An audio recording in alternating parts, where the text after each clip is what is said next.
Chapter 1 Be a Shield. My name is Lu Fei, can you help me be a shield?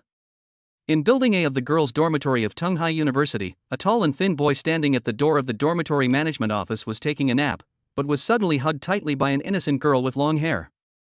The tall and thin boy is called Wang. He is 20 years old and a junior student. He has been waiting for his girlfriend here for an entire afternoon, but the girl hugging him is not his girlfriend. He remembered that the first time he was hugged by a girl was in his second year of high school. Now, this was the second time he was hugged so tightly by the girl. A faint fragrance of hair and body scent permeated his heart, making his heart tremble. Is this a sudden encounter? My dear, have you been waiting for me for a long time? Wang looked up and saw a short-haired girl in front of the dormitory building watching everything coldly. Ifei, my brother really likes you. There's no need for you to just find a random guy to act with, right? The girl with short hair is called Yong. She is in the same class as Lu Fei. She originally planned to introduce Lu Fei to her brother, but she didn't expect that Lu Fei seemed to have a boyfriend.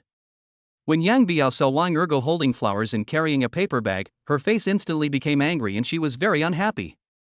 Yang, this is my boyfriend, so please leave, and don't introduce any more men to me in the future, or my boyfriend will be angry. Lu Fei said while gritting her teeth. Because she knew that Yang so-called brother was a playboy who often went to nightclubs, and he changed women like changing clothes. He was ruthless and often bullied others. He was not her ideal partner at all. I don't believe it. Just wait, I'll let my brother come to find you in person. Yang gritted her teeth and turned away. I'm sorry, I took advantage of you. If we meet again next time, I will explain to them and won't cause you any more trouble. Lu Fei let go of Wang, then looked at him with a blushing face. Her heart was trembling with fear because she was really scared of Yang. She had no choice but to let Wang be a shield. I understand, but don't be like this next time. After all, we don't know each other. Wang said with a wry smile. You don't know me? Lu Fei looked at Wang in astonishment, her Tanga eyebrows twisted immediately, and her delicate and picturesque phoenix eyes looked at Wang in disbelief, as if she was looking at an alien. I don't know you, have we known each other before? Wang scratched his head. He really didn't know Lu Fei. You didn't lie. Lu Fei's pretty face froze slightly. She could tell that Wang really didn't know her. Then she smiled faintly. Hello, my name is Lu Fei, what's your name? My name is Wang. Wang nodded and looked at Lu Fei with an awkward expression. Apart from his girlfriend, he had never talked to such a beautiful girl before. She has an exquisite oval face, phoenix eyes, Tanga eyebrows, skin as white as jade, a tall figure, and a pair of particularly charming long legs. She was wearing a simple white lace shirt, white hot pants, and a pair of crystal clear feet wearing silver high heels. Her height seemed to be over 1.68 meters, and with the high heels she was almost taller than him, who was only 1.75 meters. Wang? Your name is quite funny. Lu Fei chuckled and quickly covered her mouth with her fair jade palm. Sorry, I couldn't help it. Are we friends then? Can we exchange WeChat? This isn't good, is it? I already have a girlfriend, it would be bad if she misunderstood me. Wang shook his head. Okay. I didn't expect you to be so devoted. Lu Fei felt a little disappointed. She waved her hand and ran up the stairs. Wang looked at Lu Fei's back, wanting to say something, but couldn't speak. Thinking that he came here to wait for his girlfriend Zhang Huihui, he immediately put the matter behind him. As night fell, it started to rain heavily outside.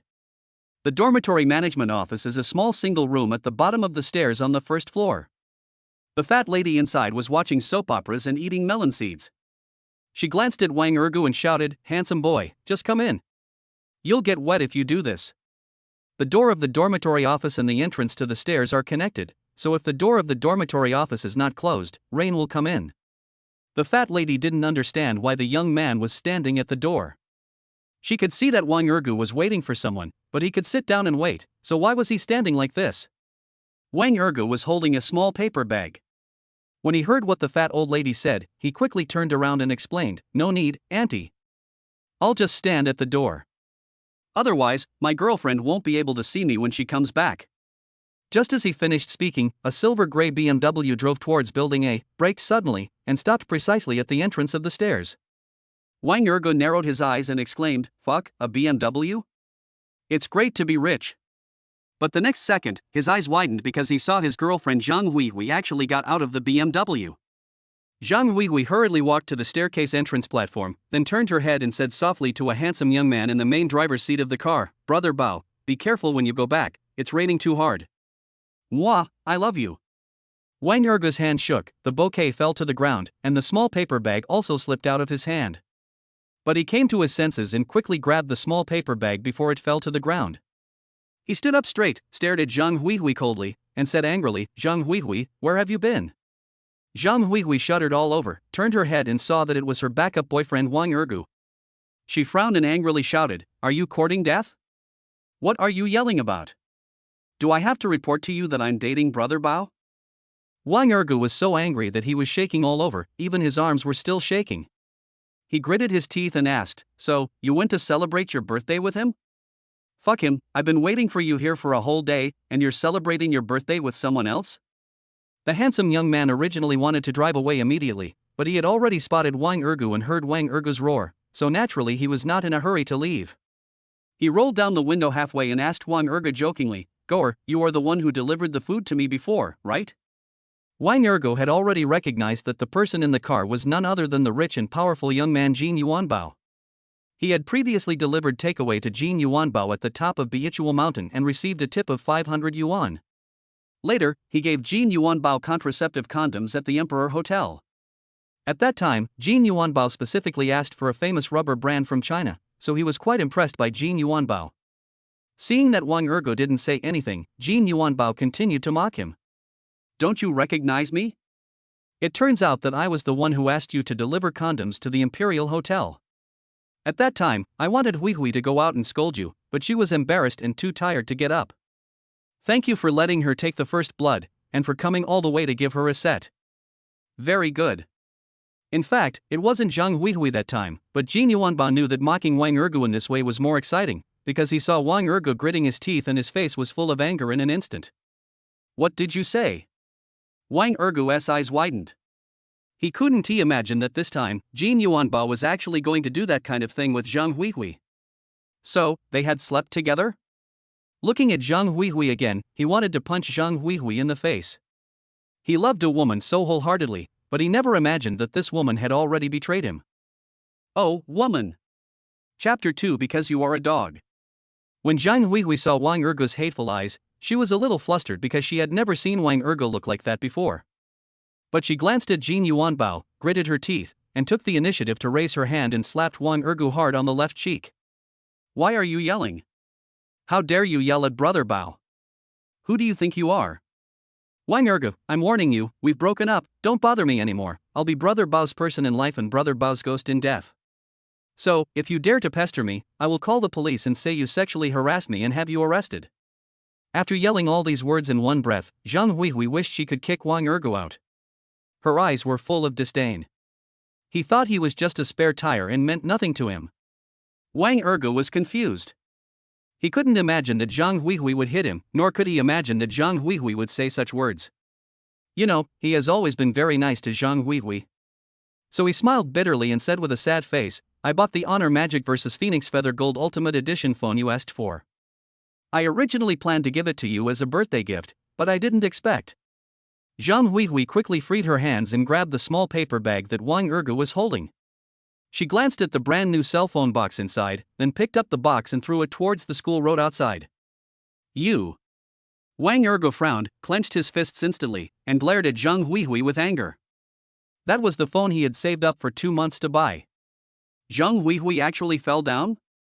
Zhang Huihui, however, showed no pity and said with a sneer on her face, "What's so great about your shabby domestic mobile phone?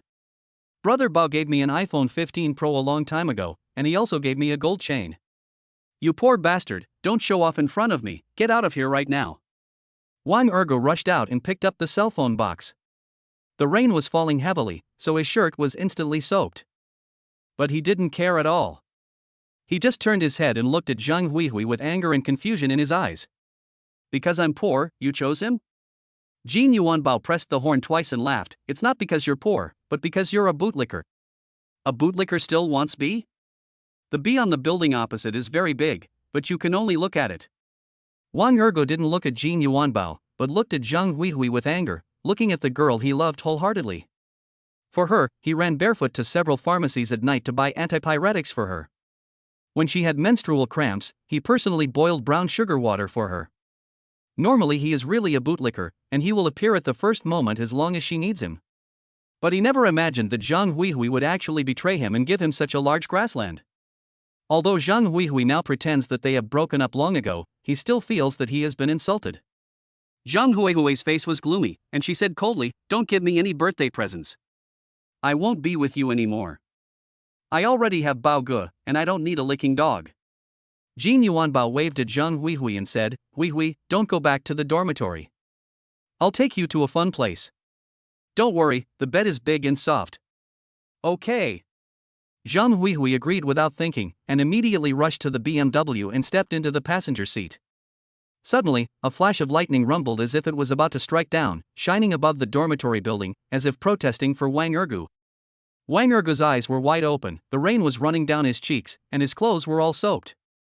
He was still unaware, looking at the two people in the BMW with smug faces, and roared, "You will die a miserable death."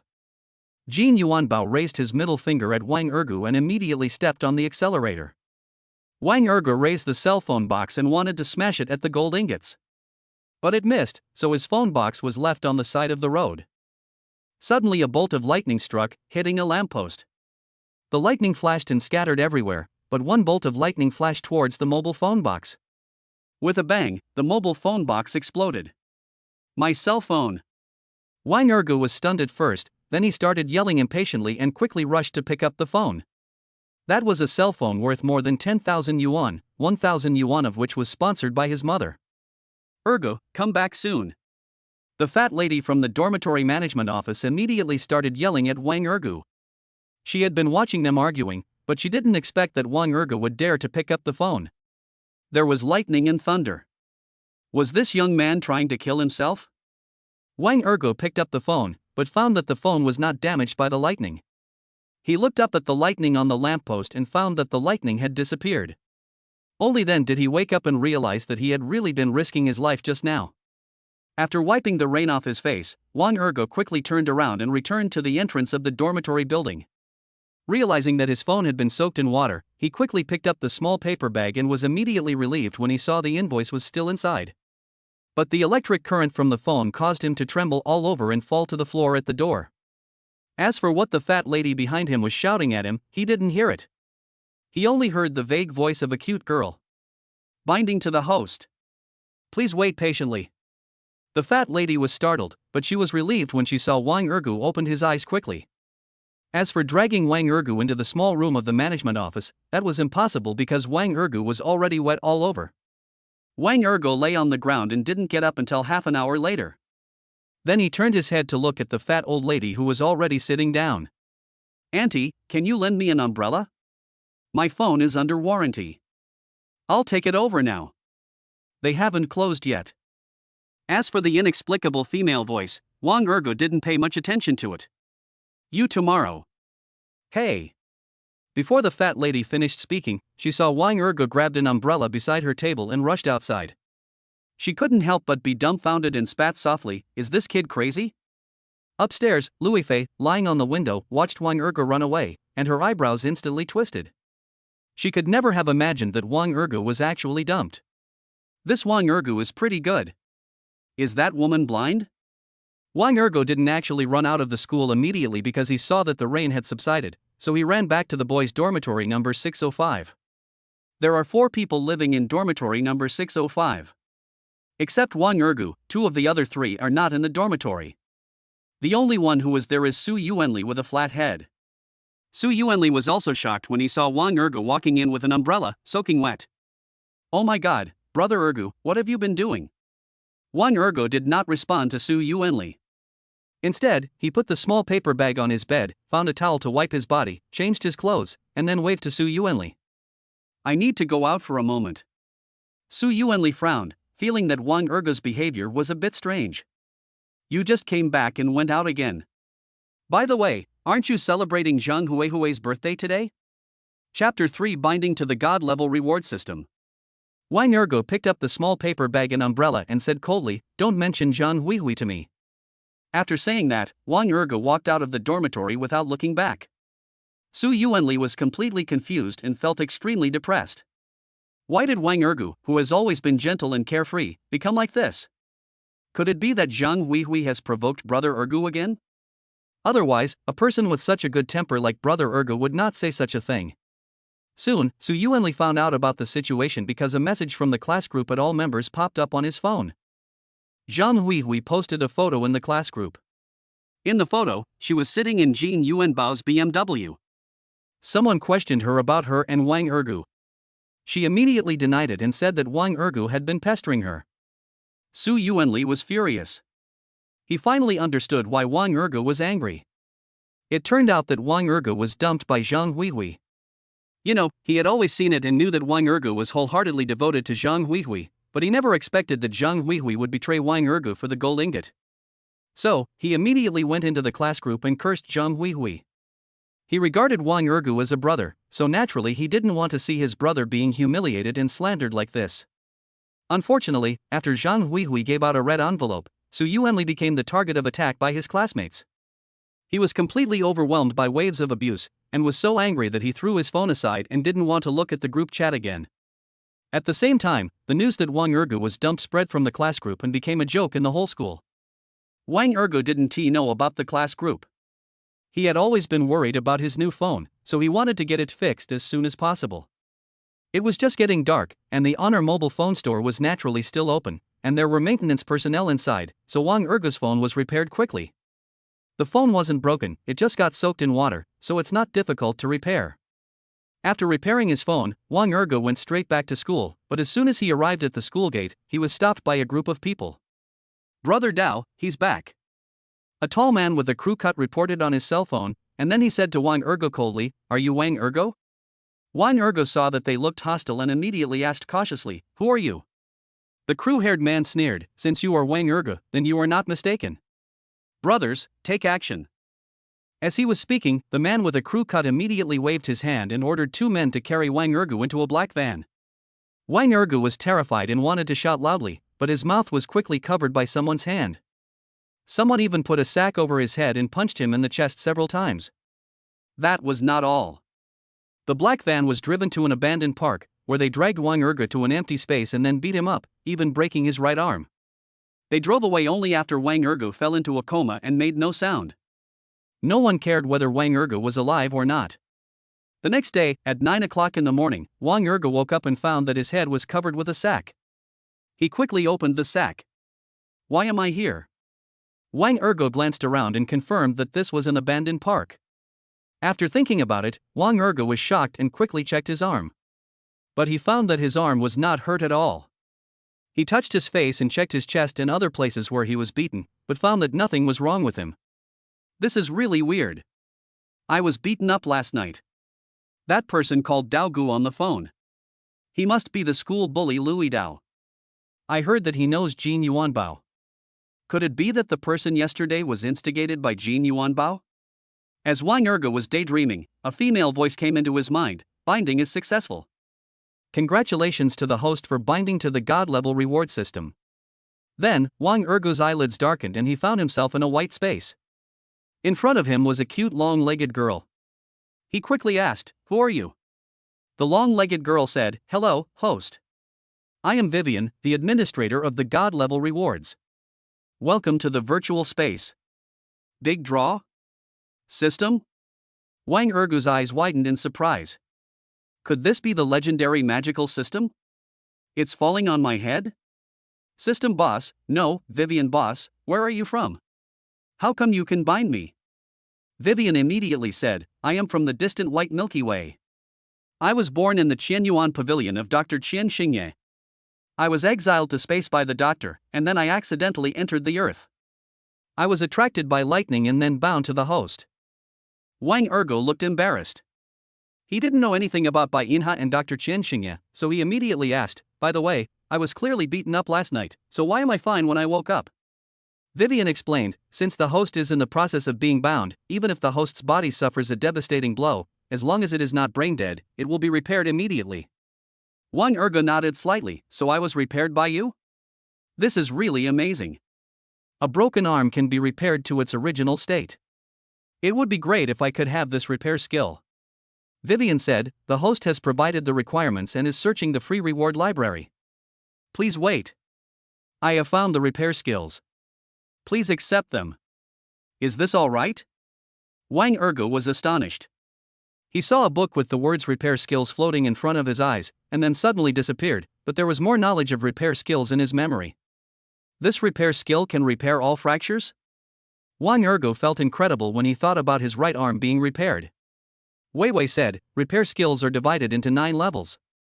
The free reward pool only rewards first-grade repair skills. First-grade repair skills cannot repair broken bones. Only 9th-grade repair skills can repair those. First-grade repair skills can only repair simple wounds. And repair skills are not limited to repairing the body. Other things can also be repaired. The key is the level of the repair skill. Wang Ergo stared at Vivian with his eyes wide open. In other words, the 9th-grade repair skill is the highest? I heard you mention the free reward library. Do you also have a paid reward library? The free reward pool is also known as the free reward pool. As long as you obtain spiritual energy points, you can get a free reward. The paid reward pool is also known as the paid reward pool, which requires the host to pay a certain fee. Are the items obtained from these 2 reward libraries the same? No, the free reward pool usually rewards items of the first rank, while the paid reward pool rewards items of the second rank or above. Wang Ergo was so upset that he muttered to himself, I don't have any money, and you still want me to pay for it? Is this a joke? This fee is not Earth's daily currency, but requires the host's spiritual energy points. The host needs to complete certain tasks to obtain spiritual energy points, and then use them to exchange for equivalent value in the mall to obtain high-level items in the God-level reward system. Wang Ergo nodded quickly and said, complete certain tasks, that's fine. I'm least afraid of tasks. No matter if you're from the White Galaxy or the Black Galaxy, if you can make me stronger, you're my benefactor. As he spoke, Wang Ergo's eyes suddenly became stern and a hint of coldness flashed across them. I will never let anyone look down on me again. Chapter 4 Winning 99 trillion. By the way, Vivian, what else can I get besides the equivalent exchange at the mall? Since this is the first time the host has bound to the God-level reward system, the host can get a lucky draw. With a wave of Vivian's slender hand, a large roulette will immediately appear in front of Wang Ergo. Host, please press the lottery button. Wang Ergo was not polite at all. He stepped forward and pressed the lottery button, and the roulette wheel started to spin immediately. He found that there were numbers on the big roulette wheel, just like a clock, but there were 72 numbers on it. For a moment, Wang Ergo was curious about what these numbers meant. When the roulette wheel pointer stopped on number 12, Vivian immediately said, Congratulations to the host for winning 9,999 trillion. What the hell? 99.99 trillion? 99.99 trillion of what? When Wang Ergo heard this number, his heart immediately became agitated. In fact, no matter what 99.99 trillion is, just hearing this number makes his heart beat wildly. Since the host is from Xia country on Earth, 99.99 trillion can only be Xia country's RMB. 9,999 trillion renminbi? So, the system gave me 9,999 trillion? Oh my god. Wang Ergo felt like his heart was about to jump out. Even though this was in a virtual space, he could already imagine countless banknotes stacked around him, something he had not dared to imagine before yesterday. Yes, host. Due to the existence of financial monitoring in Xia country, this system has automatically generated a Citibank account for the host. Ding! 99.99 trillion has been deposited into the host's Citibank account. The host can check it later. Now the host can take a look at the personal information. If there is any mistake, Vivian can review and modify it. If there is no mistake, please confirm it. So, under Vivian's guidance, Wang Ergo soon saw a translucent interface floating in the air. Host Information List. System, God-level reward system. Host, Wang Ergo. Age, 19 years old. Reward value level, level 1 reward value. Mental focus points, 10,000. Free reward library, first class repair skills. Paid reward library, none. The prize for the lottery, 99.99 trillion renminbi. Wang Ergo took a quick look and immediately asked, "What's the matter with this reward value level?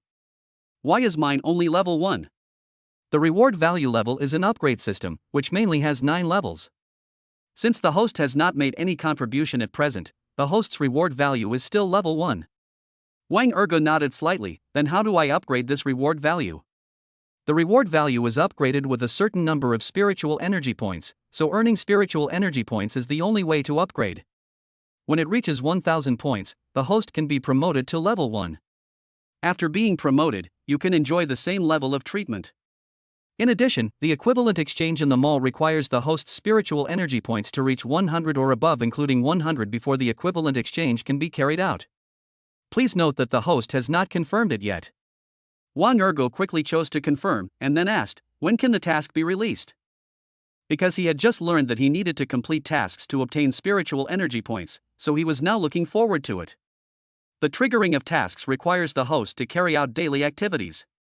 The reason why Dr. Qian Xingye created this system is to mobilize the enthusiasm of mankind and make contributions to mankind. If the host sits back and waits for death, no tasks will be triggered. Just sit back and wait for death? Wang Ergo actually has this plan, because he already has 99.99 trillion renminbi. According to previous concepts, he basically doesn't have to struggle for 99.99 lifetimes. However, when Vivian exposed this, he immediately smiled awkwardly. Thinking of the mall, Wang Ergo immediately said, "Can I browse the mall?" Vivian said, "The system has been bound to the host. The mall is part of the system. According to the rules, the host can browse the mall. However, if it is an equal exchange, the host needs to provide enough energy points." Wang Ergo was very excited and immediately asked Vivian to open the mall interface and start browsing it carefully. After reading it, Wang Ergo was even more excited because he saw a lot of skill books, but he was also very depressed because the spiritual energy points required by those malls were mostly above 1000, and he currently only had 10 points.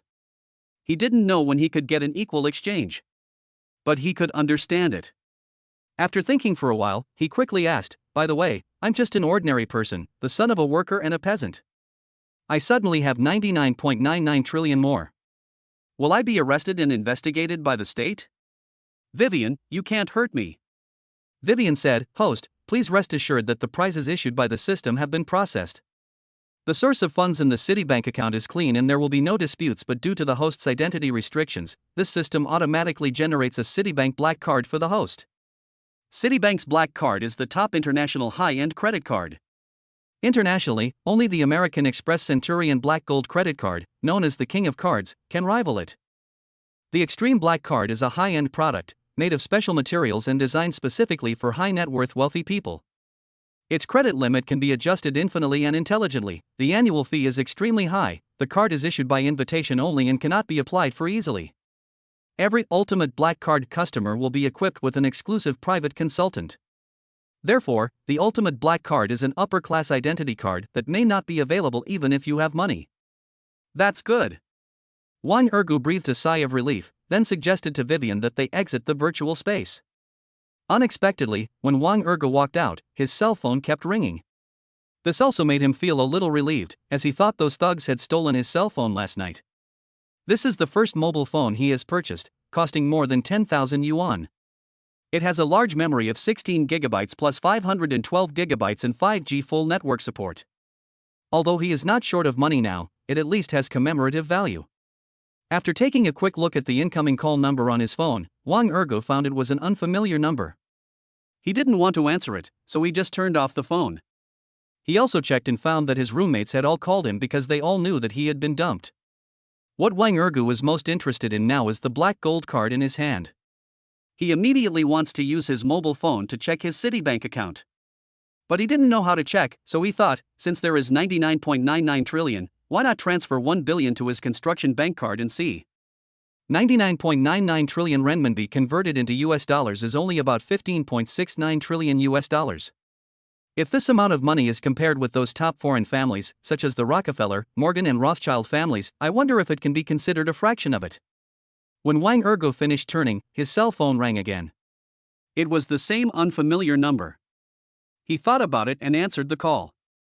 A pleasant goddess voice came from the other end of the phone. "Hello, are you Mr. Wang Ergo?" "Yes, I'm Wang Ergo, what can I do for you?" Chapter 5, A Roar When Seeing Injustice. It's like this, Mr. Wang Ergu, I'm the financial management representative of Citibank's Donghai office in Xiaogua, and the client's exclusive personal consultant, Hu Weiwei. Sir, if you have any questions about financial management or investment, you can come to me. By the way, this is my cell phone number. By the way, I just noticed that you transferred out 1 billion renminbi, right? Yes. Wang Ergu exhaled lightly and laughed, but just now I thought it was a scam call. Apart from finance or investment, I can't come to you for other issues? No, sir. I can also help you solve other problems if they are within my ability. Wang Ergu glanced at the abandoned park. I was attacked and I don't know where I am. Add me on WeChat and I'll send you my location. Please call a taxi for me. I'll be waiting here. After hanging up the phone, Wang Ergu immediately started fiddling with WeChat. He took his phone to be repaired last night, so he changed his phone number and had already logged into WeChat, so he could just log in directly. Soon, Wang Ergu received a request to add a WeChat friend. He immediately clicked to add the person, only to find that the other person's avatar was actually a peerless beauty. After adding the person, the information was immediately displayed. Mr. Wang Ergu, I am Hu Weiwei, please add me as a friend. Mr. Wang Ergu, do you want me to call the police for you? Wang Ergu responded immediately, no need to call the police. This is my location, just call a taxi for me. By the way, just call me Brother Ergu, you don't have to keep calling me by my full name. Okay, Brother Ergu, cute expression. Just wait, I'll be right there. Is it over now? Wang Ergu was a little confused. Was she going to come in person? Never mind, it's okay for her to come over, I just want to see if she is really that beautiful. As for calling the police, it's far better for me to go and slap him in the face myself. Now that I have 99.99 trillion, I will see whether my money is more or the gold ingots money is more. Paralysis. I'm going to use money to hit him to death. Just as he was daydreaming, Wang Ergu noticed that his cell phone was ringing. This time it was the construction bank that called. After all, 10 billion yuan was suddenly transferred into his construction bank card, and the bank was instantly alarmed. On the one hand, they said they would upgrade his bank card to the bank's Supreme Series Diamond VIP card, and on the other hand, they asked him to consider purchasing financial products that the bank cooperated with. Wang Ergu hung up the phone directly. He was too lazy to pay attention to the bank. At this time, Wang Ergu suddenly heard Vivian's reminder, the host has a new mission. When Wang Ergu heard this, he was extremely excited. He immediately concentrated his mind, went to the virtual space, opened the task panel, and checked what the new task was. Mission description: save Jiang Hongyi, the future heir to a multi-billionaire family. Task status: not completed. A 100 billionaire? Wang Ergu held his breath. He already had 9,999 trillion. 100 billion was nothing. But he only has money and no connections, so he has to build his own connections and use them to establish a wealthy family of his own. However, the mission was just a reminder, but it did not tell where this so-called Jiang Hongyi was. When Wang Ergu exited the virtual space, he heard a loud noise coming from there. Don't run, you can't run away. Wang Ergu stood up immediately and saw several cars stopped on an avenue outside the abandoned park. A tall young man covered in scars got out of the first black Mercedes-Benz. As soon as he got out of the car, he ran towards the abandoned park. Since the wall of the park had collapsed long ago and it looked dilapidated, he easily ran into the abandoned park. When Wang Ergu saw the tall young man, his heart moved. Could this man be Jiang Hongyi? Looking up, I saw a white BMW and 2 silver vans on the avenue, and people got off. There were 12 people getting off the van and 2 people getting off the BMW. 14 people chased the tall young man into the abandoned park, with a man in a suit and tie with a crew cut walking at the end. The tall young man was immediately disappointed when he saw the abandoned park with nowhere to hide. But when he saw Wang Ergu, he was stunned for a moment, because he didn't expect that there was someone here. He immediately walked quickly towards Wang Ergu. Save me. Wang Ergu frowned. Are you Jiang Hongyi? Jiang Hongyi looked at Wang Ergu in surprise. Do you know me? Wang Ergu shook his head and said, I don't know you, but you are the son of a wealthy family, so I have heard of you. What's going on with you now? Jiang Hongyi glanced at the 14 people who had caught up with him, gritted his teeth, and his face instantly turned gloomy. I accidentally slept with a beautiful woman, but I didn't know that this beautiful woman was actually the girlfriend of a hall master of the Flying Eagle Chamber of Commerce. The hall master was angry, so he came after me. My driver has been captured by them. 12 people rushed over and surrounded Wang Ergu and Jiang Hongyi in an instant, and the 2 people behind them also came over. The shaved man snorted coldly, "Boy, why don't you keep running? How dare you even touch my girlfriend?" Jiang Hongyi frowned and said quickly, "Master Liao, I can compensate you. The Mercedes outside is yours." Master Liao turned his head and glanced at the black Mercedes-Benz, then stared at Jiang Hongyi with cold eyes and sneered, "You want to bribe me with a broken Mercedes-Benz? Now those people know that I'm cheated, do you want to just let it go?" Jiang Hongyi's throat moved for a moment, and he asked in a trembling voice, "Then what do you want?" Master Liao looked Jiang Hongyi up and down, "Do you have money?" Jiang Hongyi shook his head and said, "I don't have any money." Master Liao's face darkened. "So, you better give up your life. Do it." The 12 younger brothers immediately swung out the fruit knives at their waists and were about to chop towards Jiang Hongyi. Etc. Wang Ergu suddenly shouted, and waved his hand at Master Liao, "I don't know this person." Jiang Hongyi's eyes widened. He thought Wang Ergu would save him, but he didn't expect Wang Ergu to immediately distance himself from him. So a hint of disappointment appeared in his eyes, and then he looked at Master Liao, wanting to reveal his identity in order to save his life. However, Master Liao glanced at Wang Ergu and said coldly, "Those who are not related, get out of the way immediately." Wang Ergu just chuckled, "You want his life, right? Then can you sell his life to me?" Hall Master Liao frowned, a little surprised, "Boy, do you want to protect him? I will speak out when I see injustice. You can say I want to protect him too." Wang Ergu raised the corner of his mouth and looked at Master Liao with a joking expression, "I was dumped last night, so I think that Gulong's saying is right, women are like clothes, he is just using a piece of your clothes, not tearing your clothes off. Boy, are you looking for death?" Master Liao's face was filled with anger. He could not believe that the skinny boy in front of him dared to challenge him. It was so presumptuous. Wang Ergu raised his index finger and shouted softly, 1 million. Hall Master Liao's face froze, and he was a little confused. "What do you mean?" Chapter 6, 10 million for a life. Wang Ergu sighed, "I believe that everything has a price. If you think it's not enough, then I can continue with the price. I want to buy this life for 2 million. Master Liao gritted his teeth and said, "I want him to die." The 12 younger brothers were about to take action when they heard Wang Ergu's faint voice. 3 million. Oh my god, is he launching a rocket? Isn't this how you raise the price? The younger brothers all looked at Wang Ergu as if he were an idiot. Jiang Hongyi breathed a sigh of relief. He thought Wang Ergu was unwilling to save him, but he didn't expect that he had misunderstood. He immediately felt relieved. Master Liao didn't say anything. In fact, he was tired of that girl. The point is that the party is holding an election recently, and his reputation is probably in a mess because of what happened last night, so he thinks it might affect his election, so he wants to kill Jiang Hongyi to vent his anger. However, Master Liao was also shocked by Wang Ergu's sudden offer. Although his annual salary was 3 million, he had so many places to spend money, so he would not have much money left every year. And now, Wang Ergu directly gave 3 million? Master Liao couldn't help but turn his head and look at Jiang Hongyi. This man is worth 3 million? He did not know Jiang Hongyi and merely regarded him as the son of an ordinary rich man. If he knew that Jiang Hongyi was a member of the Jiang family, he would probably not dare to hunt down Jiang Hongyi, let alone defraud him of money. Wang Ergu saw that Hall Master Liao didn't say anything, and he didn't know what Hall Master Liao was thinking, so he shouted again. 4 million.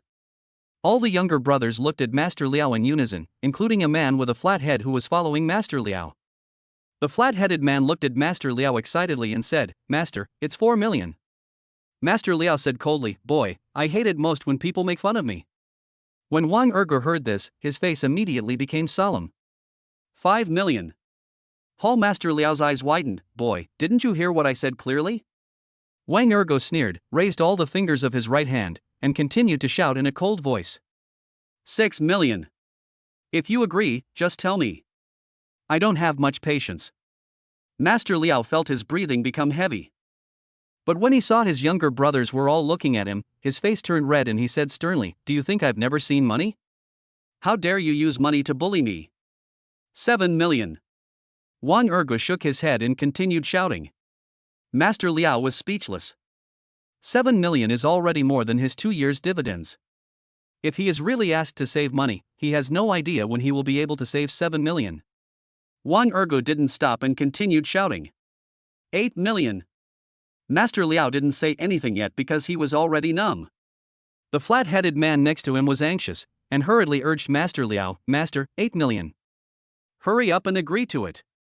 The 12 younger brothers all put away their contemptuous looks. They knew that if Wang Ergo really had 8 million, he would not be someone they could look down upon. After all, for gangsters like them, money makes the difference. Wang Ergo didn't look at anyone else. His eyes were fixed on Master Liao and he continued to shout. 9 million. Jiang Hongyi, who was standing behind Wang Ergo, was stunned.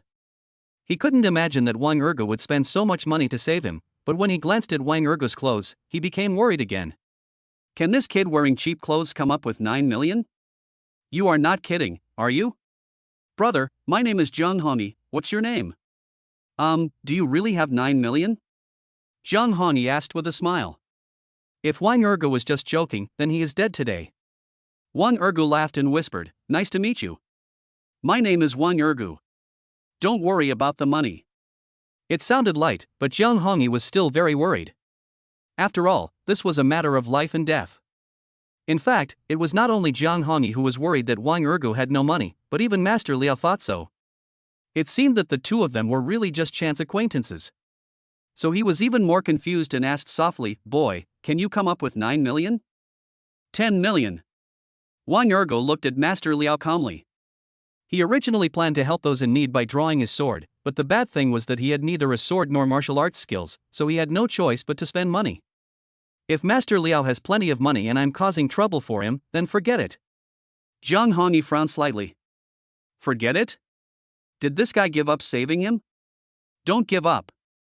If he doesn't have money, he can call his family to ask for it. He just didn't ask his family for money because he was being chased by them and his cell phone was snatched and smashed by them. I agree. Master Liao felt cold sweat oozing out of his forehead. If he doesn't agree, he'd be a fool. My heart beats faster just thinking about it. This is 10 million, not 1,000 yuan. Spending 10 million to buy a life, this guy is crazy. But Hall Master Liao frowned and immediately asked, How did you come up with 10 million? Wang Ergo said calmly, If you have a mobile phone, I can transfer the money to you right now. Otherwise, we can only go to the bank. Go to the bank? Who knows if you will call the police? Master Liao glared at Wang Ergo, then immediately pulled out a cell phone, motioned for the flat-headed man to take it, and gritted his teeth, You'd better not play tricks on me. The man with a flat head found out the bank card number and handed the phone to Wang Ergo. Wang Ergo immediately took out his mobile phone, opened the bank system, and transferred 10 million yuan to Master Liao's bank card number. Soon, Master Liao received a message on his mobile phone that 10 million yuan had arrived in his account. So Master Liao and his little brothers were all shocked, and their eyes changed color when they looked at Wang Ergo. This kid is not simple. Jiang Hongyi was completely relieved that his life was saved. So he looked at Wang Ergo with eyes full of gratitude. This brother can handle it. Wang Ergo said in a deep voice, The money has arrived, right? So his life is mine now, you can leave.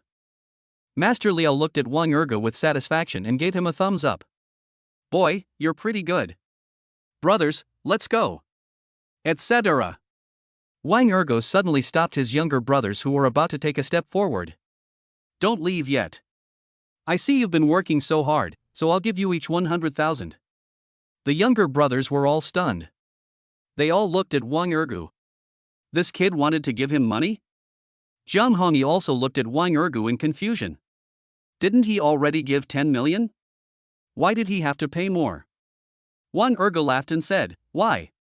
Don't you want the hard work fee I give you? If you want it, just take out your cell phone quickly. If you don't want it, forget it. Yes, yes. Someone immediately reacted, took out his cell phone and handed it to Wang Ergo. Wang Ergo immediately opened his mobile phone and scanned the money for 100,000 yuan. When other people reacted, they all came forward to ask for money. They all breathed a sigh of relief after receiving Wang Ergo's hard work pay. At this moment, they all regarded Wang Ergo as a local rich man. Chapter 7, Meeting the Dandy Jiang Hongyi. At this time, Wang Ergo was too lazy to pay attention to them because the mission rewards had come out. Task status, completed. Task Reward Option 1, strengthen your muscles and bones plus 10 mental focus points. Task Reward Option 2, bow down and get the title of stupid dog. Damn.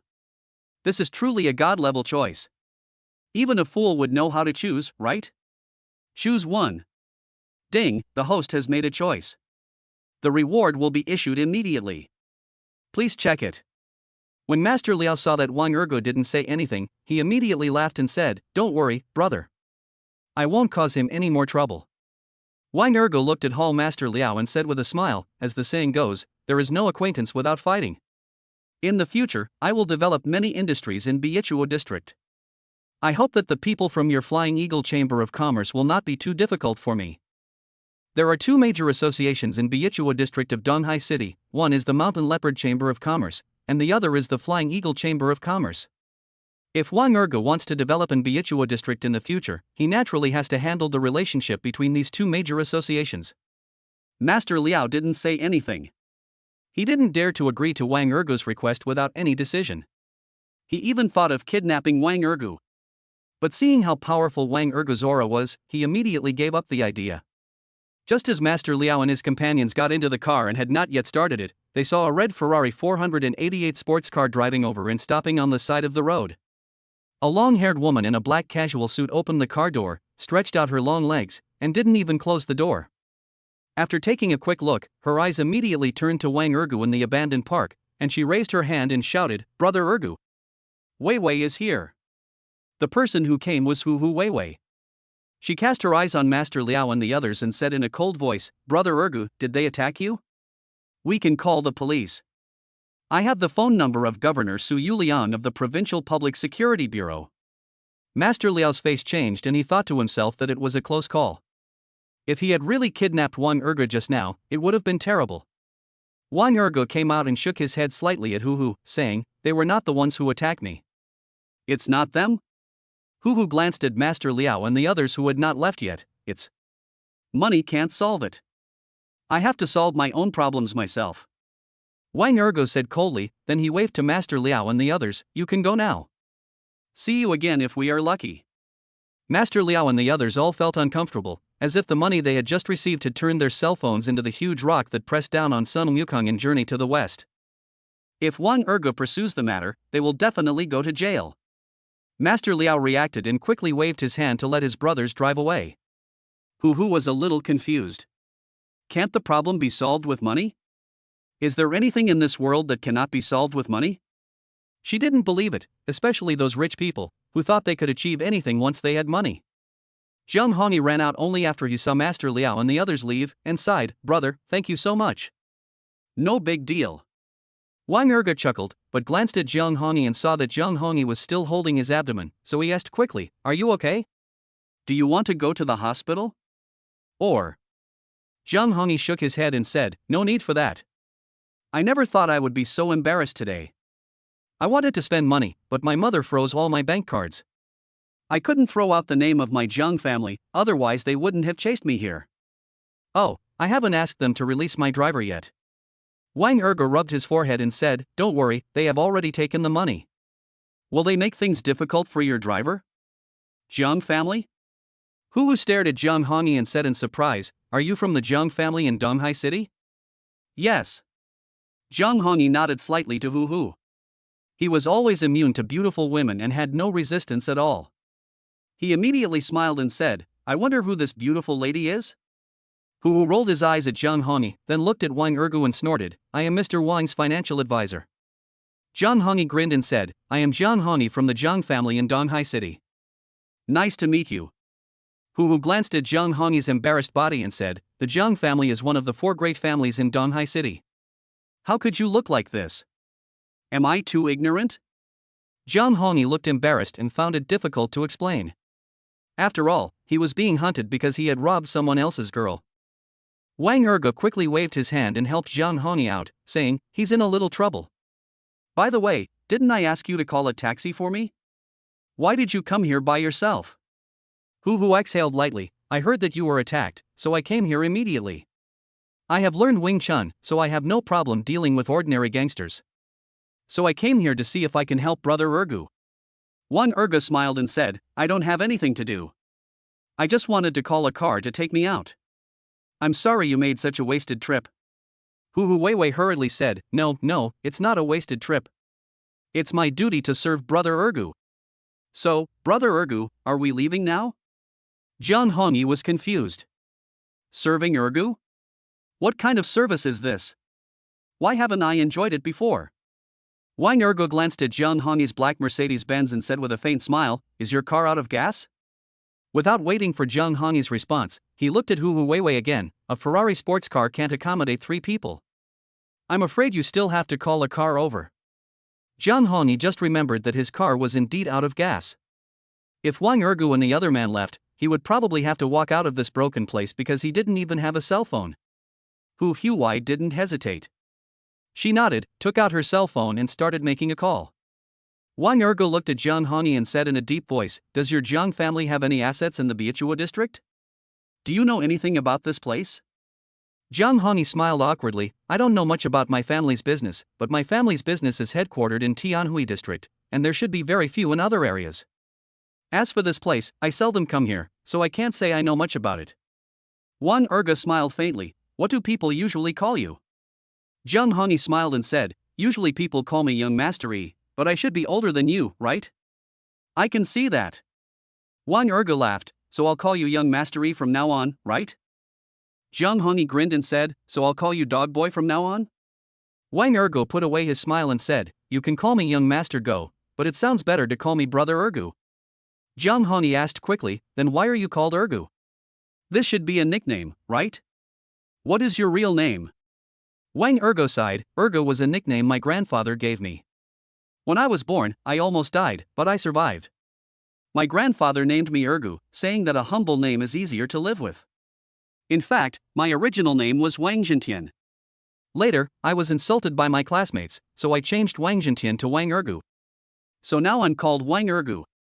Jiang Hongyi nodded, So, I should actually call you Tian Shao. Just call me Brother Ergu. Wang Ergu turned his head and looked at Ferrari, and said sharply, You shouldn't be in a hurry now, right? If you have time, can you walk with me first? Jiang Hongyi frowned slightly, Where do you want to go? Chapter 8 I want to spend 1 billion on it. This is a great place. I want to take a walk around here first. Wang Ergu said with a deep look in his eyes. Then he looked at Hu Weiwei and said with a smile, Sister Weiwei, can you lend me your Ferrari? Give him the key, and we'll go for a spin and come back. Hu nodded slightly to Wang Ergu and smiled, but when he looked at Jiang Hongyi, his face turned stern and he threw the car keys over to him. Here, for you. Jiang Hongyi took the car keys with a wry smile, then got into the Ferrari with Wang Ergu. Although he didn't know what Wang Ergu was going to do, Wang Ergu saved his life, so he willingly became the driver. Moreover, he didn't believe that Wang Ergu would abandon the beautiful woman. As the car was turning around, Wang Ergu asked calmly, Young Master Yi, it seems like you're having a hard time. Jiang Hongyi nodded, Indeed, I don't have much ability, and my family doesn't like me very much. They all like my cousin Jiang Hongrun, or my sister Jiang Hongli. Wang Ergu said in a deep voice, Logically speaking, your family is so rich, how much pocket money can you get in a month? Jiang Hongyi was even more embarrassed when he heard this. He guessed that Wang Ergu was afraid that he would not pay back the money, so he quickly said, I originally had 5 million pocket money a month, but my mother froze my bank card. But don't worry, when I go back, I will definitely ask her to unfreeze it, and then I can pay you back. You don't have to pay back the money. Wang Ergu looked at Jiang Hongyi in disbelief. Besides, you don't have any money now, so we are friends now, right? Calculate. When he heard that he didn't have to pay back the money, Jiang Hongyi immediately responded. This was the first time he met someone who didn't have to pay back the money. Wang Ergu narrowed his eyes, looking at the surrounding scenery, and said, From your tone, you don't have much status in the family, and you don't have much money. Then you must have been to many places to play, right? I wonder what you think of this remote place. Jiang Hongyi looked puzzled. You mean here? Isn't this just an abandoned park? Further up, there is also an abandoned industrial area. There aren't many people in places like this anymore. Wang Ergu nodded and smiled faintly. This is the northeastern part of Betrayal District, the most economically developed area in Donghai City, which is Dongpu District in the east, Nanwan District in the southeast, and Tianhui District in the middle. The economies of Songha District in the south and Betrayal District in the north are barely okay. The worst are Baning District in the northwest and Chang'an District in the west. Jiang Hongi frowned. What do you want to say? The 7 districts of Donghai City are just like that. They live by the sea. Biuchua district has always been developing slowly, and the area north of the northeast of Biuchua district is all mountainous and there are few industrial areas. The development here is not as good as that of rural areas in other cities. Wang Erge narrowed his eyes and smiled. Even a playboy like you knows that you can live off the sea? Then you should also know that there is a saying that goes, live off the mountain and eat the mountain. I want to invest 1 billion yuan to develop this place. Jiang Hongi slammed on the brakes and looked at Wang Ergu in surprise. Brother Ergu, are you sure? You said you want to invest 1 billion in this godforsaken place? Isn't this too wasteful?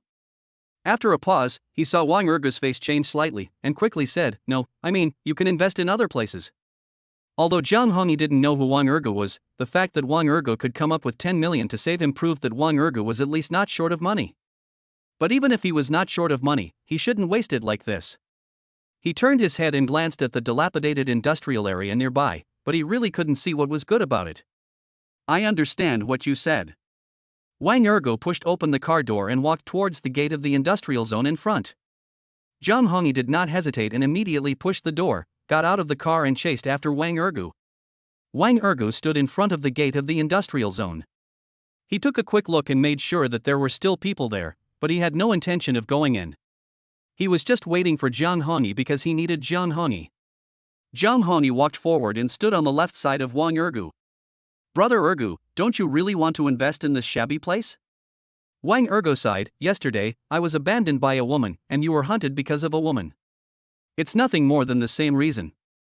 We are not strong enough. Of course, your family is very strong, but you also said that your family also includes your cousin's people, especially that Jiang Hongrun. I guess his ability is much stronger than yours, right? Jiang Hongi's face darkened, but he nodded, because Jiang Hongrun was indeed much stronger than him. Everyone in the family liked Jiang Hongrun, but he had always been muddle-headed and no one looked up to him. Wang Erge narrowed his eyes again and said as he turned around, so I said, this is a good place. We can live off the land. Jiang Hongi's brows were twisted into a shape. Brother Erge, I don't have any money right now. I know. Wang Erge rolled his eyes at Jiang Hongi. I didn't ask you for money. If possible, we can use each other. Use each other? Jiang Hongi looked puzzled. How could they use each other in this shabby place? He didn't even have capital, so what could Wang Ergu use him for? As a member of a wealthy family, even if Jiang Hongi is a playboy, he understands the principle of profit first.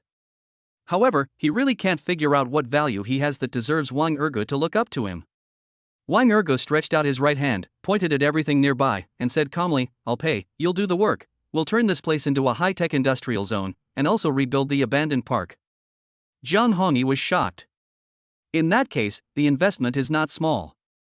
No wonder you just said you would invest 1 billion yuan. Money is not an issue. Wang Ergu looked at Jiang Hongi deeply, patted Jiang Hongi on the shoulder, and sighed, it's just because I don't want to be looked down upon by others anymore, do you understand? This. Jiang Hongi looked at Wang Ergu with some surprise. Wang Ergu was able to spend 10 million in one go. How could such a generous man be abandoned by a woman and looked down upon by others? Are those people blind? Wang Ergu continued, so, no matter if this place is barren or not, I want to make a career out of it. If we cooperate, it will be very beneficial to both you and me. Once it's done, do you think your family members will still dare to look down on you? After a pause, Wang Ergu suddenly said in a cold voice, I'm not afraid of being looked down upon by others, I'm just afraid of not living up to expectations. Of course, if you plan to live in such a muddle-headed way your whole life, just pretend that I never mentioned it to you. No. Jiang Hongi looked at Wang Ergu solemnly, and seemed to hold his breath.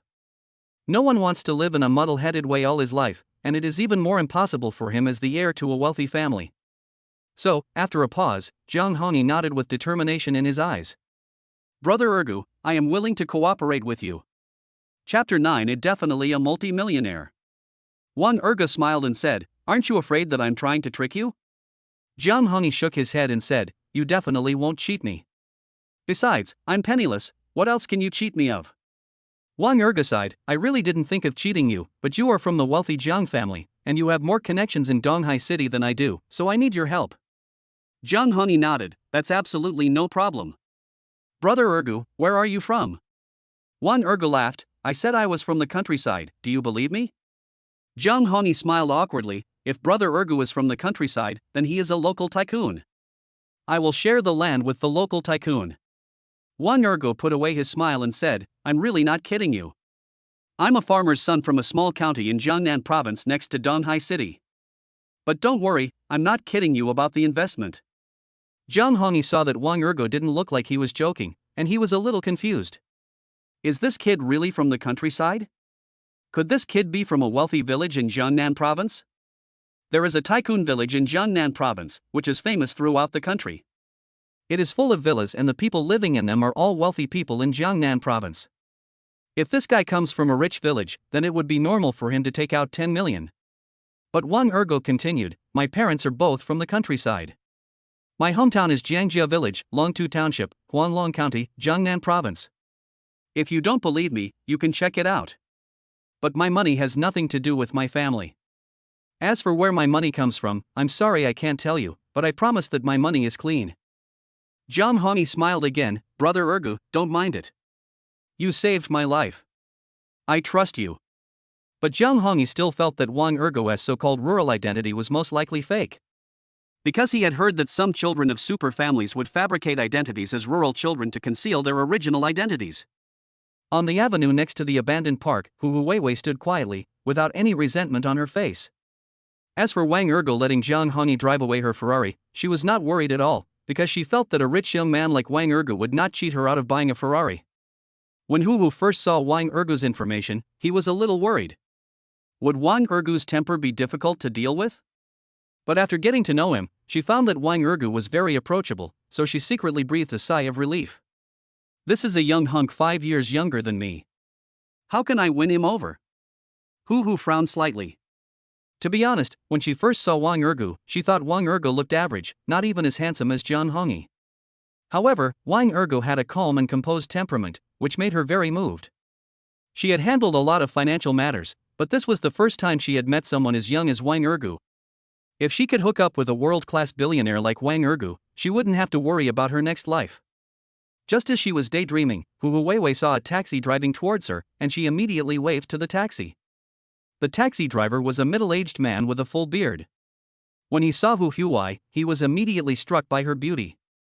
Especially when he saw that this was a desolate countryside, he wanted to get out of the car immediately and hug Hu Weiwei in his arms, and have something exciting happen with her.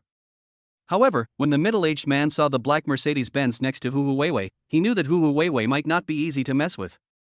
So he immediately got out of the car with a smile and brought a barrel of gasoline in front of Hu Weiwei. Miss, this is the gasoline you asked for. At this time, Zhang Hongyi also came back in his Ferrari. He stopped the car and looked at the middle-aged man with some surprise. You sent gasoline? That's good. Hu nodded slightly to the middle-aged man, help him fill up the black Mercedes-Benz. The middle-aged man understood and immediately went over to refuel the black Benz. Then he used WeChat to scan the money from Hu Weiwei before driving away in the taxi. When he left, he secretly thanked his luck for still having his sanity. These people still had Ferrari, but they were people he couldn't afford to offend. But in fact, if the middle-aged man provokes Hu Weiwei, he will probably end up in a very miserable situation, because Hu Weiwei knows Wing Chun. When dealing with someone like him who has no martial arts skills, he can definitely be killed instantly. Wang Ergu did not get out of the car, but smiled at Zhang Hongyi and said, I'm afraid your car needs a major overhaul. You should drive it in first. If you are free tonight, we can make an appointment to meet again. Zhang Hongyi nodded and said with a smile, okay, see you tonight. Wang Ergu watched Zhang Hongyi drive away. He waved at Hu and said, why are you still standing there? Let's go. I'm hungry and want to eat something. Hu came back to his senses and quickly got in the car. As he drove away, he asked, Brother Ergu, what were you doing just now? Wang Ergu laughed, I said we went to steal chickens and dogs, do you believe it? Hu rolled his eyes at Wang Ergu and said, there's not even anyone here, so where did the chickens and dogs come from? Besides, you're so rich, do you really need to steal? Wang Ergu smiled and sighed, I just think this piece of land is good, so we went to investigate it. I plan to invest 1 billion to develop it. 1 billion? Hu was slightly surprised. She felt her breathing stopped. This rich man was really bold. He planned to invest 1 billion in one go? Wang Erga nodded and said, 1 billion is a little less, it can be regarded as the initial investment. I have discussed it with Master Yi, and we will discuss it in detail tonight. Hu Weiwei thought that the abandoned park was an eyesore just now, but now she suddenly felt that the abandoned park and the industrial parks along the way had become lovely. After a large-scale renovation, will the population here increase dramatically and become extremely prosperous? The answer is of course yes. She thought for a moment before she said to Wang Ergu in a deep voice, Brother Ergu, I wonder if you can count me as one of yours? Wang Ergu was a little surprised. You want to invest too? How much do you want to invest? Hu smiled awkwardly and said, I have 20 million, not much, just give me the shares as you see fit. Okay, I'll think about it. Wang Ergo said this calmly, but he was very surprised in his heart, because Hu Weiwei could afford a Ferrari and had 20 million. This is definitely a multi-millionaire. When Hu Weiwei heard Wang Ergo say he was considering it, she immediately knew there was a chance. If Wang Ergo said yes, he would probably regret it soon, so her mood became even brighter. No, it will take some time to get this young hunk. After all, it's rare to find such a young billionaire. No, there are only a handful of them. Especially without any team, the other party easily finalized a 1 billion investment. It was so generous and generous. Not to mention that she knew the balance in Wang Ergo's account, even if she didn't know, I'm afraid any girl would be moved when seeing Wang Ergo being so generous. Therefore, Hu Weiwei planned to take Wang Ergo to a high-end restaurant, and then slowly flirt with Wang Ergo. However, when the car approached the main street of Biichua district, Wang Ergo waved and said, please stop at the small stall in front. Hu looked up slightly and saw a rice noodle roll stall on the roadside ahead, so she immediately drove over. Chapter 10, Building a New High-Speed Railway, Shocking the King's Father. The arrival of Ferrari stunned all the passers-by who were eating rice rolls. They looked at Ferrari and Hu Weiwei and felt as if they were still dreaming. Wang Ergo got off the car and walked directly to the rice noodle roll stall. He said to a fat boss, Boss, give me 2 servings of rice noodle rolls with egg. The fat boss glanced at Wang Ergu and was very confused. How could this kid, who was so dirty, come here in a Ferrari? Of course, he would not easily judge a guest, so he quickly smiled and said, Okay, sir, please wait a moment. There were still 2 people in line, and the fat boss fiddled with it hurriedly. However, he treated them all equally and did not give Wang Ergu his meal immediately. Instead, he served the other 2 people first and then Wang Ergu's meal. Wang Ergu was not in a hurry. He found a seat and sat down. He was so hungry that his stomach was rumbling. Hu Weiwei also got out of the car. She sat next to Wang Ergu and suddenly realized that Wang Ergu's clothes were very dirty. Oh no, she actually forgot to bring a set of clothes for Wang Ergu. Maybe Wang Ergu guessed that she was going to take him to a high-end restaurant and was afraid of being embarrassed, so he deliberately got off the car early to eat street rice rolls? Thinking of this, Hu felt a little annoyed. She had been too inconsiderate. Would Wang Ergu be angry with her? Wang Ergu drank a glass of water, but found his cell phone ringing. He glanced at it and found that it was Zhang Hongyi calling, so he immediately answered the call. Zhang Hongyi on the other end of the phone said excitedly, Brother Ergu, good news. Just now you said your hometown is Huanglong County, right? I heard that a new high-speed railway is going to be built, and this high-speed railway happens to pass through Huanglong County and also through your hometown Jiangjia village. We are going to build a new high-speed railway? Wang Ergu was very surprised. Are you serious? Don't just listen to rumors. Of course it's true, Brother Ergu, you are my benefactor, how could I lie? I just contacted my mother and asked her if she had any investment opportunities recently. I just found out about this. I also checked and the route does pass through your hometown, Jiangjia village, unless your hometown is not Jiangjia village. My hometown is there. According to what you said, the land in my hometown will appreciate in value? Zhang Hongyi laughed from the other end of the phone. Haha, it will definitely appreciate. Besides, the news hasn't been announced yet.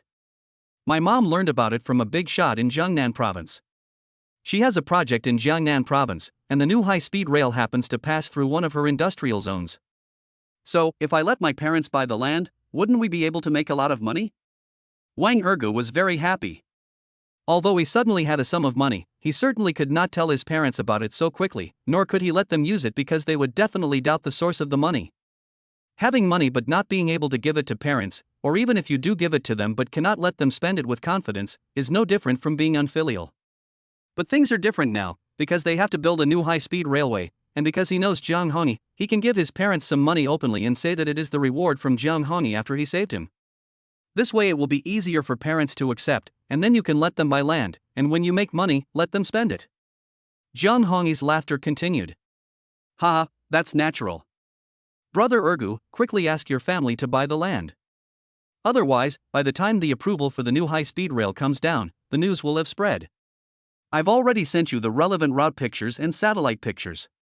Okay, I'll call my dad right now. Thank you. After hanging up the phone, Wang Ergu was very excited and immediately called his father Wang Qiqiang. Hu Hui saw Wang Ergu so excited, she quickly asked, Brother Ergu, do you want to buy land? When the other customers of the stall heard the voices of Wang Ergu and the other man, they were all envious. It's good to be rich, as they can buy land easily. Wang Ergu nodded slightly to Hu Hu, and when he saw the fat boss bringing 2 servings of rice rolls, he started eating immediately. Hu Hu Weiwei had an awkward smile on her face. She had never eaten from these street stalls before, but seeing that Wang Ergu was dressed so simply and was eating from these street stalls with relish, she immediately picked up a pair of disposable chopsticks and started eating. When the phone call went through, Wang Ergu heard his father Wang Qiqiang's voice. What's wrong, Ergu? You don't need money again, do you? Didn't you borrow 1,000 yuan from your mother yesterday? Why did you spend it all so quickly? Wang Ergu put down his chopsticks and said quickly, Dad, I'm not asking you for money. Where are you now? I'm at home now. There's nothing to do on the construction site recently, so I came back to till the soil. If you have anything to say, just tell me quickly. Dad, you should use the agricultural bank card you used before, right? You still say you don't need money? I'll still use that agricultural bank card, but I tell you, there's no money in it. Hee, now you are rich. Just wait, I will give you 5 million. Having said that, Wang Ergu immediately opened his mobile banking app and quickly transferred 5 million yuan to Wang Qiqiang's agricultural bank card. Ergu, what did you say? What 5 million? Wang Qiqiang's puzzled voice came from the other end of the phone. But soon, Wang Qiqiang's shocked voice came again, 5 million has arrived? Ergu, what's going on with you? Wang Qiqiang on the other end of the phone was shocked beyond belief. He found it hard to believe that he had 5 million more inexplicably and that it was given by his son who had asked his family for money in recent days. Did his son break the law? Wang Ergu laughed and said, That's what I transferred to you. This is what happened. Wang Ergu downplayed the incident of saving Jiang Hongyi, and as for the fight, he had already glossed over it. When Wang Qiqiang learned that Wang Ergu had saved the son of a wealthy family, he suddenly understood that for such a wealthy family with hundreds of billions, it would be easy to give a reward of 5 million. So he sighed, You are lucky too. Wang Ergu said in a deep voice, Tell mom that it's okay to give me this money, but don't tell other relatives. I will send you some pictures, and you can buy all the land along the route in these pictures. Wang Ergu hung up the phone without caring whether Wang Qiqiang agreed or not, and then forwarded the picture sent by Jiang Hongyi to Wang Qiqiang. At this time, Wang Ergu was also a little surprised, because although Jiang Hongyi looked a bit dandy, he was still quite meticulous in doing things. The maps were also very clear, and he could even identify some of the fields his family owned. Hu Hu, who was standing aside, was a little confused. Did Wang Ergu transfer 5 million to his father? So, Wang Ergu was richer than his father? Or is it that the father Wang Ergu was talking about on the phone is not his biological father? Hu Hu Weiwei didn't understand what was going on and didn't dare to ask any more questions. She just stared at Wang Ergu. Wang Ergu was stunned for a moment, then squinted his eyes and smiled, What's wrong? Is my face dirty? Chapter 11, Insulting his brother, That's not okay. Hu Hu shook his head quickly and said with a wry smile, No, I'm just a little surprised that you've made investment plans in the blink of an eye. I haven't had time to introduce you to some investment projects yet. Wang Ergu nodded. By the way, you are from the bank, so you should know which projects are worth investing in better than me. I have a lot of money recently. When I am free, I will make an appointment with you to discuss investment. Hu Hu smiled quickly and said, How about, where are you guys going tonight? I'll go with you too? Wang Ergu knew that Hu Hui was talking about him and Jiang Hongyi, so he immediately said, Okay, you should come. Now you can take me back to school. I'll tell you where to go in the evening. So Wang Ergu quickly took a few bites and finished the rice rolls, then immediately picked up his phone and used WeChat to scan the bill. Hu Hu Weiwei drove the Ferrari and sent Wang Ergu to the gate of Donghai University. However, the Ferrari was so dazzling that when Wang Ergo got out of the car, he felt that everyone entering and leaving the car was looking at the Ferrari. Isn't this the weirdo who used a broken cell phone to chase girls on the campus forum last night? It seems to be him, but could he be mistaken? Didn't they say he was a poor loser? Why did he come back in a Ferrari? Wang Ergo waved his hand at Hu and said, "Go and do your work first. I'll call you in the evening." "Okay, dog brother." Hu smiled quickly. She was also surprised that Wang Ergo was a college student. She also felt the gazes of people around her, but she didn't understand what was going on. She thought it was because she had not thought it through carefully that Wang Ergo returned to school dirty, so she smiled awkwardly and drove away immediately. Wang Ergo watched Hu Wei drive away. Then he turned around and was about to enter the school gate when a red taxi drove over and stopped on Wang Ergo's left side. Zhang Hui pushed open the car door and walked out, looking at Wang Ergo with disdain and glancing at Wang Ergo's dirty appearance.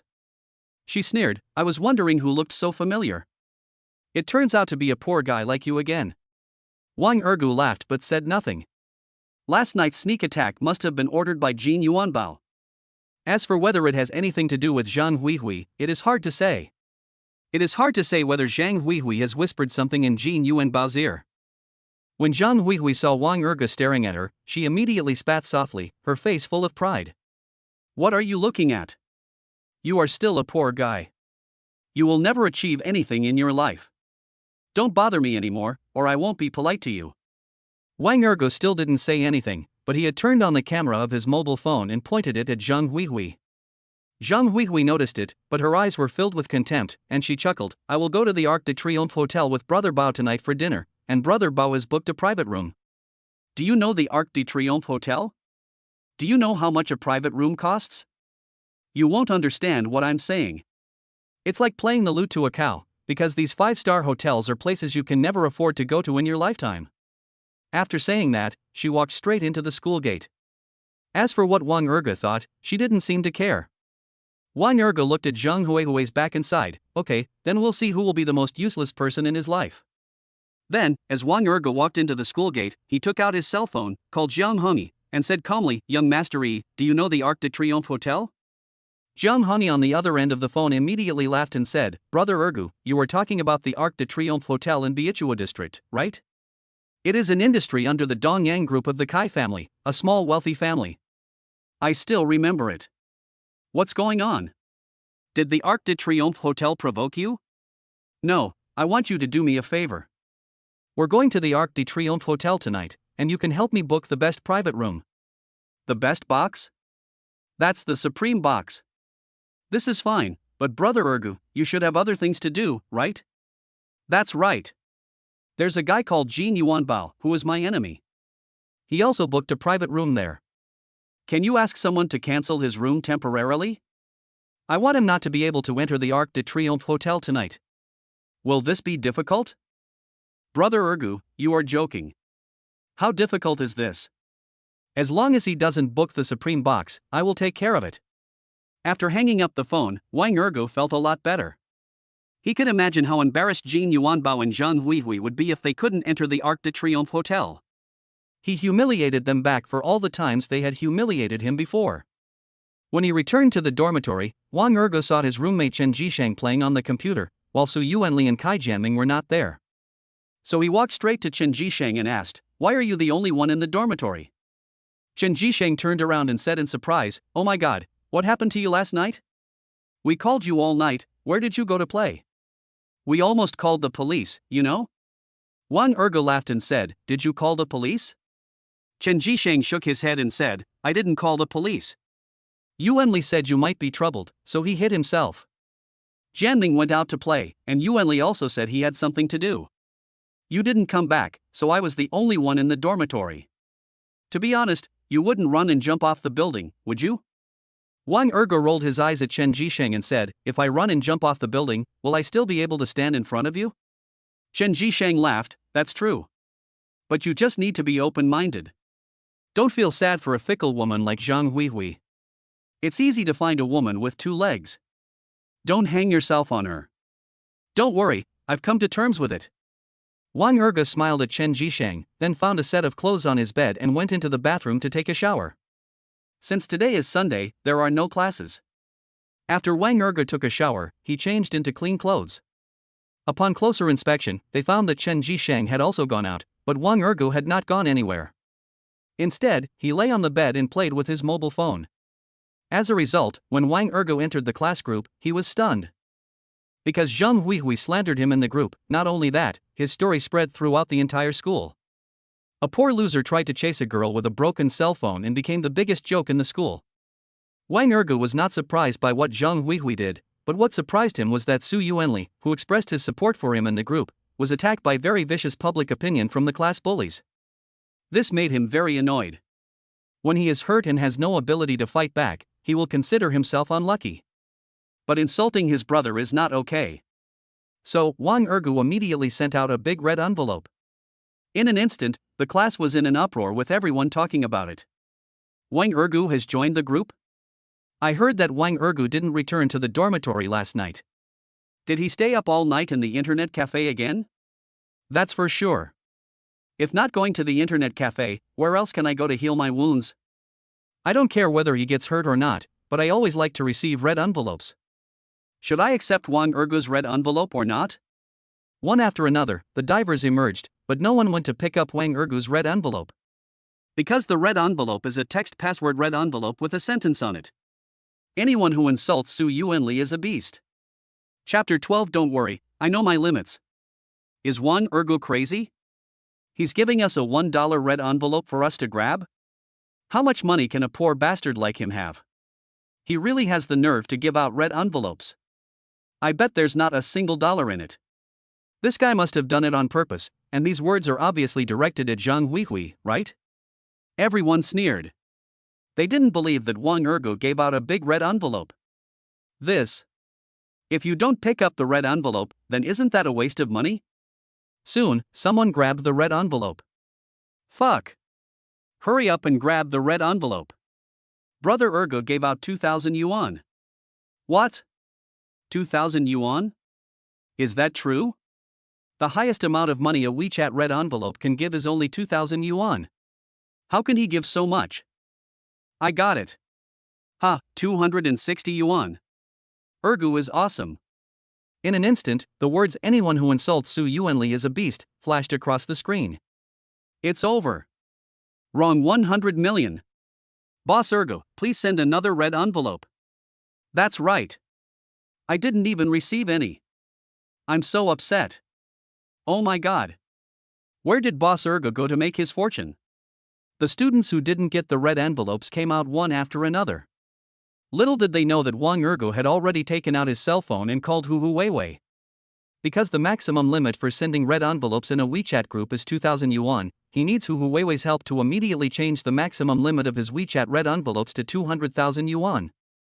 Soon, Hu Weiwei asked someone to update the WeChat red envelope limit for Wang Ergu, which took less than 10 minutes. At this time, Zhang Huihui's best friend Lin Ling had already popped up. TSK. He probably just borrowed 2,000 yuan, but he actually came to the class group to pretend to be the boss? There are really idiots like this every year. As Lin Ling spoke, the other students instantly believed it. That's what I was wondering. How could he, who usually needs to work part-time, suddenly receive 2,000 yuan? I see. That's right, it's just 2,000 yuan, it's nothing, the poor will always be poor. Being poor is not a sin, it's just that these poor people are always pretending to be cool. Everyone suddenly started mocking Wang Ergu again. Ha ha. If those who send out red envelopes are poor, then what are you if you can't even send out red envelopes? Wang Ergu immediately sent this message. The class group fell silent instantly. After a while, Lin Ling continued to bubble. Wang Ergu, why are you pretending? Giving out a red envelope is nothing. In that case, then Lin Ling, go ahead and give out red envelopes to everyone. As long as you give out more red envelopes than I do, I'll admit defeat today. But if you give out less red envelopes than I do, you must shout Wang Ergu Appa 3 times in voice chat. Wang Ergu retorted without any hesitation, this Lin Ling is really despicable. She wants to bully him just because she is Zhang Huihui's best friend. Does she really think he is easy to bully? The upper limit of the red envelope is 2,000 yuan. Did you do this on purpose?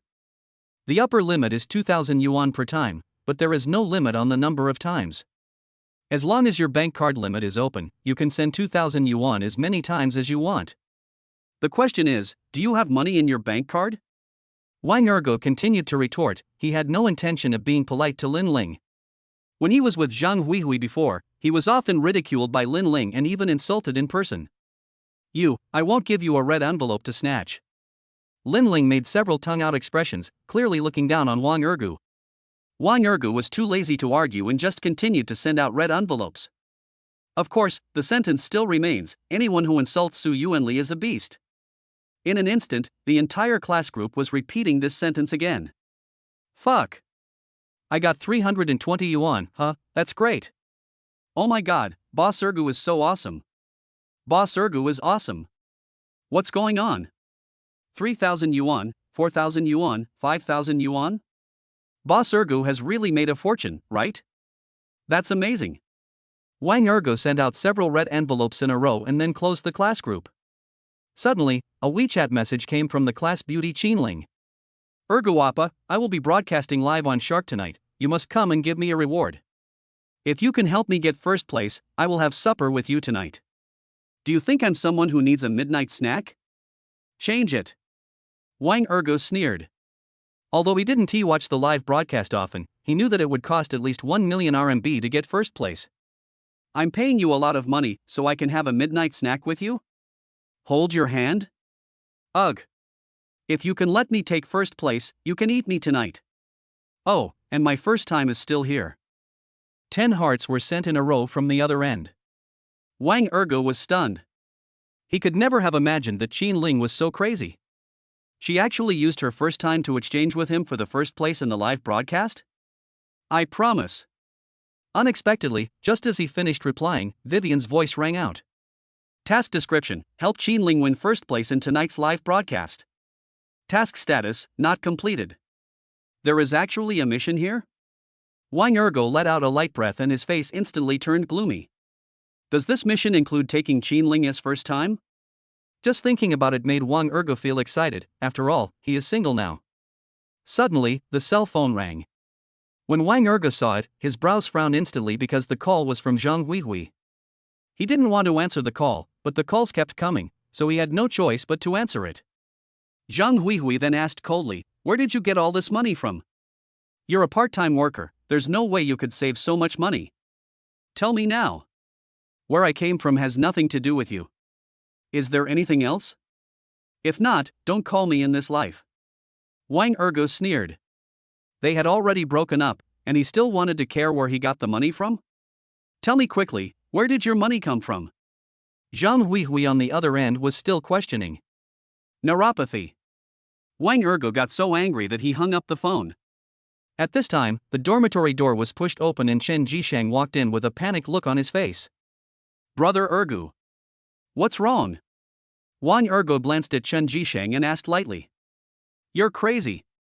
Why are you sending so many red envelopes in the class WeChat group? Chen Jishang asked excitedly while gasping for air. You should take a breath first, drink a glass of water, and then talk to me slowly. Wang Ergo laughed and made a gesture to Chen Jishang.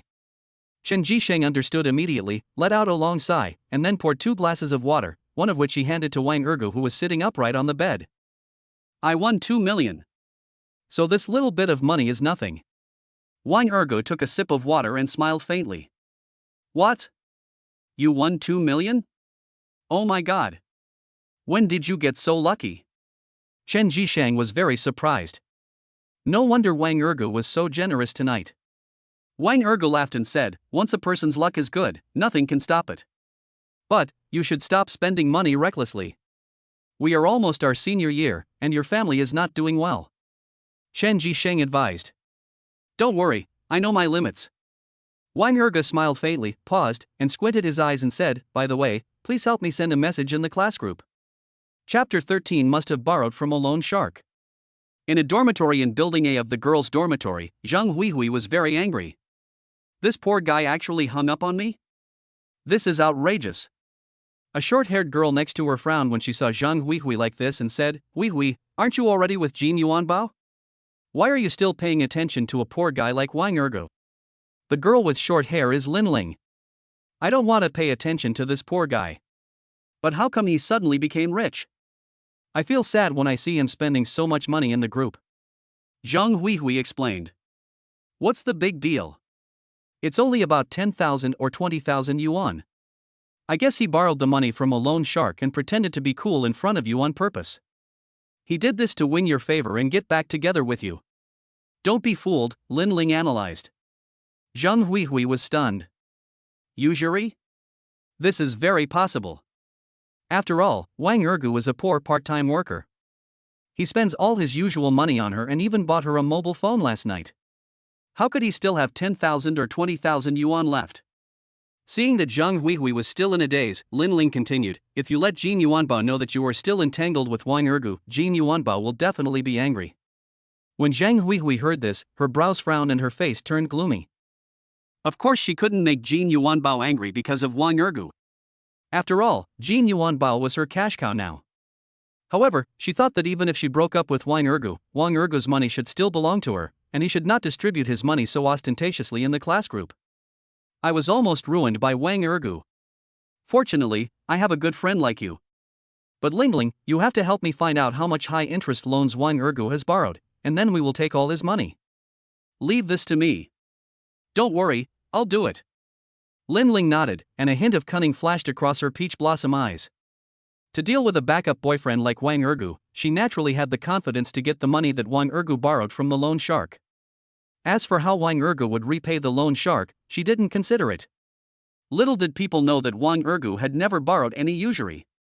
When Zhang Huihui heard Lin Ling say this, she suddenly felt relieved. She waved to Lin Ling, picked up her cell phone and dialed Jin Yuanbao's number. Because Zhang Huihui remembered that Jin Yuanbao said last night that he would send someone to deal with Wang Ergu, so why is Wang Ergu still fine? Lin Ling took a few steps back, sat on a chair, took out her cell phone and made a call. Brother Gu, I have a favor to ask of you. Keep an eye on Wang Ergu and find out where he has borrowed high-interest loans in the past. I will send you his information later. No problem. A burly voice came from the other end of the line. Just after finishing the call, Lin Ling received a message on her mobile phone. Lin Ling turned her head and saw that Zhang Huihui was still on the phone. She didn't dare to disturb her, so she could only wait quietly by the side and continue to read the messages in the class group. After Zhang Huihui put down her phone, she said to her, Huihui, Chen Jisheng said in the group that Wang Ergu was going to buy a car tomorrow. Buy a car? How can a poor bastard like him afford to buy a car? Zhang Huihui looked at Lin Ling in surprise. She immediately took out her mobile phone and checked the class group messages. Sure enough, she saw Chen Jisheng talking about Wang Ergu buying a car. This was hard for her to imagine. Because she knew Wang Ergu too well. He was just a country boy and his family had very little money. Even buying her a mobile phone would require him to work part-time for 3 months. It was impossible for him to have money to buy a car. Wang Ergu must have borrowed money from a loan shark. I guess he wants to buy a car to get back together with you. Didn't you say that Jin Yuanbao drove you away in a BMW last night? He must want to buy a car to pretend to be a rich man. Lin Ling sneered. Zhang Huihui listened to Lin Ling's analysis and agreed with it deeply. After all, Wang Ergu saw her being sent back to the dormitory building by Jin Yuanbao last night, and watched her leave with Jin Yuanbao, so she must have developed a rebellious mentality. By the way, Huihui, did you have sex with Jin Yuanbao last night? Lin Ling giggled. She heard that Zhang Huihui and Jin Yuanbao left last night, and wondered if something must have happened to them. Of course I didn't. My mom said that I had to wait until the wedding night to have sex with a man, and I happened to have my period last night. Zhang Huihui shook her head and said. This. Lin Ling smiled awkwardly and didn't ask any more questions. To her, it didn't matter at all whether Zhang Huihui was slept with by Jin Yuanbao. The important thing is that if Zhang Huihui and Jin Yuanbao continue to be together, she can also make some money from Jin Yuanbao. However, she could not have imagined that Zhang Huihui seemed to have good luck, because Jin Yuanbao was a well-known scumbag. Once he got tired of Zhang Huihui, he would kick her away. Until dark, Wang Ergu still didn't wait for Su Yuanli to return to the dormitory. What's going on? Wang Ergu originally planned to take Su Yuanli and Chen Jisheng to the Arc de Triomphe Hotel, but he didn't expect that after staying in the dormitory for a whole day, he didn't see Su Yuanli come back. So, Wang Ergu called Su Yuanli. Yuanli, where have you been?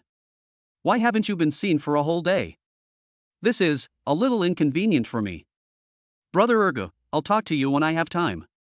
Su Yuanli on the other end of the phone hesitated and did not explain where he had gone. What happened? Nothing, just a little problem at my house, I will fix it today. It was definitely a family matter, and Su Yuanli clearly didn't want to talk about it, so Wang Ergo didn't know what to say. But Su Yuanli was not available and Kai Jianming was not there either, so he did not invite Chen Jisheng to meet Jiang Hongyi, lest his roommates think that he was partial by inviting one and not the other two. After sending a message to Jiang Hongyi, Wang Ergo waited for Jiang Hongyi to come over.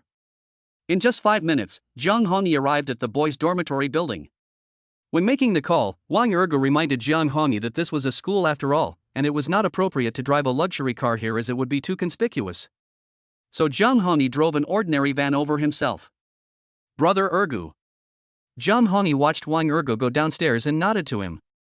Upstairs, Chen Jisheng saw Wang Ergo get into the car, but he was a little confused because he didn't know where Wang Ergo was going. But he felt that Wang Ergo should have gotten over his broken heart. So he secretly breathed a sigh of relief in his heart. Wang Ergo's life would be better in the future if he got rid of Zhang Huihui, the gold digger. Wang Ergo glanced at Chen Jisheng upstairs, then took out his cell phone and sent a message to Chen Jisheng, Old 4, go to the cafeteria to eat by yourself. I'll invite you and Yuan Li to have dinner together when I'm free. Jiang Hongyi looked at Wang Ergo's gloomy face and thought that Wang Ergo was worried about the gold ingot. He frowned and asked, Brother Ergo, is that gold ingot? Just a piece of trash. Stole my girlfriend. Whatever. Just a gold digger. Wang Ergo put away his phone and said to Jiang Hongyi indifferently. Prying your corner? Jiang Hongyi looked at Wang Ergo in some surprise, because Wang Ergo had taken out more than 10 million to save him and was planning to invest 1 billion. He checked Jin Yuanbao's family assets and found that they were worth only 100 or 200 million at most. But Jin Yuanbao was so blind that he actually pried into Wang Ergo's house. Is Jin Yuanbao looking for death? For a moment, he also thought of the abandoned park today, and guessed that Wang Ergo's appearance there might be related to the gold ingot. Chapter 14 cancelled means cancelled. However, Jiang Hongyi felt relieved. He thought that Wang Ergo must be too low-key in school, so Jin Yuanbao didn't know Wang Ergo's true identity, that is, the heir of the superfamily. At this moment, Jiang Hongyi still thought that Wang Ergo came from a mysterious superfamily and could easily come up with tens of billions or even hundreds of billions. As for Jin Yuanbao, he is just a rich second generation from a small third-rate family, and he is a good-for-nothing at that. He has no ability, his academic performance is a mess, and he likes to flirt with other women, changing women like changing clothes. For a rich second generation like Jin Yuanbao, he could settle the matter with just one phone call, but he did not act rashly because he was worried that Wang Ergo might have some ideas or plans, and he couldn't ruin Wang Ergo's plans. Don't worry about it. She's just a gold digger. You can just pry her away if you want.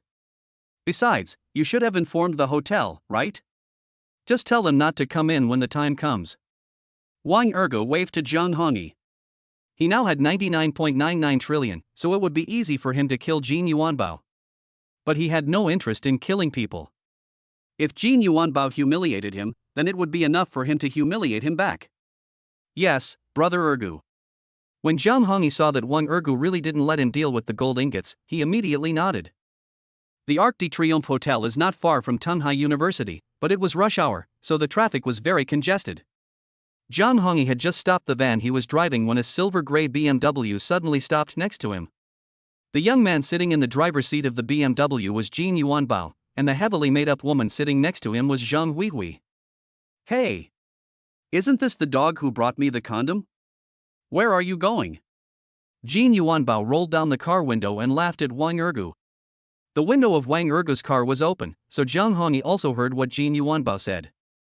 This bastard! Jiang Hongyi wanted to scold Jin Yuanbao, but Wang Ergo waved his hand to stop him. Don't pay any attention to this kind of trash. Some of them are worse than dogs. Wang Ergo sneered and looked at Jin Yuanbao with disdain. What did you say? Jin Yuanbao's face instantly turned angry. How dare this delivery boy say that he was worse than a dog?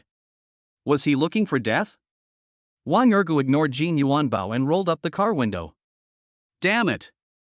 Jin Yuanbao was furious. How dare this kid ignore him? Wait. Something is wrong. Didn't he ask Louis Dao to deal with Wang Ergo? Why is Wang Ergu still so well instead of lying in the hospital? Zhang Huihui called him before and asked him about it, and he thought Zhang Huihui had made a mistake. That bastard Wang Ergu, brother Bao, we don't need to pay attention to him, lest it affect our mood. Let's go and eat first. Zhang Huihui was very annoyed. She suddenly felt that she did not check the almanac before going out, and actually met Wang Ergu. It was really unlucky. However, it is a rare opportunity to go to the Arc de Triomphe Hotel now, and she does not want to lose this opportunity because of Wang Ergu. If she takes photos and posts them on WeChat Moments, she will be so proud. As for Wang Ergu, he was just showing off his eloquence. She would slowly humiliate him back later. There would be plenty of opportunities. Humph, I won't let him go. Jin Yuanbao snorted coldly, and a hint of cruelty flashed across his eyes. When they arrived at the Arc de Triomphe Hotel, Jin Yuanbao and his companions discovered that the van Wang Ergu was riding in had also driven to the entrance of the hotel building. That bastard actually came to the hotel too? Jin Yuanbao looked confused, but he thought that Wang Ergu might be here to deliver goods. After all, he had seen many poor kids like Wang Ergu working part-time. Brother Bao, Wang Ergu must be just being arrogant, because I told him that I would go to the Arc de Triomphe Hotel with you. Zhang Huihui sneered. She couldn't believe that Wang Ergu would actually come to the Arc de Triomphe Hotel just to get her attention. But in her opinion, this kind of 5-star hotel is something Wang Ergu can afford. Unexpectedly, when Zhang Huihui followed Jin Yuanbao in, she was stopped by someone. You too, the whole hall has been reserved tonight. Do you have a reserved box? If not, you cannot enter. A bald security guard stared at Jin Yuanbao and Zhang Huihui with sharp eyes and said in a cold voice. Our brother Bao has reserved a private room, please get out of the way. Zhang Huihui saw Wang Ergu going in, but she was stopped by someone, so she quickly scolded him. Jin Yuanbao immediately took out his cell phone and asked the bald security guard to check it. You are Jin Yuanbao, right? The private room you reserved has been cancelled, so please leave now. The bald security guard returned the phone to Jin Yuanbao and said bluntly. Cancel? What do you mean? Why do you want to cancel the box I reserved? Jin Yuanbao looked at the bald security guard angrily and asked sternly. He had encountered this situation before, but he always felt unwilling to accept the fact that Wang Ergu went in while he couldn't. It's cancelled, it's cancelled. You're too late. Please leave and don't cause trouble here, otherwise you will bear the consequences. The bald security guard said sternly. You. Jin Yuanbao was stunned. He saw the bald security guard asking 6 security guards to block the place and knew that he really couldn't go in. But this made Zhang Huihui feel very angry. She pointed at the backs of Wang Ergu and Zhang Hongyi and said, What do you mean by this? Why can they go in but we can't? They were invited by someone. If you were also invited by someone, please show your electronic invitation card and scan it here. The bald security guard explained expressionlessly, then took out a card swipe machine. This. No, we have to go in too. If you don't let us in, we will complain to you. Zhang Huihui snorted coldly, then turned to look at Jin Yuanbao. Brother Bao, we don't have to be afraid of him. He's just a security guard. Why wouldn't he let us in? Jin Yuanbao was scared, as he thought the Arc de Triomphe Hotel was not someone he could afford to offend, so he immediately shook his head at Zhang Huihui. You want to cause trouble? Think carefully.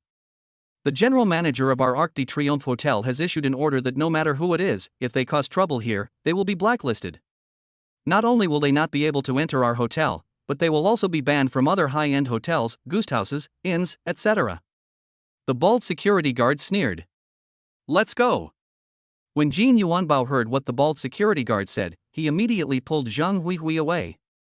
Wang Ergu did not look back at Jin Yuanbao and the other person, because his attention was attracted by a familiar figure on the other side of the elevator. At the elevator, Lu Fei was grabbed by the left arm by a tall and fat man. Mr. Long, please let go. Chapter 15 Let go of your dirty hands. Lu Fei glared at the tall and fat man. She couldn't expect him to be so rude.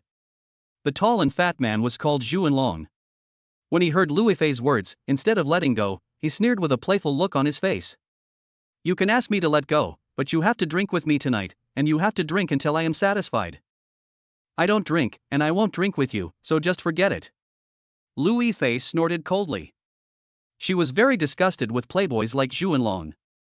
If you don't accompany me, then you won't get the loan for the Lu family. Yuanlong's face darkened and he said with a sinister look. Humph, you bitch, why are you trying to be so reserved with me? I don't believe I can't conquer you. Lu Fei's face froze and her heart trembled slightly. After all, she knew that if her family had no loan, it would be troublesome. However, before Lu Fei could refute Yuanlong, a voice came from somewhere. Take your dirty hands off me. These words surprised both Lu Fei and Yuanlong. Lu Fei turned her head and recognized Wang Ergu at a glance. But this time, she did not use Wang Ergu as a shield, because the playboy on her side was Yuanlong. Yuanlong's Yu family is a second-rate family in Donghai City. The family assets are said to be as high as 80 billion. Her Lu family is just a third-rate family with family assets of only more than 1 billion, so she thinks she can't afford to provoke the Yu family. As for Wang Ergu, he couldn't even afford to offend Jin Yuan Bao. If he offended Yuanlong, he would probably die without knowing how he died. After all, Wang Ergu had acted as a shield for her before, and she didn't want anything to happen to Wang Ergu, so she immediately shook her head at Wang Ergu, signaling him not to come over. Boy, are you talking to me? Yuanlong looked at Wang Ergu with displeasure, and when he saw that Wang Ergu was dressed in ordinary clothes, his eyes instantly became cold. A mere poor bastard dares to shout and act like a hero in front of me? Task description: help Lu Fei get out of trouble and expel Yuanlong from the hotel. Task status: not completed. As Wang Ergu approached, he found that a task had suddenly arrived and he was immediately delighted. As for who Yuanlong is, it doesn't matter to him at all. Master? You? What kind of man are you if you can only use force against women? How dare you humiliate me? Yuanlong raised his eyebrows. He didn't expect that this poor bastard in front of him would dare to humiliate him. A surge of anger instantly rose in his heart. Humiliate you? You're overthinking it. People like you don't deserve to be humiliated by me. This is my girlfriend. If you dare to pester her, I will really humiliate you. Wang Ergu rolled his eyes at Yuanlong, then walked towards Lu Fei and put his left hand around Lu Fei's slender waist. Lu Fei looked confused. She couldn't imagine that Wang Ergu would dare to do such a thing, but now she was in a difficult situation and couldn't push Wang Ergu away. She could only remind him in his ear. Be careful with your words. He is from the Zhu family, a second-rate family.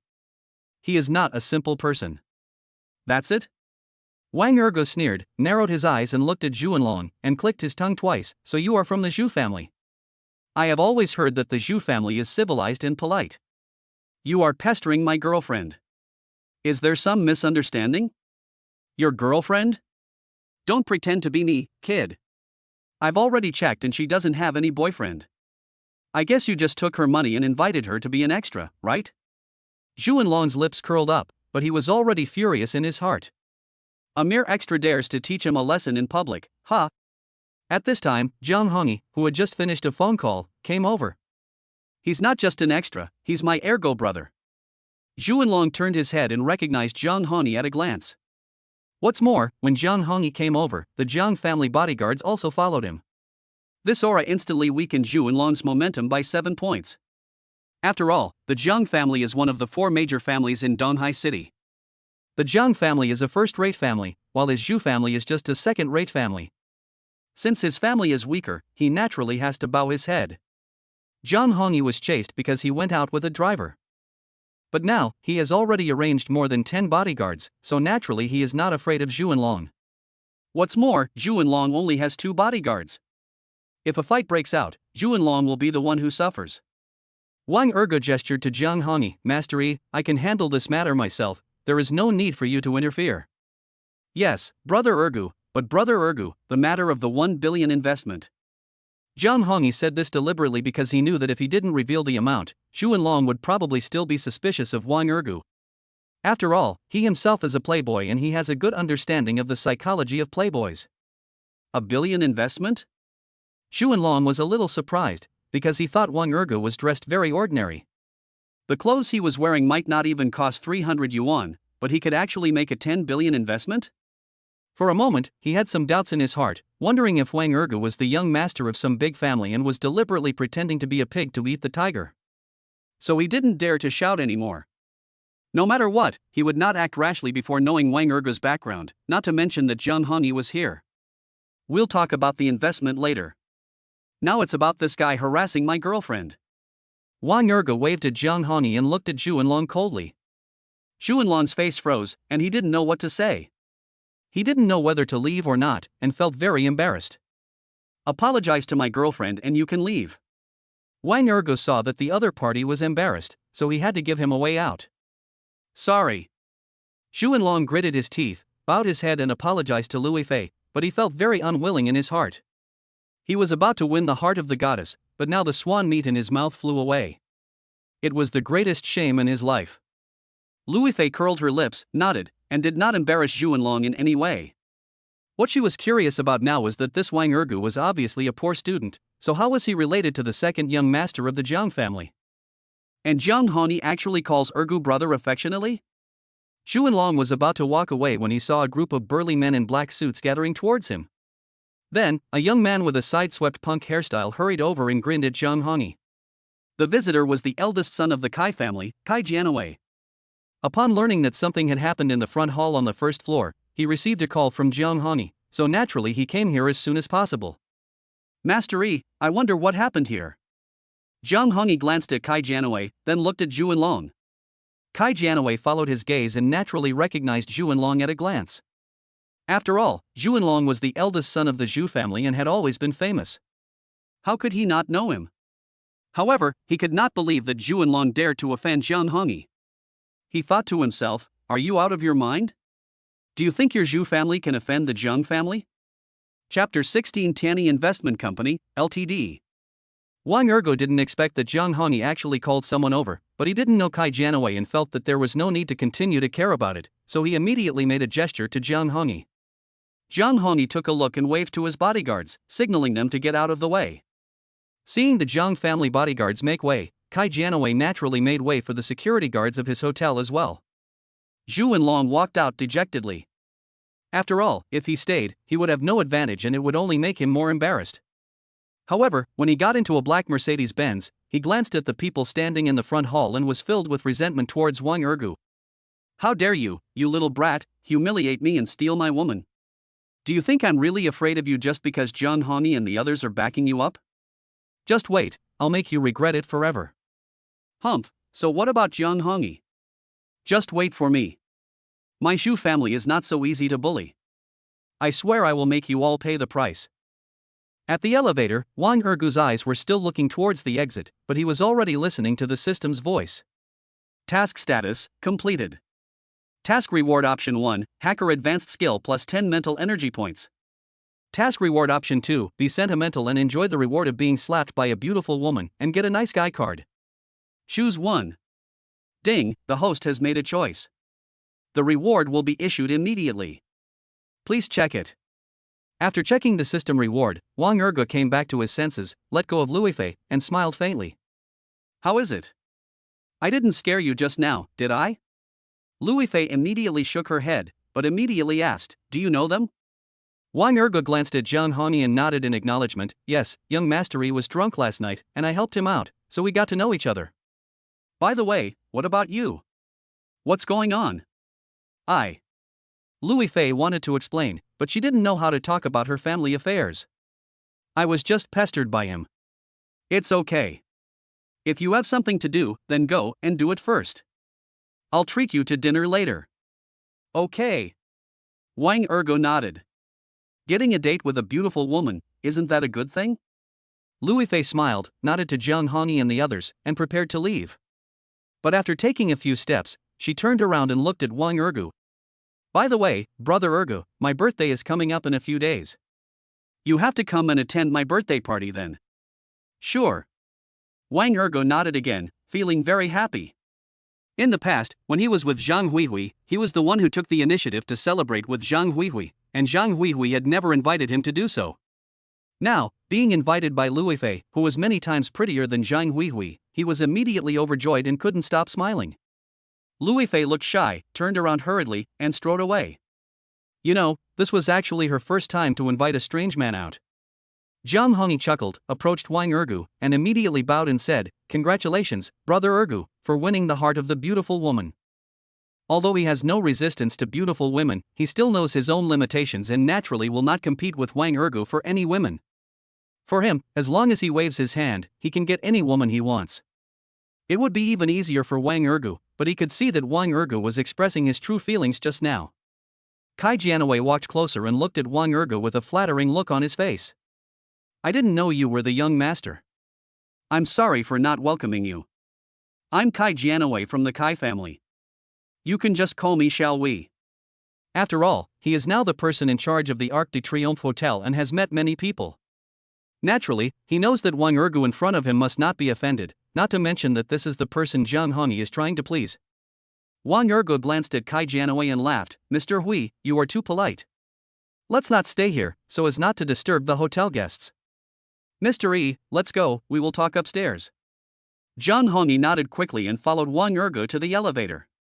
Kai Jianwei followed the two into the elevator and escorted them all the way to the door of the Supreme Box on the 9th floor, giving them a 90-degree bow.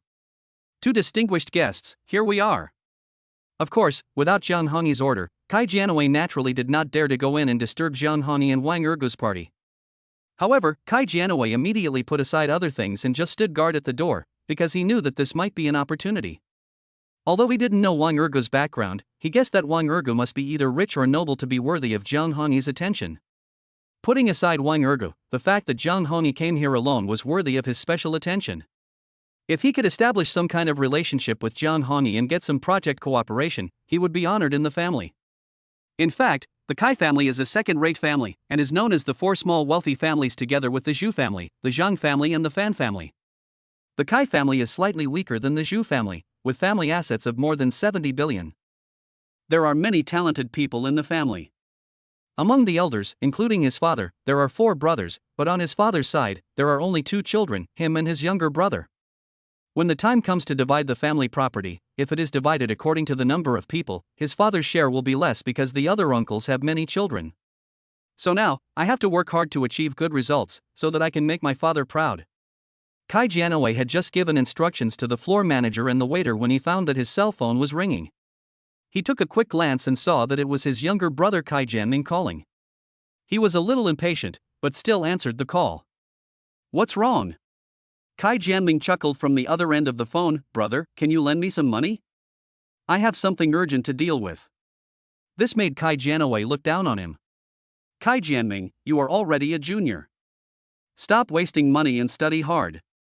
Brother, I really have something urgent to do. Please, if I had a job, I wouldn't have to beg you for help.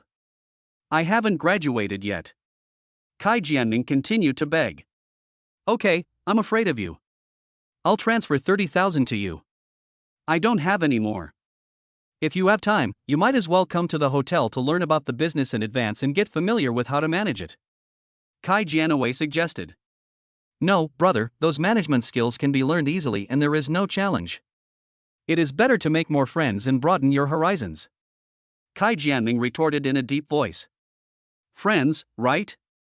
Zhang Hongyi from the Zhang family is qualified.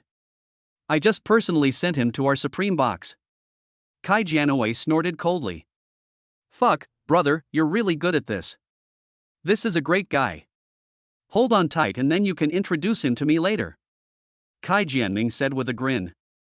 Get lost. Kai Jianwei spat and hung up the phone. Afterwards, he transferred 30,000 yuan to Kai Jianming and reminded Kai Jianming again not to spend money indiscriminately. After all, this younger brother has always been a worry for him. It would be great if I could make friends with Zhang Hongyi and that Ergu brother. However, what Kai Jianwei didn't know was that Wang Ergu was actually Kai Jianming's college roommate. In the box, Wang Ergu and Zhang Hongyi had a conversation and decided to set up an investment company, named Tianyi Investment Company, Ltd. Afterwards, the two talked about the new high-speed rail mentioned today. Chapter 17 Urging Parents to Buy Land. After Zhang Hongyi spoke at length, he finally suggested, Brother Ergu, we still have to hurry up with the new high-speed rail. Otherwise, once the documents are issued, it will be too late. Wang Ergu nodded, his expression instantly becoming serious. How about this, I'll give my dad a call to see how he's doing today. So Wang Ergu took out his cell phone and dialed Wang Qicheng's number. At this time, Kai Jianwei walked in and reported to Zhang Hongyi in person. Master Yi, there is a woman named Hu Weiwei outside. She said she is here to see Brother Ergo. Do you need her to pass? When Zhang Hongyi heard this, he immediately looked at Wang Ergu. Seeing Wang Ergu nod, he immediately waved to Kai Jianwei. Let me in. come in and have dinner with us later. Kai Jianhui was immediately overjoyed. Zhang Hongyi asked him to have dinner with him, which meant that he was recognized. Of course, he still suppressed his emotions and retreated respectfully. On this side, Wang Ergo got through on the phone and asked his father Wang Qicheng directly about the land acquisition. Unexpectedly, Wang Qicheng had been running around all day but had not yet acquired a single piece of land. He had been interested in several pieces of land, but because his wife objected, he still had not made a move. Dad, 5 million is useless. Don't be afraid to spend it. If you don't have enough money, I can borrow money from the second young master Jiang. You know what kind of land that is? It is stable and will not be lost. It is the land that is going to be invested in the construction of the new high-speed railway. If you don't act now, when the documents come down, the whole world will know about it. Even if you have money, you won't be able to buy a few pieces. If you take over the land now, when the government wants to take it back, it will be like demolition, which will cost tens of billions of dollars. Wang Ergo's words suddenly enlightened Wang Qicheng. Yes, the country wants to build a new high-speed railway. If the land is expropriated, some places will have to be demolished. The recent demolitions have been severe and the compensation has been very high. Many people have become rich because of this. However, before Wang Qicheng could say anything, his cell phone was snatched away by his wife Zhang Yuzhu. Ergu, what is going on? Is your information reliable? Zhang Yuzhu, who had been listening nearby, always felt that this matter was a little unreliable. She was worried that her son had been cheated. Mom, he is from the Zhang family. Do you know the Zhang family? The Zhang family is one of the 4 major families in Donghai City. Their family assets are hundreds of billions. Would they cheat a poor boy like me? Besides, this is because I saved the second young master Jiang, and he hopes that I can help him. It can also be regarded as a way for me to make a fortune. His parents just attended a meeting at the provincial level and learned about the new high-speed rail. If you think you don't like having too much money, then don't buy the land. When the time comes, just watch others make 50 billion. You can use the 5 million to support yourself in your old age, right? Wang Ergo said all these words in one breath, then took a deep breath and listened to his parents' reactions. Zhang Yuzhu was stunned. 5 million was hard for her to imagine, let alone 50 billion. At this time, Wang Qicheng was completely moved. He was worried about the risks before, but after hearing what Wang Ergo said, he was no longer worried. What's more, this is obviously an opportunity, a chance to get rich quickly. How can you watch others make 50 billion? If you have the money and don't make it, you'd be an asshole. Ergo, just tell me, what do you need Dad to do? At this time, Hu Weiwei walked in and saw Wang Ergo on the phone, so she naturally sat down quietly. Wang Ergo nodded slightly to Hu, then replied to Wang Qicheng. Dad, let's put it this way. I don't think you guys believe it, but Master E is right next to me now. Let's just have a video call. So Wang Ergo hung up the phone and made a video call directly.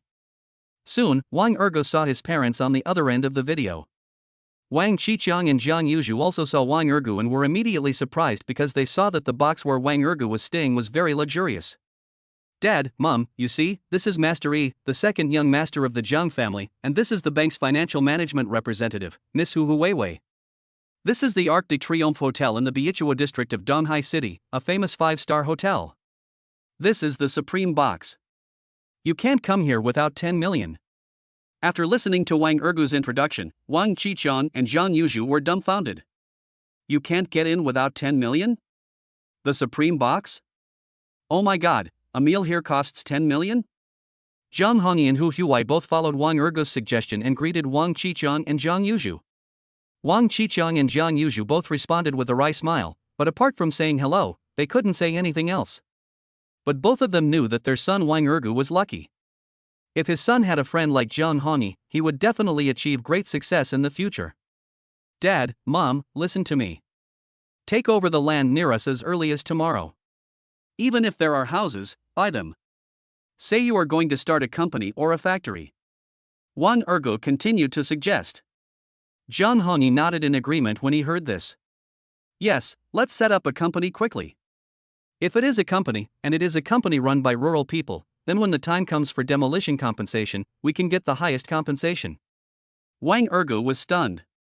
He really didn't know the situation in this regard, but since Zhang Hongyi said so, he thought it should be correct. Dad, Mom, did you hear me? Hurry up and set up a company and buy up those plots of land.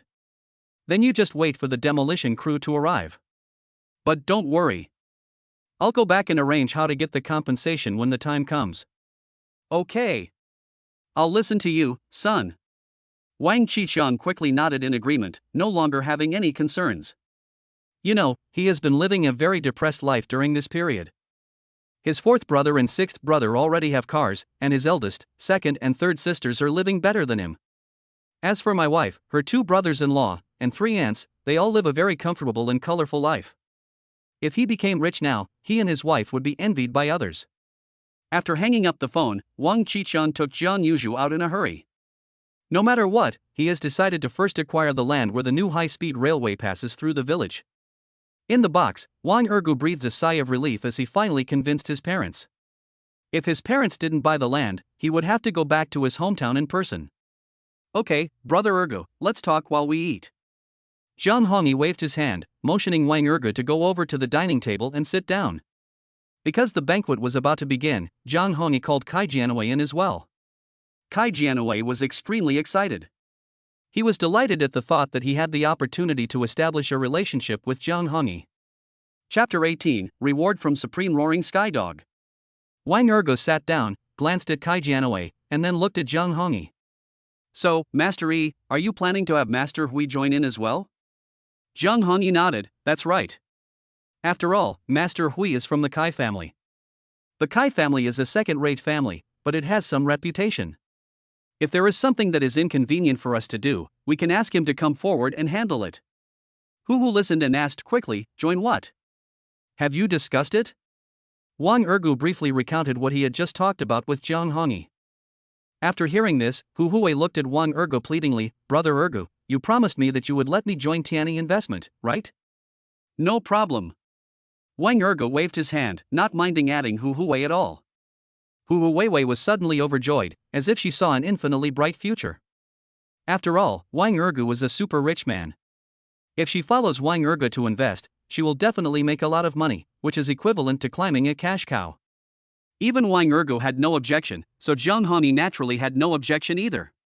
As for Kai Jianwei, he was also ecstatic.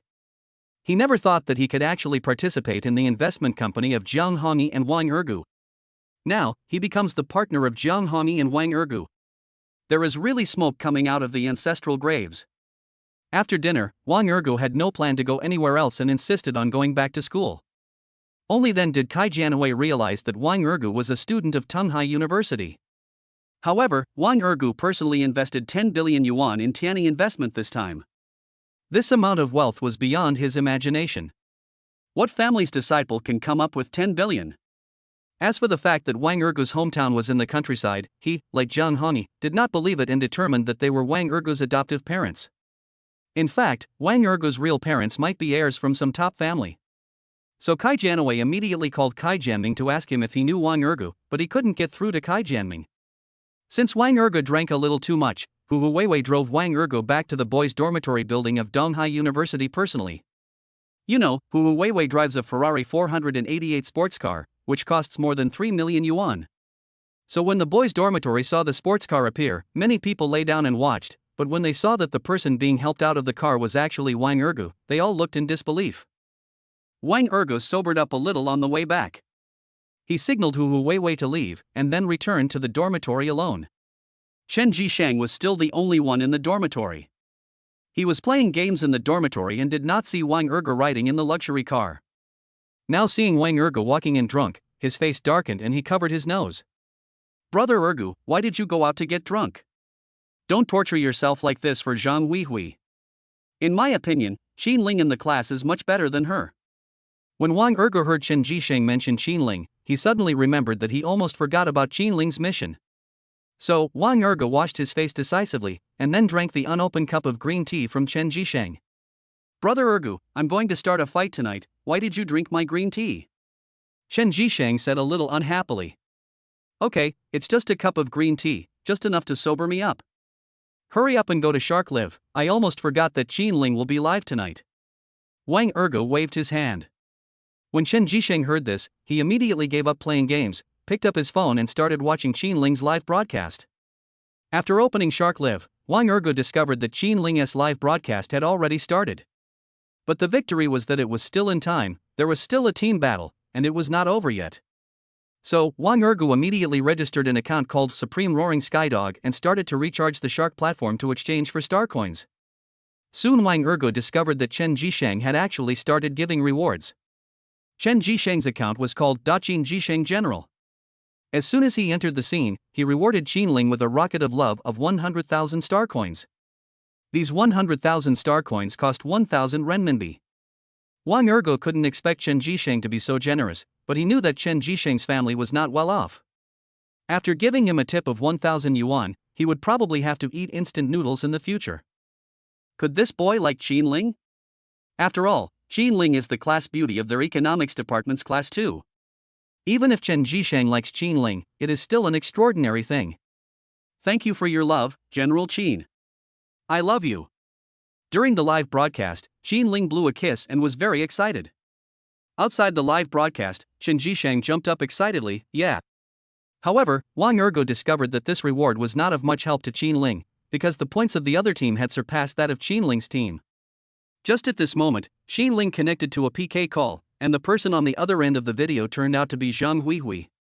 As soon as Zhang Huihui saw that it was Qinling, the corners of her mouth curled up immediately. Then she ignored Qinling and directly called the local tyrants on her side brother and brother's shortcomings and begged for rewards. I have to say that this trick was very effective, so Zhang Huihui received a lot of rewards at once, and the red bar was filled up in an instant. As for Qinling, since he did not beg and was just concentrating on singing, he did not receive any rewards. Zhang Huihui was also vicious. She logged in with her mobile phone and actually disrupted Qinling's live broadcast. Oh, that's just a small reward, and he's still called General Jisheng of Qin. Actually, he's just the poor bastard Chen Jisheng in our class. As soon as these words were spoken, the situation on Qinling's side changed. Everyone mocked Chen Jisheng, thinking that Chen Jisheng was a toad wanting to eat swan meat. This made Qinling feel embarrassed, but she still advised with dignity. Everyone who gave me tips is a big brother. I have no way to repay you. I just hope that everyone can pay attention to my singing, and my singing can relieve the depression and sorrow of the big brothers. Then, Qinling didn't hesitate to kick Zhang Huihui out of her live broadcast room. On the other side, Zhang Huihui was very annoyed by Qinling's kick. She immediately sent a message to Jin Yuanbao, asking him to help reward her. Jin Yuanbao directly rewarded 100,000 love rockets, which is 100 rockets, and it flooded the screen in an instant. Thank you, my brother Baoyu, for the 100 rockets of love. I love you. Zhang Huihui screamed, jumped up, and then began to dance and spin around to entertain herself. Of course, she did not forget to make a contemptuous gesture towards Qinling. When Chen Jisheng saw this, he was immediately very discouraged and sent an apology to Qinling in the chat area. Unexpectedly, at this moment, someone gave 200,000 rewards for Space Love, which was 100 shots, and naturally it flooded the screen in an instant. Qinling was dumbfounded. What is going on? Who gave you a reward? Qinling looked for it and found that the account registered was Supreme Roaring Skydog. He was stunned and thought, could this be Wang Ergo? Chapter 19 Brother Ergo, it's you. Zhang Huihui realized something was wrong and stopped dancing immediately. When she saw that the red bar on her side was squeezed, she became very annoyed. Who on earth supported that bitch Qinling? So, Zhang Huihui secretly sneaked into Qinling's live broadcast room with a small account. Zhang Huihui has a high star rating and a high number of fans, with more than 200,000 of them. As for Qinling, since she just started live streaming recently, her star rating is not high and she only has more than 10,000 fans. However, because Qinling was flooded with messages from wealthy people, she instantly attracted the attention of the official Shark Live. Afterwards, Shark Live officially opened a fan channel for Qinling, so when Zhang Huihui lurked in, a large number of unfamiliar fans also poured in. Even though Zhang Huihui deliberately insulted Qinling for pretending to be innocent, she was soon overwhelmed by the curious questions from fans. But Zhang Huihui discovered that the person who gave the reward was the so-called Supreme Roaring Skydog. Wang Ergo, is that you? Ha, you are really amazing. You actually borrowed money from loan sharks to reward Qinling. Is it to stimulate me? To make me change my mind? As soon as these words came out, the fans were excited. After all, this kind of thing of borrowing high-interest loans to reward female anchors is too easy to be attacked. Therefore, Wang Ergu was unreasonably condemned by a large number of fans, and Qin Ling was also condemned as well. Qin Ling was suddenly a little flustered. She was not greedy for money. Although she teased and said those words to Wang Ergu the first time, in fact, she had her own bottom line. Of course, she would not follow Qin Ling's words, nor would she recognize anyone during the live broadcast. Brother Supreme Roaring Skydog, could you please come forward and explain? What's there to explain? As for what that little account said, I don't know her. As for the money, it's all clean. My money has nothing to do with loan sharking. She recognized the wrong person. Wang Ergu explained and then continued to give rewards. Customized battleship in the 100-shot privilege area, 131,400 star coins per shot. One sword opens the skygate in the 100-shot privilege area, 100,000 star coins per shot. Yun Fire Kirin in the 100-shot privilege area, 166,600 star coins per shot. Cosmic Love in the 100-shot privilege area, 131,400 star coins per shot. The Private Island in the 100-round privilege area costs 100,000 star coins per round. 100 rounds of God's Call in the privilege area, 100,000 star coins per round. Love of My Life in the 100-shot privilege area, 300,000 star coins per shot. As Wang Ergu continued to give rewards, Qin Ling's live broadcast room was constantly flooded with messages. The sound of fireworks continued to ring out in the live broadcast room, and countless fans were stunned. Qin Ling was also confused. She could never have imagined that a wealthy man would come to her live broadcast room and give her more than 1 million renminbi in rewards at once. Together with the previous rocket of love, it was a total of more than 1.2 million renminbi. She covered her cherry lips with her hands. She wanted to say something but couldn't utter it at all. Suddenly, tears welled up in her eyes.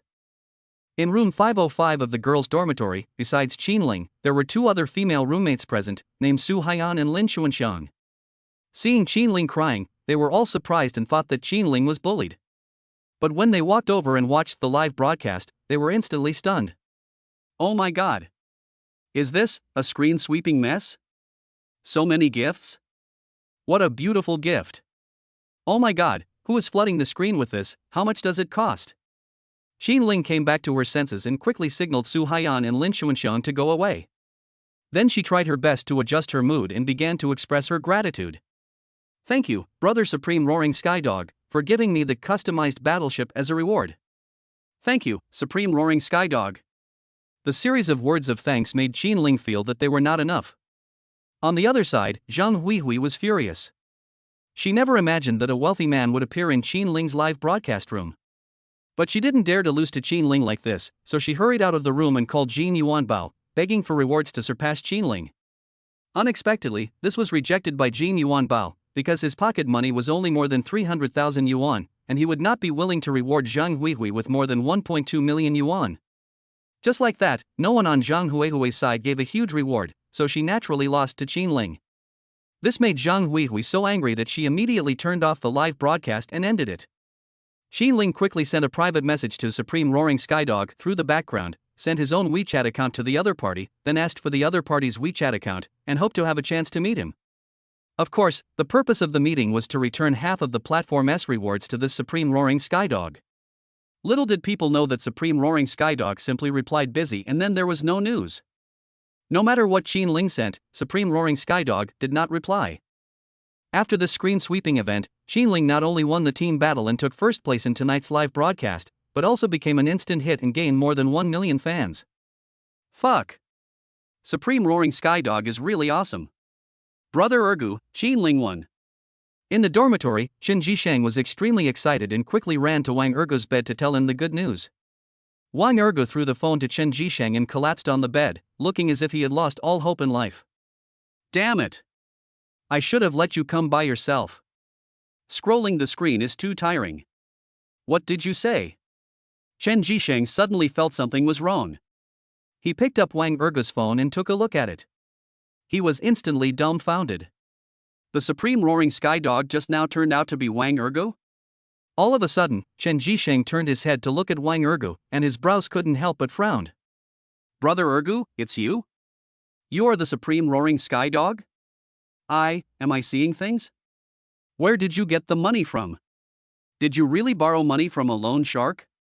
Wang Ergo rolled his eyes at Chen Jisheng. Didn't I tell you that I won 2 million? Why do you always feel like I have to borrow money from a loan shark?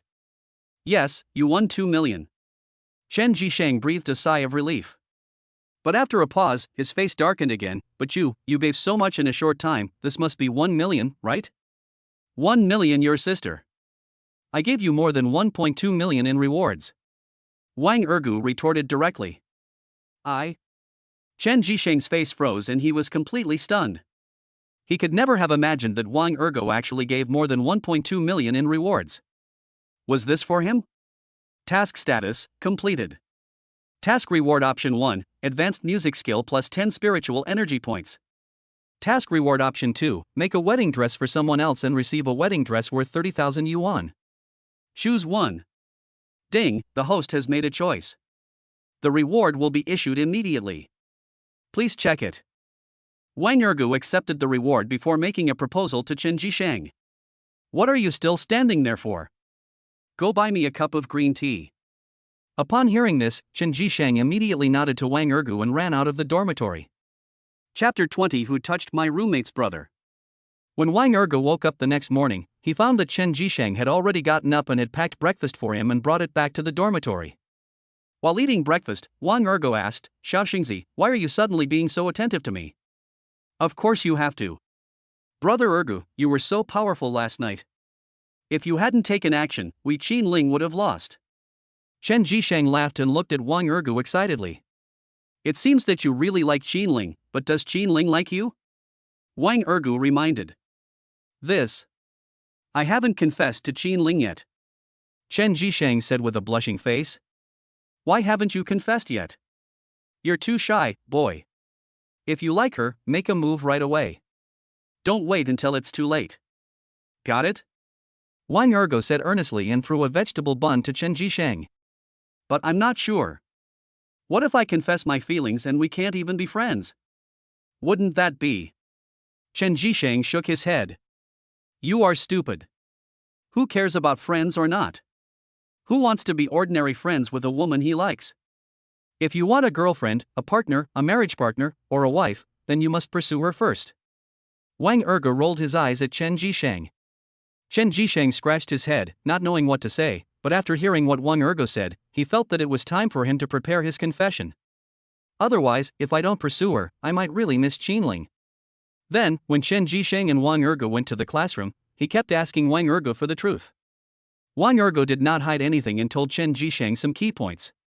But what puzzled Wang Ergu was that Kai Jianming and Su Yuanli did not come to class and both asked for leave. However, when school was over at noon, Wang Ergu received a call from Su Yuanli and learned that Su Yuanli had been beaten. General. Do you know anyone? Gather some men for me. Let's go. Yuan Li has been beaten. Wang Ergu waved to Chen Jisheng with a gloomy face. When Chen Jisheng heard this, his eyes widened instantly and his face became very gloomy. You're looking for death, aren't you? How dare you touch our brothers? I'll find someone right away. After saying that, Chen Jisheng took out his cell phone and started making a call. Task description, save roommate Su Yuanli and solve his predicament. Task status, not completed. Wang Ergu was stunned. He didn't expect that this would trigger a task. He had originally planned to go and rescue Su Yuanli, and now it is naturally his duty. So he immediately picked up his phone and called Jiang Hongyi. Master Yi, my roommate was beaten up. Please prepare 2 groups of people for me. That's it.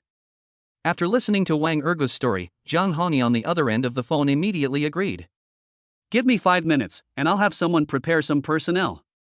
Wang Ergu put down his phone and immediately waved to Chen Jisheng. Let's go, otherwise it will be troublesome if Yuan Li gets hurt. Chen Jisheng nodded, then walked out of the classroom with Wang Ergu. Little did they know that a girl with long light purple hair quietly followed them. The girl was Qinling. She felt that the supreme roaring skydog last night was Wang Ergu. I have to say, girls' intuition is really amazing. Where are they going? Qinling followed them all the way out of the school gate. When she saw Wang Ergu and the others get into a taxi, she immediately hailed a taxi and followed. At this time, in the basement of a shop on Euro Old Street, not far from Tunghai University. Su Yuanli had his arms grabbed by 2 sturdy men and his head pressed on a table. A bald strong man sitting opposite was waving his right palm, picking his nostril with his little finger, and looking at Su Yuanli with disdain. If they don't come, do you know how we will deal with you? Su Yuanli rolled his eyes. They will definitely come. I just lost more than 50,000 yuan. Do you have to be like this? The bald man was called Wang Taishan. He sneered, but you borrowed 30,000 from us. Do you know how much our interest is? If you don't pay it back today, it will be more than 30,000. Tomorrow you have to pay back 40,000. Add the 50,000 you lost, and it will be 90,000. Su Yuanli's eyes widened, and he gritted his teeth in an instant. You are robbing me. I only borrowed 30,000 yuan, but I have to pay 10,000 yuan in interest every day? Yes, let's rob it now. Anyway, I didn't force you. You borrowed it yourself, didn't you? Wang Taishan laughed. You? Su Yuanli was suddenly speechless and looked at Wang Taishan with resentment, but he felt extremely regretful in his heart. He had heard that he could borrow money here, so he came to give it a try. However, he didn't expect that after gambling here for a whole night, he ended up owing a debt of 90,000 yuan. At this moment, he wanted to die because his mother was still in the hospital waiting for money for surgery, but he did such a stupid thing. So you'd better think clearly about how to pay off this debt.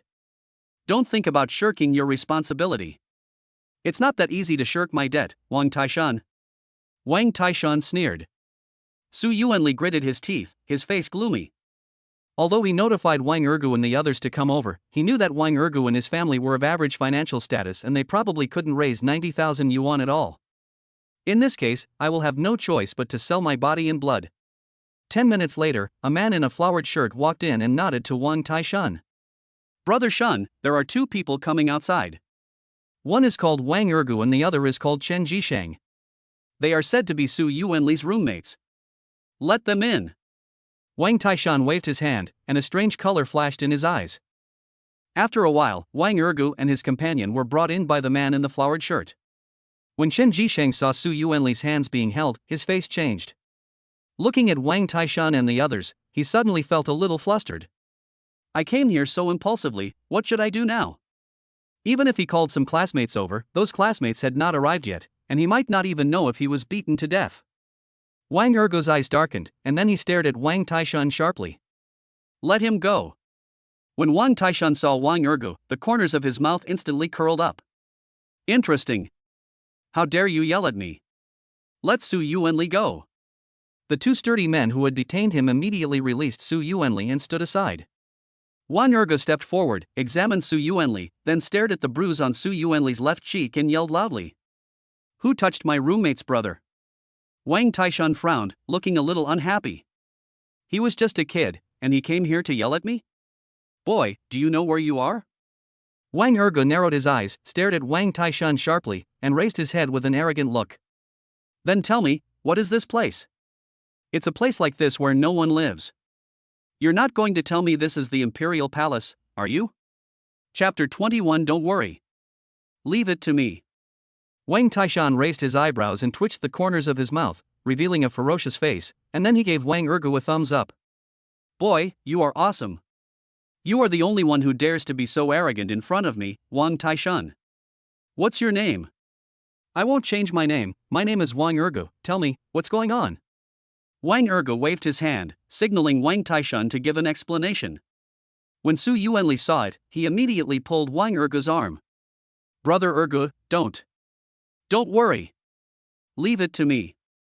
No matter who hit you today, I will make him pay the price. Wang Ergu looked determined and nodded solemnly to Su Yuanli. Su Yuanli saw Wang Ergu defending him so much and didn't ask anything.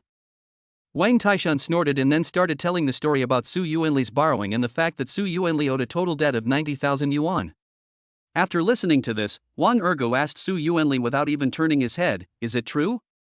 Su Yuanli's throat tightened, and he nodded with a guilty look on his face, it's true. Fuck. Chen Jisheng exclaimed, looking at Su Yuanli in astonishment, Yuanli, are you crazy? If you don't have money, you can ask your brothers for a loan. Why are you so confused? Su Yuanli's face darkened, and he immediately told his mother that she urgently needed 100,000 yuan for surgery. Finally, he sighed and said, I'm just afraid of dragging you down, so I don't dare to tell you. Chen Jisheng frowned and shouted angrily, "Fuck you, do you still consider us brothers? It's just 100,000 yuan, why wouldn't we help you? We brothers will help you even if we have to sell everything we have." As he was speaking, the cell phone rang. Wang Taishan sneered and said with disdain, "It's only 100,000 yuan. In this case, then pay back the 90,000 yuan you owe." Chen Jisheng's face froze. How could he possibly come up with 90,000 now? What's more, he gave all his remaining 1,000 yuan living expenses to the anchor last night. So all of a sudden, Chen Jisheng didn't dare to say a word. 90,000, right? I'll give it to you. Just give me a bank account number. Wang Ergo said calmly. When Chen Jisheng heard that Wang Ergo gave him 90,000 yuan, he immediately breathed a sigh of relief and answered the phone. Wang Taishan glanced at Wang Ergo, then opened his mobile phone and found a bank account number. Wang Ergo took a quick look, then opened his mobile banking app and transferred 90,000 yuan to Wang Taishuan's bank account. It's done. Now that your accounts have been settled, it's our turn to settle them. When Wang Taishan heard this, his face froze instantly. He then picked up his phone and checked his bank account. As expected, 90,000 yuan arrived in the account. This kid actually managed to spend 90,000 in one go? Rich man. All of a sudden, Wang Taishan had a bad idea and wanted to tie up Wang Ergo. Wang Ergo didn't think much about it, but shouted, "Whoever hit him, stand up."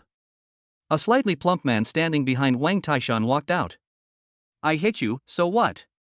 This slightly plump man is Wang Taishan's confidant, his name is Heir Bao, nicknamed Fei Bao. "You hit him? Which hand did you use?" Wang Ergo looked at Heir Bao with sharp eyes, as if he wanted to hold him accountable. Heir Bao was stunned, and suddenly felt that Wang Ergo's aura was quite strong. He glanced at Wang Taishan and dared not say a word. Wang Taishan naturally protected Heir Bao and snorted coldly. "Huh, kid, what do you mean by this? You want to touch my people? Your people touched my brother, so you want compensation? But the compensation is not as simple as 90,000. Wang Ergo sneered. Wang Taishan was stunned. This boy was really arrogant. Just two of them came here, and he wanted to establish his authority here? Before Wang Taishan could say anything, the man in the flowered shirt who had brought Wang Ergo and the other man in earlier came in with a young man with a straw head. This straw-headed young man was from the same place as Chen Jisheng. His name was Chen Gu. When he heard about the accident, he naturally ran over immediately. As soon as Chen Gu came in, he glanced at the basement and frowned instantly. What's going on? When Chen Jisheng saw that it was Chen Gu, he immediately explained to Chen Gu. When Chen Gu heard this, his face instantly turned gloomy and he angrily scolded Wang Taishan and the others. Damn it! How dare you touch my brother? It's only 90,000 yuan. Show me the account number and I'll give it to you. Chen Ji's family is now doing pretty well, having bought 2 buildings in a newly developed zone and having a little money on hand. Chen Jisheng quickly grabbed Chen Ji's right arm and said, "Stop messing around. Brother Ergu has already given them 90,000 yuan, and now we are settling accounts with them." Chen Gu looked at Wang Ergu and was suddenly a little bit incredulous. Because he heard that Wang Ergu had been abandoned by Zhang Huihui. It was obvious that Zhang Huihui, the gold digger, disliked Wang Ergu because he was too poor. But now, Wang Ergu actually took out 90,000 yuan to pay the bill all at once? What is going on? Wang Ergu waved at Chen Gu without turning his head, signaling Chen Gu to calm down, then continued to stare at Heir Bao and sneered at Wang Taishan. So, you're going to protect this guy? I advise you not to do something that is not worth the loss. If you hit my brother, you must pay the price. Wang Taishuan's face was gloomy, then he gritted his teeth and refuted Wang Ergu. Boy, this is not a place for you to be arrogant. Wang Ergu raised the corner of his mouth and revealed a playful smile. Really? Then you can give it a try and see if I, Wang Ergu, can really be so arrogant? If you don't deal with him and hand him over to me, I will make sure you spend the rest of your life in prison. Also, before you go to jail, I can also guarantee that you will be miserable. Because now everyone outside is my people. These words stunned Wang Taishan and the others. Are all the people outside yours? What kind of international joke is this? Wang Taishan naturally didn't believe it and immediately made a gesture to the man in the flowered shirt. However, as soon as the man in the flowered shirt stepped forward, he was grabbed by the arms by 2 bodyguards in black suits and dragged directly back to the basement. Then a large group of bodyguards in black suits filed in and instantly filled the 60-square-meter basement. However, the bodyguards then made way. Wang Taishan looked over and saw a tall young man in luxurious clothes walking in. He couldn't help but frown. Where did this young master come from? The person who came was Jiang Hongyi. He walked straight to Wang Ergu and nodded. Brother Ergu. When Chen Gu saw Jiang Hongyi, he was instantly shocked and looked incredulous. Are you the young master of the Jiang family? Am I seeing things? Jiang Hongyi turned his head and looked at Chen Gu, but his face was puzzled. Who are you? Chen Gu smiled awkwardly, felt extremely embarrassed, and hurried to explain. My name is Chen Gu. I have asked about the wealthy families in Donghai City before, so I know that you are the second young master of the Jiang family. When Chen Jisheng heard this, he was shocked, because he had also heard of the Jiang family, but he did not expect that the second young master of the Jiang family would appear here. However, thinking of what Chen Gu had just said, his face suddenly became a little unhappy. Good boy. How can you come up with 90,000? If you had 90,000, why would you go to my dormitory every day and pretend to be poor? Chapter 22 Gold Ingots Again. Chen Gu turned his head, smiled at Chen Jisheng, waved his hand, and continued to look at Jiang Hongyi. Jiang Hongyi blinked and suddenly realized, so they are all Brother Ergu's people. Wang Ergu waved to Jiang Hongyi and looked at Wang Taishan fiercely. He is the man my brother called, so he is our man. The problem now is that the people here beat up my brother Su Yuanli. I have already paid off their debt of 90,000 yuan, but they are unwilling to give my brother an explanation. Master Yi, please have your men escort my brothers out first. Upon hearing this, Jiang Hongyi waved to the bodyguards, signaling them to escort Su Yuanli and the other two out. Su Yuanli and the other two glanced at Wang Ergu, then turned around and walked out. Jiang Hongyi watched them go up, then turned his head and glanced at Wang Taishan and the others. His eyes then fixed on Wang Taishan who was sitting, and he snorted. How arrogant! How dare you even hit our brother Ergu? You are so bold. Wang Taishan trembled all over and quickly stood up tremblingly. Master Yi, this is all a misunderstanding. Misunderstand? Jiang Hongyi sneered, and his face suddenly became extremely gloomy. People have been beaten like this, and you're telling me it's a misunderstanding? Losing money and owing debts is fine, but what right do you have to touch our brothers? Do you know who he is? He is a student at Donghai University and the future director of our group, with an annual salary of 50 million. Damn it! You beat someone up just because he owes you 90,000? What the hell are you going to take responsibility for if he injures his brain?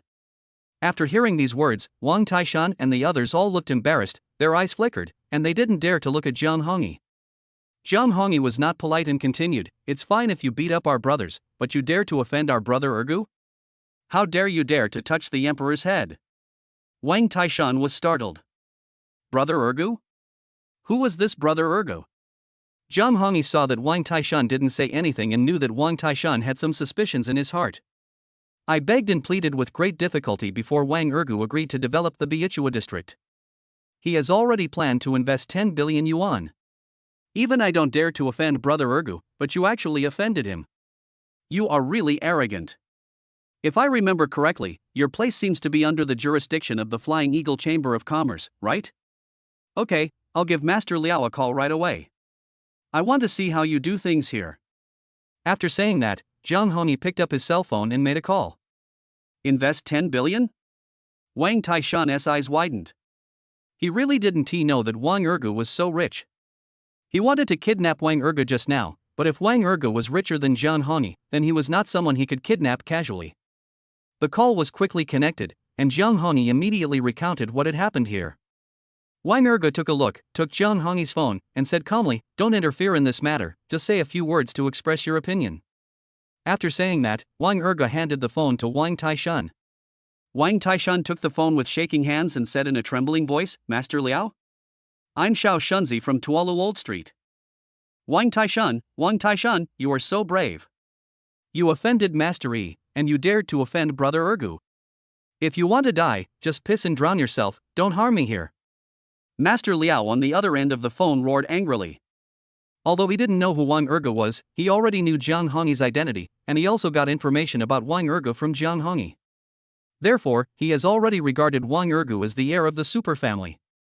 As for Wang Ergu's rural identity, it must be a fake identity that Wang Ergu deliberately created. No, Master Liao, I didn't mean to offend them.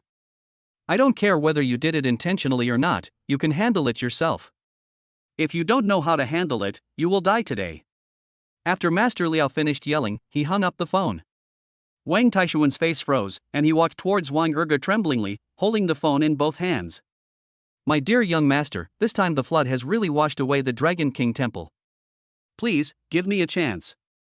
After saying that, Wang Taishan immediately bowed to Wang Ergu. Wang Ergu took back the phone, threw it to Jiang Hongyi, and then waved to Wang Taishan. Tell me what happened. Who asked you to bring Su Yuanli to your place to lose money? As long as you tell the truth, I won't bother with you. As for him, I can just beat him up. Jiang Hongyi was stunned. Could there be another hidden story behind this matter? No wonder Brother Ergu sent Su Yuanli and the others away. He must have been afraid that something might go wrong after Su Yuanli and the others found out. Upon hearing this, Wang Taishan frowned and then made a gesture to the strong men behind him, indicating that they should attack He Shibao. In an instant, He Shibao was knocked to the ground, wailing in pain. Afterwards, Wang Taishan explained in detail the whole story of how he had someone seduce Su Yuanli. After hearing this, Jiang Hongyi was very angry, because he could not imagine that this matter was actually related to gold ingots. He gritted his teeth and shouted angrily, "It's Jin Yuanbao again. Brother Ergu, this bastard is really too much. He grabbed your people and bullied them." Wang Ergu didn't say anything, but his face darkened and there was a burning anger in his heart. Because he couldn't imagine that this matter was actually related to Jin Yuanbao. It must be because Jin Yuanbao wanted to deal with him, so he sent someone to deal with Su Yuanli. In that case, it is me who has implicated Su Yuanli. Jiang Hongyi immediately waved his hands. Brother Ergu, this is not your fault. That Jin Yuanbao asked someone to punish you this time, which means he is not going to let you down. We have to fight back. Wang Ergu nodded and his eyes became as sharp as arrows. Of course we have to fight back. And in the most uncomfortable way for him. How about this, Master Yi, you think of a way to bankrupt the Jin family. I want to see how arrogant Jin Yuanbao can be after the Jin family goes bankrupt. These words made Wang Taishuan's face change instantly. He could never have imagined that Wang Ergu actually attempted to bankrupt the Jin family. The Jin family is a third-rate family in Donghai City, and their assets must be more than 30 billion. It was precisely because Jin Yuanbao made the call personally that he was wary of the Jin family's connections, so he had someone set up a trap to trap Su Yuanli. But he didn't expect that Su Yuanli, who had an ordinary family background, had a roommate like Wang Ergu, an extremely wicked super young master. It's okay now. Jin Yuanbao has hit a wall. When Jiang Hongyi heard this, he immediately laughed, and a hint of teasing flashed in his eyes. Don't worry, Brother Ergu, I'll take care of this matter. Unexpectedly, Wang Ergu shook his head, looked at Jiang Hongyi deeply, and then patted Jiang Hongyi on the shoulder. I know your Jiang family won't give you any money, so let me give you 30 billion and you do as I say. As long as you bankrupt the Jin family within a fixed time, but don't kill Jin Yuanbao, then you can use the same trick of bullying Su Yuanli to take down Jin Yuanbao. If 30 billion is not enough, you can keep asking me for more. The amount is not the problem, as long as the job is done well. Chapter 23 Recruiting Wang Taishan. 30 billion? Wang Taishan's eyes almost popped out of his head, his face was filled with shock, his body shook a few times again, and he almost fell to the ground. Just opening your mouth means 30 billion? Jiang Hongyi shook his head at Wang Ergu. Brother Ergu, 30 billion is not necessary, 10 billion is enough. With 10 billion, he could form a stock market sniper team, and it would be easy to capture the Jin family's listed companies. Okay. Wang Ergu nodded, then turned his head to look at Wang Taishan. With a plop, Wang Taishan knelt in front of Wang Ergu. He was already frightened by Wang Ergu's domineering aura. Let alone 30 billion, even if he spent 100 million, Wang Ergu could kill him without a complete corpse. No matter what, he had sided with Jin Yuanbao before, and he was wrong. Master, I was wrong. Wang Ergu looked down at Wang Taishan with a sneer on his face. Now you know you are wrong, then tell me, where did you go wrong? Wang Taishan simply raised his hands and punched his face left and right. I shouldn't have been greedy for other people's money and misled your roommate Su Yuanli. It's my fault for not being able to distinguish right from wrong, which caused Su Yuanli to suffer injustice in this incident. I shouldn't have been so short-sighted that I offended you, young master. The flood washed away the Dragon King temple. Wang Ergu couldn't help but frown when he saw Wang Taishan like this. That's enough. Why are you putting on a sad show here? Hurry up and get up. When Wang Taishan saw it, he immediately got up and looked at Wang Ergu nervously. But he really hit her, so his face swelled up instantly. I've said it before, I won't bother with you. But, later on, when you deal with Jin Yuan Bao, maybe you'll have something to show for it. Wang Taishuan's face lit up instantly, and he nodded quickly. Xiao Shunzi is willing to serve you, young master. Wang Ergu narrowed his eyes and asked calmly, have you killed anyone in this business? Also, tell me your annual revenue. Wang Taishuan's face froze, and he quickly shook his head, no. There is absolutely no death here. As for revenue, it is not much, about 6 million per year. To be honest, we have been losing money because there are too many brothers, and we can't do it anymore. Jiang Hongyi was a little confused. He frowned and asked Wang Ergu, Brother Ergu, why are you asking these questions? Are you planning to take this guy in? Wang Taishuan's throat tightened instantly and he looked at Wang Ergu with anticipation. After all, it is amazing that a sponsor like Wang Ergu can easily spend 10 billion. If he could follow Wang Ergu, even if he could make 100 million a year, he would be very successful. It's not bad. Even though he beat my brother, he is still loyal. Of course, if he is the kind of two-faced person, he will be miserable because I will cripple him with one palm. Wang Ergu said this calmly, but suddenly swung out his right palm. Bang! The tea table in front of Wang Taishan was instantly hit by Wang Ergu, leaving a handprint on it. Everyone's expression changed. Including Jiang Hongyi. No one could have imagined that although Wang Ergu looked thin, he actually had such amazing strength. Jiang Hongyi's shock turned into joy. He turned to a burly man with a crew cut and said in a stern voice, "Du Cheer, you come and give it a try." All of a sudden, except for Wang Ergu, everyone's eyes turned to Du Cheer. Du Che frowned and shook his head at Jiang Hongyi. I can try, but I can't do it to the level of Mr. Wang.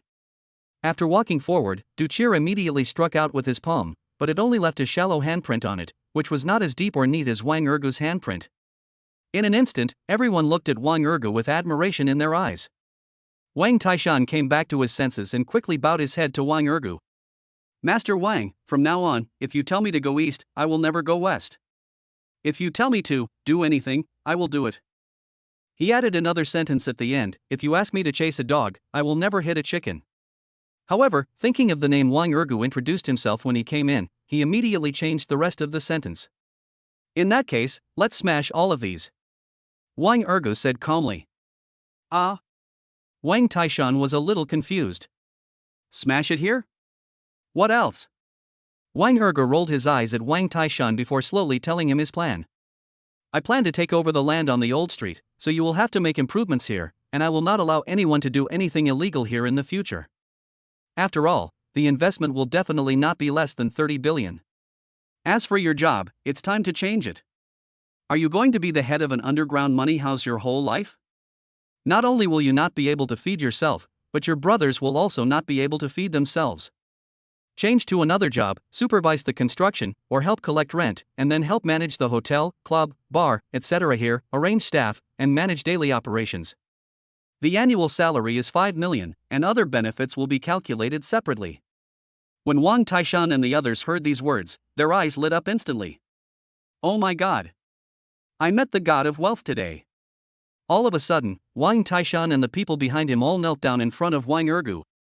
Wang Ergu took out his cell phone and transferred another 500,000 yuan to Wang Taishuan's previous bank account. The man who beat you today, you should compensate him 500,000 yuan for the medicine.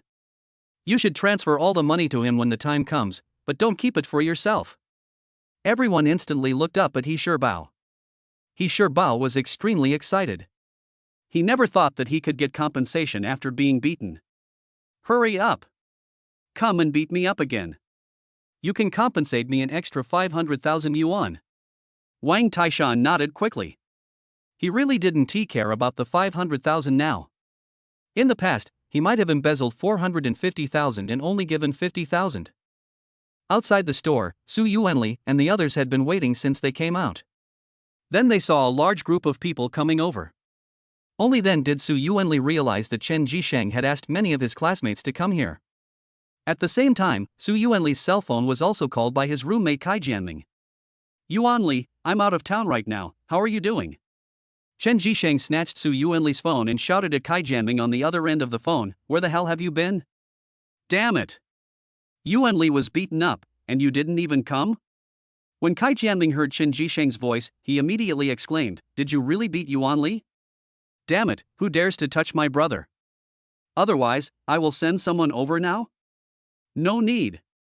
Chen Jisheng roared. He was very disappointed with Kai Jianming. He felt that he was not as good as Chen Gu. After all, he didn't come when something happened. It was too disloyal. No, Jisheng, I'm injured too. It's not that I don't want to go over there. Listen to me, Kai Jianming tried desperately to explain, but Chen Jisheng simply hung up the phone and returned the phone to Su Yuanli. Su Yuanli pursed his lips and said nothing. Now he was worried about Wang Ergu. Although Jian Hongyi took people away, if Wang Taishan and the others became angry and something happened to Wang Ergu in this incident, he would feel guilty towards Wang Ergu. What's going on?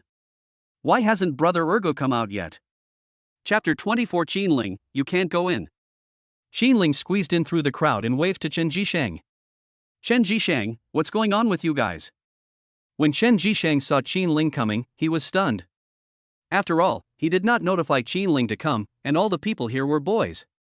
Now Wang Ergu hasn't come out yet, how can he explain to Qinling all of a sudden? Seeing Chen Jisheng shaking his head, Qinling's face darkened. She felt that nothing good was going to happen here, especially since she had already seen Su Yuanli being hit in the face. Where's Wang Ergu? Chen Jisheng still shook his head. Qinling took a look and wanted to rush into the store, but was stopped by Chen Jisheng. Qinling, you can't go in. Chen Jisheng sighed. Qinling frowned and looked at Chen Jisheng in confusion. What do you mean? What did you do? Su Yuanli waved his hand at Qinling and said, When Brother Ergu comes out, I will explain it to you. But now, you just wait. Qinling was surprised, but had no choice but to wait with them. But when she looked at Chen Jisheng, her eyes instantly showed a hint of resentment. Chen Jisheng, thank you for your support last night. I'll treat you to a meal when I'm free. When Chen Jisheng saw it, his face instantly lit up with joy and he nodded quickly like a chicken pecking at rice. So, the supreme roaring sky dog is Wang Ergu, right? Don't lie to me. I hate liars the most. Qinling asked, looking at Chen Jisheng with a serious face. This. Chen Jisheng's face froze, and he suddenly didn't know whether he should expose Wang Ergu. Su Yuanli was startled, then asked Chen Jisheng, What happened to Brother Ergu? Chen Jisheng sighed, and then explained to Su Yuanli, Because I have always liked Qinling, Ergu gave Qinling more than 1.2 million in tips last night for me, helping Qinling win the first place in the live broadcast. More than 1.2 million? Holy shit! Su Yuanli was amazed. He really couldn't imagine that Wang Ergu could come up with so much money. All of a sudden, he also thought of the 90,000 yuan that Wang Ergu gave him to clear his debt. Where did Wang Ergu get so much money? Qinling blushed all of a sudden. She didn't expect that Chen Jisheng would take this opportunity to confess his love to her. Although there are many boys who confess their love to me, they are not sincere. And she could feel that Chen Jisheng really liked her. But she could not have imagined that such an inconspicuous boy like Wang Ergu actually gave her more than 1.2 million in rewards for Chen Jisheng. So she was also curious about where Wang Ergu got the money. Chen Jisheng, what's wrong with this Ergu brother? Didn't Zhang Huihui say he was very poor? He spent so much money in the group all of a sudden, and he also spent so much money on me all of a sudden. Where did his money come from? When Su Yuanli heard this, he was confused for a moment. What group invested so much money? Qinling immediately took out his cell phone and checked the class group. Only then did Su Yuanli realize that Wang Ergu had actually spent money in the group for him. For a moment, Su Yuanli was deeply moved. From this moment on, he completely regarded Wang Ergu as his brother for life and death. Chen Jisheng shook his head at Qinling. I'm not sure. I asked him and he said he won 2 million. As for what the prize was and whether it was true, I didn't ask in detail. Qinling frowned instantly. She felt that Wang Ergu was spending money too recklessly. He won 2 million yuan in the lottery, and he spent so much of it in the class group at once. He also gave her more than 1.2 million yuan. I guess Wang Ergu doesn't have much money left. Chen Jisheng, how about this? After I get half of the share from the live broadcast company, I will return the 600,000 to Brother Ergu. Chen Jisheng was stunned. He didn't expect Qin Ling to have such an idea, but he shook his head. I don't dare to make any decisions for Brother Ergu. You should wait until he comes out and then discuss it with him. Qin Ling let out a light breath, bit her rosy lips tightly, and just waited here patiently. But after a while, Wang Ergu, Jiang Honi, and others came out. Su Yuanli took one look and immediately stepped forward to ask Wang Ergu, Brother Ergu, are you okay? They won't beat you, will they? Wang Ergu shook his head. How is that possible? We are all civilized people. We should solve this problem in a civilized manner. Solved? Su Yuanli and the others all looked delighted. After all, being able to resolve the problem was a good thing. Although Jiang Honi brought people here, they didn't want to make things too awkward. After all, it's easier to see the King of Hell than to deal with little ghosts. If I am rescued this time, it will be very troublesome if I am entangled by Wang Taishan and others next time. Su Yuanli shook his head quickly and said through gritted teeth, no matter what, it's because I'm not strong enough mentally, so I. Okay, stop blaming yourself. You're doing this for your mother. If you want to thank someone, then thank young Master Yi. If it weren't for young Master Yi who scared them, you would have been in trouble. Wang Ergu laughed and motioned Su Yuanli to look at Jiang Honi. Su Yuanli immediately bowed to Jiang Honi and said, thank you, Master Yi. Jiang Honi waved his hand at Su Yuanli, Brother Ergu saved me once, I'm here to repay you this time, you should be careful next time. Okay, I have something else to do, I'll go back now. After saying that, Jiang Honi left with a large group of bodyguards. Qin Ling was amazed when she saw Jiang Honi leaving. You guys are amazing. You actually know the eldest young master of the Jiang family? Wang Ergu then recounted his story of meeting Jiang Honi and this incident. However, he did not tell anyone that he had obtained the system, and he also changed his plan of saving Jiang Honi with money to escaping with Jiang Honi. Qin Ling, Su Yuanli and others all suddenly realized that it was because Wang Ergu asked Jiang Honi to take action that they were able to overcome this crisis. After saying that, Wang Ergu patted Su Yuanli on the shoulder. Don't do stupid things like borrowing money from loan sharks in the future. If you run out of money, tell your brothers right away. We are all college students. We should be upright and not take shortcuts. Su Yuanli felt guilty and burst into tears. I'm sorry. It's all my fault that I got everyone into trouble. I'm sorry. That's enough. Stop crying. Be a real man and stand tall and upright. Wang Ergu rolled his eyes at Su Yuanli.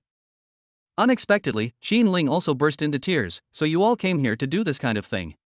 One of you is doing this for your family, and the other is doing this for your friend. It's so touching. Wang Ergu looked at Qin Ling and his face darkened instantly. That's not right. Why are you here, Qin Ling? Did Jisheng ask you to come here? When Chen Jisheng heard this, he quickly shook his head. Qin Ling glared at Chen Jisheng angrily, then smiled lightly. I followed you here and saw you were sneaking around, so I wanted to know what you were doing here. If I had known something was wrong with you, I would have called the police. Wang Ergu waved his hands and sighed. If we call the police, we'll have a grudge. We'll be harassed by them in the future. Now that young Master Yi has come forward to resolve the matter, we shouldn't provoke them in the future. Yes, Brother Ergu. Su Yuanli wiped away his tears and nodded solemnly to Wang Ergu. From now on, even if he had 100 times the courage, he would not dare to come to such an underground bank. Chapter 25 Spreading Rumors Everywhere. At this time, in a bedroom, Jin Yuanbao climbed up from the Simmons mattress, took out a pack of cigarettes, and lit one for himself. The cell phone rang. Jin Yuanbao picked up the phone and pressed the answer button without even looking at it. He started smoking with sleepy eyes. A young man's voice came from the other end of the phone. Bao Xiao, Wang Ergu went to class today. It's strange. Didn't Lu Dao and the others cripple Wang Ergu before? Hearing this, Jin Yuanbao's face suddenly turned grim and he put down the huazi in his hand. What did you say? Wang Ergu went to class? What a bastard. You know, when he went to the Arc de Triomphe Hotel yesterday, he was refused entry, but a poor bastard like Wang Ergu was allowed in. So he was very angry towards Wang Ergu, as if Wang Ergu owed him something. More importantly, he forgot to call Lu Dao. So, Jin Yuanbao immediately hung up the phone and called Lu Dao. Soon the call was connected, and Lu Dao's hearty laughter came from the other end. Bao Xiao, do you want to talk to me about something? Fuck you. Lu Dao, what's wrong with you? Why is Wang Ergu still fine now? Jin Yuanbao yelled loudly. Lu Dao on the other end was stunned. What do you mean Wang Ergu is fine? Bao Xiao, are you mistaken? We have already disabled Wang Ergu. Kill your head. I saw him yesterday, and he went to school for classes today. He's fine. Jin Yuan Bao was furious. If Louis Dao was here, he would definitely slap him. This is impossible. Several of us beat him together. How could we not do what you told us to do, Mr. Bao? And you also have the school surveillance. If you don't believe it, you can check it. We were the ones who kidnapped him and beat him up. Louis Dao quickly defended himself. These words also stunned Jin Yuan Bao. After all, there was no need for Louis Dao to lie to him. But, if Louis Dao beat Wang Ergu, then why was Wang Ergu able to return to school intact? This is something I just can't understand. No matter what, now that Wang Ergu is fine, that proves that you haven't completed your mission, right? Find Wang Ergu for me and give him a beating. When Louis Dao heard this, he immediately agreed. Don't worry, young master. I will make him regret it forever. Jin Yuan Bao hung up the phone directly, still feeling a little depressed. He originally thought that Wang Ergu was ruined, but he didn't expect that Wang Ergu was still fine now, which made him feel very annoying. Suddenly, the cell phone rang again. Jin Yuan Bao glanced at it, then picked up the phone and answered it. Zhang Huihui's aggrieved voice came from the other end of the phone. Bao Xiao, I really felt a little uncomfortable last night. When I am free, I will definitely accompany you, okay? Zhang Huihui. I'm really annoyed right now, especially with that Wang Ergu. I get annoyed just by hearing him. Please don't call me for the time being. Jin Yuan Bao snorted coldly and hung up Zhang Huihui's phone. Although he had been hanging out with Zhang Huihui for a while, he still failed to get the first blood from Zhang Huihui, so he felt a little resentful towards Zhang Huihui. Next to him, a purple-haired woman stretched out her long leg and hooked it around Jin Yuan Bao's arm. Bao Xiao, why are you so angry? If you want to get angry, you can get angry at me. Jin Yuan Bao glanced at the purple-haired woman and his throat tightened instantly. After all, he knew the taste for it. Then he turned around and started cultivating love with the purple-haired woman again. A burst of lascivious music came from the room, which made Jin Yuan Bao completely intoxicated. The phone was still ringing, but Jin Yuan Bao never answered it again. Tunghai University, Female Dormitory Building, Room 404. Zhang Huihui was stunned when she saw the hung-up phone. She never thought that Jin Yuan Bao would hang up on her for the first time. So Zhang Huihui hurriedly called Jin Yuan Bao back. But the phone rang for a long time, and even after several calls, Jin Yuan Bao still didn't answer the call. For a moment, Zhang Huihui felt a little flustered. She felt that she was going to lose Jin Yuan Bao, her financial sponsor, and felt a little wronged. However, when she thought of Jin Yuan Bao mentioning Wang Ergu, her face suddenly darkened. You are such a good bastard, Wang Ergu. You must have said something to Bao Xiao again. Did I provoke you?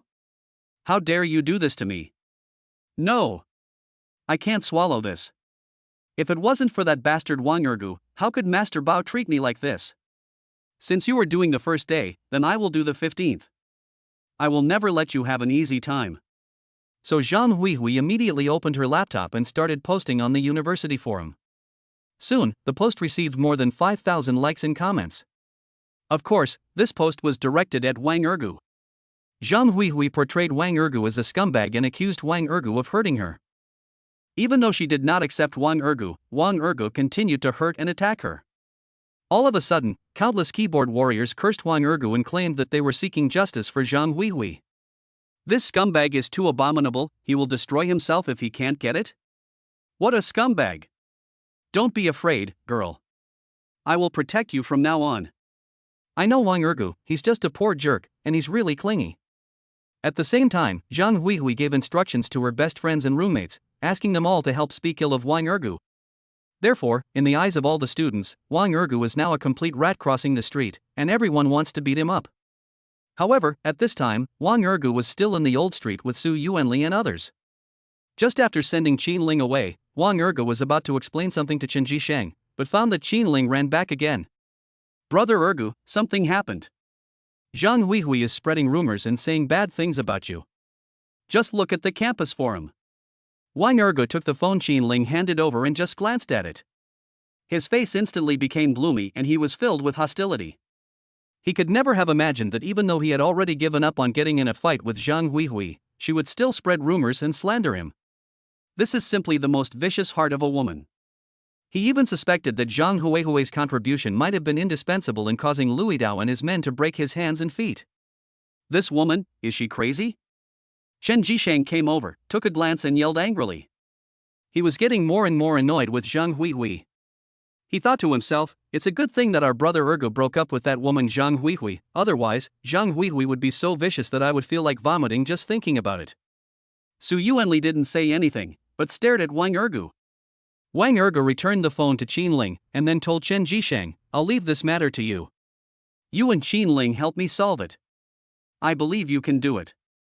Don't worry, leave it to me. Chen Jishang nodded quickly. He would never be polite to a woman like Zhang Huihui. After returning to school, he will mobilize people to expose Zhang Huihui and make this gold digger regret what she has done.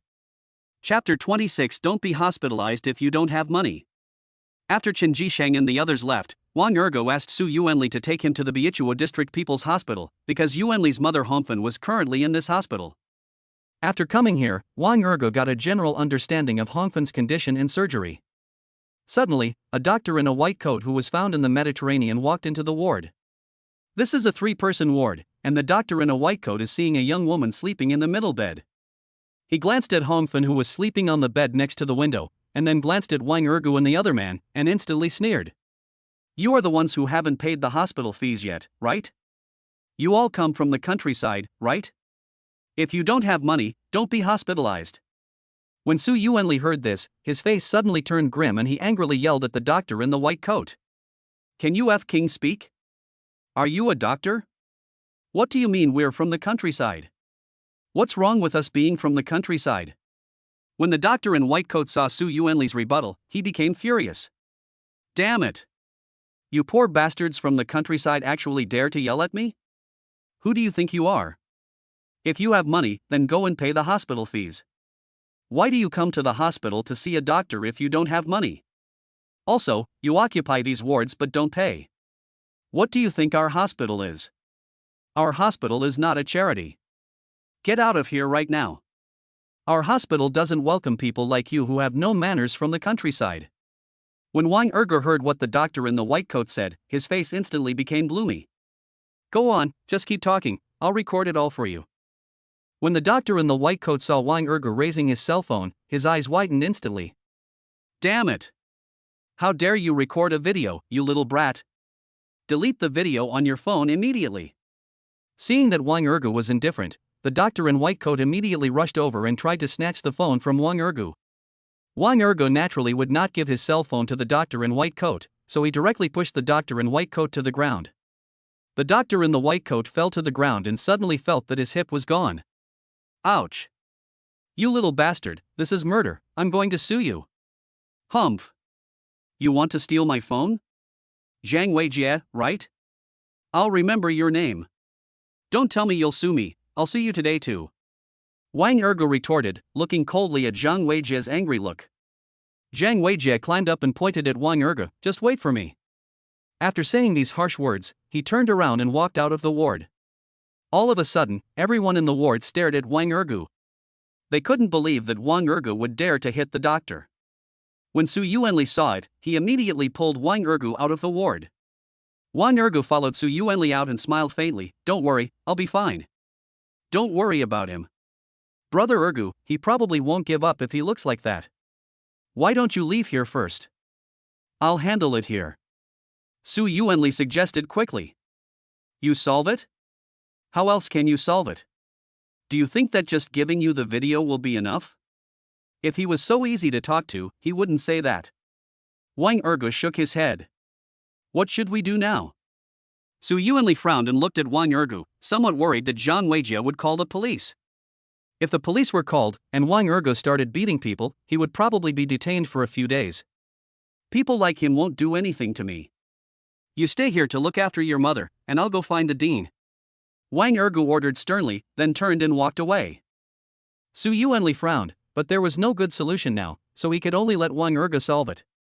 But 5 minutes later, Zhang Weijie came back with 2 hospital security guards. Where are the people? Where did that brat go? Zhang Weijie questioned Su Yuanli, because he knew that Su Yuanli must know Wang Ergu. Su Yuanli said nothing and chose to ignore Zhang Weijie. Zhang Weijie's face suddenly darkened, and the corners of his mouth twitched, revealing a sinister look. Humph, do you think it's okay to just let him hide? Get him out right away. Otherwise, he'll be dead. This time, Su Yuanli lost his composure. He immediately stood up and angrily scolded Zhang Weijie. I advise you not to do anything rash. You are a doctor after all. You should save lives and heal the wounded instead of haggling with poor people like us. Zhang Weijie sneered and looked at Su Yuanli with an arrogant face. I am just arguing with you, so what? You poor bastards actually dare to contradict me? Then, he turned around and waved to the 2 hospital security guards. What are you still standing there for? Go up and catch him. Have him call that brat back here. Upon hearing this, the 2 hospital security guards immediately stepped forward and arrested Su Yuanli. Su Yuanli immediately shouted in a low voice, let me go. It's illegal to arrest people like this. Although he didn't dare to refute anything when he was in the underground money house, this is a hospital and he is not afraid of people like Zhang Weijie. Of course, the most important thing is that his mother was sleeping peacefully on the hospital bed, so he didn't want to disturb his mother. Breaking the law? I am the law here. Vice President Huang Lixing is my cousin. How dare you offend me? You are simply courting death. Su Yuanli's face changed. He couldn't imagine that Zhang Weijie had such a relationship with him. In this case, it would probably be useless for Su Yuanli to go to the dean. You can't do this. We just haven't paid the hospital bills yet. It's not like we won't pay. Besides, we have no grudge against you. Why are you doing this? Zhang Weijie snorted coldly and looked at Su Yuanli with resentment. You filmed the video to slander me, so I won't be polite to you. From now on, you must get out of here. Su Yuanli frowned, glanced at his mother, and gritted his teeth. My mother came here to get treatment. You can't do this. What the hell? You poor bastards should just die and be reborn. Don't hang around in our hospital, wasting the air. Zhang Weijie sneered, then waved to the 2 hospital security guards, signaling them to drag Su Yuanli out. So, Su Yuanli was dragged out of the corridor by 2 hospital security guards. Just at this time, Wang Ergu came back with a few people. Stop it. The 2 hospital security guards looked at Wang Ergu and the others, and then released Su Yuanli. Because both of them saw an old man following Wang Ergu, that was the director of their hospital, Su Jialiang. Su Jialiang is nearly 60 years old and has a short flat head.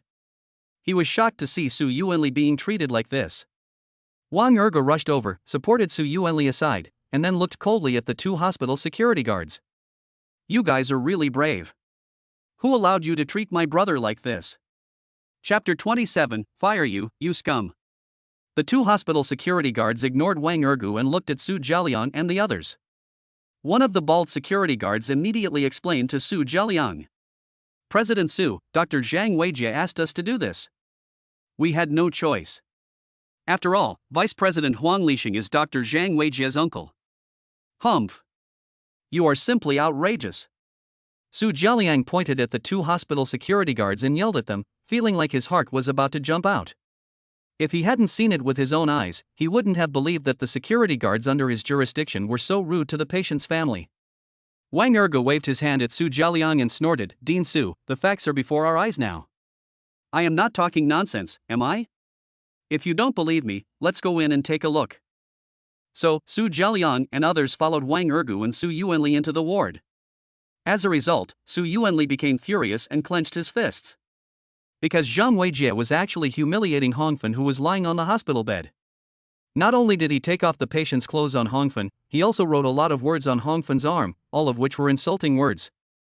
Su Yuanli couldn't help but rushed over and knocked Zhang Weijie out. Zhang Weijie fell towards the cabinet beside him, then fell to the ground in a mess, knocking all the thermos bottles next to the cabinet to the ground. Some of the warm water in the thermos leaked out, making the field wet in an instant. Zhang Weijie climbed up and immediately yelled at Su Yuanli. You bastard, you dare to push me, I'll fucking kill you. But after he said this, he noticed Su Jialiang and others coming over. Director Su, you've come at the right time. These patients' family members are simply crazy. They must be kicked out of the hospital immediately. Su Jialiang was so angry that his face turned blue. He couldn't have imagined that Zhang Weijie would have the audacity to make the first complaint in public. Zhang Weijie, you've gone too far. You're simply not worthy of being a doctor. When Zhang Weijie heard this, his face instantly turned gloomy and he looked at Su Jialiang with arrogance. Su Jialiang, what do you mean by this? I am a doctor in our hospital. I was bullied here, but you didn't help me.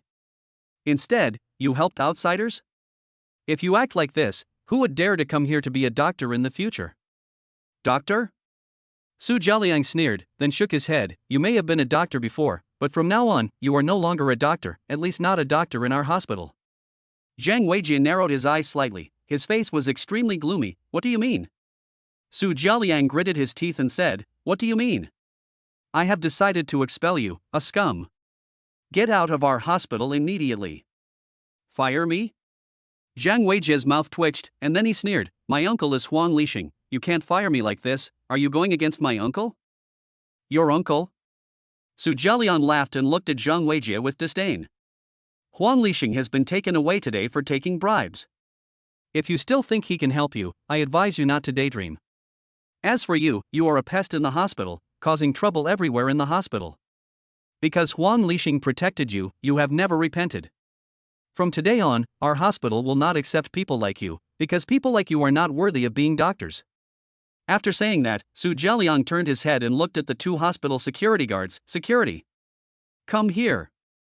Arrest Zhang Weijie for me and hand him over to the police station.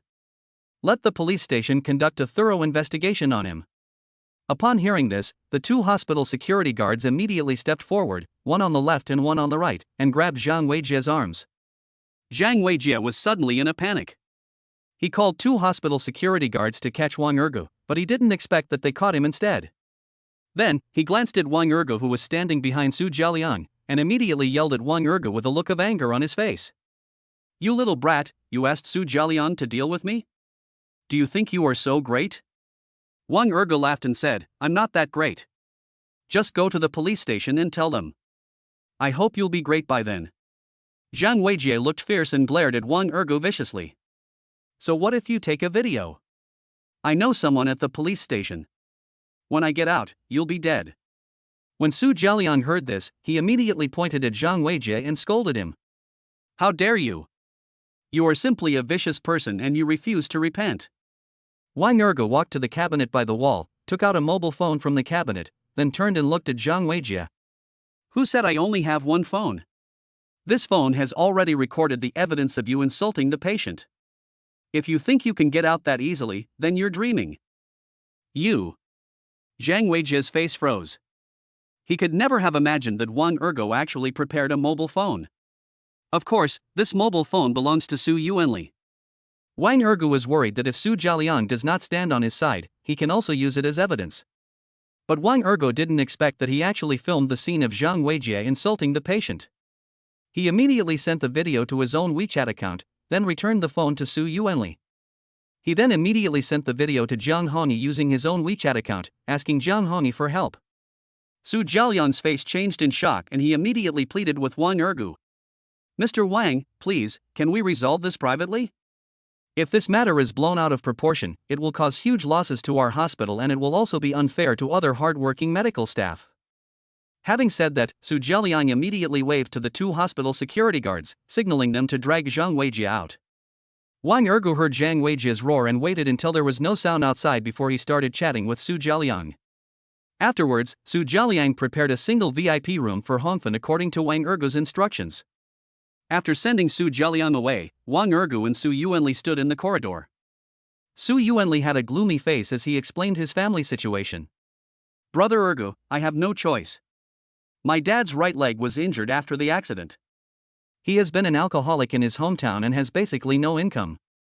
So my mother has been supporting the family all these years, but I didn't expect that she actually had stomach problems and had kept it a secret from me for so long. If my mom hadn't come here to see me and suddenly fainted and was sent to the hospital, I wouldn't have known that my mom's condition is so serious now. But I have no money. Those relatives are afraid of our family now, and it is even more impossible for them to lend me money.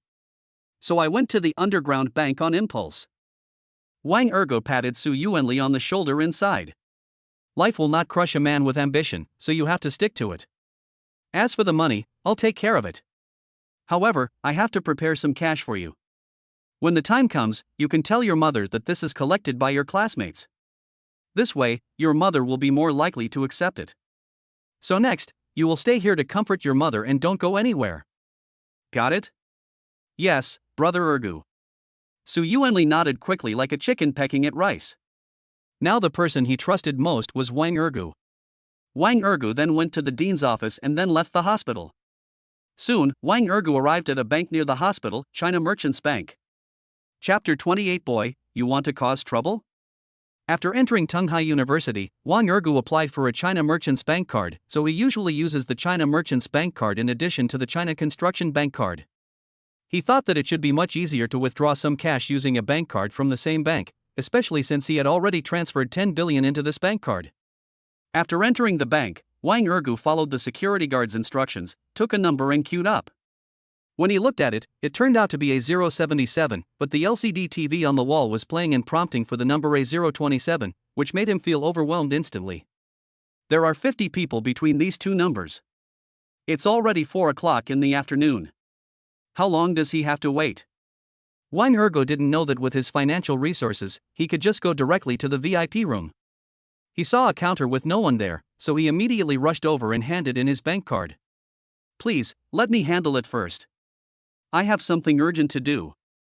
Sitting at the counter was a young bank teller named Mao Yujia. She frowned instantly when she saw that Wang Ergu's queue number was wrong. Sir, please line up first. If everyone cuts in line like you, society will be in chaos. I'm sorry. I didn't mean to do that. I'm withdrawing money to save someone. Can you please give me 100,000 in cash? Wang Ergu quickly pleaded with Mao Yujia. He thought that he had money in his bank card and it should be easy to withdraw a mere 100,000 yuan. Mao Yujia was dumbfounded. Because since she took office, she has rarely seen anyone withdraw 100,000 yuan in cash.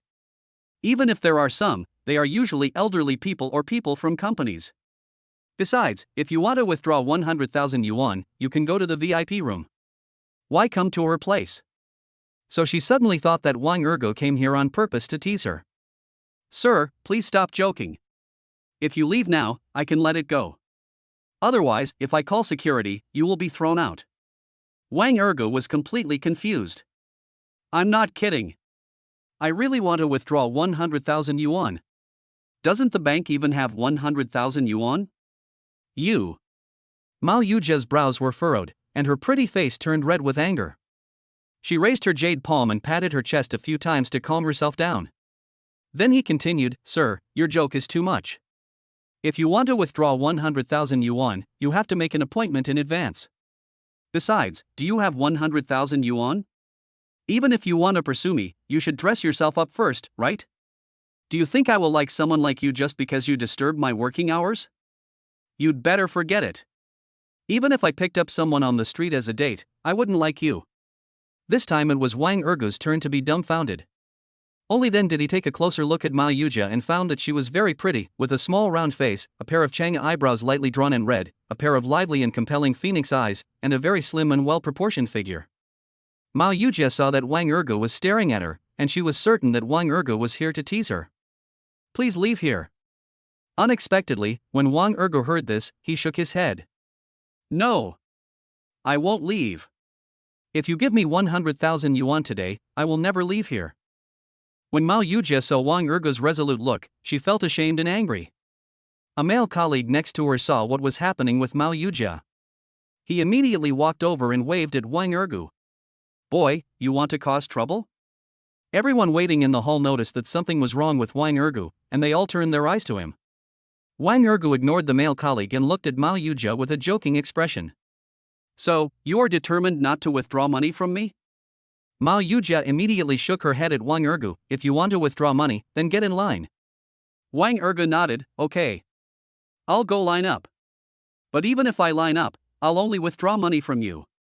Mao Yujia looked displeased, and felt that Wang Ergu was going against her, but she didn't think that Wang Ergu would have 100,000 yuan. That's not right. Why does this person look familiar? The more she looked at Wang Ergu, the more she felt like she had seen Wang Ergu somewhere before. The male colleague was named Yin Yongchun. He thought he had helped drive Wang Ergu away and quickly took credit for it. Jia Jia, are you free after get off work today? I want to treat you to a meal. Mao Yujia glanced at Yen Yongchun, but immediately shook her head. Sorry, I'm busy tonight.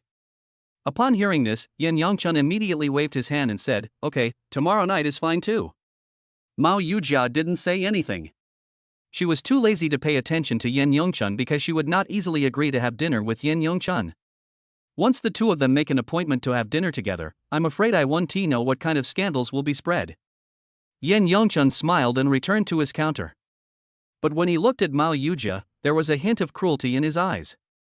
You Mao Yujia, you can't even have a meal together? Do you really think you are some peerless goddess? By then, you will be nothing more than a stinky shrimp lurking in the bank president's camp. When that time comes, I wonder if you still have any reservations left. Mao Yujia didn't know what Yen Yongchun was thinking. She was now staring at Wang Ergu because she felt that Wang Ergu came here deliberately to tease her. After all, she is so naturally beautiful that any normal man would be moved when he sees her. So a poor loser like Wang Ergu would start dreaming of a toad wanting to eat swan flesh when he sees her. But Wang Ergu is the first person who comes during working hours and disrupts his work so brazenly. Wang Ergu found a seat and sat down. He noticed that Mao Yujia was looking at him strangely. He thought Mao Yujia still misunderstood him and didn't say anything. But when I thought about my queue number, I felt that waiting like this was not a solution. Although he already knew that he should be qualified to go to the VIP lounge, but now, he didn't want to go to the VIP lounge at all.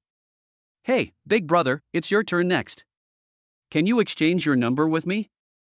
I'll transfer 10,000 yuan to you. Wang Ergu targeted a young man with a flat head and planned to change his number. The young man with a flat head did not expect such a good thing to happen. He was immediately overjoyed and immediately agreed to exchange queue numbers with Wang Ergu. So soon, Wang Ergu came to Mao Yujia's counter again. When Mao Yujia saw Wang Ergu, her face instantly turned gloomy. Why are you here again? Why are you so ungrateful? Do you really think I asked you to queue up? Wang Ergu said calmly, I don't know what you are talking about. I am here to withdraw money. I want cash. Please give me the money immediately. When Mao Yujia saw it, she was so angry that her body trembled. She immediately stood up, picked up Wang Ergu's bank card and threw it out. Wang Ergu could see that Mao Yujia was angry. Seeing the bank card thrown on the ground, he did not reach out to pick it up, but stared at Mao Yujia with a playful look on his face. What's your attitude? I said, I came here to withdraw money. What do you mean by throwing away my bank card? Chapter 29 Mao Yujia's Persistence. You want to withdraw money? 100,000 yuan, right? Wang Ergu, do you think someone like you would have 100,000 yuan? You just want to waste my time. Mao Yujia stared at Wang Ergu with disdain. She hated men like this who tried to attract her attention by showing off. When Wang Ergu heard this, he immediately sneered. You think too much. I already have someone I like. I have no interest in a woman like you. Mao Yujia was stunned. She didn't expect Wang Ergu to say that. But she thought that Wang Ergu was deliberately belittling her and it was definitely a way for him to pursue her. Sir, please leave here. Otherwise I will call security. Wang Ergu waved his hand and signaled Mao Yujia to look at the ground. You haven't withdrawn money from me yet, and you threw my bank card away, so you have to come out and pick it up for me. Oh, by the way, I have mysophobia, so you'd better wipe it clean with disinfectant. Mao Yujia grinned and sneered, suddenly feeling that Wang Ergu was a funny guy sent by God. She was too lazy to argue with Wang Ergu and directly summoned a bank security guard. This guy came in to cause trouble. Big security brother, please kick him out. The security guard immediately grabbed Wang Ergu's right arm and swung a short stick against Wang Ergu's back. Wang Ergu's face turned grim. I advise you to just let me go. Go out. The security guard did not bother to be polite with Wang Ergu and directly pushed him out because he believed that Wang Ergu was causing trouble here because he wanted to pursue Mao Yujia. After all, Mao Yujia is the beauty of their bank, who wouldn't he like her? When Mao Yujia saw it, a hint of cunning flashed across her face. What else can you do now? Wang Ergu was extremely annoyed. He just wanted to withdraw 100,000 yuan, but Mao Yujia actually asked the security guard to kick him out? When everyone saw Wang Ergu being dragged away by the security guards, they were all surprised and moved away. What did this young man do? Why was he dragged out? I just watched the whole thing. This guy wanted to seduce a beautiful woman at the bank, but he was dragged out because he disturbed her work. This brother is really awesome. He was also very generous just now, giving me 10,000 yuan to change my number. The security guard dragged Wang Ergu out of the door and threw him out. Wang Ergu fell to the ground, looking very embarrassed, but he quickly got up. Is this the attitude of your bank? When the security guard heard this, he immediately spat and looked at Wang Ergu with disdain. Bah! What kind of attitude do you expect from a toad like you? You think you can poach our new goddess from our bank? Are you worthy enough? Wang Ergu's mouth twitched and he smiled bitterly. This security guard actually thought that he came here to pursue Mao Yujia? Just wait, I'll make you regret it. I regret it? The security guard chuckled, but his eyes were playful, and it was obvious that he felt Wang Ergu was joking. Why should a toad like you make me regret it? Unexpectedly, Wang Ergu took out his mobile phone and called the police. When the security guard saw it, he was immediately confused. He just knocked the guy down, and this guy was going to call the police? Call the police, right? Go ahead and call the police. I'm just following bank regulations. You call this following bank regulations? You threw the customers out, and that's a regulation? Wang Ergu sneered and was too lazy to argue with the security guard, so he continued to dial the phone. After making the call, he stood there motionless. The security guard looked at Wang Ergu's determined face and suddenly felt a little scared. After all, if the police really came to my door and alerted the bank president, he would definitely blame me. Kid, don't think I'm afraid of you just because you called the police. I advise you not to make a big deal out of it, otherwise, I'll sue you too. Wang Ergu chuckled, took out his cell phone and called Zhang Hongyi. Inside the bank, Mao Yujia continued to serve others, and she suddenly felt refreshed. Because she believed that people like Wang Ergu who are persistent should be driven away. Only in this way can you have peace of mind and avoid embarrassment. Suddenly, her cell phone rang. She had just finished dealing with a customer's business at that moment, so she immediately took the phone, left the counter, and went into the women's room. After taking a quick glance and seeing that it was her mother calling, she reluctantly pressed the answer button. Then the mother's laughter came from the other end. Jia, you have a day off tomorrow, right? In that case, you should go home tomorrow. Your aunt has arranged a blind date with a young man for you. Another blind date? Mao Yujia looked unhappy and begged immediately, please. Mom, please let me go. I just graduated not long ago and my job is not stable yet. What do you mean by asking me to go on blind dates every day? Do you think your daughter, can't get married? Marriage is a major event in life, and you have a hot-tempered personality. Do you think you can get married? You don't even have a boyfriend. The mother sneered. Mom, I really don't like blind dates. So please don't force me, and don't arrange any more blind dates for me. Mao Yujia begged bitterly. In fact, she knew that her mother was worried that she would not be able to get married. Plus, her eldest and second aunts liked to compare with each other. Her mother must have heard something from them, which made her look like she wanted to marry her off. But I am only 22 years old and haven't had the chance to enjoy myself yet. If I get married so early, I will definitely be laughed at by my classmates and I will also be psychologically traumatized. This is not what I want. Okay. If you don't want me to arrange a blind date for you, then bring a boyfriend home next week. If you have a boyfriend and your dad and I are satisfied, then I will never let you go on a blind date again. The mother snorted coldly. Without waiting for Mao Yujia to refute, her mother hung up the phone. No, Mao Yujia wanted to say something, but when she saw the hung-up phone, her face suddenly froze and she was filled with resentment. Where can I find a boyfriend to take home? My mom is going to drive me to death. But even if I go back, I insist on not looking for a partner through blind dates. It's too embarrassing. Therefore, Mao Yujia made up her mind to insist on dating on her own and looking for her true soulmate. At this time, hurried footsteps were heard outside, accompanied by a woman's nervous voice. Mao Yujia. Stop squatting and get out. The man you met has called the police. Call the police?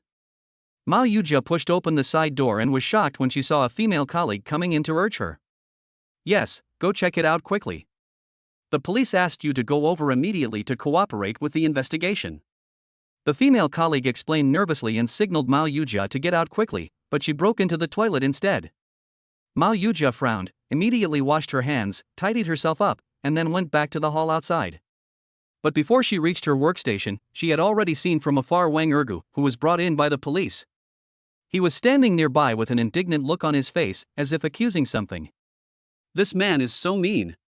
Not only did he disturb my work, but he even called the police? Is he deliberately trying to make a big deal out of this? Chapter 30. Let us take 10 billion. When Wang Ergu saw Mao Yujia coming back, he immediately waved and pointed at her. Police comrade, it was her. She was the one who broke my bank card, refused to serve me, and had me thrown out. If my lumbar spine is injured, she should bear half the responsibility. Mao Yujia sneered and stared at Wang Ergu with pride. She still believed that Wang Ergu was deliberately making a big deal out of this matter, so she was not afraid that Wang Ergu would call the police. You want me to take responsibility? You came to our bank to cause trouble, and I haven't asked you to take responsibility yet. Wang Ergu snorted and explained to a flat-headed uncle next to him. I didn't cause any trouble, she just didn't respect me from the beginning to the end. The flat-headed uncle waved his hand at Mao Yujia and sternly rebuked her. Lady, as a bank teller, you are such a rude guest. Does your superior know about this?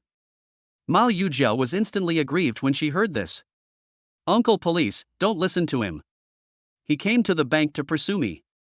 He was trying to embarrass me on purpose. Unexpectedly, the flat-headed uncle still insisted, nonsense. We have already investigated. This gentleman came from the People's Hospital. He came here to withdraw money for medical treatment. Mao Yujia looked unconvinced. How is this possible? If you have money, can't you just transfer it to the hospital? This made the flat-headed man a little unhappy. It's their business how they use their money. It's wrong for you to not let them withdraw money. I think you should have a good talk with your superior. Mao Yujia's heart trembled. Although she guessed that this matter must be reported to the superior, her reporting was different from the other party reporting to the superior. Of course, she still had resentment towards Wang Ergu and believed that Wang Ergu did it on purpose. There's no such thing as 100,000 yuan in his bank card. She said this after careful consideration, because she concluded that there must be no money in Wang Ergu's bank card. As long as Wang Ergu had no money, then the person who was wrong was Wang Ergu. Wang Ergu sneered and pointed at the bank card that had been picked up by the flat-headed uncle. I came into the bank and you never swiped my card.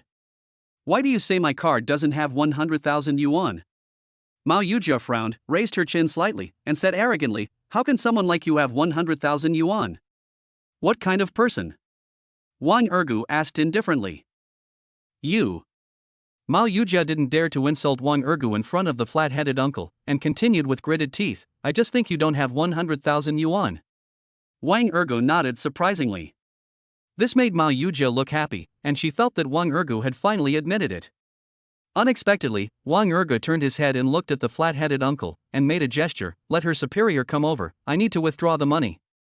Mao Yujia was immediately annoyed when she saw Wang Ergu actually wanted to find her superior. You don't have any money in your card, so it's no use to find my superior. Wang Ergu chuckled, if there is no money in my card, how can I withdraw money? Besides, if there is no money in my card, your bank will be in danger. Mao Yujia was puzzled by this. You don't have money in your card, so why should you care about our bank? If you want to blame someone, blame yourself for being too poor. The flat-headed uncle immediately arranged for someone to notify Mao Yujia's superiors. The onlookers were extremely curious. Although the police did not let them get close, they had all heard the conversation between Wang Ergu and Mao Yujia. This young man actually called the police. It looks like there's something fishy going on. I feel like this female teller is too abominable. If she doesn't allow people to withdraw money, then why do they come to the bank? Some people come to the bank not to withdraw money, but maybe to see beautiful women and feast their eyes. When Yan Yongchun heard what the onlookers said, he immediately went over to comfort Mao Yujia. Jia, don't be afraid of him. This poor loser must be causing trouble on purpose. I will help you explain to your superiors when the time comes. Mao Yujia glanced at Yan Yongchun but did not respond, because she vaguely felt that something was wrong. Why was Wang Ergu so calm? Not long after, a long-haired woman wearing a black business suit was brought over by two policemen. The long-haired woman is Mao Yujia's superior, Feng Bingqing. She is already 43 years old, but still has a very slim figure and charm. When Feng Bingqing saw Mao Yujia, she immediately asked about the situation here. Mao Yujia did not dare to hide anything and told the whole story in detail. After hearing this, Feng Bingqing was so angry that she started scolding on the spot. Nonsense!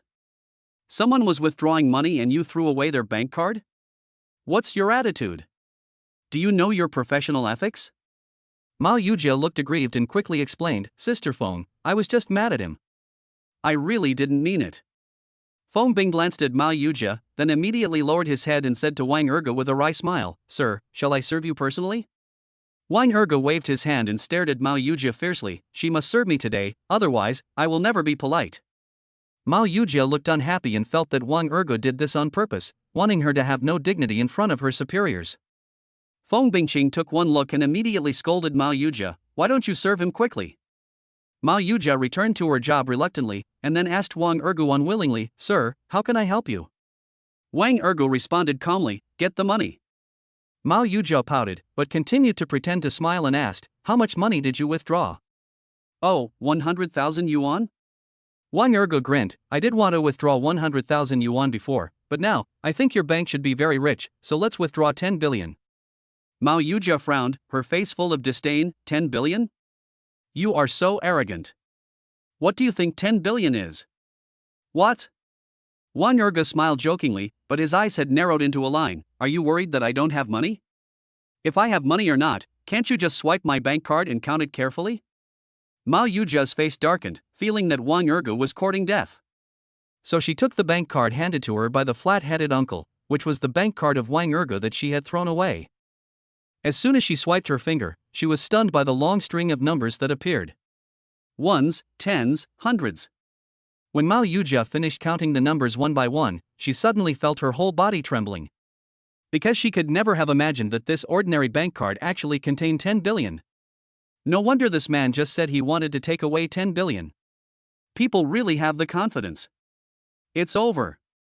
She has completely hit a wall. Wang Erge saw Mao Yujia's dazed look and asked calmly, hurry up. I'm busy. It's not much anyway, just 10 billion. Feng Bingqing thought of something and immediately rushed in and took a look at the computer. When she saw the deposit number on the computer, her face changed instantly. Sir, are you the heaven-level supreme client that our bank is looking for? Chapter 31 Bank Branch Manager Zhao Taishan. You know, their bank has performance targets every year. If they fail to complete them, their year-end bonuses will also be affected. Here, customers are divided into different levels. Super customers like Wang Erge, who can easily transfer 10 billion yuan, are simply the god of wealth. The 10 billion transferred in yesterday, their bank is still investigating to see whether the source of the money is pure. Once there is no problem, she needs to immediately upgrade Wang Erge's account and replace the new bank card. Until recently, Feng Bingqing learned the news that the source of the money was pure, which means that there was no problem with Wang Erge's money. She immediately called Wang Erge, but the call was not connected to Wang Erge. She could never have imagined that Wang Erge would personally come to their bank, and she felt extremely embarrassed to meet Wang Erge in such a situation. Wang Erge laughed, if you're not mistaken, it must be me. But I'm sorry, I took out 10 billion. Your bank service is really hard to describe. No. Feng Bingqing waved her hands quickly, her face full of horror. The 10 billion yuan had been in their bank for less than 24 hours. If it was taken away by Wang Erge all at once, their bank would definitely become the biggest joke in the world, and her future would be even more worrying. Sir, even if you want to withdraw it, our bank doesn't have 10 billion in cash. Please don't transfer it. Give me a chance, please? Having said that, Feng Bingqing immediately knelt down on both knees in front of Wang Erge. Mao Yujia's eyes widened. She could never have imagined that Feng Bingqing, who had seemed so aloof before, would actually kneel down in front of Wang Erge. However, when she thought about the money Wang Erge had, she was deeply shocked. Feng Bingqing saw Mao Yujia still standing there stupidly, and immediately shouted angrily, Mao Yujia, why don't you kneel down and apologize? When Mao Yujia heard this, she quickly left her chair and knelt down in front of Wang Erge. Yan Yongchun and other colleagues were all dumbfounded. The people watching outside were all dumbfounded. Only the uncle with the flat head knew that Wang Erge was someone who should not be offended, because he had received special instructions from Jiang Hongi. Wang Erge yawned and looked at Feng Bingqing and Mao Yujia with pretended confusion. What's going on with you? Why are you kneeling down for no reason? Feng Bingqing didn't dare to stand up. Sir, please forgive us. Forgive? Wang Erge laughed and waved his hands, his face full of joking. It's not about forgiveness, right? You just need to give me 10 billion, not much, just 10 billion. Feng Bingqing quickly shook her head. Sir, we know we were wrong. Please give us a chance. I will satisfy any request you have, okay? Wang Ergo stopped smiling and looked at Mao Yujia coldly. She didn't serve me at all, insulted me, and had me thrown out of the bank. Tell me, can I still trust your bank?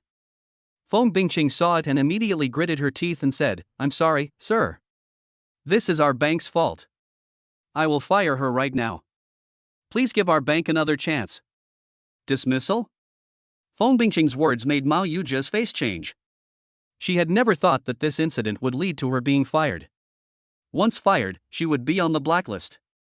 Who would dare to use her in the future? Manager, I was wrong. Please don't fire me. But Feng Bingqing had no time to pay attention to Mao Yujia. Besides, if she didn't fire Mao Yujia now and appease Wang Ergu, when would she wait? Unexpectedly, the security guard was also among the colleagues nearby. When he heard that Mao Yujia was going to be fired, his face changed instantly and he knelt down on his knees in front of Wang Ergu with a plop. Sir, this is all my fault. Please forgive me. Colleagues all turned their eyes to the security guard Yang Dapeng. After all, it was Yang Dapeng who threw Wang Ergu out. This is the billionaire god of wealth. You just threw it out like that? No wonder people called the police. When Yang Dapeng saw that Wang Ergu had no reaction at all, he immediately slapped himself twice. Wang Ergu put his hand on his back, looking amazed. It's over. I feel like my lumbar vertebrae are going to break. Seeing this, Yang Dapeng smiled bitterly and begged again. Sir, I really know I was wrong. Please forgive me. Wang Ergu stared at Yang Dapeng with wide eyes and exclaimed. Hey, isn't this the security guard who threw me out earlier? Didn't you say you were following bank regulations and threw me out? You even threatened me that you would sue me if I called the police. When Feng Bingqing heard this, his forehead was immediately filled with black lines. What kind of weirdo did his bank hire? Even if you throw someone away, don't threaten them. This time, the god of wealth has been completely pissed off.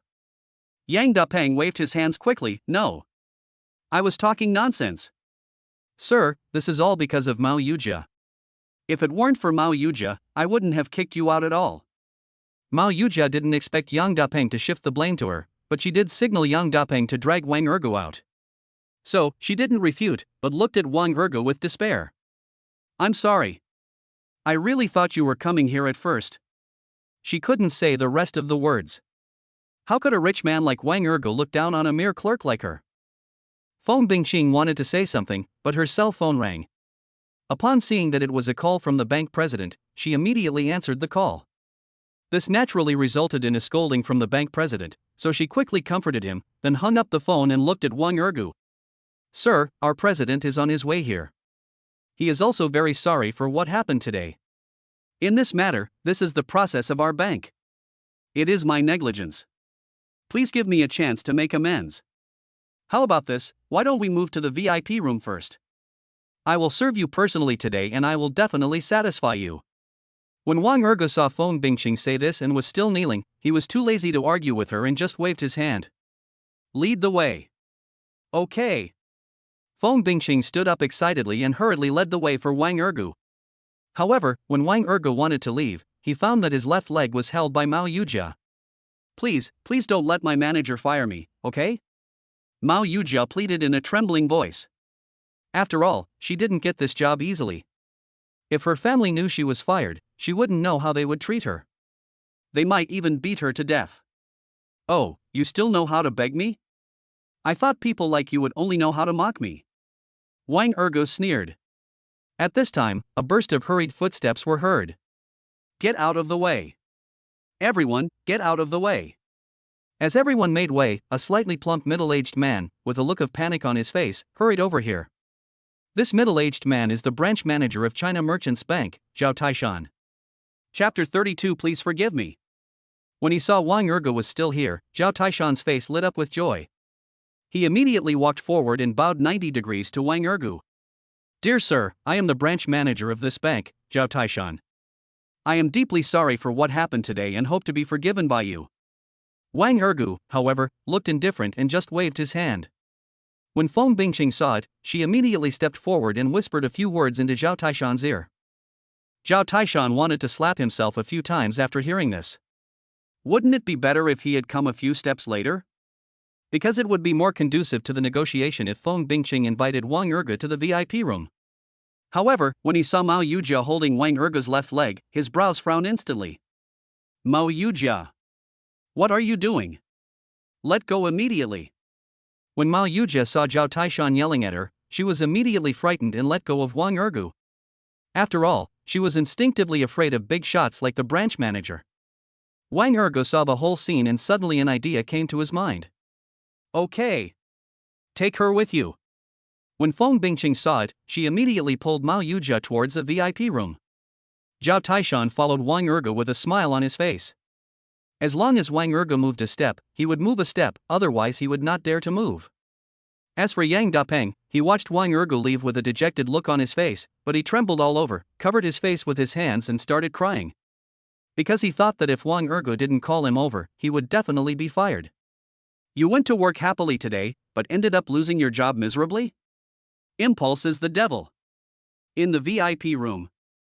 As soon as Wang Ergu sat down, Feng Bingqing immediately prepared tea for him. Mao Yujia stood nearby, looking nervous and scared, but she was confused. She was about to be fired, so why did this man ask her to come here? Could it be that this man wanted her to pay compensation? Zhao Taishan came in but didn't dare to sit down. He stood opposite Wang Ergu with a nervous look on his face. Mr. Wang, this is all my fault. I didn't educate my subordinates well. If you want to blame someone, then blame me. Please don't take the 10 billion. That's enough. Wang Ergu waved his hands, his face full of impatience. Don't even mention taking away 10 billion. I almost called someone to tear down the bank. You are just a small branch, but you are so arrogant. How much time did you waste to take away 100,000 yuan? Sorry.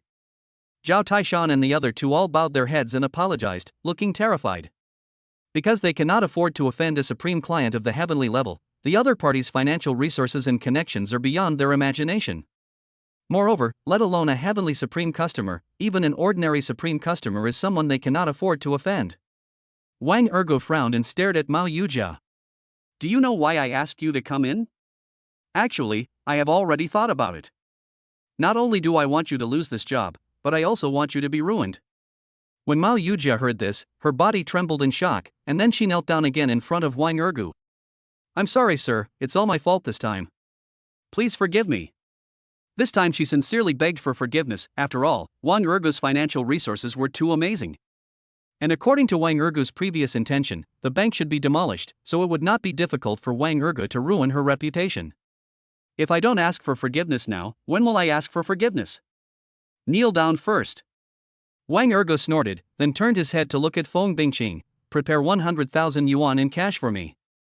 Use the old banknotes that have been used in the market, not the new banknotes that have not been used and are piled up in the bank. Oh, and put them in a canvas bag for me, and don't put them in a password box. Yes, sir. Feng Bingqing nodded quickly, then turned and walked out. Wang Ergu then looked at Zhao Taishan and motioned for him to sit down. Zhao Taishan sat down with a nervous look on his face, but he suddenly felt a lot more relaxed in his heart, because he could tell from Wang Ergu's instructions to Feng Bingqing that Wang Ergu would not bother with him. If Wang Ergu continues to care about it, he will definitely be held accountable and may even be dismissed and investigated. Now, any word from Wang Ergu can determine his fate. Sir, if you have any instructions, please tell me. I will serve you wholeheartedly. Wang Ergu was about to say something when his cell phone rang. He took a quick glance and found that it was Zhang Hongyi calling, so he immediately answered the call and pressed the speakerphone button. Zhang Hongyi's anxious voice came from the other end of the phone. Brother Ergu, what's going on? Is the matter with the bank resolved? Are they looking for death? How dare they throw you out? Tell me which bank it is and where it is, and I'll take people to tear it down right away. Wang Ergu sighed. All right. I'm working on it now. By the way, does your Zhang family have any money in China Merchants Bank? Zhang Hongyi was silent for a moment, then he said, our Zhang family has about 10 to 20 billion. I've heard about it, but I'm not sure. What happened? Did someone from China Merchants Bank offend you? Could it be that bastard Lin Jianwei? When Zhao Taishan heard this, his expression suddenly changed. Because Lin Jianwei is the president of their China Merchants Bank head office. He could never have imagined that Wang Ergo actually knew Jiang Hongyi, the young master of the Jiang family. Wang Ergo shook his head and continued to respond to Jiang Hongyi, no. Okay. It's okay, I'm busy now, let's talk again when we have time. After hanging up the phone, he smiled jokingly, tell me, should I let the Jiang family take the 20 billion as well? Zhao Taishan trembled all over and didn't dare to sit down at all, so he continued to kneel down for Wang Ergo. Regardless of whether Wang Ergo could really get the Jiang family to take 20 billion, he did not dare to test this matter with Wang Ergo. Because once the Jiang family withdraws all funds, he will be dead. Wang Ergo patted his thigh and clicked his tongue twice. Hey, look at you, you should have just spoken nicely, why are you kneeling down? Zhao Taishan wanted to cry but had no tears. Sir, please don't scare me. I'm a coward. Mao Yujia suddenly found it funny, but she had to hold it in, for fear that Wang Ergo would say something to her. Feng Bingqing came back and saw that Lian Zhao Taishan had knelt again, and she suddenly felt uneasy. Sir, the $100,000 you asked for is ready. Placing a canvas bag in front of Wang Ergo, she immediately stepped aside obediently, waiting for Wang Ergo's further instructions. Wang Ergo didn't move, but looked at Mao Yujia and waved. Didn't you say I didn't have 100,000 yuan? Now I have it. Can you give me some? Mao Yujia smiled bitterly, took the canvas bag with trembling hands, and began to count it. She only reported to Wang Ergo after counting all the 100,000 yuan. Sir! You are not mistaken, here is 100,000 yuan. Wang Ergo nodded, can I take the 100,000 yuan? Mao Yujia lowered her head and dared not say a word, because she didn't dare to respond to Wang Ergo's words at all. She felt very ashamed of what she had done before. As for now, solving the problem of 100,000 yuan is not a big deal. Even if Wang Ergo wants to withdraw 1 billion yuan, the bank will have to cooperate. Wang Ergo snorted and waved at Feng Bingqing. Bring me paper and pen. Chapter 33 Sir, I was wrong. Feng Bingqing received the order and immediately found a notebook and a pen. Wang Ergo wrote something, then turned the notebook over and pointed the pen towards Mao Yujia. Sign it. As long as you agree, you don't have to be fired. Mao Yujia glanced at what Wang Ergo wrote and her brows instantly frowned. Sir, I agree to everything, as long as you don't let me get fired. After saying that, Mao Yujia picked up the pen and immediately signed her name and fingerprint on it. Wang Ergo took the notebook and looked at Mao Yujia with disdain. He and Mao Yujia had an agreement that Mao Yujia must be available at any time no matter what time it was, otherwise he would fire her. When Zhao Taishan learned about this, he felt that Wang Ergo was punishing Mao Yujia and was overjoyed. For him, sacrificing a mere bank teller is not a big deal. As long as he is not hurt, it means world peace. Moreover, he could see that Wang Ergo's answer was more like giving Mao Yujia a chance to atone for her sins than a punishment. Feng Bingqing breathed a sigh of relief. No matter what was written, she would agree to Wang Ergo. Now that Wang Ergo has no intention of firing Mao Yujia, she will naturally obey Wang Ergo's arrangement and transfer Mao Yujia to be Wang Ergo's exclusive financial advisor. Only after this matter was handled did Wang Ergo feel satisfied. However, when Wang Ergo was about to leave, Zhao Taishan found out that Wang Ergo actually came here on foot. Sir, this is the new car I picked up last month. If you don't mind, I'll give it to you. Zhao Taishan took out a key to an Audi R8 and handed it to Wang Ergo respectfully. You know, this is a sports car that he spent more than 2 million to buy, not to mention that this sports car is a limited edition and has been discontinued. Now that he was about to give it to someone else, he did not dare to hesitate. After all, compared to a mere car, being able to keep this god of wealth was the top priority. Wang Ergo winked at Mao Yujia and asked her to continue. It would be foolish not to take advantage of a good opportunity, especially when it comes to you. Mao Yujia took the Audi R8 key, but felt very complicated. I originally thought that I was going to be fired, or even ruined, but I never expected that I would become Wang Ergo's exclusive financial advisor. No, to be precise, she should become Wang Ergo's loyal lackey. Wherever Wang Ergo needs her to run, that's where she can only run. Zhao Taishan and Feng Bingqing personally saw Wang Ergo off. Unexpectedly, when they reached the lobby outside, security guard Yang Dapeng rushed out and blocked Wang Ergo's way. Sir, I was wrong. Please, don't fire me. Yang Dapeng's face was full of tears, and she was crying like a newlywed bride who had suffered a great injustice. Wang Ergo frowned and immediately waved his hand. Go away. When did I ever say I was going to fire you? Well done. Keep it up. When Zhao Taishan saw it, he immediately asked someone to step forward and pull Yang Dapeng away. Yang Dapeng's face suddenly turned over with joy, as if he had been rescued from the edge of a cliff. He kept nodding and thanking Wang Ergu. Wang Ergu walked out of the bank under the escort of Mao Yujia. Mao Yujia pressed the key of the Audi R8, and a yellow sports car parked in the open space in front of the bank immediately honked. So the two of them got into the Audi sports car together. However, Mao Yujia did not drive immediately, not because she did not have a driver's license, but because she was too excited. Normally, the branch manager wouldn't let anyone touch his sports car, but now he gave it to Wang Ergu, and Wang Ergu threw it to her instead. What are you still standing there for? Drive! Wang Ergu rolled his eyes at Mao Yujia and signaled her to drive faster. Mao Yujia slowly drove the Audi R8 out of the bank. Back at the hospital, Mao Yujia followed Wang Ergu closely. Su Yuanli was stunned when he saw Wang Ergu coming back with a woman. Brother Ergu, she is someone from the bank. As Wang Ergu spoke, he handed a canvas bag to Su Yuanli. Su Yuanli took the canvas bag, took a look at it, and was immediately surprised. Brother Ergu, you took so much? Wang Ergu patted Su Yuanli on the shoulder and said, all right. We are all brothers, what does a small amount of money mean to us? By the way, why don't you ask someone to come and take care of your mother so that she won't delay your studies? Mao Yujia saw it with her own eyes, and only then did she realize that Wang Ergu took the money for Su Yuanli's mother. Moreover, she felt that Wang Ergu was too generous. Not only did he help pay the medical expenses, he also went to withdraw 100,000 yuan in such a thoughtful way to reassure Su Yuanli's mother. For a moment, she felt that she had really misunderstood Wang Ergu at the bank. She felt so guilty that she wanted to slap herself a few times immediately. Su Yuanli followed Wang Ergu's arrangement and arranged a caregiver.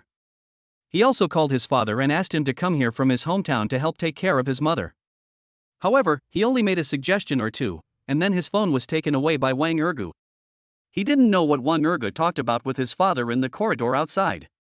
When he got his phone back, his father promised to come immediately tonight.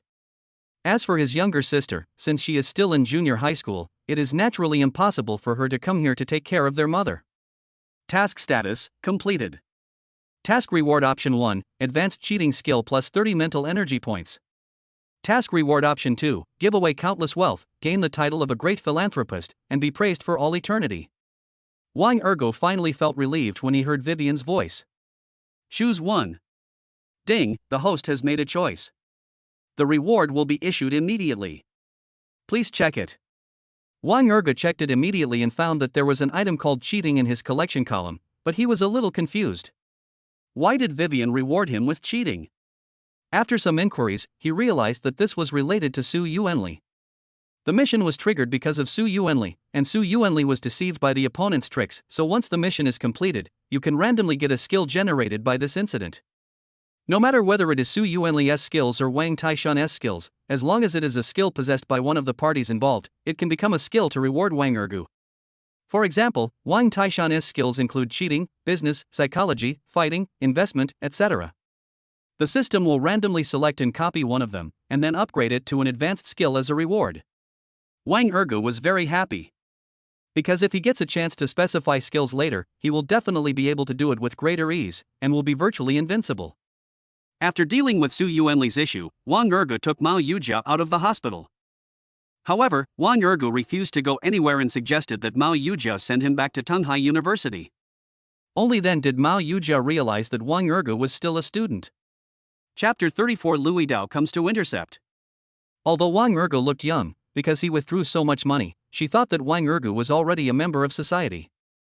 However, she did not expect that Wang Ergu was actually a student. How could a student deposit 10 billion in their bank? This Wang Ergu must be the heir of some top family, right? For a moment, Wang Ergu's status in Mao Yujia's eyes became even higher. Mao Yujia decided that she had to please Wang Ergu no matter what. Sir, how about I treat you to a meal? I really misunderstood you about what happened today. Please give me a chance to atone for my sins. Wang Ergu frowned. It was still 3 o'clock in the afternoon and he hadn't even had lunch yet. He was indeed a little hungry. Okay, I'll give you a chance to treat me to a meal. Mao Yujia was overjoyed and immediately started the Audi R8, planning to take Wang Erge to Tsueju private kitchen, where she often went. However, as soon as the Audi R8 left the main road, Wang Erge discovered that someone was following them, and immediately reminded Mao Yujia, "Someone is following us. We won't go to eat for the time being. Let's just walk around and find a place where there is no one." Mao Yujia's face changed slightly, and she also found that there was a black van following her car. "Sir, should we call the police first? What if they..." "No need." Wang Erge waved his hand to interrupt Mao Yujia's words. "They haven't done anything yet. Even if we call the police, it's impossible to file a case, and they won't admit anything." When Mao Yujia heard this, she felt it made sense, but she felt that this would be very dangerous. What if the other party wanted to attack her and Wang Erge? Wang Erge saw Mao Yujia's concerns and laughed. "Don't worry, I have kung fu skills. Even if they catch up with me, I can fight 10 of them at once. You just need to find a place to hide. I promise that I won't let them hurt you." Mao Yujia was surprised because she saw that Wang Erge was so thin, but she didn't expect that Wang Erge actually knew kung fu. Since Wang Erge was not worried, what else should she worry about? Moreover, she thought that since Wang Erge was the heir to a top family, there must be bodyguards protecting him in secret. This is not really the case. Wang Erge hasn't considered the matter of bodyguards yet. After all, he is still a student. If he has a bodyguard, he will always feel that he will attract attention. Before reaching Tsueju private kitchen, a black van rushed around a corner and intercepted the Audi R8. As the van stopped, a large group of men in plaid shirts poured out of the vehicle and quickly surrounded the Audi R8. Wang Erge recognized Lu Dao at a glance. He didn't expect that Lu Dao would dare to come and stop him. Mao Yujia was very nervous and yelled at the people outside. "What are you doing? Get out of the way right now, or I'll call the police." A man with a crew cut got out of the van and saw Wang Erge sitting in the passenger seat of the Audi R8. His face instantly became gloomy. The man with a crew cut was none other than Lu Dao, who had led his men to beat up Wang Erge before. He could never have imagined that Wang Erge was actually safe and sound. But he clearly crippled Wang Erge, so Wang Erge should have been in the hospital for a month. Now he is sitting in a car with a beautiful woman? It's really weird. Wang Erge wanted to push the door and get out of the car, but found that Mao Yujia had already locked the car. "Open the door." Mao Yujia immediately shook her head when she heard this. "Sir, don't get off the car. It will be dangerous if you get off." "Danger?" Wang Erge sneered. If it was before, he would definitely be in danger. After all, he didn't have any skills and couldn't beat so many people. But now, he has been rewarded by the system with strengthening muscles and bones, and his body has changed. Now Lu Dao still dares to bring people to intercept him. He is courting his own life. Mao Yujia nodded and hurriedly suggested, "Sir, how about I call the police now?" Upon hearing this, Wang Erge immediately shook his head and chuckled. "Don't bother the police with this kind of thing. Even if you call the police once, they will still come to me next time." Mao Yujia was stunned and didn't know why Wang Erge said that, but she could feel that Wang Erge must have some grudge with the people outside the car. Wang Erge still waved, signaling Mao Yujia to open the car door. Lu Dao, who was outside, saw that Wang Erge did not get out of the car, and immediately made a gesture to Wang Erge. "You little bastard, don't think I won't touch you just because you're hiding in a woman's car. Get out of the car immediately." Mao Yujia was even more frightened when she saw how ferocious Lu Dao was. "Sir, should we call the police?" Wang Erge still shook his head. "No need to call the police. Open the door quickly, or they will smash the car window. This is a new car. If the car window is smashed, we will have to replace it with a new one. It's a waste of money." Mao Yujia didn't know whether to laugh or cry. "It's already this time, and you still care about the money for replacing the car window? You're already a billionaire." However, seeing that Wang Erge was determined to get out of the car, she did not dare to continue disobeying Wang Erge and could only unlock the car. Wang Erge immediately pushed the door and got out of the car, making a gesture to the man in the flowered shirt who was about to approach him to stop him from coming any closer. Lu Dao snorted and was about to scold Wang Erge when he found his cell phone ringing. He glanced and saw that it was Jin Yuanbao calling, so he walked aside and answered the call. Jin Yuanbao's cold voice came from the other end. "Lu Dao, have you managed to deal with Wang Erge?" Louis Dao immediately smiled awkwardly and replied, Master Bao, I just led people to intercept him. Just tell me how you want to deal with him. Just intercepted? Jin Yuanbao was very excited and continued in a vicious voice, then catch him and break his legs so hard that he can't walk for the rest of his life.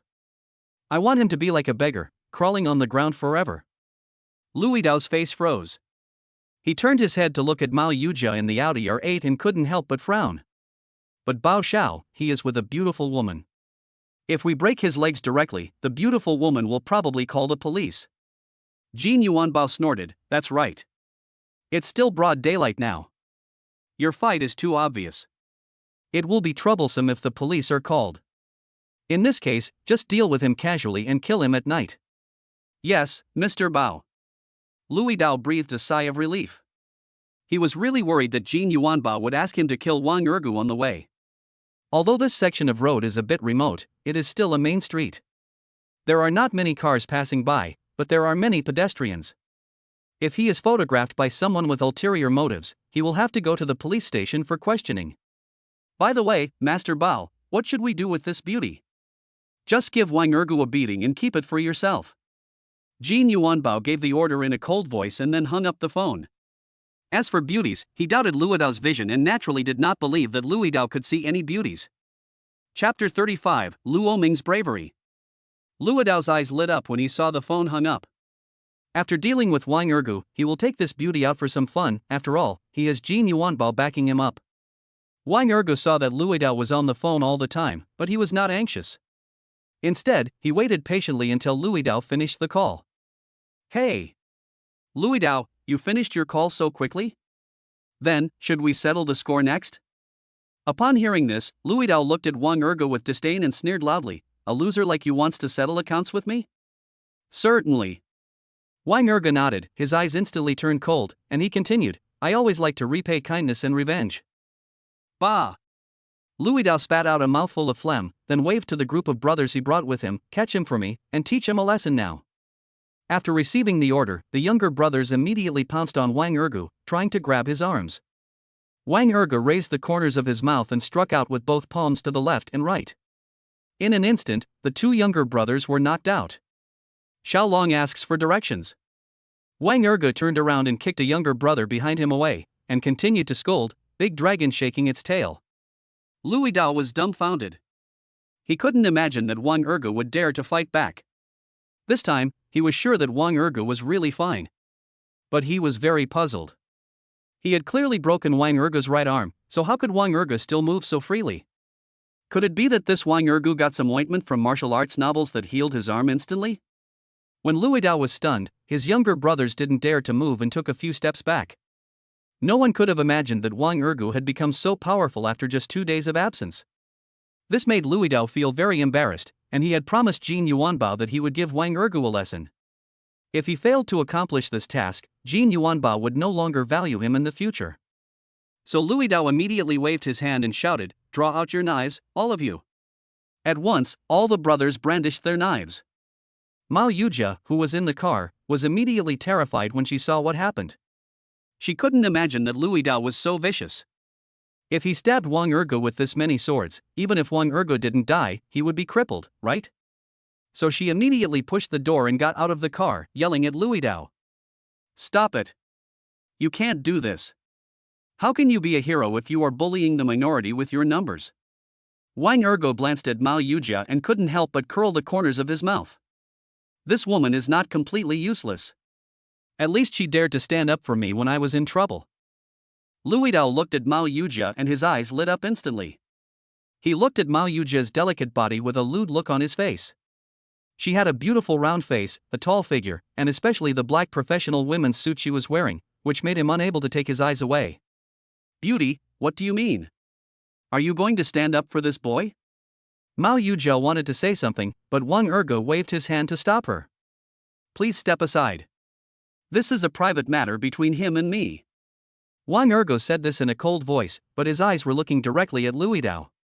Louis Dao trembled and suddenly felt that Wang Ergu seemed a little different. But with so many younger brothers here, he doesn't want to bow to Wang Ergu. He is just a poor bastard.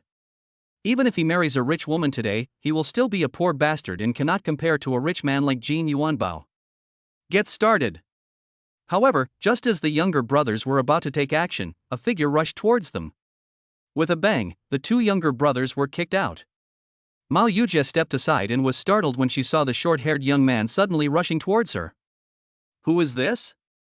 The young man with short hair didn't look tall, and seemed even shorter than Wang Ergu, but his attacks were very steady and every punch hit the target. When Lu Dao saw how powerful the short-haired young man was, his face suddenly became gloomy. He swung a small knife and hit the other person's back. Careful! Wang Ergu kicked his two younger brothers away, and when he saw Lu Dao using a shady trick, he immediately rushed over and struck out with a knife, knocking the knife in Lu Dao's hand to the ground. And he struck Lu Dao in the heart with his hand knife, knocking Lu Dao away. The short-haired young man turned to look at Wang Ergu and nodded, "Thank you." Wang Ergu smiled faintly, looked around, and looked at the brothers who were falling all over the ground. "I am the one who should thank you. Thank you for helping me. Let's be friends. What's your name?" "My name is Luo Ming." The short-haired young man nodded, but when he heard a cough, he immediately turned his head to look over. Lu Dao, who was lying on the ground, spat angrily, gritted his teeth, climbed up, and scolded Wang Ergu. "Damn it! Wang Ergu, you bastard, how dare you hit me?" Wang Ergu turned his head to look at Lu Dao and sneered. "Hit you? So what? Do you mean I have to stand here and get stabbed by you, and then stay in the hospital for a few months? You?" Lu Dao was suddenly speechless. He couldn't imagine that Wang Ergu had really changed. Not only did he have amazing skills, but he was also so courageous. Now there is one more Luo Ming, but all his brothers have been knocked down. Naturally, he cannot deal with Wang Ergu and Luo Ming. "You are so cruel. I tell you, Wang Ergu, I will never give up on this matter. Just wait for me." After saying these harsh words, Lu Dao immediately waved to his younger brothers and ran away. When the younger brothers saw this, they all followed closely, crawling along. "Do you want to chase?" Luo Ming asked quickly. Wang Ergu shook his head and laughed. "Why chase them? If they run away, they will definitely come looking for me. So, what do you do?" Luo Ming smiled awkwardly, unemployed vagrant. "I just retired from the Western Xinjiang border defense and don't have a job for the time being." Wang Ergu's eyes widened.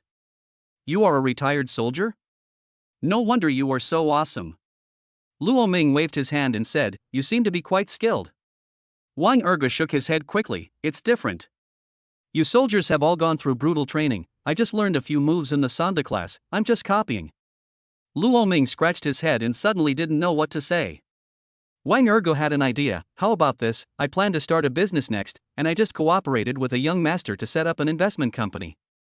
If you don't have a job, then you can be my bodyguard."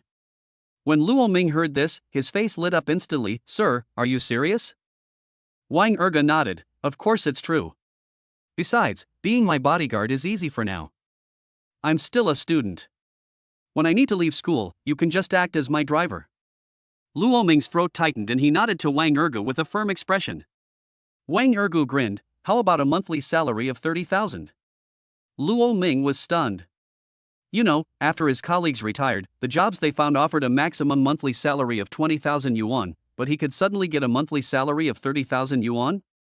"Sir, isn't this too much?" Wang Ergu shook his head gently. "It's not much. It's only 30,000 yuan a month. You don't have a job now, so you probably don't have much money. How about this? Add me on WeChat and I'll transfer the money to you right away. I'll advance you 3 months' salary first." Chapter 36, Taking Mao Yujia to visit Tunghai University. Luo Ming opened his mouth so wide that he could fit 3 duck eggs in. He never imagined that he found a job and was even given an advance of 3 months' salary just for his brave act. For a moment, Luo Ming was filled with gratitude towards Wang Ergu. Because money can make a hero fall, he has no money during this period and has even had to sleep on the overpass. Then, Luo Ming went straight to work and took the initiative to drive the Audi R8. Wang Ergu and Mao Yujia sat in the back. When they arrived at Suizhu private kitchen, Wang Ergu also invited Luo Ming to go in and eat together. As soon as Mao Yujia sat down in a small box, she asked about what had just happened. Wang Ergu did not hide anything and told all about his grudges with Jin Yuanbao and Lu Dao. After hearing this, Mao Yujia was indignant. "This Jin Yuanbao is too bad, isn't he afraid of the law? Wang Ergu shook his head. Some people think they have money, so they naturally have no regard for the law. Luo Ming immediately patted his chest and said, "Don't worry, Mr. Wang.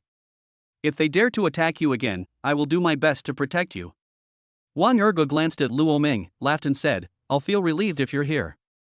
After all, I've seen your skills with my own eyes. It would be great if there were more masters like you." Luo Ming's eyes rolled, and he quickly suggested, "Mr. Wang, I have some retired brothers. If you need them, I can ask them to come over." "Real?"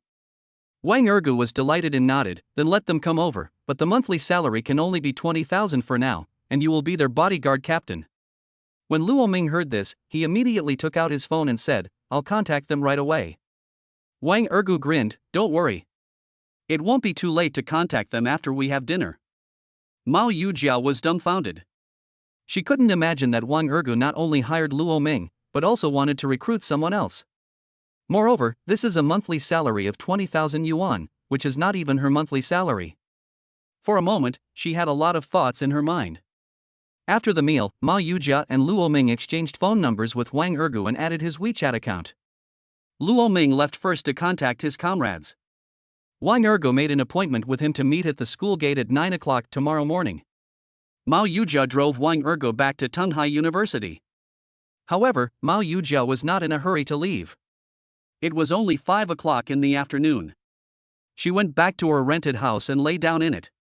Besides, she has a rich son-in-law here, why would she go back to rent a house? She might as well think about how to deal with Wang Ergu first. Sir, I'm from Beiyang University of Finance. This is my first time at Donghai University. Can you take me with you?" Wang Ergu glanced at Mao Yujia and was a little hesitant. After all, his first impression of Mao Yujia was not that good. Suddenly, Wang Ergu heard Vivian's voice. Task description: take Mao Yujia to visit Donghai University. Task status: not completed. Wang Ergu sighed in his heart and could only nod to Mao Yujia, "You pay for the next meal, and I'll take you away." "No problem." Mao Yujia was overjoyed and nodded quickly like a chicken pecking at rice. The more you spend time with super rich people, the greater your chances will be. After stopping the car, Mao Yujia immediately followed Wang Ergu. Wang Ergu walked towards the convenience store inside. "Oh, I don't know why, I feel thirsty. I'll buy it." Mao Yujia immediately volunteered. "What flavor of drink do you like? Refrigerated or iced? With sugar or without sugar?" Wang Ergu shook his head. "Just give me a bottle of ordinary Nongfu Spring. After all, a farmer like me is only worthy of drinking this." Mao Yujia was embarrassed when she heard this. "Sir, please don't slander me. I was too arrogant at the bank. I admit my mistake." Wang Ergu waved his hand. "All right. Go buy some quickly, I'm really thirsty." Mao Yujia immediately ran to the convenience store. Soon, Mao Yujia bought 2 bottles of Nongfu Spring and opened one for Wang Ergu. Wang Ergu didn't hesitate to take the Nongfu Spring and started drinking it. Then, he took Mao Yujia to stroll around Donghai University. Girls' Dormitory Building A, Room 404. Zhang Huihui stayed in the dormitory all day today, and she was also spreading rumors online. Because Qin Jisheng and his friends have been organizing a campus forum to clear Wang Ergu's name, she has no plans to go out today. From this morning till now, she has been constantly refuting the remarks made by Qin Jisheng and others online and continuing to smear Wang Ergu. Lin Ling is also helping here. Suddenly, Lin Ling's cell phone rang. She answered the call and her face changed instantly. "Hui, something happened. Wang Ergu is back to school. It is said that he was sent back by a beautiful girl who was driving an Audi R8. When Zhang Huihui heard this, her brows instantly frowned and she shook her head. "Impossible. How could someone drive an Audi R8 to send a guy like Wang Ergu back home?" Lin Ling's face darkened. She opened a photo that had just been received on her phone and then turned to Zhang Huihui. "It's true. Many people saw it. This is a bit strange. Before, someone saw a woman driving a Ferrari sports car to send him back, and now another woman drove an Audi R8 back. Could he be a gigolo?" Zhang Huihui looked disdainful, with the corners of her mouth slightly curled up. "Him? Still a gigolo? His small body is not worthy of it." Lin Ling smiled awkwardly. "So what should we do now? He's back at school, why don't we go and scold him?" Zhang Huihui was stunned for a moment, then her face turned playful and a strange color flashed in her eyes. Then have someone check and see where he is, and we'll be there soon. Lin Ling nodded, picked up her phone and made a call. At this time, Wang Ergu brought Mao Yujia to an artificial lake at the university. Mao Yujia hurriedly walked towards a pavilion and Wang Ergu immediately waved to her. Brother Ergu, can you take a picture for me, please? Wang Ergu snorted and rolled his eyes at Mao Yujia. You're going too far, aren't you? I was your tour guide last night and got nothing in return. Why do I have to take pictures for you? Brother Ergu, please. Mao Yujia pretended to look pitiful. Wang Ergu took the phone, took a few photos of Mao Yujia with a helpless look on his face, and then returned the phone. Mao Yujia took the phone back, but instead of looking at the photos, she moved closer to Wang Ergu and took a selfie. Wang Ergu coughed lightly and said, I think you are infringing my portrait rights by doing this, right? After strolling around Tunghai University with Wang Ergu, Mao Yujia felt that Wang Ergu was not that difficult to get along with, so she naturally became bolder. I was just taking pictures of the scenery and accidentally included you in the picture. Besides, I admire you. Otherwise, I will be your dog slave from now on. Chapter 37 Mao Yujia's Discovery. Wang Ergu was about to refute when he heard Vivian's voice. Task status, completed. Task reward option 1, advanced financial management skills plus a pack of itching powder plus 10 mental focus points. Task reward option 2, run errands for free, unlock the title of lackey, and become Mao Yujia's bootlicker. Choose 1. Ding, the host has made a choice. The reward will be issued immediately. Please check it. Wang Ergu found that there was an extra package in his trouser pocket. However, before he could check, he spotted 2 familiar figures walking towards him. It was Zhang Huihui and Lin Ling. As soon as Zhang Huihui approached, she started scolding Wang Ergu. Wang Ergu, you bastard. You won $1 million in the lottery, but you still don't compensate me for the breakup fee? But after she said this, she saw Mao Yujia sitting on the right side of Wang Ergu, and she couldn't help but be stunned. Cousin? Why are you here? Mao Yujia was also stunned when she saw Zhang Huihui. She didn't expect to meet Zhang Huihui here, and she couldn't expect that Zhang Huihui was actually Wang Ergu's ex-girlfriend. Wang Ergu chuckled and stared at Zhang Huihui with contempt, a look of disdain on his face. I want to compensate you for the breakup fee? You've already cheated on Jin Yuan Bao, that rich second-generation guy, and you still have the nerve to ask me for the breakup fee? Do you have any shame? Mao Yujia was dumbfounded. She couldn't imagine that she would hear such explosive news. Although she is a bit snobbish, she would never do such an unfaithful thing because it is too shameful for her. This is not the point. The point is that his cousin actually abandoned Wang Ergu, the super rich man? Madness. It's just stupid. She had already checked the gold ingots and found that the Jin family was just a third-rate family in Donghai City, with assets of only more than 30 billion. The Jin family has many descendants. Once the family property is divided, the amount that actually falls to Jin Yuanbao alone may not be 5 billion. But Wang Ergu has hundreds of billions in just one of his bank cards. How can he be compared to someone like Jin Yuanbao? What's more, after learning that Jin Yuanbao was insidious and cruel, and sent Lu Dao to attack Wang Ergu, she had even less good feelings towards Jin Yuanbao. Now that she knew that Zhang Huihui had abandoned Wang Ergu in order to get close to Jin Yuanbao, she couldn't help but feel ridiculous for Zhang Huihui. She was simply throwing away the watermelon to pick up sesame seeds. Of course, this discovery made her secretly happy, because it proved that the rich man Wang Ergu was really single, and she still had a chance to pursue Wang Ergu. Unexpectedly, Zhang Huihui's face was full of anger at this time, and she continued to scold Wang Ergu. What happens between me and Bao Xiao is my business, and you have no right to interfere. But now that you've broken up with me, you must give me a breakup fee. I heard that you won 2 million in the lottery and you gave 1 million to that bitch Qin Ling. Hurry and give me the remaining 1 million. This is my compensation for the loss of my youth. Otherwise, I will let the whole school, no, the whole Donghai city know that you are a scumbag. Mao Yujia was shocked when she heard these words. She didn't expect that Zhang Huihui had such an ugly face. This was completely different from the Zhang Huihui she knew when she was a child. It seems that people really do change. What a pity, Zhang Huihui, you are blind. 1 million is nothing to Wang Ergu. Mao Yujia pondered in her heart, but did not dare to interfere in Wang Ergu's affairs, so she did not say anything and just watched quietly. Wang Ergo laughed, then pointed at the pavilion corridor and said coldly, "Get lost." "What did you say?" Zhang Huihui was so angry that her body trembled and she stomped her feet several times. You know, Wang Ergo never dared to speak to her like this before. Now Wang Ergo actually dared to tell her to get lost? Lin Ling took one look and pointed her finger at Wang Ergo's nose. "Wang Ergo, I'm giving you face, right? Hand over the money quickly." Wang Ergo's face turned grim, and he looked at Lin Ling fiercely. "The thing I hate most in my life is someone pointing at my nose." Lin Ling sneered, with a proud look on her face. "I just like to point at your nose. What can you do to me?" Wang Ergo waved his right hand and slapped Lin Ling's right palm away with one slap, then waved his hand again and slapped Lin Ling's right cheek with his backhand. Lin Ling staggered, took a few steps back, and almost fell to the ground. She steadied herself, looked at Wang Ergo in disbelief, and suddenly became furious. "You dare to hit me?" Wang Ergo raised his head and snorted coldly, his eyes still sharp. "I'm going to beat you, so what? Women like you deserve to be beaten." "You." Lin Ling was suddenly speechless. She didn't expect that Wang Ergo would become so courageous after the breakup.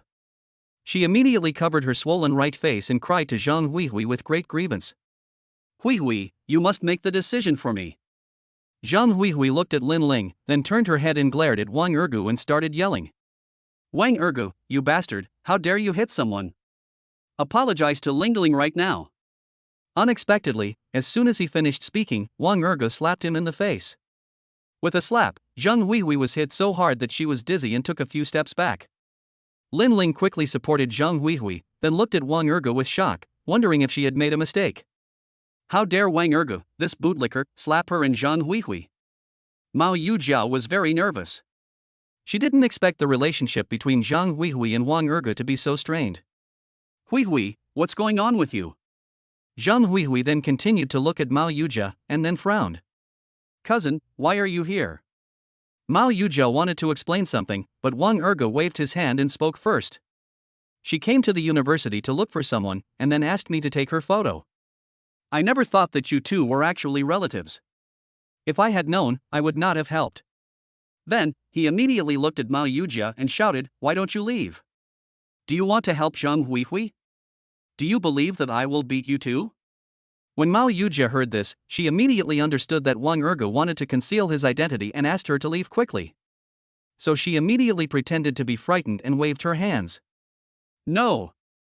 Don't hit me, I'm leaving now." Zhang Huihui watched Mao Yujia run away and immediately felt relieved. Because she was beaten by Wang Ergo, Mao Yujia would feel very embarrassed if she continued to stay here. But now that Mao Yujia is gone, she can deal with Wang Ergo more calmly. "Wang Ergo, you just beat me in Lingling, you must compensate us 1 million each, otherwise this matter will not be over." Wang Ergo chuckled and immediately imitated Zhang Huihui's breakup declaration in the dormitory building. "Wang Ergo, I'm warning you, we've broken up, don't bother me anymore, I'll be Brother Bao's person in life and Brother Bao's ghost in death." "You said all these, have you forgotten now?" Zhang Huihui's face froze, but she still kept a straight face and refuted sharply. "So what if I said it? Now I have to settle accounts with you. Pay the compensation immediately, or you can't leave here." Unexpectedly, Wang Ergo shook his head with a domineering look on his face. "You will get out of my way." Chapter 38, Old Cow Eating Young Grass. Zhang Huihui and Lin Ling looked at each other, then looked at Wang Ergo with disdain and opened their hands. Wang Ergo took out the packet of itching powder and sprinkled it on the two men's bodies, while quickly retreating a few steps. Zhang Huihui and Lin Ling were both stunned. Neither of them expected Wang Ergo to attack them. When she came to her senses, Zhang Huihui immediately pointed at Wang Ergo and scolded him. "What did you do to us, you bastard?" Wang Ergo laughed. "I advise you to stop talking nonsense and get out of the way immediately, or run back to the dormitory now, that would be better." Not far away, Mao Yujia, who was hiding beside an old tree, saw Wang Ergo spreading powder and was immediately confused. "What is Wang Ergo doing? Huihui is such an idiot. She actually abandoned Wang Ergo?" Wang Ergo is a super rich man. Since they have broken up, it should be okay for me to pursue Wang Ergo. "No, Mao Yujia, what are you thinking about? Wang Ergo is younger than you, are you trying to get the upper hand over the younger one?" For a moment, Mao Yujia, who was muttering to herself, blushed instantly. But the next second, Mao Yujia was dumbfounded. because she saw Zhang Huihui and Lin Ling were both scratching. In just a moment, the already thin clothes on the two people were torn apart. Some classmates passing by quickly took out their mobile phones and started recording videos of Zhang Huihui and Lin Ling. However, Wang Ergu had already escaped from the pavilion when the two were scratching each other, so he was not recorded. Zhang Huihui was immediately ashamed when she saw someone filming her. But she still yelled at the students who were filming her with a proud look on her face. "What the hell are you doing? Delete it immediately." When the classmates saw Zhang Huihui being so arrogant, they immediately posted the video on the campus forum and directly criticized Zhang Huihui and the other person for being immoral. At the same time, they posted the videos on their moments, which instantly caused a wave of heated discussions. Zhang Huihui and the other person didn't dare to stay in Tingyu anymore. They fled in a hurry and ran back to the girls' dormitory. When Mao Yujia saw Wang Ergu hiding nearby and watching, she immediately ran over. "Brother Ergu, what did you do to them just now?" Wang Ergu was stunned when he saw Mao Yujia was still here. "Why are you still here?" Mao Yujia chuckled, "You didn't ask me to cooperate just now, but you didn't really ask me to leave. By the way, did you really break up with my cousin?" Wang Ergu frowned and looked at Mao Yujia, sizing her up carefully. "She is really your cousin? Then your bloodline inheritance is really powerful. You all like to look down on others." Mao Yujia's face froze, she smiled bitterly, opened her eyes wide, and looked innocent. "Brother Ergu, I really know I was wrong about the bank matter, but you still won't forgive me?" Wang Ergu snorted lightly, and then the corners of his mouth curled up, revealing a playful smile. "You want me to forgive you? Sure. Treat me to a meal the day after tomorrow to make up for it. If you can do that, then I'll forgive you." Mao Yujia's face lit up with joy. "Really? Then it's settled." Wang Ergu waved his hand as soon as he saw it. "Don't be so happy so early. This meal is yours, but I chose the location. So, you should prepare some money first. What if I need 300,000 yuan for a meal and you can't afford it?" Mao Yujia frowned. She hadn't thought about this question yet. She originally thought that after this dinner, Wang Ergu would calm down, but she didn't expect that Wang Ergu was still angry. But she thought that this must be because of Zhang Huihui, so Wang Ergu was taking his anger out on her. Wang Ergu saw that Mao Yujia didn't say anything and sighed. "Alright. Since you don't want to, forget it." Mao Yujia took one look and immediately waved her hands. "No. I do. I do. Then I'll call you then?" Wang Ergu grinned. "Then it's settled." As soon as he finished speaking, Wang Ergu immediately turned around and walked towards the dormitory building. Mao Yujia looked at Wang Ergu's back and frowned instantly. 300,000. That's right. He's a super rich man, so what's a $300,000 meal? So, Mao Yujia walked towards the school gate, picked up her mobile phone and made a call. "Mom, lend me 300,000. A middle-aged woman's shocked voice came from the other end of the phone. 300,000? What's going on? Have you been led into a pyramid scheme? Mao Yujia's face darkened. Mom, what are you thinking? I offended someone today, and the bank almost fired me. Now I need 300,000 yuan to treat everyone and make amends. However, the middle-aged woman obviously did not believe it. Is there such a thing? You don't need 300,000 yuan to make amends, right? Mao Yujia, you even want to cheat your mother's coffin money? Mao Yujia stamped her feet anxiously, with a look of resentment on her face. Mom, are you going to lend it to me or not? If you don't, I'll borrow from someone else. As a result, the call was hung up. Mao Yujia was dumbfounded. This mom is terrible. I must not be his biological child, otherwise he wouldn't even agree to my small request? Forget it, she'll find another way. No matter what, she's going to take down Wang Ergu. So Mao Yujia took a deep breath and continued to make the call. But until she left Tanga University, Mao Yujia made dozens of phone calls, but no one was willing to lend her a penny. After calling a Didi car, Mao Yujia was in a heavy mood. Although the dinner was to be held the day after tomorrow, Wang Ergu gave her enough time to prepare. However, if she was not well prepared, Wang Ergu would definitely distance himself from her. It's over. What should I do? Why is my network so poor? Is there no one rich? Leaning against the headrest of the seat, Mao Yujia filtered out all the people she knew from her mind. Finally, she locked onto Feng Bingqing. After all, Feng Bingqing was her superior. Picking up the phone, Mao Yujia immediately told Feng Bingqing about the situation. But Feng Bingqing sighed after hearing this. I just bought a house, and I can't lend you the 300,000 yuan for now. How about this, you call President Zhao?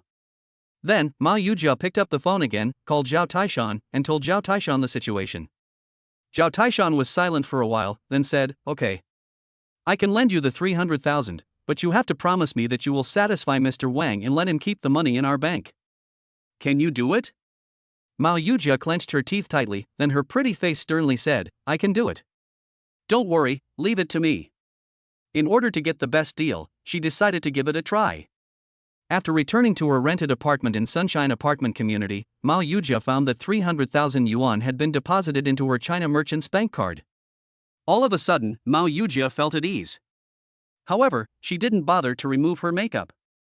She picked up her phone, took a beautiful selfie, sent it to Wang Ergu's WeChat, and also sent him a message. Brother Ergu, I just got back. Today is all my fault. I hope you can be happy and successful every day. Chapter 39 Sending Birthday Invitation Cards. Wang Ergu originally wanted to go back to the dormitory, but Chen Jisheng dragged him to the open-air basketball court to play a game of basketball. It was not until it was completely dark that Wang Ergu rested under the basketball hoop. Chen Jisheng was already lying on the bench next to him. When he saw Wang Ergu coming over, he was immediately surprised. Brother Ergu, it's been 3 days since we last met, I'm going to explode. How did you do it? Normally, you'd be out of breath after playing 2 games. Wang Ergu rolled his eyes at Chen Jisheng. What? You look down on me? My physical strength is still great, it's just that I don't have much technical skills, otherwise, I can beat them all by myself. On the other side, the other classmates who were playing basketball with Wang Ergu were all stunned when they heard Wang Ergu's arrogant words.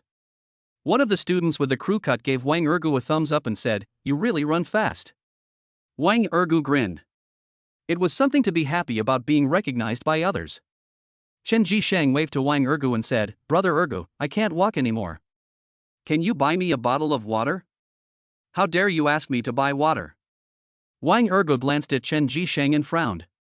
He did not refuse and still planned to go over and buy a bottle of water for Chen Jisheng. After all, such a brother is rare.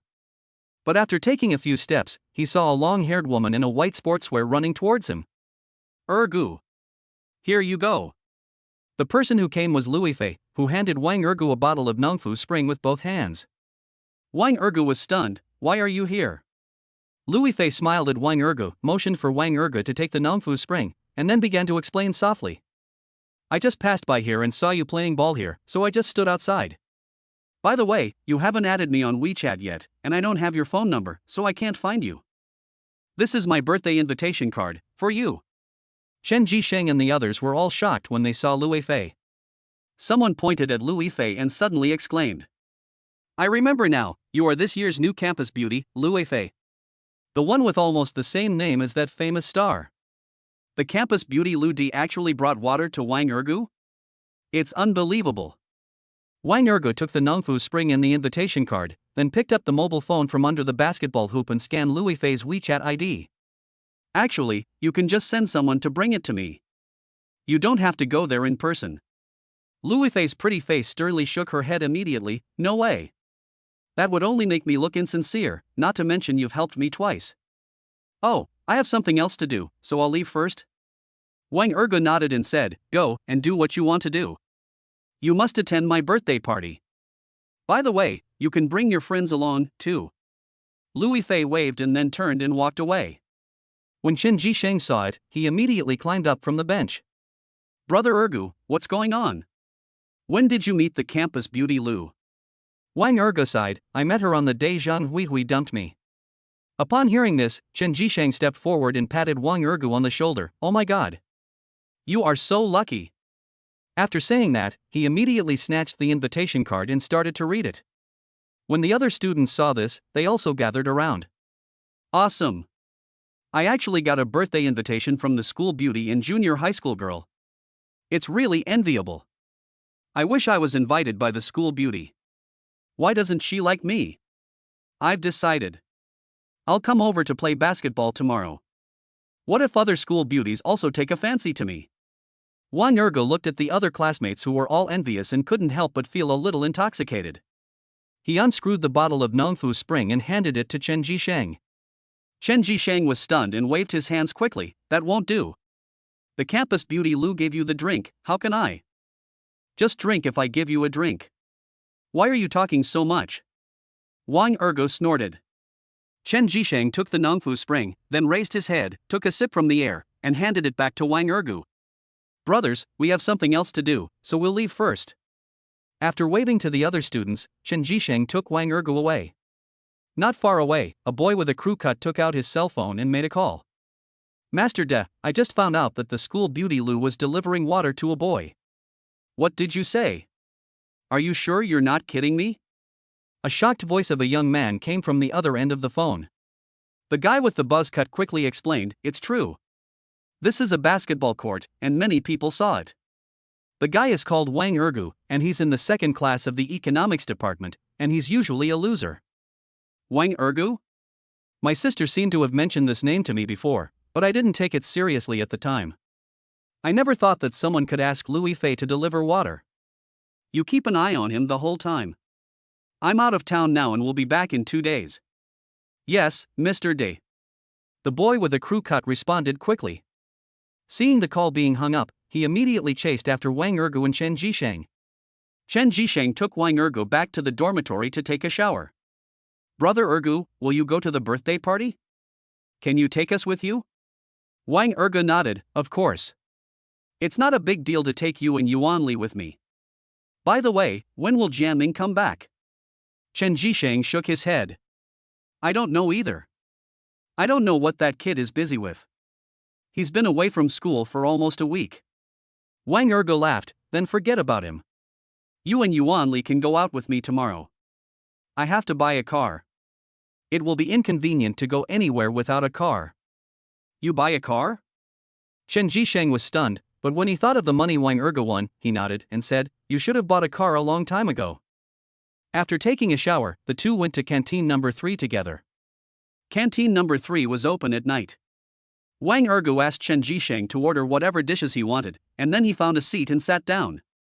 But just as he sat down, Wang Ergu noticed a boy with a crew cut came over and sat down at another table next to him. It was only a little after 7 o'clock, but there were still quite a few people coming to eat. Wang Ergu glanced at the shaved boy and felt a little confused. He thought to himself, there's something wrong with this guy's eyes. He and I don't know each other. Could it be that Lu Fei brought me water just now and he is resentful of her? After all, Lu Fei is the new campus belle and there are many people who admire her.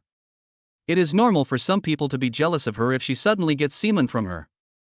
So Wang Ergu didn't think much about it. Soon, Chen Jisheng brought the food back to Wang Ergu. Brother Ergu, what car are you planning to buy tomorrow? By the way, how much money do you have left? As I recall, you only won 2 million yuan, and you gave Qinling 1.2 million yuan as a reward. Plus, you and Yuan Li went out, so you must have spent quite a bit of money, right? In this case, you should have about 500,000 left, right? Buy a BMW Z4? Chapter 40 We Are Brothers. Wang Ergu rolled his eyes at Chen Jisheng and said, don't worry about whether I have enough money. Just follow me tomorrow.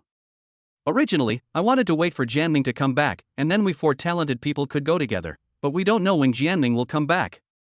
And Yuan Li's mother is in trouble, and I don't know when he will be free. I'd better just buy a car first, and then go together when everyone comes back. Chen Jisheng was dumbfounded, his throat tightened, and he quickly asked, are you going to buy one for each of us? Wang Ergu laughed, guess? Chen Jisheng shook his head. He felt that this was impossible. Wang Ergu only had 500,000 yuan left. It was impossible for him to give everyone a car, unless, of course, it was a second-hand car. At this time, the cell phone rang and Chen Jisheng immediately answered the call. But after hearing the phone call, his face instantly beamed with joy. Brother Ergu, I won't eat with you. My sister is coming. Your sister? Wang Ergu wanted to ask something, but Chen Jisheng had already stood up and ran out of the cafeteria. This kid is really... Wang Ergu sighed. He could only continue to eat and then check the messages on his mobile phone. Only then did Wang Ergu see that Mao Yujia had actually sent him a message.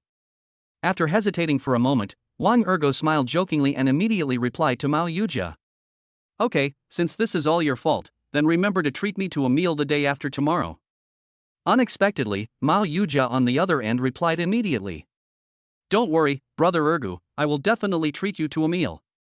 Wang Ergu wanted to reply with a few words to tease Mao Yujia, but a young man with a coxcomb haircut sat opposite him. Then, another group of young men in black sweaters gathered around. The young man with coxcomb haircut is called Yang Gang, and he is Yang Tanga's loyal follower. Upon learning that Wang Ergu was not only given water by Lu Fei but also a birthday invitation card, he naturally came here as soon as possible, intending to teach Wang Ergu a lesson. Boy, are you Wang Ergu? What did you do to our sister-in-law? What sister-in-law? Wang Ergu looked at Yang Gang sternly, without a trace of fear.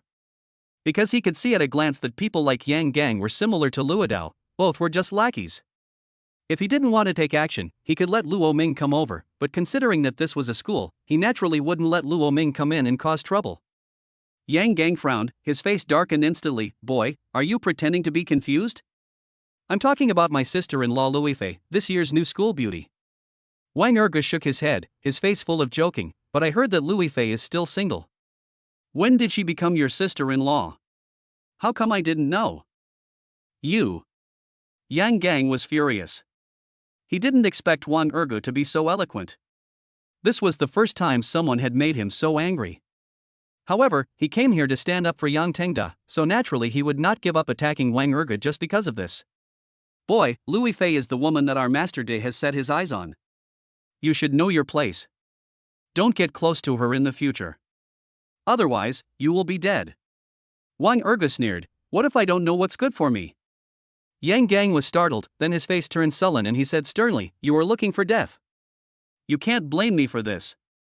Wang Ergu shook his head and said, get out of the way and don't disturb me while I'm eating. Still eating? Yang Gang snorted lightly, waved his right hand, and threw Wang Ergu's plate directly to the side. With a bang, the plate fell to the ground and the food naturally spilled all over the floor. Wang Ergu frowned and then stood up. Apologize. The corners of Yang Gang's mouth curled up, his eyes full of contempt. How could he bow his head and apologize to a poor boy like Wang Ergu? You want me to apologize? You are not worthy. Now, you should kneel down and kowtow to apologize. Suddenly, a voice came over, you want my brother to kowtow and apologize? No way. Wang Ergu was startled. He looked towards the entrance of the cafeteria following the sound, only to find that Su Yuanli was actually walking towards him. Yang Gang turned his head and looked over.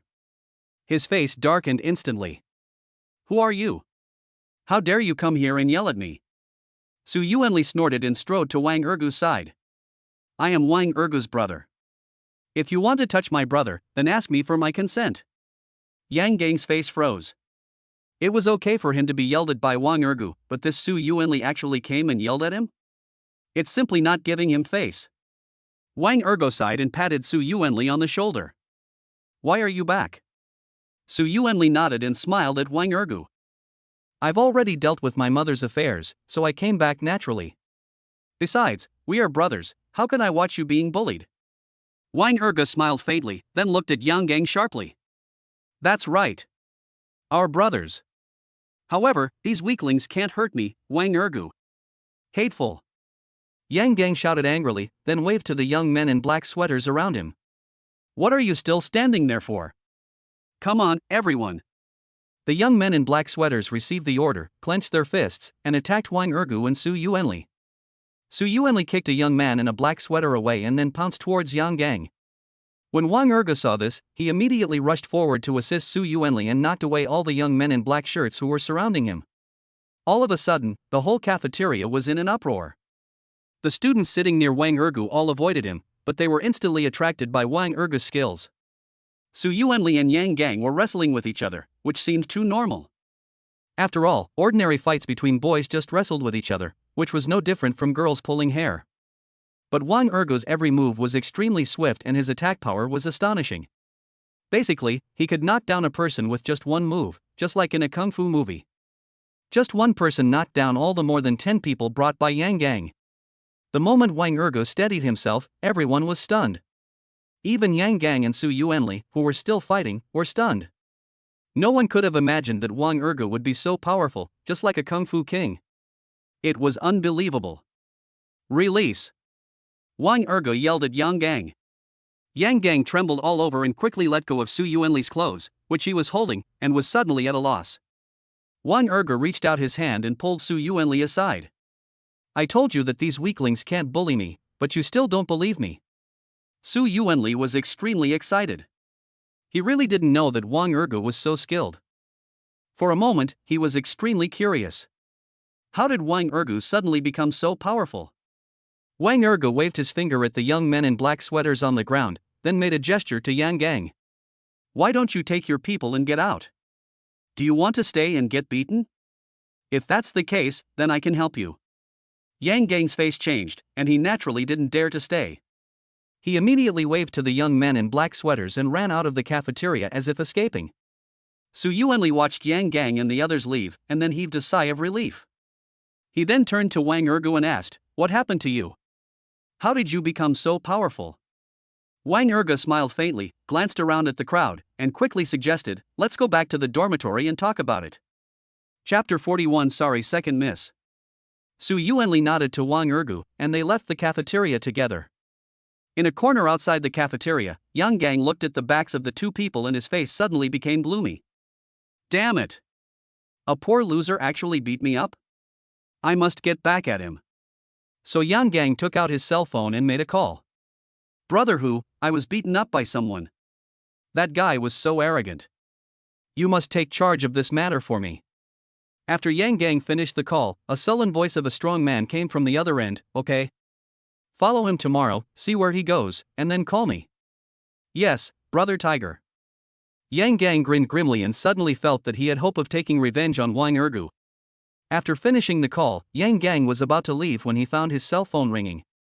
He took a look and found that it was Yang Biao calling, so he answered the call immediately. Yang Biao's cold voice came from the other end, Is he still in the cafeteria? Is he done? I'll be there soon. Yang Gang's mouth twitched, I'm sorry, second miss, I messed up. As soon as he finished speaking, he saw Yang Biao and a group of people walking to the door of canteen number 3. So Yang Gang immediately spread his legs and ran over in 2 steps. Second miss. When Yang Biao saw Yang Gang coming from a corner, her face suddenly darkened. What on earth is going on? Yang Gang didn't dare to hide it and immediately told the story. After hearing this, Yang Biao raised her right hand and slapped him. With a snap, a 5-finger mountain was left on Yang Gang's left cheek. Waste! Yang Biao yelled angrily. She didn't expect Yang Gang to be such a loser. He brought so many people but still couldn't beat Wang Ergo. As for what Yang Gang said about Wang Ergo, she didn't see him, so naturally she didn't believe it. Humph, that kid is so weak, I don't believe he is that strong. You continue to watch him, see where he goes tomorrow, and then tell me. Upon hearing this, Yang Gang quickly suggested, Second miss, he should have gone back to the dormitory. How about I take someone to the dormitory and lure him out? Lead your sister. Yang Biao rolled her eyes at Yang Gang and snorted, You lost to him, and you still went over to cause trouble. How will others view our Yang family tomorrow? Will they say that our Yang family is only fit to cause trouble in school? Yang Gang didn't dare to say a word. Yang Biao was too lazy to pay attention to Yang Gang and immediately walked away with her people. Yang Gang looked towards the dormitory building and his face instantly turned gloomy. Damn it! You little brat, you actually caused me to be beaten by the second miss? Just wait, I will never let you off easily. After returning to the dormitory, Wang Ergo claimed that he usually practiced kung fu and had received guidance from a retired soldier in the past few days. When Su Yuanli heard this, he was immediately envious. Brother Ergo, can you introduce it to me? I also want to learn a few moves. Wang Ergo nodded immediately, Of course. I'll have him come over tomorrow, and you can learn as many moves as you want. Real? Su Yuanli was ecstatic. After all, as a man, it would be much easier to seduce girls if he knew a trick or two. Wang Ergo grinned, Of course it's true, how could I lie to you? Su Yuanli nodded, thinking of something, and asked quickly, By the way, about the money, this. Wang Ergo patted Su Yuanli on the shoulder and said, I told Jisheng that I won 2 million. In fact, it's more than that. My house was demolished, so don't worry about the money. Su Yuanli's eyes widened. Fuck. How come you are so lucky to be demolished? Wang Ergo smiled and said, Go to bed. Don't worry so much. Besides, you will receive a surprise. Su Yuanli looked surprised, because he believed that Wang Ergu would not say anything nonsense, but what kind of surprise was it? After taking a shower, Wang Ergu lay down directly. After all, he was a little tired after playing a game of basketball. However, he still picked up his phone and planned to watch the live broadcast. At this time, Ling sent a WeChat message. Brother Ergu, help me, I'm being beaten up during my live broadcast, can you help me? If you help me, I will introduce you to a peerless beauty. These words surprised Wang Ergu, because he felt that Ling was good looking, but he didn't expect Ling to actually say something like a peerless beauty. All of a sudden, he also became curious. Who could be more beautiful than Ling? So Wang Ergu turned on Shark Live and went directly into Ling's live broadcast room. Ling was delighted when she saw Wang Ergu coming in. Welcome, Brother Supreme Roaring Sky Dog. All of a sudden, the fans were also excited. They all flooded their screens with messages about Ling's words. Wang Ergu immediately started to recharge. However, when Wang Ergu was recharging, a man named Dai Jiaxiao made a speech mocking Wang Ergu. What kind of person is this? You're just a dog, and you want to be the master? Don't think that you are a big shot just because you borrowed 2 million as a reward. You are nothing. As the number one Jiaxiao began to mock, a large number of trolls appeared to mock Wang Ergu. When Ling saw it, his face suddenly changed and he quickly advised him. Everyone, please don't slander the Supreme Roaring Sky Dog. Please be polite and civilized, okay? Unfortunately, these trolls were obviously hired by the First Elite and they didn't listen to Ling at all. The First Master directly suggested to Ling, if you come with me to the hotel for a meal, I will forgive him this time. After Wang Ergu finished recharging, he was stunned. But he knew that there must be a reason why this number one young master suddenly targeted him. However, he was too lazy to pay attention to such people. Looking at the screen full of pop-up taunts, he immediately started giving rewards. This time, he only rewarded the God's Call in the privileged area, which was 100 shots directly. So all of a sudden, Ling's live broadcast room was filled with pop-up flashes of rewards. Unexpectedly, the number one young master was still not convinced. A mere 100,000 is nothing. Humph, you stinky anchor, if you don't agree to let me have dinner, then I'm going to make fun of you today. Then, Ling came up with a PK. For a moment, Ling was a little confused, not knowing whether to connect to this PK. Wang Ergu took one look and typed, answer. Ling felt confident when he saw it and started the PK directly. Opposite her was a long-haired girl in a black low-cut dress, called Blue Rose, with an enchanting aura. When she saw Ling, she simply chose to ignore him and continued chatting with her fans. This made Ling a little annoyed. She called out several times, but the other party ignored her. After the chat, Blue Rose and Ling talked about PK punishment. When you lose, you have to draw 2 turtles on your face, both of them cannot be missing. Ling pursed her lips tightly, her face flushed with anger. If I lose, I will do everything you say. But if you lose, you don't have to draw a turtle. You can just write the 3 words Roaring Sky Dog on your forehead. Blue Rose had a look of disdain on her face, because she believed that with the help of the number one master, she would definitely not lose to Ling. Soon, the time was up and the PK began. Chapter 42 What is the First Master? However, Ling's screen was immediately flooded with messages. Every time there are 100 shots of God's Call in the privileged area, the live broadcast room is always filled with the sound of fireworks. Ling was dumbfounded. Countless netizens were dumbfounded. The victorious general of the Qin dynasty popped up and said directly, Brother Go is mighty. Then, those netizens also posted Brother Go is awesome. On Blue Enchantress's side, number one Jiaxiao also immediately started giving rewards. However, in the absence of special props, whoever rewards faster will have a better chance of winning the PK. Unexpectedly, the Supreme Roaring Sky Dog did not stop at all. Messages of reward kept popping up, making the screen shine all the time. Oh my god, Brother Go is really amazing. How much money did he spend? Whoever was slandering my brother just now, get out now. That's right. The anchor has a very good appearance, how can he draw a turtle? Everyone, follow me. Then, netizens also started sending small gifts. The popularity of Ling's live broadcast room soared instantly, and people kept pouring in. But everyone was dazzled by the screen filling in the live broadcast room. The PK time is 10 minutes, followed by a 2-minute penalty time, for a total of 12 minutes. When the PK time was over, the fireworks still couldn't stop filling the screen. Ling was stunned when she saw that PK had won. Then she immediately became excited and started yelling. "We win! We win!" Netizens were shocked. "Oh my god, how much money was spent? I heard that they spent more than 1 million last time.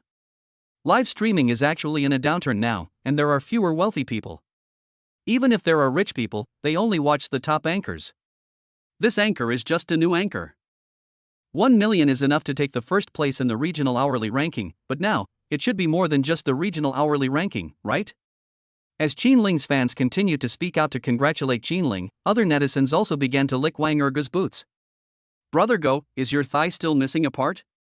Can I? Brother Go, I am the most beautiful girl in the world. I can be salty or sweet, and I am a great bed warmer. Brother Dog, I want to give birth to a puppy for you. Please, marry me. I'm easy to raise." However, Wang Ergo did not reply to these netizens but took a rest. This time, he directly spent 5 million, while keeping an eye on the situation on Blue Rose's side. But Blue Rose only earned more than 2 million and that was it. As for Ling, in addition to the 5 million from Wang Ergu, there are also more than 100,000 from netizens, so it is no problem for her to beat Blue Rose. You know, in the last team battle, Wang Ergu only brushed over 1 million, which allowed Ling to take first place and help the team win the battle. But this time, it was just an ordinary PK, but Wang Ergu spent 5 million. Everyone was shocked. Daqin Victory General, just now, the first master said that our brother Go borrowed 2 million as a reward. Now, tell me, who can borrow 5 million? Supreme Roaring Skydog, what is the number 1 outstanding young master? Daqin Victory General, haha. Brother Go. How can a person like him be number 1? Now that they have lost, it is time to punish them. Supreme Roaring Skydog, punishment? Then let's do as the host said before. Netizens immediately flooded the screen with the word punishment. As for who is the best young talent, no one cares about him anymore. The host on the other side, Blue Enchantress, was in tears. She thought that Dai Jiesha would support her to the end, but in the end, the reward was only limited to 2 million. Now that she lost the PK, she could only do as Ling said and write the 3 words Xiaotian Dog on her forehead with lipstick. Ling kept expressing her gratitude. "Thank you, Brother Supreme Roaring Sky Dog, and thank you to all the fans who supported me. Without you, I would have to draw turtles. Thank you so much." Ling's number of fans also soared to more than 2 million. In addition to fans, many anchors from other live broadcast rooms also rushed in and asked for Wang Ergu's contact information. At this time, the private messages in the background of Wang Ergu's live broadcast continued to accumulate. Wang Ergu collapsed on the bed again due to exhaustion, because the rewards for live broadcasts were limited, and the highest reward was 300,000 star coins for the love of one's life. However, Ling was not his love of life, so he only rewarded God's Call this time. One shot of God's Call is worth 100,000 star coins, and 100 shots are worth 100,000 yuan. He gave out 5 million yuan in rewards, which means that he has to shoot 100 shots 50 times every minute. Because there is no custom quantity on Shark Live, the maximum is only 100 shots. Even if it is 100 shots at a time, he has to do it 50 times. So Wang Ergu took a break and did not go to Ling's live broadcast room. Instead, he directly called the customer service hotline of Shark Live and proposed to increase the number of customizations. Naturally, the customer service could not handle this kind of thing, so they immediately reported Wang Ergu's suggestion to their superiors. After a while, Wang Ergu received a call from Jiang Zhua, general manager of Shark Live. "Hello, Brother Go. I'm Jiang Zhua, the general manager of Shark Live. You can just call me Xiao Jiang. We will seriously consider your proposal, but we need to wait for the emergency meeting here to be over. So I'm very sorry, please wait a moment." "Is that so? Fine, I'll just wait. But to be honest, the gifts in your reward function are too monotonous, and the reward amount is too low. It would be better if the amount could be 1314, 6666, 8888, 9999 or something like that. It would be even better if you could directly reward 100 million. Wang Ergu said with some complaints. This is what he really thinks. After all, his hands hurt from brushing.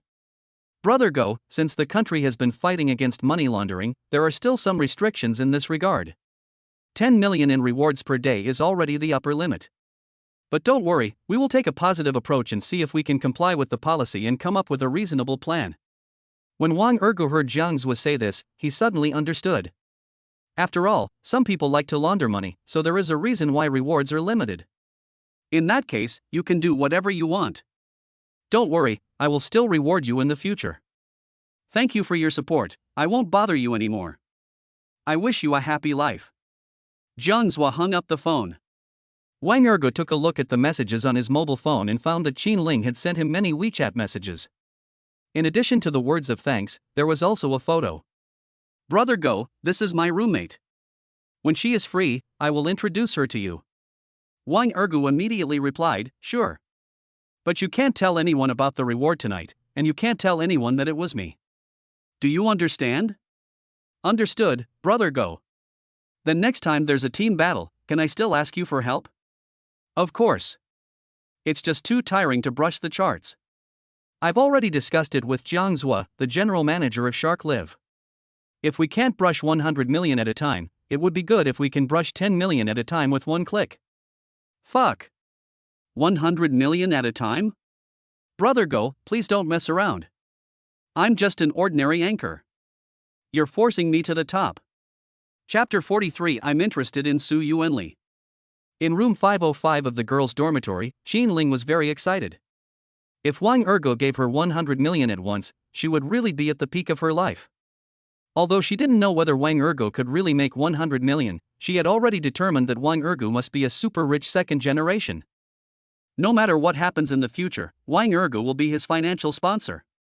So she immediately sent a WeChat message to her roommate Qin Xingyue. Xingyue, where have you been? When will you come back? When you come back, I'll treat you. I'll introduce you to a treasure boy. Qin Xingyue, one of the 4 campus beauties of Donghai University, is as beautiful as a flower, has a cold temperament, and a mysterious identity. She is like an orchid in a valley. Although Qin Xingyue was from the finance department rather than the economics department, she was familiar with Qin Ling and moved into Qin Ling's dormitory through connections. Of course, Qin Xingyue seldom comes back here, only once or twice a month.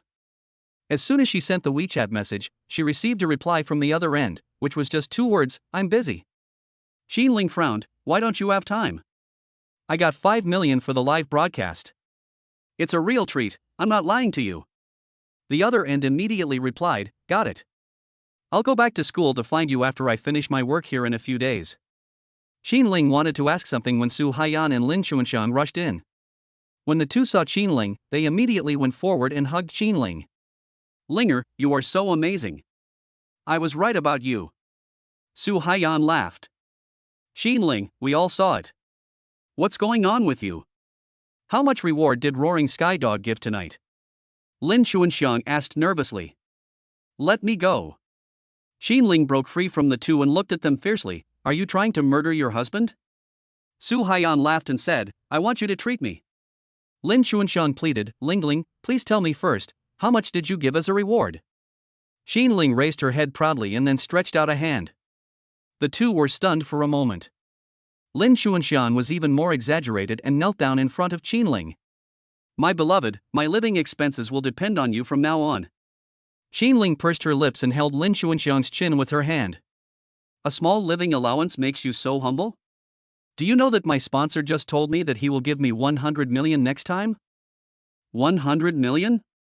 Lin Xuanxiang simply pretended to faint.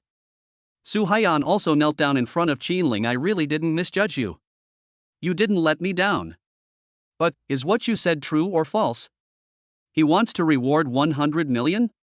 Lin Xuanxiang immediately straightened her body and looked at Qin Ling excitedly. Qin Ling shook his head, I'm not an identifier, how do I know if what he said is true or not? That's what he said. Su Haiyan shuddered all over, too awesome. Really too awesome. 100 million is so easy to come up with, I think it must be true. Imperial concubine, you really met a noble person this time. You do not say. Qin Ling chuckled and narrowed his eyes slightly, so, I betrayed the queen. The queen also promised me that she would come back in a few days. In dormitory 505, Qin Ling and the others gave themselves titles. Qin Xingyue is the queen. Qin Ling is the imperial concubine. Su Haiyan is the emperor. Lin Xuanxiang was the fragrant concubine. Su Haiyan and Lin Xuanxiang were both shocked. They hadn't seen Qin Xingyue for a long time, but they couldn't imagine what Qin Xingyue had promised Qin Ling. So, that roaring sky dog is really Wang Ergo? Su Haiyan asked in a trembling voice. When Qin Ling heard this, he immediately made a gesture to Su Haiyan to keep quiet. Don't say that anymore. He said that the reward should not be told to anyone. I think he must be some super rich second generation who is hiding from the world. Lin Xuanxiang giggled. We promise not to tell anyone. But, are you going to introduce the queen to him? Why don't you go up yourself? Qin Ling immediately shook her head. I do want to, but I feel like he doesn't think highly of me. Lin Xuanxiang looked puzzled. This isn't right, he likes Zhang Huihui but not you? Su Haiyan immediately hugged Lin Xuanxiang's shoulders and said, some boys are like this. They are a little obsessed with their first love, but after being abandoned, their requirements become higher. Then, she turned her head and looked at Qin Ling. But, will the queen be interested in Wang Ergu? I'm afraid. Qin Ling waved his hands quickly. All right. We'll just take it one step at a time. Anyway, the two of you should not go out and spread the word about Brother Go. The two of them immediately nodded like chickens pecking at rice. They would naturally not tell this matter to anyone. If they offended their financial sponsor, how could they ask Qin Ling to arrange their living expenses? Su Haiyan thought of Qin Xingyue's matter and asked hurriedly, my lord concubine, you arranged for the queen to be single, could it be that you want to be single yourself? Are you really in love with Chen Jisheng? When Lin Xuanxiang heard this, she immediately pricked up her ears to gossip. Qin Ling snorted lightly, if he can stand the test, then I wouldn't mind giving him a chance. Su Haiyan smiled sweetly, if that's the case, then you can't compete with me for Su Yuanli. I have my eyes on Su Yuanli. Lin Xuanxiang was dumbfounded. You all have a target? What about me? Qin Ling and Su Haiyan looked at each other, but smiled jokingly and did not respond to Lin Xuanxiang. The next morning. As soon as Su Yuanli got up, he washed up, changed his clothes quickly, and planned to bring breakfast to Wang Ergu. Unexpectedly, as soon as he walked out of the dormitory building, he saw Su Haiyan standing in the aisle. This made him a little surprised. What was Su Haiyan doing here? The boys coming in and out were also curious when they saw Su Haiyan. Su Haiyan is slightly plump, with a pretty face, a small round face and long hair like a waterfall. She is definitely a little beauty. More importantly, she looked particularly youthful and lively in a white sweater and shorts. Su Haiyan, what are you doing here? Although he was puzzled, Su Yuanli still greeted him. Su Haiyan giggled, I'm waiting for you. Do you want to go to the cafeteria? I'll treat you. Su Yuanli was dumbfounded. What's going on? Is your spring coming? Su Haiyan saw Su Yuanli was in a daze and immediately waved her hand. Let's go, I'm serious, I can still afford a breakfast. I heard from Qin Ling that something happened to you, you haven't recovered yet, right? No, I'm not that familiar with you, right? Su Yuanli smiled stiffly and accidentally told the truth. But I regretted it the minute I said it. After all, saying this to a girl is too discouraging. Unexpectedly, Su Haiyan didn't care at all.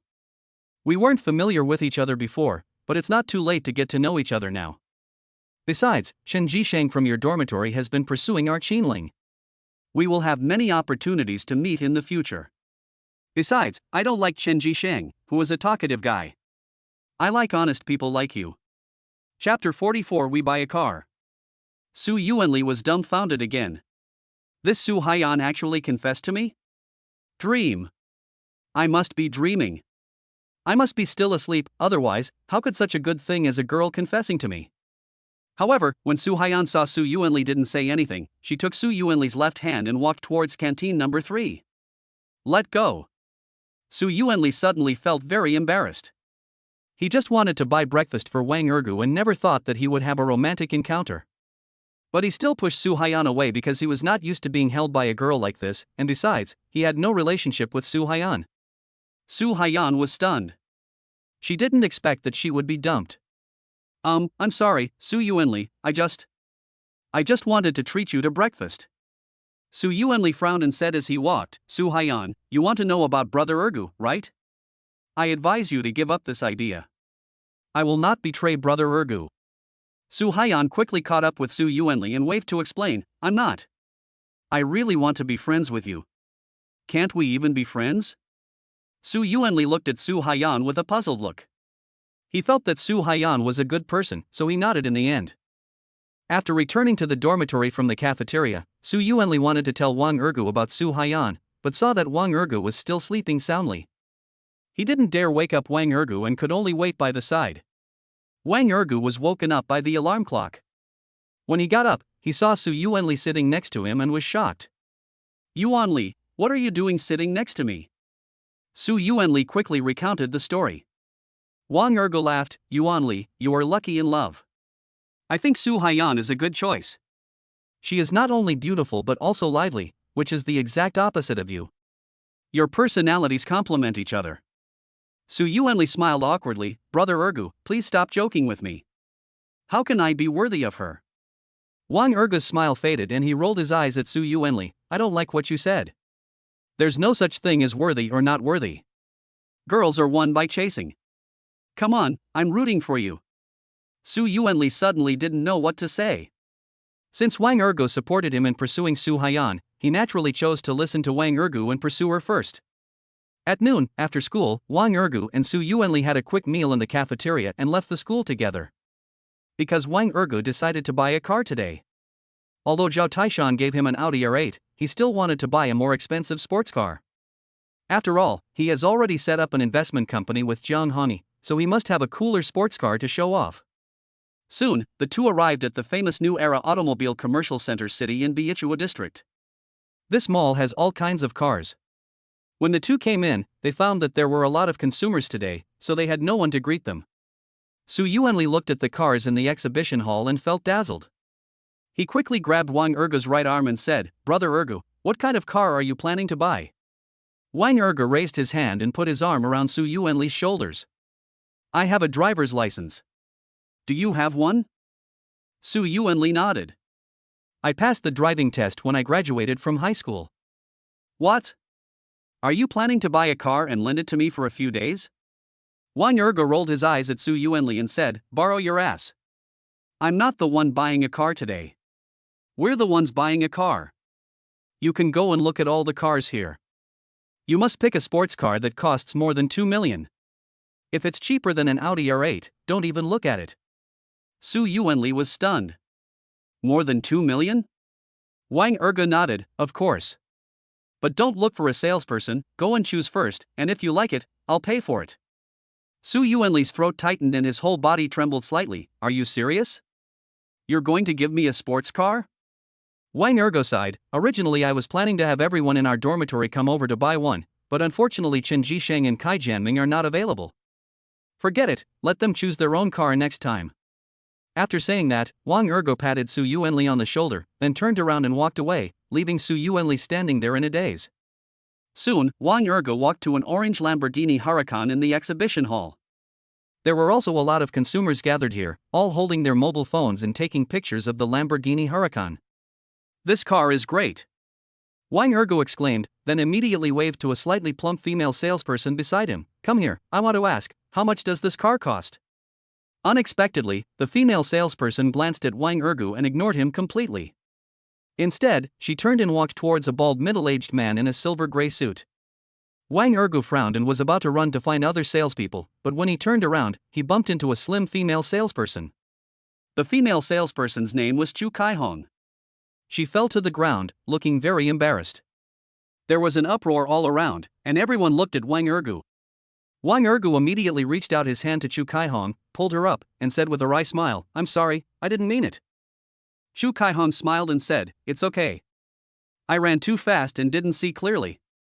However, when Chu Kaihong turned around to leave, Wang Ergu reached out to stop her. Your name is Chu Kaihong? Wang Ergu pointed at the work ID that Chu Kaihong held out, and raised the corner of his mouth slightly. In that case, how about you introduce this sports car to me? Chu Kaihong was startled and looked at Wang Ergu carefully. I'm sorry, I have other clients to deal with, so please find someone else. Wang Ergu smiled and said, I think other people's business is not as important as mine, right? If I win this sports car, your commission should be quite high, right? Chu Kaihong was a little surprised, but she still felt that Wang Ergu was just joking, because Wang Ergu's clothes were too ordinary and he didn't look like someone who could buy a sports car.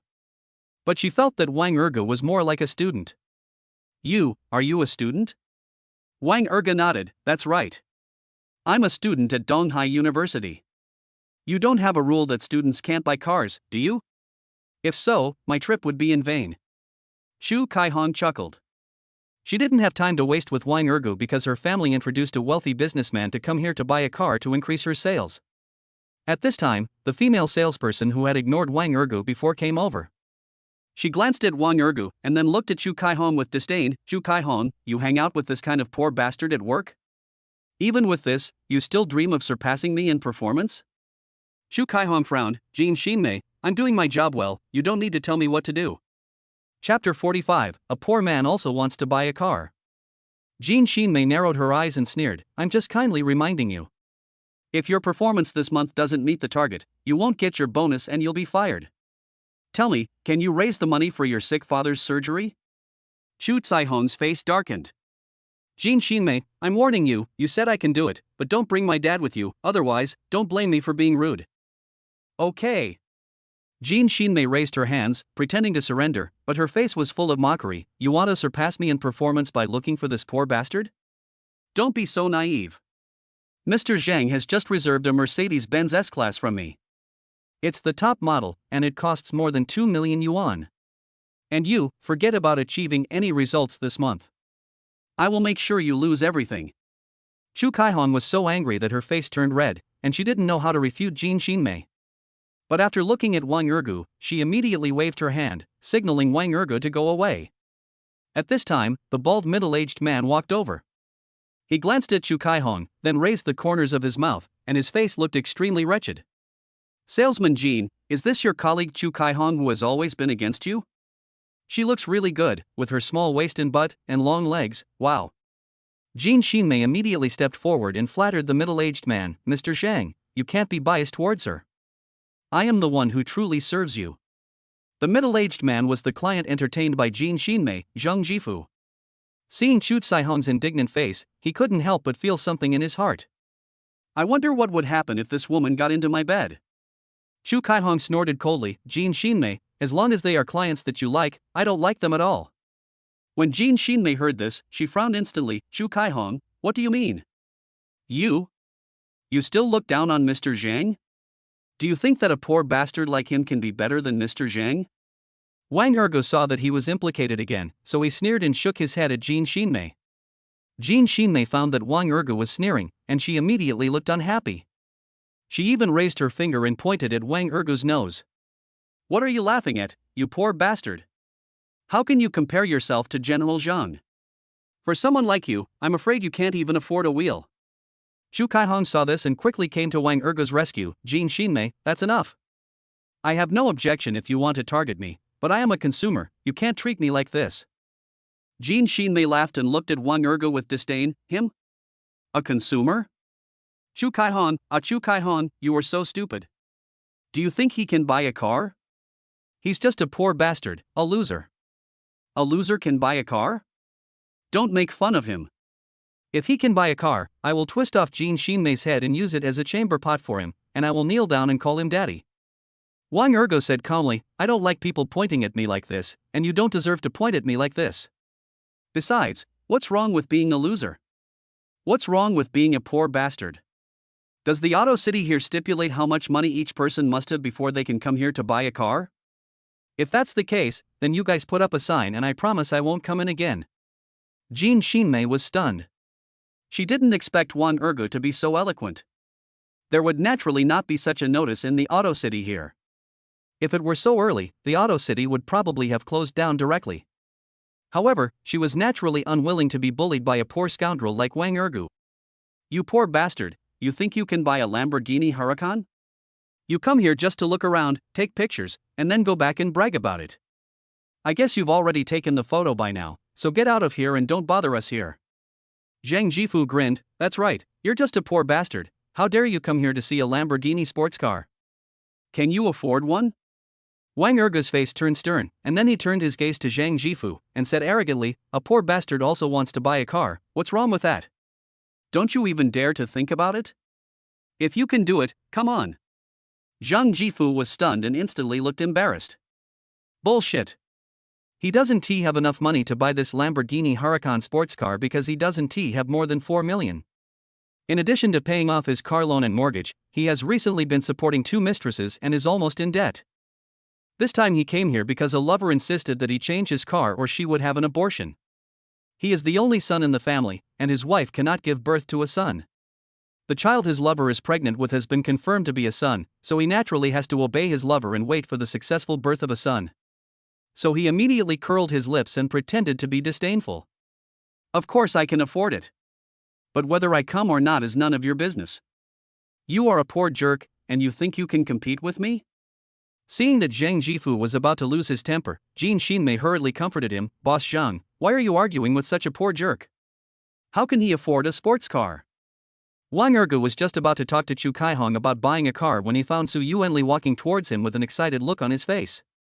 As soon as Su Yuanli approached, he immediately said to Wang Ergu excitedly, Brother Ergu, I've taken a fancy to a red Ferrari 488 sports car. But the price is 2.8 million.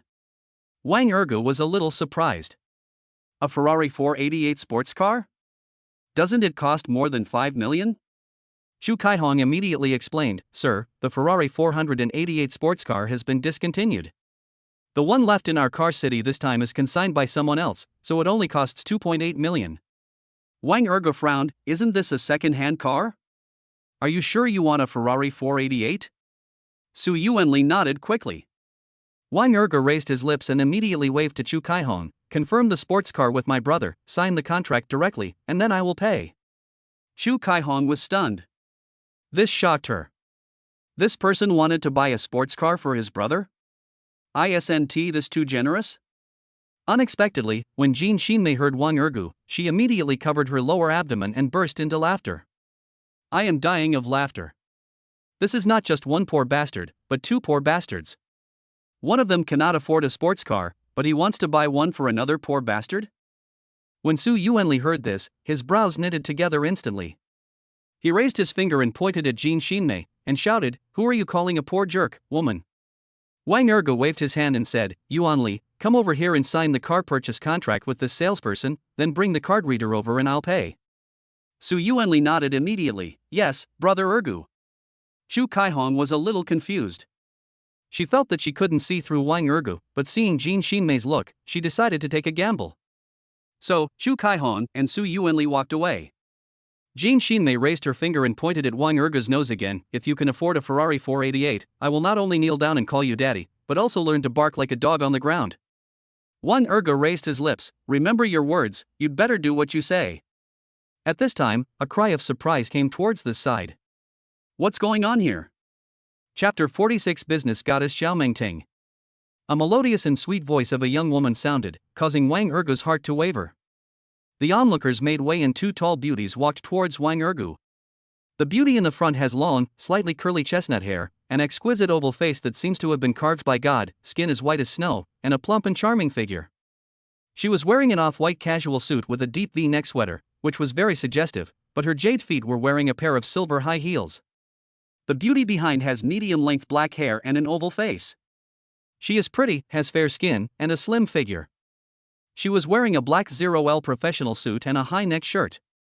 You couldn't see what was underneath her breasts, but her feet were charming, covered in black stockings and high heels. When Zhang Jifu saw the beautiful woman with long chestnut hair, his eyes widened instantly and he looked very greedy. He immediately stepped forward and said flatteringly, President Zhao, I didn't expect to see you here. Someone immediately exclaimed, This is the business goddess Zhao Mengting. I didn't expect Zhao Mengting to come and see the car. Zhao Mengting is a famous business goddess in Biichua district. Only 3 years after graduating from university, she built the Xinyao Pharmaceutical Group with a market value of 2 billion. Therefore, many people admire Zhao Mengting and are deeply impressed by her. Zhao Mengting looked indifferent, glanced at Zhang Jifu, and immediately shook her head and said, Sorry, I don't know you. Zhang Jifu's face froze, he gave a wry smile, and quickly explained, I'm the deputy manager of the sales department of Tianlu Group, Zhang Jifu. I've been to your group to discuss cooperation before. Zhao Mengting ignored Zhang Jifu, looked at Wang Ergu, and asked calmly, What happened here? Wang Ergu smiled slightly, It's okay. It's just that someone has to kneel down and call daddy, and even learn to bark like a dog on the ground. When Jean Shinmei heard this, her face suddenly darkened. Asshole, you want me to kneel down too? Wang Ergo stared at Jean Shinmei with an arrogant look on his face. If you can say it, you should be able to do it. Zhang Jifu sneered and walked forward with a look of disdain. Boy, if a poor bastard like you could buy a Ferrari 488, I would kneel down for you. Wang Ergu grinned. Okay. You said so yourself. Zhang Jifu nodded. Yes, I said that. But for a poor bastard like you, even if I work for you for 100 years, you can't afford a Ferrari 488, let alone now. Wang Ergo said calmly, I have to swipe my card to know if I can afford it. Zhao Mingting understood what was going on and quickly asked Wang Ergu, do you really want to buy a Ferrari 488? Wang Ergu shook his head. This made Zhao Mingting confused. Should she buy it or not? Zhang Jifu took one look and immediately said to Zhao Mingting with a wry smile, President Zhao, this poor jerk is just trying to attract attention. How can he possibly afford a Ferrari 488? Wang Ergo then explained to Zhao Mingting, I am indeed planning to buy a Ferrari 488, but not for myself, but for my brother. If I have to explain why, it's because the Ferrari 488 is now a second-hand car, and I don't like second-hand cars. Besides, the number 488 doesn't sound good. It sounds like my dad is dead, but that won't do. My dad is still fine. Zhao Mingting chuckled, so what car are you planning to buy? Wang Ergo waved his hand. Zhao Mingting looked up and was stunned to see a Lamborghini Huracan sports car displayed next to her. Lamborghini Huracan? Are you sure you want to buy this? Zhang Jifu suddenly felt jealous. He was the deputy manager of a listed company, and this guy was just a poor bastard. How could the goddess ignore him and instead be curious about a poor bastard? President Zhao, don't believe him. He's just a poor jerk. He probably just came here to join in the fun and take pictures to show off. Jean Shinmei also quickly agreed, that's right, I've seen a lot of people like him. However, Zhao Mingting did not believe what Zhang Jifu and Jean Shinmei said, because she found that Wang Ergu was very calm and had a unique temperament. At this time, Wang Ergu's cell phone rang. He took out his cell phone and answered the call. The person on the other end of the phone was Zheng Hongyi. Brother Ergu, are you free today? Do you want to come out and play? Wang Ergu sighed, I'm busy now. I'm buying a car at the Auto City, and I have to attend a class party in the evening. Buy a car? Zheng Hongyi was surprised. Which car city are you in? I'll be there right away. Wang Ergu immediately reported the name of the Auto City. When Zhao Mingting saw the cell phone Wang Ergu was holding, she was stunned. Although she didn't know what this phone was, she felt that it was not cheap, so she immediately waved to the female secretary Lin Peishan behind her. Then, she whispered into Lin Peishan's ear, what brand is the phone in his hand? How much is it? Check it for me. Lin Peishan glanced at the phone in Wang Ergu's hand and immediately responded in a low voice, that's the Honor Magic vs Phoenix Feather Gold Ultimate Edition phone, which costs tens of thousands. Zhao Mingting was startled, her rosy lips curled up slightly, she is dressed in ordinary clothes, but she uses a mobile phone worth tens of thousands of yuan. I'm afraid she is not a simple person. Lin Peishan frowned slightly, but didn't dare to say anything. Zhang Jifu couldn't stand it any longer, and immediately raised his finger and pointed at Wang Ergu, get out of here. President Zhao is coming to see the Lamborghini, don't block his way. Zhao Mingting's face turned grim, and she glared at Zhang Jifu angrily, it's not your turn to say what I want to do, and you can't take me with you in whatever you want to do. Zhang Jifu smiled awkwardly, yes, President Zhao taught me that. Zhao Mingting continued to look at Wang Ergu, but smiled and said, I wonder where this gentleman is employed? Wang Ergu shook his head and was about to say something when he saw Su Yuanli walking back with an excited look on his face. Brother Ergu. We've agreed on the Ferrari 488. Jean Shinmei saw Chu Kaihong walking behind Su Yuanli and immediately looked disdainful. Oh, the Ferrari 488 is sold? Chu Kaihong ignored Jean Shinmei and walked quickly to Wang Ergu with a card swipe machine. Sir, would you like to pay now, in installments or in full? Wang Ergu nodded, of course it's the full amount. As soon as these words were spoken, everyone around looked at Wang Ergu. Because Wang Ergu said he wanted to pay in full for the Ferrari 488 sports car. You know, there are only a handful of people in Donghai City who can pay in full. How can Wang Ergu, who is dressed in ordinary clothes, afford a Ferrari 488 sports car? Zhao Mingting was shocked. She couldn't have imagined that Wang Ergu would actually pay in full for the Ferrari 488 sports car. Even if, as Wang Ergu said before, this Ferrari 488 sports car is a second-hand car, the price will definitely not be low. Even though she is not a collector of luxury cars, she knows that many rich young men do not choose to pay in full for luxury cars, but purchase them in installments. If he could come up with the full amount at once, then his family must be rich, so who is this guy? For a moment, Zhao Mingting was full of curiosity about Wang Ergu. Chapter 47. He can't afford a Lamborghini. Wang Ergu took out the China Merchants Bank card and handed it to Chu Kaihong. When Chu Kaihong saw the China Merchants Bank's Supreme Black card, her face immediately lit up with joy. Before this, she was still a little worried that Wang Ergu was not really buying a car, but when she saw the Supreme Black card, she knew that her worries were unnecessary. Ding ding! Seeing that the card swipe was successful, she was overjoyed. Sir, you have successfully paid 2.8 million. The onlookers were all surprised. No one could have imagined that Wang Ergu had successfully swiped the card. Even Su Yuanli was a little surprised and trembled all over. Although he believed in Wang Ergu, he thought Wang Ergu was planning to pay in installments. He never expected that Wang Ergu actually paid the full amount for the Ferrari 488 sports car. In other words, from now on, the Ferrari 488 sports car really belongs to him? Zhao Mingting narrowed her eyes and stared at Wang Ergu with curiosity. Where did this rich kid come from? Wang Ergu turned his head and looked at Zhang Jifu and Jin Xinmei. You two can kneel down and call me daddy now. Zhang Jifu's mouth twitched and he looked at Wang Ergu unwillingly. He didn't want to kneel down in public like this, let alone learn to bark like a dog. Jin Xinmei's body trembled, and she immediately realized that she had hit a wall this time. This guy was not the poor bastard she had imagined. However, she didn't want to kneel down in public because she felt that Wang Ergu had deceived her. He is so rich, but he dresses so ordinary. Isn't he trying to make her misunderstand? So, you guys aren't going to honor your bet, right? When Wang Ergu saw that neither of them knelt down, he frowned and waved to Chu Kaihong. Two things. One is to call your general manager over. Two is that I want to buy this Lamborghini Huracan. Chu Kaihong was overjoyed and nodded immediately like a chicken pecking at rice. Zhao Mingting waved to Wang Ergu and said, I know Xiong Pei, the boss of Auto City. How about I give him a call now? Wang Ergu looked at Zhao Mingting and nodded in agreement. Call him over and tell him I need his help. Zhao Mingting nodded, and immediately asked Lin Peishan for a mobile phone, then dialed a number with her nimble fingers. Jin Xinmei was stunned. She couldn't imagine that Wang Ergu would actually look for the boss Xiong Pei. If Xiong Pei knew that she insulted the customer, he would definitely fire her. So she immediately bowed to Wang Ergu and said, Sir, I was wrong. Please don't call our boss over. Seeing that Wang Ergu was indifferent, Zhao Mingting continued to make the call. Chu Kaihong also called the manager. Zhang Jifu suddenly looked embarrassed, not knowing whether to leave or not. But when he heard Wang Ergu say he wanted to buy a Lamborghini Huracan sports car, he became very curious. Could this guy really buy a Lamborghini Huracan sports car? If he couldn't, he could regret what he did.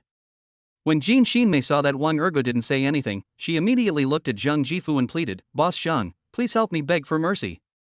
Zhang Jifu rolled his eyes at Jin Xinmei. Why should I beg for mercy? He just bought a sports car. Do you really think he can buy a Lamborghini? Jin Xinmei looked puzzled. Hasn't he already bought a Ferrari? Can't he afford a Lamborghini?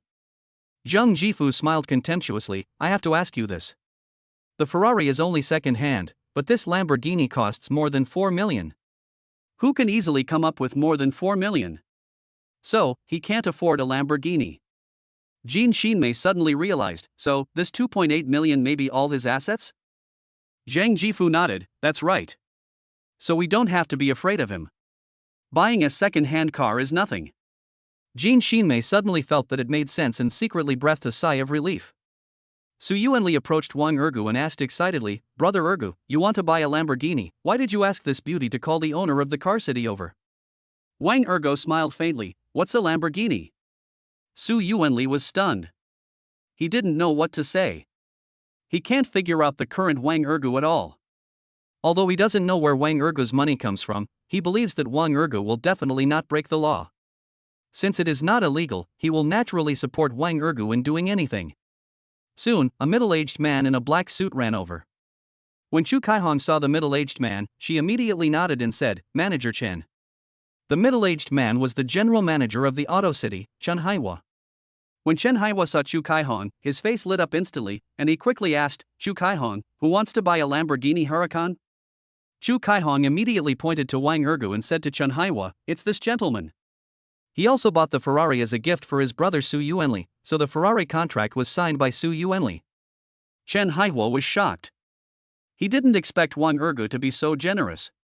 Even though it's a second-hand Ferrari, it's worth 2.8 million. It's rare for him to just give it to someone else like that. Hello, my name is Chen Haiwa. How should I address you? Wang Ergu smiled faintly. My name is Wang Ergu, you can just call me Ergu. Chen Haiwa's face froze. Wang Ergu? This name is really. Of course, he has always been well-mannered, so he naturally wouldn't mock Wang Ergu's name. No, I'll just call you Mr. Wang. Wang Ergu didn't care about these things, but pointed at the Lamborghini and said, I want this sports car. Swipe the card now and the commission will be on her. Also, I need you to take care of something. Chen Haiwa was so excited that he nodded quickly. Sir, you tell me, I will do it. Wang Ergu raised his finger and pointed at Jin Xinmei, saying sternly, this woman has been insulting me since I came here. I hope that when I come here to buy a car in the future, I won't see her again. Jin Xinmei's face changed, and she glared at Wang Ergu angrily. What do you mean by this? Chu Kaihong saw it and immediately shouted at Jin Xinmei, Mr. Wang means that he doesn't want to see you. People like you who have no quality are not worthy of entering the service industry. Chen Haiwa nodded and immediately said to Jin Xinmei with a serious face, you are fired. Now go to the finance department to settle your salary and get out. Jin Xinmei looked terrified and begged for mercy. No, General Manager, I can't lose this job. Please, give me a chance. Chen Haiwa didn't show any courtesy to Jin Xinmei and immediately ordered the two bodyguards who followed behind to catch Jin Xinmei.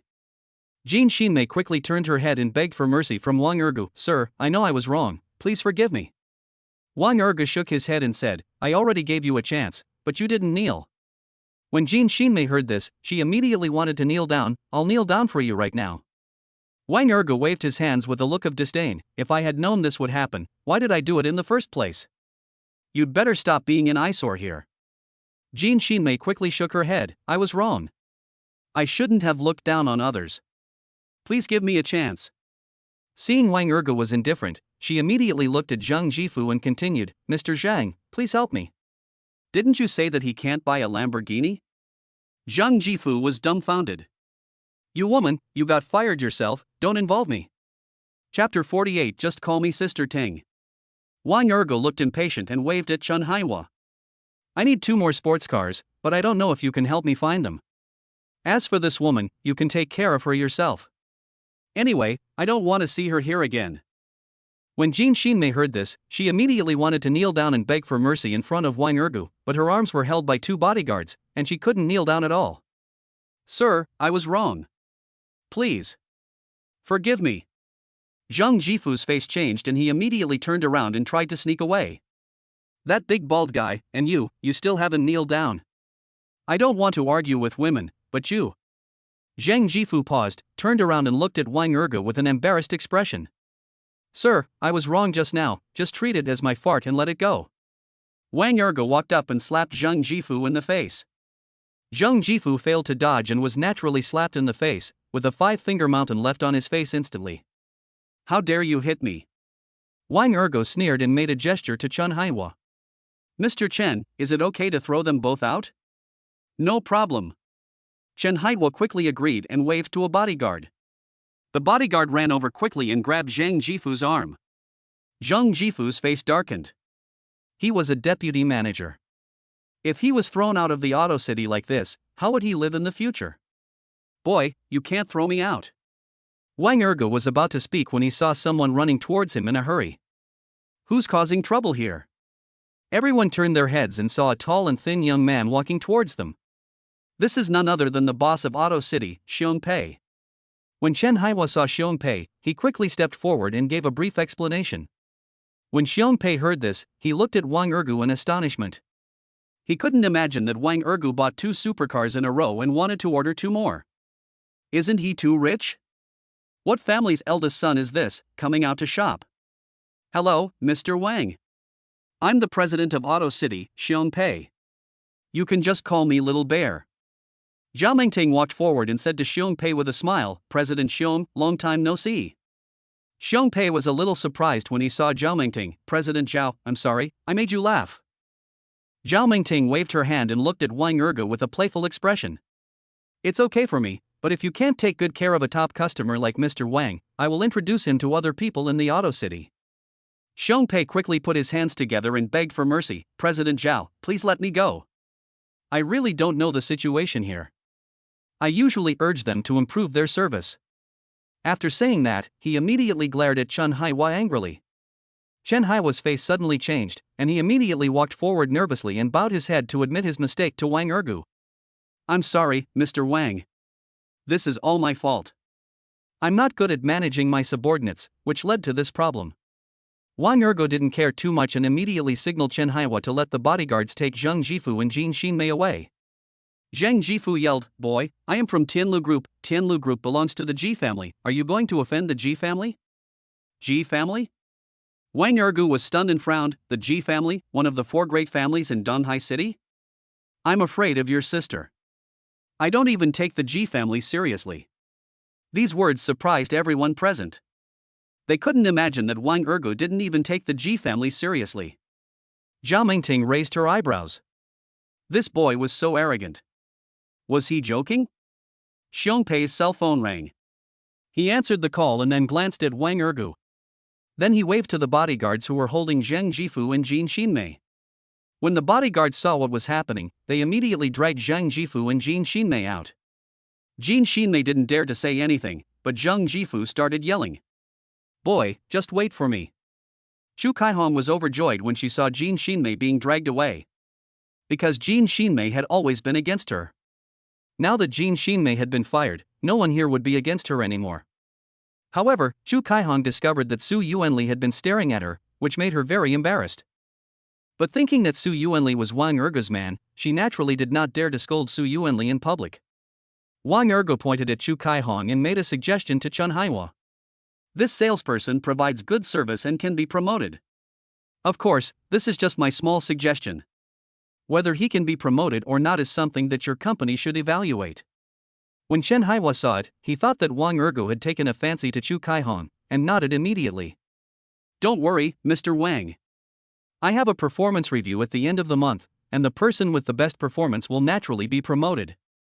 Xiong Pei chuckled and quickly made a proposal to Wang Ergu. "Mr. Wang, if you don't mind, let's meet upstairs." When Zhao Mingting saw this, she immediately pleaded with Wang Ergu, "Can I come with you?" Lin Peishan was surprised because she had never seen Zhao Mingting take the initiative to get close to a man.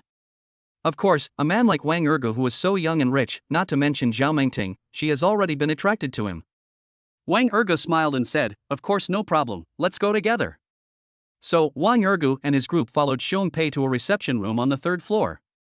Xiong Pei was sure that Wang Ergu wanted to buy 2 more supercars, so he immediately asked someone to bring the supercar brochure over.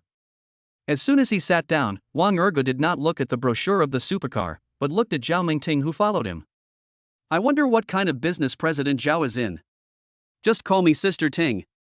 Zhao Mingting smiled, her oval face slightly flushed, like an unripe but tempting peach.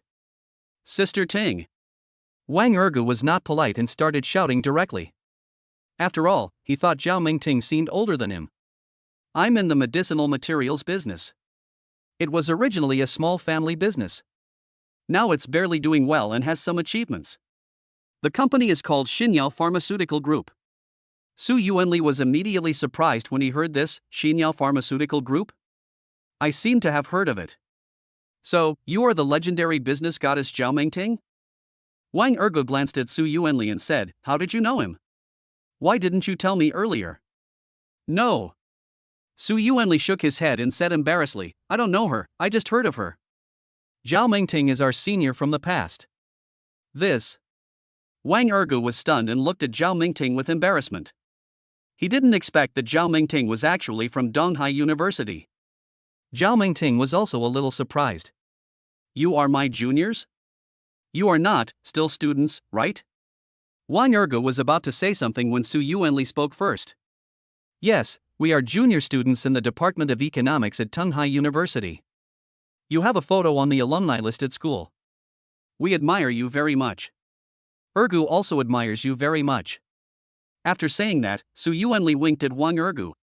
For Su Yuanli, Wang Ergu had just broken up with Zhang Huihui, and the best way for a man to recover from his internal injuries was to quickly enter the next stage. He thought that Zhao Mingting was so beautiful and was also the CEO, so she was quite suitable for Wang Ergu. Wang Ergu was confused.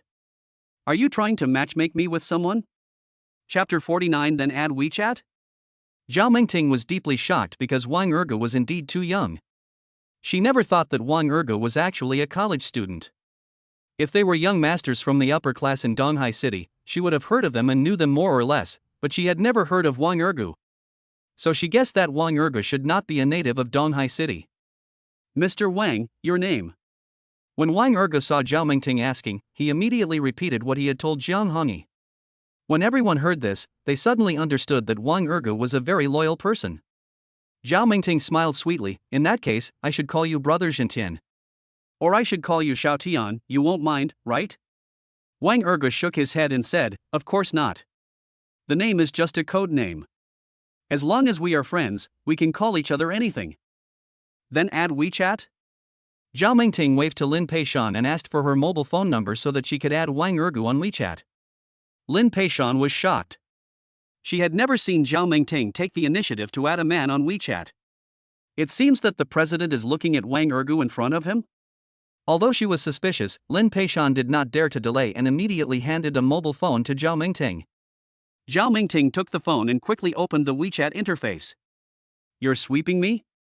Wang Ergu nodded, took out his mobile phone and scanned Zhao Mingting's WeChat. When Chu Kaihong saw it, she quickly opened her WeChat and handed it to Wang Ergu with both hands. Mr. Wang, can you add me on WeChat?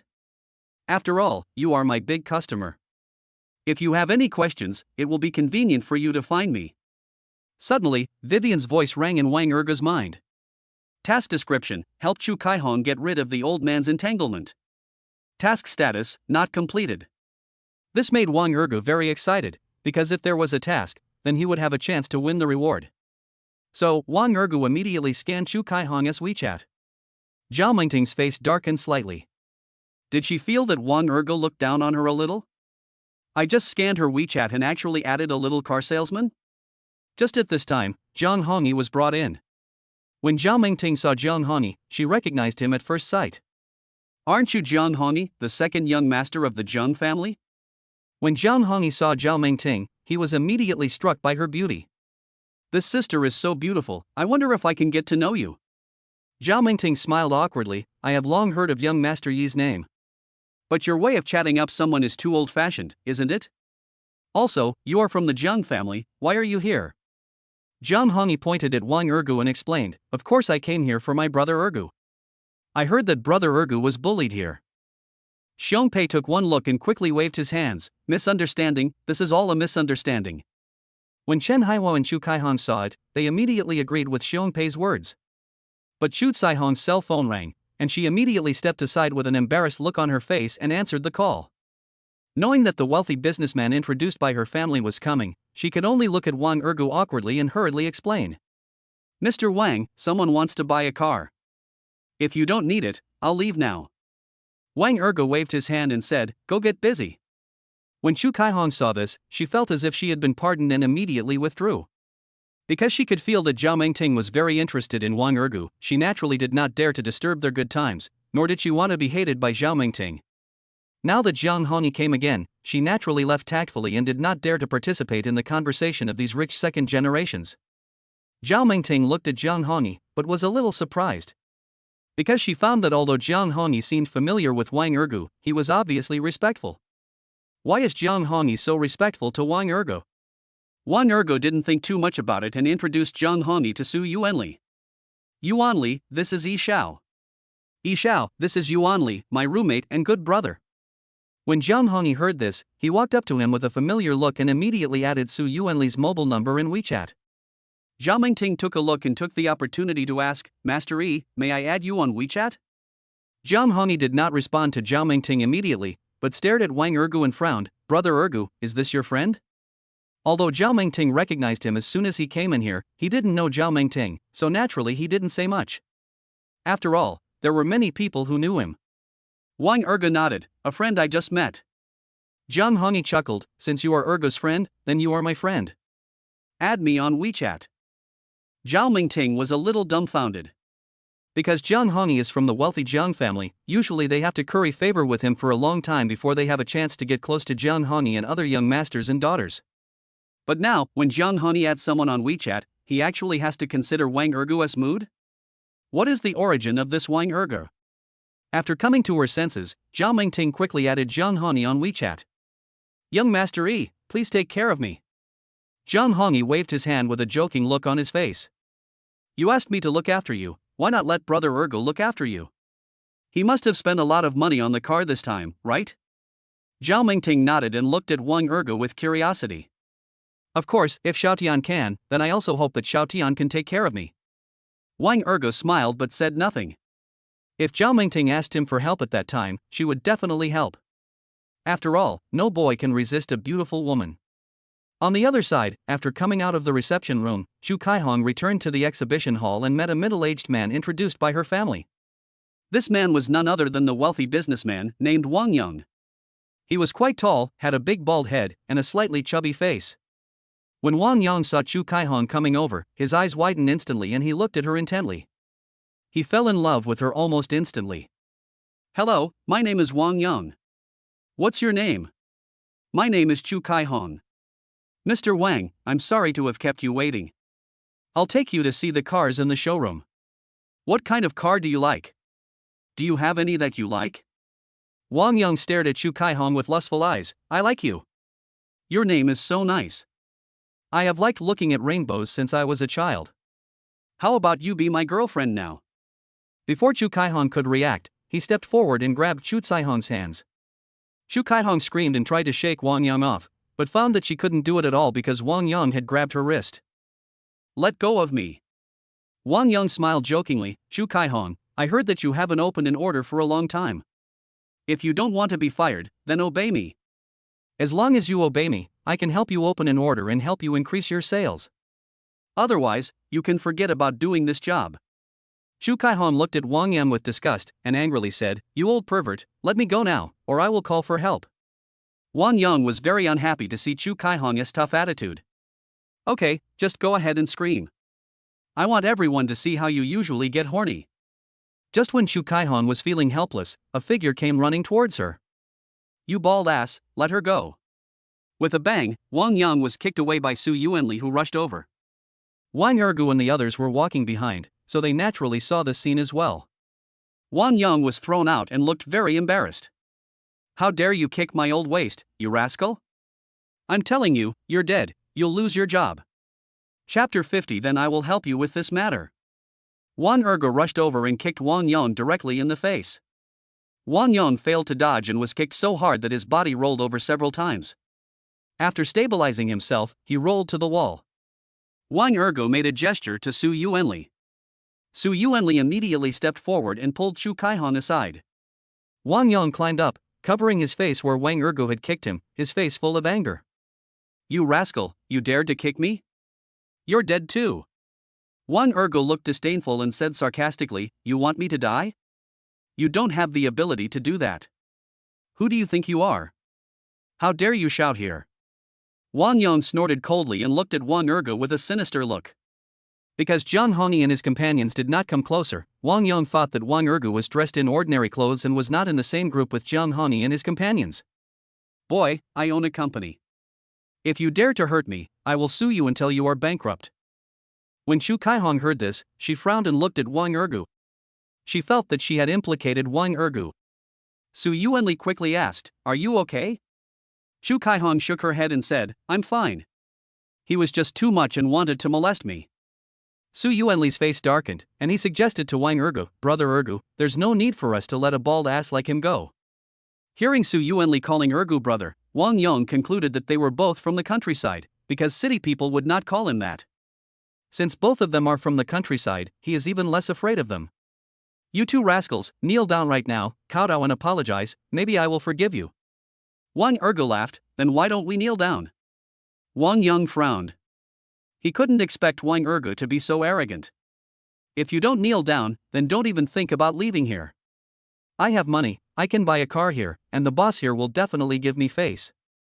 You guys probably come here to work, right? Do you think the boss here will offend me for you? When Jiang Hongyi and the others heard these words, they all laughed jokingly. Wang Ergo didn't smile, but looked at Chu Kaihong. You know him? Chu Kaihong shook her head and explained, I don't know him, but my stepmother might know him. Now my stepmother is trying hard to introduce me to an older man. She wants to get the betrothal gift.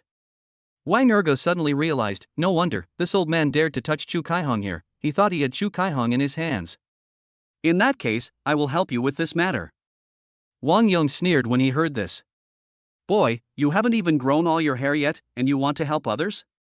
I tell you it's you. She is the wife I have destined to marry. Even if you help her here, she still has to be my wife when she goes back. What can you do to me then? Then, he looked at Chu Kaihong and snorted, you can't run away. Your stepmother has already received 100,000 yuan from me. Chu Caihong's face changed. She couldn't believe that her stepmother had betrayed her.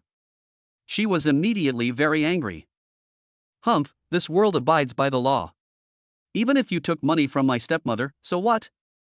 I won't be with someone like you. When Wang Yong heard Chu Kaihong say this, his face darkened. Okay, since you don't give me face, then I won't give you face either. These two guys are helping you, right?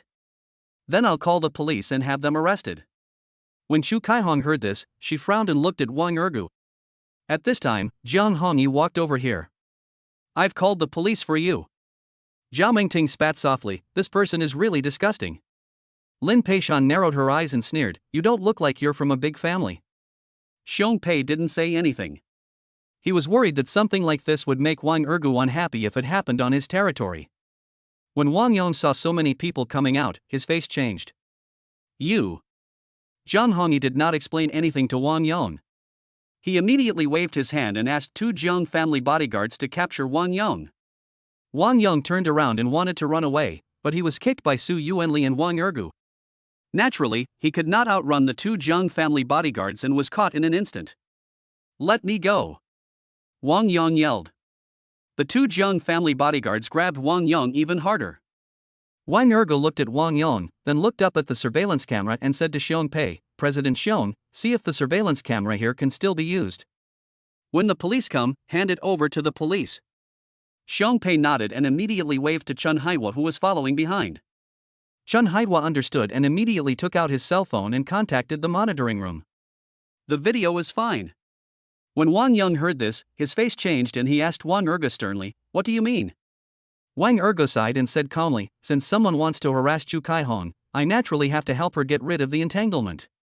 Otherwise, it will be a bit troublesome if I come here to buy a car in the future and can't find anyone. You. Wang Yong wanted to refute, but didn't know what to say.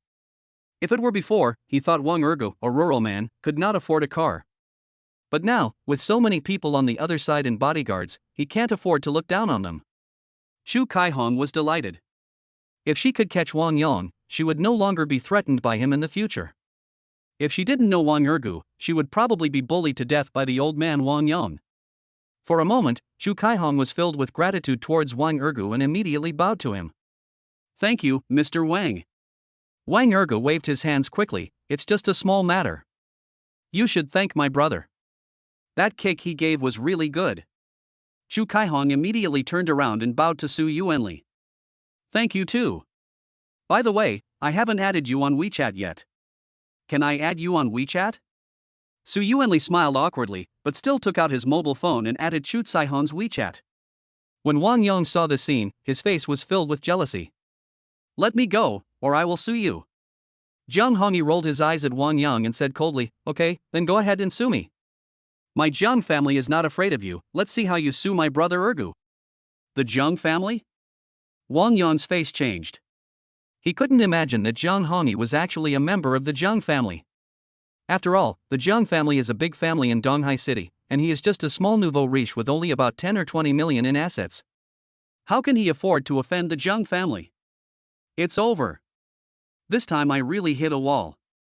Zhao Mingting also walked forward and said in a cold voice, my Zhao family also fully supports Mr. Wang. People like him should be imprisoned for life.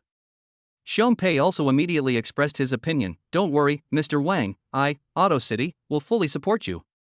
Chapter 51 I am such a country girl. When Wang Yong saw so many people speaking up for Wang Ergu, he suddenly panicked. He saw that Zhao Mengting and the others were all dressed in extraordinary clothes and did not look like ordinary people. He knew that they must be people he could not afford to offend. I was wrong, please let me go. Wang Ergu snorted coldly and looked at Wang Yong with disdain. Now you know you're wrong? It's too late. Soon, the police came here. The Zhang family bodyguards handed Wang Yong over to the police. Wang Yong cried and begged for mercy, but Wang Ergu and his men had no intention of letting him go. The group went to the police station and gave a statement. Wang Yong was naturally detained temporarily and was waiting to be convicted. Once convicted, he would be transferred to the prison. After confirming that Wang Yong was temporarily detained, Vivian's voice rang in his mind. Task status, completed. Task reward option 1, Advanced Enterprise Management Skills plus 10 mental energy points. Task reward option 2, Be overly kind and get the title of a goody-goody. Be selfless and only help others. You may become a philanthropist. Choose 1. Wang Ergu thought about being a philanthropist, but he didn't want to be that kind of goody-goody. Ding, the host has made a choice. The reward will be issued immediately. Please check it. All of a sudden, Wang Ergu's mind was filled with a lot of advanced management knowledge about corporate management. Moreover, many of them are very classic practical cases and professional skills, which are many times better than the economics basics he learned in school. It can be said that Wang Ergu will now have no problem graduating directly with a doctorate. After leaving the police station, Xiong Pei, Chen Haihua and Chu Kaihong returned to the Auto City. Wang Ergu and his companions did not go back to the Auto City, but drove to the Arc de Triomphe Hotel. Zhao Mengting also followed with Lin Peishan. After entering the Supreme Box, several people sat down on the sofa. Before in the reception room of the Auto City, Zhao Mengting had many things to ask but didn't have time to, so she started asking as soon as she sat down. Xiao Tian, what family are you from? Also, what is your relationship with Master Yi? Upon hearing this, Zhang Hongyi recounted the story of how he was rescued by Wang Ergu. Of course, he was too embarrassed to say that he had stolen the girl from Master Liao, so he said that he had a car accident. Wang Ergu waved his hands and said, I am actually from the countryside, so I just couldn't stand Wang Yong and took action. By the way, Master Yi, is it okay to lock him up for a few years? And as for his family, don't let them bully Chu Kaihong. Of course, don't get me wrong. I don't have that kind of affection for Chu Kaihong. I just simply can't stand people like Wang Yong. Zhang Hongyi naturally knew that Wang Ergu looked down on Chu Kaihong. After all, Zhao Mengting was here. Chu Kaihong can only be said to be a little pretty, but Zhao Mengting is a beauty with a natural beauty. Brother Ergu, don't worry. I will definitely not let people like Wang Yong have an easy time, nor will I let him do anything wrong. From today on, I am also the embodiment of justice. Come on, I should change my online name to Brother Justice.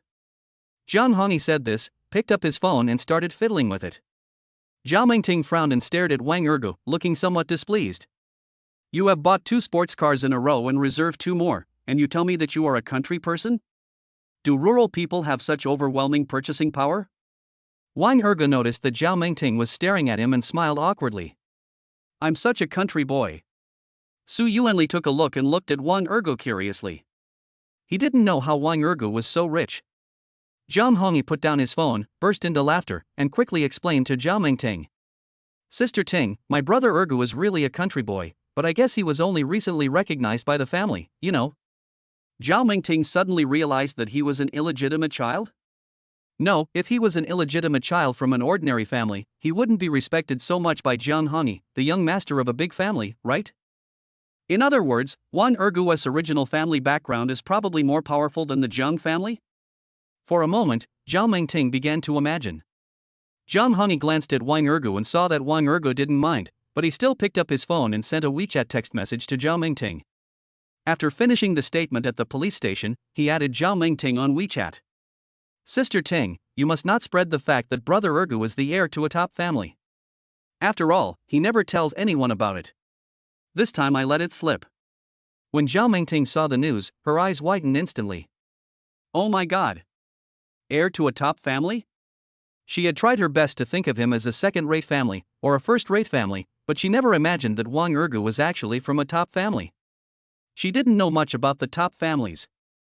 It was said that there were 7 major families in the capital, and the assets of these top families were all over 1 trillion. All of a sudden, Zhao Mingting felt that she had made the right decision this time. If she left after coming out of the police station, she would miss knowing about this matter. For her, being able to meet an heir to a top family, even if he is an illegitimate child, is a very worthwhile thing.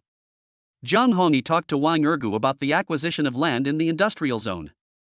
The land over there is now invested by us at Tianyi. When Zhao Mingting heard this, she immediately asked, "What is Tianyi investment?" Zhang Hongyi didn't dare to say anything and looked at Wang Ergu with a wry smile. Wang Ergu waved his hand and said, "Since we are here, we are all family." Zhang Hongyi then told Zhao Mingting about the creation of a high-tech industrial zone and the establishment of Tianyi Investment Company, Limited. She was extremely shocked to learn that Wang Ergu had invested 10 billion in Tianyi investment. She pressed her legs together tightly, which should be enough to crush a big watermelon. 10 billion, that has always been her dream, and she was referring to assets, not cash flow. Wang Ergu's 10 billion is cash flow, just like red envelopes given by his family, which he can use at will. If she had 10 billion, it would not be a problem for her to build a group with a market value of 10 billion, let alone the Xinjiang Pharmaceutical Group with a market value of 20 billion. Xiaotian, since you are planning to invest, why don't you invest in my Xinjiang Pharmaceutical Group? If you invest 10 billion, you can just reserve 20% of the shares for me. Zhang Hongyi was stunned. He didn't expect Zhao Mingting to ask for investment so directly, but he thought that investing 10 billion in a small group was a bit against Wang Ergu's wishes. Su Yuanli didn't dare to say anything. He had guessed that Wang Ergu was rich, but he didn't expect that his wealth was in the billions. Wang Ergu frowned slightly and looked at Zhao Mingting with some surprise, because he didn't expect that Zhao Mingting would actually let him invest in Xinjiang Pharmaceutical Group. Does this beautiful woman trust me so much? When Zhao Mingting saw that Wang Ergu didn't say anything, her expression changed instantly. She wondered if she was too anxious. Xiaotian, I was reckless. How about this? When you are free, we can make an appointment to visit my group. Then you can consider whether to invest or not. How about this? Wang Ergu nodded, okay. After all, Tianyi Investment is not owned by me alone. Yi Xiao and the others also have shares. Zhang Hongyi looked embarrassed. I can't even afford to pay that much. I asked my mom about it and she gave me 1 billion yuan. When Zhao Mingting heard this, she almost vomited blood. Damn it! You second-generation rich people only have 1 billion? Chapter 52, Brother Ergu, how much money do you have? Wang Ergu patted Zhang Hongyi on the shoulder and smiled. He didn't expect Zhang Hongyi to give much money, but planned to rely on the influence of the Zhang family. Therefore, it is already a blessing that Zhang Hongyi can invest 1 billion yuan. Zhang Hongyi had talked about the investment amount in the WeChat group. What he didn't expect was that Hu Weiwei had said it was 20 million, but ended up paying 200 million. He didn't know whether Hu Weiwei had borrowed money from someone. After all, it was not easy to ask about such things. As for Kai Jianwei, he invested 500 million yuan, which is also a lot. After all, he and Kai Jianwei had just met, and the other party's willingness to spend so much money showed his trust in him. Therefore, when it comes to investment, Wang Ergu doesn't want to have the final say, as that would only lead to strained interpersonal relationships, which would be bad. Zhang Hongyi thought that Wang Ergu would blame him for investing too little, but he didn't expect that Wang Ergu didn't care about this little thing. This time, he was even more impressed with Wang Ergu and thought that Wang Ergu was a man with a big picture. He also decided that if there is an opportunity in the future, he will continue to make additional investments in Tianyi Investment. Then, Zhang Hongyi continued to talk with Wang Ergu about the construction of the industrial zone. Originally, he didn't expect Wang Ergu to give much advice. As long as Wang Ergu grasped the general direction, the rest could be left to the professional team. However, this time, Wang Ergu began to talk endlessly about how to build an industrial zone and how to create a stable and efficient enterprise. Su Yuanli was dumbfounded. He and Wang Ergu have been roommates for 3 years, but he has never seen Wang Ergu talk about economics and business. This time, seeing that Wang Ergu knew so much professional knowledge, he found that he didn't know Wang Ergu anymore. Wang Ergu's grades are usually above average, so he won't fail a course, but they're not that good either. Zhao Mingting was also dumbfounded. She was completely fascinated by Wang Ergu. Many second-generation rich men have pursued her, but most of them are playboys, ignorant, without ambition, and know nothing about business management. She could not have imagined that Wang Ergu knew so much, and every case he talked about was so classic. Compared to those rich second generations, even Jiang Hongyi in front of him, Wang Ergu is a rare talent. I didn't expect Wang Ergu to be so powerful. I must seize the opportunity to pull him to my group. As long as he is here, I am not afraid of anyone defeating my group. A few people were chatting happily here when Kai Jianwei rushed in. Brother Ergu, you came without even telling me. I am sorry for not welcoming you. Any random investment company would directly invest 10 billion. In Kai Jianwei's view, Wang Ergu was the god of wealth. Upon learning that Wang Ergu and Jiang Hongyi had come to his hotel again, he hurried here. Wang Ergu waved at Kai Jianwei. Okay, we're all family, don't be so polite. By the way, this is my roommate, Su Yuanli. Kai Jianwei stepped forward and shook hands. Hello. My name is Kai Jianwei. You can just call me by my name. Su Yuanli immediately shook his head at Kai Jianwei. You seem to be a little older than me, so I'd better call you Brother Hui. That's fine. Kai Jianwei laughed, then looked at Zhao Mingting, a little surprised. Isn't this the Zhao family's goddess, Zhao Mingting? Zhao Mingting nodded and smiled sweetly. I don't deserve to be called a goddess. I am Zhao Mingting. Hello, Master Hui. After Jiang Hongyi saw Kai Jianwei sit down, he immediately recounted what Wang Ergu had done just now. When Kai Jianwei heard this, he immediately started talking about business issues with Wang Ergu. As a result, he found that Wang Ergu not only answered questions fluently, but also had more insightful opinions than him on many questions. Brother Ergu, I am really impressed by you. I think that with your level, you are already qualified to graduate. Wang Ergu was a little surprised. He found that Jiang Hongyi was really a playboy, but Kai Jianwei was different.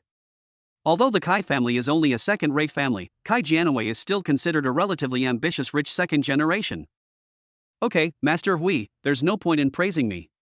Now that the land in the industrial zone has been acquired, you will be in charge of this project. As for the bidding project, you are also responsible for everything, so you will have to work hard from now on. Of course, if you have any funding problems later, you can come to me. As long as it's a matter of money, it won't be a problem. Seeing Wang Ergu being so generous, Kai Jianwei immediately agreed. For him, although it is only a small industrial zone worth 1 billion yuan, it is also a good test. As long as we can get this done well this time and get Wang Ergu's approval, billion-dollar projects will not be a problem in the future. When Zhao Mingting saw this scene, she was naturally very envious. Naturally, she was unwilling to miss such an opportunity, and immediately proposed that Kai Jianwei help reserve 1 or 2 factory buildings in the industrial zone for her to build a pharmaceutical factory. With Wang Ergu and Jiang Hongyi present, Kai Jianwei naturally agreed. After discussing work, Wang Ergu and Su Yuanli returned to school. As for the sports car, they left it at the hotel and asked Kai Jianwei to help take care of it. Kai Jianwei naturally agreed, but in fact, with the sports cars of Wang Ergu and Su Yuanli, no one would dare to scratch them even if they were placed randomly. When he returned to the dormitory, Wang Ergu found that Chen Jishang had not returned yet. He looked at Su Yuanli, who had been suppressed for a long time, and smiled slightly. If you have anything to ask, just ask. Su Yuanli looked embarrassed, but still asked. Brother Ergu, how much money do you have? Wang Ergu raised his lips slightly, with a mysterious look. Countless. Anyway, even if I say I'm the richest man in the world, it might be a little bit false. After all, I am still far behind those top foreign families such as Rockefeller, Morgan, and Rothschild. Compared to the domestic ones, we should be able to compete with those noble families for a place. It should be no problem to be in the top 10. After all, I don't know how much money they have, so it's hard to say for sure. Su Yuanli frowned and asked quickly, Brother, let's talk about it. How many billions do you have now? Unexpectedly, Wang Ergu shook his head and chuckled. It's not 100 million, it's 1 trillion. Maybe it should be 1 trillion, but 1 trillion sounds better. Just treat it as 1 trillion. Anyway, if you have any problems in the future, I will protect you. Su Yuanli was stunned. When he was in the hotel box, he thought that since Wang Ergu was hanging out with the young master of a big family like Jiang Hongyi, then Wang Ergu must have a good family background. After all, he had heard of the Jiang family's trillion-dollar groups, so he thought Wang Ergu should have a deposit of 100 billion. But he could never have imagined that Wang Ergu actually said there was 1 trillion, and judging from Wang Ergu's tone, it was probably more than 1 trillion. Not to mention 1 trillion, even if it was just 100 million, if he were to work as an ordinary person to earn it, he wouldn't know how many lifetimes it would take him to get it. Brother Ergu, your family is so awesome, they just gave you 1 trillion so casually? This is all for you to spend as you please? Chapter 53, tonight's class dinner made him embarrassed. Wang Erge shook his head, of course not, the 1 trillion is for my investment, didn't you see that? I have now established Tianyi investment with Master Yi. Su Yuanli nodded. So, this billion yuan investment in the industrial zone is just a small amount of money? Wang Erge smiled and thought that 10 billion was indeed a small amount. He hasn't decided what to do yet. 10 billion yuan has already been invested in Tianyi, so it doesn't matter if he spends all his money in the industrial zone. Now that you have money, there is no need to rush yourself into a life of hard work. Instead, you should develop more personal connections and attract talents. Su Yuanli exhaled lightly and suddenly suggested, Brother Ergu, what do you think would happen if you could defeat the Rockefeller, Morgan, and Rothschild families? Wang Erge narrowed his eyes slightly. He had never thought about this kind of thing.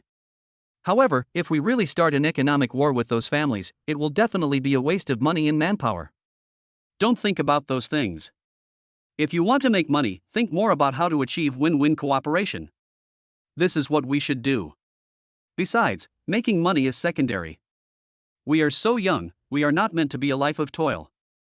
I have to realize my dream now, and realize all my dreams, not only mine, but yours too. Su Yuanli nodded, I understand. What if there really comes such a day? Wang Erge frowned and said coldly, if there really comes a day like that, we will naturally trample those foreign devils under our feet. Su Yuanli smiled knowingly and stopped asking Wang Erge any more questions.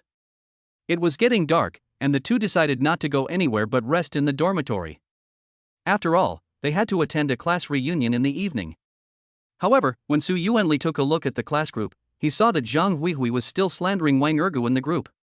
Brother Ergu, Zhang Huihui is going too far. Wang Erge sighed, frowned, and said, ignore her.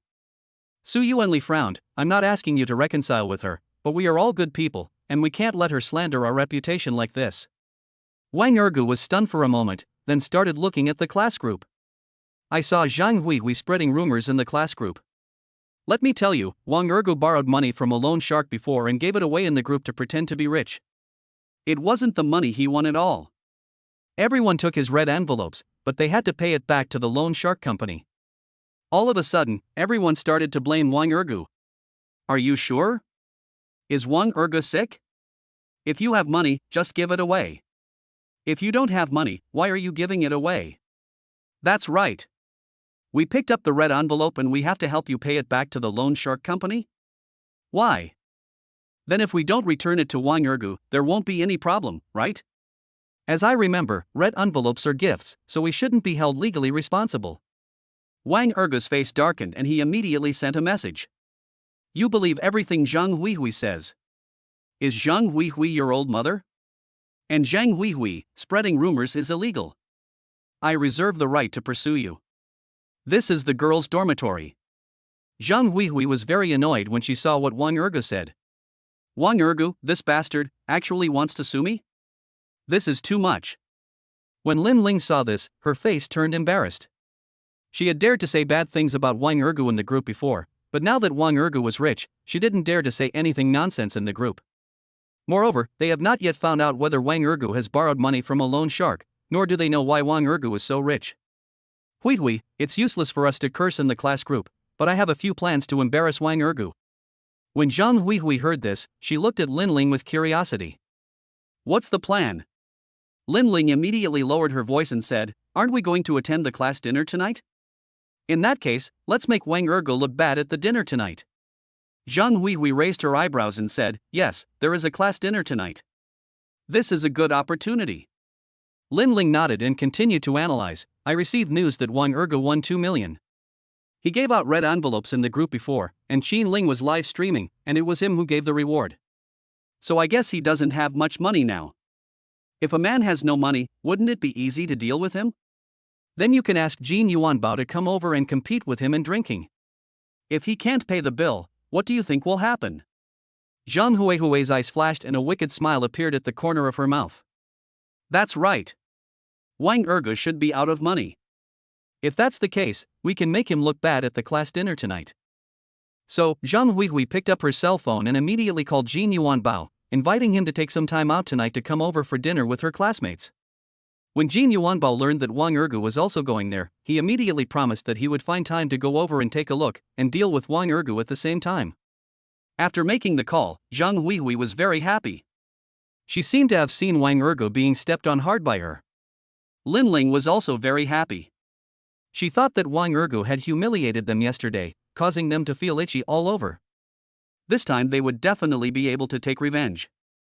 At 7 o'clock in the evening, the two immediately dressed up and came to the Hang Lung Hotel on Tuolu New Street.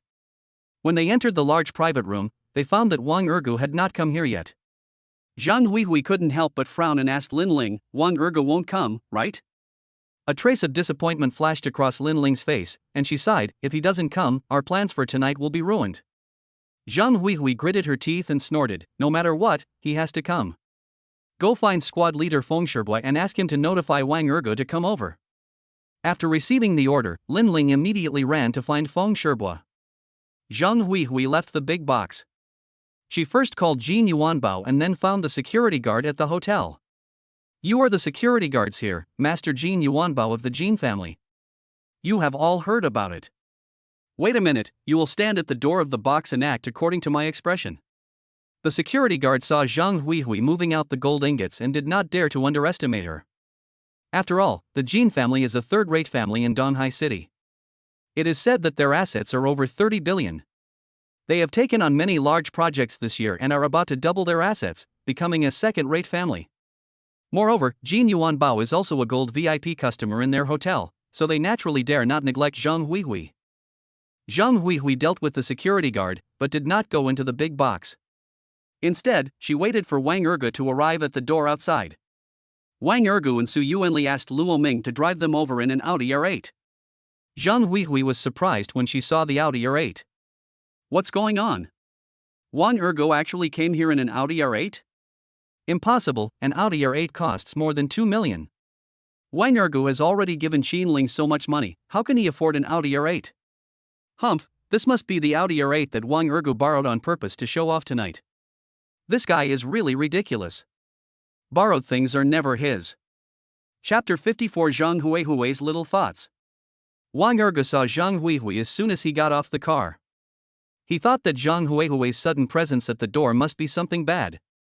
Su Yuanli also saw Zhang Huihui and his expression changed. "Brother Ergu, isn't Zhang Huihui waiting for someone here?" Wang Ergu nodded, "She's probably waiting for her gold ingots. We don't need her." However, when the two were about to enter the hotel, they were stopped by Zhang Huihui. "What are you doing?"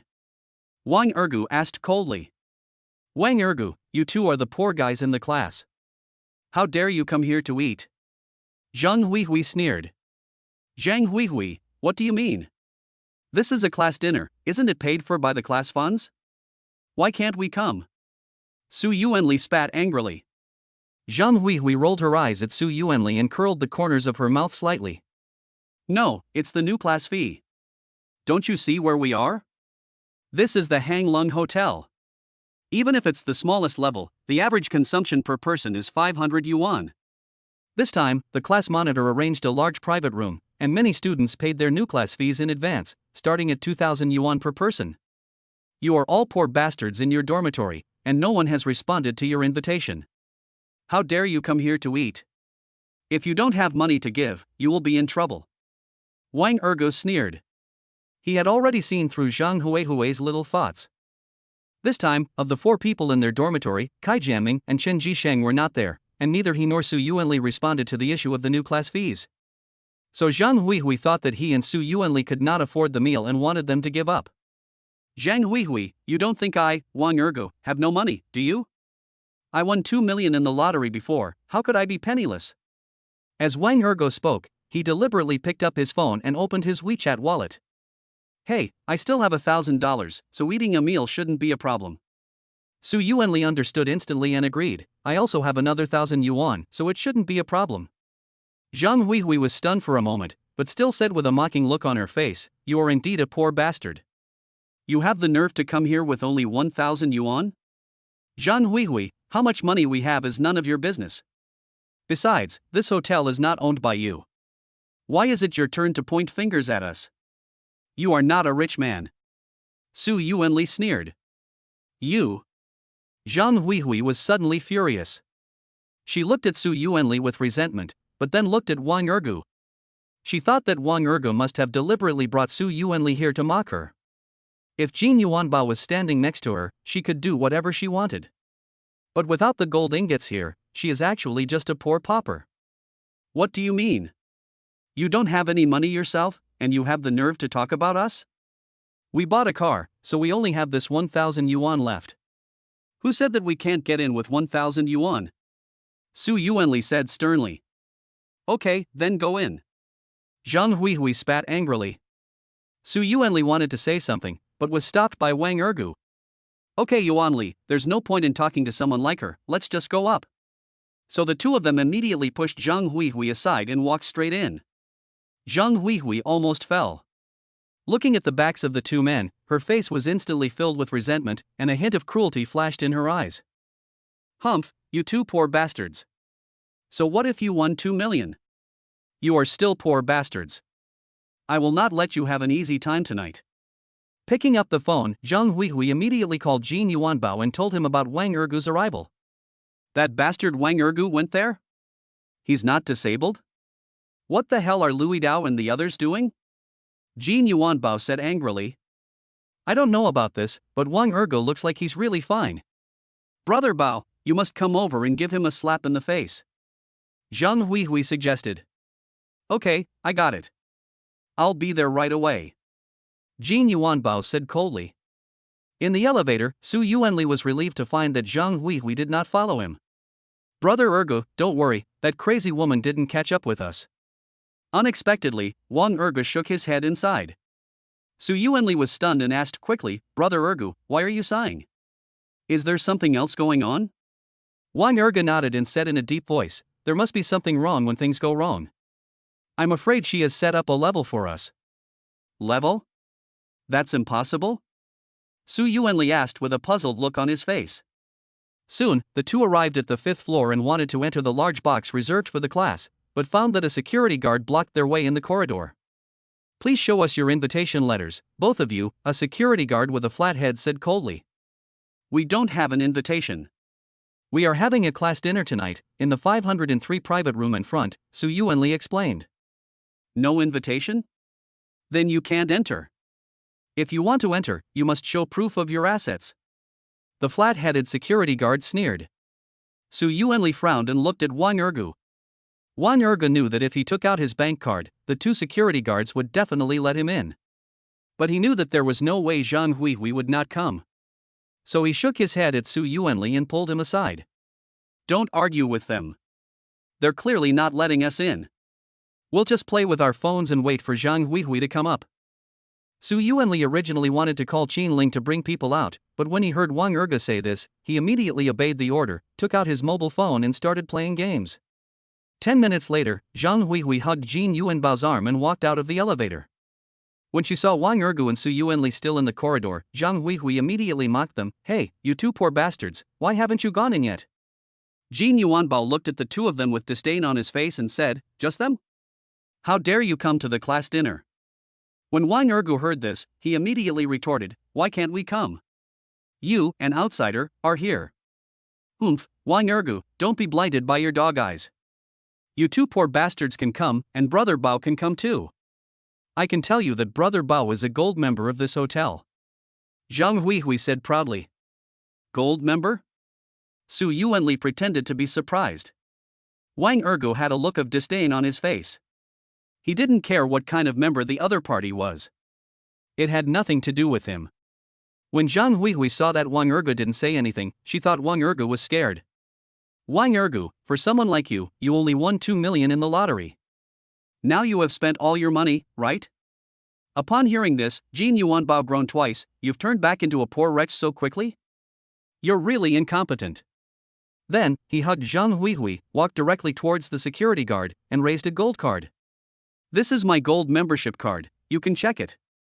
The flat-headed security guard took the gold card, checked it, and immediately picked up the intercom to notify the floor manager. Soon, a woman in a black OL uniform came over. She was the floor manager here, Wu Jingxue. What's going on here? Chapter 55 Miss Lu, yours is a diamond membership card. When the security guard with a flat head saw Wu Jingxue coming, he immediately told her what had happened. After hearing this, Wu Jingxue frowned and immediately stepped forward to check Jin Yuanbao's gold card. "Sir, your gold card is real and valid. You can enter the box at any time." Then, she looked at Wang Ergu and the other man, frowned and said, "I don't know who you are. Are you going to enter the 503 private room too?" Wang Ergu nodded, "Yes, but we don't have a membership card, so we can't go in?" Wu Jingxue quickly shook her head, "Of course not, you can always." Jin Yuanbao interrupted Wu Jingxue, "Wait, I'm a gold card member, I order you not to let them in, and it's better to kick them out of the hotel and stop disturbing my elegance." Wu Jingshua's face changed, and she could only frown at Wang Ergu and the others and said, "You too, if you don't have membership, I'm afraid you can't go in, because members with gold cards and above have special rights." "Wang Ergu, I told you, this is not a place for you poor bastards to come." Zhang Huihui sneered. Then she put her arm around Jin Yuanbao and went into the big box. Su Yuanli looked unhappy and suggested to Wang Ergu, "How about we also become members?" Wang Ergu shook his head and said, "Forget it, let's just go." However, just as they were about to leave, a very familiar figure appeared in the elevator. Wang Ergu recognized her at a glance. The woman coming was Lu Fei. Lu Fei was a little surprised when she saw Wang Ergu. "It's you? Why are you here?" Wang Ergu chuckled and told Lu Fei what happened. When Lu Fei heard this, she was furious. "Isn't this Zhang Huihui too abominable? She actually asked Jin Yuanbao not to let you in? Come with me." Su Yuanli's eyes lit up and he immediately turned back, pulling Wang Ergu. When Wu Jingxue and the two security guards saw Lu Fei, their faces changed slightly. "Miss Lu." Lu Fei took out a diamond membership card and handed it to Wu Jingxue. "You can check it out." Wu Jingxue waved her hand quickly and said with a wry smile, "No need. Miss Lu, you have always been our client, I still recognize you." Unexpectedly, Lu Fei shook her head and said, "That won't work. Rules are rules. You should check it out quickly." Wu Jingxue looked embarrassed and could only do as Lu Fei said. "Miss Lu, yours is a diamond membership card, it is real and valid," Wu Jingxue said in a trembling voice. Lu Fei nodded, glanced at Wang Ergu and Su Yuanli, and then continued, "In that case, I should be able to take them in without any problems." Wu Jingxue waved her hands quickly, "No problem." Lu Fei looked at the two security guards and asked coldly, "What about you?" The two security guards quickly shook their heads. Now that even Wu Jingxue had no problem, how could they dare to have any problems? Lu Fei nodded with satisfaction and looked at Wang Ergu. "Brother Ergu, you can go in. If you have any questions, you can call me." Wang Ergu smiled faintly, "Thank you for your help." Lu Fei waved her hand and said, "I'm in the private room next door, number 501. My relative is over there, so I'll go over first." Wang Ergu nodded and said, "Go, and get busy." So he immediately walked into the 503 private room with Su Yuanli. Lu Fei watched the two figures disappear before she walked away.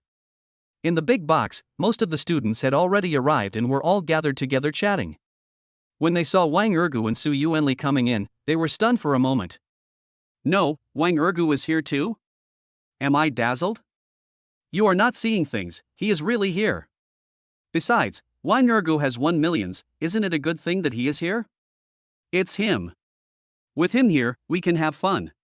Everyone was talking about it. Zhang Huihui, however, had a gloomy face and spat angrily. "Bah! How could this bastard be able to come in? It's so weird." So she immediately walked forward and taunted Wang Ergu and Su Yuanli, "Oh, you actually came in? Did you give the security guard some money?" Wang Ergu narrowed his eyes and sneered, "Whether we gave the security guard some money or not, is it any of your business? You?" Zhang Huihui was speechless for a moment. It seemed wrong for her to ask this question. After all, she couldn't say that it was the security guard she arranged. Otherwise, if the classmates around her knew about it, they would just think that she was the one causing trouble. Jin Yuanbao walked over and put his arms around Zhang Huihui's waist. "Baby, they come in, so what? They are just poor bastards wherever they go." When Zhang Huihui heard this, she instantly had an idea and immediately pulled Jin Yuanbao aside. "Brother Bao, I asked you to come here just to tease Wang Ergu, and this is what you're going to do next." All of a sudden, she told Jin Yuanbao several plans in succession. Jin Yuanbao immediately kissed Zhang Huihui with an evil smile on his face. Very good. Since Wang Ergo came here to die, we will fulfill his wish and do as you say. After saying that, Jin Yuanbao immediately pulled Zhang Huihui to sit down. However, Jin Yuanbao deliberately sat at another table close to Wang Ergu and his friends. Wang Ergu, I heard that you won the lottery? In that case, how about you pay for tonight? Wang Ergu snorted when he heard this. It's okay for me to pay the bill, but you don't seem to be from our class, right? Xin Ling and the others immediately agreed. That's right. You're not even from our class, so you're really an eyesore here, aren't you?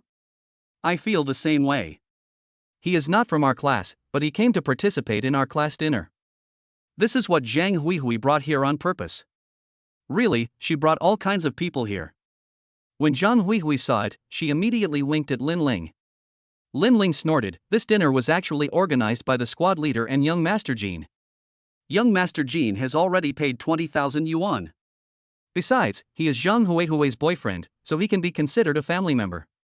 Xin Ling rolled her eyes at Lin Ling but didn't refute. Wang Ergu took one look and nodded. It's okay to count them as family members. Since Master Jean has paid, I can't chase them away. Thank you, Master Jean. Jin Yuanbao frowned and said sternly, Wang Ergu, although I paid the money, you won the prize, so don't you want to express your gratitude? Wang Ergu laughed. I wonder what you want me to say, Master Jean. Jin Yuanbao made a gesture to Zhang Huihui, then looked at Wang Ergu with a playful expression and sneered. Of course it's to send us some delicious food and drinks. In other words, you have to pay for the things you ordered. Do you have no money? Wang Ergu nodded, no problem. I'll order whatever you want, all according to your wishes. Chapter 56 Sir, please keep your card. Jin Yuanbao was stunned and looked at Wang Ergu in astonishment. He couldn't believe that Wang Ergu dared to follow him. Something is wrong. Wang Ergu is just a poor bastard. Even if he won the prize, he received so much tips during the live broadcast before, and he should have spent most of it in the past 2 days. In that case, I'm going to kill this guy Wang Ergu this time. Okay. Since you're following me, I'll order it. Soon, Jin Yuanbao called the waiter and ordered a batch of Western dishes. Caviar, Kobe steak, black truffle, blue lobster, king crab, foie gras, etc. were all ordered. Wang Ergu took one look and shook his head. Master Jean, why don't you just order one of each, so that only your table can eat? No, only you can eat, right? We can only stare at them? Isn't that too stingy? Su Yuanli immediately agreed. That's right, you stingy guy. There are 4 tables here anyway, you should at least have enough for 2, right? Jin Yuanbao was very unhappy to be belittled by Wang Ergu and Su Yuanli. Okay. Then I'll order 2 tables here, and you can book the remaining 2 tables. So Jin Yuanbao immediately ordered 1 portion of each for the 2 tables. Wang Ergu also ordered 1 of each for the 2 tables. When the classmates saw the 2 people competing for wealth, they were immediately excited. Because it is just a portion of each dish for 1 person, the price is more than 30,000 yuan. There are 10 people at a table, so the price is more than 300,000 yuan. This isn't even the drinks yet. Even if not everyone has a bottle of alcohol, if they were included, the total would definitely be over 500,000. A meal costing 500,000 yuan would be enough for them to brag about for a long time. However, this was not the result Zhang Huihui wanted. A mere 500,000 yuan is too easy. What if Wang Ergu has just 500,000 yuan left from his 2 million yuan bonus? Wouldn't this allow Wang Ergu to successfully steal the limelight this time? So, Zhang Huihui leaned close to Jin Yuanbao's ear and whispered, Brother Bao, don't buy a bottle of wine worth 10,000 or 20,000 yuan. Buy a bottle worth 100,000 yuan. Wang Ergu has no money left. Jin Yuanbao nodded and immediately ordered 10 bottles of Lafite red wine. Wang Ergu also followed. This left Jin Yuanbao and Zhang Huihui dumbfounded. Because a bottle of Lafite red wine costs more than 60,000 yuan, and 10 bottles cost more than 600,000 yuan. How could Wang Ergu afford such a sum of money? All of a sudden, it became more than 1.2 million. Jin Yuanbao didn't dare to continue spending it, because if he continued to spend it, he would be penniless next month. However, what Jin Yuanbao didn't know was that this might be his most generous moment. Everyone enjoyed the meal with gusto. Everyone took photos and posted them on their moments, bragging about the dinner, which instantly sparked heated discussions on the moments. After eating and drinking, the floor manager Wu Jingxue came to settle the bill. Everyone looked at Jin Yuanbao first. They all knew Jin Yuanbao's identity and that he had a gold card. So they all thought that if they wanted to pay with gold ingots, it should be done in the blink of an eye. However, the Jin Yuanbao card swipe failed. When Wu Jingxue saw that the card swipe failed, he quickly reminded Jin Yuanbao to change a bank card. Jin Yuanbao changed his bank card, but the payments still failed. This made him very angry, so he called the bank immediately. After asking, he remembered that he had used the card to spend a lot of money before, and now there was only 100,000 yuan in the card, which was not enough to pay 1.2 million yuan. Even if the gold card can get a discount, minus the 100,000 yuan in the card, he would still have to pay more than 1 million yuan. So he immediately called his father for support. Su Yuanli took one look and said sarcastically, "I say, Master Jin, can't you even pay a mere 1.2 million? Wang Ergo waved his hands at Su Yuanli and pretended to scold him. "Yuanli, don't talk nonsense. Master Jin is a rich second generation, how could he not be able to pay the bill?" Zhang Huihui pouted and said sternly, "Stop mocking Brother Bao. Brother Bao is the eldest son of the Jin family. How could he not be able to pay the bill?" Wu Jingxue frowned, because she was very good at observing people's expressions and she had seen Jin Yuanbao's face change. Jin Yuanbao put down his phone, glared at Zhang Huihui angrily, and then looked at Wang Ergo coldly. "It's only 1.2 million. Of course I can pay for it. You haven't even paid for it yet, and you're mocking me?" Wang Ergo laughed and waved to Wu Jingxue. "Manager, it seems that Master Jin is not available to pay the bill yet. In that case, why don't you settle the bill for my 2 tables first?" When Wu Jingxue heard this, he quickly ran towards Wang Ergo. When she took Wang Ergo's China Merchant's bank card, her eyes lit up. Because the bank card Wang Ergo gave was the Supreme Black card. Ding! Card swiping successful, you have paid 1.24 million. Everyone was dumbfounded. No one could have imagined that Wang Ergo would be able to pay the bill successfully. "Sir, please keep your card." Wu Jingxue quickly handed the Supreme Black card to Wang Ergo with both hands. Only now did she realize that Wang Ergo, who was present tonight, was the real potential super customer. Thinking of the 2 bribed security guards, she felt very uneasy. If Wang Ergo pursues the matter, she might also be responsible. So, when Wang Ergo put away the Supreme Black card, she immediately begged for mercy. "Dear sir, I was unaware of what happened at the door before, so please don't blame me." Everyone was surprised to see Wu Jingxue being so respectful to Wang Ergo. They didn't know that Wang Ergo and Su Yuanli were stopped at the door. They just thought that Wu Jingxue was trying to please Wang Ergo because he saw him paying the bill. Wang Ergo naturally knew that Wu Jingxue was guessing his identity, so he waved his hand with a nonchalant look on his face. "It's just a small matter. I won't make a fuss about it. You should go settle the bill with Master Jin now. Don't let Master Jin wait anxiously." When Wu Jingxue heard this, he immediately walked towards Jin Yuanbao. "Master Jin, please settle the bill, thank you." Jin Yuanbao's face changed. He didn't expect that Wang Ergo would pay the bill. So he turned his head to look at Zhang Huihui and whispered, "Didn't you say he didn't have much money?" Zhang Huihui looked nervous and shook her head. "I don't know either. He clearly won 2 million, so he should have spent it all. Who knew he still had so much money?" "You." Jin Yuanbao grabbed Zhang Huihui's arm with an angry look on his face. "You're not sure about something, and now you're telling me you don't know?" Lin Ling took one look and quickly explained to Jin Yuanbao, "Master Jin, we must have been cheated. Wang Ergo didn't win 2 million, he might have won 5 million. Jin Yuanbao rolled his eyes at Lin Ling, his face looking very gloomy. Now it's not a question of how much Wang Ergo won, but that Wang Ergo has already paid the bill, but he failed to pay the bill. When his father learned that he spent more than 1.2 million on a meal, he became furious and did not give him any money at all. Of course, he was unwilling to not be able to pay the bill here, as that would make him looked down upon and he would have trouble getting along in the future. Chapter 57, What are you arguing about? Let us go Dutch tonight. So, Jin Yuanbao picked up his phone and immediately contacted his friend, wanting to borrow 1 million directly.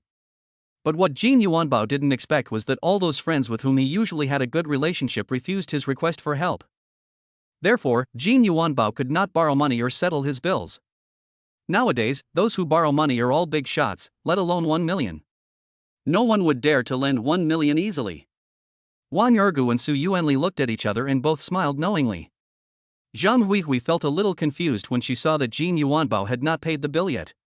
Could it be that Jin Yuanbao can't pay the bill? Could it be that he is not even as good as Wang Ergu? This is impossible. The Jin family is a wealthy family with tens of billions of assets. Jin Yuanbao will definitely not lose to Wang Ergu. Wang Ergu is just relying on the little bonus he has left from winning the lottery. How can he compare to the gold ingots? So, Zhang Huihui hugged Jin Yuanbao's arm and asked in a coquettish voice, "Brother Bao, let's pay the bill and go." Unexpectedly, Jin Yuanbao pushed Zhang Huihui away. Zhang Huihui almost fell down, looking confused, not knowing why Jin Yuanbao got so angry. But after she stood firm, she immediately apologized to Jin Yuanbao. "I'm sorry, bro." However, Lin Ling felt something was wrong, because usually she would pay for the gold ingots very quickly. How come at this point even Wang Ergu has paid his bill, but Jin Yuanbao hasn't yet? There is only one possibility: Jin Yuanbao may have run out of money. So, Lin Ling wanted to pretend that something happened and leave here. "Hui, someone is looking for me downstairs." It was useless to use the excuse of going to the toilet because there was a toilet in this large private room, so she deliberately said that someone was looking for her. Zhang Huihui thought that Lin Ling really had something wrong, so she naturally didn't care. However, when Lin Ling arrived at the door, she found that there were 4 tall security guards standing there and would not let her out at all. Helplessly, Lin Ling could only return to her seat. Wu Jingxue rolled her eyes at Lin Ling, then continued to say to Jin Yuanbao, "Master Jin, please pay the bill." At this moment, the classmates also urged him on. "Hurry up and pay the bill, what's going on?" "Master Jin, could it be that you don't have money to pay the bill?" "I can't tell." "Stop talking nonsense. The Jin family has tens of billions of assets. Don't they have money to pay the bill?" "Who is talking nonsense? If you have money, just pay the bill quickly. Why are you dilly-dallying?" Jin Yuanbao was upset and continued to call his family. "In the end, I could only ask for 200,000 yuan from my mother. But his bills total more than 1 million, and he still has a shortfall of more than 800,000. All of a sudden, he directed his anger at those grumbling classmates. "What are you arguing about? It's all AA tonight. I'll pay the bill right now. I have over 300,000 yuan. You guys can pay the rest." As soon as these words were spoken, the entire box fell silent. Jin Yuanbao ignored everyone else and directly settled the bill of more than 300,000 yuan with Wu Jingxue. Zhang Huihui was shocked and asked quickly, "No, Brother Bao, is there no money left on your gold card?" "It is true that you can make deposits in advance on the gold card, but I have already spent a lot of gold ingots before, and now the gold card is not even enough for 100,000. Su Yuanli saw it and burst into laughter. "It turns out that Master Jin doesn't even have enough money to pay the bill, so he needs you to help pay for it." When the students heard this, their faces all changed. But the difference was that only the students at the 2 tables following Zhang Huihui became uneasy, while the 2 tables following Wang Ergu all looked at Wang Ergu with gratitude. Since Wang Ergu had already paid the bill, it meant that the students here didn't have to pay the bill, so there was no pressure at all. But the students at Zhang Huihui's 2 tables were all annoyed in an instant. Because even though the amount of gold ingots has been settled at more than 300,000, and the gold card has been used to help with the discount, there is still more than 800,000 left, which means that the remaining people have to pay at least more than 40,000 each. "Fuck you, you're so rich if you don't have any money. More than 40,000 yuan. My living expenses are only 4,000 yuan at most. How can I pay more than 40,000 yuan? That's right, you are the eldest son of the Jin family, can't you settle this mere 800,000? When Zhang Huihui heard her classmates say this, she immediately wanted to grab Jin Yuanbao. "Brother Bao, you can't just ignore us." Jin Yuanbao waved his right hand and slapped him. "You've all eaten the food here, and you all have to pay." Then, he ignored Zhang Huihui and the others and walked out of the box. Someone wanted to chase the gold ingots, but was stopped by the hotel security. "If you don't pay the bill, don't even think about leaving here," the security guard shouted. All of a sudden, Zhang Huihui and the others were all dumbfounded. But soon, Zhang Huihui and others turned their attention to Wang Ergu. After all, Wang Ergu paid 1.24 million by himself, and he didn't even have a membership card. Wang Ergu is still the best. He settled the bill right away. It's many times better than gold ingots. I heard that if you don't pay the bill, you'll have to stay here washing dishes for 2 years. It's over. If my parents find out about this, I'll be dead. Lin Ling strode over and knelt down on both knees in front of Wang Ergu. Brother Ergu, I was wrong before. Please, help me pay the bill. As long as you help me pay the bill, I will do anything you ask me to do. When the others saw this, they also asked Wang Ergu for help. Su Yuanli snorted coldly and pointed at them. You guys, when we came here, you kept belittling us, and even humiliated me, Brother Ergu, in the group chat. Do you still have the nerve to do that now? As soon as these words were spoken, even the classmates who sat at the same table with Wang Ergu began to apologize to him. Wang Ergu sighed, alright, I'll pay for the rest of the bill. No matter what, we are classmates, not strangers. When the students heard this, they all nodded. Yes, we are all classmates. That bastard Jin Yuanbao is an outsider. That's right. I always thought he was so rich, but I didn't expect that he couldn't even pay the bill. People like Jin Yuanbao are so disgusting. Brother Ergu is still the best. Qin Ling and the others didn't say much, but now they all admired Wang Ergu very much. Although Qin Ling had received more than 1 million in rewards before, the rewards needed to be settled at the end of the month, and she did not have that much money now. Even if she had such a sum of money, she would not be willing to spend it like this. Brother Ergu is awesome. Wu Jingxue also breathed a sigh of relief when he saw Wang Ergu pay the bill. Sir, please wait a moment. I'll give you a membership. You've spent over 2 million, so you can become a gold card member here. Wang Ergu heard this and whispered in Wu Jingxue's ear, you can become a member, but you don't need a gold card. You need to become a supreme member directly. Oh, and I want 5 of them. Wu Zhengxue's face changed.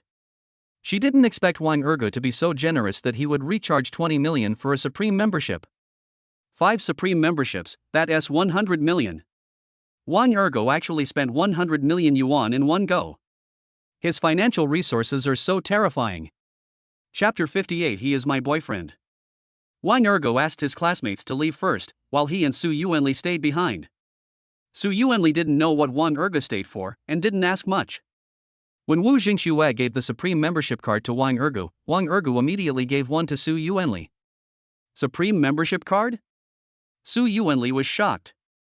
He couldn't imagine that Wang Ergu had prepared a supreme membership card for him. Take it. It will be convenient if you come to this hotel in the future. I have also prepared it for Jianming and Jisheng. Wang Ergu explained with a smile. Su Yuanli did not refuse, but when he saw that Wang Ergu asked for a total of 5 supreme membership cards, he couldn't help but feel curious. And what about a membership card? Wang Ergu smiled and said, they helped me just now, so I have to show my appreciation. You can go back first. By the way, if my classmates ask, just say that I won 5 million. Su Yuanli nodded and left. Wu Jingxue didn't dare to leave. After all, Wang Ergu was now the supreme customer, so she followed Wang Ergu. The two of them came to the door of the 501 private room together. Upon learning that the dinner inside was not over yet, Wang Ergu did not go in. Instead, he stood guard at the door and asked Wu Jingxue to go in and see what was going on. But Wu Jingxue rushed out just after he went in for a while. Mr. Wang, something happened.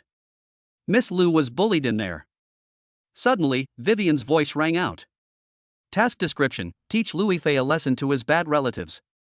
Task status, not completed. Wang Ergu's face changed and he rushed in immediately. At a dining table in the box, Lu Fei was lying on the table. There was a slap mark on his handsome face, obviously he had just been hit. However, in this box, the people sitting with Lu Fei were all young people who looked to be of similar age, and there were only 8 of them in total. Standing next to Lu Fei was a tall woman with a melon-shaped face, wearing a black dress. It seems that this woman with an oval face is more mature than Lu Fei. Wang Ergu walked forward and went straight to Lu Fei's side. Are you okay? When Lu Fei saw Wang Ergu coming, her eyes instantly turned red. But she still shook her head stubbornly. I'm fine. Wang Ergu frowned, as if his heart was stabbed by a knife. It was the first time he felt such a heartache. The oval-faced woman next to him looked at Wang Ergu and said coldly, Who are you? Wang Ergu looked at the other person coldly and said sternly, Who are you? Why do you hit her? I'm her cousin Yang Qingrong. Who are you and how dare you come and question me? Yang Qingrong said sternly. Wang Ergu waved his right hand and slapped Yang Qingrong. With a slap, a slap mark was instantly left on Yang Qingrong's pretty face. Everyone was dumbfounded. No one expected that Wang Ergo would suddenly take action. You dare to hit me? Yang Qingrong spat angrily. Lu Fei was a little surprised. She didn't expect Wang Ergo to take action. All of a sudden, she felt her heart tremble, and she immediately hugged Wang Ergo's arm, looking at Yang Qingrong with a proud face. He's my boyfriend, what's wrong with hitting you? Yang Qingrong was stunned and asked in confusion, when did you have a boyfriend? How come I didn't know?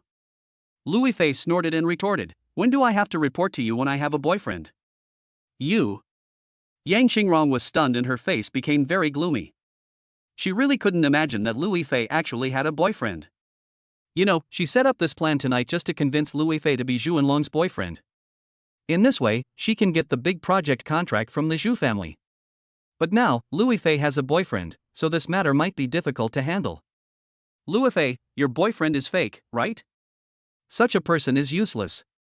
The Zhu family has great influence in Donghai City. Master Zhu is your perfect match.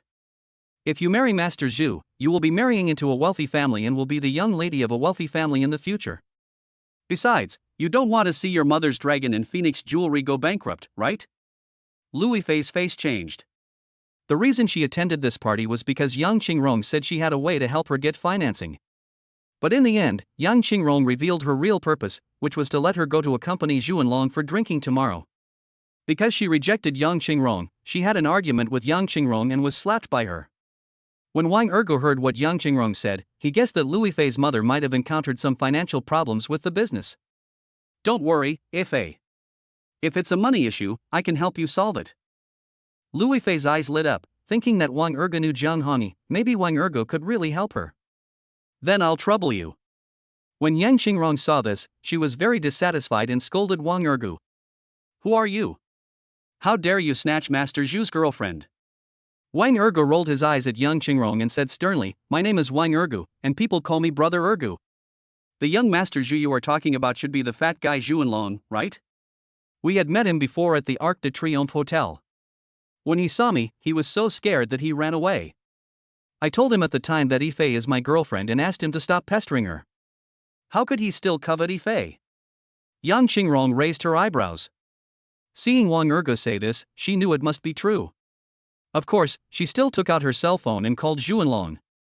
As soon as the call was connected, she immediately told Zhu Enlong what happened. When Zhu Enlong heard that it was Wang Ergo, he was very angry. He is just a poor bastard. I have asked someone to investigate, but it is strange that he knows Jiang Hongyi, the second young master of the Jiang family. If Jiang Hongyi is by his side, you shouldn't do anything. After all, if you challenge Jiang Hongyi, it's the same as challenging the Jiang family. Just figure it out yourself. No need to call me. After that, the phone was hung up. Yang Qingrong was shocked. She couldn't imagine that Wang Ergo actually knew Jiang Hongyi.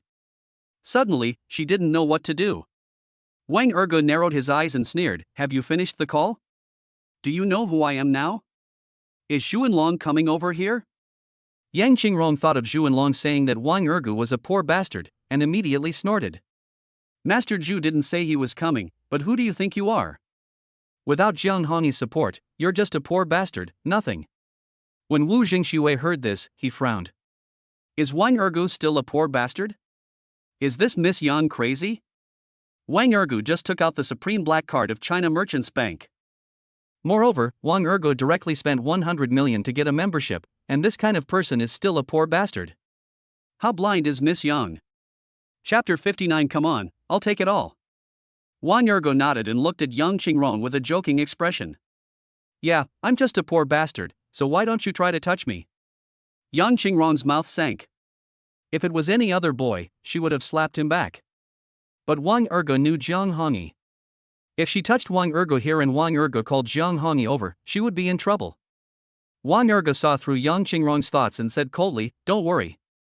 I don't need young Master Yi to back me up to deal with you. If you have the guts, just come at me. I'll take it all. Then, he waved to Wu Jingxue and whispered in her ear, prepare a deck of cards for me. When Wu Jingxue heard this, he ran out immediately. Yang Qingrong thought that Wang Ergo was going to call someone over, and she couldn't help but frown. You've already slapped me, do you still want to call someone over? Wang Ergo shook his head. You can think whatever you like. If you want to leave here, then kneel down in front of Ife and kowtow to apologize. Otherwise, don't even think about leaving here. I have to kneel down and kowtow to apologize? Aren't you going too far? Yang Qingrong said coldly. You know, she is Lu Fei's cousin. Although Lu Fei's parents divorced, and Lu Fei took her mother's surname Lu Fei is still a descendant of their Yang family after all. If that is the case, then how could she kneel down to Lu Fei? Wang Ergo had an indifferent look on his face and glanced around at everyone else. So many of you bullied Ife, and you still have the nerve to tell me that it's too much? If you don't kneel down and kowtow to apologize, none of you can leave.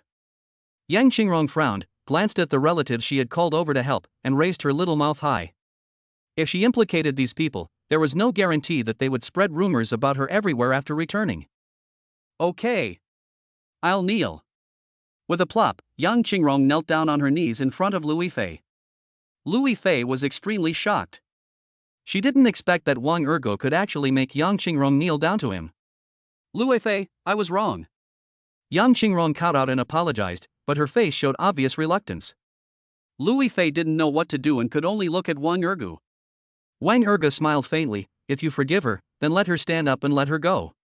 If you don't forgive her, I will clean up the mess for you, then have someone drag you out and dump you on the street. If you're still not satisfied, I can notify a group of reporters to come over and make her the headline of the news. When Lu Fei heard this, she quickly shook her head at Wang Ergo. Forget it. They just forced me to drink and slapped me. I didn't lose anything.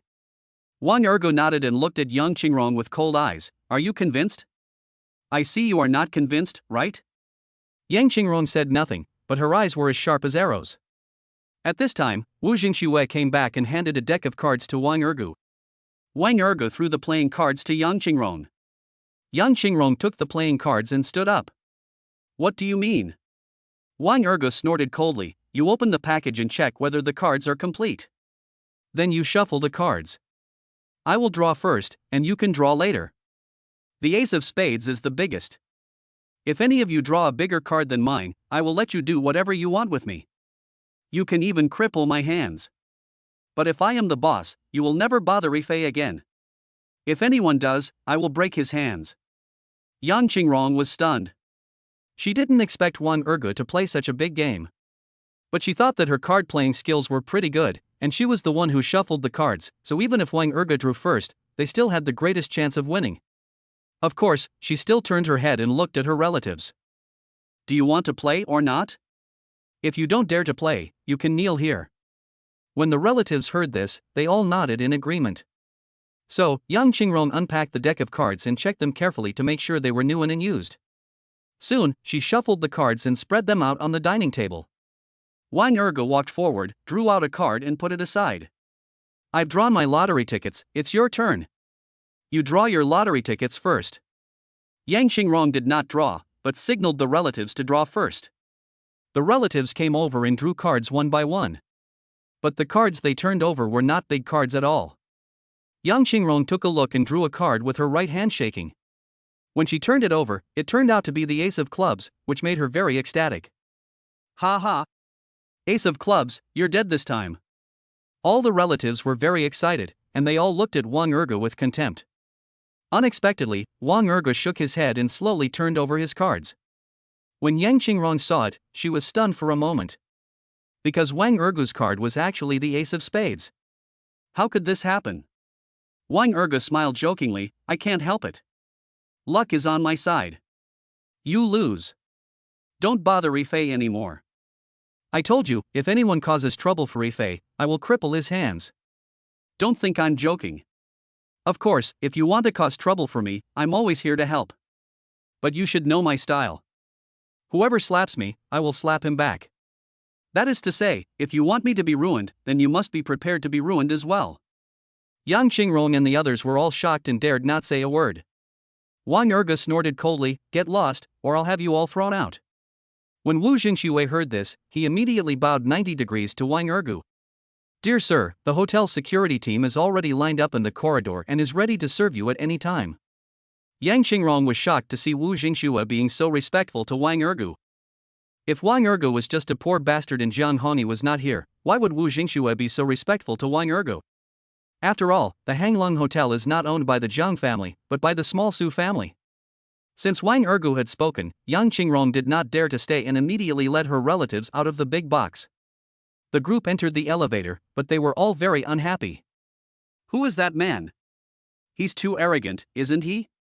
He has the capital to be arrogant. After all, he knows the second young master of the Jiang family. Who makes us not know him? When did Lu Fei meet such a brave man? I've never heard of him before. Yang Qingrong didn't say anything. She was very depressed. She thought she had a chance to make Wang Ergo kneel down, but she didn't expect that she missed it.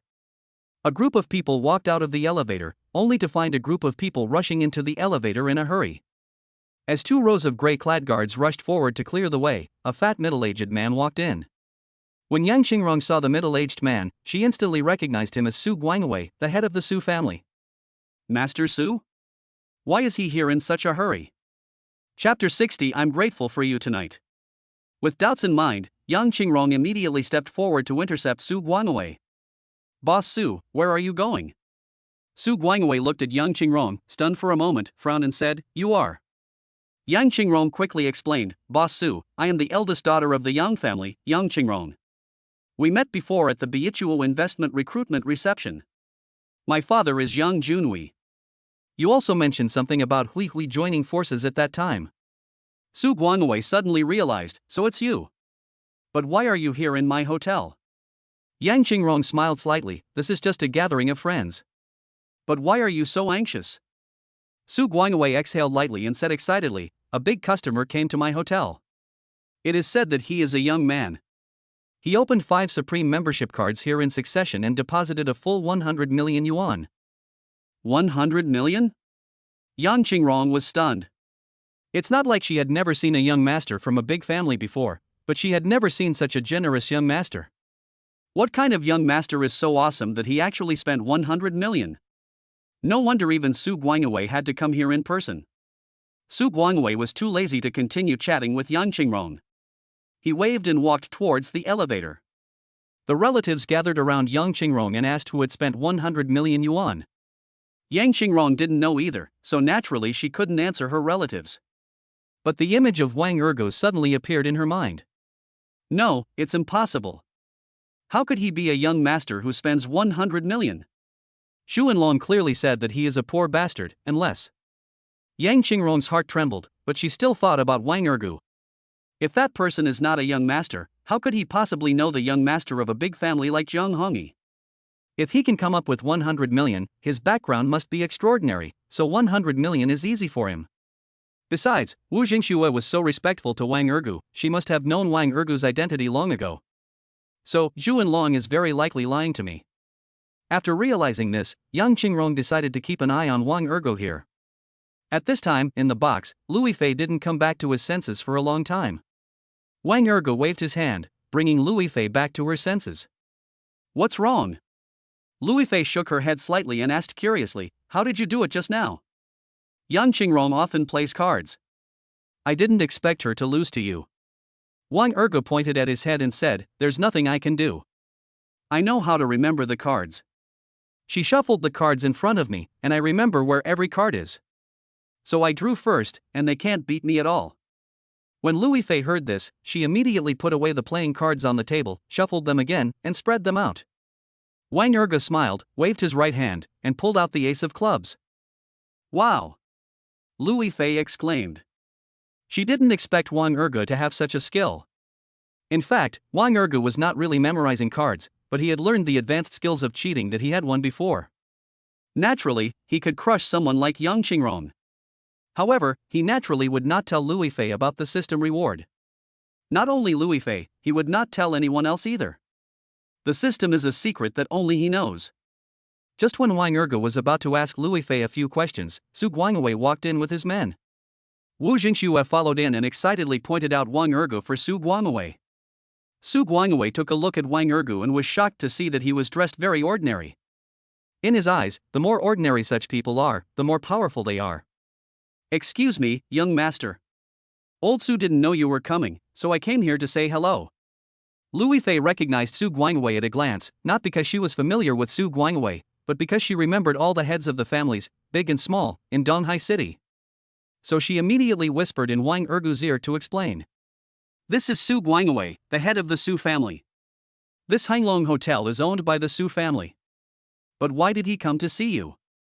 Wang Ergu smiled slightly, then took out a Supreme membership card and put it in Lu Fei's hand.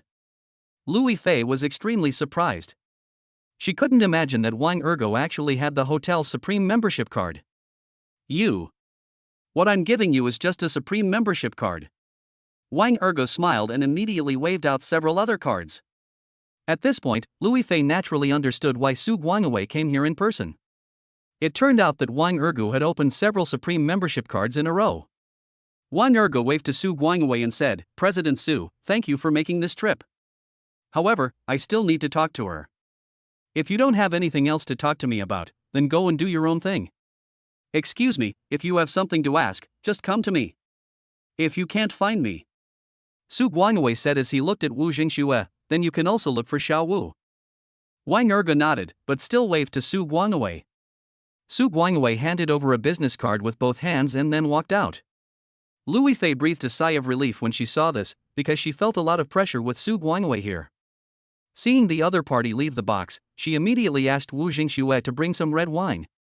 After receiving the order, Wu Jingxue immediately picked up the intercom and arranged for the waiter to bring the red wine. Lu Fei personally poured a glass of red wine for Wang Ergu. I'm so grateful for you tonight. If it weren't for your help, I wouldn't know what to do. Wang Ergu laughed, you are my girlfriend. You helped me get in, so I have to help you too. But your cousin. Lu Fei sighed and then told Wang Ergu about her family affairs. Wang Ergu then realized that because his parents divorced, Lu Fei had lived with his mother Lu Fengxi since childhood and had also changed her mother's surname.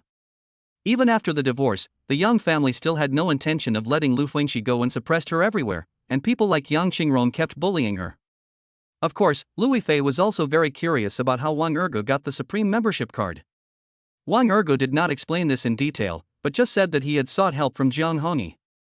Then, the two of them kept drinking and became drunk and started talking nonsense. Wu Jingxue called the security guard, who helped the two of them to the presidential suite upstairs and arranged them in a bedroom respectively. However, after Wu Jingxue and the others left, Wang Ergu got up and groped his way into the bathroom to relieve himself. After relieving himself, he vomited, washed his face, and became much more sober. Drinking really messes things up. When Wang Ergu came out of the bathroom, he found that Lu Fei had also come out. He immediately stepped forward to support Lu Fei, and then took Lu Fei to the bathroom to vomit. Then he took her back to the bedroom. Water, I want water! Lu Fei shouted. Wang Ergu immediately ran to the hall, poured a glass of cold boiled water for Lu Fei, and then ran back to the bedroom to feed Lu Fei. After drinking the water, Lu Fei hugged Wang Ergu and pushed him down on the large flat couch. Do not leave me! After saying that, she kissed him directly and covered Wang Ergu's big mouth. Wang Ergu was confused. At this moment, he couldn't care less and immediately hugged Lu Fei. Chapter 61 I'm here to give you medicine. However, after the two hugged each other for a while, Wang Ergu pushed Lu Fei away. Do you dislike me? Lu Fei hugged Wang Ergu's arm and asked in a low voice. Wang Ergu was stunned and shook his head quickly. No, this is not suitable for us, right? You're my boyfriend, what's inappropriate about that? Lu Fei said with a smile. His handsome face was flushed, and it was hard to tell whether Lu Fei was really drunk or still sober. You won't regret it? Wang Ergu asked in surprise. Lu Fei shook her head and immediately pulled a sheet over to wrap the two bodies. Neither of them got much rest that night, and they fell into a deep sleep only when it was almost dawn. So, when the two woke up, it was already noon the next day. Wang Ergu looked at Lu Fei lying beside him, his face full of excitement. I thought last night was a dream, but I didn't expect it to be real. Lu Fei pulled the quilt with her delicate hands, covering her snow-white neck, and looked at Wang Ergu with a blushing face.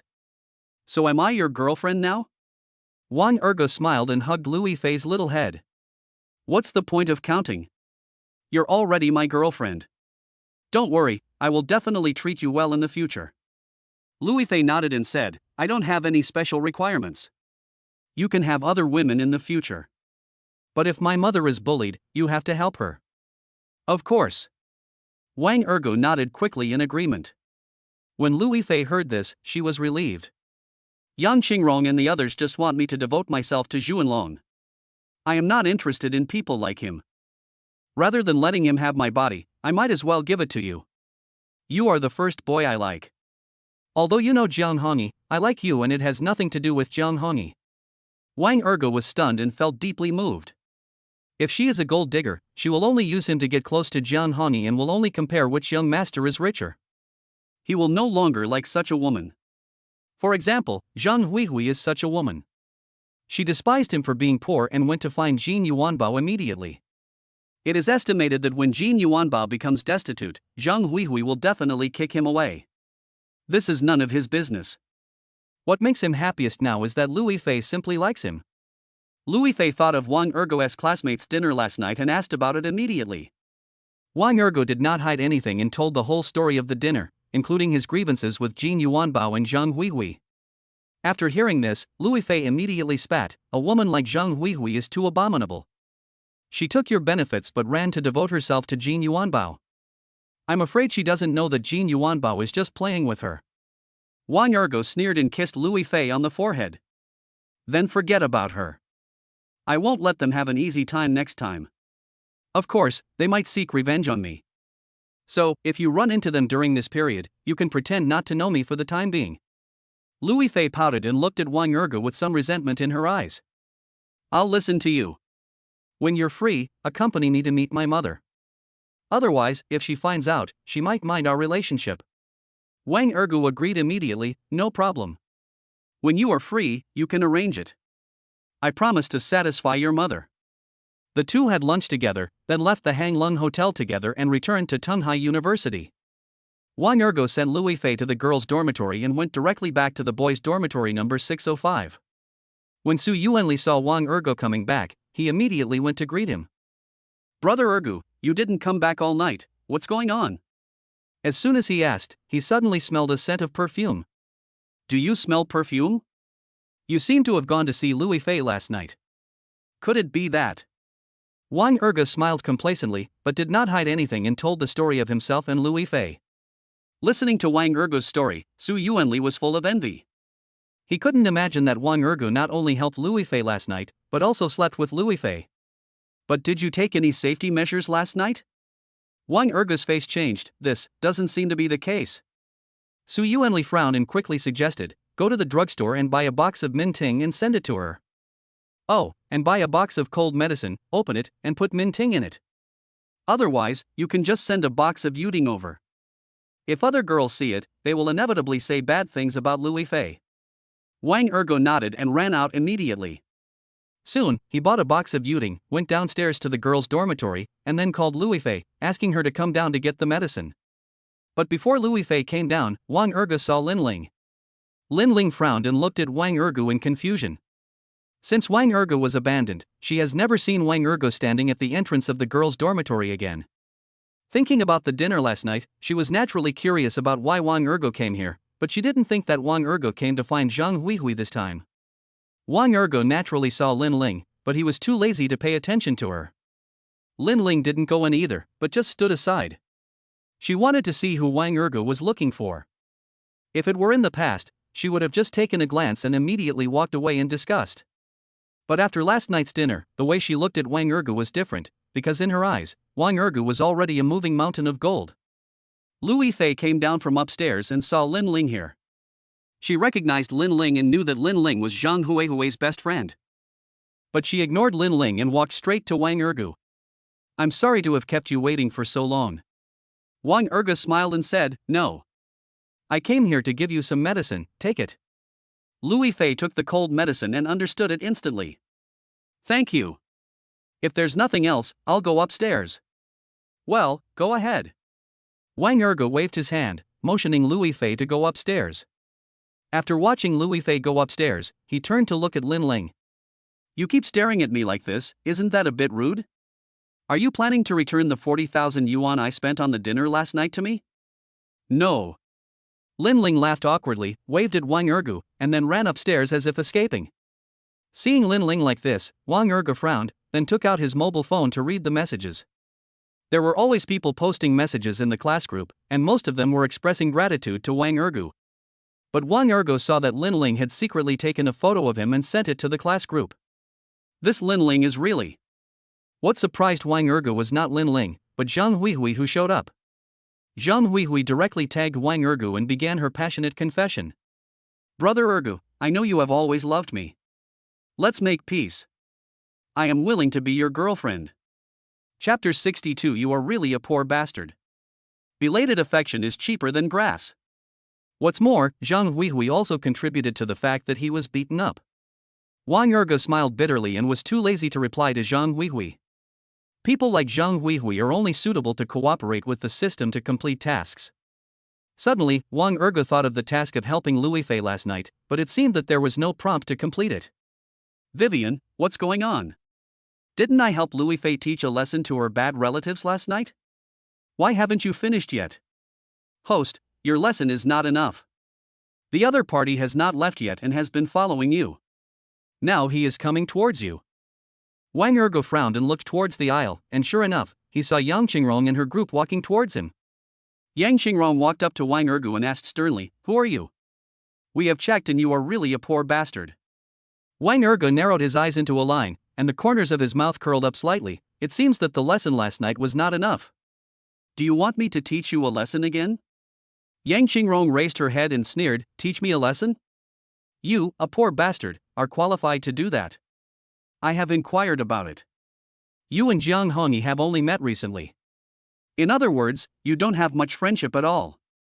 Wang Ergu wanted to scold him, but when he glanced at the entrance and the people in the aisle, he couldn't help but frown. Because this is a girls' dormitory building, many girls who like gossip have come downstairs to watch the show, and the girls who have returned to the dormitory are also watching. If he slapped Yang Qingrong here for no reason, he would probably be laughed at by the female boxers watching. How close is my relationship with Jiang Hongyi? Very good. Since you want to die, I will help you. After saying that, Wang Ergu picked up his cell phone and quickly dialed Jiang Hongyi's number. After the fight, he looked at Yang Qingrong coldly and said sternly, "Wait, he will be here in about 10 minutes. Yang Qingrong's face changed. She couldn't imagine that Wang Ergu actually planned to call Jiang Hongyi over with just one phone call.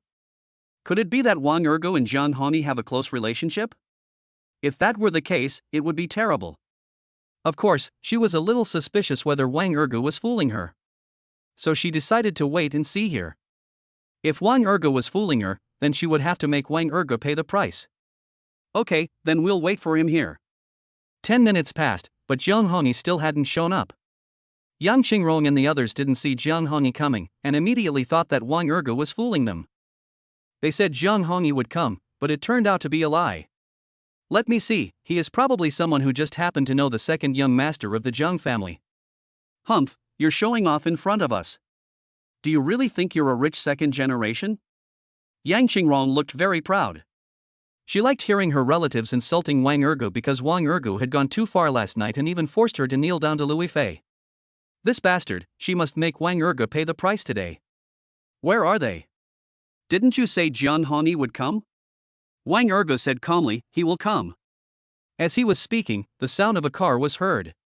Everyone turned their heads and saw a row of luxury cars driving towards them, and they all exclaimed in surprise. Wow! Is that a Porsche? It actually drove here? A red Ferrari sports car. Oh my god, is this the eldest son of some family going out? They are all so handsome. If they like me, I would marry them right here. As these sports cars stopped, a row of Mercedes-Benz followed behind. Jiang Hongyi, along with 7 dandy young masters, came to Wang Ergu. The people running down from behind were naturally bodyguards, all wearing black suits and sunglasses. Yang Qingrong and the others were stunned for a moment. They couldn't have imagined that Wang Ergu would actually call Jiang Hongyi and others over with just one phone call. Upstairs, Lu Fei and her roommates were lying on the small balcony, watching the scene downstairs. All the roommates screamed and shook with excitement as if they had seen a star. The long-haired woman standing on Lu Fei's right is called Yuan Bing. She is Lu Fei's best friend. The two of them were admitted to Tanga University together from high school and have known each other for 3 years. Seeing Lu Fei staring at Wang Ergu, her brows knitted up instantly, and then she leaned close to Lu Fei's ear and asked, "What's wrong? Do you know the person downstairs?" Lu Fei nodded slightly, I'll go down there. These words surprised Yuan Bing greatly. She had seen Lu Fei come back before, but she went downstairs once. Now she was going downstairs again? Because she didn't ask before, she didn't know what Lu Fei had done. When she saw Lu Fei coming back with cold medicine, she thought Lu Fei had a cold. But she found that Lu Fei didn't seem to have a cold. So now, seeing Lu Fei was about to go downstairs, she immediately waved to the other two girls. Sisters, let's go. The two girls were named Wen Hong and Lu Jinjin. When they saw Yuan Bing waving, they immediately followed Lu Fei. Lu Fei found that Yuan Bing and the other two were following her, but she did not stop them. At the entrance, Jiang Honi and his men greeted Wang Ergu. Brother Ergu. These dandy young masters were not afraid of trouble and bowed to Wang Ergu in unison. Wang Ergu raised his finger and pointed at Jiang Honi, frowning and saying, "You are too high profile, kid." Jiang Honi chuckled, glanced at Yang Qingrong and the others, and then asked Wang Ergu, "Brother Ergu, did they offend you? Do you want me to take care of them?" Wang Ergu waved his hand, looked at Yang Qingrong and the others with disdain, and responded to Jiang Honi, "You don't have to do anything. She looked down on me last night and thought that I could only rely on you for support." Jiang Honi was stunned, chuckled, stared at Yang Qingrong with a playful look, and said sternly, "You are their eldest sister? What's your origin? Let me tell you mine first. I am the second young master of the Jiang family, Jiang Honi." Yang Qingrong pursed her lips and a bitter smile flashed across her face. "Second young master Jiang, I am Yang Qingrong from the Yang family in Beichuo district." The Yang family in Beichuo district? Jiang Honi frowned, his face instantly darkened, and he angrily spat. "The Yang family is just a third-rate family, not even second-rate. How dare you shout in front of Brother Ergu?" Seeing Jiang Honi calling Ergu brother again, Yang Qingrong's heart sank. Oh no! Wang Ergu not only knew Jiang Honi, but also seemed to be very familiar with him. They must have a close relationship. In this case, Jiang Honi came here to support Wang Ergu this time. If the matter gets out of hand and gets reported to his father would definitely beat him to death. "No, second young master Jiang, this is all a misunderstanding. I misunderstood you." Jiang Honi cursed directly, he naturally would not think this was a misunderstanding. Especially for a woman like Yang Qingrong, who came with a group of people to denounce Wang Ergu. What a fucking misunderstanding. This woman was just afraid of the Jiang family, but what she didn't know was that Wang Ergu was someone that even Jiang Honi couldn't afford to offend. Chapter 63. He is my boyfriend now. Yang Qingrong's face changed and her body was trembling. If Jiang Honi used the power of the Jiang family to deal with her Yang family, then her Yang family would be in trouble. "I'm sorry, second young master Jiang, I was wrong." Jiang Honi snorted, "I'm afraid you haven't understood the situation clearly. You have nothing to feel sorry for me, because the person you really feel sorry for is Brother Ergu." Then, he walked forward and whispered in Yang Qingrong's ear, "Even I have to please Brother Ergu, who do you think you are? Brother Ergu easily took out 10 billion to build an industrial zone with me, and easily took out another 10 billion to ask me to help deal with the Jin family. The Shu family is nothing in my eyes. How dare you, a small heir of the Yang family, deal with Brother Ergu for that bastard Juanlong? Are you worthy?" These words made Yang Qingrong's face change instantly. She didn't think Jiang Honi would joke about such a thing. After all, whether he had invested in the industrial zone or not could be found out by asking someone to conduct a thorough investigation. He can easily come up with 20 billion. This kind of person is too powerful. If he causes trouble for our Yang family will not be able to deal with it at all. For a moment, Yang Qingrong's heart was trembling and her legs were shaking. Seeing Yang Qingrong like this, Jiang Honi retreated to Wang Ergu's side. "Brother Ergu, if you have any instructions, just tell me." Wang Ergu looked at Yang Qingrong coldly and said sternly, "You asked me to invite young Master Yi over. I have invited him over now. What do you think?" Yang Qingrong smiled and replied, You are all good." Brother Wang snorted and sneered, "You think I need young Master Yi to back me up, right? Then I can tell you, I don't need young Master Yi to take action to deal with you." Then he turned his head to look at Jiang Honi and patted him on the shoulder. "Master Yi, I don't need you to interfere in this matter." When Jiang Honi heard this, he immediately waved his hand and said, "Brother Ergu, don't worry, I will never interfere." Yang Qingrong's face suddenly changed and she felt like she couldn't breathe. At this time, Lu Fei walked out and went straight to Wang Ergu. "Brother Ergu, what are you doing?" Without waiting for Wang Ergu to speak, she looked at Yang Qingrong again. "Yang Qingrong, you're never going to stop, are you? When Yang Qingrong saw Lu Fei coming, her eyes widened and she immediately had an idea. Lu Fei has become Wang Ergu's girlfriend, so as long as I can please Lu Fei, there is still hope. However, before Yang Qingrong could say anything, Zhang Huihui came over with Lin Ling and others. Brother Ergu? Zhang Huihui was so excited that she wanted to pounce on Wang Ergu. Are you here to see me? Wang Ergu pushed Zhang Huihui away and angrily spat, Zhang Huihui, what's wrong with you? Lin Ling and the others quickly supported Zhang Huihui, but they all felt very embarrassed because so many people were watching them. But they could not have imagined that Zhang Huihui would be so shameless as to approach her directly. Zhang Huihui pretended to be innocent. Brother Ergu, didn't you come to make peace with me? Wang Ergu rolled his eyes at Zhang Huihui and sneered. Then, he took out his mobile phone, opened the photo of Zhang Huihui and Jin Yuanbao, and then turned the phone screen to everyone. A few days ago, Zhang Huihui was the girl I was courting, but she abandoned me and got together with Jin Yuanbao.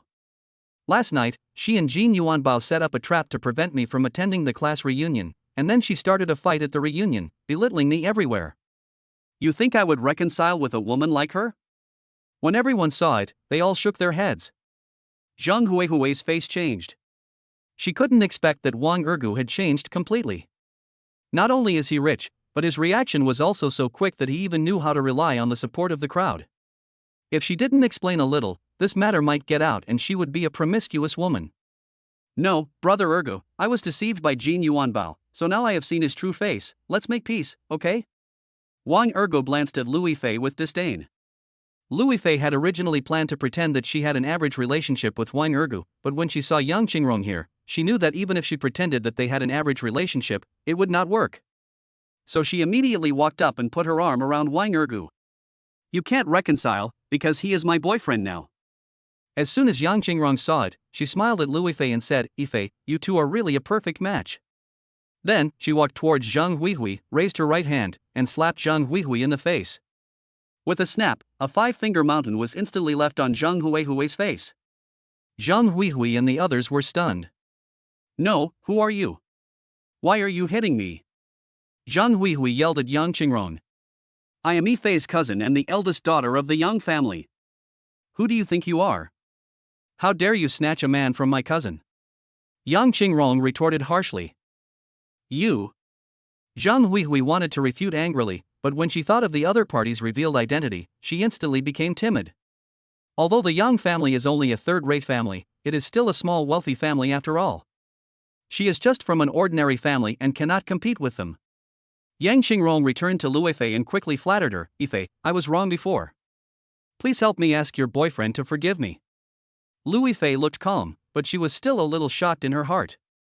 Because she couldn't imagine that Yang Qingrong would do this, but she thought that Yang Qingrong was afraid of Jiang Hongyi, so she tried to please herself like this.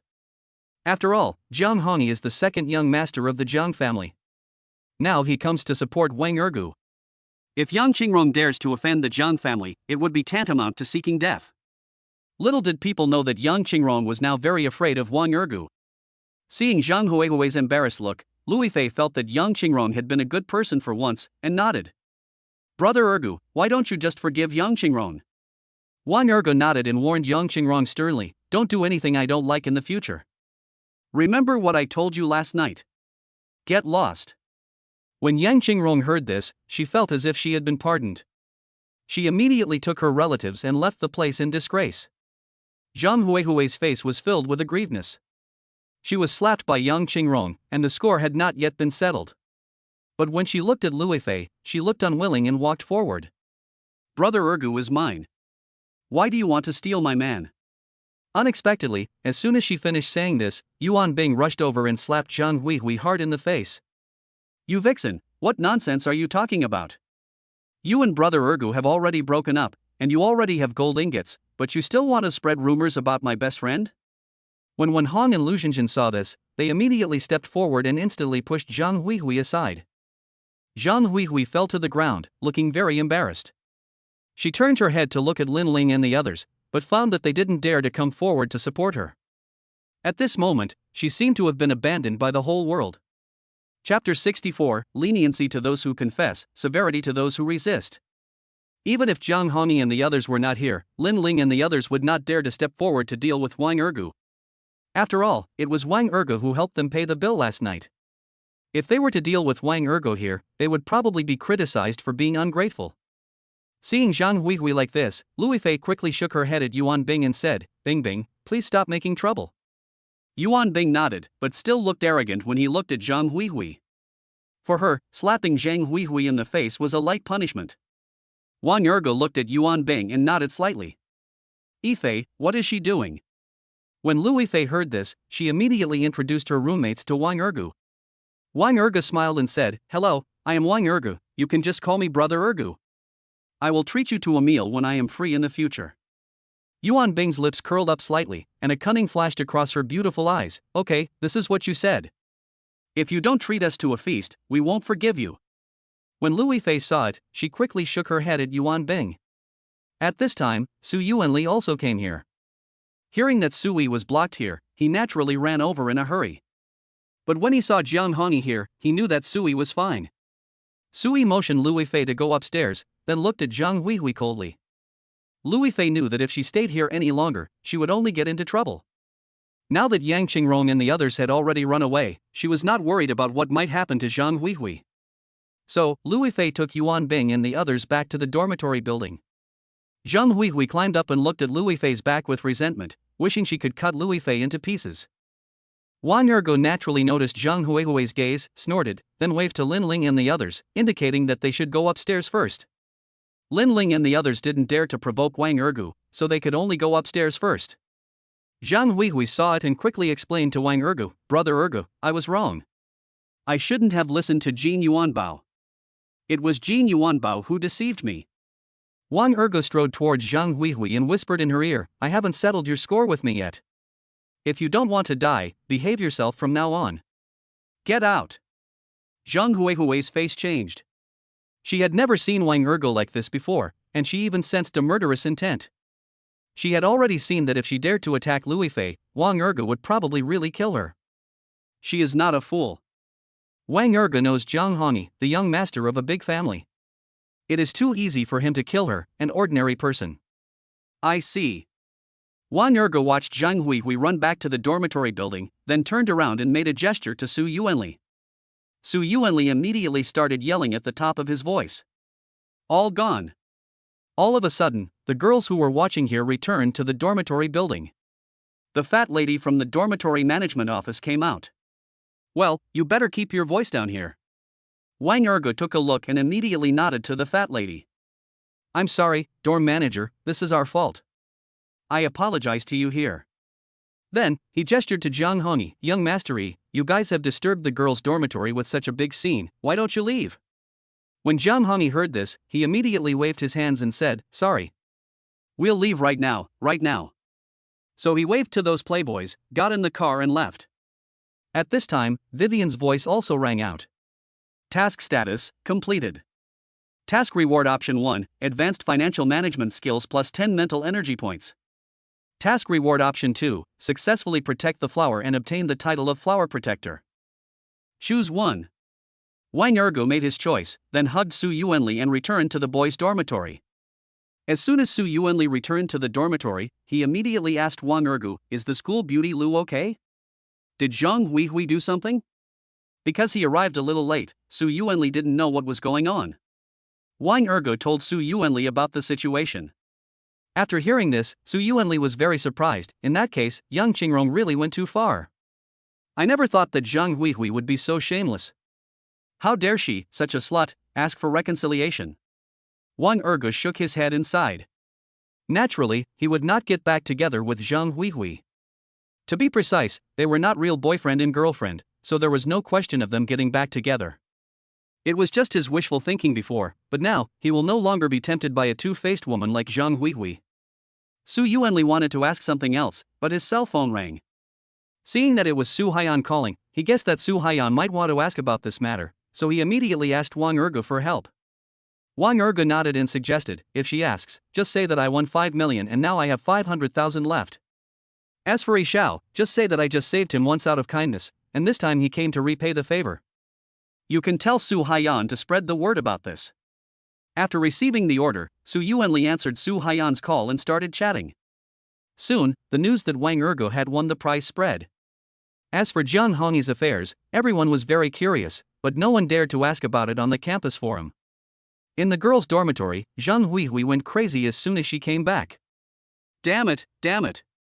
When Lin Ling and the others saw Zhang Huihui smashing things, they didn't dare to say anything and could only let Zhang Huihui vent. Zhang Huihui was tired, so she sat down, picked up her cell phone and wanted to call Wang Ergu, but the call was totally unresolved. Because Wang Ergu had blocked her cell phone number. Now, the only connection between her and Wang Ergu is the class group. So, she opened the class group, tagged Wang Ergu, and explained it again. Wang Ergu naturally ignored Zhang Huihui and didn't say a word in response. Lin Ling and the others also checked their moments and learned that Wang Ergu had won 5 million yuan. Of course, the 5 million had almost been used up by Wang Ergu, and it was no longer very attractive to them. What they want to know more is whether they can get to know rich young masters like Zhang Hongyi through Wang Ergu, and whether they have the chance to marry into a wealthy family. After all, they are all girls and they all have a dream of marrying into a wealthy family. Not only Lin Ling and the others, but also in another girls' dormitory, Lu Fei had been surrounded by Yuan Bing and the others.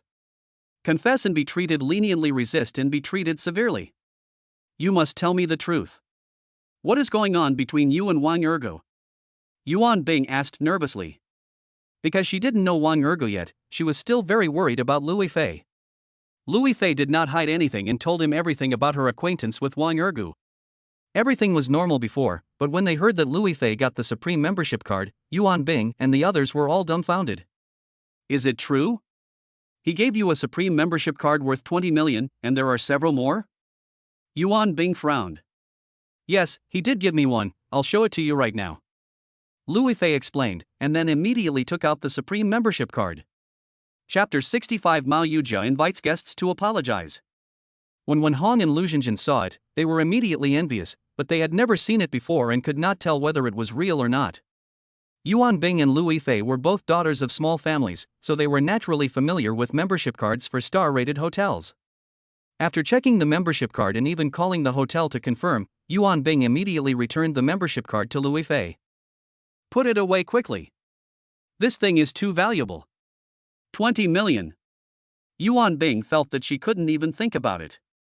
If she had already worked and had the support of her family, then 20 million would not be much. But she and Lu Fei are both freshmen, and it is naturally inappropriate for them to hold so many membership cards with prepaid deposits. Lu Fei put away the membership card, frowned at Yuan Bing, and said firmly, Bing Bing, I have decided on him for my whole life, you must not object. You. Yuan Bing wanted to say something in rebuttal, but when she saw Lu Fei holding her hand tightly, she couldn't help but frown. Bing Bing, I'm serious. I can't live without him. It's not because he gave me a membership card, but because he would do anything for me. Lu Fei explained. Yuan Bing recalled what Lu Fei said. Putting aside Zhang Hongyi and the membership card, Wang Ergu was really someone who would risk his life for Lu Fei.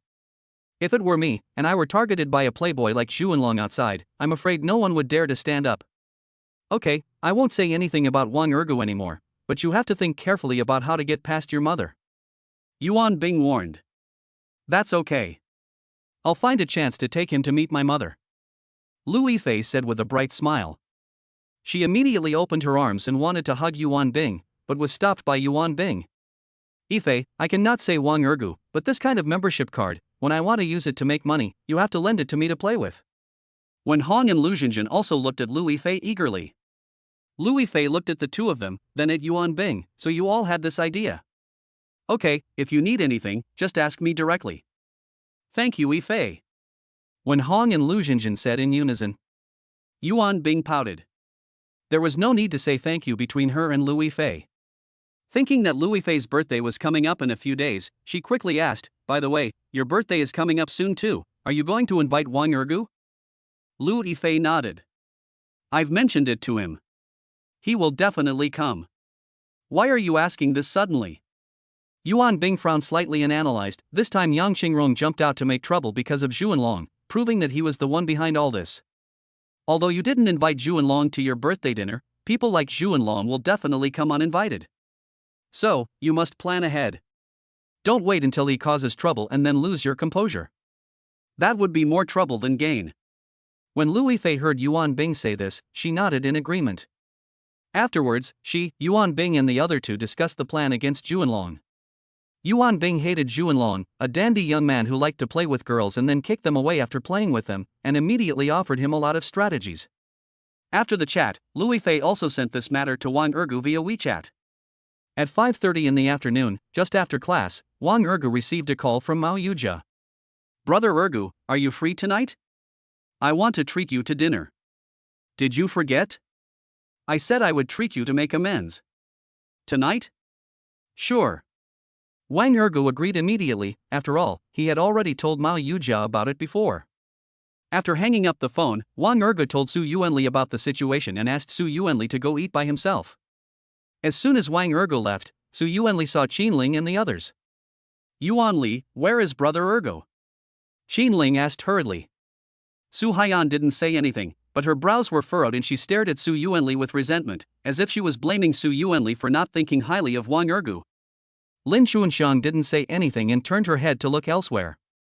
This made Su Yuanli look puzzled, and he had no idea what Qinling and the other two meant. "No, I don't know either. If you want to find Brother Ergu, can't you just give him a call?"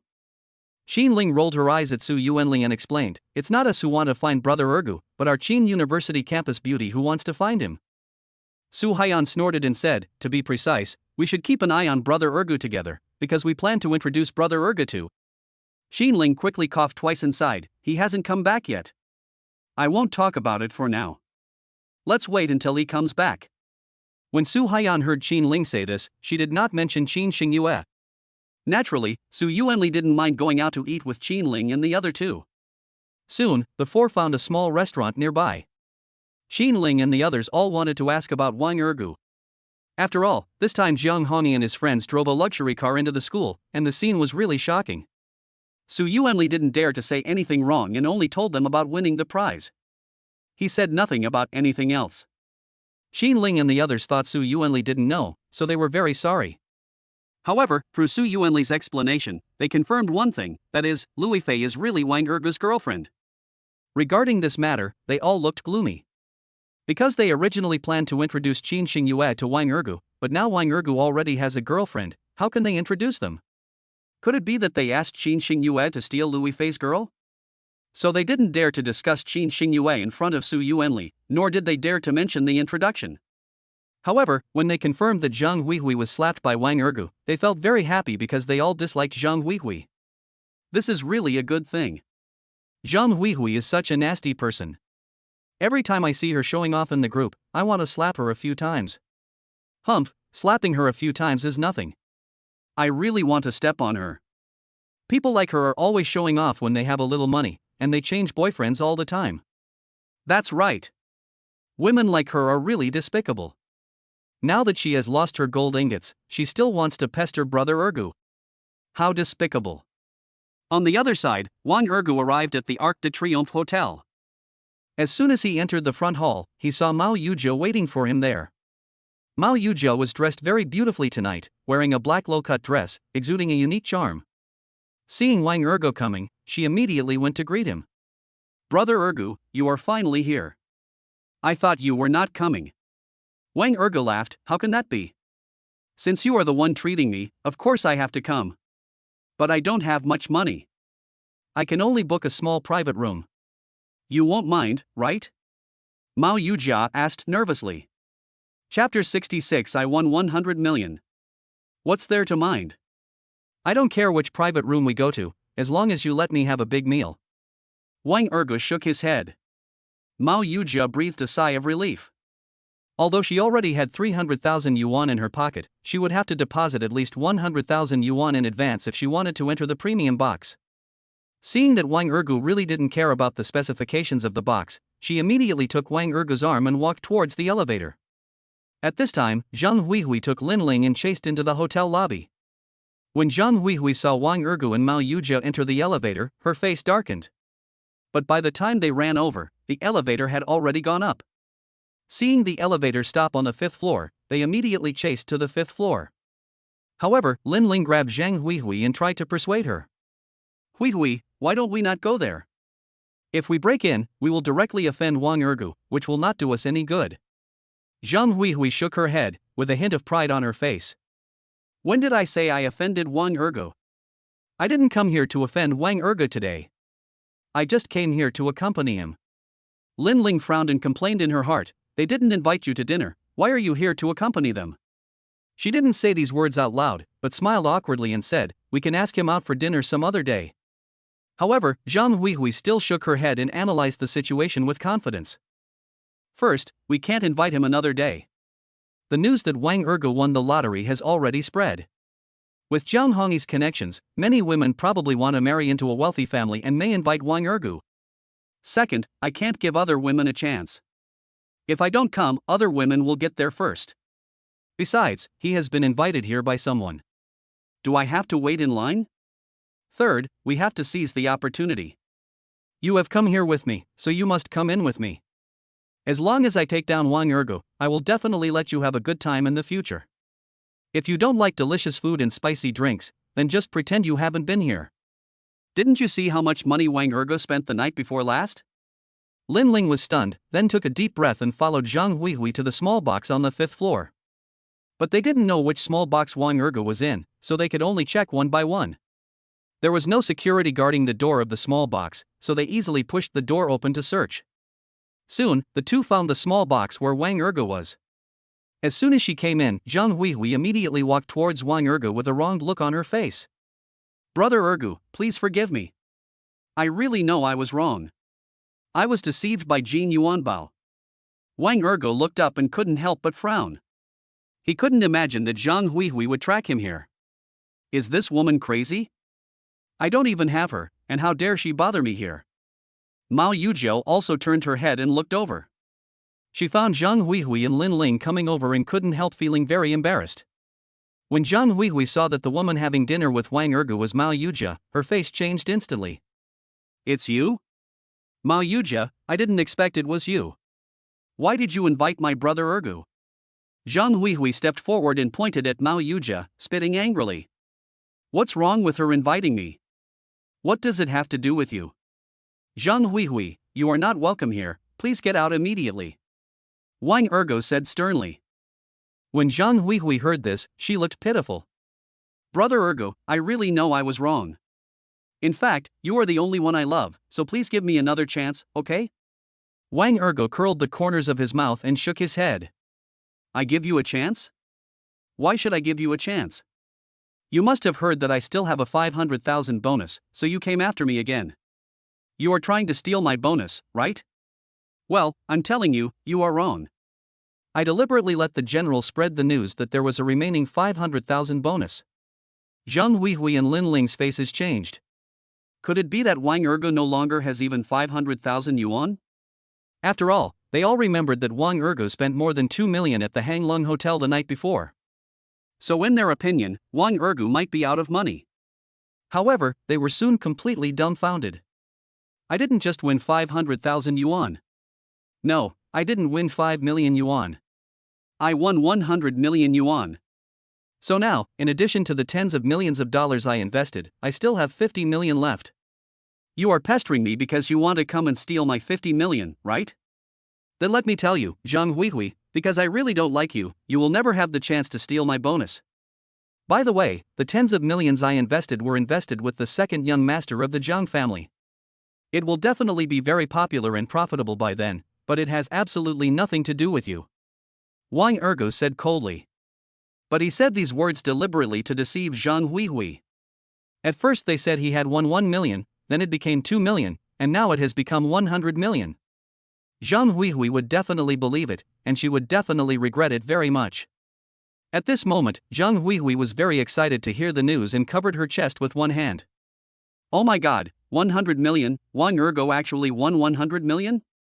In the past, no matter how much money she wanted, Wang Ergo would give it to her directly and would never disobey her. If Wang Ergo was still the same as before, he would definitely give all the bonuses to her, and then she would be a rich woman. However, when Zhang Huihui saw Mao Yujia sitting here, her face instantly turned gloomy. Originally, she thought that Wang Ergo only had one Lu Fei, so she would have a way to deal with Lu Fei. However, she could never imagine that Mao Yujia was hooking up with Wang Ergo, so she thought that she and Wang Ergo could never get back together, and that Mao Yujia must have said something nonsense. She glared at Mao Yujia and scolded coldly, Mao Yujia, you are really too much. What did you say to brother Ergo? Why do you want to snatch my brother Ergo? Mao Yujia rolled her eyes at Zhang Huihui and chuckled. Zhang Huihui, are you sick? You were the one who abandoned Brother Ergu first. Brother Ergu no longer wants you, but you still come here to pester him. Now you blame me? Even if you want to blame me, you should reflect on yourself first. You are like a crazy woman. Would Brother Ergu respect someone like you? By the way, hurry out and turn right, take a taxi to Qingshan Psychiatric Hospital for a thorough checkup. Zhang Huihui's face changed and her eyes widened. Who are you calling a crazy woman? If you hadn't said those nonsense to Brother Ergu, how could Brother Ergu give up on me? Get out of here right now, and never come to see Brother Ergu again. Mao Yujia sneered and stood up immediately. This is the box I booked, and you asked me to get out. Who do you think you are? You are the one who should get out. You cheated on Jin Yuan by yourself, so you are no longer qualified to stand in front of Brother Ergu, because you are already a slut. I'm treating Brother Ergu to dinner today, please get out of here immediately. Chapter 67, how about you order more? Then, Mao Yujia didn't hesitate and immediately called the floor manager. The floor manager learned about the whole situation and immediately called 2 security guards into the small box. 2 security guards dragged Zhang Huihui and Lin Ling out directly. The 2 were thrown at the door of the hotel, looking very embarrassed. Lin Ling got up and sighed. I told you a long time ago that we shouldn't barge in like this. It will only annoy them, but you just didn't listen. Zhang Huihui also climbed up and started to get angry. This is too much. This is really too much. I never thought that this bitch Mao Yujia would steal my man. Lin Ling frowned and sighed in her heart, Wang Ergu was no longer your man.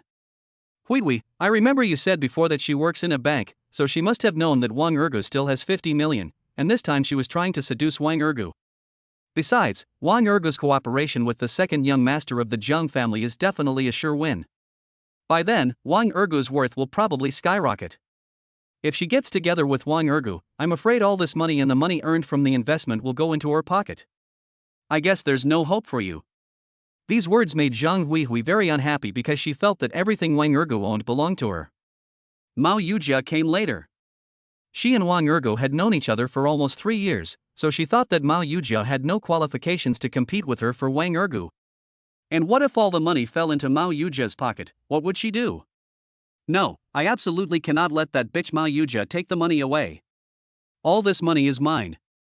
Lin Ling frowned and quickly reminded Zhang Huihui. But you can't go in. And even if you go in, Wang Ergu won't listen to you. He must still be angry with you. More importantly, the person having dinner with Wang Ergu now is Mao Yujia.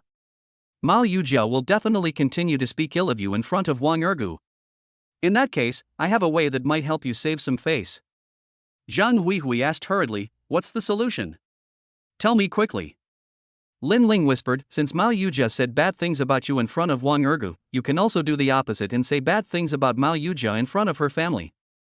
Think about it, Mao Yujia is older than Wang Ergu, so you can say she is old and young and came to school to steal your boyfriend. Then what do you think her family will do? They will definitely think she has no sense of shame and force her to break up with Wang Ergu. Zhang Huihui's face lit up with joy and she was very excited. That's right. Since she spread rumors about me, I can also spread rumors about her. Lin Ling, you are really great. I will go to her house and complain now. Leaving Lin Ling behind, Zhang Huihui hurriedly left the hotel and took a taxi to Mao's house. At this time, in the box, Mao Yujia was very happy. It's not because Wang Ergu said there was 50 million, but because Wang Ergu really cut off his relationship with Zhang Huihui. Brother Ergu, you didn't blame me for what I said just now, did you? Wang Ergu shook his head. How could I blame you? People like Zhang Huihui deserve to be scolded. What you said just now is very good. We should stay away from people like her in the future. Mao Yujia nodded quickly, yes, we will stay away from people like her in the future. You must not be unhappy because of her, okay? Since I'm treating you today, just order the food without worry. Wang Ergu smiled and started ordering food. But he could see that Mao Yujia was still a little nervous. Maybe Mao Yujia was worried that he would order a lot of expensive dishes, so he didn't order much. The total cost of these dishes is only about 10,000 or 20,000 yuan. Mao Yujia felt a little embarrassed when she saw that Wang Ergu ordered so little. How about you order more? Don't worry, I really brought 300,000 today, which is definitely enough to pay the bill. Wang Erge's face changed slightly.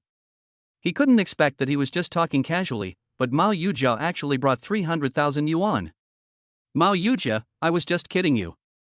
I can't eat that much by myself, but you ended up taking 300,000 yuan with you.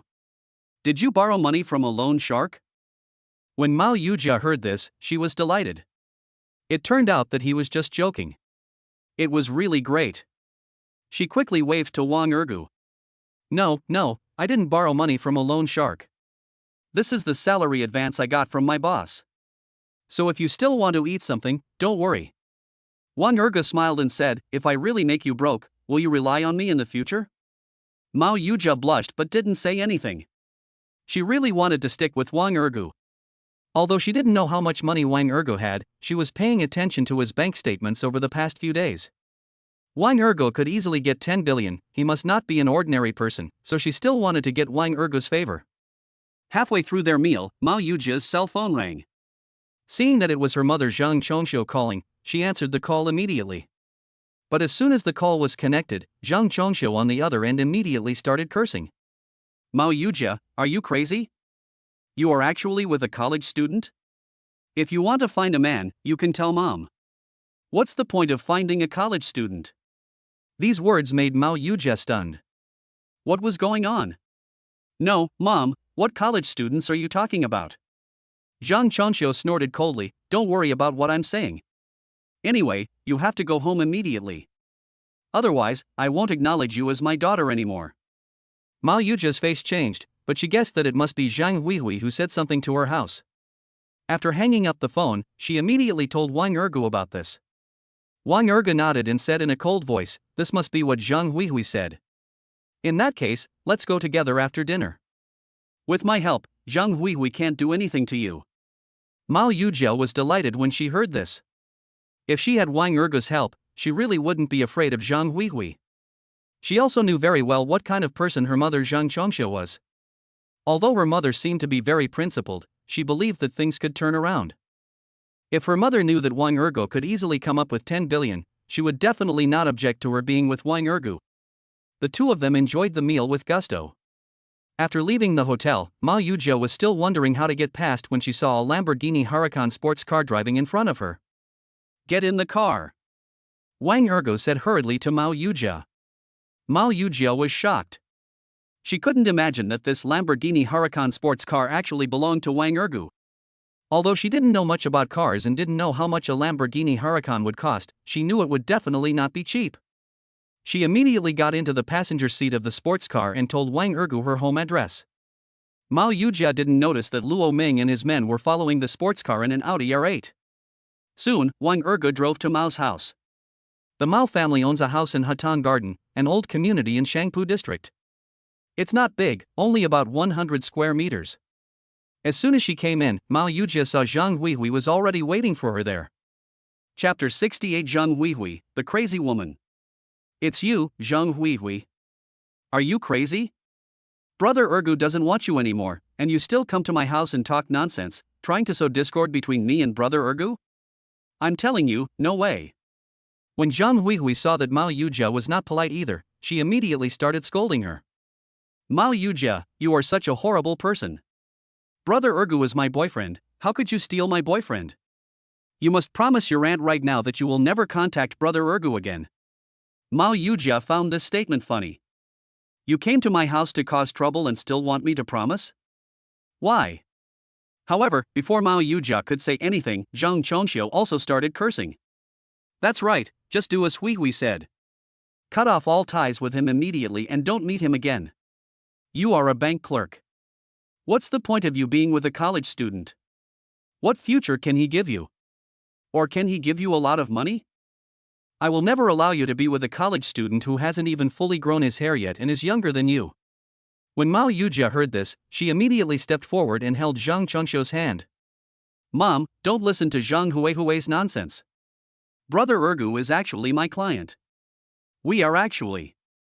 Before he could finish his words, he was interrupted by Zhang Huihui. I've already told my aunt about this. Brother Ergu did win some money, but it's wrong for you to keep pestering him like this. Cut off your relationship with him now and return him to me.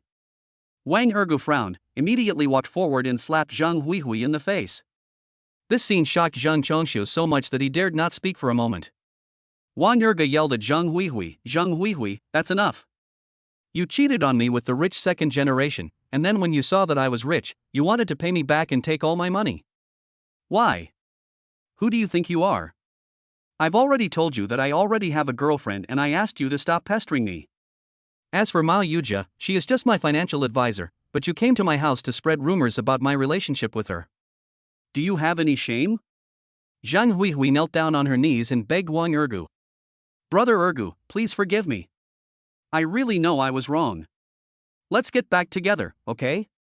Wang Ergu raised his hand and pointed at the door. Get out of here now. If you don't, I'll call someone in to drag you out. Then you'll be even more embarrassed. Zhang Huihui looked helpless, as if she was looking at a mountain of gold getting farther and farther away from her. Go away, Zhang Huihui. From now on, our family and you are no longer relatives. Mao Yujiao said coldly. No, Jia, what are you doing? Zhang Chongxiu wanted to say something, but was interrupted by Mao Yujia. Mom, shut up. Mao Yujia yelled. Zhang Chongxiu's face froze. It was the first time she saw Mao Yujia so excited, and she didn't know what to say. Zhang Huihui gritted her teeth and left the Mao family with an unwilling look on her face. Mao Yujia felt relieved when she saw Zhang Huihui leave. Zhang Huihui, this crazy woman, is really too much. I'm sorry, Brother Ergu, I didn't expect things to turn out like this today. Wang Ergu smiled and said, it's okay. This is all my fault. Now that the matter has been resolved, I will leave. You should communicate with your mother. Mao Yujia nodded, sent Wang Ergu out, then immediately closed the door and returned to Zhang Chongxiu. Mom, you are really going too far. How can you listen to Zhang Huihui's one-sided words? Zhang Chongxiu frowned. What on earth is going on? Please explain it to me quickly. Mao Yujia immediately told Zhang Chongxiu everything. After hearing this, Zhang Chongxiu was shocked. So all this was deliberately spread by Zhang Huihui? She's really going too far. We are relatives after all. How can she be like this? Mao Yujia shook her head, her pretty face looking gloomy. No, that's not the worst thing she did. Because she doesn't know how much money Brother Ergu has. She thought that Brother Ergu only won 5 million or 100 million yuan, and that Brother Ergu was just deceiving him. Tell me, if she knew that Brother Ergu had 10 billion or 100 billion, what do you think she would do? Zhang Chongxiu's face changed suddenly. She believed that if Zhang Huihui knew that Wang Ergu had 10 billion, she would definitely pester Wang Ergu desperately. After all, she also knew what kind of person Zhang Huihui was. So what do I do now? Mao Yujia shook her head. You don't need to do anything. You just need to know that if anything happens later, you can stand on my side. Because she won't continue to make trouble unless she's dead. Since she's not dead, she will definitely prevent me from contacting Brother Ergu. You don't know, this is an opportunity for me. If I can get the favor of Brother Ergu, it means I will have the opportunity to join a wealthy family in the future. Why do you think I should give up this opportunity? Why should I give Brother Ergu to her? Who is she? Don't even mention that I don't have this kind of relationship with Brother Ergu today. Even if we have this kind of relationship, I will not give Brother Ergu to her. When Zhang Chongxiu heard what Mao Yujia said, her heart trembled. She naturally supported Mao Yujia. For a rich second generation like Wang Ergu, he is low-key and introverted, so handsome, and his emotions are also clean and neat. Although he is 2 or 3 years younger than his daughter, this is understandable. After all, they are of the same age and not a generation apart. Jia, Mom supports you. If Zhang Huihui dares to spread rumors, I will punish her and will not be polite to her. Mao Yujia's face lit up with joy and she hugged Zhang Chongxiu's arm. Mom, thank you for understanding. I really think Wang Ergu is a good person, and he seems to like me, so I really don't want to miss this opportunity. Zhang Chongxiu smiled slightly and reached out to touch Mao Yujia's face. That's natural. My daughter is so beautiful, so it's necessary for him to like you. Be bold and go on more dates with him. Mao Yujia nodded and said, Mom, I won't talk to you anymore. I don't know if Brother Ergu will be angry. I have to chat with him on WeChat. When Zhang Chongxiu saw Mao Yujia was about to leave, he grabbed Mao Yujia. Wait. You borrowed 300,000 from me because of him? When Mao Yujia heard Zhang Chongxiu mention borrowing money, she nodded and explained, yes, he is a supreme customer of our bank. He can easily take out tens of billions. The bank president told me that I must please him and satisfy him. The 300,000 is just to treat him to a meal as an apology. But he didn't lend me any money last time. You don't want to borrow money from me, do you? Let me make it clear, I don't have any money, and he didn't give me any money either. Zhang Chongxiu shook his head, looking embarrassed. No. I thought you were going to borrow 300,000 yuan to mess around. I didn't know your client was worth tens of billions. So what should I do now? Chapter 69. Mom, what are you talking about? Mao Yujia laughed, it's okay. I've already treated them. They were just testing me. The dinner only cost 20,000 yuan. Do you think they really spent 300,000 yuan? Zhang Chongxiu breathed a sigh of relief. 20,000 yuan is not a lot. So he is going on a date with you tonight? Mao Yujia frowned, and her eyes suddenly became somewhat resentful. That's fine. I was planning to go to a movie with him after dinner, and then get a room at night. I'm sure I can win him over. But you called me back with just one phone call. I don't know when I will be able to invite him to dinner next time. You've disrupted my plan again. Zhang Chongxiu was embarrassed and regretful. He slapped himself and apologized, I'm sorry, Jia. I didn't know I got you into trouble. Mao Yujia shook her head. It's okay, Mom. I don't think Brother Ergu will blame me. As she was speaking, a text message suddenly came on her phone. She picked up her phone and found that it was a message from the bank saying that 2 million yuan had been deposited into her bank card. She immediately opened WeChat and found a message from Wang Ergu. I'm sorry for making you spend so much money tonight. It's because of me that crazy woman Zhang Huihui disturbed your home. This 2 million is my compensation. The 2 million is the compensation sent by Wang Ergu? Just because Zhang Huihui made such a fuss, Wang Ergu wanted to compensate her, and 2 million? Isn't this too much? This news made Mao Yujia's heart tremble. Mom, look. Zhang Chongxiu immediately picked up the phone and started reading it. When it was confirmed that Mao Yujia received 2 million in compensation at once, she was shocked. This is too rich, right? 2 million, he just gave it to you like that? He won't ask you to take it back, right? Mao Yujia rolled her eyes at Zhang Chongxiu, but the corners of her mouth curled up slightly. Mom, what are you talking about?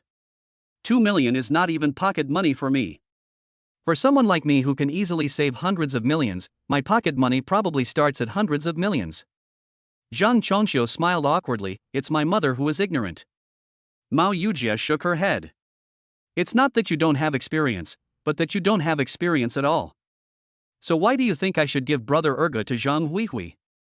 Zhang Chongxiu nodded quickly and said coldly, Jia, don't give this boyfriend to her.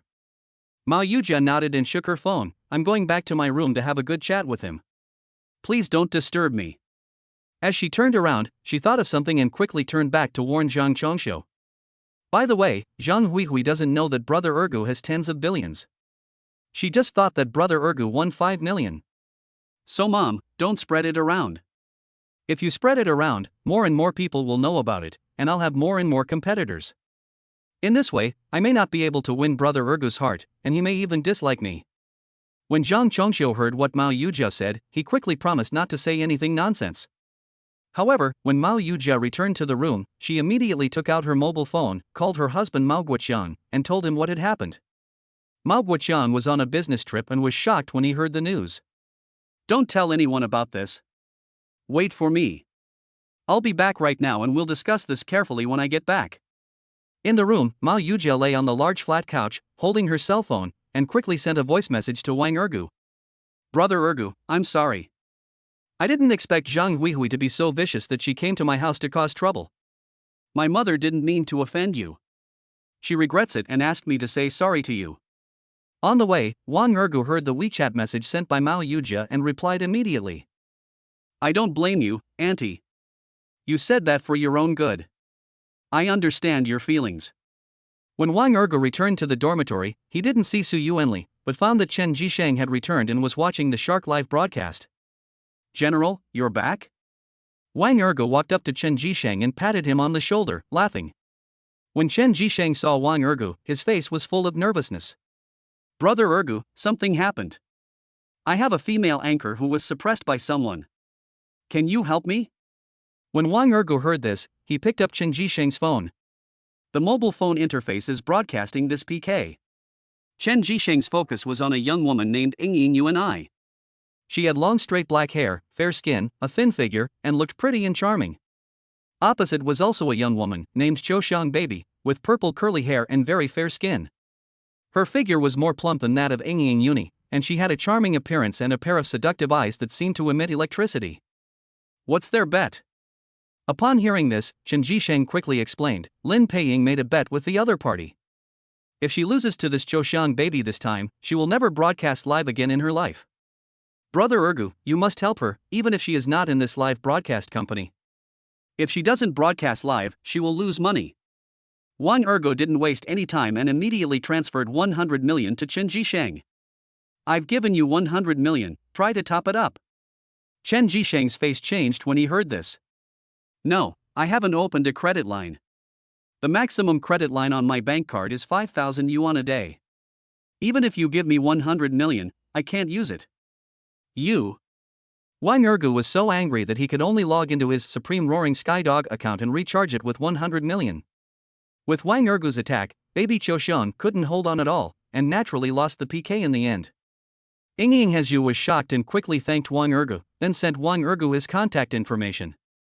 Wang Ergo directly gave the contact information to Chen Jisheng. General, the other party has sent the contact information. It's up to you whether you want to contact them or not. When Chen Jisheng heard this, his face instantly lit up with joy. Thank you, Brother Ergo. By the way, the 100 million you just mentioned. This actually shocked Chen Jisheng very much, because he had no idea that Wang Ergo had so much money and he just gave him 100 million yuan. You take it first and don't give it to me. Next, I need you to do something for me. By the way, where have you been these 2 days? Wang Ergo said lightly. Something happened to my sister, so I went to see her. Chen Jisheng explained quickly. Is there any problem? Wang Ergo asked. After all, Chen Jisheng left 3 days ago, and he was worried that Chen Jisheng might have encountered some serious problems. Chen Jisheng shook his head, really not. It's just that my sister came here to visit relatives, so my sister came to see me and insisted that I stay with her for 2 days. That's okay. You continue to contact your female anchor. I'll take a shower and go to bed. I'm a little tired today. Wang Ergo waved his hand. After taking a shower and just lying down on the bed, Wang Ergo saw Lu Fei calling him. Chapter 70, You are useless even when I give you the chance?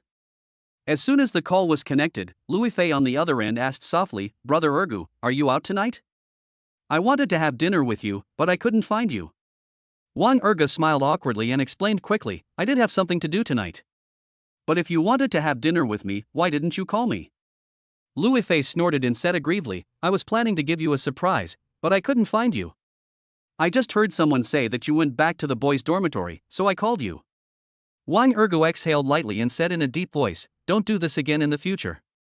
You can call me at any time. My phone will always be open for you. Okay, I understand. You should go to bed early. Good night. Lu Fei said with a sweet smile. Good night. Wang Ergo responded and then hung up the phone. The next morning, Wang Ergo and Chen Jisheng were both woken up by Su Yuanli. Su Yuanli came back after buying breakfast, looking very pleased with himself. Wang Ergo was stunned when he saw Su Yuanli like this. Yuanli, you look so happy, could it be that something good happened last night? When Su Yuanli heard this, he scratched the back of his head and then told him about his good deeds with Su Haiyan. Chen Jisheng rubbed his eyes and looked at Su Yuanli with envy. Fuck, you're no longer single so soon? No, you can spend the night with a beautiful lady so soon? What's going on? Su Yuanli rolled his eyes at Chen Jisheng and was about to explain to Chen Jisheng when he saw a figure rushing in. Brother Ergo. The person who came in was a tall and thin boy wearing a white suit and with delicate messy hair. He was Wang Ergo's roommate Kai Jianming. When Kai Jianming saw Wang Ergo, he was very excited because he had already known about Wang Ergo from his elder brother Kai Jianoe. Wang Ergo was surprised when he saw Kai Jianming. You kid, Are you willing to go back to school? Where did you go? Kai Jianming waved his hands quickly. This is not important. Brother Ergu, I heard that you now know my elder brothers Kai Jianwei and Jiang Honi, is it true? Wang Ergu was stunned and said in surprise, Kai Jianwei is your elder brother? Doesn't that mean you are the second young master of the Kai family? Well, you have been deceiving us all along. Upon hearing this, Su Yuanli and Chen Jisheng nodded in unison. Because Kai Jianming always complained to them about being poor, but they never expected that Kai Jianming was actually the second young master of the Kai family. So, Su Yuanli and Chen Jisheng immediately grabbed Kai Jianming's arms on the left and right. Kai Jianming looked aggrieved. No, my family has always been very strict and doesn't allow me to tell anyone about my identity. Besides, my monthly living expenses are really only 10,000 yuan. Besides, I heard from my eldest brother that Brother Ergu is richer than me. Why did you arrest me? Su Yuanli snorted. Brother Ergu was only recognized by the family these few days. Unlike you, you have always been the young master of the family, but you don't even take us to enjoy the good life. You deserve to be punished. Chen Jisheng narrowed his eyes slightly, and a hint of cruelty flashed across them. How about we strip him naked now and see if he is completely castrated? Wang Ergu waved his hand and said, okay, stop scaring him. Let him go. After Su Yuanli and Chen Jisheng heard what Wang Ergu said, they let go of Kai Jianming. With a plop, Kai Jianming knelt down in front of Wang Ergu. Brother Ergu, please, take me with you. I want to be a rich man. Wang Ergu rolled his eyes at Kai Jianming and spat, get lost. Hurry up and get up. What are you kneeling for so early in the morning?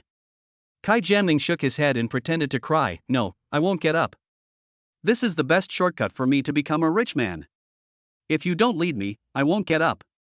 Wang Ergu nodded, stood up and waved to Su Yuanli and Chen Jisheng. Since he won't leave, let's go. It's time to go to class. Kai Jianming hugged Wang Ergu's right leg and begged, no, Brother Ergu, please give me a chance. I know I came back late, but I really didn't mean it. Wang Ergu snorted and patted Kai Jianming on the shoulder. Okay, I'll give you a chance. However, you need to tell us your secret, and you must invite us to the Supreme Box of the Imperial Hotel for dinner tonight. Grand Hotel? Kai Jianming's face changed. The cost of staying at the Imperial Hotel is not cheap. If you want to go to the Supreme Box, the cost is even higher. You probably can't get in without 5 million. Su Yuanli rolled his eyes at Kai Jianming and snorted, what? Even if I give you a chance, you can't do anything about it? Chen Jisheng sneered, before Yuanli got into trouble, I asked you to help, but you didn't come back. Kai Jianming looked embarrassed, then gritted his teeth and nodded, okay. I'll treat you to the Supreme Box of the Imperial Hotel. Wang Ergu pulled Kai Jianming up and urged him, since you agreed, change your clothes quickly. It's time to go to school. After Kai Jianming changed his clothes, the four of them left the dormitory and went to the classroom. When they arrived at the classroom, before the class started, Kai Jianming told Wang Ergu and the other two about his own story. The three of them then realized that Kai Jianming had been tricked by his first love in high school and moved to another city. The other party took all his money and then ran away. As a result, Kai Jianming naturally didn't even have the money to return home, so he had to ask his elder brother Kai Jianwei for help. Kai Jianwei transferred the last sum of money to Kai Jianming, and Kai Jianming rushed back from another place. As for that first love, it was said that her family had gone bankrupt and she had fled abroad.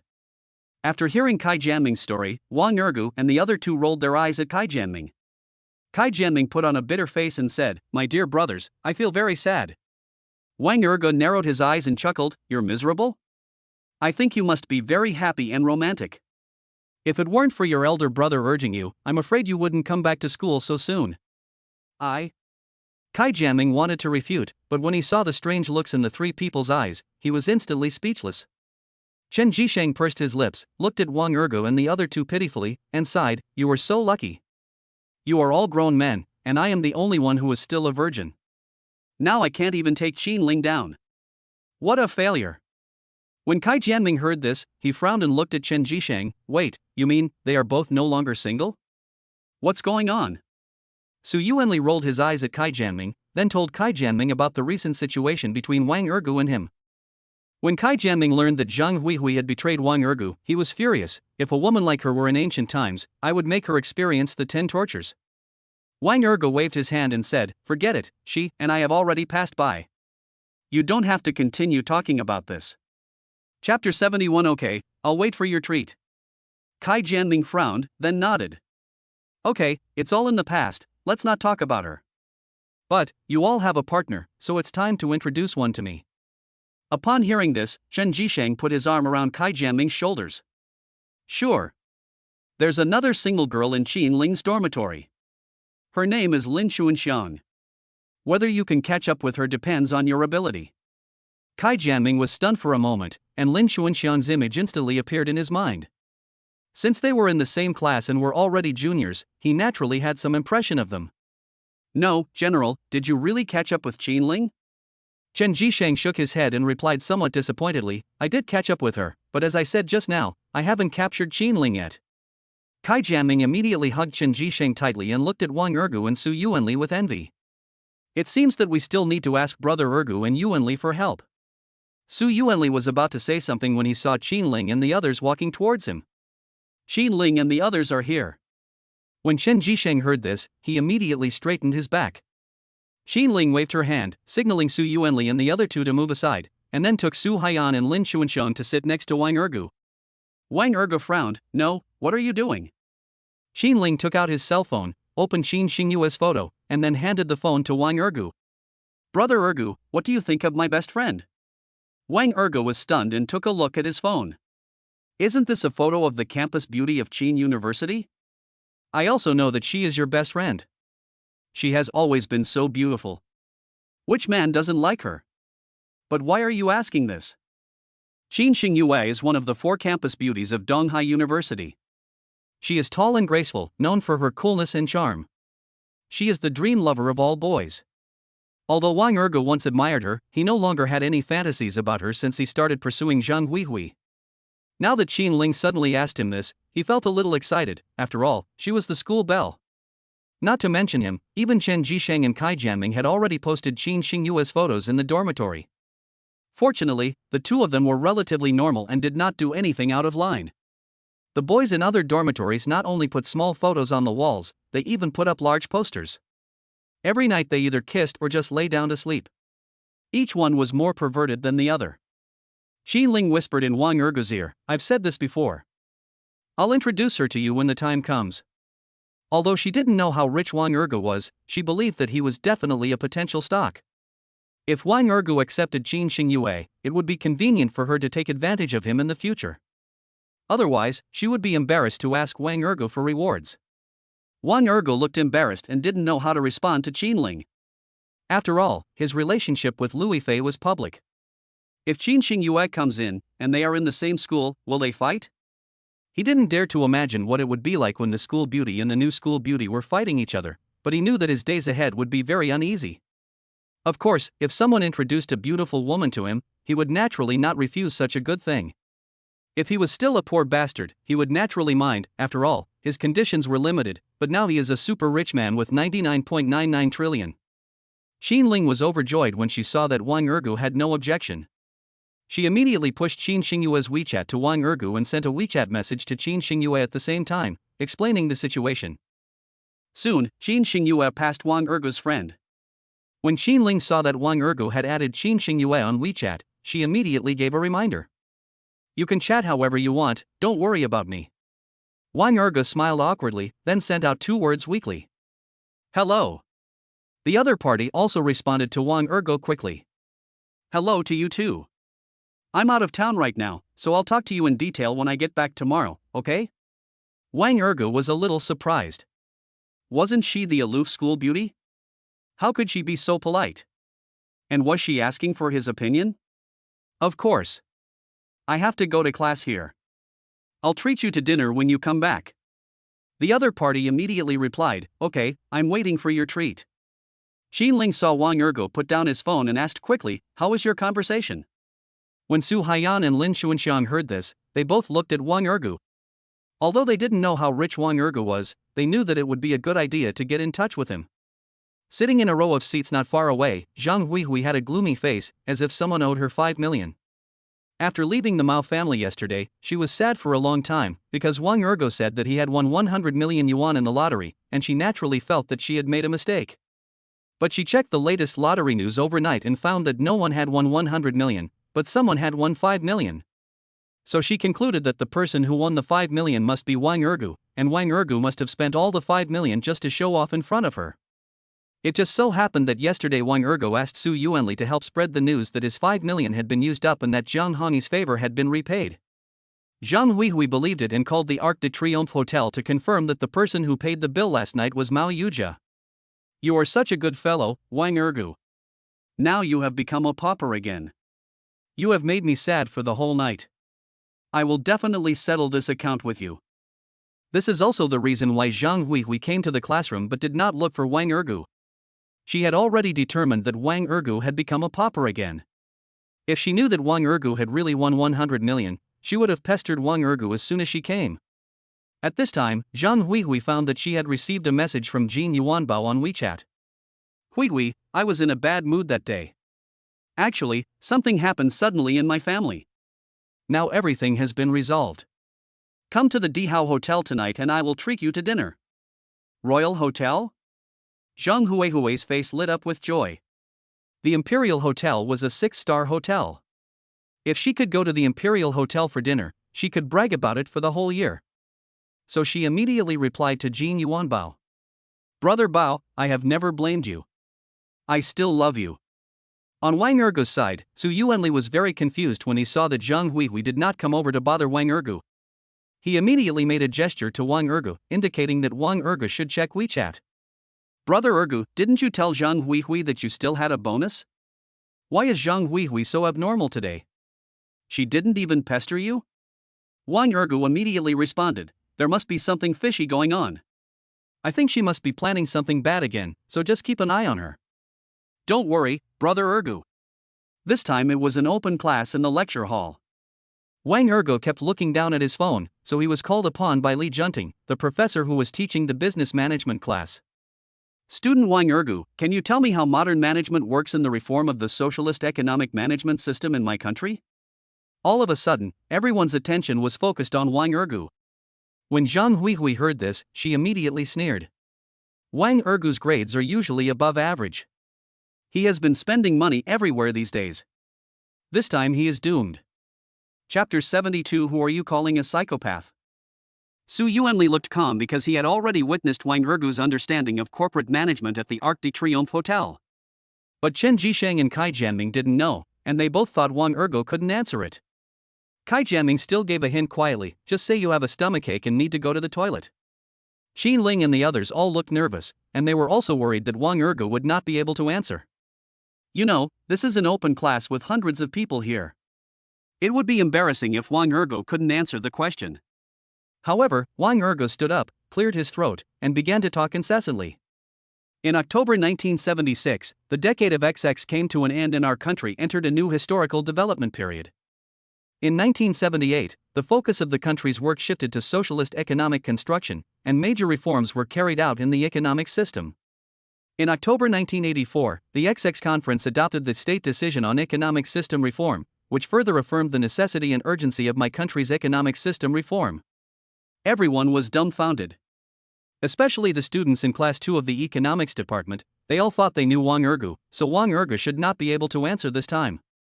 But they could never have imagined that Wang Ergu not only answered, but also answered so clearly and with reasoning. Professor Li Junting was very surprised and immediately asked Wang Ergu another question. As a result, Wang Ergu answered all the questions fluently without any mistakes. Student Wang Ergu, I would like to ask, what do you like to learn besides studying? Li Junting asked excitedly. That's a lot. I learn a lot of different things. Whatever others know, I also know a little bit, such as Buddhism, music, hacking technology, etc. Wang Ergu laughed. You also know Buddhism? Li Junting was surprised. He was not interested in music and hacking technology, but he was quite surprised to hear Wang Ergu say that he knew Buddhism. Wang Ergu nodded, but he actually wanted to say that he also knew some tricks, but because tricks involved gambling, he didn't say it. Very good. When you are free, I will ask you for some Buddhist teachings. Don't refuse then. Li Junting smiled and waved his hand for Wang Ergu to sit down. All of a sudden, the whole classroom was filled with discussion. They had never imagined that Wang Ergu was so powerful. Now they dared not underestimate Wang Ergu. After Wang Ergu sat down, he thought about his hacking skills and decided to use them to play a prank on Jin Yuanbao and Zhang Huihui. By the way, Jianming, tell your elder brother now and ask him to help me open a securities account. I have decent financial skills now, so I decided to try stock trading for fun. When Kai Jianming heard this, his face was filled with joy and he immediately sent a message to Kai Jianwei. When Kai Jianwei learned that Wang Ergu wanted to invest in stocks, he immediately suggested that Wang Ergu could ask the bank for help to open an account. So, Wang Ergu gave Hu Weiwei a message. Hu Weiwei agreed to help with the securities account, but asked Wang Ergu to treat them. Wang Ergu thought of going to the Emperor Hotel tonight, so he asked Hu Weiwei to go over for dinner. By the time school was over at noon, Wang Ergu's name had quickly spread throughout Donghai University. Before, because of the Zhang Huihui incident, Wang Ergu was already considered to be a little famous, but now, his name is known to everyone. After all, Professor Li Junting is famous for his strictness, and Wang Ergu received praise from Li Junting, which is unique. Zhang Huihui watched Wang Ergu and the others leave the classroom with a look of disdain. What's so great about that? Aren't you just a poor bastard? Because Zhang Huihui didn't say anything, Lin Ling and the others didn't know what happened when Zhang Huihui went to Mao's house last night, so Lin Ling and the others didn't dare to say much. At this time, in a classroom, a young man with a crew cut had a gloomy face and clenched his phone tightly with his fingers, as if he was going to crush the phone. He is Yang Biao's elder brother, Yang Tanga, a student in the finance class 1 of the finance department. He has always been an admirer of Lu Fei. When he came back from another place last night, he was furious when he learned that Lu Fei had become Wang Ergu's girlfriend. Now seeing that campus forums and friends circles are all talking about Wang Ergu's affairs, he wishes he could cut Wang Ergu into pieces. This bastard. He really stole the show. Yang Gang, who was standing next to him, took one look and nodded. Brother De, this kid has indeed attracted quite a lot of attention, and he is very skilled. We can't do anything to him. Yang Tangda rolled his eyes at Yang Gang and said sternly, that's because you are incompetent. Humph, if you can't deal with him, then I will find a killer to kill him. This. Yang Gang didn't dare to say a word. He was asked to beat up Wang Ergu, but he still had the courage to do so. He didn't dare to do something like killing someone. It was too crazy. Just as Yang Tangda walked out of the classroom, he saw Yang Biao walking towards him. Brother. Yang Tangda nodded and frowned. What's wrong? Brother, you should have seen the news about Wang Ergu. This guy has become famous. He is already in canteen number 3. You should go there quickly and give him a good beating. Yang Biao said, gritting her teeth. In cafeteria number 3? Okay, then I'll go meet him and see who he is. Yang Tangda sneered.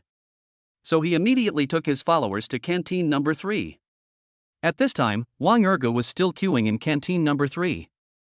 Wang Ergu, you bastard, come here. As soon as Yang Biao came into the cafeteria, she started yelling at Wang Ergu who was standing in the queue.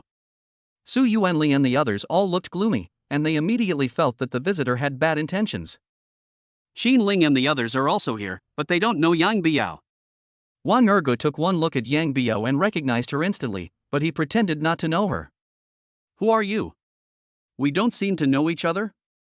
Yang Biao snorted coldly, are you playing dumb? You stole my sister-in-law. I'm telling you, my brother is back. Yang Tangda walked forward, looked at Wang Ergu coldly, and looked him over carefully. Just this poor bastard? Wang Ergu sneered, if you are mentally ill, then go to a mental hospital for treatment. Who are you calling a psycho? Yang Biao retorted angrily. Yang Tangda waved to Yang Biao, signaling her to step back. He continued to look at Wang Ergu, and his eyes seemed particularly sinister. You are Wang Ergu? Do you know that Lu Fei is the girl I like? How dare you steal my girl? Kai Jianming recognized Yang Tangda and immediately reminded Wang Ergu. Brother Ergu, this guy is Yang Tangda, the eldest son of the Yang family. Wang Ergu waved at Kai Jianming, then stared at Yang Tangda with disdain. The woman you like is yours? Who do you think you are? Why are you yelling here? Do you think this is a vegetable market? Yang Tangda was stunned. He couldn't believe that Wang Ergu, a poor bastard, dared to scold him. Boy, I think you are tired of living. I am from the Yang family. How dare you offend me?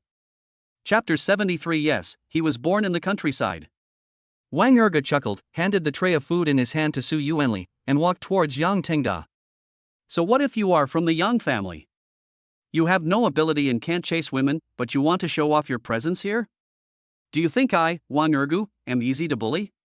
Since Wang Ergo said this loudly, everyone in the cafeteria looked over here. Many people recognized Yang Tengda and started talking about him. Isn't this Yang Tengda, the eldest son of the Yong family? I never thought that Wang Ergu would dare to provoke Yang Tengda. Yang Tengda is a ruthless young master. If Wang Ergu offends him, he will be in trouble. I think his end will be miserable. TSK. I don't think so. I heard that Wang Ergu knows the second young master of the Jiang family. Besides, Lu Fei is the new school beauty. I don't think Wang Ergu will be afraid of Yang Tengda. Kai Jianming saw everyone talking and looked puzzled, so he quickly asked Su Yuanli next to him. Su Yuanli told Kai Jianming about the situation. Kai Jianming was extremely surprised. So Brother Ergu has won the new campus beauty? This guy couldn't win the new campus beauty, so he has the nerve to come and teach our Brother Ergu a lesson? Su Yuanli chuckled. He didn't think that Yang Tengda could teach Wang Ergu a lesson. It was not because Wang Ergu knew Jian Honi, but because he thought Wang Ergu would not be afraid of Yang Tengda. Yang Tengda's face darkened and he was very unhappy. You kid, do you look down on my Yong family? Kneel down and apologize immediately, or I will kill you. Wang Ergu shook his head. You want me to kneel down? You are not qualified. Get out of here right now and don't disturb me from having lunch. When Yang Tengda saw Wang Ergu was about to leave, he immediately waved to Yang Gang and the others, stop him. Yang Gang and his men quickly rushed forward and surrounded Wang Ergu. Su Yuanli and the others wanted to come over, but Wang Ergu waved his hand to stop them. Yuanli, don't come over here. I can handle these useless people by myself.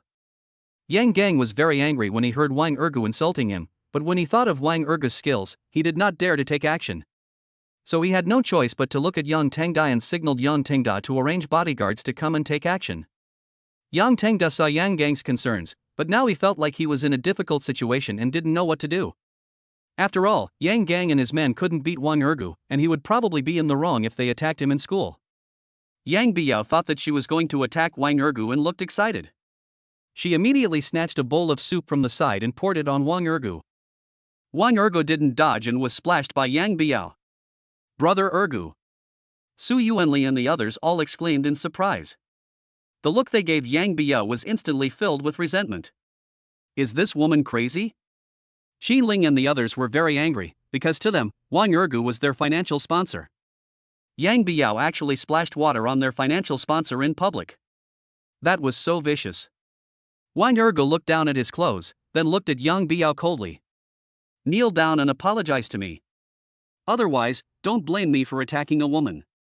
Yang Biao had an arrogant look on her face, with a mocking smile on her lips. You should kneel down and apologize to us. You are just a poor bastard, and you dare to yell and look down on my Yong family? Yang Tengda nodded and gave Yang Biao an approving look. If he took action here, he would definitely be in the wrong, but it would be a different matter if his sister took action. If Wang Ergu fights with a woman, then he will have a reason to attack Wang Ergu. That's right. Wang Ergu, kneel down immediately. Suddenly, a voice came. He doesn't have to kneel. Yang Tengda frowned and yelled without turning his head. Who said that? Wang Ergu looked over and found Lu Fei rushing over with his men.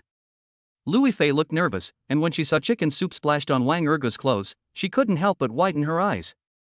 Brother Ergu, who splashed you with water? Wang Ergu waved his hand and pointed at Yang Biao. Yang Biao's face changed. She didn't expect Lu Fei to come here. Fei, listen to me. I threw the water on this bastard because he slandered my Yong family. Now my elder brother is back, so you should stay with him from now on. Lu Fei frowned, rolled her eyes at Yang Biao, and then looked at Yang Tengda. She couldn't expect that Yang Tengda actually returned to school. However, she had no feelings for Yang Tengda, so how could she be with him? Yang Tengda walked forward and wanted to hold Lu Fei's hand. Fei, I am the one who truly loves you. He is just a poor bastard. Don't be fooled by him. Yang Biao immediately agreed, yes, he was born in the countryside, he is just a poor bastard. Unexpectedly, Lu Fei quickly retreated behind Wang Ergu. I don't care what Brother Ergu's background is. He is my boyfriend now. You are bullying my boyfriend here. Isn't that too much? Yang Tengda's face changed. No, Fei, he is just a poor bastard. How can he be qualified to be your boyfriend? I am qualified, and we are a perfect match. Lu Fei shook her head, looking determined. I don't care about qualifications. I like Brother Ergu as a person. As for being well matched, you are also wrong. My Lu family is not worthy of your Yang family. Yang Tengda frowned. He couldn't expect that Lu Fei would resolutely choose Wang Ergu and squeeze his Yang family like this. Lu Fei, he's from the countryside. Are you trying to embarrass your Lu family by being with him? But Yang Tengda remembered that Lu Fei's mother was very concerned about her reputation, so he deliberately mentioned the Lu family. In this way, Lu Fei should bow to him. However, what Yang Tengda didn't know was that Lu Fei had already become Wang Ergu's woman, so it was naturally impossible for her to bow to him. Whether I bring shame to my Lu family is my business. But I don't like you at all, so please don't bother me in the future. Lu Fei said coldly. Yang Tengda's face changed. He couldn't expect Lu Fei to resist him so much. You know, he and Lu Fei graduated from the same high school. He had been pursuing Lu Fei for 2 years in high school, and now he is only 1 year older than Lu Fei. He is a sophomore, while Lu Fei is a freshman. He thought he still had plenty of time to pursue Lu Fei, but he never imagined that Lu Fei would be entangled with Wang Ergu. Lu Fei, I have liked you for so many years. Even if it's not 4 years, it's at least 3 years. You didn't choose me, but chose to be with a poor bastard like Wang Ergu? Are you humiliating me? Lu Fei shook her head. I never thought of humiliating you, and I also made it very clear to you that I never liked you. I promised Wang Ergu a few days ago, so now I am Wang Ergu's girlfriend. Please don't bother me in the future. When Wang Ergu heard this, he immediately nodded. Yes, don't bother my girlfriend in the future, otherwise, don't blame me for being rude to you. Chapter 74 Yang Tengda, stop it now. Yang Tengda looked angry.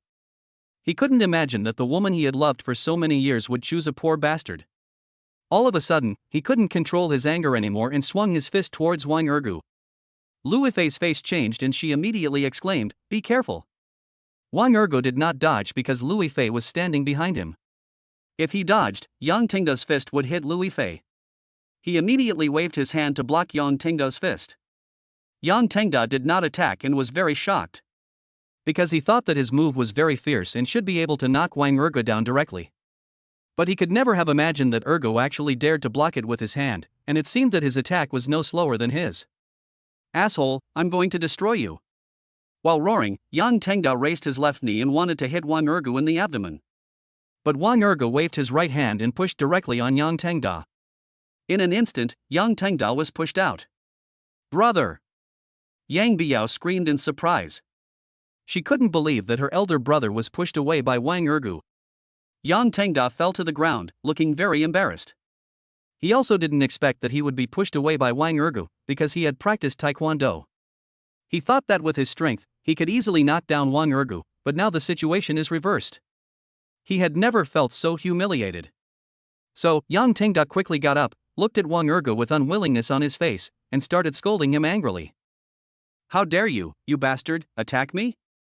If I don't kill you today, I'm not called Yang Tengda. As soon as he finished speaking, Yang Tengda immediately swung out a boning knife and stabbed towards Wang Ergu. When Lu Fei saw it, she was horrified. She couldn't imagine that Yang Tengda could be so cruel that he even used a knife. Yang Tengda, stop it right now. But Yang Tengda had no intention of stopping and he continued to stab Wang Ergu. Unfortunately, no matter how fast Yang Tengda is, he is not as fast as Wang Ergu. Wang Ergu kicked Yang Tengda in the abdomen and kicked him out again. This time, Yang Gang and the others couldn't help it anymore and attacked Wang Ergu. But they were no match for Wang Ergu.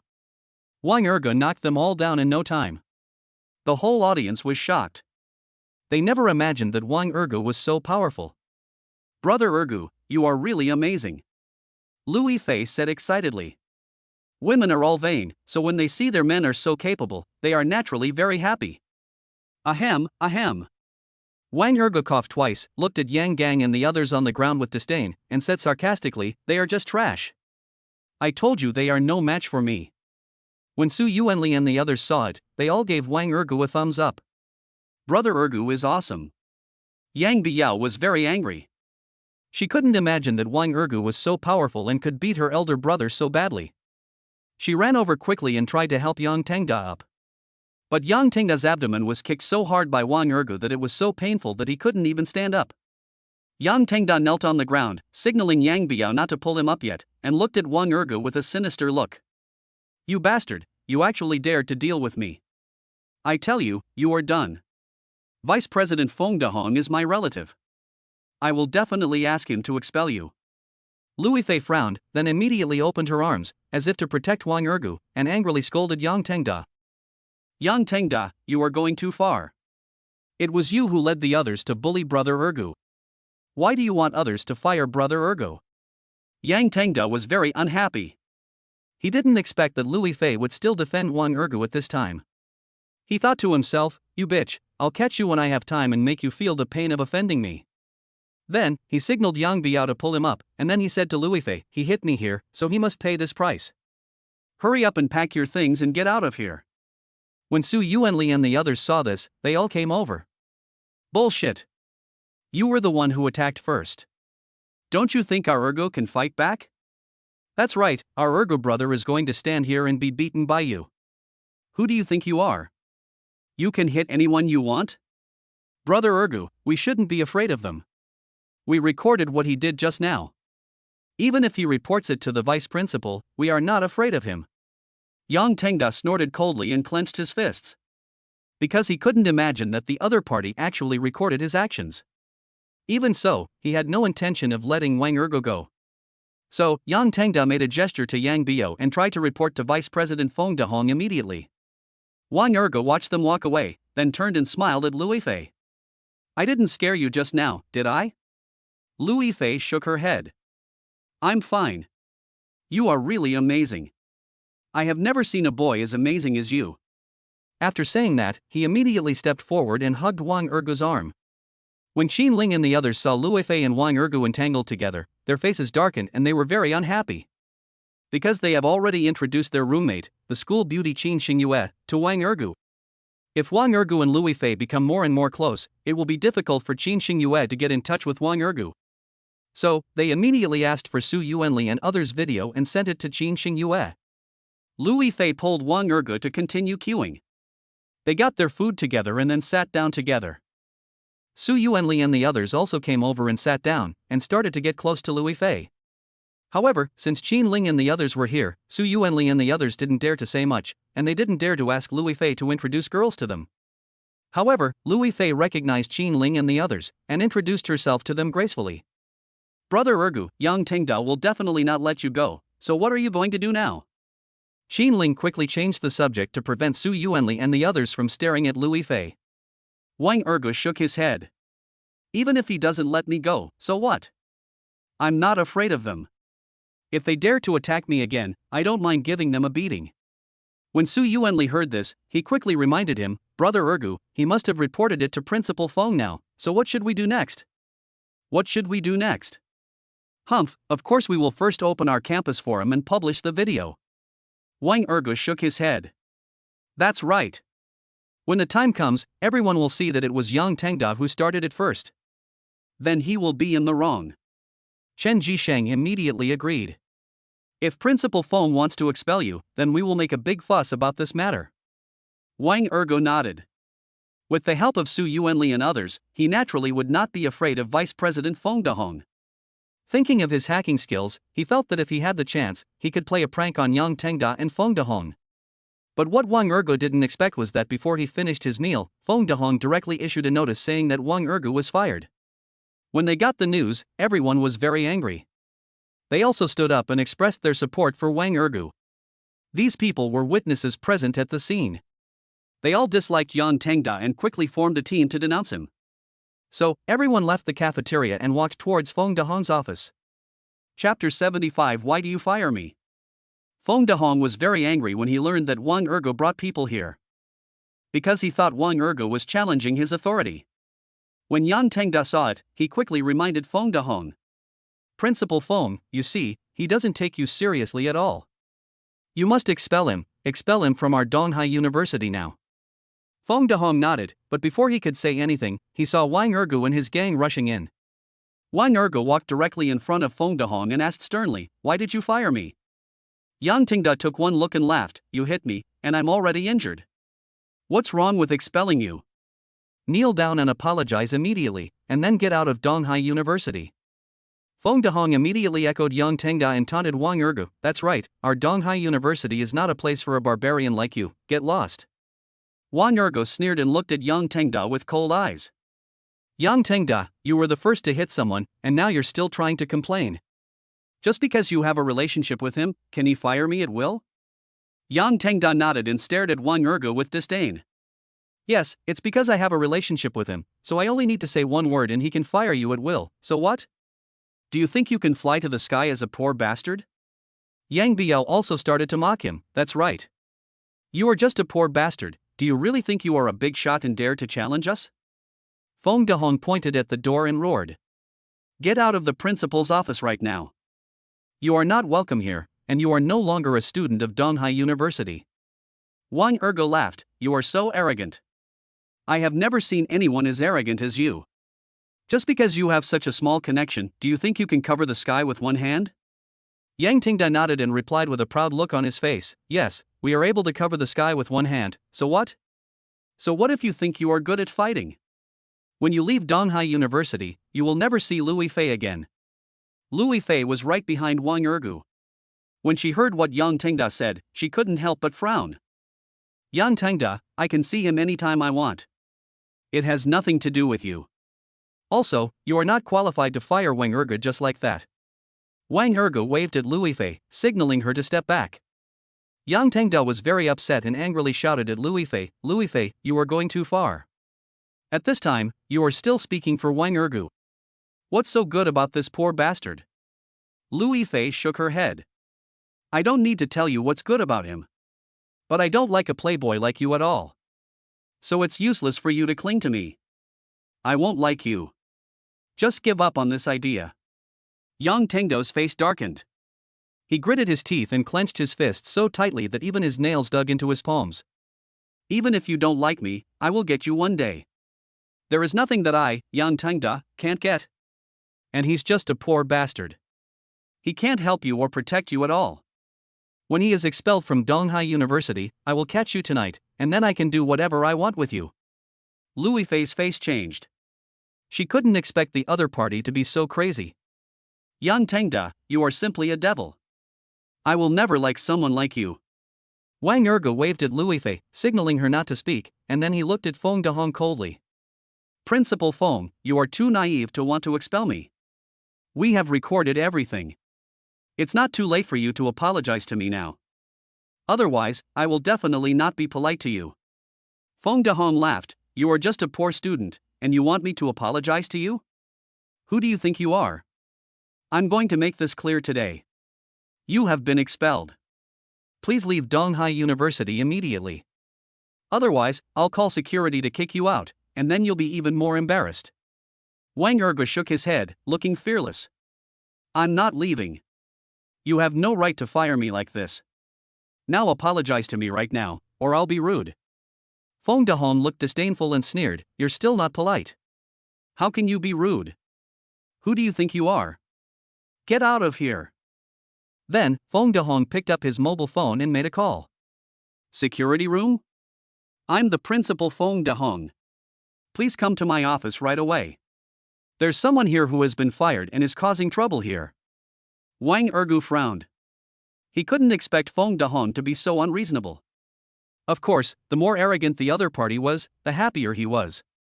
Because he knows that when the time comes to clean up, the other party will be in a miserable state.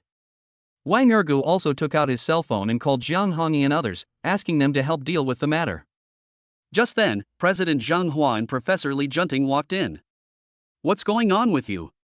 What are you doing?" Zhang Hua yelled as he came in. When Feng Dahong saw Zhang Hua coming, he immediately explained it to Zhang Hua. "Principal Zhang, this is the boy. He beat people up in school. I have already expelled him, but he is still unwilling to give in and is causing trouble here again." Wang Ergu laughed, "You said to expel him? You don't understand the whole story, you just listened to his one-sided story. Someone like you is not worthy of being a principal. Feng Dehong's face darkened and he glared at Wang Ergu, wanting to scold him, but Zhang Hua stepped forward and spoke first. Are you Wang Ergu? Come on, tell me what's going on. Wang Ergu immediately recounted what had happened, took out his mobile phone, opened the video, and then handed the phone to Zhang Hua. Zhang Hua and Li Junting looked at it and both of them looked gloomy. This is too much. It was obviously Yang Tangda who started it first. He even dared to say it was Wang Ergu. How could he do this? Li Junting said coldly. How outrageous. Someone immediately remove this expulsion notice. And Feng Dehong, you no longer have to be the vice president from today on. What? Feng Dehong's face changed and the corners of his mouth twitched. He didn't expect that Zhang Hua would actually fire him. At this moment, the Yang brothers and sisters were also confused. No, Principal Zhang, what right do you have to expel Principal Feng? Today it was me who was beaten by Wang Ergu. Yang Tangda said coldly. Zhang Hua glanced at Yang Tangda and snorted coldly.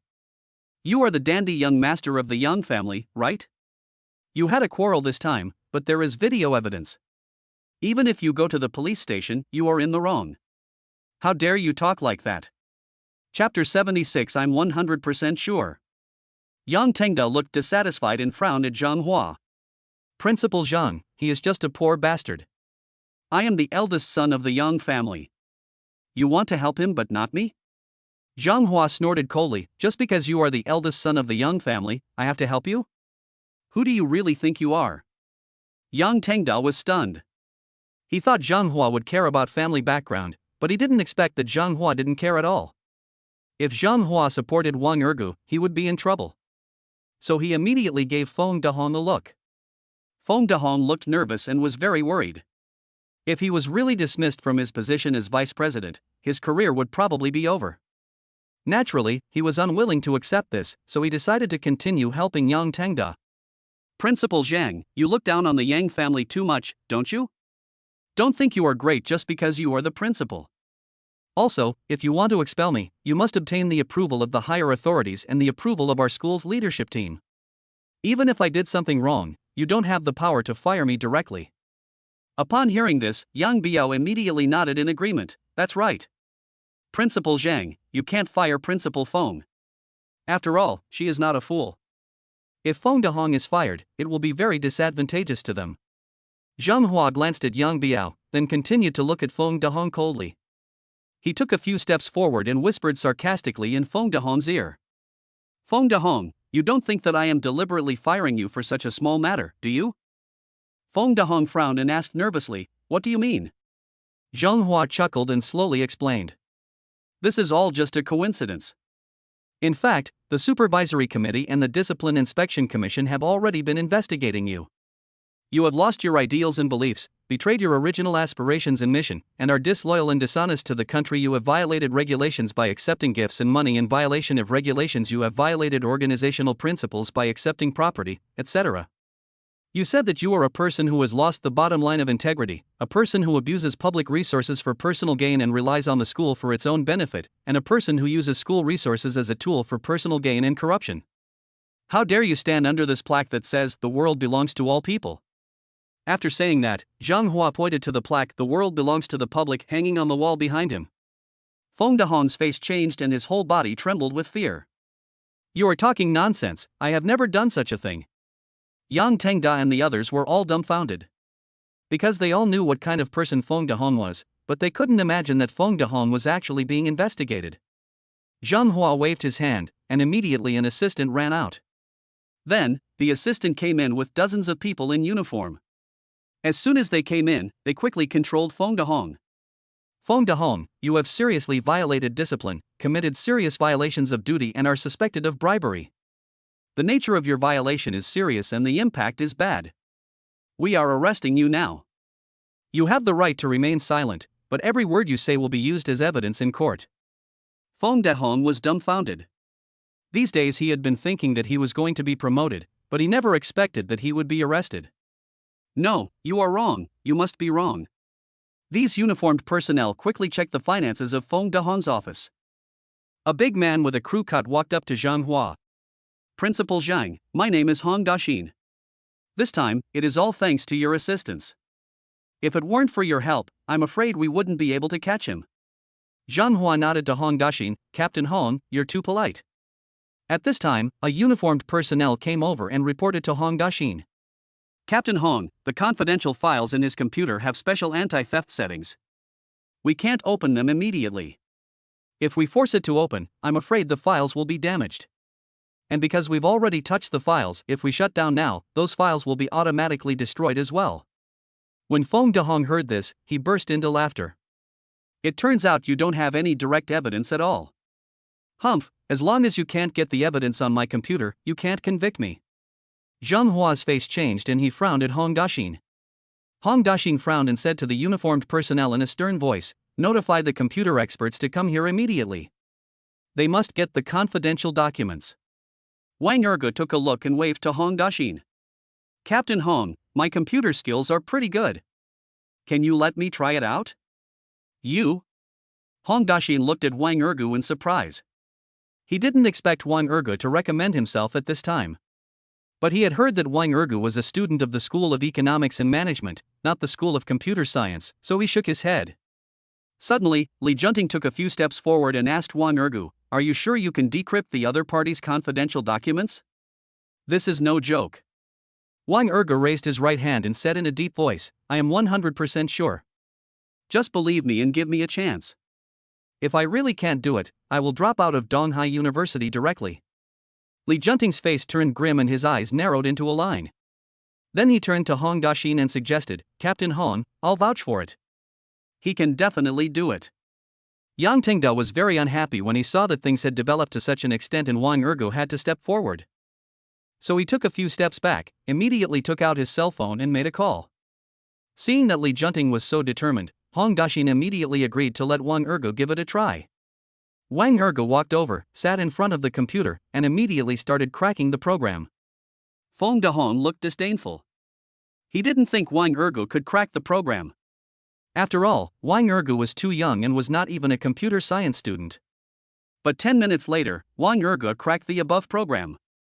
Done. Now you can copy the files inside. When Hong Daxin heard this, he immediately went forward to check and found that there was indeed no problem.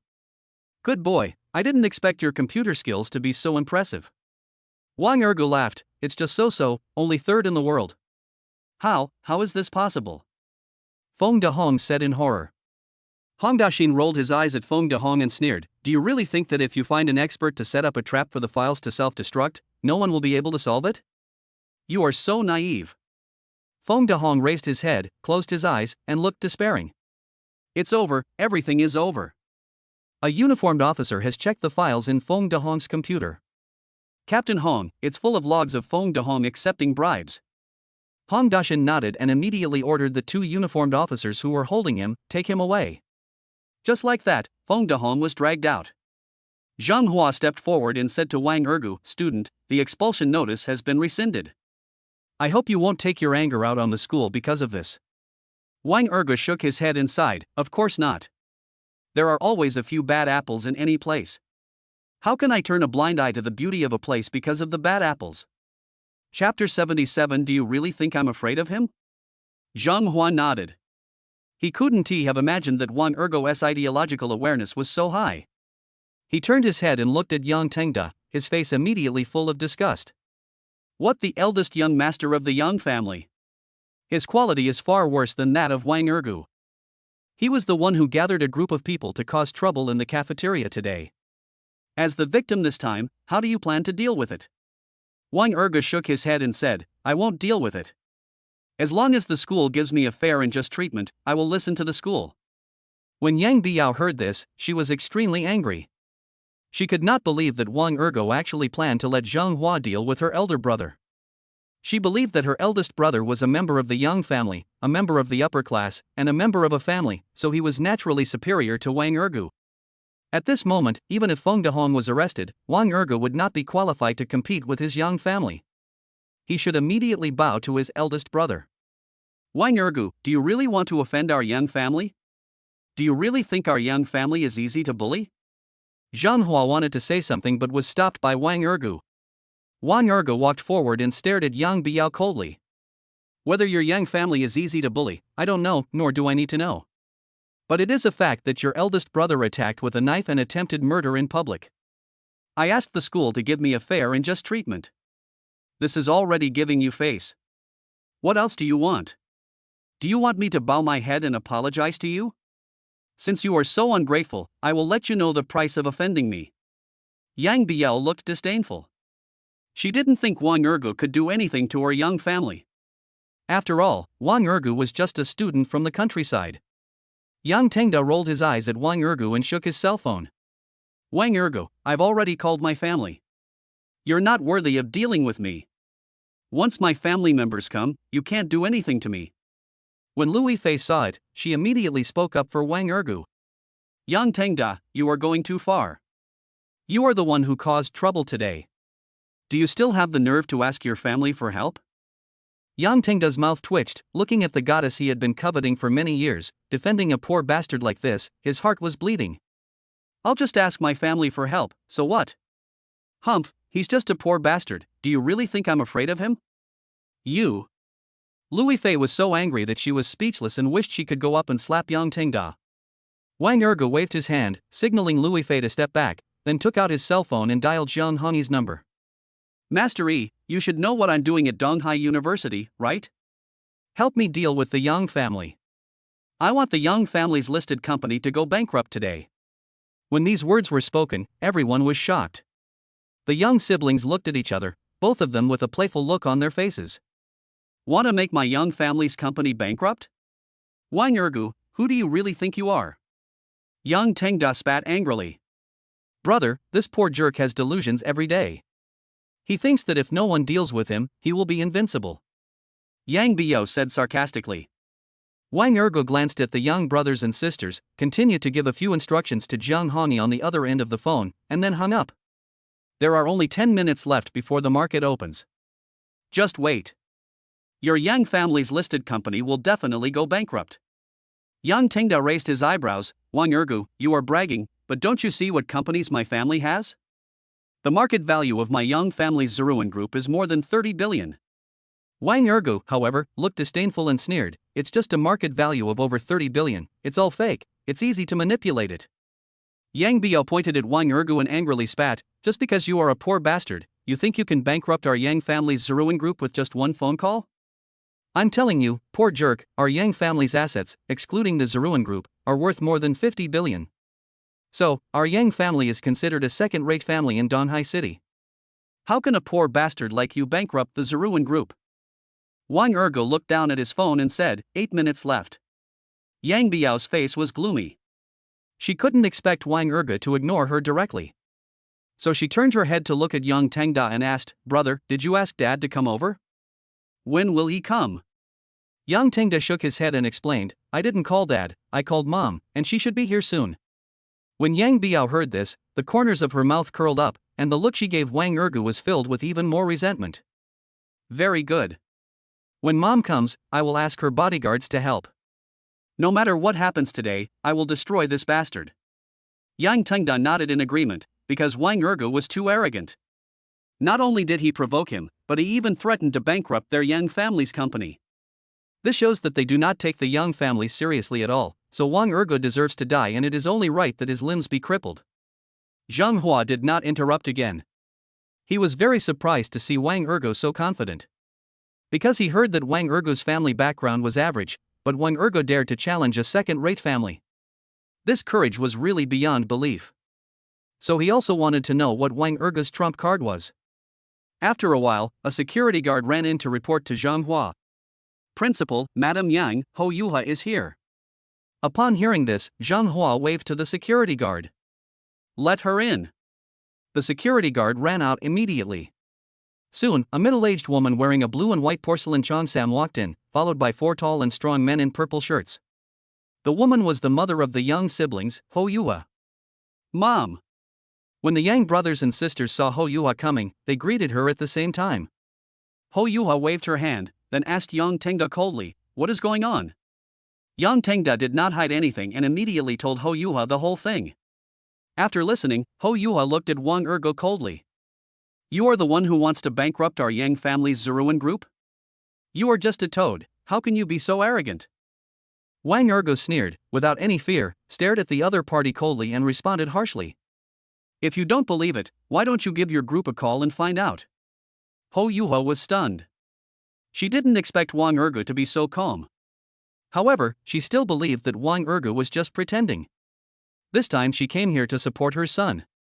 First, she wanted to get rid of Wang Ergo, and second, she wanted to expel Wang Ergo from Donghai University. You are the first one who dares to provoke our Yang family like this, but I tell you, you are dead today. Wang Ergo didn't say anything, but directly opened the stock market software on his mobile phone and directly found the stocks of Zeruan Group. When Ho Yuha saw this, she also wanted to take out her mobile phone to check the stock market, but her mobile phone suddenly rang. As soon as she answered the phone, she heard the secretary's nervous report. President, something has happened. The stocks of our Zeruan Group have been attacked and are about to hit rock bottom. Chapter 78 Kneel down for you? You are not worthy. This news shocked Ho Yuha.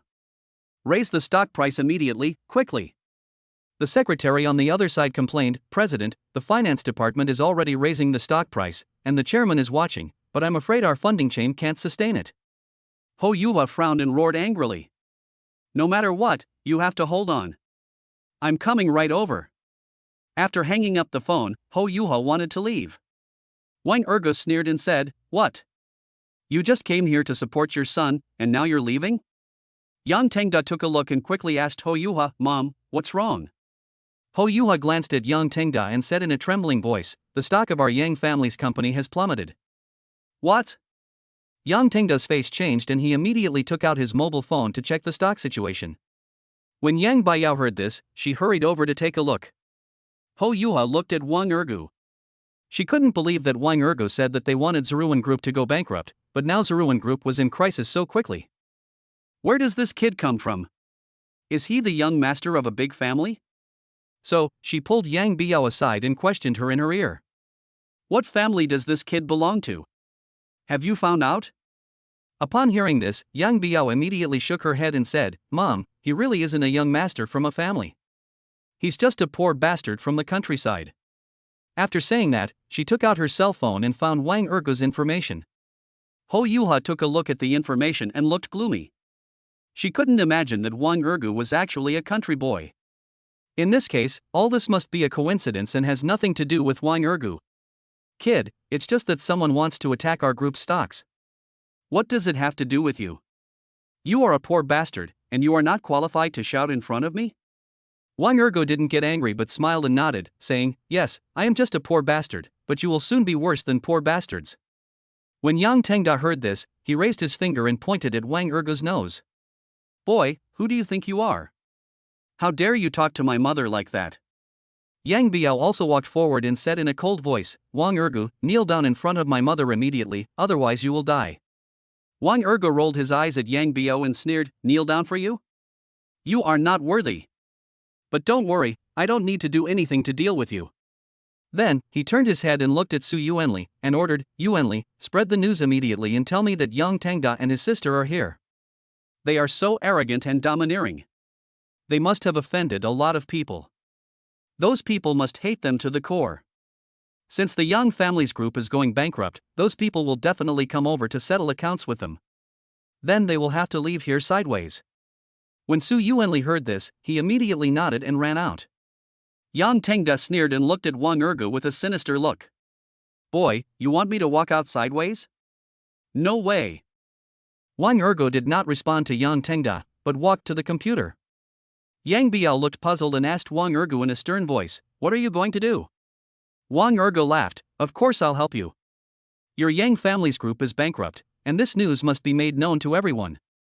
Yang Biao wanted to step forward to stop Wang Ergo, but was stopped by Yang Tengda. At the same time, Kai Jianming, Shen Jisheng, Lu Fei and others all came over and intercepted the Yang brothers and sisters. Yang Biao frowned and looked at Yang Tengda, Brother, why are you trying to stop me? Are we just going to let this bastard do whatever he wants? Yang Tengda snorted and stared at Wang Ergo with contempt. As for people like him, if he dares to say nonsense, we will find a lawyer to sue him. However, Ho Yuha felt something was wrong because she felt Wang Ergo was too calm. But before she could ask anything, her cell phone started ringing again. It was still her secretary calling. But this phone call made Ho Yuha panic. Although Zeruan Group wanted to protect the market and kept pouring money into it, the other party never stopped sniping. If the other party really shorted Zeruan Group's stocks, then Zeruan Group would be very close to bankruptcy. Who on earth is targeting our Zeruan Group? Investigate. Send someone to investigate immediately. We must find out who the other party is. After Wang Ergo finished posting, he looked at Zhang Hua. I'm sorry, Principal. I've caused so much trouble today. I'm sorry for causing trouble for you in the school. As for the Yang brothers and sisters, you don't need to expel them. After all, they bullied me, which is just a small matter and not enough to expel them. But once the Yang family goes bankrupt, their doom will come, and they will run away on their own. Seeing that Wang Ergu was so sure that the Yang family would go bankrupt, Zhang Hua guessed that Wang Ergu must have some hidden card. Besides, this matter was beyond his ability, so he didn't dare to say anything more. However, outside, more and more students came, and they were all denouncing the Yang brothers and sisters. Zhang Hua kicked everyone out of the office. In the open space in front of the office building, the Yang brothers and sisters looked at so many people and they were very unhappy. Because they believed that these were people Wang Ergu personally summoned and were deliberately targeting them. Wang Ergu, if you dare to kill us brothers and sisters here, our Yang family will never forgive you. Yang Tanga roared. Little did they know that these people came here on their own accord, not because of Wang Ergu's order. Because they all heard about the attack on Zeruan Group's stocks, they believed that Zeruan Group would go bankrupt. Naturally, they came here to denounce what the Yang brothers and sisters had done. However, since Principal Zhang Hua is here, he naturally won't let people continue fighting here. He arranged for a security team to come and intercept these students. Ho Yuha didn't dare to stay, she just brought 4 bodyguards with her. If these students rushed over madly, she would also be in trouble.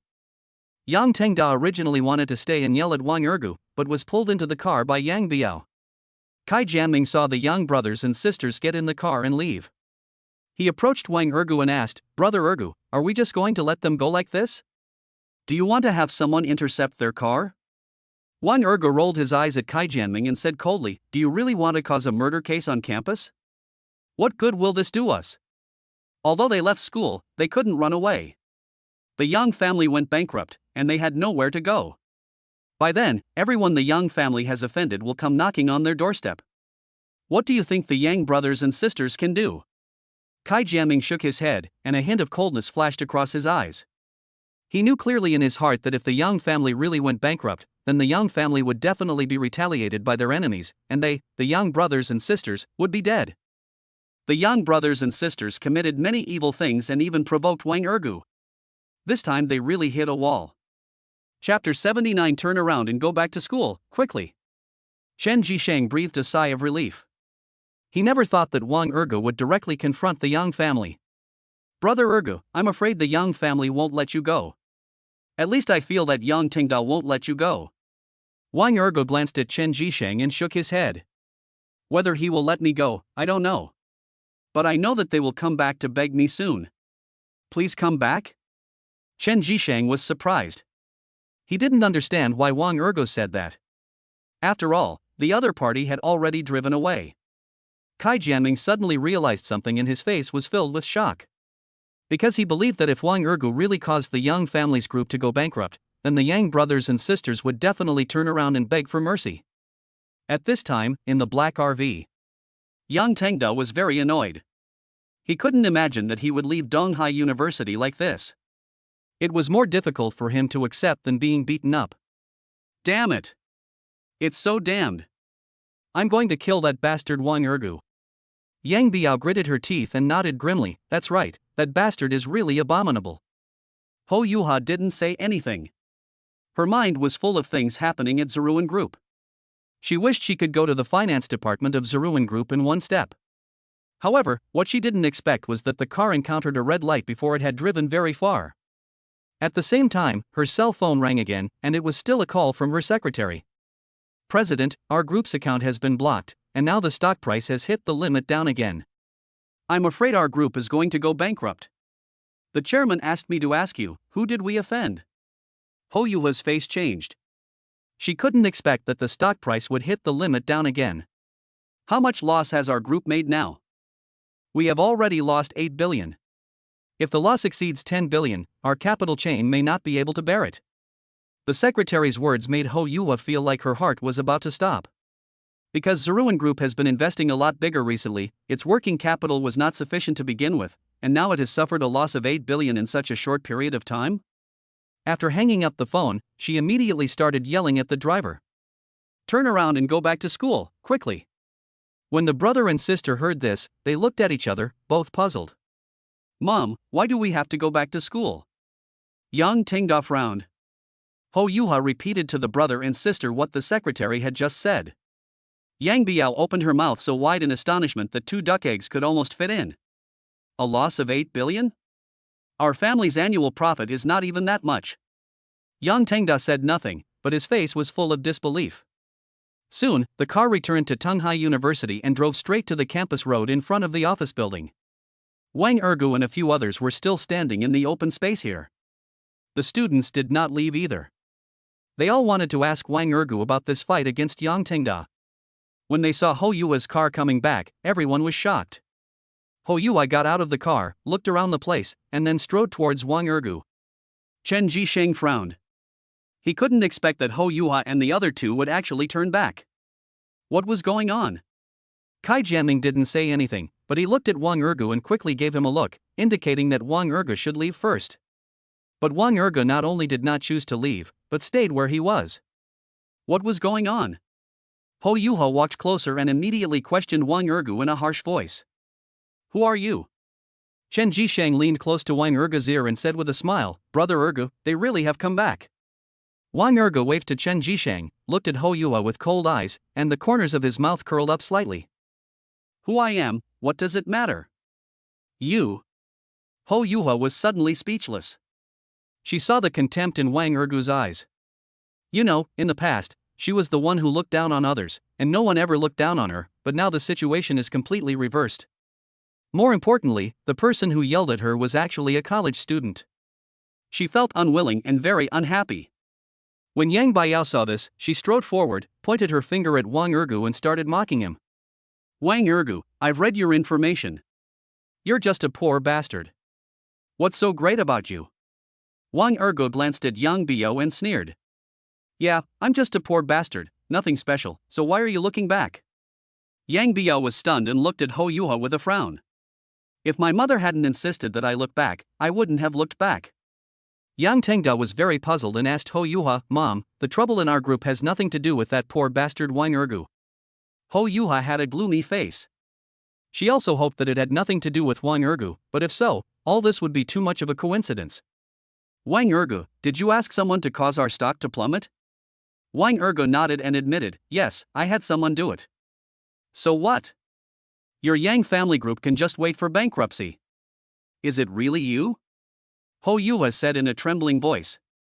She still had some doubts in her heart, but Wang Ergu admitted it so readily that she thought it might be true.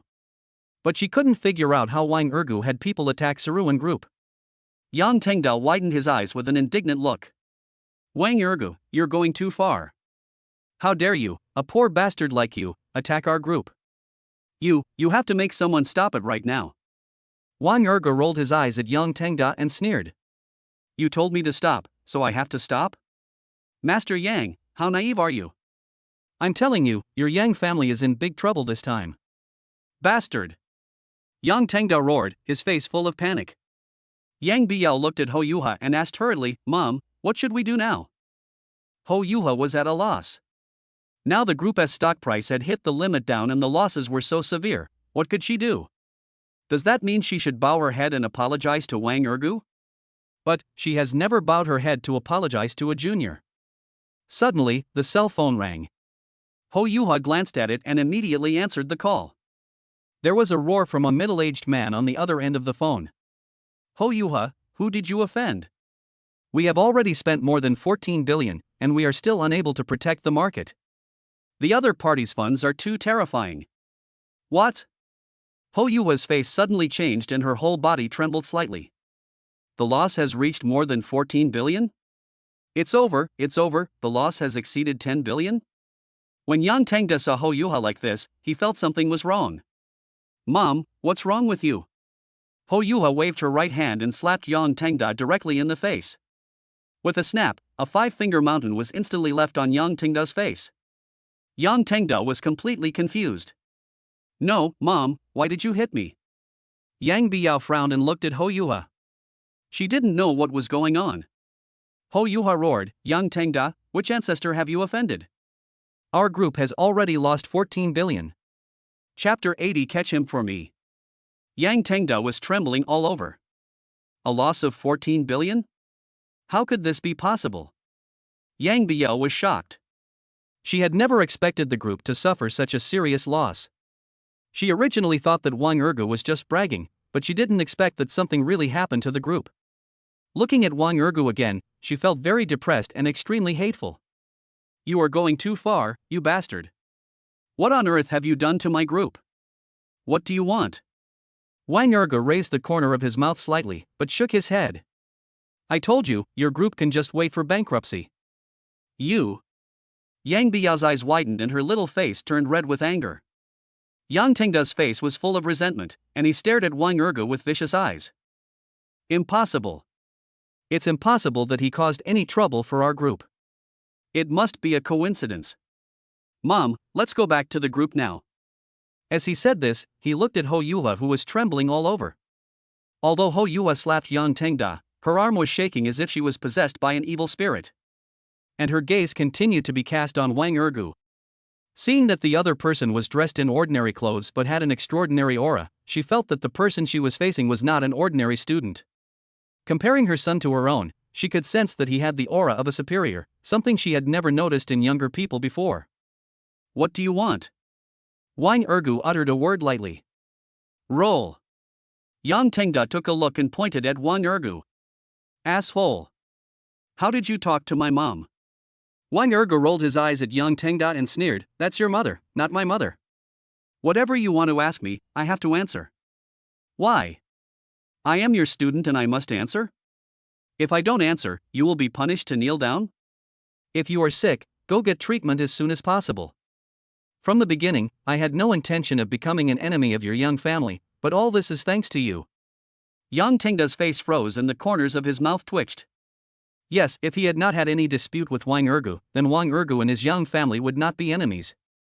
But in the end, for Lu Fei, he was willing to do anything to quarrel with Wang Ergu, but he never thought that Wang Ergu could cause trouble for their Yang family's Zhiruan group. Yang Biao was very angry. She couldn't bear to see Wang Ergu yelling at her mother and elder brother like that, so she turned around and waved to the 4 bodyguards. "Catch him for me." The 4 bodyguards received the order and immediately rushed towards Wang Ergu. However, Luo Ming rushed forward with 3 big men.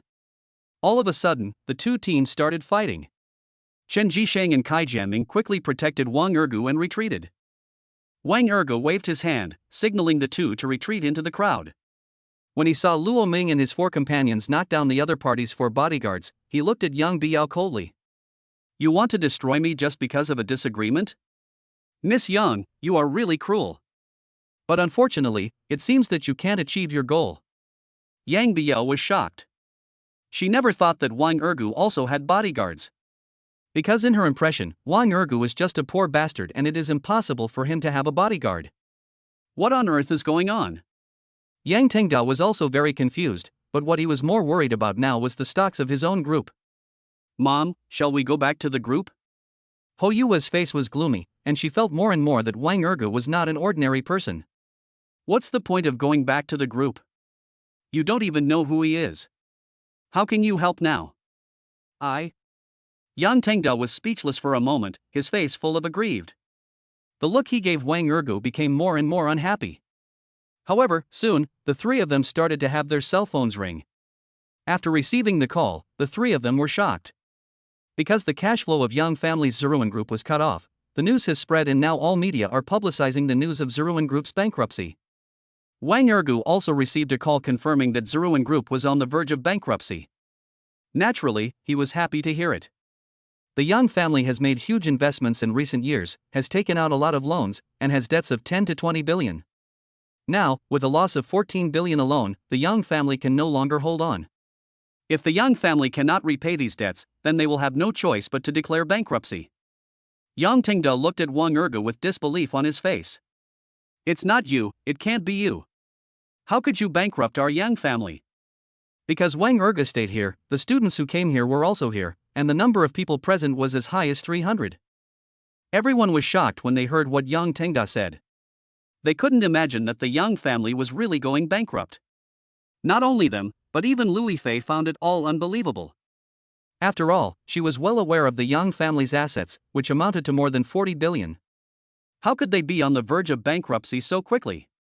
Wang Ergu, however, looked disdainful and snorted. Whether it was me or not, it doesn't matter anymore. Anyway, your Yang family should just wait for bankruptcy and liquidation, right? Even Jesus can't protect your Yang family. I, Wang Ergu, said so.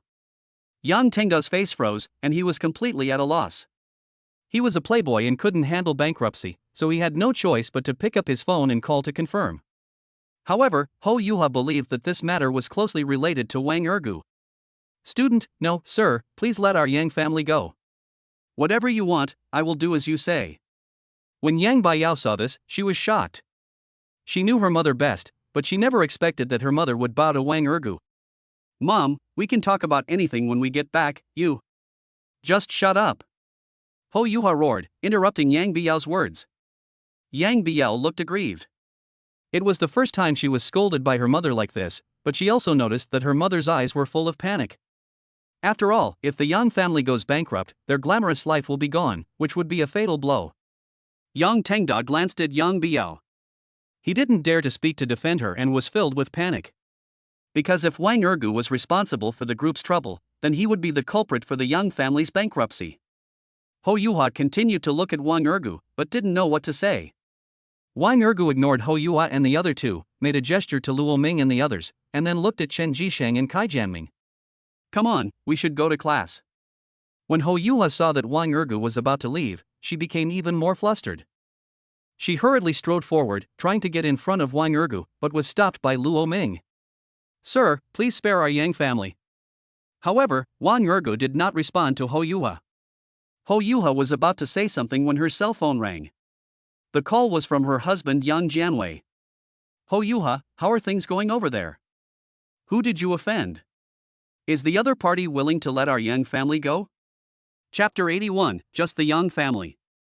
When Ho Yuha heard this, she told Yang Jianwei what happened. Yang Jianwei couldn't guess whether the group's stock attack was related to Wang Ergu. Forget about him, let's talk about it when you come back to the group. When Ho Yuha heard what Yang Jianwei said, she looked up at Wang Ergu's back and couldn't help but frown. I see. I'll take them there right away. On the stairs, Kai Jianming asked Wang Ergu questions as he walked. Brother Ergu, is the Yang family really going to go bankrupt? Wang Ergu nodded and replied calmly, of course. Since the Yang family is so arrogant and domineering, why can't I make them bankrupt? Kai Jianming quickly shook his head. No, I'm not saying they can't go bankrupt, but I'm saying that what you did is really awesome. Wang Ergu patted Kai Jianming on the shoulder and sighed. It's just the Yang family. They are nothing in my eyes. Kai Jianming's mouth twitched. He didn't expect Wang Ergu to be so arrogant. However, thinking that Wang Ergu knew Jiang Honi and had a mysterious background, he thought it was normal for Wang Ergu to look down on the Yang family. Everyone in the group returned to the classroom, but few of them remained calm. Everyone was holding their phones and reading news about the Yang family. Su Yuanli returned to Wang Ergu, but he was very confused. Brother Ergu, didn't you ask me to spread the news? Why did you let Yang Tanga go? Wang Ergu shook his head at Su Yuanli. Of course I have to let him go. If I kill him here at school, it will not be good for me or the school. But if something happens to him at the Yang family, that's their problem. It has nothing to do with me or the school. Besides, the Yang family is so arrogant and domineering, they must have offended many people. Do you think they will have an easy time?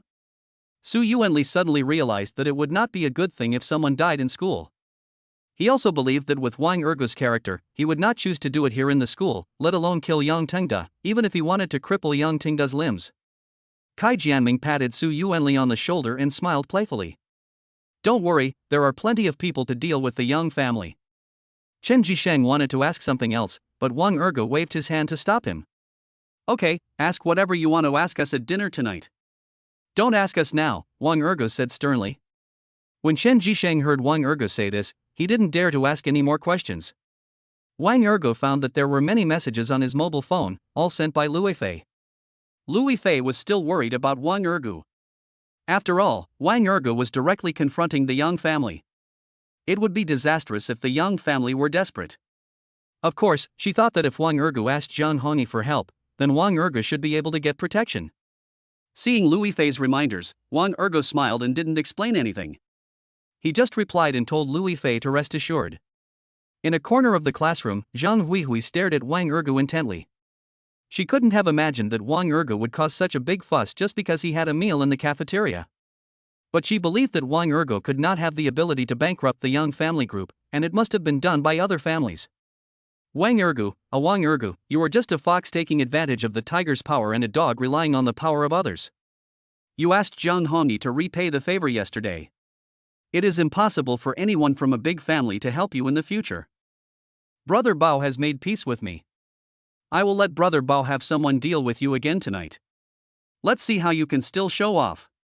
Lin Ling actually didn't want to sit with Zhang Huihui, but Zhang Huihui insisted on dragging her along. As for the matter between Wang Ergo and Yang Tingda, she had been checking her circle of friends. Although she did not witness it with her own eyes, she was very shocked. Because she couldn't imagine that Wang Ergo would make such a big fuss. Not only did he alarm the principal, but Wang Ergo even said he would bankrupt the Yong family's group. Coincidentally, the Yong family's group was really on the verge of bankruptcy. Did Wang Ergo have anyone do all this? If he really did it, then he's incredible, isn't he? The other two roommates were also talking about Wang Ergo. Zhang Huihui took one look and immediately sneered, "Don't even think about it. How could Wang Ergo possibly be able to bankrupt the Yong family's group? Do you know how much assets the Yong family has? It must be at least 40 billion. Wang Ergo just got lucky and won a little money in the lottery, but now he has squandered all the money. So from now on, Wang Ergo is doomed. He has offended the Yong family, and the Yong family will never let Wang Ergo go. Whoever is with Wang Ergo now will be in trouble." When Lin Ling and the others heard Zhang Huihui's analysis, they all thought it made sense. After all, Wang Ergo came from the countryside. How could he possibly deal with the Yong family with assets worth hundreds of billions? At this time, in Tianhui District, Zeruan Group Building. To the finance department on the 30th floor, Ho Yuha and the Yang brothers and sisters hurried over. As soon as they came in here, the three of them saw Yang Jianwei getting angry here. Yang Jianwei is tall with a square face. He is usually very dignified, but now his expression looks ferocious and terrifying. The loss was more than 14 billion, which was the largest loss in the history of Zeruan Group. Everyone in the financial department lowered their heads and dared not say a word. If this crisis is not resolved, Zeruan Group will probably go bankrupt. So at this time, the entire group was in a panic. Ho Yuha walked quickly to Yang Jianwei. What's going on? Is there nothing you can do? Yang Jianwei glanced at Ho Yuha and his face darkened instantly.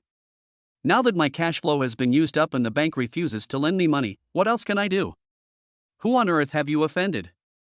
After hearing this, Ho Yuha explained the matter in detail, and then said, "I don't think he did it. A peasant from the countryside doesn't have the ability to do this, but..." Yang Jianwei saw Ho Yuha paused and immediately continued, "You mean, he asked some big family for help? But that doesn't make sense. What big family would spend so much money on a poor guy like him?" This question stumped Ho Yuha. She couldn't understand this point. After all, if the other party wanted to short their Zeruan Group, it would cost at least 20 billion. What kind of family would spend 20 billion to deal with their Zeruan Group just for a poor bastard like Wang Ergo? Yang Tengda gritted his teeth and suddenly said, "Dad, Mom, that Wang Ergo is not the illegitimate child of some family, right?" When Yang Jianwei and Ho Yuha heard this, they both looked at Yang Tengda. Because for the current situation, this is the only one that best fits the situation. Yang Biao asked Yang Jianwei nervously, "Dad, haven't you figured out who is attacking our group?" Yang Jianwei shook his head, "Not yet.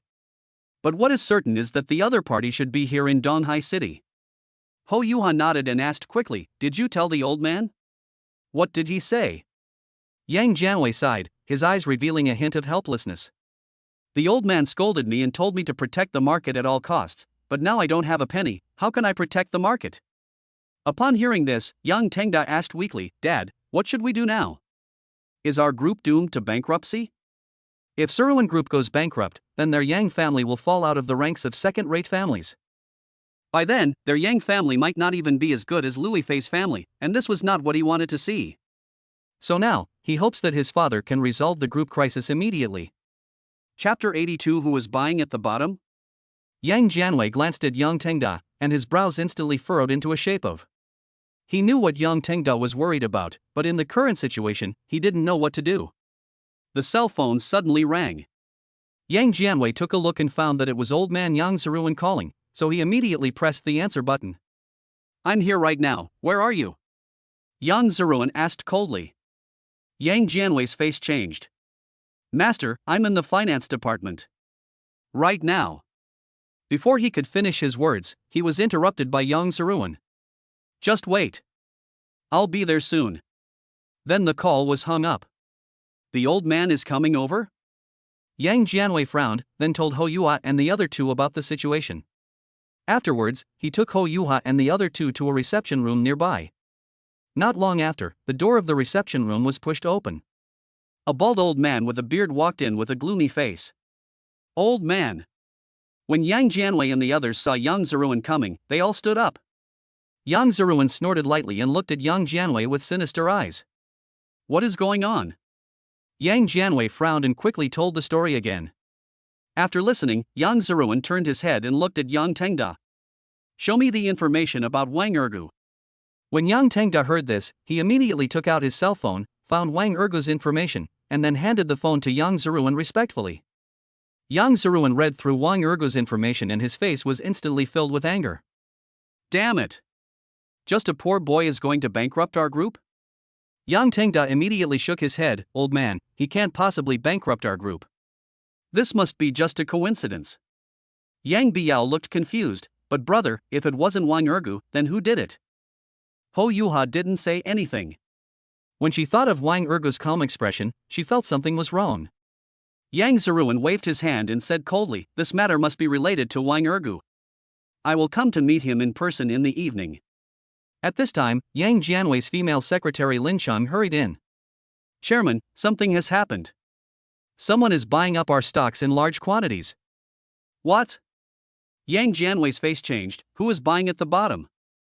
First they shorted the stock of Ziruan Group, causing it to hit the limit down, and now they are buying at the bottom. The other party's tactics are simply endless. If the other party acquires all the scattered shares, then their Ziruan Group will probably change hands. But who is so crazy? It cost 10 to 20 billion to short sell, and now it costs money to buy at the bottom. If the other party wants the shares, why doesn't they just spend money to buy them? Yang Jianwei couldn't figure it out, and he didn't have more time to think about it, because once the other party really completed the bottom fishing, their group would be in danger. Because when the other party was sniping, he invested another 20% of his shares in the stock market in an attempt to raise the stock price. If the other party succeeds in bottom fishing, it may be possible to control 50% of the shares and become the largest shareholder of Ziruan Group. Master, what should we do now? Yang Ziruan's face was filled with fear. After all, he was the one who founded the Ziruan Group and had gone through more than 30 years of ups and downs. How could he just give it up to others? You're still asking me? Go and deal with it. Yang Jianwei looked aggrieved and shook his head. Old man, the group has no cash flow now. There is nothing I can do. You. Yang Ziruan was so angry that he wanted to slap Yang Jianwei. But he knew that even if he beat Yang Jianwei it would be useless now, as the other party was coming at him aggressively and the matter had to be resolved immediately. Hurry up and find a solution for me. Even if it means borrowing money at high interest rates, you must keep it stable for me. Yang Jianwei nodded heavily and ran out in a hurry. Hou Yuha didn't dare to stay here anymore and ran out with Yang Jianwei. Yang Tengda looked at Yang Ziruan nervously, frowned and said, Grandpa, our group will be fine, right?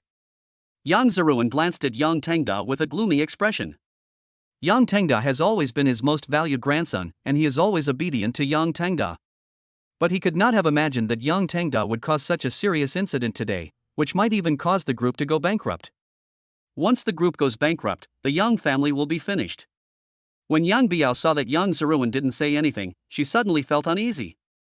In the past, the old man was always very confident and would be able to solve any problems of the group in the first place.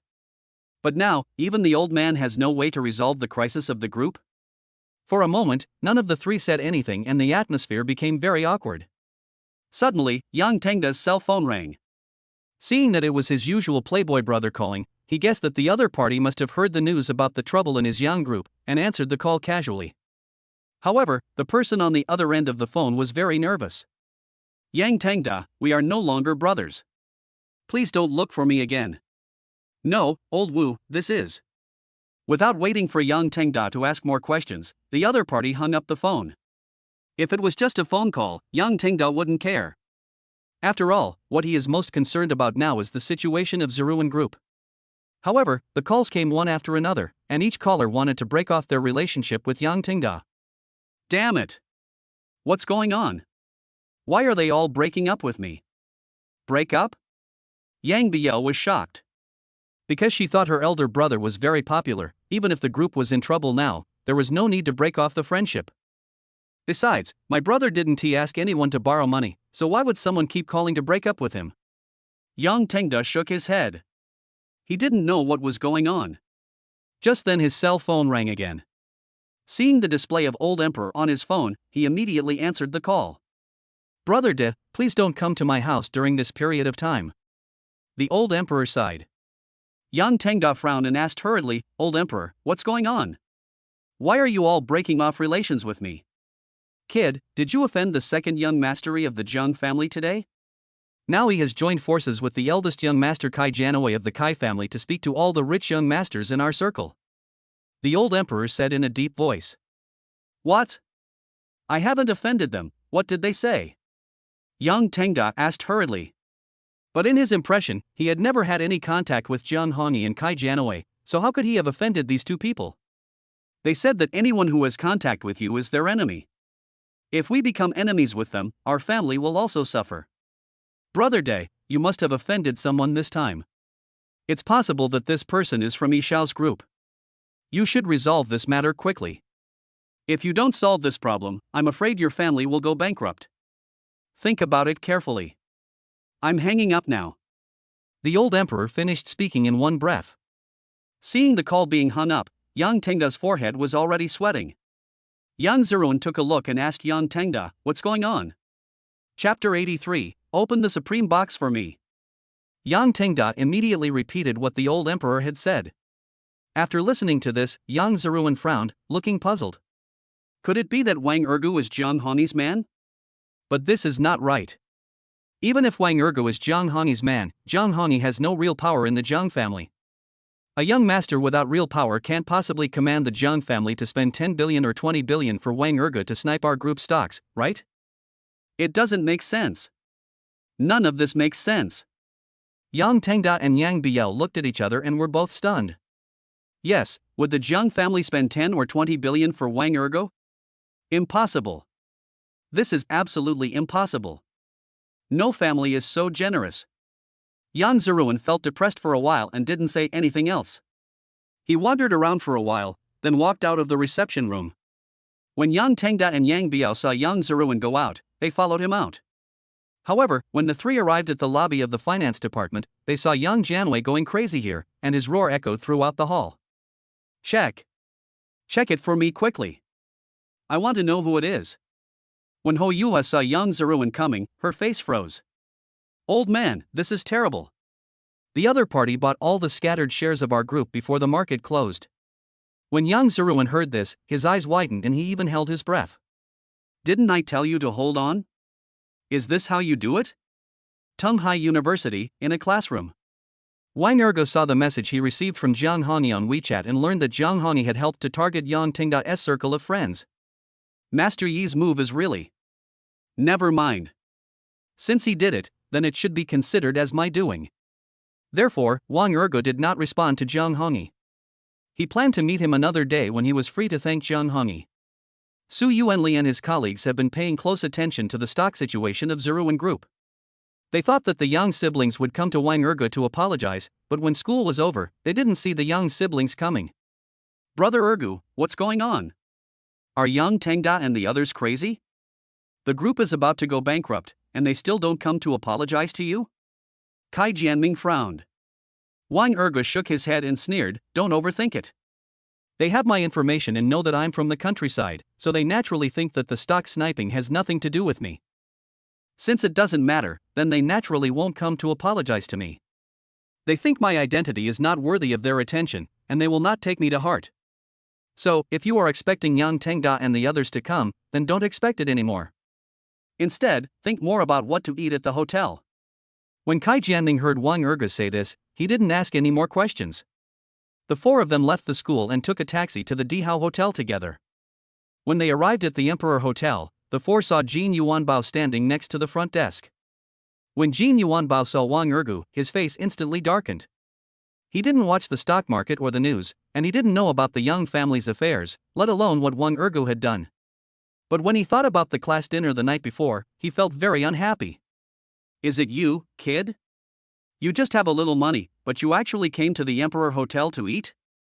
Wang Ergo looked at Jin Yuanbao coldly and felt a little unhappy because he had never thought that he would meet him here. He hasn't let Zhang Hongyi take action against the Jin family. If he did, Jin Yuanbao might not dare to enter the Emperor Hotel. Where I go to eat is none of your business, right? Or is this hotel owned by your family? Jin Yuanbao felt even more depressed when he saw Wang Ergu mocking him. Of course it's not opened by my family. If you have the ability, you can just open the Supreme Box. Wang Ergu was just about to go forward to open the Supreme Box when he found Zhang Huihui running in hurriedly. Zhang Huihui couldn't help but frown when she saw Wang Ergu and three others here. Is it you? Then she walked quickly to Jin Yuanbao's side. I'm sorry, Brother Bao, I'm late. I didn't expect our luck to be so bad that we would run into these poor guys again. Jin Yuanbao was very confused when he heard this. What does Popper mean? Last time he wasn't. Zhang Huihui waved her hand to interrupt, then explained it to Jin Yuanbao. After hearing this, Jin Yuanbao stared at Wang Ergu with cold eyes. Just a guy who won the lottery, what's the big deal? Wang Ergu ignored Jin Yuanbao and went straight to the front desk and handed a bank card to the girl at the front desk. Open the Supreme Box for me.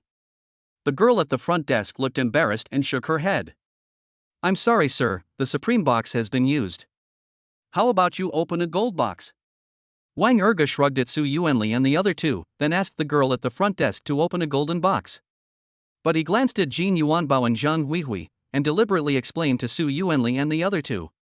I'm sorry, brothers. It's not that I don't want to open the Supreme Box. It's just that there is no Supreme Box in their hotel. Su Yuanli took one look and deliberately asked, Brother Ergu, how do you have the money to open a Supreme Box? It is said that to open a Supreme Box, you have to deposit at least 20 million in advance. What are you doing? Wang Ergo sighed, my family received 100 million yuan in compensation for the demolition, so I specially invited you to dinner. It's a pity that I couldn't get a premium private room. It's okay. The golden box is fine. Besides, there are only 4 of us. It doesn't matter which box we go to. We just need to have a great meal. Su Yuanli said with a smile. Zhang Huihui frowned, shocked. She had heard Wang Ergo say he had 100 million when she was at the Mao family before, but she didn't quite believe it at that time. She was just sure that Wang Ergo was rich. Later on, she thought that if Wang Ergo won the lottery, he would not have much money left, so she thought Wang Ergo had become a pauper again. Now that she heard Wang Ergo mention the demolition, she thought it was true, otherwise Wang Ergo would not have the money to spend at the Dihao Hotel. So, Zhang Huihui immediately encouraged Jin Yuanbao to open a golden box as well. Although the grade of the gold box is lower than that of the Supreme Box and the Diamond Box, it is not cheap to use the gold box. The right to use this box is only 20,000 yuan, but the deposit amount must be 2 million, or the consumption each time must not be less than 200,000. When Jin Yuanbao saw that Wang Ergu opened the Supreme Box, he was instantly stimulated as he had originally planned to open a silver box. So he agreed to Zhang Huihui and booked a golden box. Several people went up to the 6th floor together, and then, led by the waiters, entered their respective golden boxes. As soon as they entered the box, Kai Jianming started chatting with Wang Ergu. Chen Jisheng did not attend the class dinner last time, but he remembered what Su Yuanli said, so he asked Su Yuanli about it too. Didn't they say that Jin Yuanbao was broke? How come he has the money to open a golden box? Su Yuanli shook his head. How should I know? Why didn't you ask him when you saw him just now? Wang Ergo had just chatted with Kai Jianming for a few words when a call came in on his cell phone. When he found out that it was Hu Weiwei calling, he immediately reported the location of the box to Hu Weiwei. Chapter 84 Wang Ergu, why are you so arrogant? Not long after, Hu, wearing a black dress, pushed the door open and walked in. When Su Yuanli and the other two saw Hu Weiwei, they were all stunned and their breathing paused. Wang Ergu was a little surprised because Hu Weiwei was really stunning tonight. Unlike her previous look when she was wearing a casual suit, Hu Weiwei is tall, beautiful, cute and charming, and the casual suit cannot fully reflect her charm. This black dress makes her temperament even more elegant and perfectly outlines her tall figure. Her long brown hair and long legs are eye-catching. It seems that I still overlooked her. Wang Ergu felt a little regretful. Hu was a little nervous and her pretty face flushed. Brother Ergu, I'm sorry, I'm late. Wang Ergu quickly waved his hand, motioning Hu Weiwei to sit down. We are all new here too. Let me introduce them to you. They are all my college roommates. This is Su Yuanli, Chen Jisheng, and Kai Jianming. Su Yuanli and the other two came back to their senses and greeted Hu Weiwei. Only then did they realize that Hu Weiwei was actually Wang Ergu's exclusive financial personal advisor. Of course, judging from the investment company's affairs, Hu Weiwei is also Wang Ergu's partner. With the presence of the beautiful Hu Weiwei, tonight's dinner will naturally not be lonely for Su Yuanli and his friends. Hu Weiwei directly asked about the Yong family's stocks. After all, Wang Ergu had lost hundreds of billions in one go. Besides, this matter has become a hot topic now, and she also wants to know how Wang Ergu plans to deal with the Yong family. Unexpectedly, Wang Ergu shook his head and grinned. You're asking the wrong person. You should ask Master Yi. Master Yi is the one who's handling the stock attack. I only want the result, not the process. Since the Yong family wants to kill me, I will naturally not be polite to them. I will let young Master Yi smash them until they go bankrupt. Of course, don't think too much. I won't send anyone to kill the Yong family. Killing them will only dirty my hands. Hu let out a sigh of relief, looking relaxed. She could indeed ask Jiang Hongyi, but she thought Wang Ergu wanted to kill the Yong family. After all, this time he almost bankrupted the Yong family. If someone really died, she would use her connections to stand up for Wang Ergu. In fact, in her eyes, for a young master like Wang Ergu, who came from a super family, even if he killed members of the Yong family, it would be like killing a chicken. I won't ask young Master Yi. Brother Ergu, are you going to attack the Jin family next? I heard young Master Yi mention it before. Wang Ergu nodded and admitted, that's right. Originally I was planning to bankrupt the Jin family first, but young Tingda pissed me off, so I asked young Master Yi to help me bankrupt the Yong family first. I guess tomorrow, I'll have to ask young Master Yi to help me deal with the Jin family, otherwise that bastard Jin Yuanbao will attack me again. When we came here just now, we happened to meet Jin Yuanbao. He is now in the box next door. Hu was slightly surprised. She couldn't imagine that Jin Yuanbao would dare to target Wang Ergu. Brother Ergu, do you need me to do something for Jin Yuanbao? With just one word from you, I can make Jin Yuanbao lose all his reputation tonight, or even put him in jail. Wang Ergu smiled and said, how can I let a girl like you take action? This is the grudge between him and me, so naturally I. Before he could finish his words, he found that the door of the box was opened. Jin Yuanbao and Zhang Huihui actually walked in with a glass of red wine. When Su Yuanli and the other two saw this, they immediately stood up as if they were facing a formidable enemy. Wang Ergu waved to Su Yuanli and the other two, then stared at Jin Yuanbao and Zhang Huihui with disdain. What are you doing in our box? Go away, we don't welcome you two dogs here. Zhang Huihui's face darkened and she angrily spat, who are you calling a bastard? Wang Ergu, I broke up with you a long time ago. Brother Bao is my real boyfriend. Wang Ergu chuckled, and a hint of cunning flashed in his eyes. So, the lesson I taught you last time wasn't enough? When Jin Yuanbao heard this, his face instantly became gloomy. Last time, because I had no money, I couldn't pay the full bill at the dinner party and had to share it with Zhang Huihui and the others. Wang Ergu, last time there was a small problem at my home, so I didn't have enough money to pay all the bills. You just won the lottery once, what's the big deal? Wang Ergu laughed, so you have money to pay now? In that case, why don't you pay for our meal? Jin Yuanbao rolled his eyes at Wang Ergu and said coldly, who do you think you are? Are you worthy enough for me to pay for you? Wang Ergu's smile faded. Since you're not here to settle our bill, then what are you doing in our box? Get lost. Jin Yuanbao twisted his mouth into a look of disdain, and was about to continue mocking Wang Ergu, but he noticed Hu Weiwei sitting on the side. This woman is so beautiful, just like those cute and sweet female stars in TV dramas, with fair skin and a slim figure. How could such a woman have dinner with Wang Ergo? My beautiful lady, my name is Jin Yuanbao, and I'm the eldest son of the Jin family.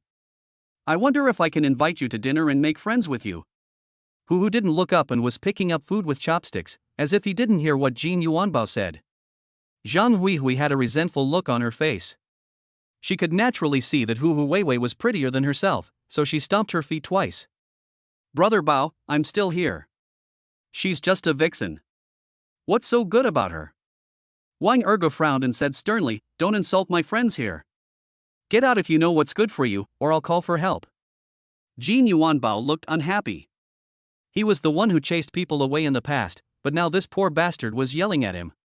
Wang Ergo, why are you so arrogant? You are rich, so come and compete with me. Whatever dishes I serve, you should serve the same dishes. Wang Ergo was delighted, but thinking that it was Kai Jianming who was treating him this time, he said, Jianming, the previous order is yours, and the rest is mine. Kai Jianming grinned and immediately waved his hand to make an okay gesture. Wang Ergo then continued to look at Jin Yuanbao and said in a cold voice, you want to compete with me in adding dishes, right? That's fine, but I have to serve the same dishes as you. This kind of competition won't make any difference. How about this, the dishes we served before don't count. Next, each of you serve 10 or more dishes. When it's time to pay the bill, we'll see who has the highest total price. That person wins. Of course, when I make a bet, I like to add a little spice. Whoever loses has to hand over the other person's car. Your car is just a BMW X5, which costs only about 800,000 yuan, while my car is an Audi R8, which costs more than 2 million yuan. What do you think of this jackpot? When Jin Yuanbao heard Wang Ergo's suggestions, he immediately nodded in agreement. All right. I'll see how you lose, so don't deny it. Chapter 85 Hand over the car keys. When Su Yuanli saw Jin Yuanbao and Zhang Huihui walk out, he immediately approached Wang Ergo and asked, Brother Ergo, do you really want to compete with him in eating vegetables like this? Wang Ergo smiled when he heard this, it's just a food contest. I can't possibly lose to him. What am I afraid of? I'm not afraid of that. Su Yuanli shook his head and frowned, I just think that he suddenly came to you, it must be instigated by Zhang Huihui. What if they don't admit it then? Wang Ergo was stunned for a moment, then suddenly realized, you are afraid that Jin Yuanbao will do something wrong, right? Last time, he asked Louis Dao to send people to block me, beat me up, and threw me in an abandoned park.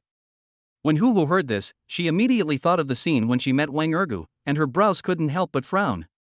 Brother Ergo, was that the one time you were in the abandoned park caused by that Jin Yuanbao just now? Wang Ergo nodded, that's right. He was the one who arranged for the school bully Louis Dao to do it, so Yuan Li is worried that something might happen to me. Then, he patted Su Yuanli on the shoulder and said with a smile, don't worry, now I have learned Sanda from Luo Ming. If Jin Yuanbao dares to mess around, I will make him even more miserable. Su Yuanli's eyes suddenly lit up when he thought of Wang Ergo mentioning this to him. Yes, you said you learned a few moves from Luo Ming, and you were so powerful in the cafeteria, even if Jin Yuanbao sent someone over, they shouldn't be able to hurt you. Wang Ergo nodded again, so, I'm not afraid of anything happening to me, I'm afraid of something happening to you. You still have to manage the company after graduation, but you will definitely meet people like Jin Yuanbao in the future. So starting tomorrow, you have to do the same as me and seize every opportunity to learn more about self-defense. When Su Yuanli and the other two heard this, they all nodded in agreement. At this time, in Jin Yuanbao's box, Zhang Huihui was very angry. She couldn't believe that Wang Ergo dared to compete with Jin Yuanbao in wealth again. But she concluded that Wang Ergo must be out of money, and logically Wang Ergo should give in. Thinking of Hu Hui's figure, she began to speculate wildly, thinking that Wang Ergo had hooked up with a rich woman. Brother Bao, that vixen must be the rich woman who came to help Wang Ergo. Can you defeat them? Jin Yuanbao snorted lightly, and a cold light flashed in his eyes. Of course, no problem. There are 10 dishes, just order whatever you want, just pick the most expensive one, and I'll pay the bill. Zhang Huihui was overjoyed. She immediately called the waiter and ordered 10 famous dishes. The total price of these famous dishes, in double servings, plus a bottle of Lafite red wine, is as high as 680,000 yuan. The two of them enjoyed the meal with gusto. They both thought that the dishes ordered by Wang Ergo and his friends would definitely not be as expensive as theirs, so Wang Ergo would definitely lose. Jin Yuanbao's goal is naturally to win Wang Ergu's Audi R8, and he is very confident about this. After eating and drinking, Jin Yuanbao did not rush to pay the bill, but went to Wang Ergu's box again with Zhang Huihui. When Wang Ergu saw Jin Yuanbao and Zhang Huihui coming over, the corners of his mouth curled up slightly. Although he did not go to Jin Yuanbao's private room, he knew that Jin Yuanbao only ordered 10 dishes and spent only 680,000 yuan. Come here now, this is a provocation. So he sent a message to Jiang Hongyi and Wang Taishan respectively. Jin Yuanbao walked in with an arrogant look on his face, glanced at the dining table next to Wang Ergu, and when he saw Hu Huihui, he was still very jealous of Wang Ergu. Wang Ergu, have you eaten? If you have, let's settle the bill. Zhang Huihui looked very proud. You know, she had followed Jin Yuanbao for so long, but had never had a meal worth more than 600,000 yuan. She was about to mock Wang Ergu, but when she saw the piles of plates on the dining table, she was stunned. Brother Bao, they are. When Jin Yuanbao heard this, he realized that there were a lot of plates on the other person's table. Fuck. How many dishes did you guys order? Wang Ergu laughed, not much, we only have about 10 copies per person, and there are more than 40 copies, as well as a batch of red wine. What? Jin Yuanbao widened his eyes. He couldn't believe that the amount of dishes and red wine Wang Ergu had far exceeded his own. With a wave of Wang Ergu's hand, a floor manager came over with a POS machine to settle the bill. Ding. Checkout successful. You have paid 6.8 million yuan. Jin Yuanbao and Zhang Huihui's expressions changed. Why do you want so much money? Jin Yuanbao said in a trembling voice. He has a debt of 680,000 yuan. Wang Ergu has an account of 6.8 million yuan. A full 10 times. Damn it. You are just 5 people, you can't spend 500,000 yuan? You have made 6.8 million yuan now? Zhang Huihui looked unhappy and pointed at Wang Ergu and scolded him. You guys are going too far. You deliberately ordered so many dishes. You. Wang Ergu rolled his eyes at Zhang Huihui and sneered, we're betting on whose dishes are more expensive when combined. When did you say we can't order so many dishes? Jin Yuanbao turned his head, stared at Zhang Huihui with resentment, and shouted angrily, bitch, didn't you say he has no money? Zhang Huihui looked embarrassed, she didn't know what was going on. Because according to her calculations, Wang Ergu should be out of money, so how could he possibly settle the bill of 6.8 million yuan? Wang Ergu raised his head, looked at Jin Yuanbao with a playful look, and said sternly, hand over the car keys. Jin Yuanbao frowned, he felt that he had been cheated by Wang Ergu. But he could only grit his teeth and take out the car keys of the BMW X5 and throw them to Wang Ergu. Wang Ergu took the car keys and said with satisfaction, not bad. I'll have someone contact you about the car transfer. The floor manager took one look, turned his head and looked at Jin Yuanbao with a professional smile. Young master, please pay the bill first. Jin Yuanbao let out a long sigh and took out his bank card. The floor manager took the bank card and swiped it immediately. Ding! Card swiping failed. After trying it 3 times in a row, her straight eyebrows were instantly twisted into an inverted 8. Master, please change your bank card. Jin Yuanbao was stunned. He didn't expect the card swiping would fail. That's impossible. I used this card today. The floor manager still handed the bank card to Jin Yuanbao, but his face was gloomy. Please change one. Jin Yuanbao's mouth twitched. Losing the bet to Wang Ergu was nothing. It would be a shame if I couldn't even pay the bill. Just at this moment, Hu Huihui suddenly interrupted. Is this person eating a free meal? When the floor manager heard this, he immediately picked up the intercom and notified the security guard to come over. Soon, 4 burly security guards in black suits rushed in. I have money. Jin Yuanbao said hurriedly. He immediately pulled out a black wallet and several bank cards. However, the floor manager checked these bank cards and none of them worked. Excuse me, sir, please pay by mobile phone or cash. Chapter 86, Jin Yuanbao has no money to pay the bill. Zhang Huihui felt very embarrassed when she saw it. She thought that the gold ingots could at least pay the bill. After all, last time she couldn't pay the bill and she had to beg Wang Ergu humbly. But she never expected that this time it would be even more outrageous. Wang Ergu paid 6.8 million yuan, but Jin Yuanbao couldn't even pay 680,000 yuan? If Jin Yuanbao has no money to pay the bill, won't she have to share the bill with Jin Yuanbao? But even if she shared the cost equally, she still wouldn't have 340,000 yuan. Therefore, Zhang Huihui subconsciously took a few steps back, not daring to get close to the gold ingots, for fear that she would be asked to share the profits again. Jin Yuanbao noticed Zhang Huihui's actions and couldn't help but frown. This time, he did not plan to let Zhang Huihui share the cost. If he asked the women to share the cost of even a meal, he would lose face if word got out. So he called his father and borrowed money from him again. However, what Jin Yuanbao could not have imagined was that his father again refused to give him money. Son, it's not that I don't want to transfer money to you, but I don't know what happened. My bank card has also been frozen. What? Dad, what's going on? I'm still asking, you figure it out yourself. No, Dad, Before Jin Yuanbao could finish speaking, the call was hung up.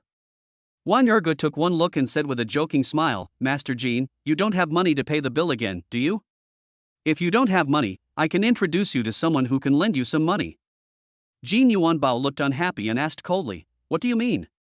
Wang Ergo didn't answer, but picked up his phone and made a call. Soon, Wang Taishan came in with his men. Brother Ergu, why did you ask me to come here? Wang Taishan glanced at Jin Yuanbao and Zhang Huihui, then asked Wang Ergu. Our young master Jin has no money to pay the bill, so I came to see if he needs to borrow money. Wang Ergu pointed at the gold ingots and laughed. When Wang Taishan heard this, he frowned, looked at Jin Yuanbao, and snorted, you want to borrow money? How much? Jin Yuanbao pursed his lips and did not respond to Wang Taishan. He picked up his cell phone and called his friends to borrow money. However, he still couldn't borrow any money this time. The floor manager took one look and said sternly, Young master, our Dihao Hotel does not accept credit from non-members. Please settle the bill immediately. Jin Yuanbao's mouth twitched, and he could only look to Wang Taishan for help. I borrowed 680,000 yuan and paid it back within 3 days. Wang Taishan nodded, of course there is no problem. I know the name of Master Jin. In this way, Jin Yuanbao borrowed 680,000 yuan from Wang Taishan. After paying the bill, Jin Yuanbao walked out of the box angrily. Zhang Huihui didn't dare to stay and followed Jin Yuanbao away. Although Wang Ergu paid the bill this time, when she saw Wang Taishan, she suspected that Wang Ergu must have borrowed some money to pay the bill so generously. To her, Wang Ergu was just a countryman, and borrowing money to appear generous was a suicidal act. This time, Jin Yuanbao used a loan to pay the bill, but Jin Yuanbao was still the eldest son of the Jin family, and a small amount of money was nothing. When Wang Taishan saw the two people leaving the box, he naturally said hello to Wang Ergu and left. Su Yuanli took a look at the packed dishes on the table and looked at Wang Ergu with an embarrassed expression. Brother Ergu, are we really going to take these dishes back to those classmates? Wang Ergu nodded, of course. I told Qin Ling and the others not to have dinner, and I said I would bring them food. Of course, if you want them to go hungry all night, that's fine too. Chen Jisheng immediately waved his hand, don't worry, Brother Ergu, you have to bring it. Here are the dishes worth millions. I'll help you deliver them. No matter what, you have to pack them this time. Su Yuanli rolled his eyes at Chen Jisheng, but he did not object because he knew that this was just a small amount of money for Wang Ergu. Soon, several people went downstairs and walked out of the hotel building. Su Yuanli saw Jin Yuanbao's BMW X5 and turned to Wang Ergu and asked, Brother Ergu, what are you going to do with this car? Wang Ergu shook his head, his face full of disgust. Send it to Luo Ming's people to deal with. I feel sick when I think about Jin Yuanbao and Zhang Huihui riding in this car. Who knows what they did in the car? Upon hearing this, Chen Jisheng immediately suggested, Brother Ergu, didn't you already buy a sports car? Why don't you drive over? Wang Ergu shook his head again and smiled. I won't be so high profile for now. I'll wait until my career is stable. If you want a car, I'll go to the car city with you tomorrow and you can choose one. Upon hearing this, Chen Jisheng and Kai Jianming bowed to Wang Ergu at the same time. Thank you, Brother Ergu. Then, Wang Ergu asked Luo Ming to arrange some people to come and take over the BMW X5, and at the same time help deliver the packed meals from the hotel back. Su Yuanli and the other two got in the Audi R8 driven by Luo Ming, while Wang Ergu got in the Ferrari 488 driven by Hu Weiwei. Hu Weiwei did not drive fast, but drove slowly. Brother Ergu, if you guys go to Auto City tomorrow, can I go with you and play for a bit? Wang Ergu nodded in agreement, if you are free, then follow me. Thank you, Brother Ergu. Hu was slightly excited. Do you have anything else to say? Wang Ergu asked calmly. That's right. Didn't you say that your hometown was going to build a high-speed railway? You will definitely have to go back then. I wonder if I can go with you. Hu asked shyly. No problem. Wang Ergu nodded. Hu breathed a sigh of relief when he saw Wang Ergu agreed, looking relaxed. After sending Wang Ergu back to the gate of Donghai University, she left. Wang Ergu walked in on foot and read messages on his phone as he walked. Xin Ling and her friends have already received their takeaway dishes, and they are all posting pictures on their moments, expressing their gratitude to Wang Ergu. Of course, Xin Ling and the others also knew about the matter of Jin Yuanbao and Zhang Huihui. So they also denounced Jin Yuanbao and Zhang Huihui on their WeChat moments. Seeing this, Wang Ergu just smiled and did not participate in these topics, but he felt much more comfortable in his heart. He had originally planned to have a good meal with Su Yuanli and the other two tonight, but he didn't expect to meet Jin Yuanbao and Zhang Huihui, so they set up a trap. If Jin Yuanbao couldn't pay back the loan shark, it would be terrible. He would never let Wang Taishan let Jin Yuanbao off easily. Before, Jin Yuanbao asked Lu Dao to deal with him, and now he has taken revenge. When the Jin family falls, Jin Yuanbao will surely suffer a fate worse than death. When Wang Ergu returned to the boys' dormitory number 605, he saw that Su Yuanli and the other two were also there. Just as he was about to say something, his cell phone rang. He thought it was Hu Weiwei who called, but he didn't expect it was Zhang Huihui.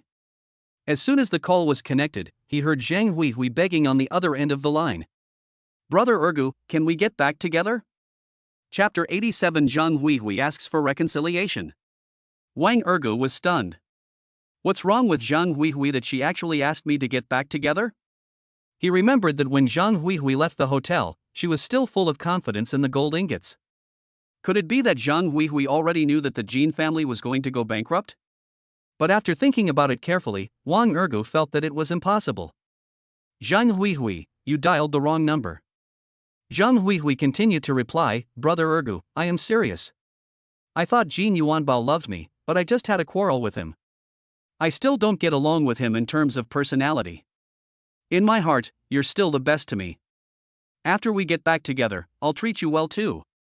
Please, give me a chance.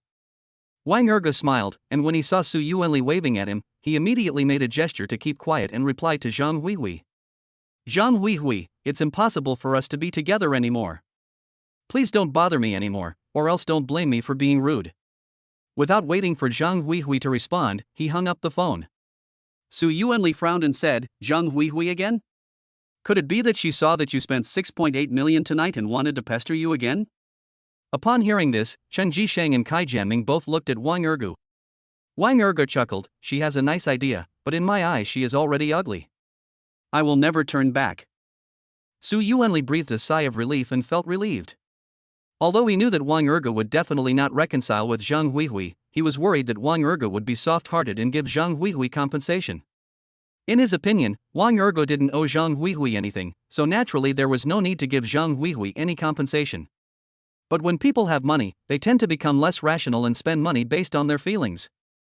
He would rather Wang Ergu spend money on meals than spend a penny on Zhang Huihui. Brother Ergu, remember what you said. A woman like Zhang Huihui is not worthy of you being so nice to her. Wang Ergu nodded in agreement, don't worry, there's no way I'll be with Zhang Huihui. As soon as I sat down, my cell phone rang. Seeing the call from Lu Fei, Wang Ergu waved to Su Yuanli and the others, then answered the call. Brother Ergu, what are you doing? Are you okay today? Wang Ergu knew that Lu Fei was worried that the Yang family would deal with him, so he smiled and replied slowly. It's okay. They are just the Yang family. They can't do anything to me. Please take care of yourself. When Lu Fei learned that Wang Ergu was fine, she breathed a sigh of relief. After all, the Yang family is a well-known family, and the Yang family has always been very arrogant and domineering. She didn't know whether the Yang family was on the verge of bankruptcy, but she was worried that the Yang family would take action against Wang Ergu. I'm glad you're okay. If there's anything you can't solve, remember to come to me. If I can help you, I won't shirk my responsibility. Wang Ergu felt relieved.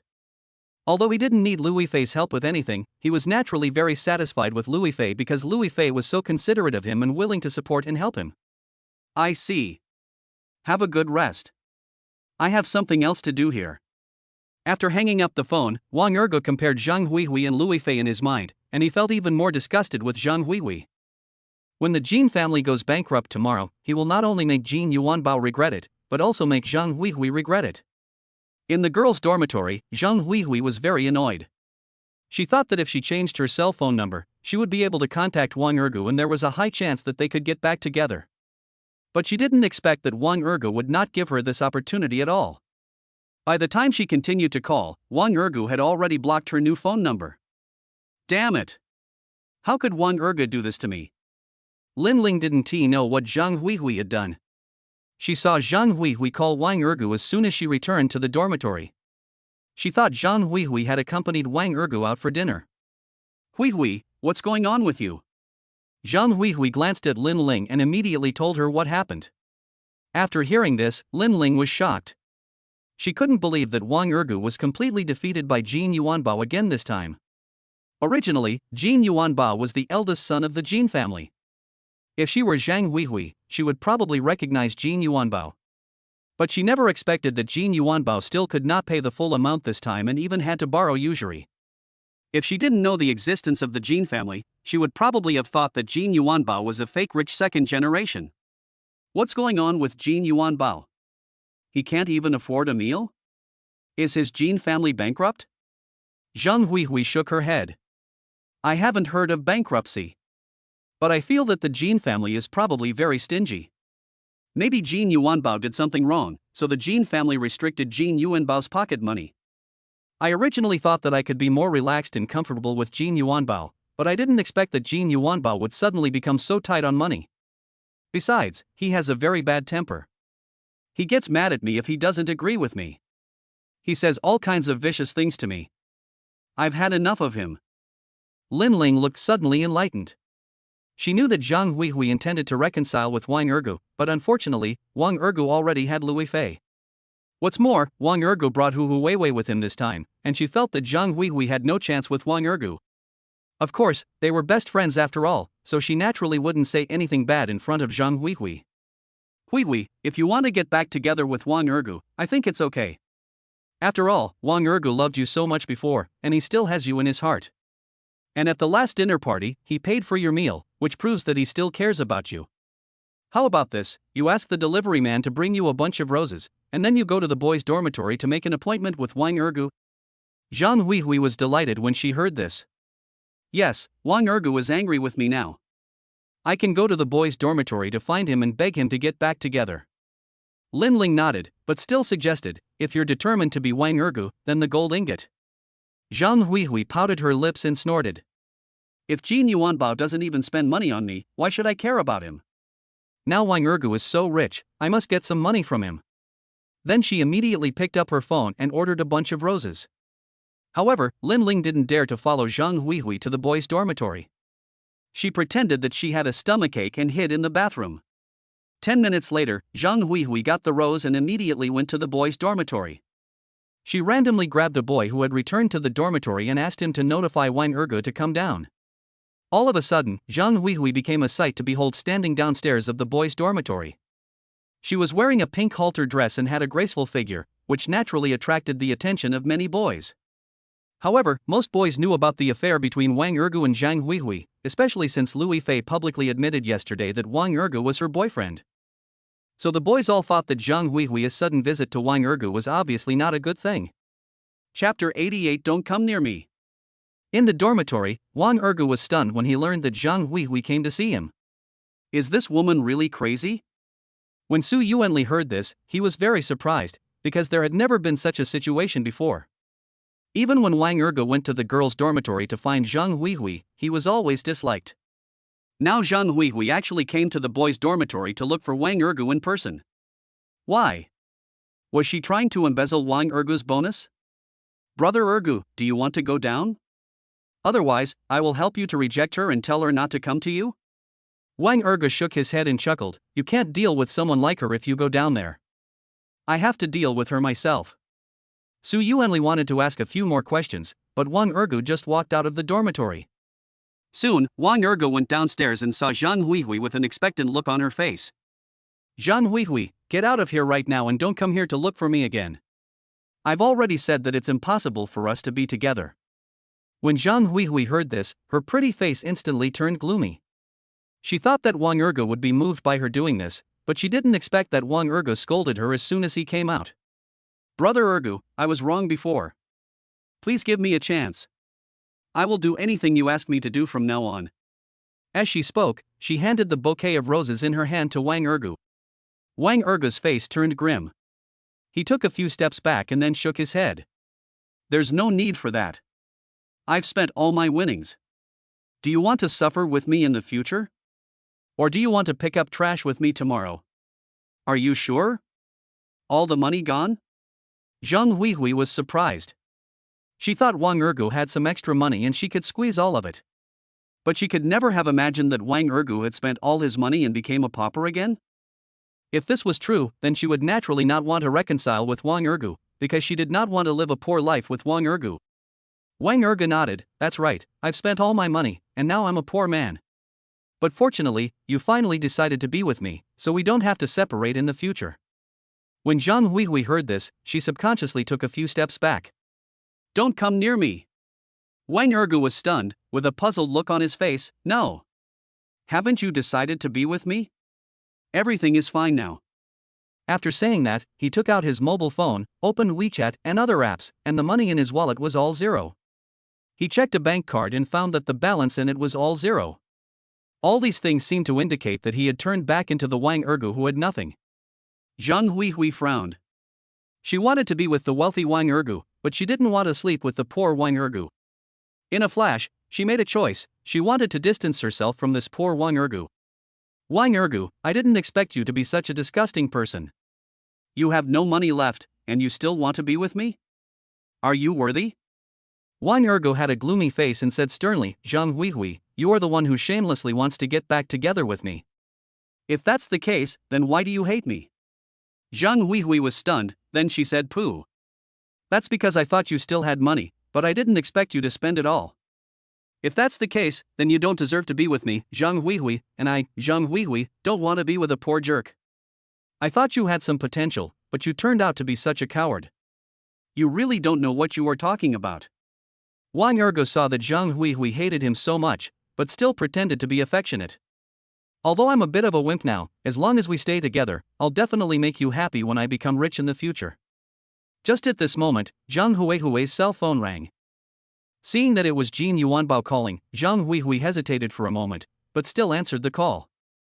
Jin Yuanbao on the other end of the phone shouted, Zhang Huihui, what are you doing? Do you want to be with Wang Ergo again? Are you crazy? I was in a bad mood when I left the hotel, so I had a few arguments with you. Do you still want to cheat on me? I'm telling you, my Jin family is a second-rate family no matter how you put it. If you dare to let me down, you'll be dead. Zhang Huihui immediately responded with a smile, Brother Bao, you are wrong. I just love you. How could I possibly let you down? Now it's this poor bastard Wang Ergo who's been pestering me. He's been eyeing my body. But don't worry, I have no interest in Wang Ergo. I will never be with a loser like him in my life. When Wang Ergo heard Zhang Huihui say this, his face changed in shock. Zhang Huihui, aren't you being too harsh on me? Zhang Huihui was very upset when she saw that Wang Ergo dared to question her and deliberately interrupted her conversation with Jin Yuanbao. So what if I treat you like this? The person I love is Brother Bao. I've already told you that I am Brother Bao's person in life and Brother Bao's ghost in death. Who do you think you are? Jin Yuanbao on the other end of the phone heard this and immediately praised, that's a good point. I just used the wrong bank card to pay for tonight's purchases. Don't worry, I will never treat you unfairly when you are with me in the future. Wang Ergo was stunned, and a hint of bitterness flashed across his face. He remembered that Zhang Huihui had said this before, and he didn't expect that after he pretended to be poor, Zhang Huihui would easily say this again. I just don't know if Zhang Huihui still has the courage to continue saying this when the Jin family goes bankrupt. Zhang Huihui was just about to reply to Jin Yuanbao when she found that she had received a transfer of 100,000 yuan on WeChat. This time, she was even more delighted and thought she had made the right choice. Jin Yuanbao's voice continued to come over, this is 100,000 yuan as compensation for you. If you follow me in the future, things will only get better and better. Zhang Huihui was very excited. Thank you, Brother Bao. I will listen to you in the future. I will do whatever you ask me to do. After hanging up the phone, Zhang Huihui looked at Wang Ergu with eyes full of disgust. A poor jerk like you will never be worthy of me in this life. If I marry into the Jin family in the future, I will be the young mistress of a wealthy family. Who do you think you are? Wang Ergu nodded and snorted. Indeed, if you marry into the Jin family, you will be the young lady of a wealthy family. However, you are still in school, how could the Jin family let you marry in?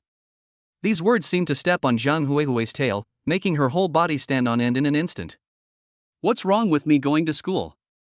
Who said you can't get married if you go to school? I'm warning you, Wang Ergu, you are not allowed to covet me in the future, or I will never forgive you. After saying that, she immediately turned around and strode away. Looking at Zhang Huihui's back, Wang Ergu did not chase her, and his face instantly became gloomy. Zhang Huihui, do you think the Jin family can protect you? You are really an ugly person with beautiful dreams. Chapter 89. It seems that Wang Ergu did not lie to you. Just as he was about to return to the dormitory, Wang Ergu received a call from Lu Fei. Brother Ergu, I heard that Zhang Huihui is pestering you. Do you need me to go over and help you now? Wang Ergu smiled and said, no need. Zhang Huihui has already left. She said she wanted to marry into the wealthy Jin family and asked me not to bother her anymore. Ah? Lu Fei was surprised. She heard that Zhang Huihui went to the boys' dormitory to find Wang Ergu, and she thought that Zhang Huihui was going to pester Wang Ergu. Wang Ergu recounted what had happened in detail. Only then did Lu Fei realize that Zhang Huihui had changed her mind because of a phone call from Jin Yuanbao. In this way, she naturally doesn't have to worry about Zhang Huihui pestering Wang Ergu. When Su Yuanli and the other two saw Wang Ergu returning to the dormitory, they also asked about Zhang Huihui. When they learned that Zhang Huihui continued to entangle with Jin Yuanbao, Su Yuanli and the other two felt relieved. But Brother Ergu, what about the gold ingots? Su Yuanli asked. Don't worry, I'll ask young Master Yi to help tomorrow. Well, everyone is tired today, let's take a shower and rest early. Wang Ergu waved his hand. Su Yuanli then stopped asking further questions. Chen Jisheng and Kai Jianming naturally didn't ask any more questions. Wang Ergu returned to his bed, picked up his phone, and quickly opened his circle of friends. Soon, Wang Ergu used hacking technology to spread the news that Zhang Huihui was going to marry into the Jin family.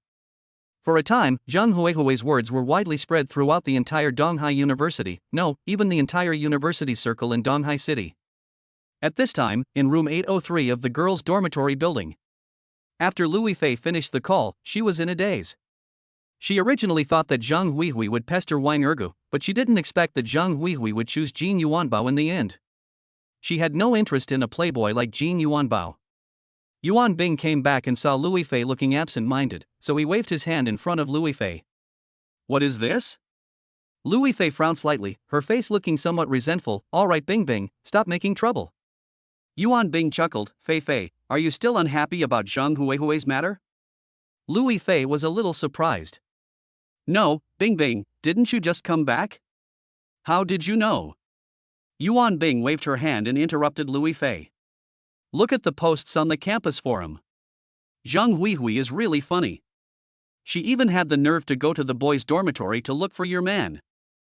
Lu Fei suddenly realized that after all, Yuan Bing usually liked to pay attention to these things, and Zhang Huihui must have made such a big fuss tonight that someone must have posted something about it online. But she didn't like to watch these things, as long as women like Zhang Huihui didn't bother Wang Ergu.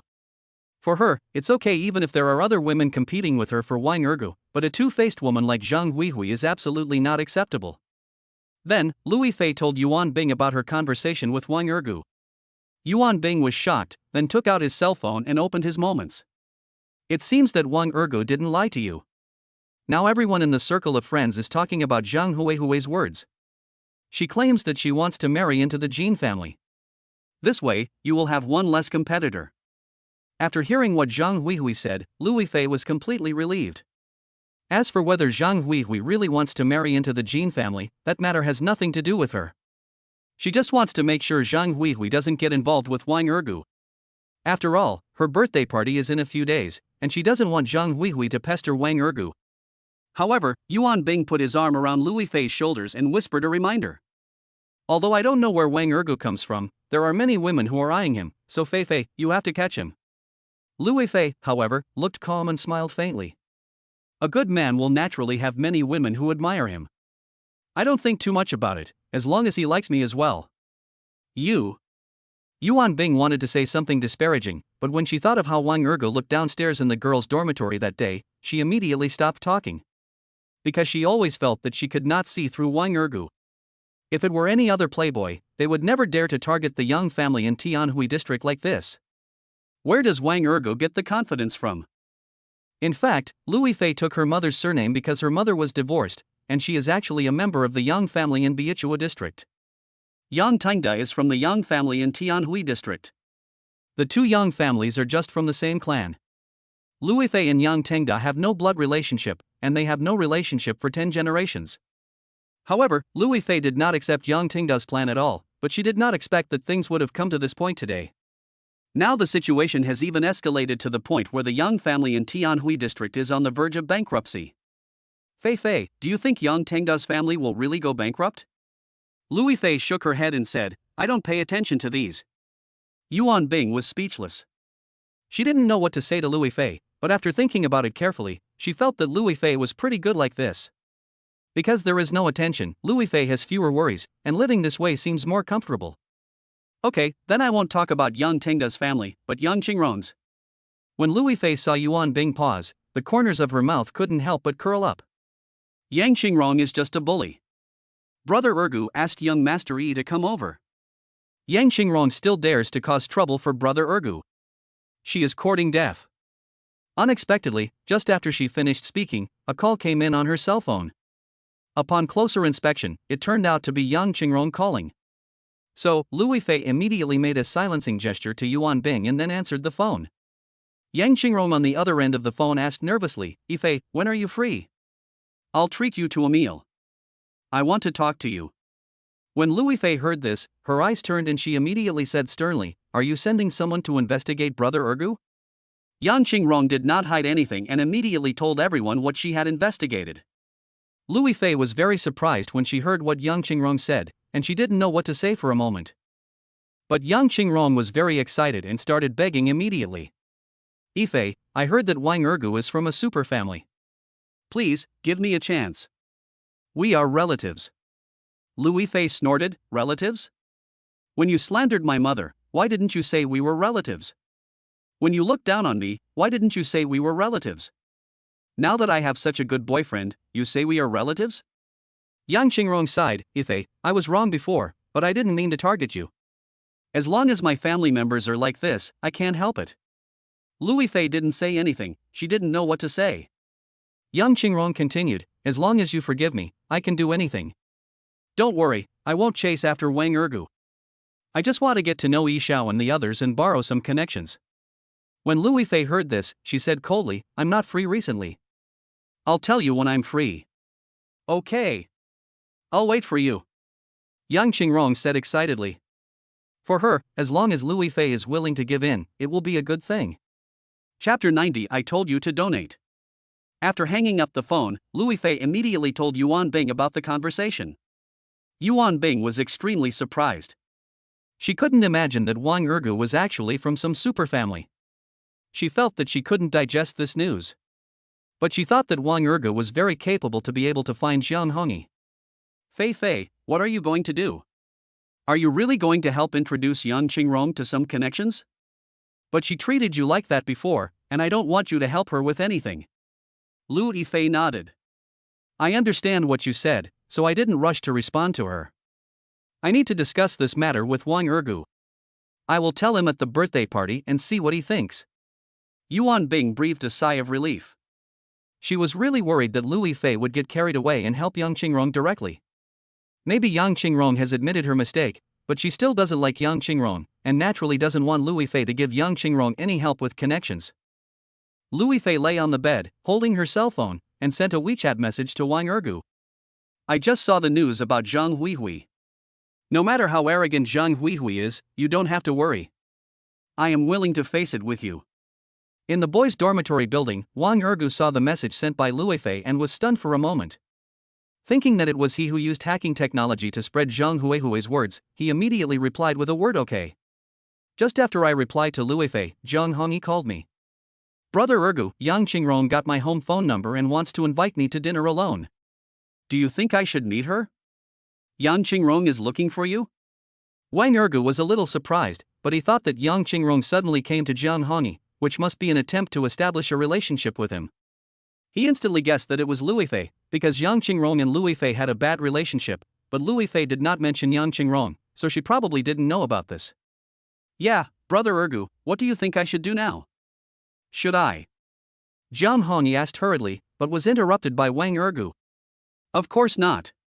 Do you think she can see you, young Master Yi, whenever she wants? Wang Ergu said with a laugh. Yes, I am not someone she can see whenever she wants, but does she need to explain anything to my sister-in-law? Jiang Hongyi said embarrassedly. No need. Don't be so absolute. Just say that you are very busy with investment recently and have no time to pay attention to her. Also, just say that you think she has a bad relationship with Fei, and there may be something wrong with her character. Wang Ergu said coldly.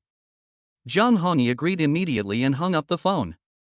The next morning, as soon as Wang Ergu and his 3 companions arrived at the cafeteria, they heard that a professor at the school had an accident. I heard that Professor Yi Xuanda of Mao Zedong thought had a heart disease and is probably not doing well now. It is said that replacing a heart or something like that would cost several million. He is too poor to afford it. That's right. His wife was paralyzed 2 years ago and he had no money for treatment. Now he has problems too. By the way, the student union has launched a donation drive under the teaching building, and quite a few people have gone there. Wang Ergu and the other 3 were shocked when they heard about Yi Xuanda's incident. Su Yuanli sighed and looked at Wang Ergu. Brother Ergu, Professor Yi Xuanda is a really good person. If you can help me. Wang Ergu waved his hand at Su Yuanli and smiled faintly. Of course. I didn't have money before, so I naturally couldn't do anything, but now that I have money, I can't just sit back and do nothing. Chen Jisheng and Kai Jianming also nodded. After breakfast, Wang Ergu asked Su Yuanli and the other 2 to go to the classroom, while he went to the office building. However, when he passed the office building, Zhang Huihui happened to see him and she followed him quietly. This Wang Ergu actually came to the principal's office. What is he doing?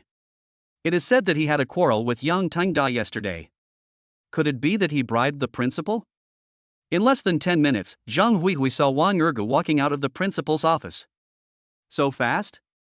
Could he really have bribed the principal? Humph, it's just a small amount of money he won in the lottery, what's the big deal? Wang Ergu had actually discovered that Zhang Huihui was following him, but he was too lazy to pay attention to Zhang Huihui. However, when he approached the teaching building, he was stopped by members of the student union. Student, our Professor Yi Xuanda is critically ill. Could you please donate a little money? Wang Ergu glanced at the 2 female students who intercepted him and couldn't help but frown. Okay, I understand. I will donate when the time comes. A long-haired female student standing on the left immediately pointed to the donation box. You can donate cash now, and if you don't have cash, you can pick up your phone and scan the code. Wang Ergu shook his head and said, I'm sorry, I don't have any cash and I don't want to scan the code with my phone. I will donate when the time comes. However, the 2 looked at each other and still refused to let Wang Ergu leave. A female student with short hair on the right snorted. I told you to donate, and you're just like this? You're too stingy. Do you know who I am? I'm the Deputy Director of the External Relations Department of the Student Union, Fan Uma. Wang Ergu shook his head. I'm sorry, I don't know you, but I've made it very clear. Fan Uma was very unhappy and interrupted Wang Ergu's words with a wave of her hand. You don't donate a penny, what do you know? Do you know that you are too selfish? The long-haired female student was named Zhang Xueping. She looked at Wang Ergu with disdain and sneered. This kind of loser is usually so selfish and refuses to donate a penny. How can he have the nerve to come to school? As Fan Uma and Zhang Xueping shouted loudly, the students who were originally coming to the teaching building for class also looked at Wang Ergu. Some people recognized Wang Ergu and knew that Wang Ergu was the one who fought with Yang Tengda, but they didn't know how Wang Ergu offended the students' union. You know, people in the student union have always been very powerful. If you offend someone in the student union, you will be in trouble. Anything could happen, from being bullied to being ruined. Ordinary students simply don't dare to offend the student union. More importantly, Fan Uma relied on her good looks and was always very arrogant, and no one dared to provoke her. Wang Erga's face darkened when he saw Fan Yume targeting him like this. Moral blackmail me? You are not worthy. Get out of my way. When Fan Yume saw that Wang Ergu refused to bow his head and continued to talk back to her, she instantly became furious. You are such a despicable man. If you don't donate today, don't even think about leaving here. When Zhang Xueping saw it, she immediately waved to the crowd. Classmates, look, this guy is so abominable. He refused to donate even a penny, and yet he still threatened our minister Fan. Do you think he is going too far? Wang Ergu rolled his eyes at Zhang Xueping and chuckled. It's my freedom to decide how much I should donate. Who do you think you are? Are you qualified to dictate how much I should donate? You. Zhang Xueping was suddenly speechless and looked at Wang Ergu in surprise. She didn't expect Wang Ergu to be so arrogant. Chapter 91 The Stingy Poor Bastard. Fan Yume was very unhappy when she saw this. She thought she could easily control Wang Ergu, but she didn't expect Wang Ergu to be so tough. Humph, we just designated donations, so what? You're a grown man, and you think you're right not to donate? Wang Ergu narrowed his eyes slightly, with a playful look on his face. I don't need to report to you whether I donated or not. You cannot represent justice. Don't judge everyone by your standards. Fan Yume was stunned. No one had ever scolded her like this before, and any man who saw her was always respectful. She has always thought that she represents justice and that what she says should be the truth. But now, Wang Ergu actually said that she did not represent justice. Zhang Xueping snorted lightly, her face full of arrogance. She thought that Wang Ergu's words were too meaningless. You are so funny. We are members of the student union. We represent justice. What gives you the right to say that to us? Wang Ergu shook his head. Does the student union represent justice? This is our way to the classroom, and you blocked us here and forced us to donate. If we don't donate, you will speak ill of us. You guys are acting like bandits. Do we ordinary people have no rights at all? Do we have to follow your standards? The student union is supposed to assist our students, not attack them. Besides, you are students too. When the onlookers heard what Wang Ergu said, they all nodded in agreement. After all, the student union is just a small group. It shouldn't act superior to others, nor should it speak so harshly to everyone. Fan Yume was so angry that she was shaking all over, her 2 rows of snow-white teeth were clenched tightly, and she wished she could go up and bite Wang Ergu to death with one bite.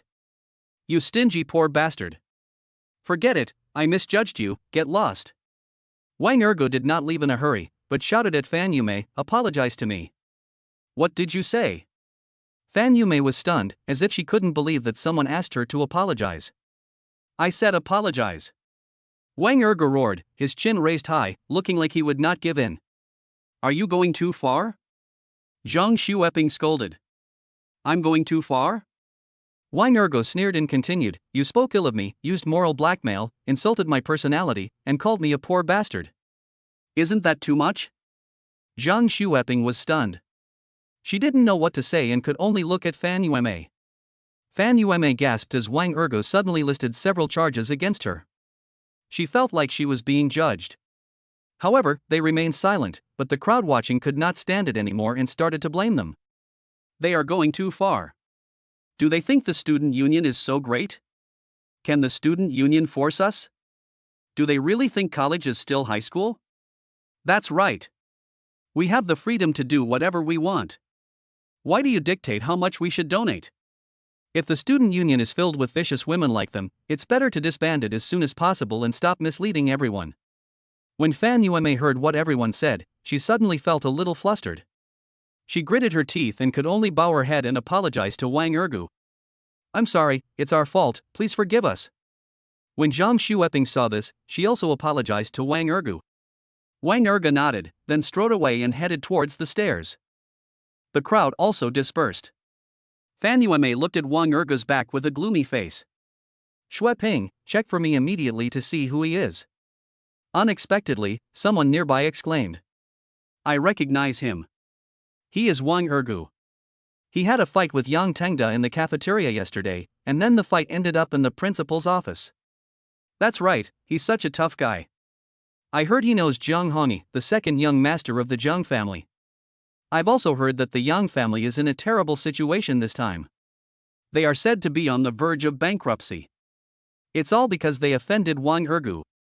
Hearing these words, Fan Yuanmei immediately took out her cell phone and checked for news about Wang Ergu.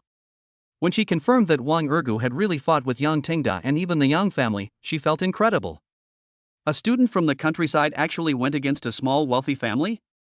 Zhang Xueping also found out the news, and hurriedly leaned close to Fan Yuanmei's ear and whispered, "Minister Fan, why don't we just forget about it this time? We can't afford to offend such a person." Of course, what she meant was that they couldn't afford to offend the Zhang family. After all, the Zhang family is one of the 4 major families in Donghai City. If the Zhang family supports Wang Ergu, they will not be able to fight against the Zhang family.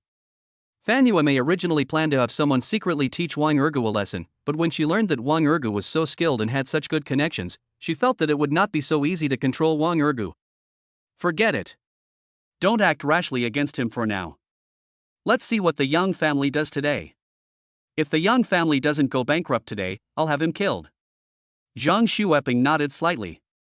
She also wanted to see whether the Yang family would go bankrupt or whether all this was just Wang Ergu's nonsense. When Wang Ergu returned to the classroom, he was immediately blocked by Su Yuanli and 3 others. Because they all heard about Wang Ergu being intercepted. Wang Ergu looked at Su Yuanli and the other 2, then told them everything about how he was intercepted. After hearing this, Su Yuanli immediately said in a stern voice, "The student union is going too far. If someone doesn't want to donate, are they going to force them?" Chen Jisheng nodded and agreed coldly, "That's right, they don't even treat us as human beings, why should we donate money?" Kai Jianming frowned, narrowed his eyes slightly, and looked directly at Wang Ergu. "Brother Ergu, I don't understand. You obviously have money, why don't you just donate some? Wouldn't it be less troublesome this way?" Wang Ergu laughed and explained slowly, "Because I went to the principal's office and heard about the donation to Professor Yi Xuanda. It's just that they are so aggressive, which makes me very upset. Whether I donate or not is not something they can define. What they don't know is that I have already donated 2 million to the principal's office and have someone contact the best doctor.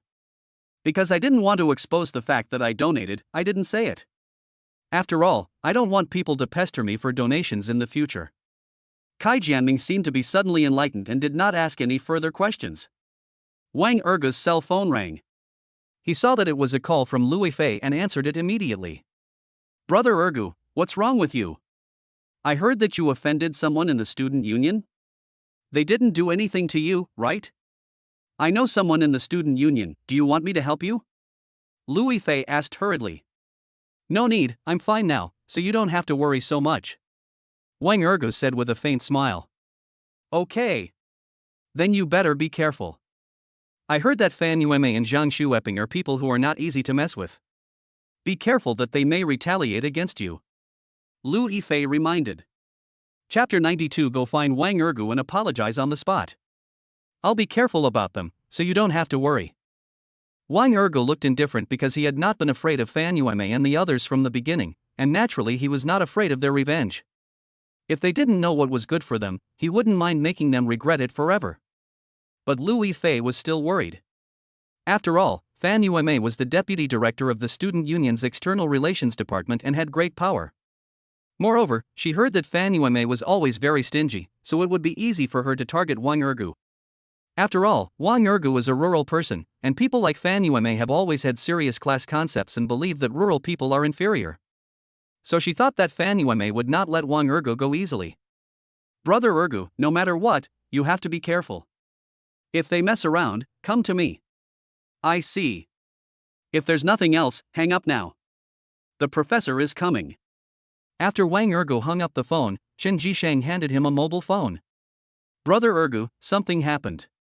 Someone posted your post on the campus forum, saying that you are inhumane and refused to donate a dime." After taking the phone, Wang Ergu took a look at the post that Chen Jisheng had opened, and his face instantly turned gloomy.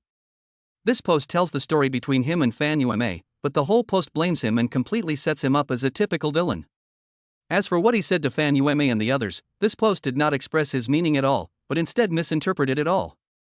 Su Yuanli frowned and asked, "Brother Ergu, this is probably a post created by Fan Yuanmei and her friends. It's probably to slander you. What should we do now?" Wang Ergu raised the corner of his mouth slightly and whispered, "Since they want to make trouble, then I will naturally make trouble with them." Soon, Wang Ergu entered the campus forum with a secondary account, created a new post, and recounted what had happened.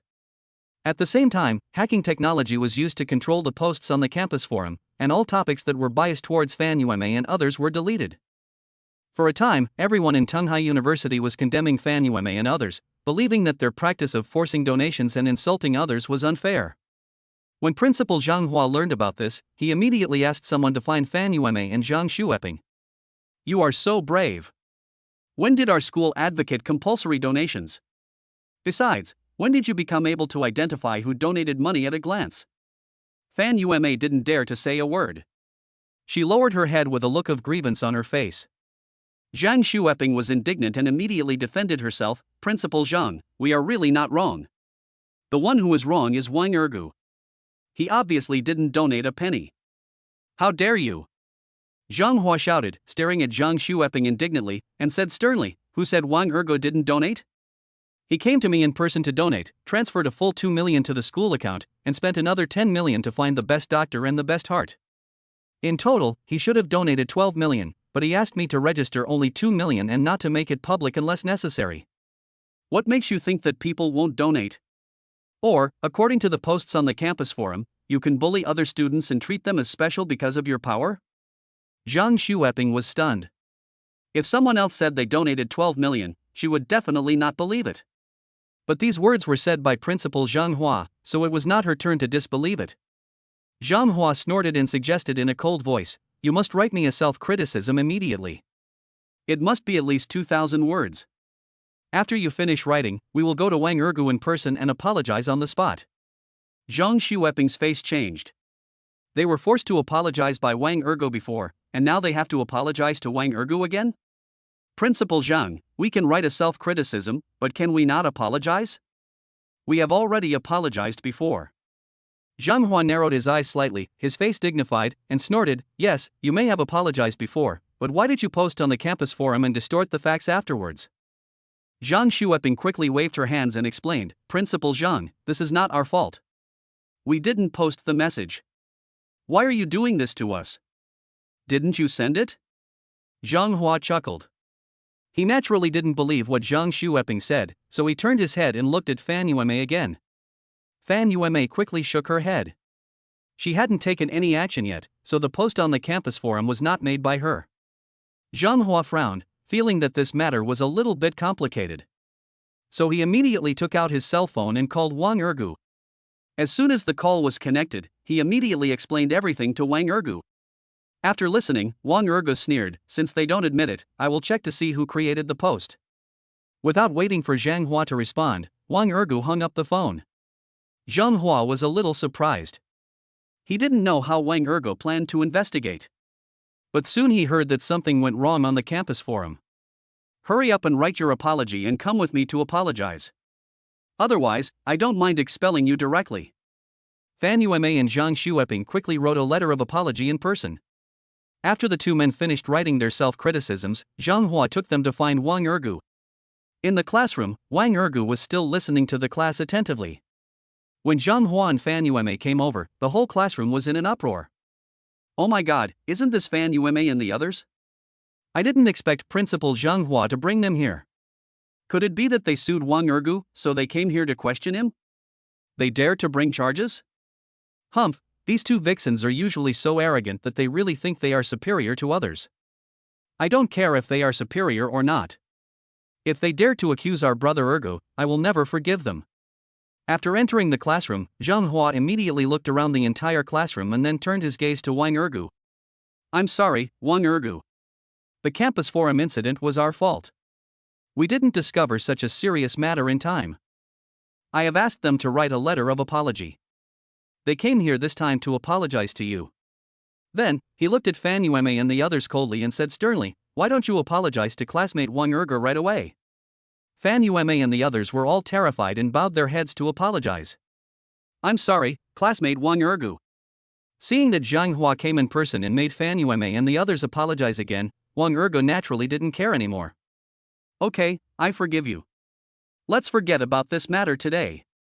Fan Yuanmei and the others immediately breathed a sigh of relief. Before they came, they were really worried that Wang Ergu would not forgive them. Zhang Hua's face was gloomy. He asked, "Student Wang Ergu, the post on the campus forum was not posted by them. Do you know who posted it?" Chapter 93 Whoever bullies my sister, stand up. The last time in the principal's office, Wang Ergu demonstrated his skills, so Zhang Hua asked this question.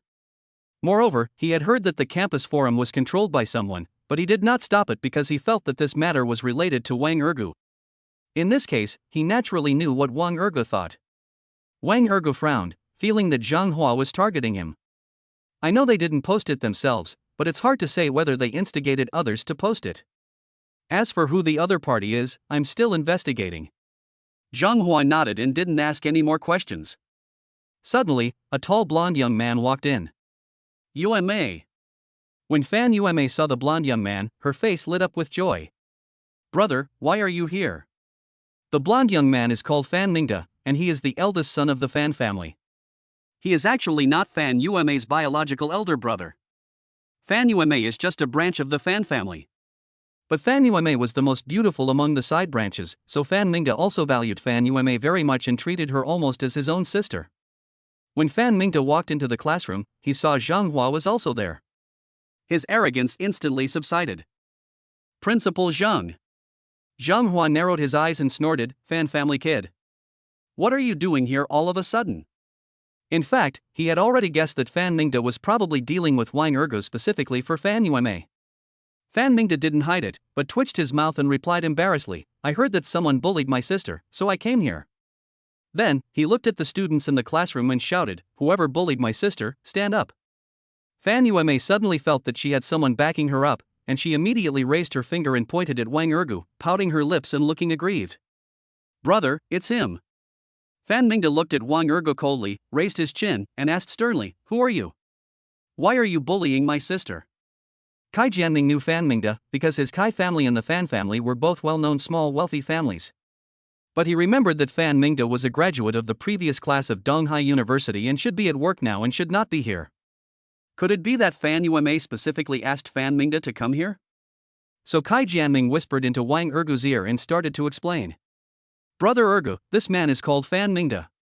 He is usually very arrogant. You have to be careful of him. The status of his Fan family is similar to that of my Kai family. They are both second-rate families."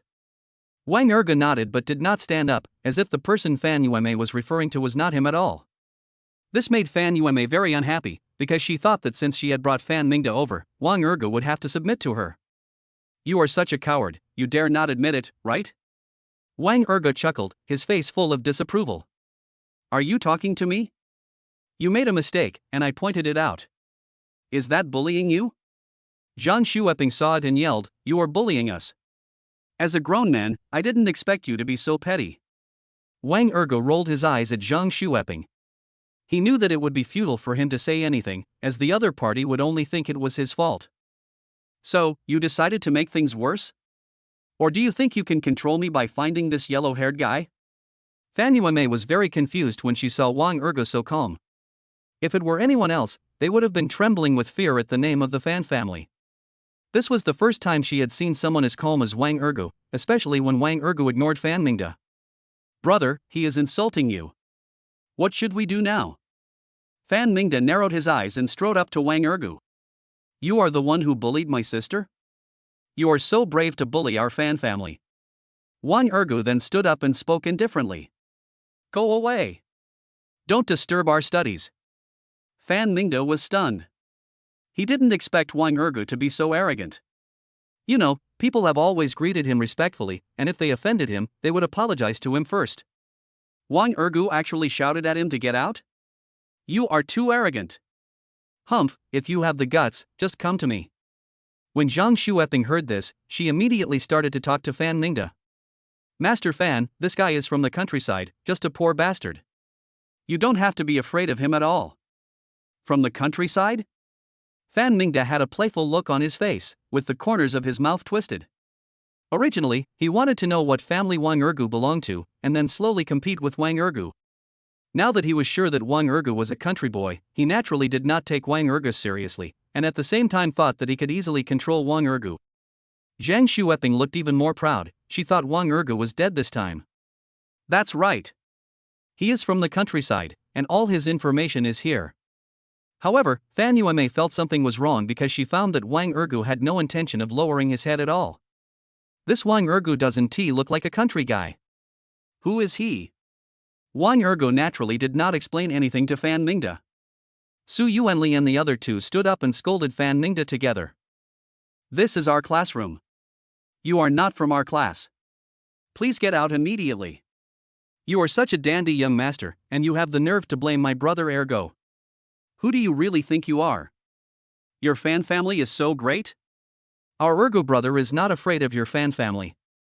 When Fan Mingda saw Su Yuanli and the other two speaking up for Wang Ergu, his face darkened. Humph, you're just a country boy, do you really think you're someone important? Apologize to my sister right now. When Zhang Hua saw this, he scolded Fan Mingda.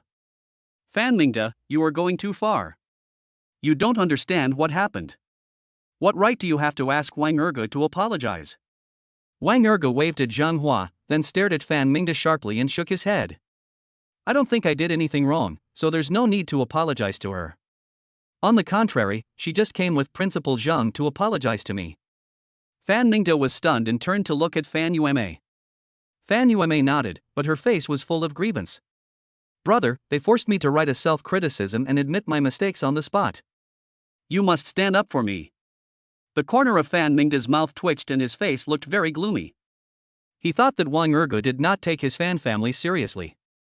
You are such an arrogant boy. Let me tell you, if you don't apologize to my sister today, your life will be over. Zhang Hua was just about to say a few words in defense of Wang Ergu when he saw Yang Biao walking in with a nervous look on her face. Wang Ergu, did you do anything to my family? Wang Ergu was a little surprised to see Yang Biao coming here. He took out his cell phone, glanced at the message, and instantly understood. The stock market opened, and as soon as it opened, the Yong family S Group stock plummeted.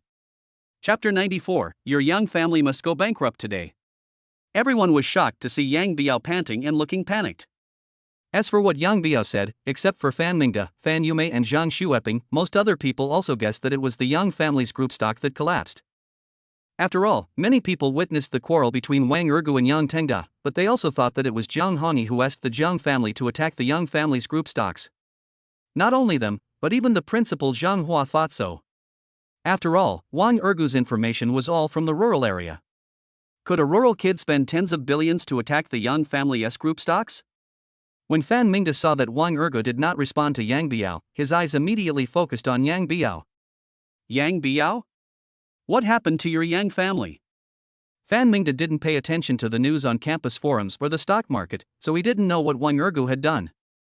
Yang Biao glanced at Fan Mingda and was a little surprised to meet him here, because the last time they met was at a large business cocktail party.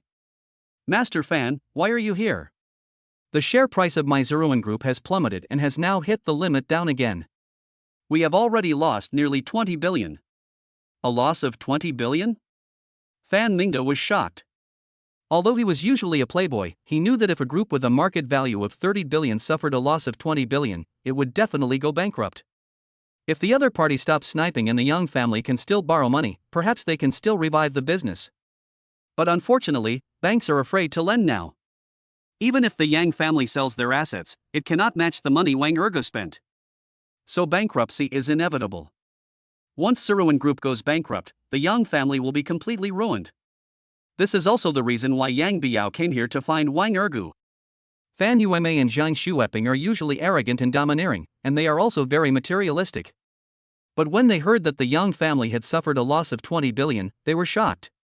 This is a fantasy to them and is simply unimaginable. Zhang Hua was also very shocked and looked at Wang Ergu with disbelief. Because in his opinion, the Yang family is already a second-rate family, and Wang Ergu should not have the power to cause the Yang family's Zeruan Group to lose 20 billion.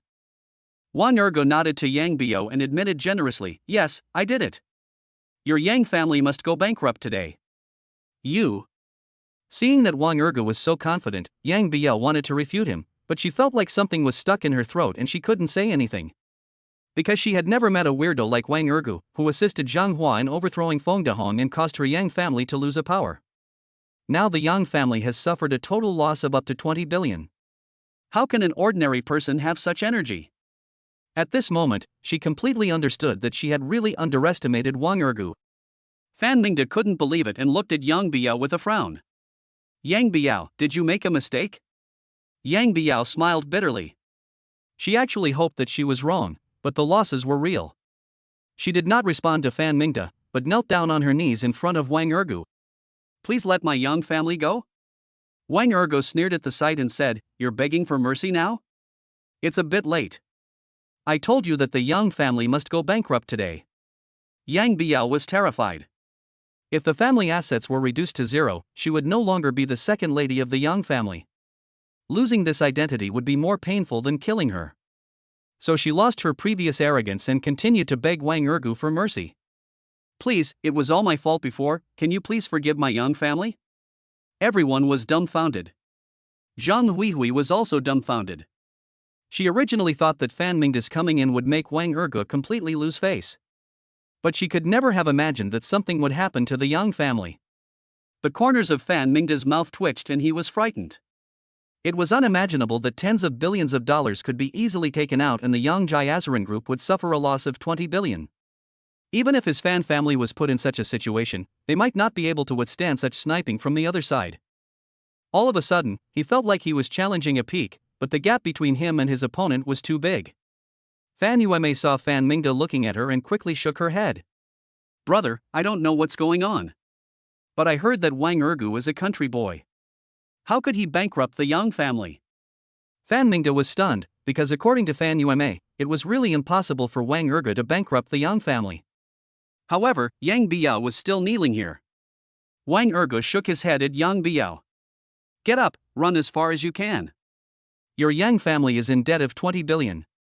If the group goes bankrupt, do you think those creditors will let you go? Yang Biao frowned. She seemed to have seen someone chasing her to collect the debt. This feeling made her feel extremely uneasy. That's not the case. Please forgive my Yang family. I really know I was wrong. My Yang family cannot fall. When Zhang Huihui saw it, she immediately walked forward and tried to pull Yang Biao up. You must be mistaken. Wang Ergu is just a country boy. How could he bankrupt your Yang family?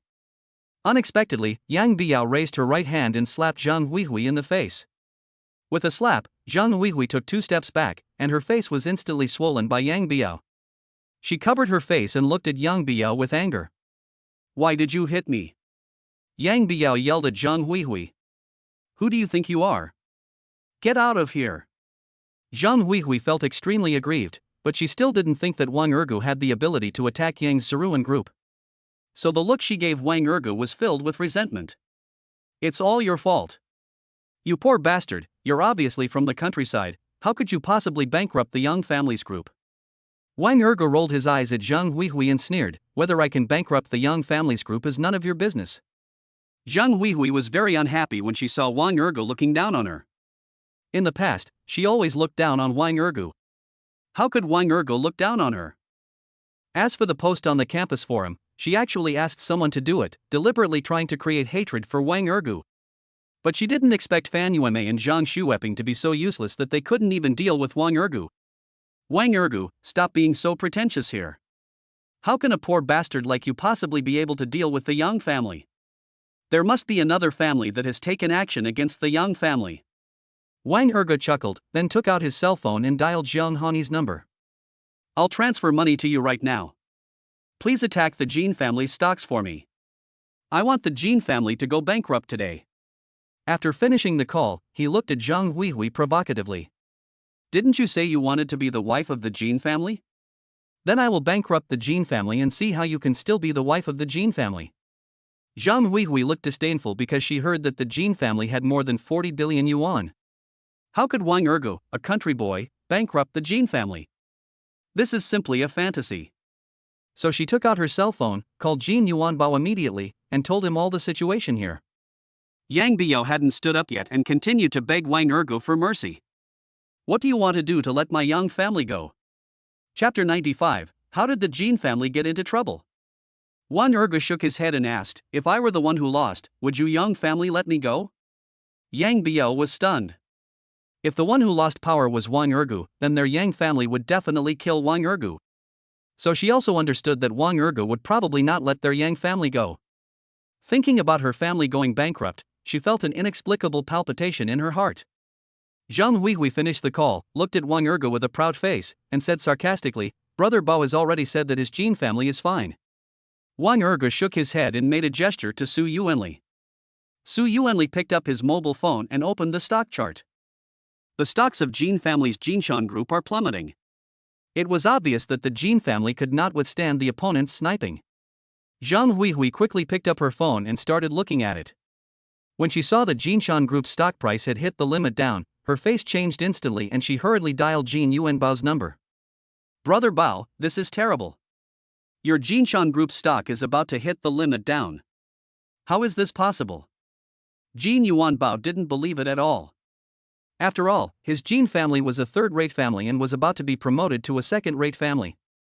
However, soon, Jin Yuanbao's exclamation was heard from the other end. "It's over, it's over. How come my Jin family's tickets were targeted by someone?" Zhang Huihui looked terrified, because if things continued like this, the Jin family might go bankrupt. "It's not true. It's definitely not true." Fan Ningde had been watching from the side, but he was shocked to learn that Jin stocks had also been targeted.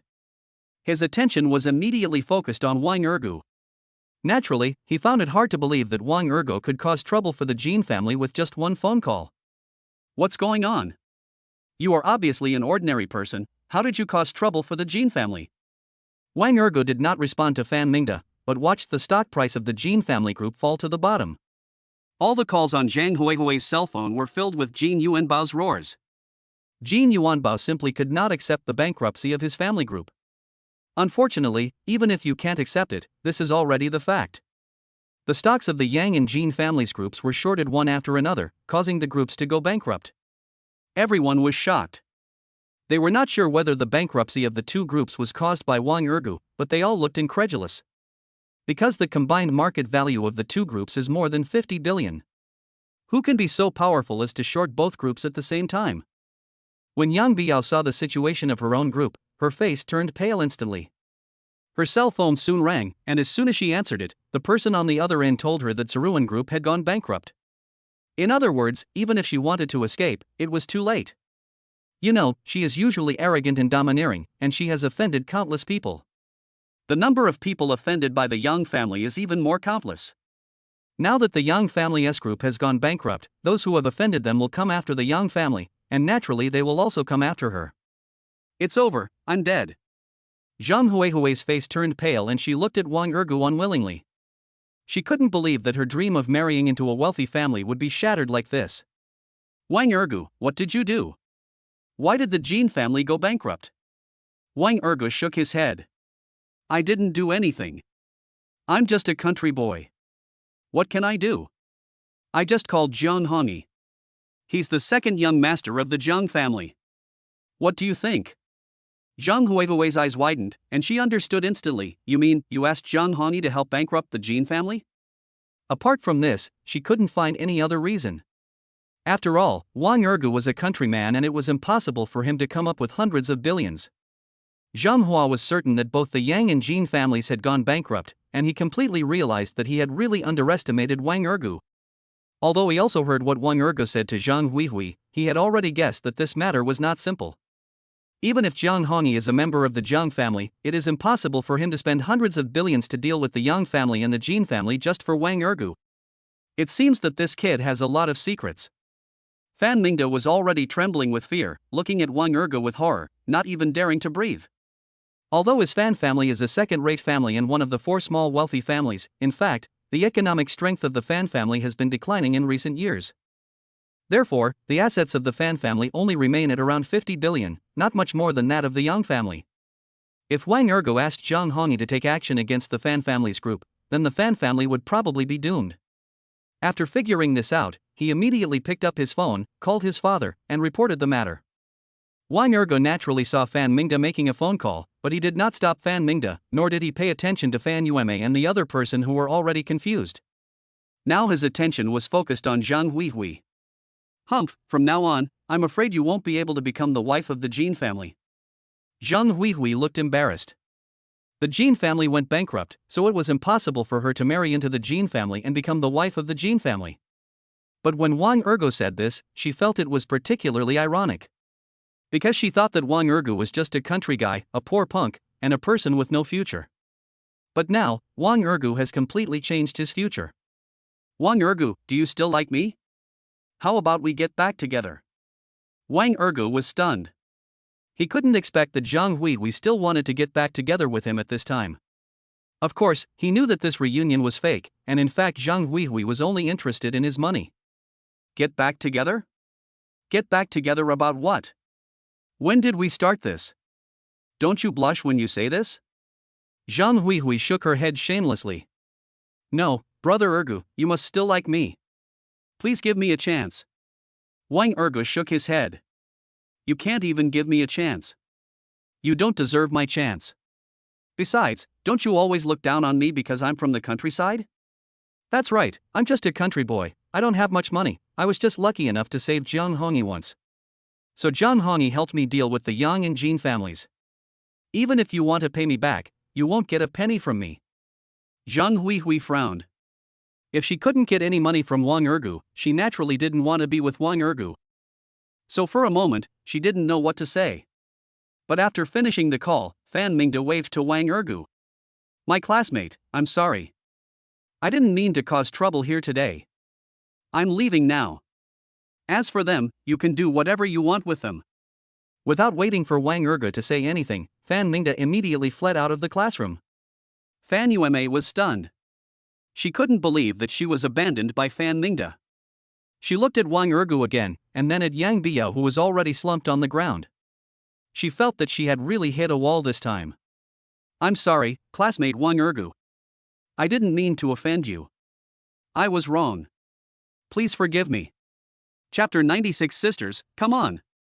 Before Wang Ergu could speak, Zhang Hua waved his hand. Student Wang, Fan Yume, and the others have already apologized. I hope you won't take your anger out on the school. As for your private affairs, I won't get involved. After saying this, Zhang Hua left the classroom. Wang Ergu looked at Fan Yume with an indifferent expression and waved his hand. Okay, the forum incident was not caused by you. I can forgive you, but you must be sincere to others. If I hear that you have been abusive and morally abducting others, or even insulting others' personalities and making personal attacks, don't blame me for being rude. Don't think I can't deal with you. I'm just too lazy to bother with self-righteous people like you. Fan Yume and Zhang Xueping nodded at the same time, and then they both fled from the classroom. As Wang Ergu waved his hand, Xin Ling and Lin Xuanshan walked forward and helped Yang Biao up. Yang Biao still looked terrified, as if she had lost her soul. She was a bit like a mental patient, her face was pale, and she was talking to herself. As for Zhang Huihui, she had no way of judging whether Wang Ergu's words were true or false, nor could she determine whether Wang Ergu had become a rich man or was still a poor country boy.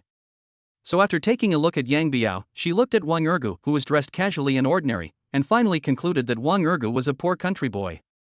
After all, if Wang Ergu was a rich man, it was probably the prize money he had won before, and most of it had been spent by Wang Ergu. Even if she were to stick to Wang Ergu, she wouldn't be able to gain any benefit from him. It would be far better for her to learn from Wang Ergu and make use of the connections of a wealthy family like Zhang Hongyi. If I can get to know a young master from a wealthy family, then wouldn't I be able to rise to the top in one step? When Wang Ergu heard Zhang Huihui's mumbling, he burst into laughter. Because he couldn't imagine that Zhang Huihui actually wanted to reach the top overnight. Little did he know that the assets of a wealthy family were just a fraction of what he had. Zhang Huihui, it's time to settle the accounts between us. When Zhang Huihui heard this, she was full of disdain and mocked him directly. Wang Ergu, you just know the second young master of the Jiang family. If you don't know him, then you are nothing. Wang Ergu raised the corner of his mouth, looking playful. Yes, so I was lucky. I didn't do anything before and after. It was all done by Zhang Hongyi. Zhang Huihui pouted her lips, but her face was extremely gloomy. In the past, Wang Ergu would never dare to talk to her like this. As long as she said a word, Wang Ergu would obey her obediently. But now Wang Ergu is full of confidence and calm, and will not obey her wishes at all. Humph, Wang Ergu, you said it yourself that you were lucky to have saved Zhang Hongyi once. Now that Zhang Hongyi has helped you, I have repaid the favor I owe you. Wang Ergu raised his eyebrows and asked, so? Zhang Huihui sneered and continued to mock, so now you have become a poor bastard again, what is there to be proud of? Wang Ergu shook his head. Whatever I become is my business. But, I said, it's time to settle the accounts between us. I have no objection to you looking for a rich second generation, but you brought gold ingots to humiliate me and even hired Louis Dao to attack me and kill me. Tell me, how should I settle this account with you? Zhang Huihui's face changed. She naturally knew about Louis Dao's attack on Wang Ergu. It could even be said that she had contributed to this matter. What do you want to do? Wang Ergu narrowed his eyes and sneered, What? Are you worried that I will kill you here? No, don't worry, I won't do anything to you here in the school. When Zhang Huihui heard this, she immediately felt relieved. Wang Ergu continued, But I will leave you with nowhere to go. Zhang Huihui was stunned, then shook her head, looking unhappy. Wang Ergu, what do you mean? The person who asked Louis Dao to deal with you was Jin Yuanbao, not me. Why are you targeting me? As a man, can't you be more generous? Wang Ergu waved his right hand and slapped him. I'm not magnanimous? If I were not magnanimous, would I let you stand here safely? Do you think I don't know that this time it was you who posted a post on the campus forum to slander me? You? Zhang Huihui raised her hands to cover her face, very shocked. She thought Wang Ergu didn't know it was her who did it, but she didn't expect that Wang Ergu knew it all along. Wang Ergu stared at Zhang Huihui coldly and said sternly, Zhang Huihui, you are vain, you worship money and are cheap, I cannot care, but are you qualified to slander me?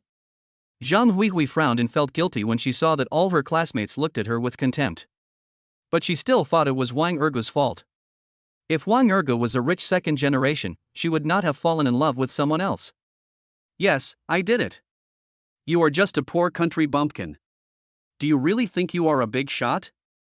Wang Ergu wanted to step forward and slap him a few more times, but Su Yuanli grabbed his right arm.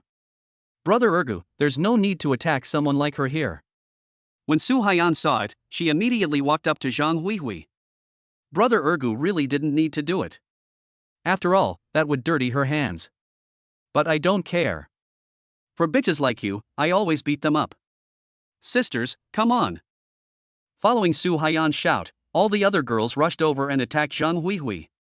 Compared to the brutality of boys' fights, girls' fights are also very crazy, with people scratching faces and hair, and even tearing clothes. Soon, Zhang Huihui became miserable and was thrown to the ground. When Wang Ergu saw Zhang Huihui like this, he felt much better. Okay, take her to the infirmary. Su Yuanli took a look and immediately waved to Su Haiyan. Su Haiyan nodded and immediately arranged for someone to drag Zhang Huihui out of the classroom. As for Yang Biao, her classmates and counselor were called in and took her away. After finishing all this, Wang Ergu let out a long sigh and then looked at Chen Jisheng and Kai Jianming. Let's go to the Auto City together this afternoon. You can pick any car you like. Chen Jisheng and Kai Jianming were delighted when they heard this. Qin Ling came over and suggested a dormitory party to Wang Ergu. Okay, you guys decide the location, and we'll all be there in the evening. Wang Ergu agreed. When Qin Ling saw that Wang Ergu agreed, he thanked him and walked away quickly, but took out his cell phone and made a call. Brother Ergu agreed, you must come over tonight. A girl's soft and ethereal voice came from the other end of the phone, I know, I will definitely go there. Chapter 97 Should we call for help? Su Yuanli watched Qin Ling talking on the phone and whispered to Wang Ergu, Brother Ergu, do you really want to go to dinner with the people in Qin Ling's dormitory? Will Lu Fei mind? Wang Ergu was stunned, then shook his head and smiled faintly. I don't know. If she minds, let her mind. Su Yuanli nodded and didn't say anything else. After all, he regarded Wang Ergu as a brother, so he would naturally support whatever Wang Ergu did.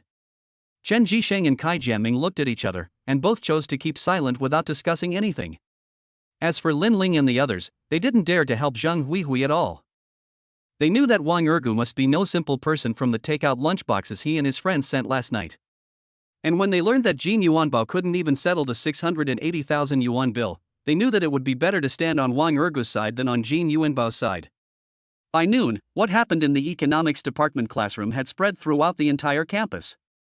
When Wang Ergu followed Su Yuanli and the other two to canteen number 3, he was recognized by many people.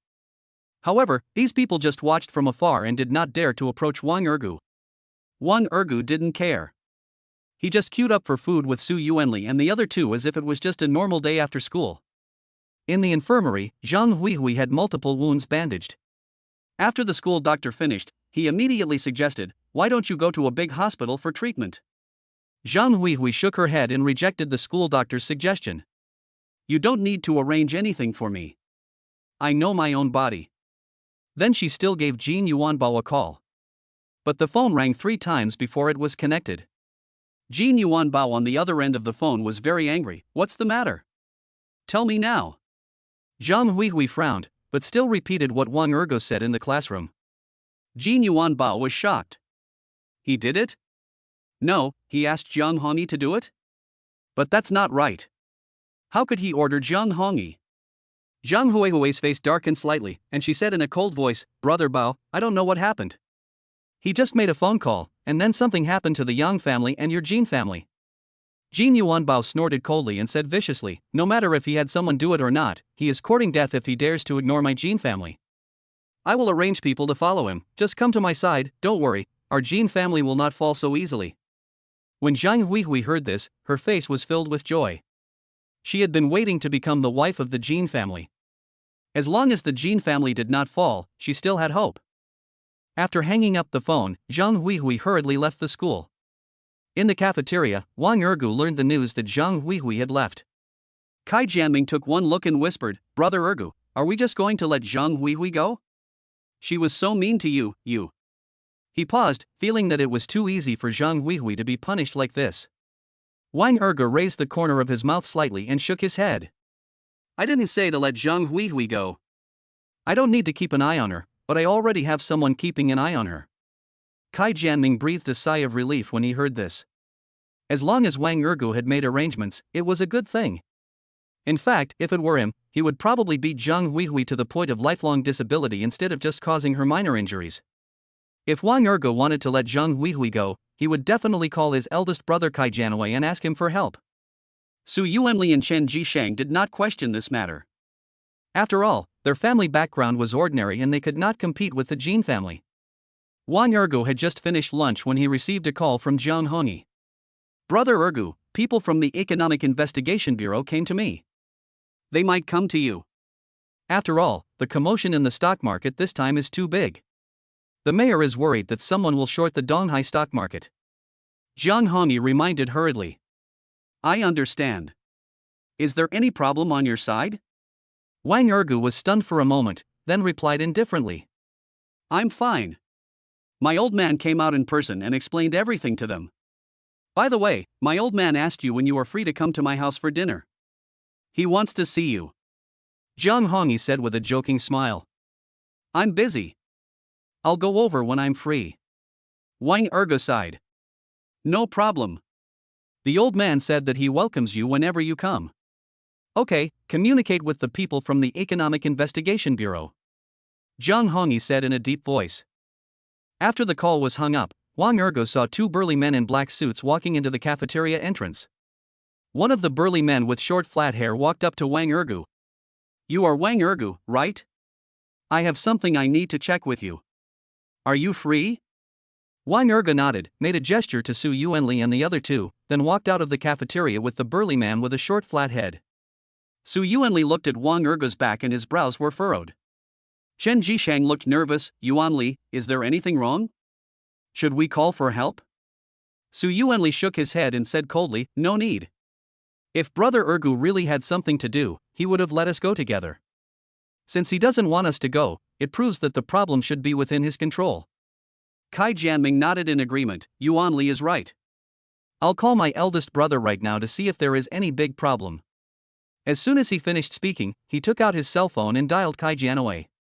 Outside the cafeteria, the burly man with a short flat head didn't walk far.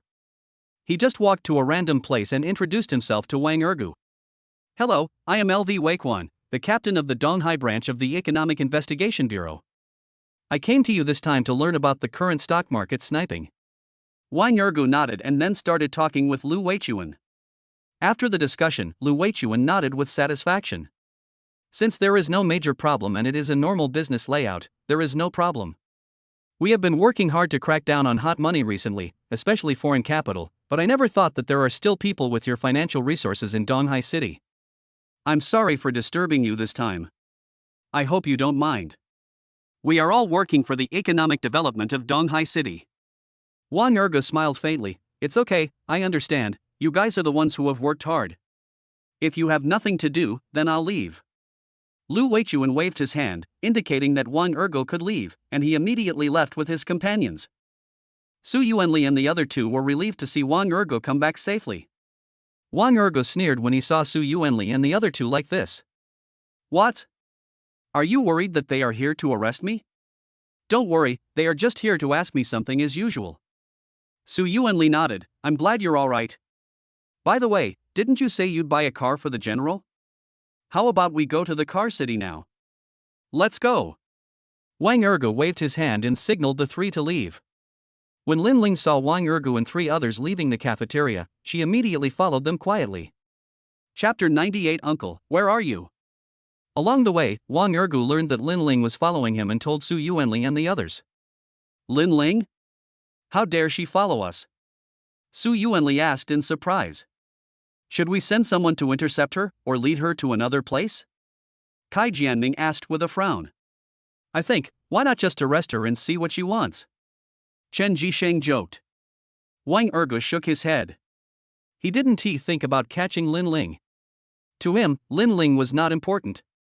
All the way to the New Era Automobile Commercial Center City. Chu Kaihong received a call from Wang Ergo and had been waiting for a long time. Wang Ergo asked Chu Kaihong to receive Chen Jisheng and Kai Jianming, while he and Su Yuanli walked around the exhibition hall area. Lin Ling followed Wang Ergo and the others into the Auto City and was very surprised. Are they here to buy a car? What kind of car are they going to buy? When she found Wang Ergo and Su Yuanli walking together in the exhibition hall, she immediately followed them. Wang Ergo found that Lin Ling was following him, but he didn't say anything, as if he didn't notice that Lin Ling was coming. Although he and Su Yuanli both had sports cars, they were both driven to the Arc de Triomphe Hotel. Because neither of them had time to drive, they stayed at the hotel and asked Kai Jianwei to take care of them. This time when he came here, Wang Ergo didn't plan to buy a car, he just came here to keep people company. In the supercar area, a tall and fat man with a crew cut was hugging a beautiful woman with a melon-shaped face and looking at supercars. The burly man with the crew cut is none other than the second master of the Fan family, Fan Wanshu, who was Fan Mingda's uncle. When he saw Wang Ergo and Su Yuanli coming over, he immediately looked unhappy. What's going on in this car city? How come anyone can come in? The beautiful woman with a melon seed face is called Huang Meiwan. She is Fan Wanshu's lover and also his personal secretary. Her pretty face showed deep dissatisfaction, and she felt as if the space she was in was polluted, so she took 2 steps back. The salesperson who received Fan Wanshu and Huang Meiwan was called Dai Yujun. She happened to be on leave on the day Wang Ergo came, so she didn't know Wang Ergo at all. But she knew Fan Wanshu and knew that Fan Wanshu was the second master of the Fan family and a famous bachelor, so she immediately bowed to Fan Wanshu.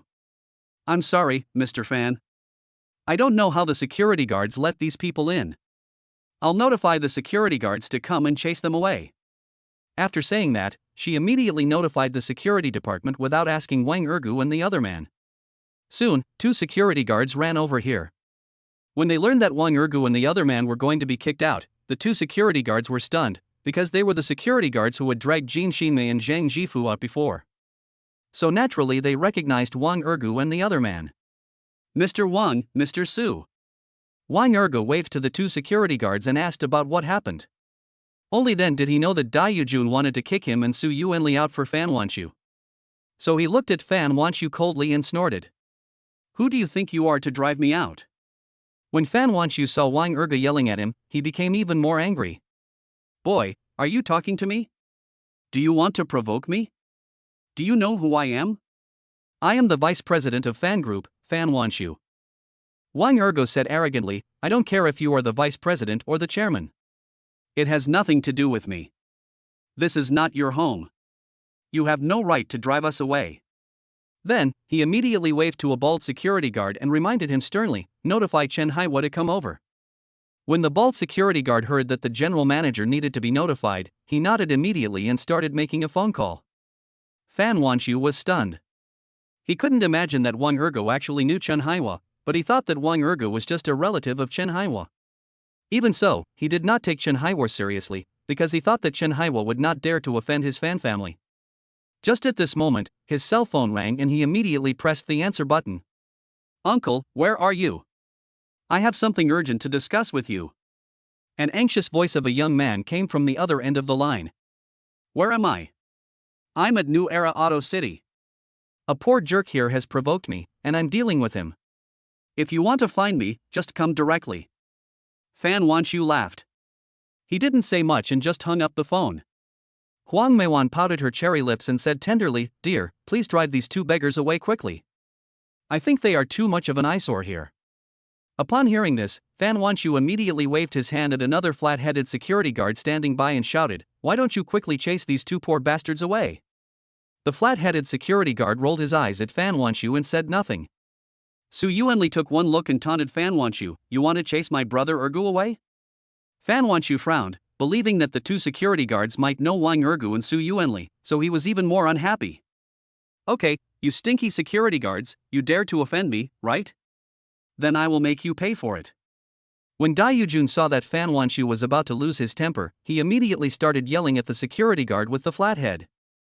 "What's wrong with you? Why don't you send them both away right away? Don't you know that Mr. Fan is our VIP guest?" However, what surprised Dai Yujun was that the flat-headed security guard remained indifferent and even rolled his eyes at her. Wang Erga narrowed his eyes and looked at Dai Yujun, sneering, "You are really vicious, woman. In order to please them, you have to drive us away?" When Dai Yujun saw Wang Erga mocking her, she snorted and looked proud. "I just want to drive you away, so what? Who do you think you are? You are just lowly people, born as lowly peasants. Are you worthy of being compared with Mr. Fan?" Wang Ergu was stunned. He didn't expect Dai Yujun to be so unreasonable and even launch personal attacks. He was immediately filled with anger. "You have successfully provoked me. Just wait, I will make you regret it." Dai Yujun looked disdainful and sneered, "Make me regret it? Are you kidding me? A poor jerk like you, what qualifications do you have to make me regret it?" Unexpectedly, as soon as he finished speaking, a loud voice came over. "He is not qualified, so am I?" Dai Yujun turned her head and saw Chen Haiwa walking towards her with a gloomy face. "General Manager? Why are you here?" Chen Haiwa snorted coldly and scolded with a cold expression, "If I don't come over, you will make a scene." "Who do you think you are? How dare you speak nonsense here?" Dai Yujun looked confused. "No, General Manager, it's these two poor bastards who are causing trouble here. What do you want me to do?" Chen Haiwa walked closer, raised his right hand, and slapped him. With a slap, Dai Yujun was knocked back a few steps and her face became swollen instantly. "Who are you calling a poor bastard?" Chapter 99 The God of Wealth Comes. Chen Haiwa almost yelled, his face as gloomy as a cloud. Because Wang Ergu is now a VIP of their auto city, but he never expected to be called a poor punk by Dai Yujun. Dai Yujun was stunned. She couldn't believe that she was beaten by Chen Haiwa. But when she looked at Wang Ergu again, she still didn't think that Wang Ergu was a rich man, so her face was full of confusion. However, Chen Haiwa bowed 90 degrees to Wang Ergu. "I'm sorry, Mr. Wang. I failed to control myself and gave you a bad service experience. Please forgive me." When Fan Wanshu saw Chen Haiwa apologizing to Wang Ergu, he was shocked. Of course he knew Chen Haiwa, but he thought that Chen Haiwa should apologize to him first before coming here. After all, he is the second master of the Fan family. Who wouldn't give the Fan family some face?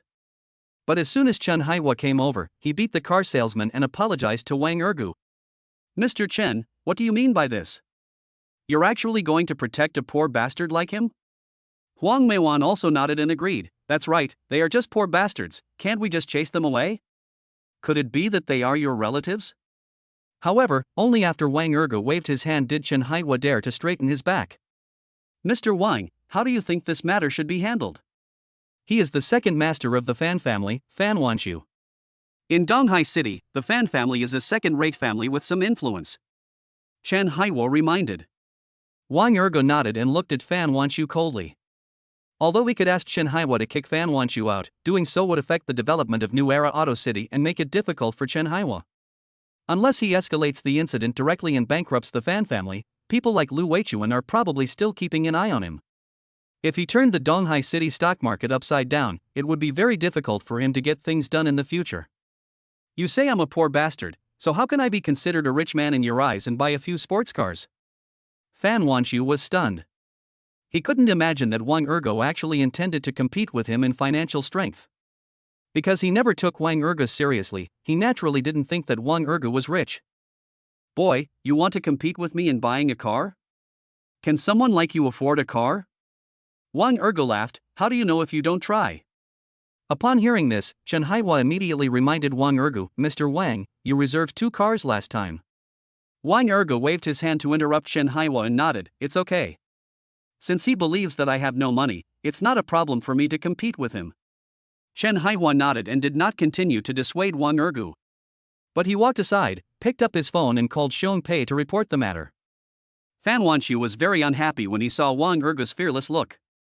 He felt that Wang Ergu looked down on him. You know, he is the vice president of Fan Group. How could he be looked down upon by a young boy? Boy, you want to compete with me financially, right? Fine, let's see who pays the most today. If you lose, you have to kneel down and crawl out. Wang Erga nodded, okay, I agree. Then, he waved to Su Yuanli beside him and said in a low voice, go find the general and the others, and you can pick any car worth 5 million. Su Yuanli nodded and walked away quickly. Huang Meiwan took one look and looked at Wang Erga with disdain. One ran away. Fan Wanxiu raised the corner of his mouth and hugged Huang Meijuan's waist. Don't worry, baby, they can't run away. Wang Erga waited until Chen Haiwa finished his call before waving his hand. Help me find an Audi Q8, priced around 1 million.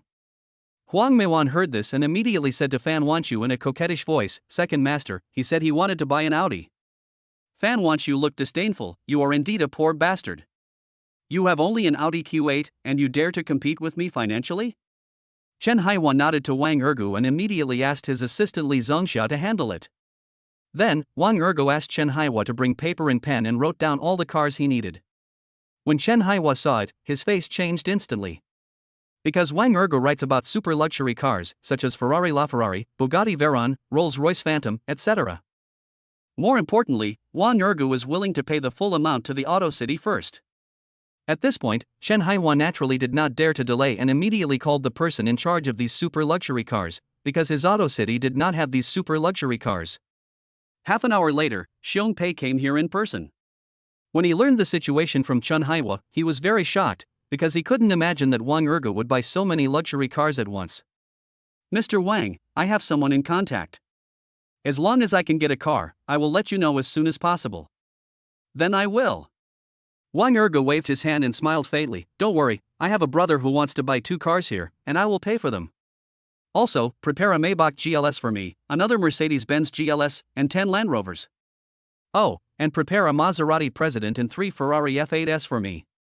Xiong Pei was shocked. He couldn't imagine that Wang Ergu wanted so many cars at once. Of course, this was simply the god of wealth coming to his door, so there was no reason for him to refuse. So he immediately asked someone to make arrangements. As for Fan Wanxiu, he only chose a Porsche 911. Huang Meiwan thought Wang Ergu couldn't afford it and was standing there motionless, so she immediately came over to mock him. Oh, you don't dare to move, right? Do you know who you met? He is the second master, who are you? When Xiong Pei heard this, his face instantly turned gloomy. He immediately walked forward and slapped him. With a bang, Huang Meiwan almost fell to the ground. This made Fan Wanxiu very unhappy, and he roared at Xiong Pei. What do you mean, boy? You hit my woman? Xiong Pei snorted, beating her is a light punishment. Who the hell does she think she is? How dare she be rude to Mr. Wang? Mr. Wang? Fan Wanxiu's face darkened and his eyes almost spit fire. He didn't know why Xiong Pei called Wang Ergu Mr. Wang, because he thought that Wang Ergu was a poor guy and didn't deserve such respect. You must be mistaken. For a person like him, calling him a poor jerk is already a compliment to him. Let me tell you, I bought a Porsche from you. When Xiong Pei heard this, he chuckled, but his face was full of sarcasm. What's a Porsche? Let me tell you, if I give you face, you are the second master, but if I don't give you face, you are nothing. Chapter 100. It seems that the bones are hard. Fan Wanxiu was suddenly furious. Wherever he went before, he was admired by everyone, but he never expected that Xiong Pei would belittle him like this. Damn it! Do you know what you are talking about? Do you believe that I will make it impossible for you to survive in the Beichuo district? Xiong Pei is not as strong as Fan Wanxiu, but his aura is not weak. Haha, you want me to be unable to survive? Then you can try it and see who is better, you, Mr. Fan, or me, Xiong Pei? Fan Wanqiu had seen Chen Haiwa, but had never seen Xiong Pei. He had only heard of his name, but never thought that he would actually meet Xiong Pei here. He didn't know Xiong Pei's background, but he heard that Xiong Pei's origins were mysterious and he couldn't afford to offend him. Although his Fan family has some power, it is probably still far behind the Xiong family, so he is a little scared. So you are Mr. Xiong. It's just a misunderstanding, I hope you don't mind. Xiong Pei saw Fan Wanqiu lower his head a little, but he refused to admit it. It's nothing that I mind, but you were disrespectful to our distinguished guest, and that's wrong of you. I advise you to apologize right now. Fan Wanqiu frowned and looked Wang Ergu up and down. He couldn't tell what Wang Ergu's identity was. Huang Meiwan covered her face and looked at Fan Wanqiu with a wronged expression. Second master, do we really have to bow our heads and apologize to them? Besides, he is competing with you in financial strength, so let him see your financial strength. Fan Wanqiu nodded and waved to Dai Yujun. Dai Yujun immediately looked at Wang Ergu with pride and handed him a piece of information. Mr. Fan ordered a Porsche 911 from us in installments, which is worth about 2.5 million yuan. Wang Ergu did not take the information, but looked at Chen Haiwa. Chen Haiwa immediately waved to his assistant Li Zongxia. Li Zongxia nodded and immediately reported to Fan Wanqiu. Mr. Wang spent a total of 120 million yuan with us. Fan Wanqiu was stunned. Huang Meiwan was also stunned. Dai Yujun's face changed. She originally thought that her commission should be good this time, but she didn't expect that Wang Ergu actually spent 120 million. If it was said by another salesperson, she might not believe it, but since Chen Haiwa asked Li Zongxia to say it, it must be true. So her heart felt like it was being stabbed by needles and was extremely uncomfortable. Chen Haiwa stared at Wang Ergu with wide eyes. He knew that Wang Ergu had ordered cars, but he had not yet counted them, so he did not know that the amount had exceeded 100 million. Xiong Pei was extremely excited and exclaimed in his heart, it turned out to be the god of wealth who had come to his house. His financial resources were incredible. At this time, Su Yuanli brought Chen Jisheng and Kai Jianming back here. Chen Jisheng chose the Ferrari 812 GTS, which costs more than 5.4 million yuan. Kai Jianming chose the Lamborghini Aventador, which costs more than 5.7 million yuan.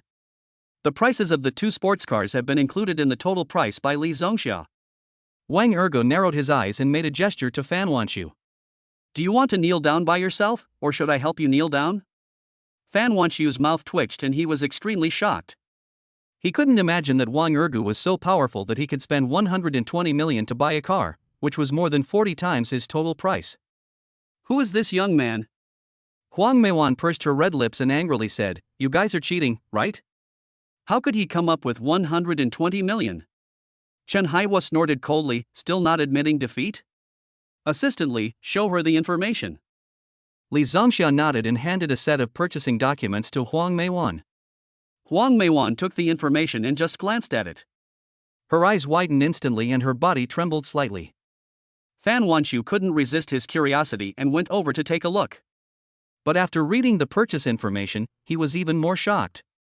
Because he couldn't imagine that Wang Ergu actually purchased so many cars, it was just like going to the vegetable market to buy vegetables. Even super sports cars like the Ferrari LaFerrari are not available in this car city and can only be transferred from other places. When Wang Ergu saw that Fan Wanqiu didn't say anything, he didn't get anxious, but started asking Chen Jisheng and Kai Jianming. Both of them felt a little embarrassed because the sports cars they chose were much more expensive than Wang Ergu's Lamborghini Huracan.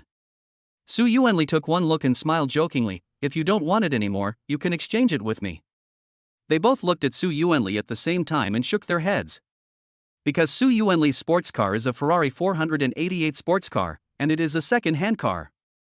Yuanli, if you like what I choose, I'll let you do it, but you have to let me drive it for a few months. We are all brothers. There is no need to exchange anything. If you like it, just take it and open it. Su Yuanli rolled his eyes at the two of them. Although they looked generous, it was obvious that neither of them had any unwanted thoughts. After all, they finally got the sports car of their dreams, so how could they not want it? Xiong Pei did not interrupt, but he was very envious of Su Yuanli and the other two for having a brother like Wang Ergu. Suddenly, he saw Zhang Hongyi and his men walking towards the side. I heard that my brother Ergu bought another car here? As soon as Zhang Hongyi came over, he waved to everyone. When Fan Wanqiu saw Zhang Hongyi coming, he was stunned. He couldn't imagine that Wang Ergu and Zhang Hongyi actually knew each other, and he suddenly felt that he had seriously underestimated Wang Ergu. Xiong Pei immediately stepped forward and told Zhang Hongyi the situation. After listening to this, Zhang Hongyi glanced at Fan Wanqiu with a gloomy look, then looked at Wang Ergu with a smile. "Brother Ergu, look at me. I don't have any supercars. Why don't you give me one?" Wang Ergu smiled faintly. "I have ordered a few. If you like any of them, you can drive them at will." When Zhang Hongyi heard this, his eyes widened and he smiled. "Really? That's great. Then I can go and show off my power." Although he said so, he was very shocked in his heart, because if it were him, he would not dare to spend 120 million to buy a car. Wang Ergu called Luo Ming, because all the Land Rover Range Rovers on the purchase list were for Luo Ming and his friends. He drives luxury cars such as Audi Q8 and Rolls-Royce Phantom himself. As for the Maybach and Mercedes, they are for my parents. He planned to give the Maserati Quattroporte and Ferrari F8 as gifts to some of his relatives. Zhang Hongyi saw Wang Ergu finish the call, then he looked at Fan Wanqiu and asked Wang Ergu, "Brother Ergu, how do we deal with this guy?" Wang Ergu's mouth curled up slightly. "We competed in financial strength, and he lost. I told him to kneel down just now, but he didn't. It seems that he is stubborn." When Zhang Hongyi heard this, he gestured to Fan Wanqiu with an arrogant look on his face. "If you are really that stubborn, then I think your Fan family is doomed. Just your small Fan family wants to compete with my brother Ergu in financial power? Who do you think you are?" Fan Wanqiu's face froze. If someone else had mocked him like this, he would have lost his temper. But this person was Zhang Hongyi, so he naturally knew it and understood that he could not afford to offend the Zhang family. But he was still puzzled in his heart. Who was this Wang Ergu and why did Zhang Hongyi respect him so much? "Who are you?" Chapter 101. Why are you here too? Wang Ergu just smiled and did not respond to Fan Wanqiu. He was not Fan Wanqiu's student, so there was no need for him to answer every question. Zhang Hongyi rolled his eyes at Fan Wanqiu. He had made his point so clearly, but Fan Wanqiu was still questioning Wang Ergu? Xiong Pei didn't say anything. He had already reminded Fan Wanqiu before, but Fan Wanqiu simply didn't listen to him, so he was too lazy to say anything now. As for Chen Haihua and Li Zengxia, they dared not say a word. Su Yuanli and the other two stood quietly aside. Huang Meiwan didn't know Zhang Hongyi, but when she saw Zhang Hongyi so arrogant and Fan Wanqiu so nervous, she naturally realized that something was wrong. "Second Master, what should we do now?" Fan Wanqiu looked embarrassed. He didn't know who Wang Ergu was, so naturally he didn't want to kneel down to him. Suddenly, his cell phone rang. He saw that it was a call from Fan Mingda and immediately chose to answer it. Fan Mingda's voice came from the other end of the phone. "Second uncle, where are you?" "I'm here." Fan Wanqiu immediately reported his location. Soon, Fan Mingda found this place. When he saw Wang Ergu here, Fan Mingda was stunned for a moment. "Why are you here too?" Wang Ergu was a little surprised. He didn't expect to see Fan Mingda here. After all, he had just had a fight with Fan Mingda in the morning. "Why is it so strange that I'm here?" "But you, why did you suddenly come here? Could it be that you want to come and make trouble with me?" Fan Mingda quickly shook his head. He naturally didn't dare to make trouble with Wang Ergu, and he recognized Zhang Hongyi at a glance. If someone had said before that Wang Ergu knew Zhang Hongyi, he would definitely not have believed it, but now, he believed it. He turned his head to look at Fan Wanqiu, frowned and asked, "Second uncle, what's going on?" Fan Wanqiu looked embarrassed, but he still told Fan Mingda what happened. After hearing this, Fan Mingda was dumbfounded. He couldn't imagine that his second uncle would dare to compete with Wang Ergu in financial strength. What he could not have imagined was that Wang Ergu purchased so many cars. The important thing is that his second uncle has lost to Wang Ergu. "Uncle, you should just kneel down and crawl out," as Bipin said. Fan Wanqiu frowned and didn't want to kneel down because he had never kneeled down to a junior before. "Mingda, if I crawl out on my knees, I'm afraid I'll be laughed at for the rest of my life." Fan Mingda didn't know what to say for a moment. After all, if this matter were to get out, people would laugh at them for the rest of their lives, and it would also bring shame to the Fan family.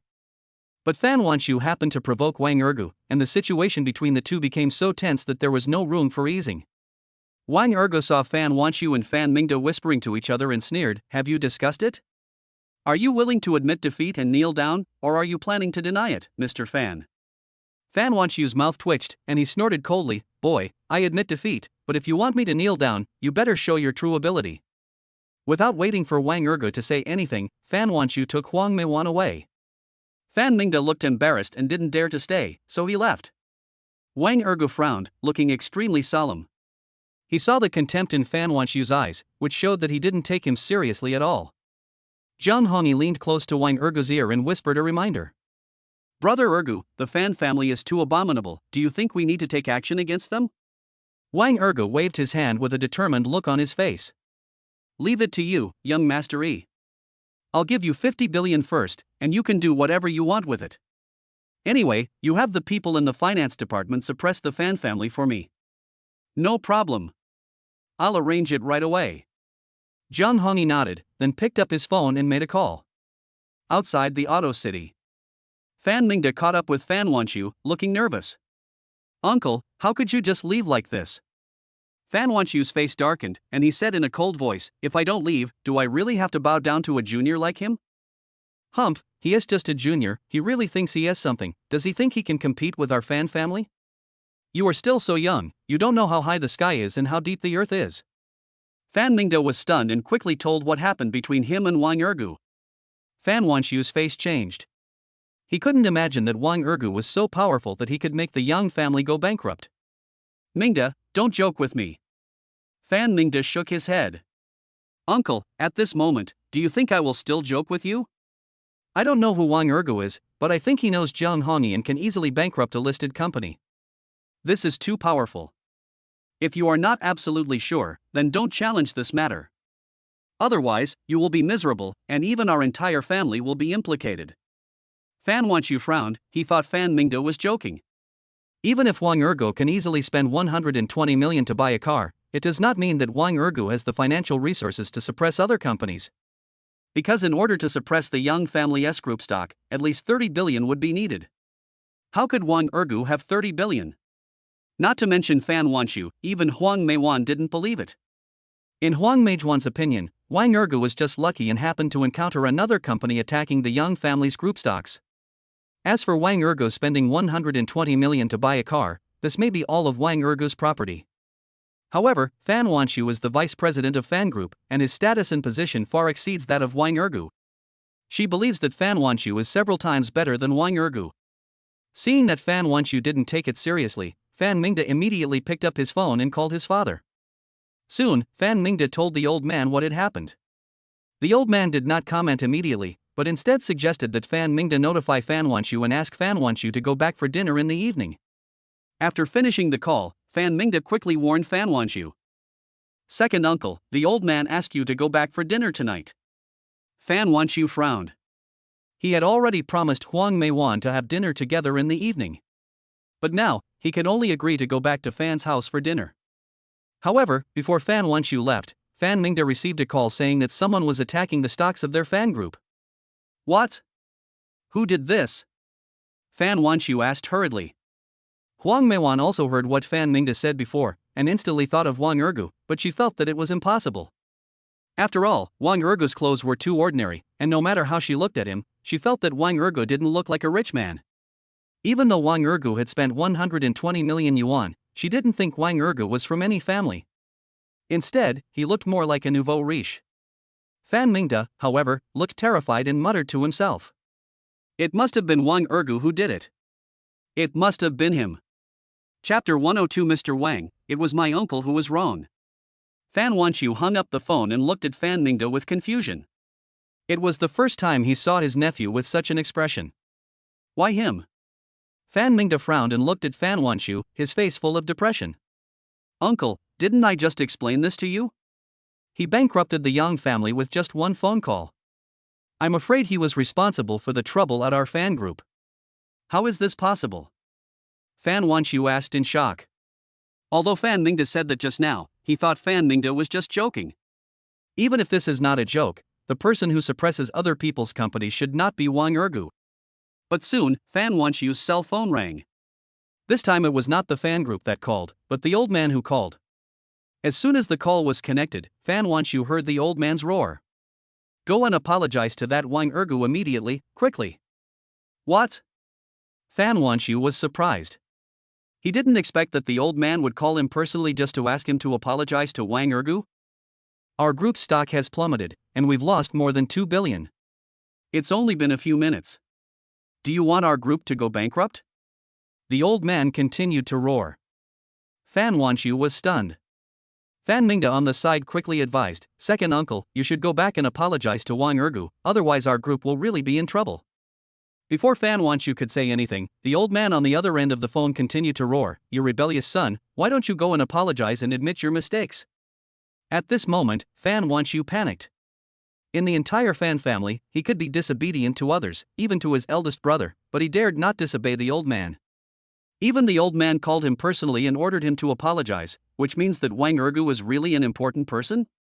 So, Fan Wanshu and Fan Mingda immediately turned back to look for Wang Ergu. As for Huang Meiwan, she followed along all the way and didn't dare to say much. As Fan Wanshu's lover, she naturally knew how to read Fan Wanshu's expression. However, when they returned to the exhibition hall, Wang Ergu and his friends were no longer there. So they found the VIP reception room here again. Wang Ergu and his friends were drinking tea in the reception room. Instead of talking about cars, they talked about their respective partners. Xiong Pei was naturally here as well, but he didn't dare to say much. He just watched Wang Ergu and Zhang Hongyi chatting. A bodyguard walked in and reported to Xiong Pei with his head down. "Boss Xiong, Mr. Fan is here. He wants to see Mr. Wang." Xiong Pei frowned, then turned to look at Wang Ergu. Wang Ergu nodded and said calmly, "Let them in." When Xiong Pei heard this, he immediately waved to the bodyguard. "Let them in." The bodyguard immediately turned around and walked out. Soon, Fan Wanshu and others walked in. Seeing Wang Ergu here, Fan Wanshu immediately walked up to Wang Ergu and apologized with a wry smile. "Mr. Wang, I'm sorry, it's my fault." Wang Ergu chuckled, holding a white teacup in his hand, and turned the cup, but his finger pointed at the floor. Fan Wanshu was stunned and his face changed, because he understood that Wang Ergu wanted him to kneel down. "Mr. Wang, I already know I was wrong, so I don't have to kneel down." Wang Ergu laughed, "You don't have to kneel." Fan Wanshu frowned. He came here to beg for help. If he didn't kneel, he didn't know what would happen on the group side. After gritting his teeth, he still knelt down in front of Wang Ergu. Wang Ergu narrowed his eyes and sneered, "It would have been great if you had done this earlier. I thought you would wait until your Fan family went bankrupt before coming here." Upon hearing this, Zhang Hongyi immediately mocked, "The Fan family is like this. They don't even know how to admit defeat. I think even if they don't go bankrupt today, they will probably go bankrupt tomorrow." The corner of Fan Mingda's mouth twitched, and then he knelt down on his knees in front of Wang Ergu. "Mr. Wang, it's my uncle who is wrong. Please, give our Fan family a chance." Huang Meiwan was dumbfounded. She didn't expect that Fan Wanshu and Fan Mingda both knelt down. This time she didn't dare to insult Wang Ergu anymore and immediately knelt down. However, she still looked at Fan Wanshu with a squint, wanting to see what Fan Wanshu would say. Unexpectedly, when Fan Wanshu saw Wang Ergu's momentum, he became very flustered. Before, he was not sure whether it was Wang Ergu, but now, he was completely sure that it was Wang Ergu who did it. "It's all my fault. Please, Mr. Wang, don't let my Fan family go bankrupt. You can punish me however you want." Wang Ergu nodded and snorted, "You are sensible. After all, you are still a gentleman. You just made a bet with me and didn't do anything excessive. If you seek death like the Yong family did, I'm afraid I will immediately bankrupt your Fan family today.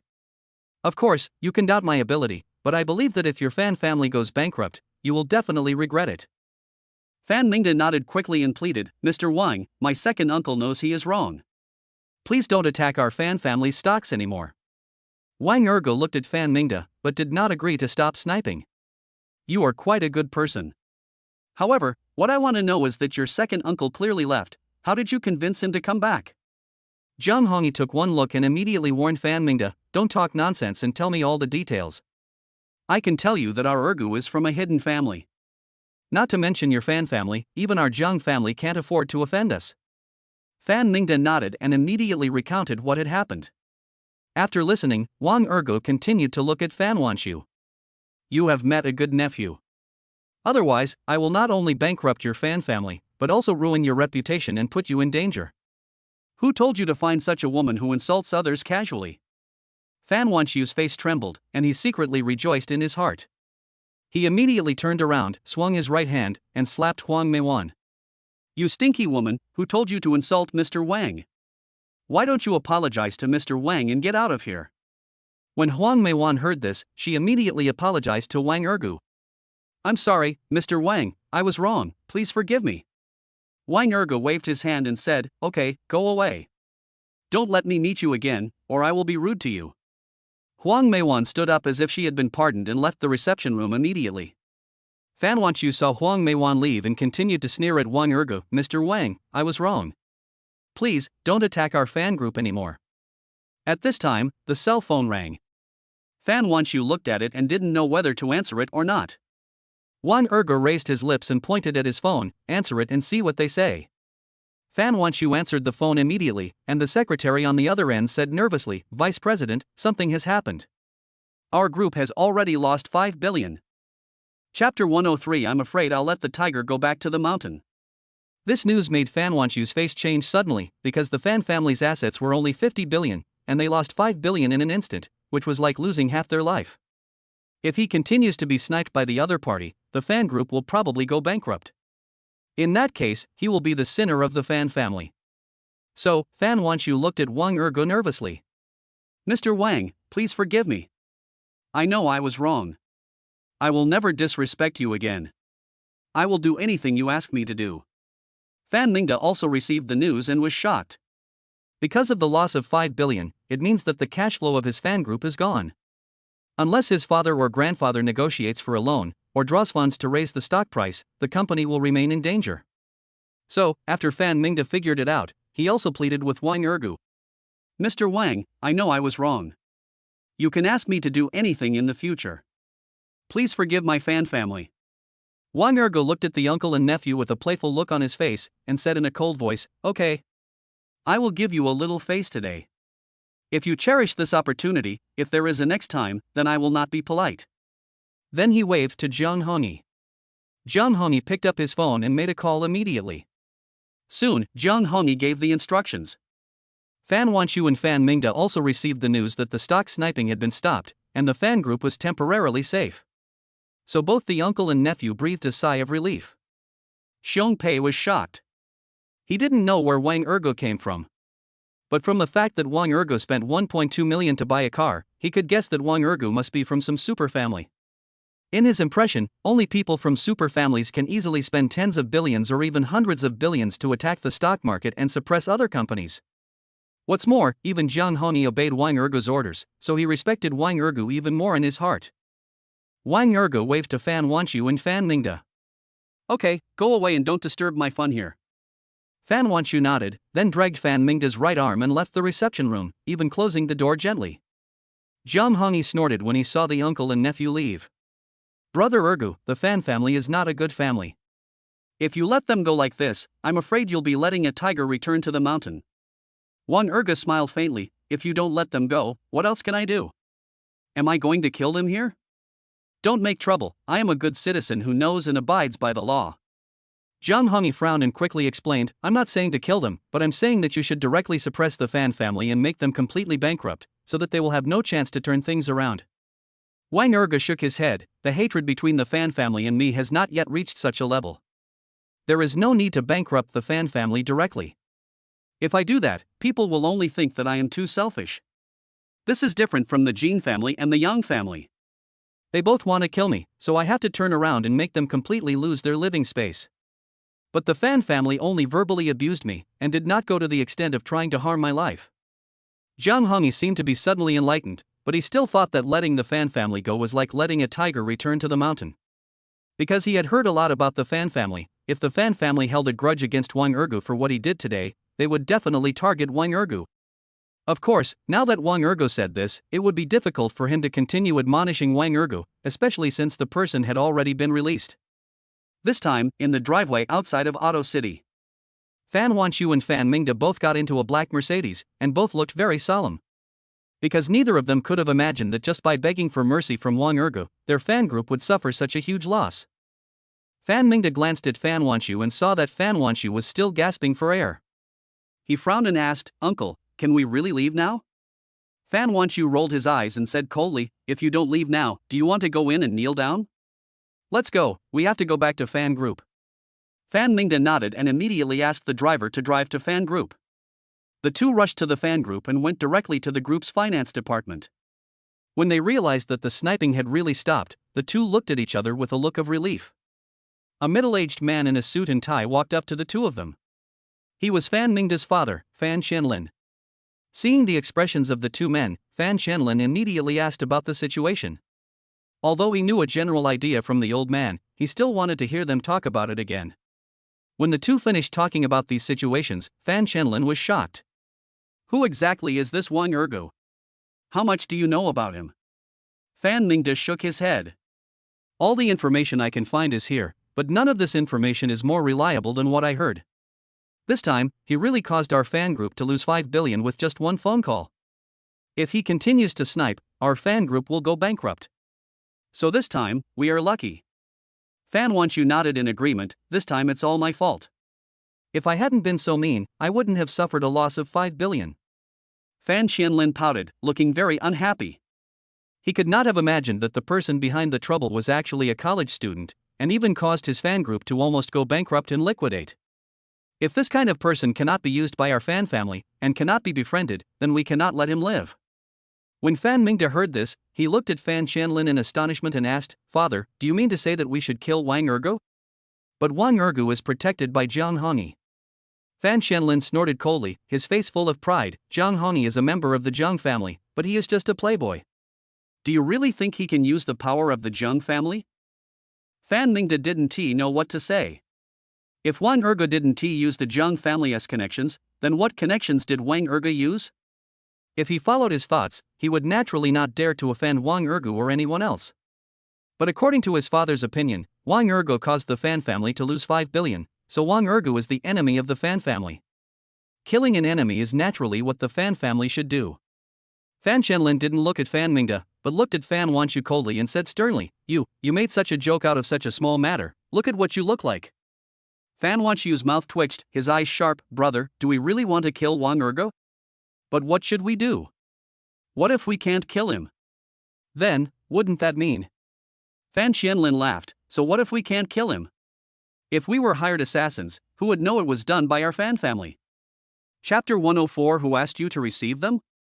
At the Auto City, Jiang Hongyi chose a car and left alone. Wang Ergu and his 3 companions went to Qianda Shopping Plaza together. As soon as they got off the car, Kai Jianming started introducing them excitedly, because it was he who recommended Wang Ergu and the other two to come together. After all, there was a dormitory party tonight, and he thought that his 3 roommates should also change their clothes and revamp their appearance. Wang Ergu had no objection. He didn't know much about this aspect. Instead of bothering Jiang Hongyi, it would be better to let Kai Jianming, the rich second generation, teach him how to dress himself first. Su Yuanli and Chen Jisheng naturally had no objections. They were quite dissatisfied with the fact that Kai Jianming had been hiding his status as a rich second generation and suggested that Kai Jianming pay for their consumption this time. Kai Jianming actually had no money, but this time Wang Ergu gave him a sports car. He immediately borrowed some money from his elder brother Kai Jianwei and agreed to pay for the styling expenses. After all, when it comes to clothes, as long as they are not women's clothes and are not high-end custom-made, the price cannot be that outrageously high. However, the 4 did not drive a sports car, but a BMW that Luo Ming and his friends drove, as well as 2 Land Rover Range Rovers that they picked up at the Auto City. Of course, Luo Ming and his friends did not enter the shopping mall building. This is a gathering place for luxury goods, and many movie and TV stars come here to shop, so it is also a gathering place for people in the afternoon, bustling and lively.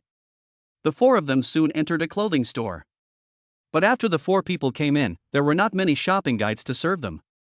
Because in the eyes of those shopping guides, there were only 4 boys coming in, and there wasn't even a female companion. They thought that the 4 boys probably just came in to take a look, and the possibility of buying was very low. Kai Jianming wanted to lose his temper, but was stopped by Wang Ergu. "It's okay. We just need you to help us. They are not important. It doesn't matter whether we have them or not," Wang Ergu said lightly. Kai Jianming looked embarrassed because he was the one who recommended her to come here, but he didn't expect to be treated like this. At this time, a shopping guide with buck teeth came over. "Hello, customers. My name is Lan Enfong. What kind of clothes do you need? Let me introduce them to you. Wang Erge nodded and said, okay, then you can introduce it to us, but we may not be able to afford it. We are all students. Lan Anfang was not angry, but smiled generously. It's okay. I feel like you are students too, but students are also our potential customers. Even if you can't afford it now, you will definitely be able to afford it in the future, so just go and have a look. Wang Erge was stunned. He didn't expect Lan Anfang to be so insightful. But the other shopping guides nearby immediately started to speak in a sarcastic tone. Is Lan Anfang crazy? Just look at the clothes of these 4 students. They don't look like rich people. That's right. What's the point of serving these poor bastards? At most, they will come over to take a look, take pictures, and then run away. If you really expect them to buy a set, you're dreaming. I think Lan Anfang saw that they were young and probably wanted to find one to support. After all, a sister-brother relationship is acceptable. Lan Anfang's face flushed, but her eyes were full of resentment. Because she could not imagine that her colleagues would speculate about her intentions so much, not only bullying her as a newcomer, but also being so sarcastic. It would be a lie to say that she had no resentment in her heart. But she didn't want to say anything embarrassing in front of Wang Erge and the other 3. Wang Erge saw this and asked Lan Anfang, they said that to you, so why don't you fight back? Lan Anfang shook her head and explained, they are always like this. Besides, who doesn't talk behind their back? What's the point of me getting angry with them? Besides, I am just a new employee who has just passed the probation period. Arguing with them will only make them resent me more and even hate me. So, it's better to have less trouble than more. Wang Erge nodded and patted Kai Jianming on the shoulder. Kai Jianming wanted to lose his temper, but now he has completely lost his temper. If someone said this to him normally, he would probably just yell at the other person. Now, compared with Lan Anfang, he felt that he had no cultivation, no vision, and even no patience. He naturally understood that Wang Erge patted him on the shoulder to remind him how to behave. Brother Erge, I will do whatever you say. Wang Erge's lips curled up slightly, good people should be rewarded, and bad people should be punished. How about this, you check this store and ask their boss to come over. Kai Jianming nodded, then walked aside and checked the investors of this store. Wang Erge, along with Chen Jisheng and Su Yuanli, followed behind Lan Anfang and looked at a lot of clothes. Of course, as long as Wang Erge liked the clothes, he would let Chen Jisheng and Su Yuanli try them on.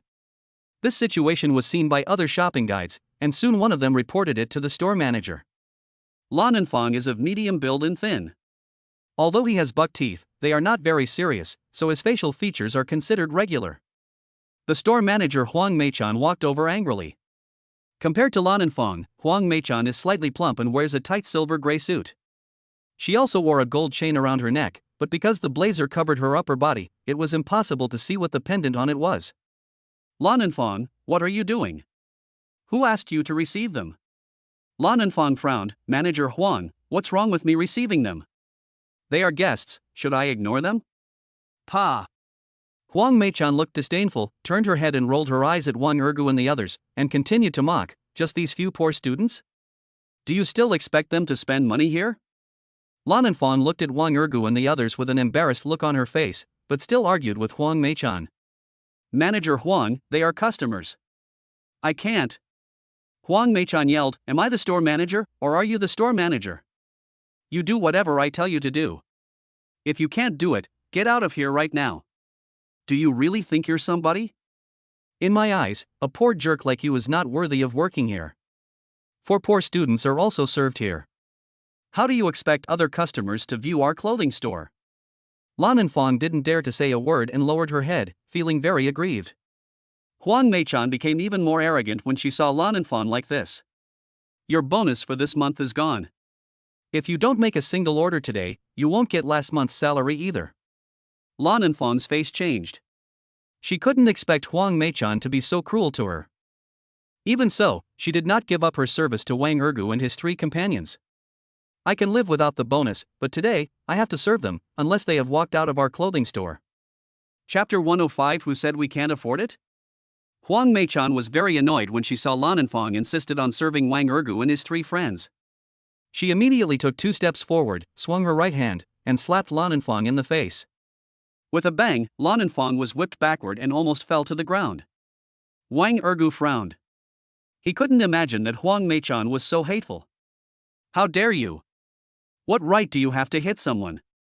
Huang Meichan rolled her eyes at Wang Ergu and said sternly, I'm just teaching her a lesson, so what? You're just a poor student, are you qualified to yell at me? This is my territory. Lan Infang covered her face, clearly feeling aggrieved, but she stared at Huang Meichan with an unwilling look. Huang Meichan was even more annoyed by Lan Infang's stare, and shouted angrily, What are you looking at? If you don't want to do this, get out immediately. Since you came to this store, you have to listen to me. I asked you to serve the rich, not to come here to entertain poor students.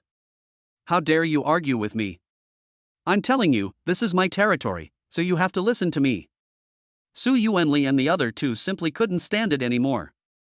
They were all very upset that Huang Meichan was so unreasonable. However, when the three were about to move forward, Wang Ergo blocked their way with his hand. Don't be angry, she is just a clown. Wang Ergo said sarcastically. Huang Meichan's face darkened when she heard this, and she yelled at Wang Ergo, You poor bastard, who are you calling a clown? Wang Ergo took 2 steps forward and slapped Huang Meichan in the face. Huang Meichan failed to dodge and was hit by Wang Ergo. She had to take a few steps back. Then she looked up at Wang Ergo, her face full of surprise. Because she couldn't imagine that Wang Ergo would dare to slap her.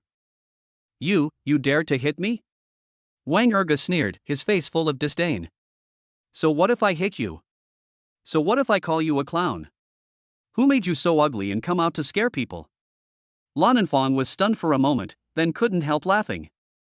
Huang Meichan was so angry that she yelled at Wang Ergo, You poor student, you dare to yell at me? I'm telling you, you're dead. Brother Wang rolled his eyes at Huang Meichan and said sarcastically, We are just customers. You keep saying that I am doomed. Then tell me, how did you die? Huang Meichan looked at Wang Ergo and refuted her words, her face full of anger. You kid, you can't even afford it, do you really think? Before he could finish his words, he was interrupted by Wang Ergo. Who said we can't afford it? The clothes you have here are all cheap. We can buy 10 sets each without any problem. Wang Ergo said coldly. Then, he waved to Lan Infang, indicating that Lan Infang should take Su Yuanli and the other two to pick out clothes. When Huang Meichan saw this, her face was filled with anger and her eyes were filled with hatred. Everyone can brag. If you have the guts, buy 10 sets each. In Huang Meichan's opinion, people like Wang Ergo are just making a lot of noise, but once the bill is really paid, they will definitely back off. Unexpectedly, Wang Ergo did not back down but nodded instead. Okay. Then we'll buy 10 sets. Soon, Su Yuanli and the other two picked out 10 sets of clothes. Wang Ergo also picked out 10 sets of clothes. A set of clothes costs nearly 10,000 yuan, and 10 sets would cost 100,000 yuan. The clothes for the four of them added up to 400,000 yuan. Huang Meichan looked very proud because she was sure that Wang Ergo could not pay the bill of 400,000 yuan, so she could scold Wang Ergo. However, what surprised Huang Meichan was that Wang Ergo paid the bill easily. Okay, now I've paid the bill, you can get down on your knees. Wang Ergo waved his hand and pointed at the floor, saying coldly. Lan Infang was very excited. She didn't expect that Wang Ergo could buy so many clothes in one go. Not only did she achieve her sales results, but she was also able to teach Huang Meichan a lesson. Nothing could make her feel happier than this. Now she was also curious, would Huang Meichan kneel down? Huang Meichan looked unhappy, and she naturally would not kneel down to Wang Ergo.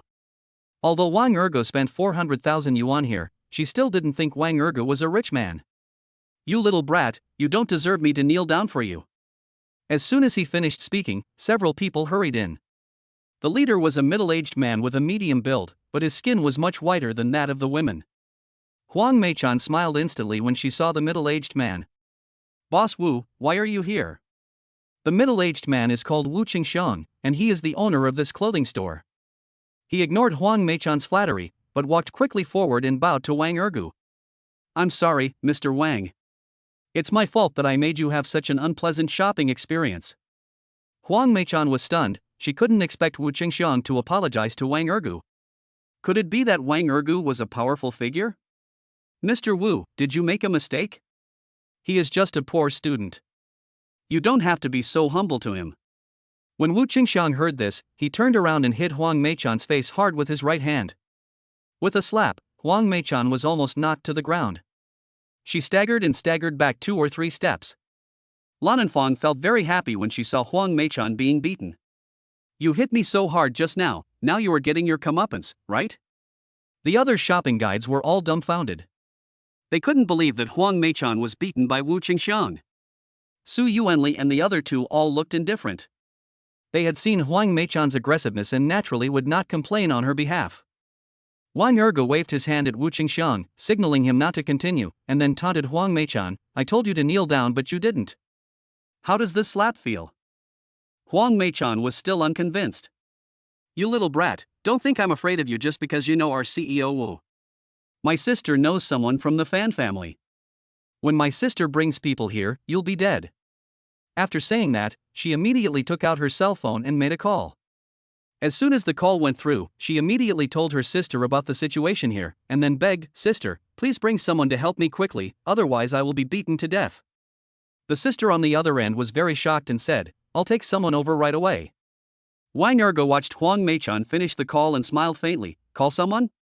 Sure, I'll wait then.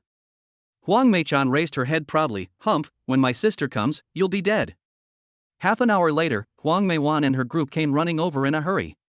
When Huang Meiwan saw Wang Ergu and the others standing here, her face changed instantly and she was stunned. Huang Meichan had no idea what Huang Meiwan was thinking, so she hurried forward. Sister, you have to help me this time. These poor students are going too far. Chapter 106 Kneel down before Mr. Wang. Huang Meiwan, however, was terrified. Even Fan Wanxiu had to kneel down in front of Wang Ergu. How could she dare to continue to disrespect Wang Ergu? Mr. Wang, I didn't expect that my sister would offend you. I had no idea about this. Wang Ergu nodded, I understand.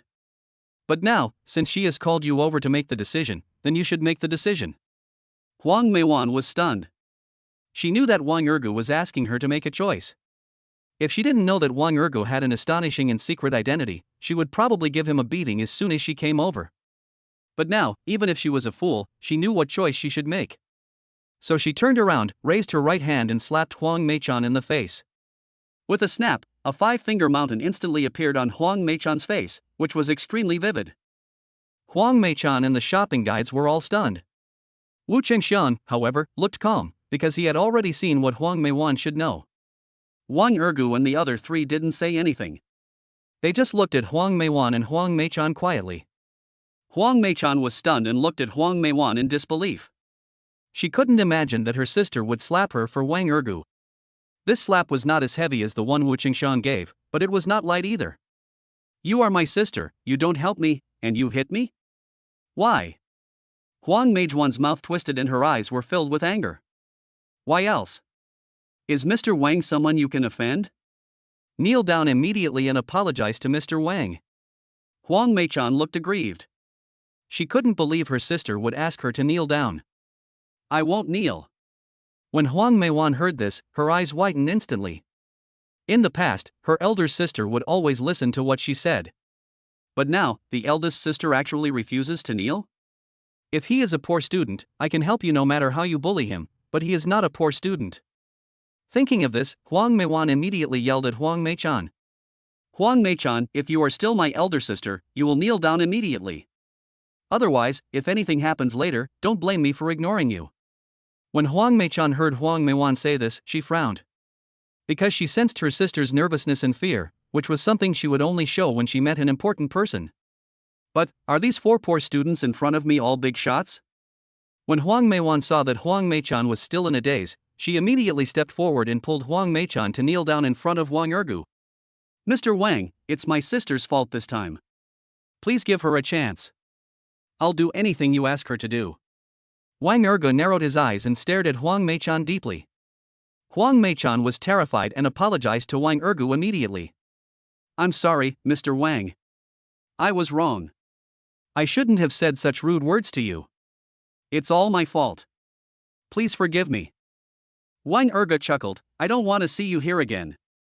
When Wu Qingxiang heard this, he immediately nodded to Wang Ergu and said solemnly, Don't worry, Mr. Wang, I will fire her now. She is no longer my employee. Huang Meichan looked unhappy. She had already knelt down to apologize, but she didn't expect Wang Ergu would not let her go. so she immediately stood up and yelled at Wang Ergu. "You're going too far, brat. I've already apologized, why do you want to make me lose my job?" Huang Meijuan's face changed in shock, but she didn't dare to stand up. She quickly pulled Huang Meichan's left hand and scolded, "Sister, what are you doing? Kneel down for Mr. Wang." Huang Meichan shook off Huang Meijuan's hand and said coldly, "I won't kneel anymore. You asked me to kneel, and I knelt. Why did he let my boss fire me?" Upon hearing this, Wu Qingxiang immediately mocked, "I don't need Mr. Wang to tell me to fire you. I fired you on my own accord. You are so arrogant that you are almost blind. You are blind." Huang Meichan yelled back. But she was still frightened. After all, she asked her sister to come and help her, but her sister asked her to kneel down to Wang Ergu. Why is my sister so afraid of Wang Ergu? Who is Wang Ergu? Is he some rich young master? Huang Meiwan scolded, "Sister, stop talking." Huang Meichan frowned, looked at Huang Meiwan, then looked at Wang Ergu, and then stopped talking. Wang Ergu, however, looked indifferent and continued to speak slowly. "Since you are so arrogant, let me add one more thing. I don't want to see you in Donghai City again. If I find you in Donghai City, you will be dead." Huang Meichan was stunned. "If you lose a job, you can find another one, but now Wang Ergu actually said that she is not allowed to appear in Donghai City?" Huang Meiwan frowned, she thought Wang Ergu was really angry. "I originally wanted to find an opportunity for my sister, but I didn't expect that she would ruin it herself." This time, she didn't dare to say anything for her sister, otherwise it would be terrible if the other party asked her not to appear in Donghai City. Although something happened today, she believed that Fan Wanqiu still needed her. If she was banned from entering Donghai City by Wang Ergu, then Fan Wanqiu would definitely abandon her. "Mr. Wang, no matter how you punish my sister, I have no objection." When Huang Meichan heard this, her face became tense and her breathing became rapid. "No, sister, I know I was wrong. My friends are all in Donghai City. If I'm not here, where can I go?" Huang Meiwan rolled her eyes at Huang Meichan and said coldly, "I don't care where you go. Where you go in the future has nothing to do with me, but you'd better leave Donghai City immediately." Huang Meichan shook her head and said, "No, I won't leave. I've lost my job. If I leave Donghai City, I won't be able to live anywhere else." Huang Meiwan tilted her head with a look of indifference. She didn't want to say anything to such a stupid sister. Wang Ergu took out his cell phone and dialed Luo Ming's number. "Luo Ming, bring someone in." After a while, Luo Ming came in with his men. Wang Ergu pointed at Huang Meichan and said to Luo Ming in a cold voice, "Immediately arrange for her to leave Donghai City. She can go anywhere. If you find her in Donghai City, destroy her for me." Luo Ming nodded, then rushed forward and grabbed Huang Meichan's arms. Huang Meichan was terrified and screamed in surprise. "Why did you arrest me? Let me go. I don't want to leave Donghai City. Let me go now." Unfortunately, Luo Ming didn't listen to Huang Meichan at all. He asked the two men in black who followed him to help carry Huang Meichan out. Huang Meiwan was shocked when she saw it, but she didn't dare to say a word. In the past, she would have stood up for her sister countless times, and she was able to please the man thanks to her sister. At this moment, she felt that her sister had become a hot potato and was unwilling to say a word for her. As long as Mr. Wang is not angry. Chapter 107. Please don't misunderstand. Wang Ergu rolled his eyes at Huang Meiwan and said coldly, "Why don't you leave? Do you still want me to treat you?" Huang Meiwan naturally didn't dare to let Wang Ergu ask her to leave, so she nodded and left. Wang Ergu then looked at Lan Anfang and said to Wu Qingxiang, "Boss Wu, you have a good employee. If you don't want her, give her to me." Wu Qingxiang was stunned. He thought Wang Ergu was attracted to Lan Anfang, so he nodded subconsciously. Lan Anfang looked nervous and asked quickly, "Mr. Wang, what are you doing?" Wang Ergu smiled faintly and explained, "I think you are a good person and you have principles in doing things. You should work for me in the future. As for the salary issue, you don't have to worry about it at all. I will give you double the base salary that the clothing store here gives you. As for the commission, you will have to wait until my company is established before I can arrange it for you, but the total salary will definitely not be bad." Lan Anfang was extremely surprised. She never thought that Wang Ergu would recruit her. "Thank you, Mr. Wang. I am willing to work with you, as long as you don't despise me. After all, my ability is not that strong." Wang Ergu shook his head slightly. There are thousands of people with strong abilities, but it is rare to find people with good character and principles in doing things. Also, if you are worried about your own abilities and want to further your studies, I can fully support you. So, just rest assured, I won't make things difficult for you. Lan Enfang was deeply moved when she saw Wang Ergu.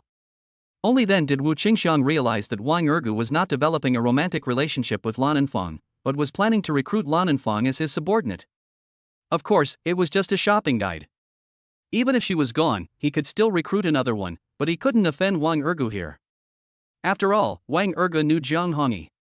If he offended Wang Ergu, he would offend the Jiang family, and he didn't have the courage to do that. Therefore, he personally handled the resignation procedures for Lan Enfang, and he also gave today's commission to Lan Enfang. This made all the other shopping guides very envious. Although they didn't know who Wang Ergu was, they saw that Wu Qingxiang respected Wang Ergu so much, so they thought that Wang Ergu must be of great importance. So they all sent their blessings to Lan Enfang. In addition, for them, without the evil woman Huang Meichan, they should have a good life in the future. Lan Enfang changed into a simple set of casual clothes and followed Wang Ergu and the other three out of the clothing store. A few people just arrived at the door of a Patek Philippe watch store. Wang Ergu's cell phone rang.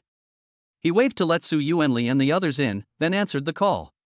Lu Oming's voice came from the other end of the phone. "Boss, Yang Tengda is here with his men, and he seems to be looking for you." Wang Ergu raised his eyebrows and his face instantly turned gloomy. He bankrupted the Yong family's Zeruan group, but Yang Tengda still dared to come out and stroll around? Don't stop him, let him come over.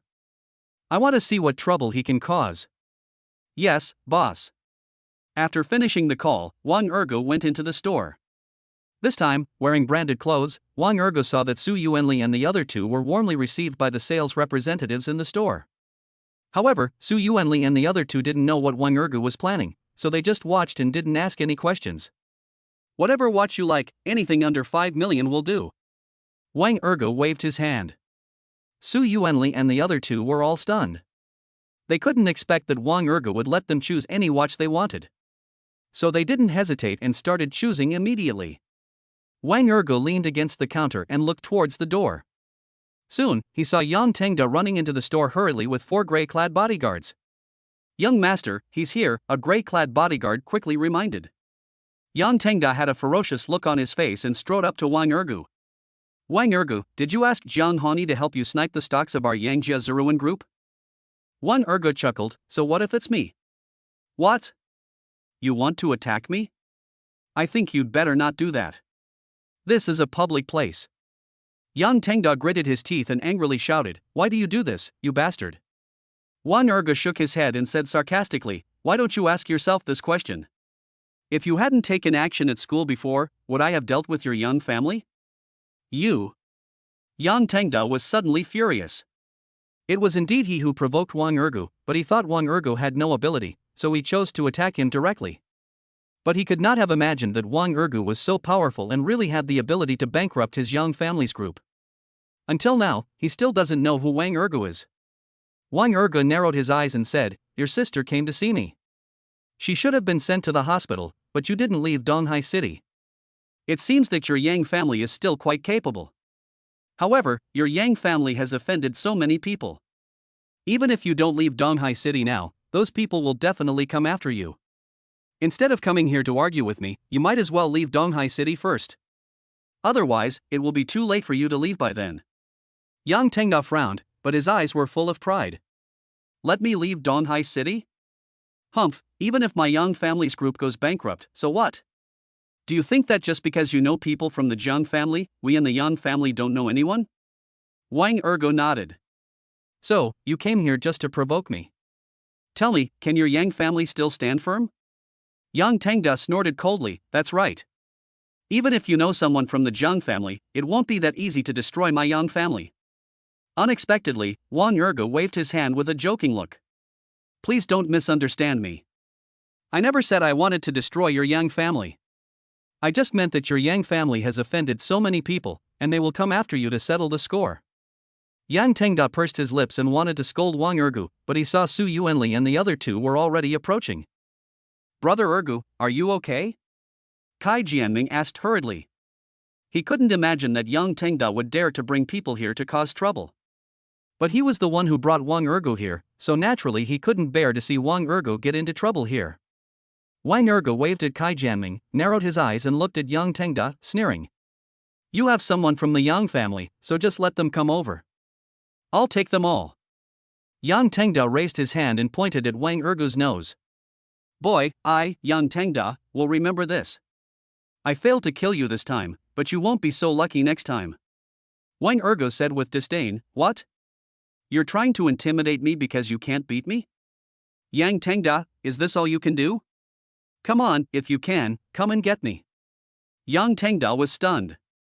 He didn't expect Wang Ergo to be so rampant, but he naturally didn't dare to do anything to Wang Ergo here. But the old man has already said that he will kill Wang Ergo at all costs, so if Wang Ergo is left alone, he will naturally not let him go. Boy, just wait for me. Our Yang family will never let you go. I will make you regret it when the time comes. Chapter 108 I said let her go. Wang Ergo watched Yang Tengda leave, and his brows immediately furrowed. Su Yuanli approached Wang Ergo and warned him quickly. Brother Ergo, it seems like he doesn't intend to let you go. Wang Ergo nodded, with the corners of his mouth slightly raised. I know he will definitely not let me go, but I'm not afraid of him taking action. If he does, he will never be able to get out of prison in his lifetime. Su Yuanli kept his mouth shut and said nothing, but he was still worried because he thought Yang Tengda might do something shady. Wang Ergo saw what Su Yuanli was thinking, patted him on the shoulder and smiled faintly. It's okay. Even if the Yang family sends someone to attack me now, they can't do anything to me because Luo Ming and the others will protect me in secret. Chen Jishang and Kai Jianming also nodded. They were naturally worried that Yang Tengda would do something shady, but they believed that with Luo Ming's bodyguards around, Yang Tengda would not be able to touch Wang Ergo. Wang Ergo whispered something to Lan Anfang. Su Yuanli didn't know what Wang Ergo said, but he saw Lan Anfang immediately run away in a hurry. Wang Ergo waved to Su Yuanli and the other two. Okay, everyone. If you like any watch, just take it. If you don't take it, I'll leave. After Su Yuanli and the other two heard this, they all continued to choose watches. Wang Ergo also chose a Patek Philippe Super Complex Timepiece series, which costs about 4.65 million. In addition, he also chose super complex timepieces for his parents, including a 5271 or 001 watch priced at 2.06 million and a 5268 461 G001 watch priced at 2.32 million. Su Yuanli and the other two had also chosen watches, but the prices were all around 2 million.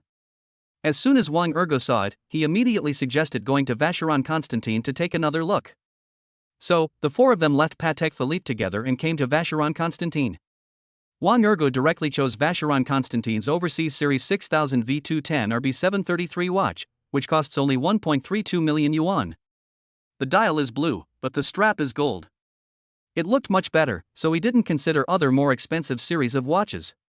When Su Yuanli and the others saw the series, they also chose the Zhong Hongxi High series. The four people had just bought the watches and came out of the store, only to find a tall man pulling a young woman in a corridor. Chen Jishang took a closer look and his expression changed immediately. Fuck. Is that Lin Peiing?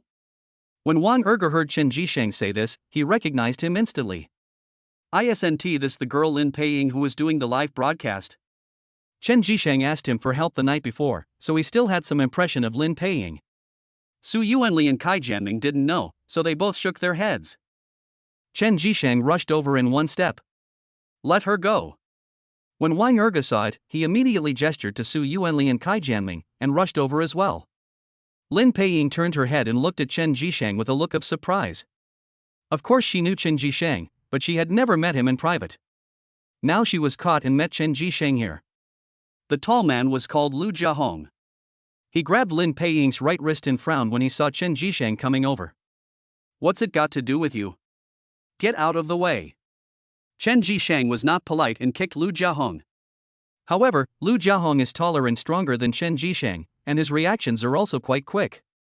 He kicked back, knocking Chen Jishang's kick away, and then quickly kicked Chen Jishang in the stomach.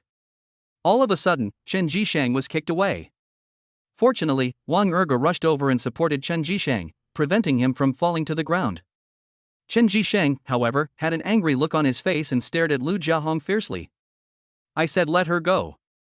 Wang Ergo held Chen Jishang's shoulder and said sternly, don't worry. He can't run away.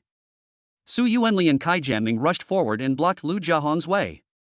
However, two bodyguards in black rushed out and instantly intercepted Su Yuanli and Kai Jianming.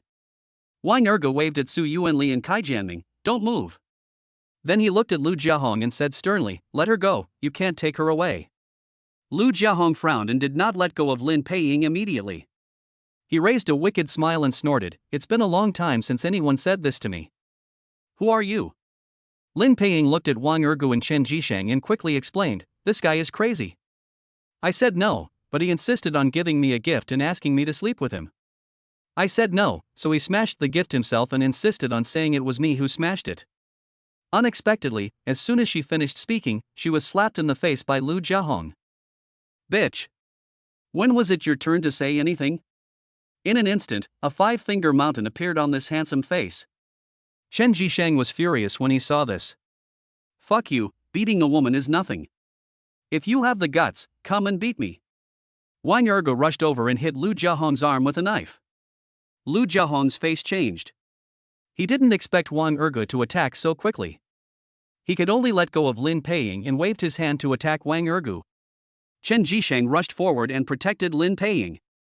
The two bodyguards in black wanted to step forward to help, and they immediately knocked Su Yuanli and Kai Jianming down. Lu Jiahong was unable to block Wang Ergo's attack and was hit in the heart by Wang Ergo's punch, and was knocked out instantly. The faces of the two bodyguards in black changed, but they still clenched their fists and hit Wang Ergo hard. Wang Ergo quickly dodged and kept some distance from them. At this time, Luo Ming and others rushed over and quickly controlled the two bodyguards in black. Then, Luo Ming and his team went over and controlled Lu Jiahong. Lu Jiahong gritted his teeth, his face looked extremely ferocious. "Let me go. I tell you, I am from the Lu family, if you dare to mess with me, you will die." When Wang Ergo heard this, he snorted, "A member of the Lu family? Are the Lu family members so great?" Lu Jiahong held his head high, with a proud look on his face, as if he had some sense of honor in his heart. "Boy, you are really arrogant. How dare you ignore my Lu family?" Wang Ergo pursed his lips and shook his head. "It's not that I don't take your Lu family seriously, but your Lu family doesn't seem to be a second-rate family in Donghai City, right?" Lu Jiahong was very unhappy when he heard what Wang Ergo said. In fact, Wang Ergo was not wrong. His Lu family can only be regarded as a third-rate family in Donghai City now, because the total assets of his Lu family are only 20 billion. Even so, it was not something Wang Ergo could criticize, so he thought that Wang Ergo was provoking his Lu family.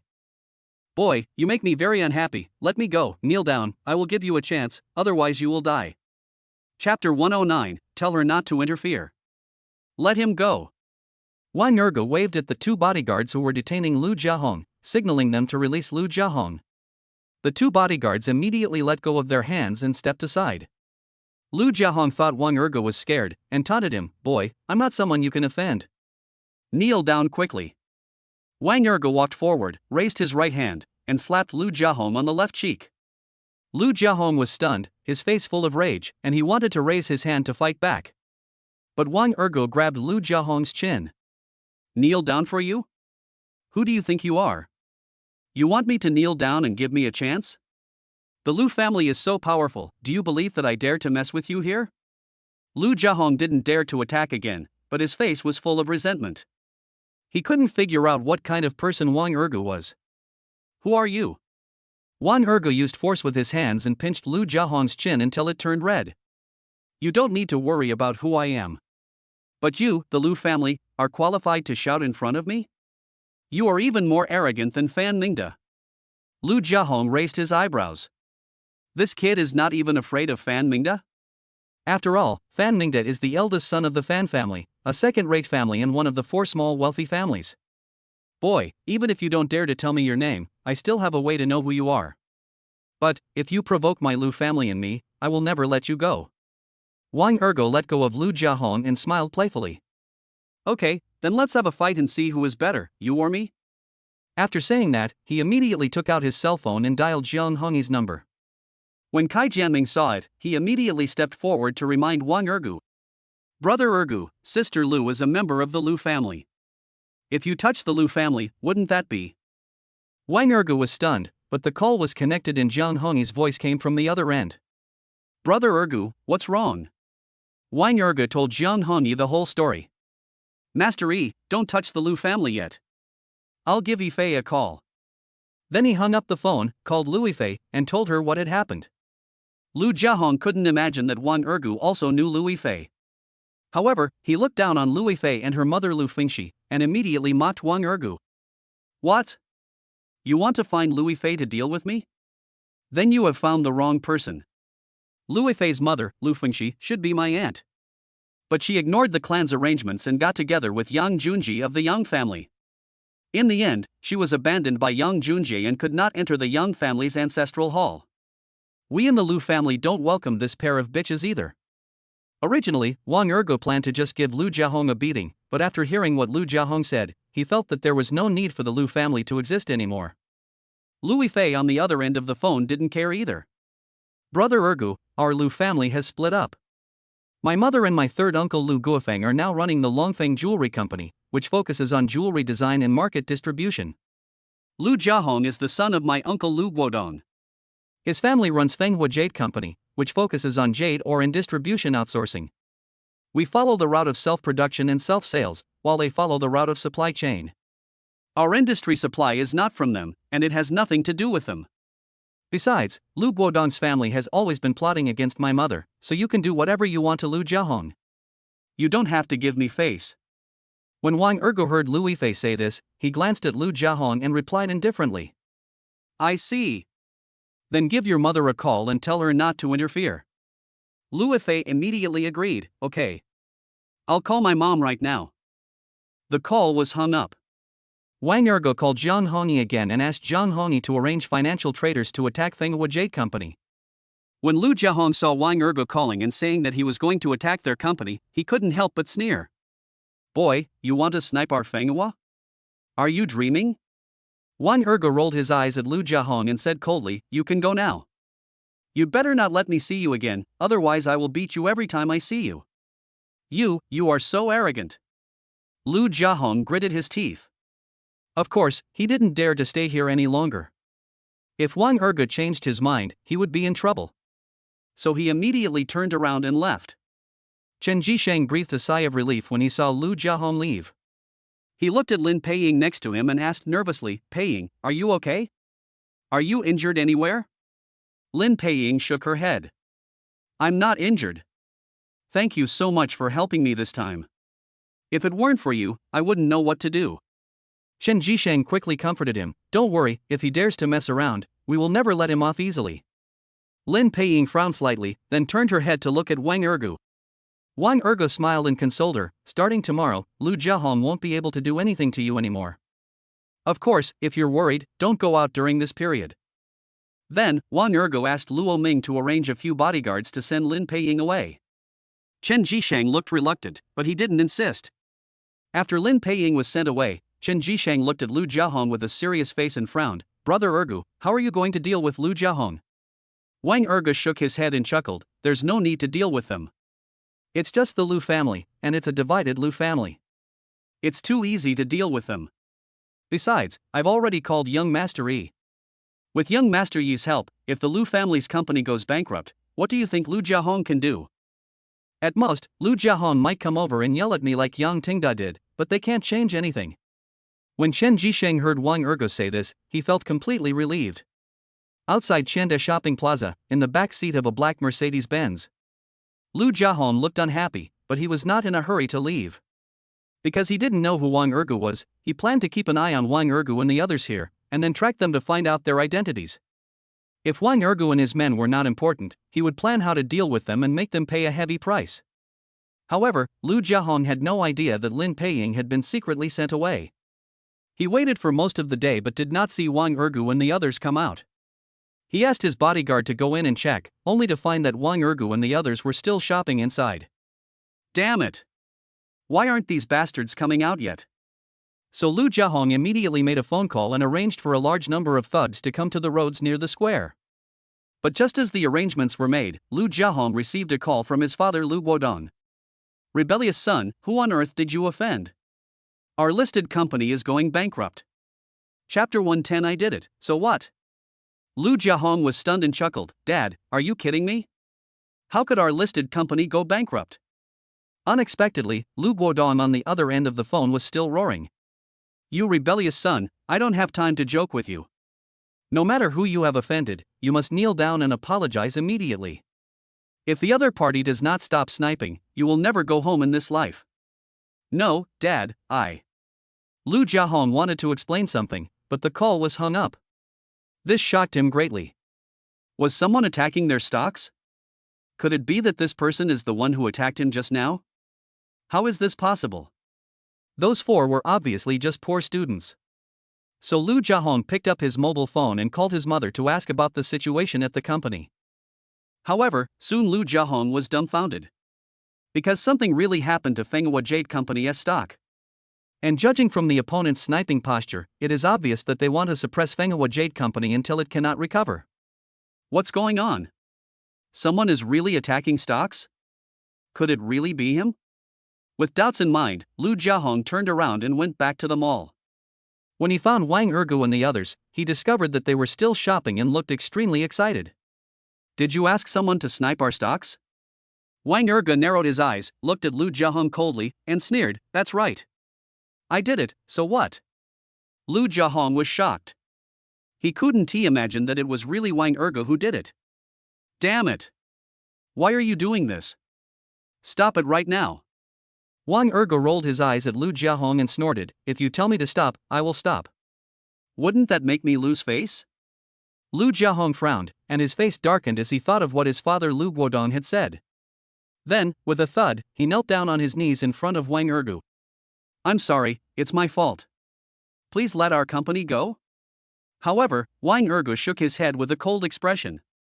"It's useless even if you kneel down to me. Just now you said I was dreaming, so I have to prove it to you." "You?"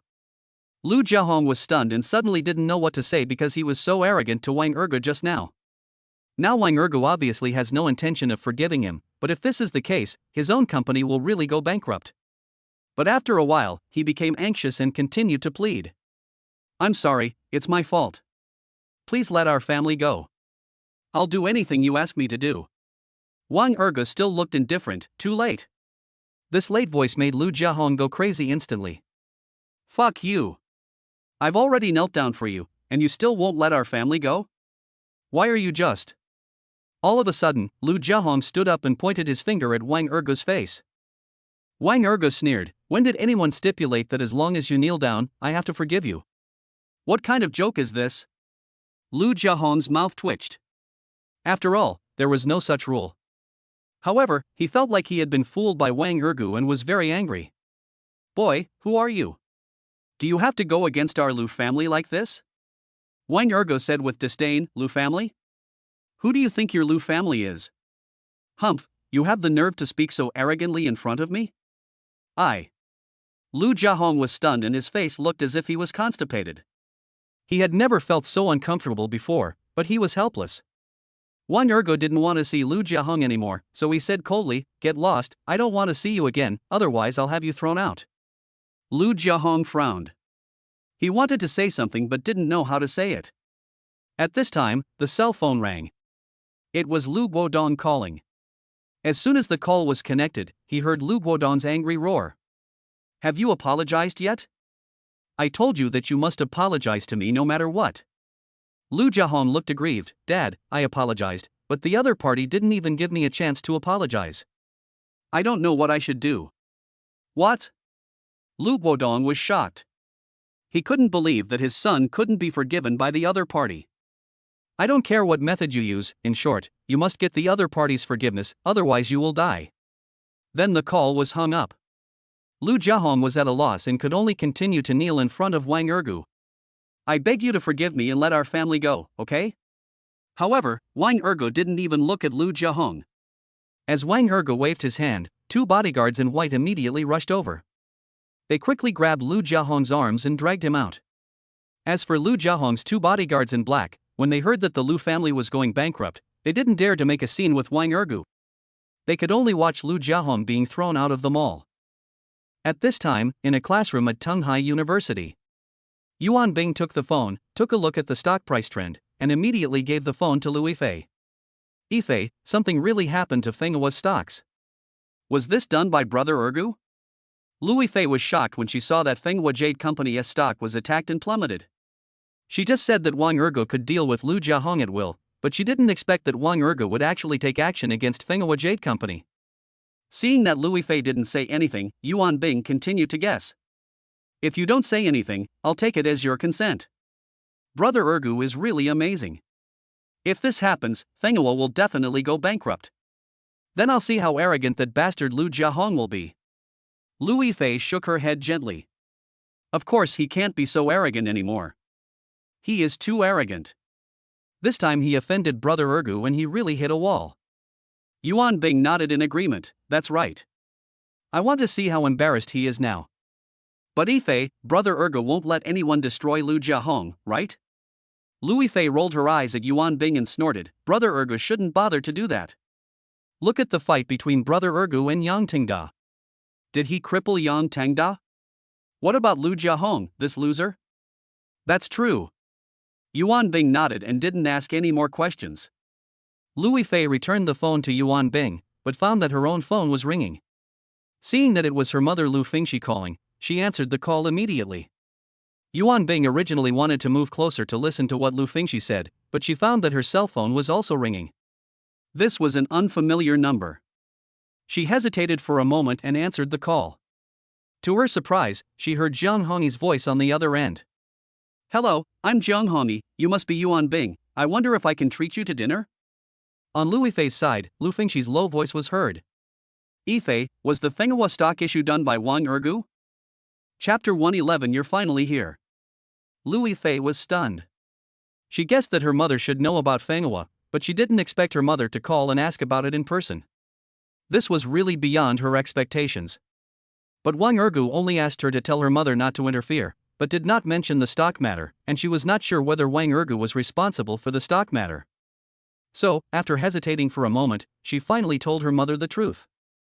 Mom, I don't know if Ergu was responsible for the Fenghua stock issue. When I have time, I can ask for you. Lu Fingxi on the other end of the phone rejected the proposal. That's not necessary. See when he's free and ask him to come over to our house. I'll ask him in person. This. Lu Fei frowned, but Mom, he should be busy these 2 days. If you want to see him, you have to come to school in person. Lu Fingxi was silent for a while, then said coldly, forget about going to school. On your birthday, invite him to come to our house. Lu Fei was surprised. Because her mother has always been somewhat disgusted with men since her divorce, and there cannot be no opposite sex at her birthday party. So she planned to have her birthday party outside. As long as she didn't make trouble at home, her mother wouldn't mind. And in this way, I won't annoy my mother. But Lu Fei never expected that her mother would actually let Wang Ergu go to their house. Mom, are you letting him come over to our house? Don't you hate it when men come over to our house? Lu Fingxi snorted coldly, I hate those bad men coming to our house, I didn't say I hate good men. Besides, you've already publicly admitted that he's your boyfriend. What's wrong with your boyfriend coming to meet your parents? Okay, I won't talk to you anymore, let's leave it at that for now. Without waiting for Lu Fei's response, Lu Fingxi hung up the phone. Lu Fei clutched her phone tightly, her face full of disbelief. Although the mother's tone was harsh and didn't sound well-intentioned, she obviously didn't mean to blame herself at all. Could it be that my mother would really agree with me being with Wang Ergu? For a moment, Lu Fei was very happy. After Yuan Bing finished the call, he saw Lu Fei in a daze, and immediately grabbed Lu Fei's left arm with an excited look on his face. Ifei, do you know who called me just now? Lu Fei shook her head. I don't know. Did something good happen to you? You look so proud. Yuan Bing chuckled and explained, it was Jiang Hongyi, the second young master of the Jiang family. He was the one who brought people and drove a sports car to the school dormitory that day. Do you remember? It's him? Lu Fei was a little surprised, but immediately looked at Yuan Bing with a stern face and continued to ask in a cold voice, why did he suddenly come to you? Yuan Bing shook his head, also a little puzzled, I don't know, he invited me out alone and said he would treat me to a big dinner. Lu Fei remained silent. She felt this matter was a bit strange. Could it be that Jiang Hongyi has taken a fancy to Yuan Bing? Of course, this was just her personal guess, so she didn't say it out loud. After all, Yuan Bing was a foodie, and she couldn't stop him from having a big meal. Seeing that Lu Fei didn't ask any more questions, Yuan Bing quickly asked, who called you just now? I saw you frown several times. After hearing this, Lu Fei told him about her mother's call. After hearing this, Yuan Bing was very shocked, her cherry mouth opened so wide that a duck egg could almost fit in. Because she also knew that Lu Fengxi hated men, but she didn't expect that Lu Fengxi actually wanted to meet Wang Ergu. Ifei, you'd better be mentally prepared. It may not be a good thing for a son-in-law to meet his mother-in-law. Lu Fei pouted and rolled her eyes at Yuan Bing. What son-in-law? Stop talking nonsense. But after saying this, she began to worry. What if her mother really made things difficult for Wang Ergu? After thinking about it, Lu Fei quickly picked up her phone and sent a WeChat message to Wang Ergu. Over at Xianda Shopping Plaza, Wang Ergu was still shopping crazily with Su Yuanli and the other two. When Wang Ergu saw the WeChat message from Lu Fei, he didn't take it seriously because he was not worried that Lu Fengxi would make things difficult for him. His cell phone suddenly rang. It was Luo Ming calling, so he answered it immediately. Boss, there are a lot of thugs nearby. We are not sure if they are Lu Jiahong's men. But Lu Jiahong has been in the car outside the square and has not left. Wang Ergu snorted, Lu Jiahong is still here? It seems that he has a grudge against me. I guess he arranged those thugs. Even so, he would not be afraid of Lu Jiahong. Luo Mingzi quickly asked, Boss, what should I do now? Wang Ergu pursed his lips and did not respond immediately. After a while, he told Luo Ming, no need to send more people. Only keep 4 people. All others should evacuate. Luo Ming was very puzzled, but he did not ask any more questions and immediately did as Wang Ergu said. After finishing shopping, Wang Ergu called Qinling. Where is your location? Qinling quickly replied, the location is at the Baichuishan Hotel. Wang Ergu was stunned for a moment, because Baichuishan Hotel was not on the Old Street or New Street side, but on the Baichuishan side, which was 6 kilometers away from Tunghai University. He didn't expect Qinling to choose such a long distance, but it didn't matter, after all, they had a car. Okay. We'll be there right away. After hanging up the phone, Wang Ergu immediately called Su Yuanli and the other two and went to Baichuishan Hotel together. When they arrived at Baichuishan Hotel and just got off the car, Wang Ergu saw Qinling waiting at the door. You are finally here, come in quickly, our box is on the 5th floor, 503, the gold box. Qinling hurried forward and gestured to Wang Ergu and the other 3 to come in. But when he saw that Wang Ergu and the other 3 were all wearing branded clothes and wearing Vacheron Constantin men's watches, his eyes suddenly widened. No, why do you seem different tonight? Wang Ergu and the other 3 smiled, said nothing, and walked into the hotel together. Qinling hurriedly led the way and brought Wang Ergu and the other 3 to the golden box 503. However, before they entered, they heard a noise coming from inside. Qinling rushed in and saw several young men harassing her roommates. She couldn't help but frown. Who are you? Why are you pestering my friend? One of the young men with slicked back hair looked at Qinling coldly and snorted, what does this have to do with you? Get out of here right now. When Qinling heard this, he immediately rushed forward and spat angrily. You are the ones who should get out. This is not your box, please leave immediately, otherwise don't blame me for being rude. The young man with slicked back hair looked unhappy. You still want to be rude to me? Chapter 112. My name is Wang Ergu, from the countryside. Qinling wanted to say a few more words, but Wang Ergu and 3 others walked in. So she rolled her eyes at the young man with the slicked back hair, then walked towards a girl with a cold and elegant temperament. This girl was Qin Xingyue. The reason why Qinling organized the dormitory party this time was to introduce Qin Xingyue to Wang Ergu. Qin Xingyue stared coldly at the young man with slicked back hair and said sternly, Gui Jijie, that's enough. Who do you think you are to come here and bully my friends? When Wang Ergu and the other 3 heard this, their faces changed. Because they have all heard of Gui Jijie's name. Gui Jijie is the eldest son of the Guo family, a second-rate family in Donghai City. He left Donghai University last year. Because Gui Jijie did something crazy. He fought with another playboy on the basketball court for a school beauty and beat the other man into a eunuch. It is said that the Guo family paid a lot of price to settle the matter, and Gui Jijie was also sent abroad by the Guo family. However, Wang Ergu and the other 3 could not have imagined that Gui Jijie would actually come back. Gui Jijie looked at Qin Xingyue and smiled. Xiao Yaya, how can they be qualified to be your friends? Qin Xingyue frowned, her pretty face full of anger. They are my friends. Besides, it's none of your business who I make friends with. Gui Jijia's mouth twisted, but he still smiled. Our two families are old friends. I can't ignore you. Qin Xingyue rolled her eyes at Gui Jijie and snorted coldly. Even if our two families are old friends, I don't need you to control me. You are a person who can't even manage yourself, so you have no right to control me. Gui Jijie looked unhappy, but he did not blame Qin Xingyue. Instead, he looked at Wang Ergu and the other three. Who are they? Qin Xingyue stared at Wang Ergu and the other three, and immediately nodded to them. Qin Ling took one look and sternly said to Gui Jijie, please leave immediately. Tonight is our class reunion. Gui Jijie pursed his lips but did not leave. He still stared at Wang Ergu and the other three, because he was already on alert. Who among you is here for Xiao Yeye? Qin Xingyue's face changed, and she also said to Gui Jijie in a stern voice, Gui Jijie, please take your people away immediately, otherwise don't blame me for being rude. Task description, help Qin Xingyue expel Gui Jijie. Task status, not completed. Vivian's long-lost voice rang out, and Wang Ergu was stunned. Isn't it easy to expel a person?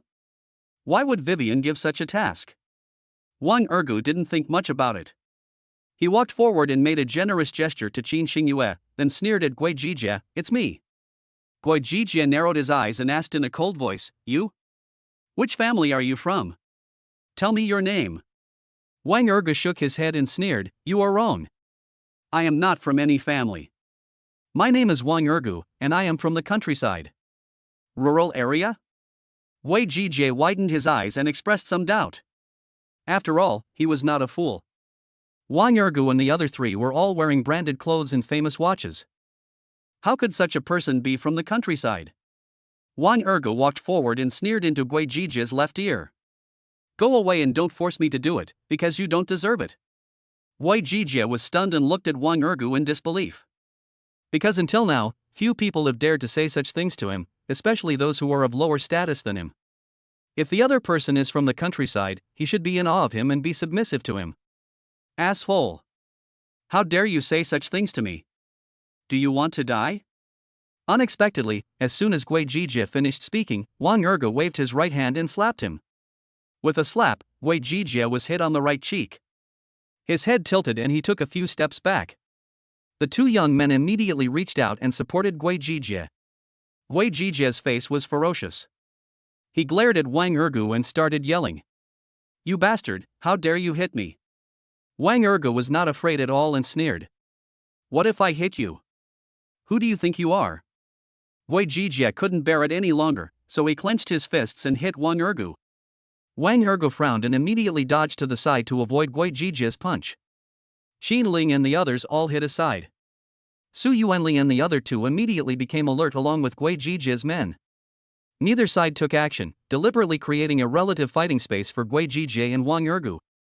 Although Gui Jijie failed to hit Wang Ergu, he was not discouraged and continued to punch Wang Ergu. Wang Ergu was a little surprised. He thought Gui Jijie was just a playboy. Although he heard that Gui Jijie liked fighting, he thought Gui Jijie didn't have any special skills. Unexpectedly, Gui Jijie is quite skilled, and it can even be said that he has a good foundation. Each of his moves is well organized, and he doesn't just throw punches randomly. Not bad, I really underestimated you. These words sounded very ironic to Gui Jijie, because he had thrown 10 punches in a row but failed to hit Wang Ergu. You know, when he was abroad, he also beat up a lot of thugs and even trained in a boxing gym for a period of time. So he thought that he should be able to knock out Wang Ergu with 3 punches, but he didn't expect that he couldn't even touch the corner of Wang Ergu's clothes. You bastard, if you have the guts, then don't hide away. Unexpectedly, Wang Ergu laughed and said, okay, then I won't dodge, just watch me. As soon as he finished speaking, he immediately swung his fist to attack. With a bang, the two fists collided and both men took a few steps back. After steadying himself, Gui Jijie looked at Wang Ergu in shock. He completely understood that he had really underestimated Wang Ergu's strength. Just now, Wang Ergu was just dodging and was much faster than him.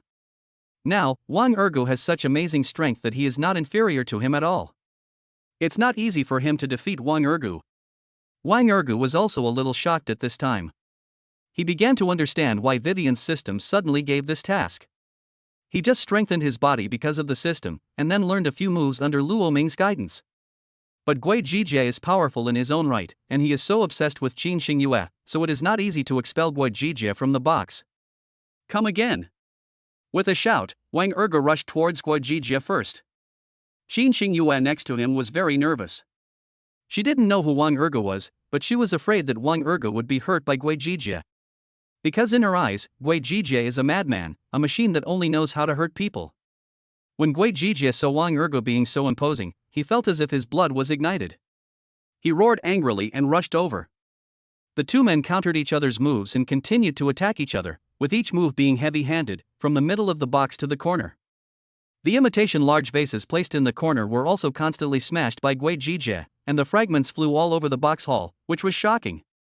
With a bang, the door of the box was suddenly pushed open. A large group of tall security guards in black rushed in.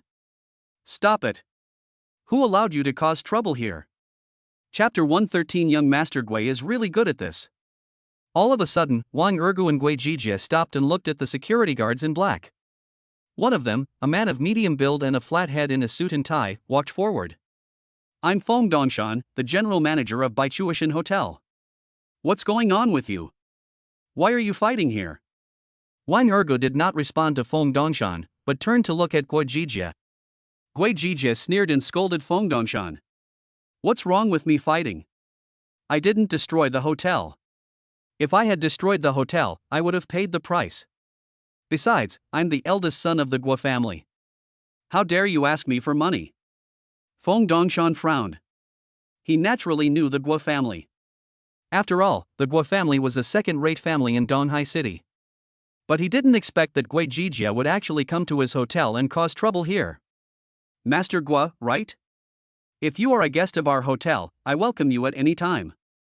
But if you come here to cause trouble, I'm sorry I can't receive you. When Gui Jijie saw Feng Dongshan say this to him, he immediately took out his cell phone and made a call. My name is Gui Jijie. I'm currently at the Baichuishan Hotel. There's a general manager here named Feng Dongshan. I'm very unhappy with him. You must fire him immediately. Feng Dongshan's face changed slightly, and he thought to himself, you want to fire me with just one phone call? This young Master Gui is capable of doing this? But isn't this too much? Wang Erge didn't say anything. He wanted to see what Gui Jijie was doing. No one else said anything. The atmosphere in the entire box suddenly became awkward. But soon, Feng Dongshan's cell phone rang. He saw the caller ID and couldn't help but frown.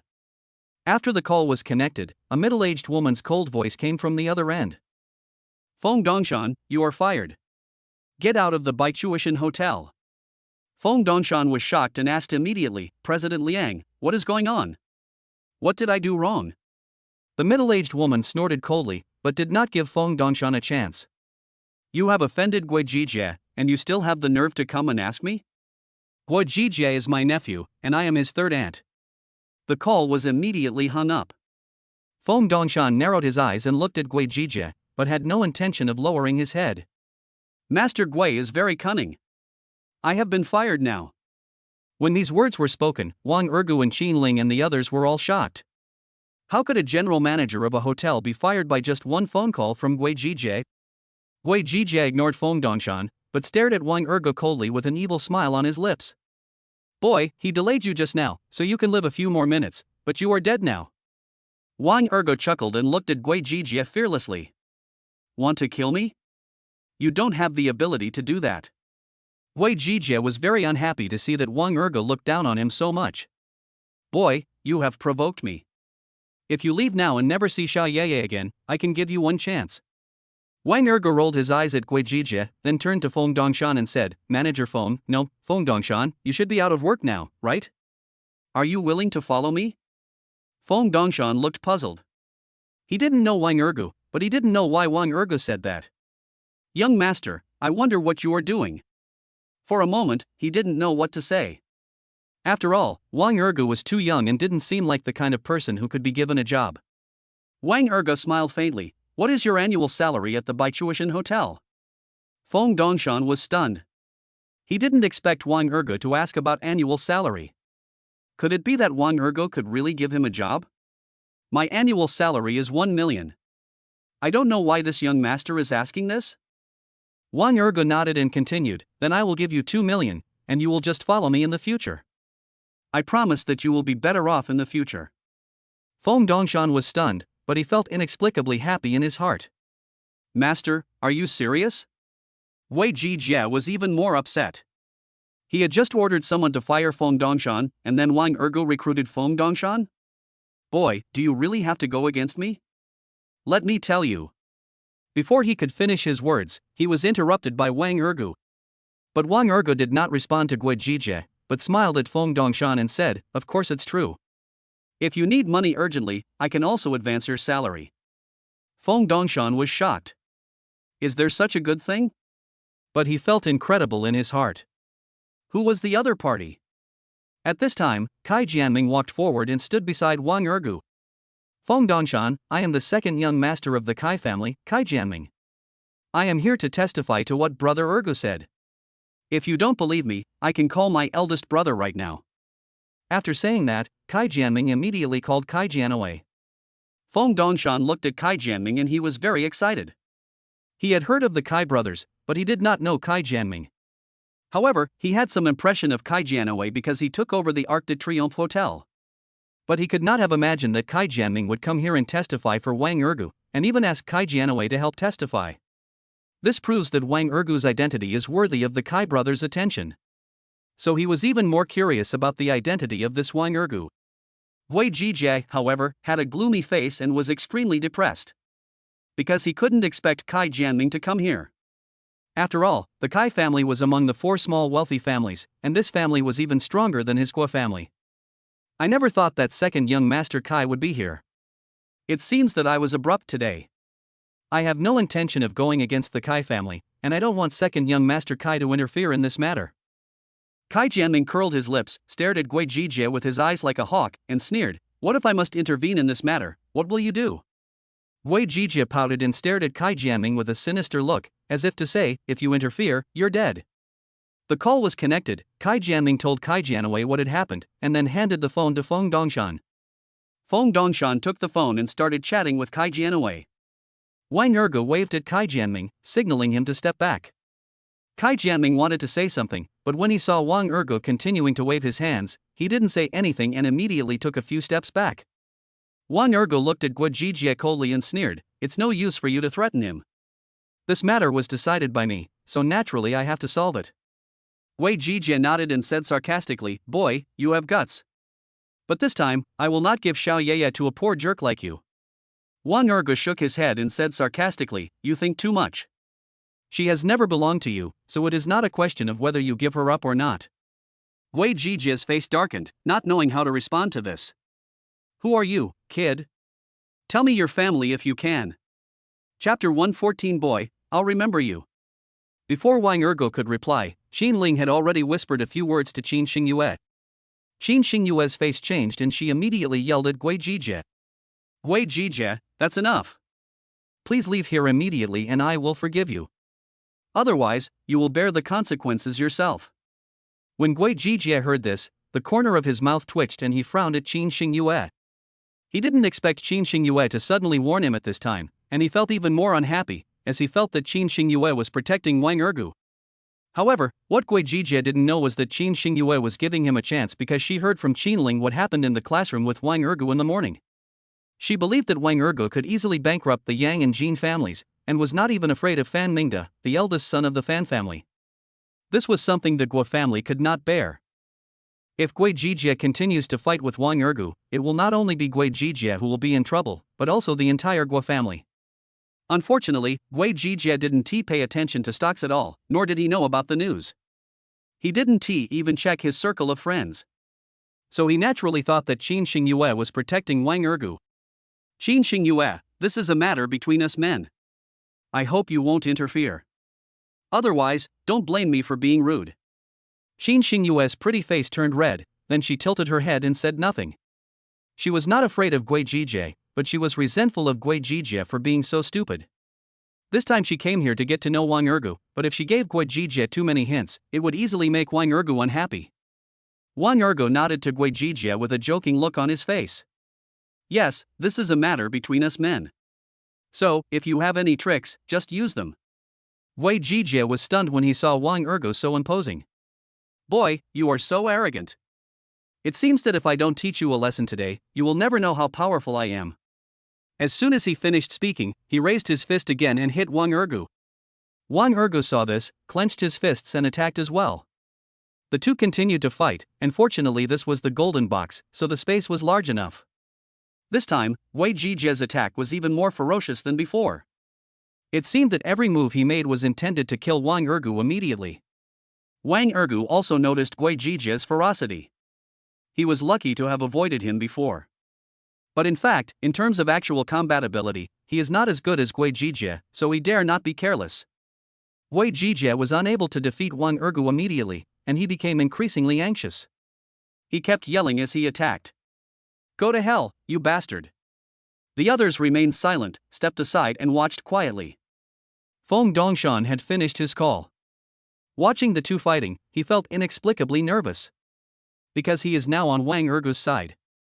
If Wang Ergo is defeated, he will probably be beaten up by Wei Jijie. But now, he had no choice. After all, he had been fired and had no right to continue commanding the hotel security guards. Just then, a large group of people rushed in. One of the figures rushed directly towards Wei Jijie and Wang Ergo. When Wei Jijie saw Lu Oming's incoming punch, he quickly dodged and took a few steps back. Who are you? When Wang Ergo saw that it was Lu Oming, he immediately breathed a sigh of relief. If he continued to fight with Wei Jijie, he would not gain any benefit and might even lose to Wei Jijie. Lu Oming nodded to Wang Ergo and frowned. Boss, are you okay? Do you want me to? Wang Ergo waved his hand and interrupted Lu Oming. No need. He is just a dandy young master. If you beat him up and he loses parts, I will have to compensate him. Lu Oming glanced at Wei Jijie with disdain on his face. Wei Jijie clenched his fists, his face full of anger. Asshole, I thought you were so capable that you would fight me one-on-one, but it turns out you called for help. Wang Ergo shook his head and said sternly, no more fighting. Since we are not welcome here, let's go to another place. Then, he looked at Qin Xingyue and asked, do you mind changing the venue? How about the Arc de Triomphe Hotel? Qin Xingyue nodded slightly. She had wanted to change places for a long time. This made Wei Jijie very unhappy. He had already planned that after defeating Wang Ergo, he would throw Wang Ergo and his men out so that he could drink here with Qin Xingyue. But now, Wang Ergo didn't want to fight anymore and wanted to take Qin Xingyue away? In his eyes, Qin Xingyue was already in his pocket, so how could he let an outsider like Wang Ergo take her away? Boy, what do you mean by this? Wang Ergo guessed what Wei Jijie was thinking and laughed. I'm tired.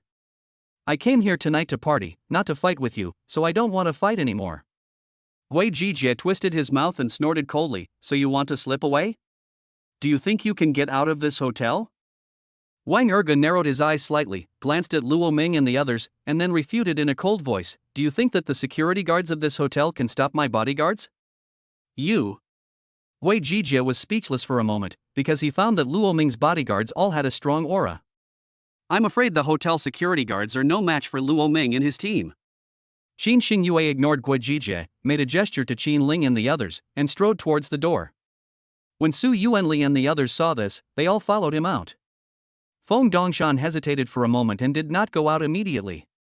Instead, he walked beside Wang Ergo. Seeing Wang Ergo and Feng Dongshan staying behind, Wei Jijie said sternly, boy, I will remember you. Even if you can leave this time, I will definitely make you regret it. Wang Ergo raised his lips and nodded, okay. Then I'll see how you make me regret it. I hope your Guo family can withstand my anger tomorrow, and I hope you won't kneel in front of me tomorrow. After saying that, he immediately walked out with Feng Dongshan. Watching the two people leave the box, Wei Jijie was filled with anger and kicked a table. With a bang, all the wine on the table spilled onto the floor. Those dandy young masters didn't dare to say a word, and they were all at a loss. Suddenly, Wei Jijie's cell phone rang. He took out his cell phone and saw that it was a call from his good friend Jin Yuanbao. As soon as the call was connected, Jin Yuanbao's wailing voice was heard from the other end. Master Jia, it's over. It's all over. I'm afraid our Jin family is going to go bankrupt. What? Wei Jijie was shocked and instantly suppressed his rising anger. After all, he knew that the Jin family had at least 30 billion in assets. Making the Jin family bankrupt was a bit of a fantasy. Mr. Jean, are you kidding me? How could your Jean family go bankrupt? Chapter 115. You are very handsome tonight. Quite a few people have gathered in the hotel lobby. These are all hotel staff and Feng Dongshan's former colleagues. They have a good relationship with Feng Dongshan. When they heard that Feng Dongshan was fired, they naturally came to the front hall, wanting to intercept Feng Dongshan to verify the truth of the matter. When Wang Ergo saw so many people coming, he stopped. Feng Dongshan looked at these old colleagues and couldn't help but look stunned. What are you doing? A short-haired man walked forward, looking indignant. General Manager, I've heard that a playboy came here to cause trouble and has already fired you. Isn't that too much? When the others saw this, they also began to speak up for Feng Dongshan. Feng Dongshan waved his hands and sighed, Everyone, I am very grateful for your words for me, but you should not argue with him. He is the eldest son of the family, and you cannot compete with him. When everyone saw Feng Dongshan say this, they all lowered their heads. After all, the Guo family is a second-rate family in Donghai City, and ordinary people like them cannot afford to offend.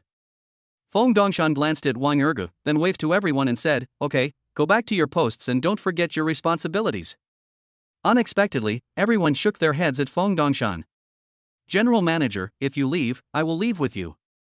That's right. If even a good person like you is driven away, what's the point of us staying here? I don't want to be in such a heartless place. Wherever you go, General Manager, we will go there. Feng Dongshan was stunned. Looking at these colleagues, he was actually a little overwhelmed. But he also knew that some of his old colleagues had tight financial circumstances, so he naturally didn't want them to lose their income because of him. What's more, Wang Ergo only asked him to follow along, but didn't ask him to bring a group with him. So he thought about it and decided to continue waving his hand to warn everyone. Everyone, stop making trouble and go back to work. Unexpectedly, Kai Jianming walked up and shouted to everyone, Everyone, just follow Manager Feng and leave. When Su Yuanli heard this, he immediately pulled Kai Jianming's arm and said, No, what are you doing? Kai Jianming glanced at Su Yuanli, then at Wang Ergu, and explained, I think Brother Ergu can handle whether they stay or go, right? Su Yuanli looked embarrassed and looked at Wang Ergu. Chen Jishang didn't say anything and was also looking at Wang Ergu.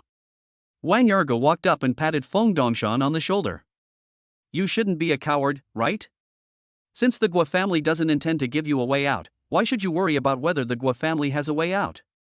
Feng Dongshan shook his head and sighed, I'm not worried about the Guo family, but there are so many people. I'm afraid I won't be able to accommodate them. I don't know what your plan is, Master. I'm afraid it will affect your plan.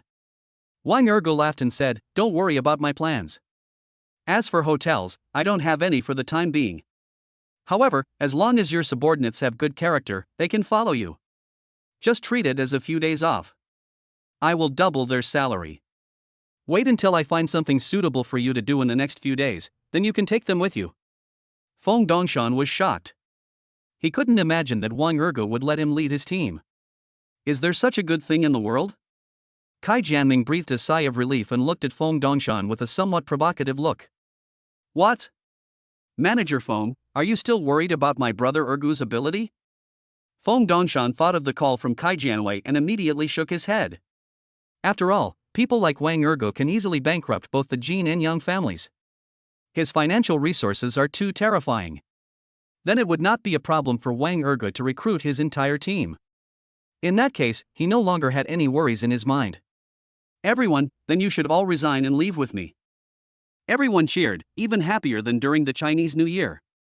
Just like that, everyone left and followed Feng Dongshan away. The news was quickly reported upstairs, and all the company's top executives were shocked. They couldn't imagine that there would be a collective resignation at Baichuishan Hotel. Because of the resignation from the group, the entire hotel became like a paralyzed computer, completely unable to function. Wang Ergo didn't think much about it and followed everyone to the Arc de Triomphe Hotel.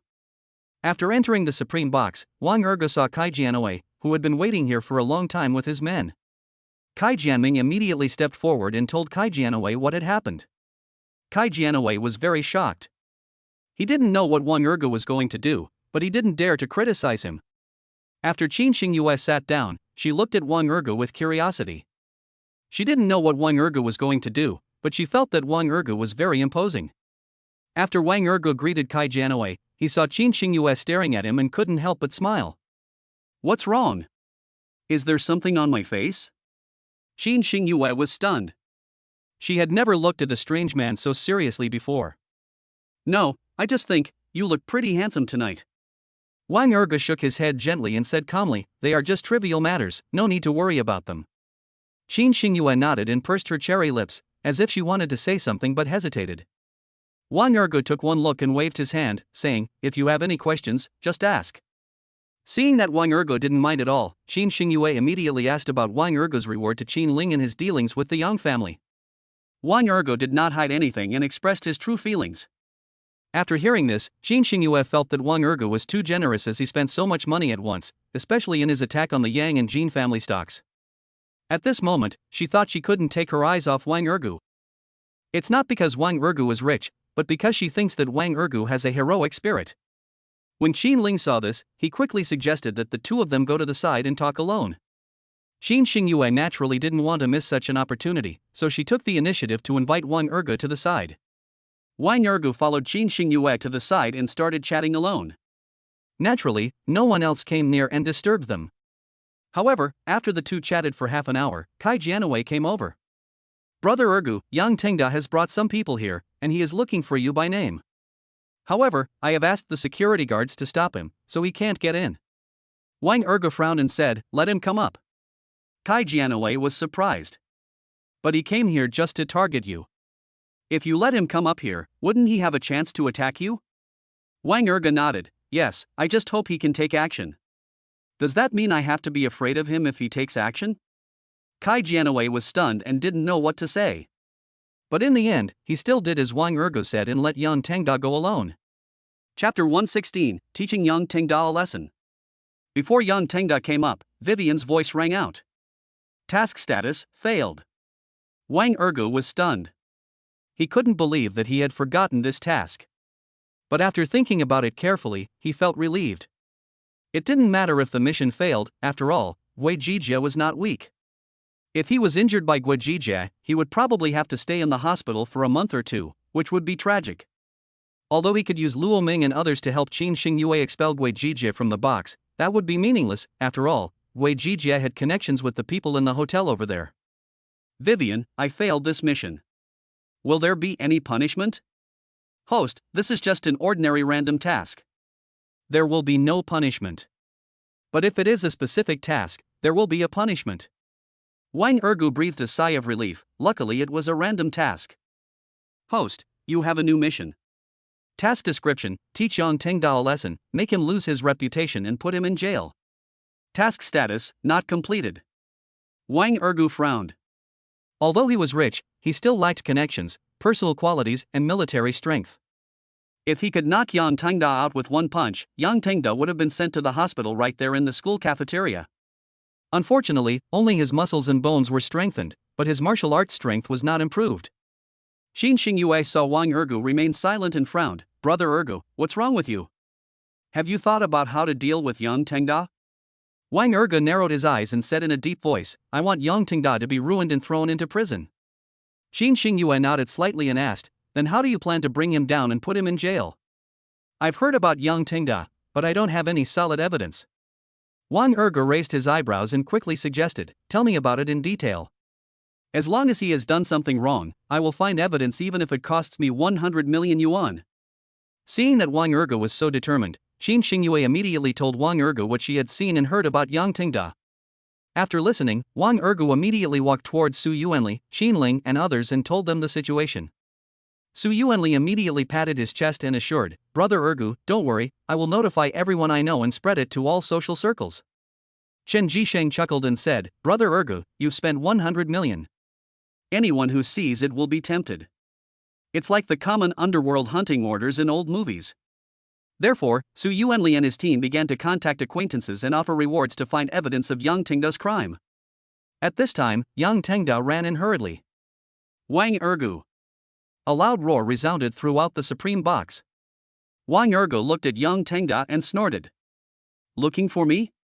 Yang Tengda strode up to Wang Erge and asked sternly, did you ask the Jiang family to help snipe our Yang family's stocks? Wang Erge raised his lips and nodded, yes. I did it, what's wrong? You. Yang Tengda was so angry that he was speechless. His face suddenly became extremely ferocious. His fists were clenched tightly and his whole body was filled with murderous aura. Wang Ergo continued, I told you that your Yong family must go bankrupt today. It can only go bankrupt today. The corner of Yang Tingda's mouth twitched and he suddenly became so angry that his face turned green. How can you let our Yang family go? Wang Ergo shook his head and sneered, I have never thought of letting your Yang family go, just like you have never thought of letting me go, right? You said before that the market value of your Yang family's Zeruan Group is over 30 billion. Now that the Zeruan Group has gone bankrupt, you come to beg me to let the Yang family go? Besides Zeruan Group, your Yang family has many other businesses. I just bankrupted Zeruan Group, not robbed all of your Yang family's businesses. I remember that Yang Biao said that the Yang family's assets are 50 billion, so there is no need to beg me now. You can make a comeback. Yang Tengda gritted his teeth and trembled all over, like a caught mouse. The total assets of the Yang family are estimated to be over 50 billion, but that does not mean that the Yang family has over 50 billion in liquid cash. Therefore, when it comes to stock sniping, his Yang family has no way to deal with it, so that Zeruan Group is on the verge of bankruptcy.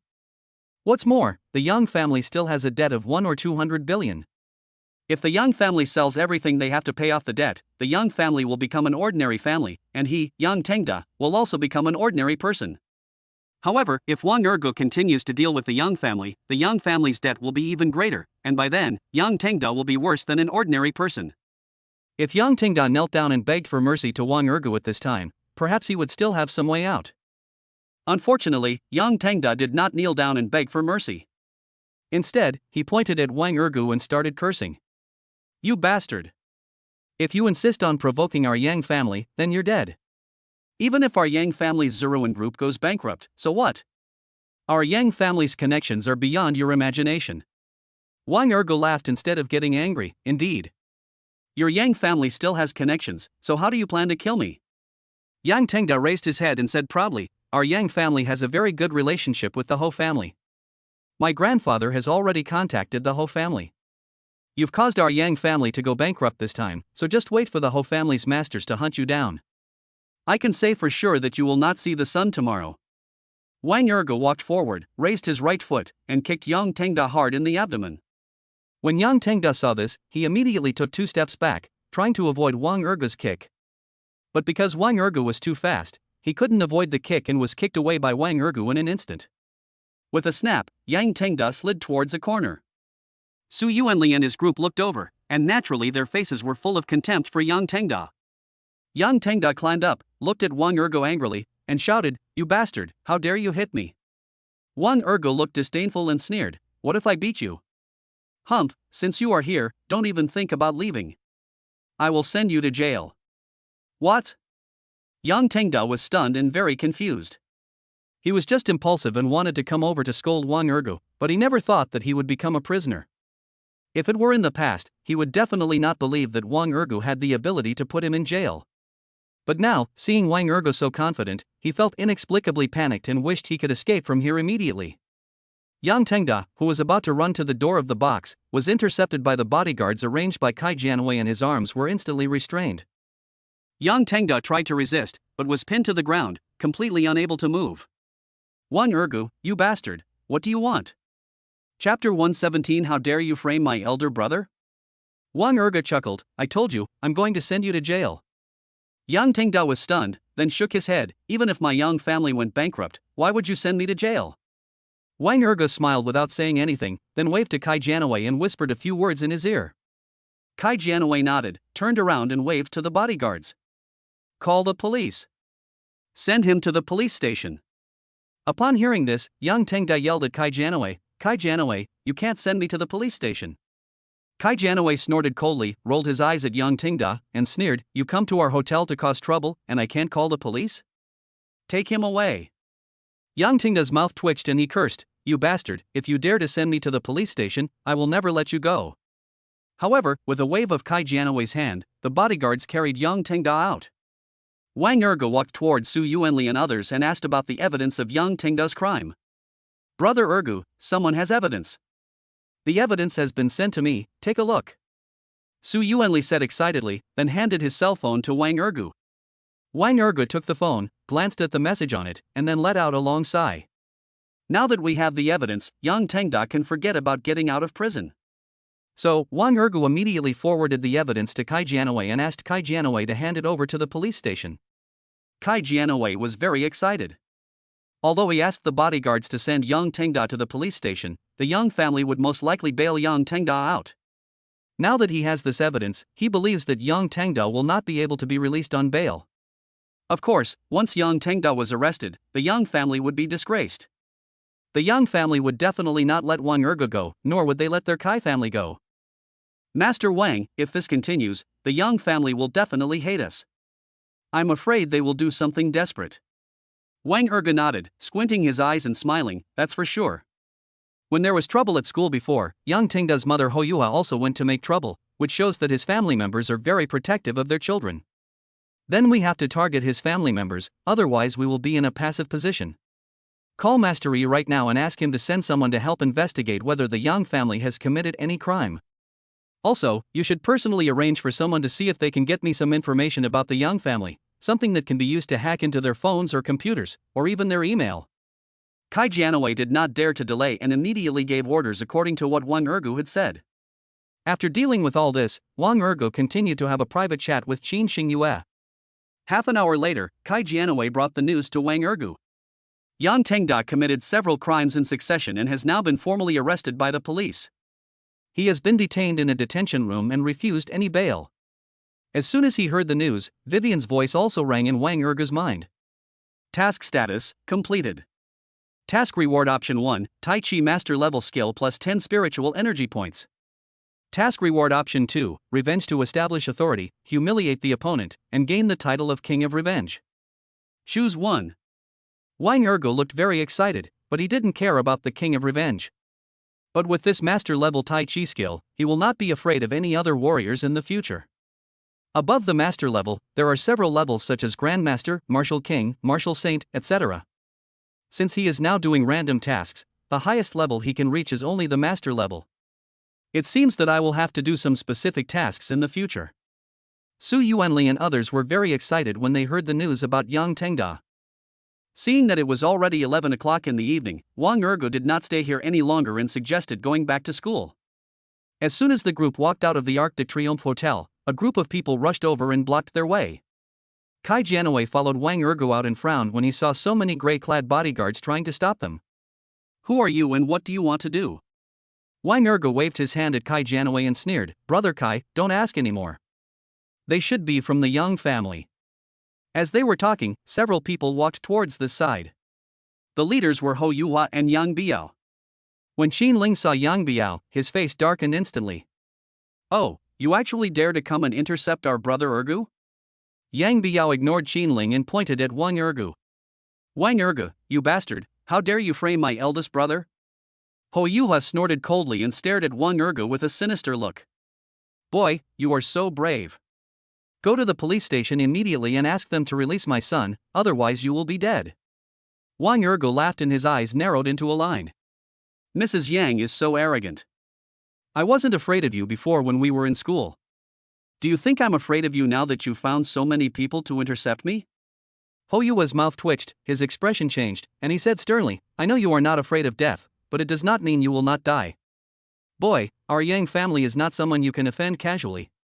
After saying that, she immediately gestured behind her. A burly man with a big beard walked up, nodded at Ho Yua, and then looked at Wang Ergu coldly. Boy, do you want to kneel down and cripple your hands yourself, or do you want me to help you? Kai Jianwei took one look and immediately suggested to Wang Ergu, I'll have my bodyguard come over here. Wang Ergu waved his hand, interrupting Kai Jianwei, no need. I can handle a loser like him by myself. Kai Jianwei was stunned and very puzzled. After all, he had heard that Wang Ergu and Yang Tangda were of similar strength, but the bearded burly man in front of him was obviously a master. If his own bodyguard doesn't come, then Wang Ergu should also ask a bodyguard to come. When Su Yuanli and the others saw this situation, they also became anxious. Brother Ergu, let's get the bodyguards to help. That's right, our hotel is right here, we can ask the hotel security to help. This general is not strong enough, otherwise I can help you, Brother Ergu. Now let's retreat first, shall we? Unexpectedly, Wang Ergu shook his head and signaled Su Yuanli and others to step back. Xin Xingyue took one look and quickly suggested to Wang Ergu, "Brother Ergu, a wise man never suffers a loss in front of him. Why don't we retreat back?" At this time, Luo Ming and the others had already learned about the situation and all gathered here. Ho Yuha looked disdainful and said sternly, "Wang Ergu, even if you want to run, it's too late." Wang Ergu shook his head and sneered, "When did I say I was going to run away? Originally, you were the ones who should have run away, but you chose to come here to seek death." Yang Biao was very puzzled to see Wang Ergu so confident, and then whispered a hint to Ho Yuha. "Mom, I always feel something is wrong, what should I do now?" Chapter 118. Zhang Bao, take care of him for me. Ho Yuha was stunned. She also felt that something was not right. Why was this boy so confident?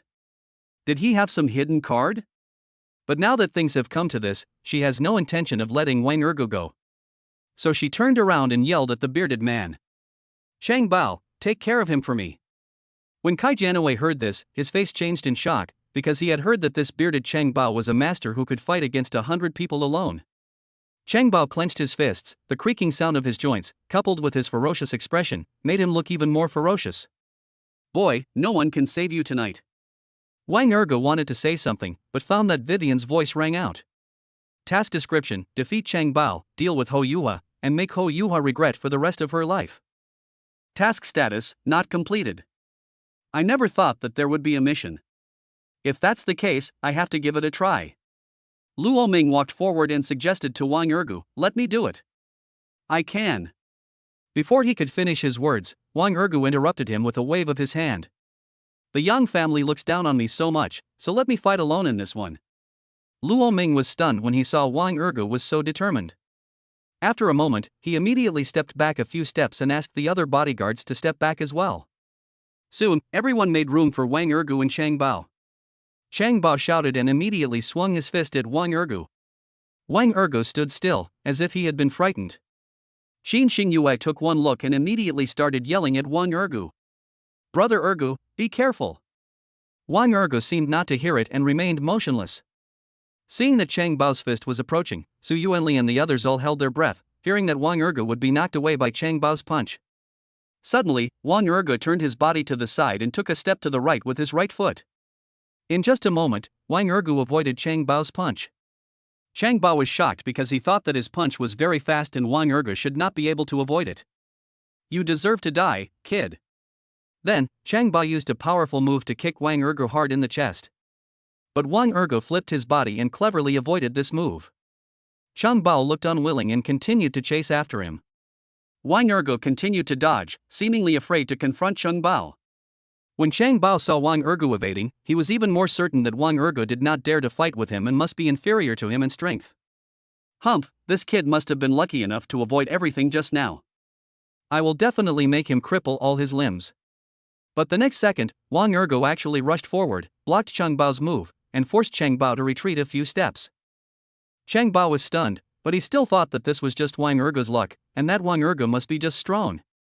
Yang Biao looked flustered, she felt something was wrong. This Wang Ergu was able to accurately avoid Chang Bao's attack?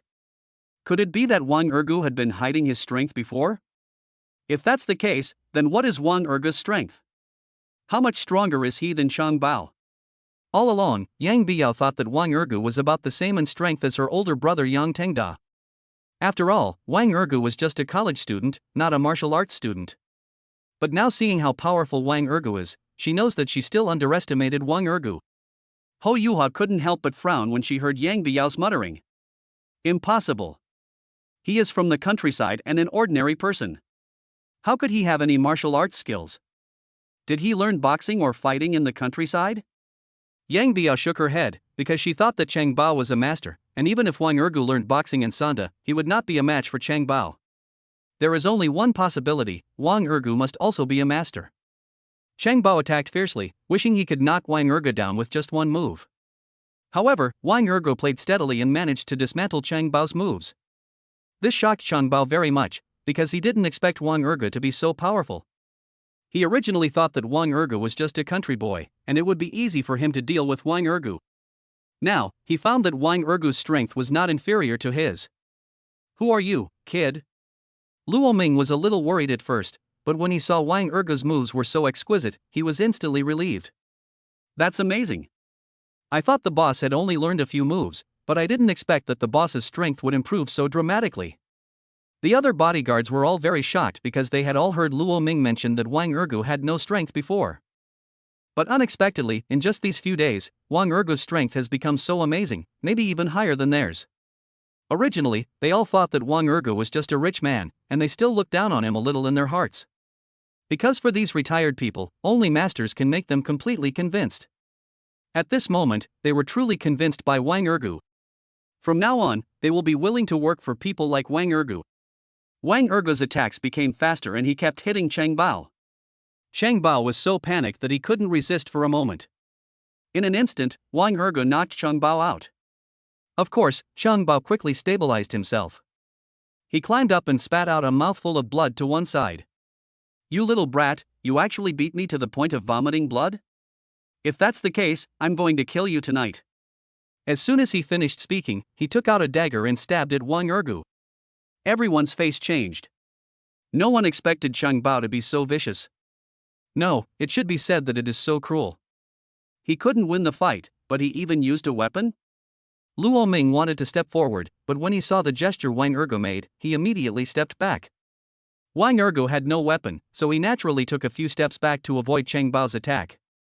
Chang Bao continued to swing the dagger and stabbed Wang Ergu in the heart. However, Wang Ergu turned his body too fast and Chang Bao could not keep up with his pace at all. All of a sudden, Chang Bao's attack missed, but Wang Ergu seized the opportunity. Wang Ergu slashed his hand and hit Chang Bao's wrist, knocking the dagger off, then punched Chang Bao and knocked him out. What? Ho Yuho was shocked. She couldn't expect Chang Bao to lose to Wang Ergu. Chapter 119 Intercept them. Yang Biao also had a look of shock on her face, her mouth opened so wide that 2 big duck eggs could almost fit in. Although she already had some guesses in her mind, she thought that the two of them would most likely end up suffering losses. But she couldn't have imagined that Wang Ergu actually knocked Chang Bao away. In other words, Chang Bao is not as strong as Wang Ergu? Chang Bao was lying on the ground, looking extremely embarrassed. He wanted to get up, but Wang Ergu punched him in the chest and the pain instantly spread throughout his body. How could this bastard have such good skills? Wang Ergu waved his hand, stood still quickly, and then looked at Chang Bao with disdain. Luo Ming and the others were all excited when they saw that Wang Ergu had the upper hand. Especially Luo Ming. Although he looked calm on the surface, he was more nervous than anyone else in his heart. After all, among these people, he knows Wang Ergu better than anyone else. Wang Ergu is obviously a man with no skills at all. It is not an exaggeration to say that he is a scholar who is not even capable of tying a chicken. But now Wang Ergu has become a great master. It's really amazing. How did Wang Ergu become so powerful? For a moment, Luo Ming's mind began to have endless associations.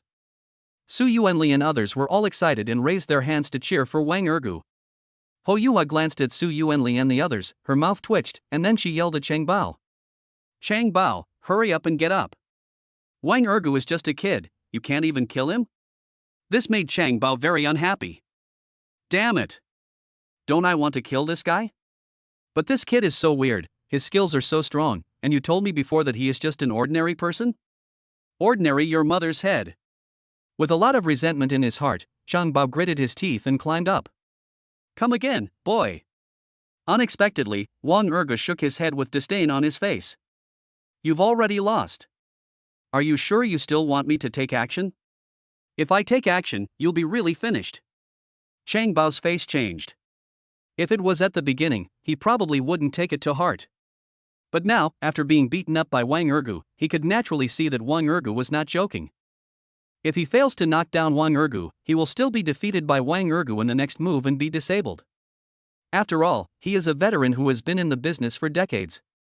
It is okay for him to bully the weak, but if he really provokes the strong, he will be courting death. So, Chang Bao stopped moving all of a sudden. But Ho Yua was still fanning the flames. Come on, Chang Bao. He's just a kid, just a little stronger. Can't you even beat a kid? If this gets out, how embarrassed will you be? Chang Bao gritted his teeth and felt that what Ho Yua said made sense. So, he swung out an extremely sharp dagger from his right calf and rushed towards Wang Ergu again. Wang Ergu took a look and narrowed his eyes slightly. I've already given you a chance, but you're the one seeking death. You can't blame me then. As soon as he finished speaking, Wang Ergu immediately attacked Cheng Bao. When Cheng Bao saw that Wang Ergu did not dodge but actually attacked him, he couldn't help but tremble in his heart. Is he crazy? This kid must be crazy. Kid, your father has been in the industry for so many years and has never lost. How could I possibly lose to you? In an instant, the dagger in Cheng Bao's hand stabbed directly into Wang Ergu's heart.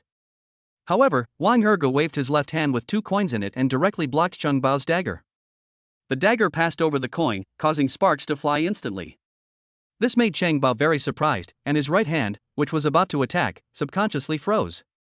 Because he couldn't imagine that Wang Ergu actually used a coin as a weapon, and that the coin alone could block his powerful move. He immediately turned the dagger and wanted to chop Wang Ergu's neck. But Wang Ergu was even faster than Cheng Bao. With one step, his whole body was separated from Cheng Bao's. At the same time, the coin in his hand also scratched Cheng Bao's heart. This move was too fast. Only Luo Ming and his friends could see it clearly, but Su Yuanli and others could not see it clearly. Hou Yuha was delighted and believed that Cheng Bao would definitely be able to hit Wang Ergu. However, what Hou Yuha didn't know was that Cheng Bao's moves were indeed fast, but not as fast as Wang Ergu's. The coin scratched Cheng Bao's chest, causing him to lose balance instantly, and he flew to the side. When Hou Yuha saw clearly that the person who was knocked flying was Cheng Bao, he was stunned for a moment. How could this happen? Cheng Bao is obviously an expert. How could he not be able to beat Wang Ergu? The black-clad bodyguards standing by were all shocked. They could not have imagined that Cheng Bao would be knocked away again. 2 bodyguards in black immediately rushed over and tried to help Cheng Bao up. Wang Ergu steadied himself, glanced at Cheng Bao, and immediately taunted, "You'd better not help him, otherwise, his injuries will not heal." Hearing what Wang Ergu said, the 2 bodyguards in black were stunned. However, they still chose to help Cheng Bao up. Cheng Bao immediately started scolding Wang Ergu. "You bastard, you're going too far. You're obviously an expert, but you're hiding your strength?" Wang Ergu raised his head and chuckled, but his face was full of pride. "I am hiding my strength, so what? Who do you think you are? Are you qualified to talk to me about your strength? You." Cheng Bao was so angry that he could no longer continue to fight with Wang Ergu, but he didn't want to admit defeat either. However, even though he didn't say it, Luo Ming had already seen it. "Cheng Bao, you've already lost, why don't you apologize to our young master?" Cheng Bao glanced at Luo Ming, but still did not apologize to Wang Ergu. He immediately waved to the black-clad bodyguards. "What are you guys still standing there for? Come on, everyone, take care of this guy." The bodyguards in black brandished their daggers and rushed towards Wang Ergu. When Luo Ming saw it, he immediately yelled at his bodyguards, "Intercept them for me."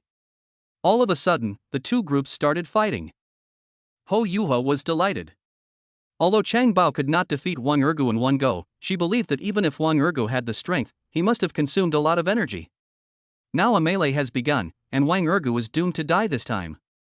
But soon, Hou Yuha was dumbfounded. Because Wang Ergu rushed towards the black-clad bodyguards with his bare hands. Wang Ergu was seen waving his palms and knocking the black-clad bodyguards away continuously. He looked like he could kill anyone who stood in his way, like an invincible martial arts master. Yang Biao was very flustered when she saw how powerful Wang Ergu was. "Mom, let's get out of here." Unfortunately, Hou Yuha was unwilling to leave here like this. "No, I won't leave. I want to see that bastard Wang Ergu get beaten down." Chapter 120 Brother Ergu, am I not late? Yang Biao frowned. If she didn't leave now, she might not be able to leave here later. So, she immediately picked up her cell phone and called her father, intending to report the matter to him. Hou Yuha also took out her cell phone and made a call. "Come here, everyone." Although Wang Ergu seemed powerful, Hou Yuha believed that as long as she brought enough people, she would be able to hack Wang Ergu to death with just a few swords. Wang Ergu stood still and stared at Hou Yuha coldly. He naturally guessed that Hou Yuha had sent more people. However, he did not have any extra manpower, and he had consumed a lot of physical strength. If he continued fighting, it would naturally be very disadvantageous to him. So he retreated to the side of Su Yuanli and the others and gave them stern orders. "You guys hurry back to the hotel." Seeing Wang Ergu's serious expression, Su Yuanli did not dare to hesitate and immediately called on everyone else to go into the hotel building to take shelter. Kai Jianwei has called out all the hotel security guards.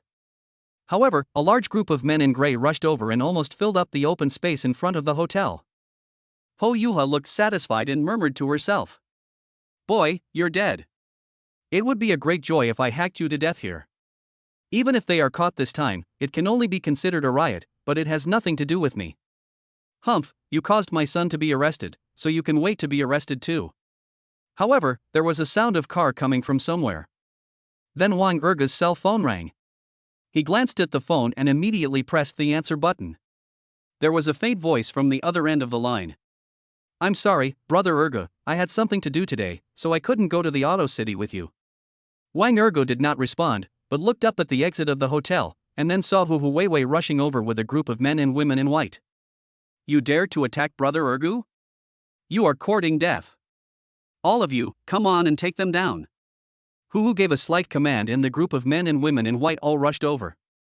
When Ho Yuha saw this, her face changed in shock, because the large group of gray-clothed men she had arranged had just arrived and had not yet surrounded Wang Ergu. Now, these men in gray turned around and fought with the men and women in white, so their plan to surround Wang Ergu and hack him to death with their swords was naturally aborted. "Chang Bao, kill him for me quickly." Chang Bao naturally also saw the current situation. Originally, he thought he could deal with Wang Ergu, so he didn't arrange a second group of people. Now Ho Yuha has sent more people, obviously with the intention of putting Wang Ergu to death. Although Ho Yuha has not discussed this matter with him, it is a good thing for him. If so many people can't kill Wang Ergu, then even if he doesn't die this time, his reputation will be ruined once this matter gets out. "Brothers, surround this guy." Unfortunately, Chang Bao missed Luo Ming and the others. Luo Ming and his men are not ordinary bodyguards. They did not give their all, so their strength is still reserved. Now seeing that Hu Weiwei brought helpers, Luo Ming and the others felt relieved of the pressure and simultaneously released their fighting power instantly. All of a sudden, with a wailing sound, the people in gray were knocked down one after another. As for Chang Bao, he was also intercepted by Luo Ming. "If you want to kill my boss, then step over my dead body," Luo Ming said sarcastically. The corner of Chang Bao's mouth twitched, then he roared angrily and stabbed at Luo Ming with the dagger. Luo Ming snorted lightly, then swung out a saber and charged forward. The two knives collided, and sparks flew instantly. Wang Ergo looked towards Luo Ming and started yelling. "Luo Ming, kill him." "Yes, boss." Luo Ming roared in response, but his attacks also became faster and more powerful. The blade swept past and instantly cut a gash on Chang Bao's body. Chang Bao's face changed in shock. He originally looked down on Luo Ming, but he never expected Luo Ming's skills to be so extraordinary. If he had not fought with Wang Ergu before, with his strength, it would not be a problem for him to fight against Luo Ming. However, he was injured by Wang Ergu, and his strength is now less than one-third of what it used to be. So he is no match for Luo Ming at all. Luo Ming also saw this, so he naturally didn't hold back and kept attacking Chang Bao. Soon, Chang Bao fell into a disadvantage and was forced to retreat by Luo Ming. Wang Ergo breathed a sigh of relief when he saw Luo Ming's fierce attack. Yang Biao was very nervous and turned to Ho Yuha to make a suggestion. "Mom, let's leave quickly, otherwise we won't be able to escape." At this moment, Ho Yuha no longer dared to go crazy and nodded like a chicken pecking at rice. "Want to run?" "Too late." Hu gave a slight shout and quickly rushed towards Ho Yuha and Yang Biao. As Hu Wei swung out two slaps, Ho Yuha and Yang Biao were knocked to the ground in an instant. Two women rushed over, pressed their knees on the backs of Ho Yuha and Yang Biao, and then grabbed the right arms of the mother and daughter to prevent them from getting up. This was the first time Ho Yuha felt so humiliated. She had never thought that one day she would be pressed to the ground. "Let me go." Yang Biao did not scold them.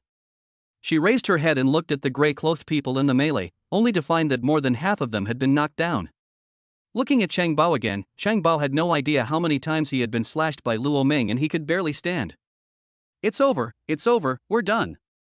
When all the men in gray were knocked down, Hu Weiwei quickly walked in front of Wang Ergu. "Brother Ergu, am I not late?" Wang Ergu shook his head and smiled faintly. "No, you came just in time. If you hadn't brought people here, I would have been in trouble this time." As soon as he finished speaking, his eyes turned to Ho Yuha. Hu blinked slightly and turned his gaze to Ho Yuha. "What are you going to do with them, mother and daughter?" Wang Ergu frowned and said sternly, "Drag Ho Yuha here. I want to teach her a lesson." Hu Huwei listened and immediately waved to the woman in white who was detaining Ho Yuha. The woman in white loosened her knees and dragged Ho Yuha to Wang Ergu. Ho Yuha wailed a few times, and when she saw that it was Wang Ergu in front of her, she immediately started cursing at Wang Ergu. "You bastard, get someone to let me go." Wang Ergu squatted down and looked at Ho Yuha with a playful expression. "If you ask me to release him, I will do so. Wouldn't that make me lose face? Do you really think I am easy to bully because I am from the countryside?" As soon as he finished speaking, he raised his right hand and slapped Ho Yuha on the right cheek. With a snap, Ho Yua's whole body flipped over from the ground, and her right face became swollen in an instant. "How dare you hit me, you bastard?" Chapter 121. Have you asked your mother to let me go? Wang Ergu rolled his eyes at Ho Yuha and sneered, "Even if I hit you, what can you do?" "You." Ho Yuha was speechless for a moment. She couldn't expect Wang Ergu to be so arrogant.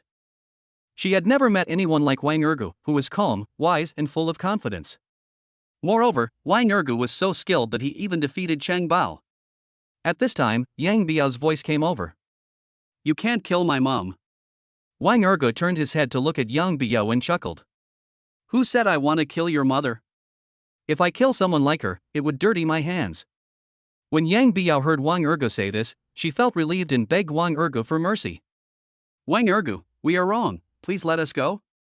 But Wang Ergu turned his head and looked at Ho Yuha again with sharp eyes, responding to Yang Biao. "It's impossible to let you go. She wants to kill me tonight, so I will make her spend the rest of her life in jail and regret it forever." Yang Biao was stunned because she knew her mother too well. What Wang Ergu did made her mother suffer more than killing her. How could such a proud woman be willing to spend her life in jail? So she looked at Ho Yuha, pursed her lips a few times, and finally spoke to give the other party a hint. "Mom, please ask him to let you go." Ho Yuha's eyes widened and his face looked extremely ferocious. "Beg him? Humph, I won't beg him, what can he do to me?" Wang Ergu sneered and his eyes narrowed into a line. "If you have a clean background, I really can't do anything to you. But people like you naturally have a dirty background. You want to kill me tonight, which means you were so cruel in the past, and you must have hurt many people. Your son has been arrested by the police. When you are arrested, I will find someone to investigate your background. You will definitely spend the rest of your life in prison." Ho Yua's face trembled and she didn't dare to respond to Wang Ergu. Hu took a quick look and stepped forward to sneer, "How dare a stinky woman like you offend my brother Ergo?" Ho Yuha glanced at Hu Weiwei and did not respond. But she turned her head to look at Cheng Bao who had been killed, and then looked at Wang Ergu, and her face instantly became full of pride. "You want me to spend the rest of my life in jail? No way. I just came here to quarrel with you. The fighting and murder here have nothing to do with me." Wang Ergu sneered and shook his head. "You want to distance yourself from the matter? Then let's see if you have the ability to do so." Then, he turned his head and gestured to Hu, "Call the police." Hu nodded slightly and showed a lovely smile. "The police have been called." When Yang Biao heard that the police had been called, she became very flustered. "Wang Ergu, please let my mother go, I will do anything you ask me to do." Wang Ergu rolled his eyes at Yang Biao and said sternly, "When your mother sent someone to kill me, did you ask her to let me go?" Yang Biao was stunned. She had never intended to do this. Ho Yuha angrily scolded Yang Biao, "What the hell are you begging for? When we get to the police station, find me a lawyer." Soon, a large number of police came here. Ho Yuha and Yang Biao were naturally handed over to the police. Wang Ergu and his group also followed to the Beichuo District Police Station.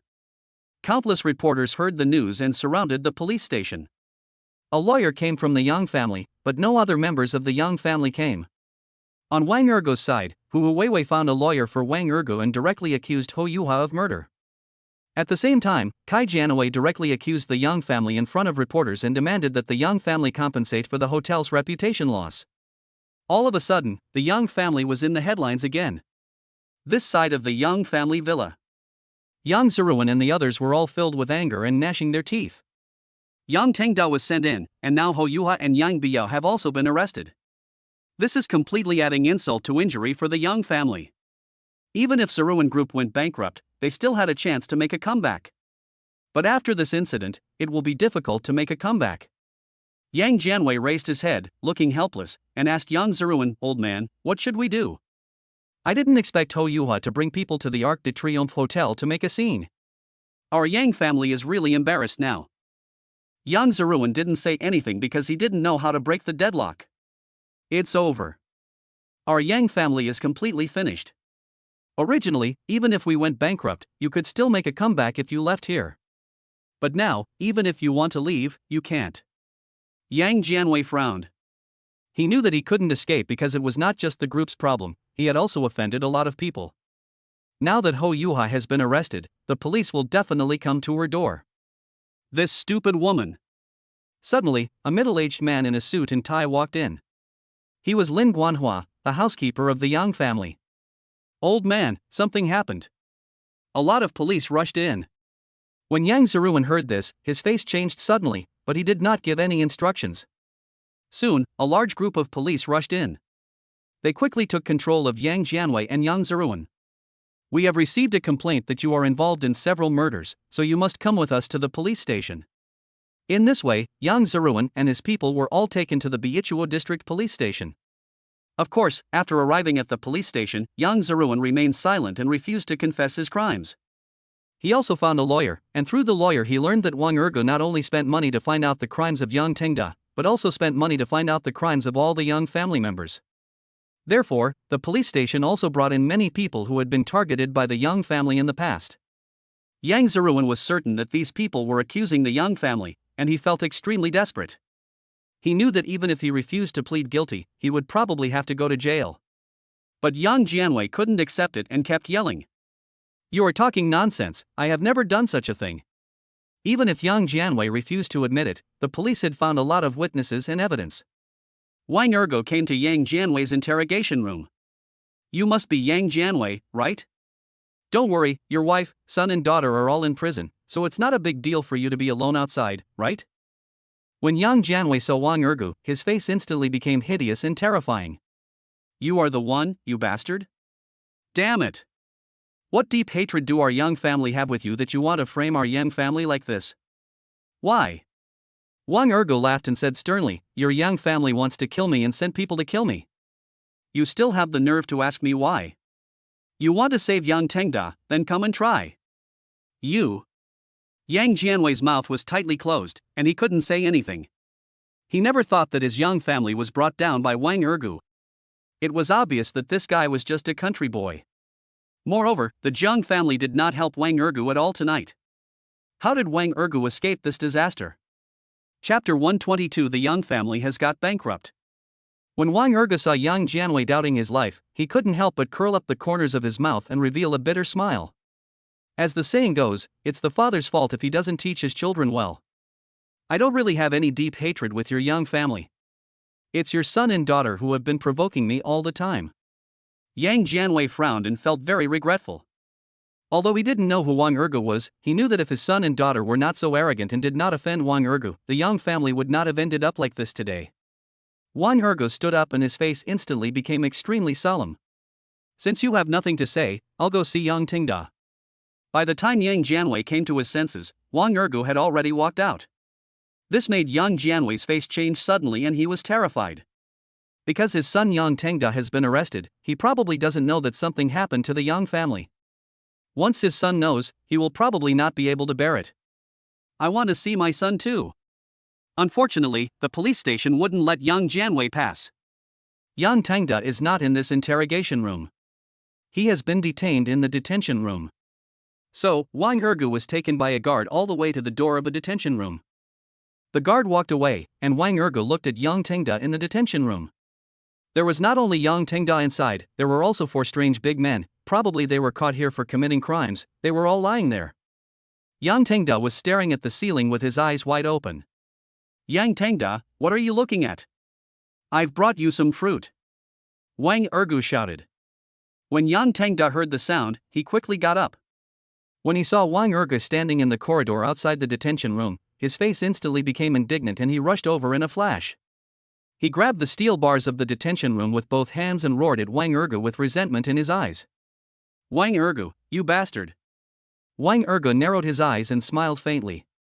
How was it? Are you surprised? How about I help you peel a big apple? Wang Ergo, you bastard. Yang Tangda roared angrily and tried to grab Wang Ergu with both hands. But Wang Ergu took 2 steps back and avoided Yang Tangda's right hand that stretched out from the gap in the steel pipe fence. So, Master Yang, you don't want to eat the big apple anymore? Wang Ergu sneered, took out a cell phone, and continued, "Oh, I forgot that you are no longer the eldest young master." Yang Tangda's face changed, his right hand trembled instantly, and he looked at Wang Ergu with straight eyes. What did you do? Wang Ergu raised the corner of his mouth and waved his hand, his face full of playfulness.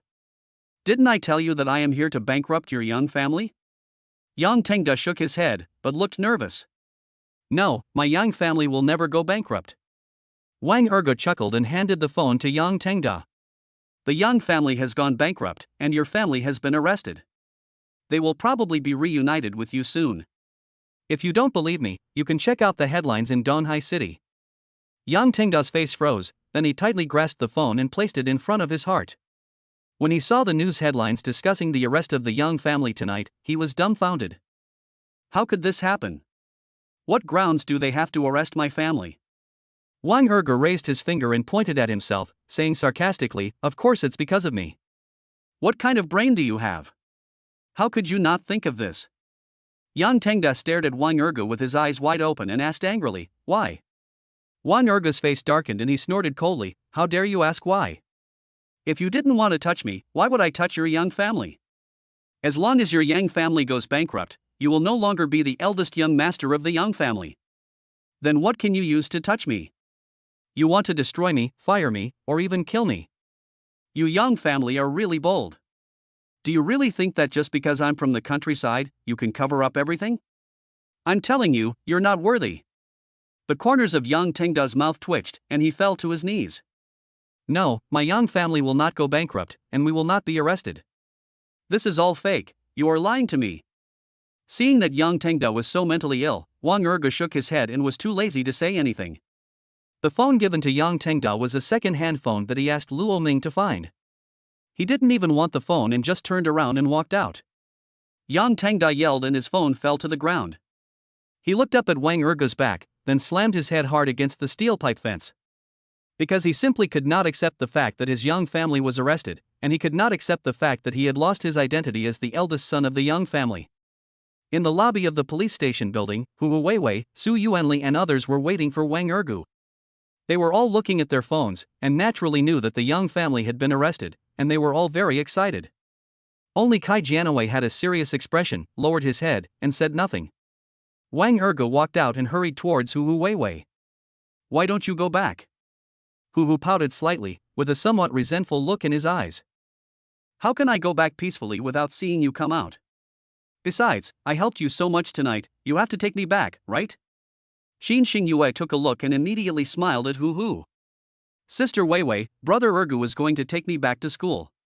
We both have to go back to school, and it doesn't seem to be on your way, right?"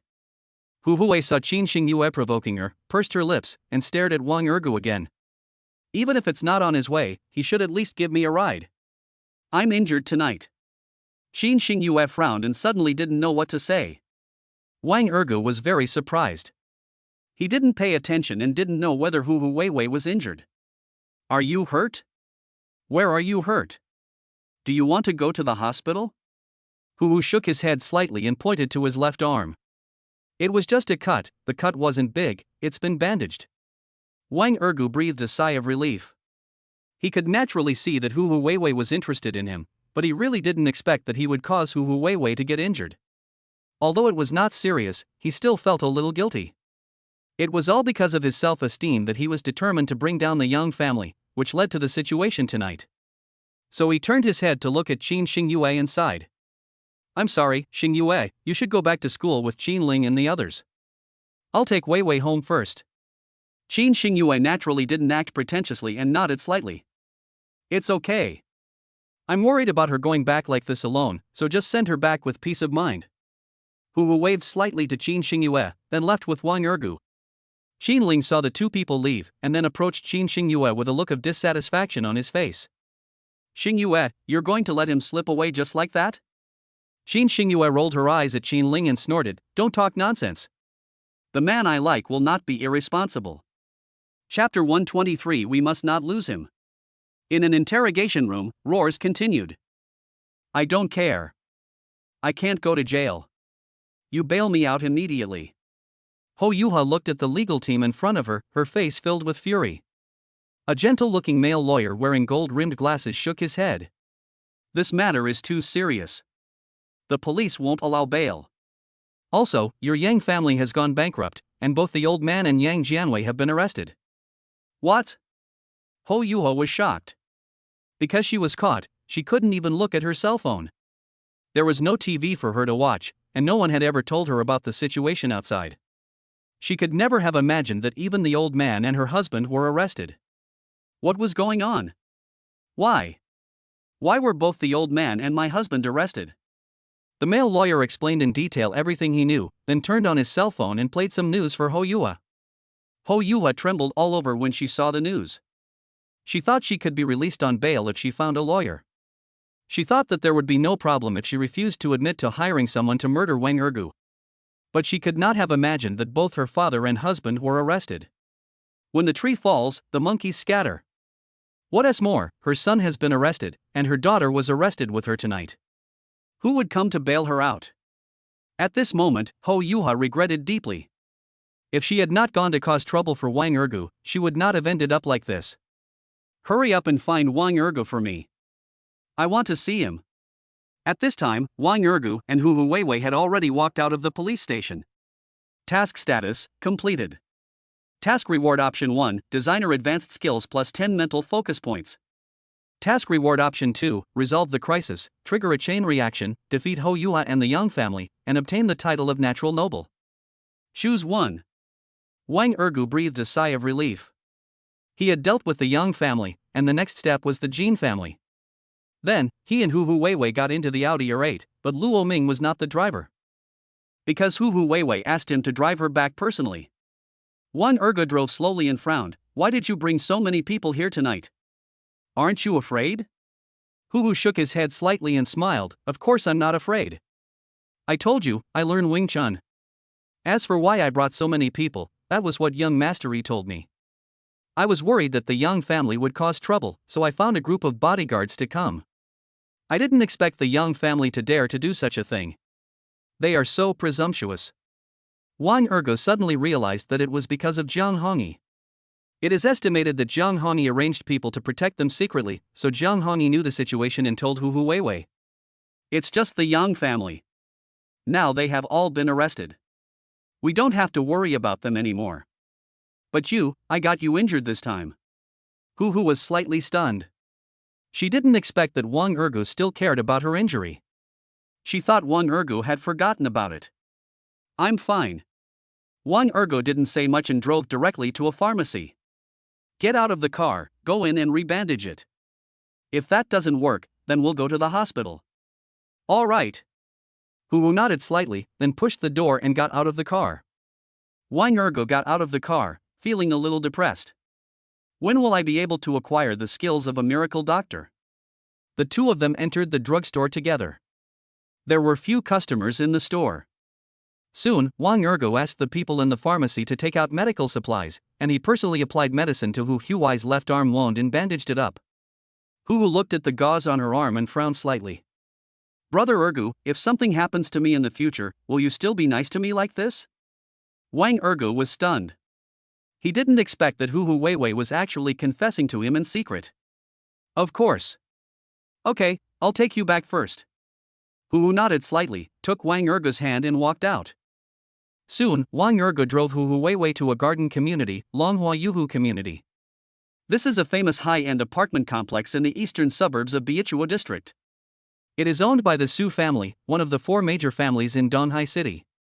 Hu Huai got out of the car in front of an apartment building, but she immediately leaned against the car window and asked Wang Ergu, "How about you come to my house for a cup of tea?"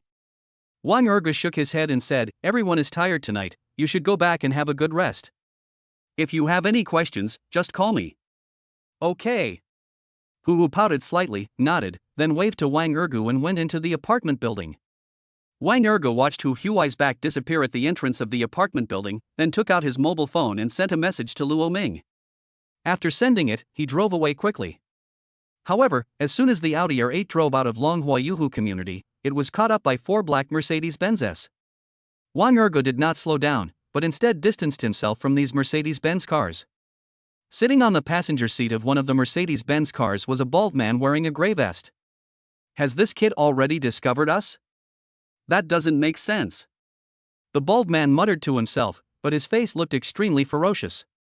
A man with a crew cut sitting next to him in the driver's seat snorted coldly. Brother Chang, he is just a student, how could he possibly discover us? The bald man is called Yao Chang, nicknamed Lao Shu Chang. The man with the crew cut is called Hu Painting, nicknamed Screw Twister. The two of them had just started following Wang Ergo from Long Huayuhu community, but they didn't expect Wang Ergo's car to suddenly accelerate. Yao Chang rolled his eyes at Hu Painting. He thought that Wang Ergo must have discovered that they were following him, otherwise he wouldn't have been driving so fast. Follow me. We can't lose him. Seeing Yao Chang's expression, Hu Painting did not dare to refute and immediately accelerated to chase the Audi R8. But as he accelerated, the Audi R8 also accelerated. So their car still doesn't surpass the Audi R8. This made Yao Chang and Hu Painting very unhappy. Because if they lost Wang Ergo, or if Wang Ergo drove back to Donghai University, it would be difficult for them to attack Wang Ergo tonight. However, Wang Ergo did not drive back to Donghai University at all. He drove the Audi R8 to a park in the eastern suburbs and parked it in a square in front of the park. After getting off the bus, he walked to a barbecue stall. When Yao Chang saw Wang Ergo get out of the car to buy barbecue, his face lit up with joy.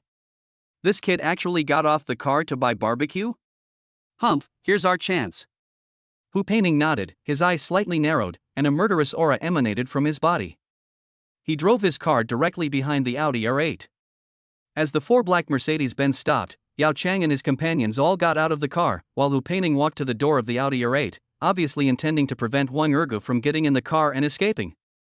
There were not many passers-by on this side of the square, and when they saw Yao Chang and his men coming over aggressively, they all avoided the barbecue stall. Wang Ergo, however, looked calm and didn't even look at Yao Chang and the others, as if all this had nothing to do with him. Boss, give me a grilled chicken leg. Chapter 124. What an arrogant boy.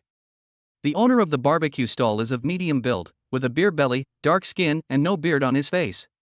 He glanced at Wang Ergo, then at Yao Chang and the others, then nodded to Wang Ergo and started to fiddle with the barbecue seriously again. It was as if he didn't see his colleagues, who fled without even leaving the barbecue stall. Yao Chang didn't look at the boss.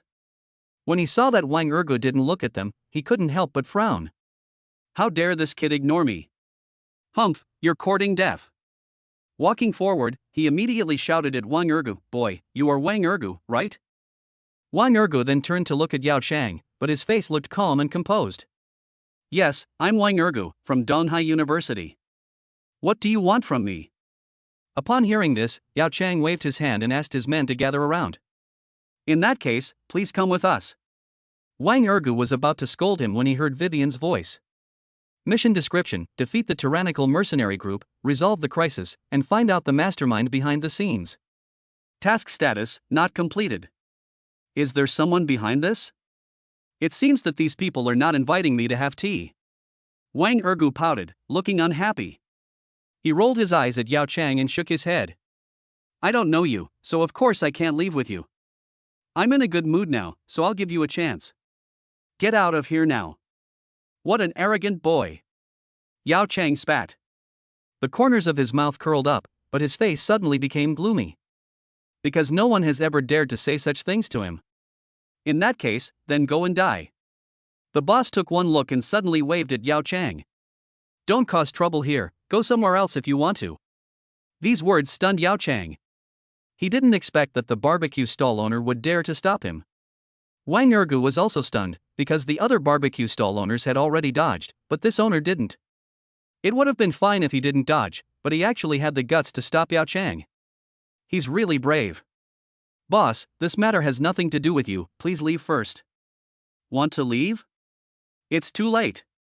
Yao Chang was not polite and waved his hand to let the two men catch the boss. He swung his dagger and led 4 people to attack Wang Ergo. Wang Ergo had already sensed the murderous intent of Yao Chang and the others, but he could not imagine that Yao Chang and the others would dare to take action here. Although it is late at night, there may still be traffic police patrolling the road. It can be seen that the other party is not afraid of the traffic police at all and should not be an ordinary thug. Seeing Yao Chang approaching, Wang Ergo grabbed a barbecue fork and a pair of barbecue tongs from the barbecue stall and quickly blocked the opponent's dagger with the barbecue fork. The boss saw two big men in black coming to catch him, but he was not afraid. He swung a kitchen knife and fought back. Wang Ergo was no longer worried when he saw that his boss was quite skilled. He immediately used the stall to dodge and prevent Yao Chang and his men from surrounding him. Yao Chang swung several times in a row, thinking he could knock Wang Ergo down, but unexpectedly, all his attacks were blocked by Wang Ergo. On the outer 8 side, Hu Peining felt something was wrong when he saw that Wang Ergo and the boss were both so skilled. Could this boss be this kid's bodyguard? Oh no! I have to notify the third brother and ask them to come and help. Because at the beginning, it was Lao San and his men who followed Wang Ergo until Wang Ergo sent Hu Weiwei to Longhua Yuhu community, and then he and Yao Chang came over to take over the tracking. The third brother and his men were assigned to keep an eye on Hu Weiwei. In case they didn't have a chance to take action against Wang Ergo, they would capture Hu Weiwei and set up a trap to deal with Wang Ergo. At this moment, Hu Peining did not dare to hesitate. He immediately took out his mobile phone and dialed the third brother's number. Third brother, hurry up and bring your men over to our side. This kid is a little weird. I'm worried that I can't kill him. The third person on the other end of the phone was very surprised and quickly gave a reminder. I feel the same way, because you didn't see how that guy acted at the Arc de Triomphe Hotel. But I saw clearly that the boy's skills are really strong.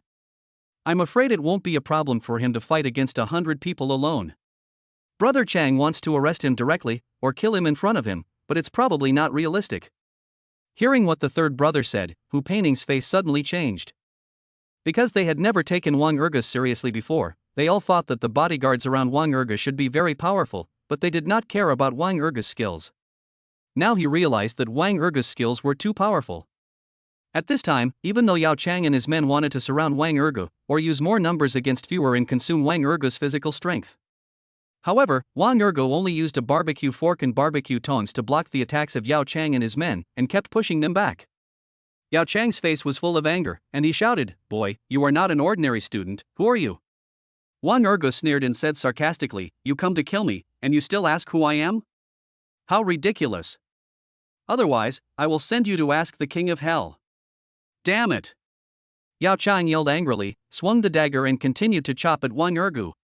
Wang Ergo looked disdainful and continued to wave the barbecue fork to fight back. The other 4 men in black immediately stepped forward to assist Yao Chang and attempted to continue to surround Wang Ergo.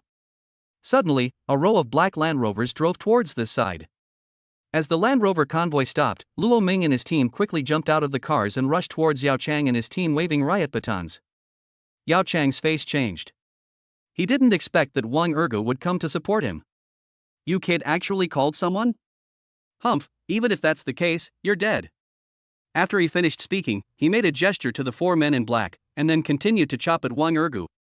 4 men in black, waving short knives, rushed towards Luo Ming and his men. When Wang Ergo saw this, the corners of his mouth curled up, and then he took several steps back to avoid Yao Chang's fatal move. Yao Chang had a look of disdain on his face, and he mocked as he attacked, "You little bastard, if you have the guts, stop hiding." Unexpectedly, Wang Ergo nodded and actually stopped hiding. This made Yao Chang extremely happy, because he thought that as long as Wang Ergo didn't dodge, he would definitely be able to knock Wang Ergo down. After all, Wang Ergo was too young and definitely not as experienced as himself. But Wang Ergo waved the barbecue fork and struck Yao Chang's heart fiercely, like a sharp arrow flying at him. Yao Chang's face changed in shock. He couldn't have imagined that Wang Ergo could be so powerful. When he waved the dagger to block, Wang Ergo swung the barbecue tongs and slashed at his neck. This amazing move and fierce momentum made him quickly retreat 5 steps and avoid Wang Ergo's barbecue tongs. Wang Ergo steadied himself and sneered, "What? You told me not to hide, but why are you hiding yourself? Come and kill me." This provocation almost made Yao Chang vomit 3 liters of blood. But this time, he also realized that he had underestimated Wang Ergo. Who is this guy and how come he is so powerful? Chapter 125. Who asked you to come here?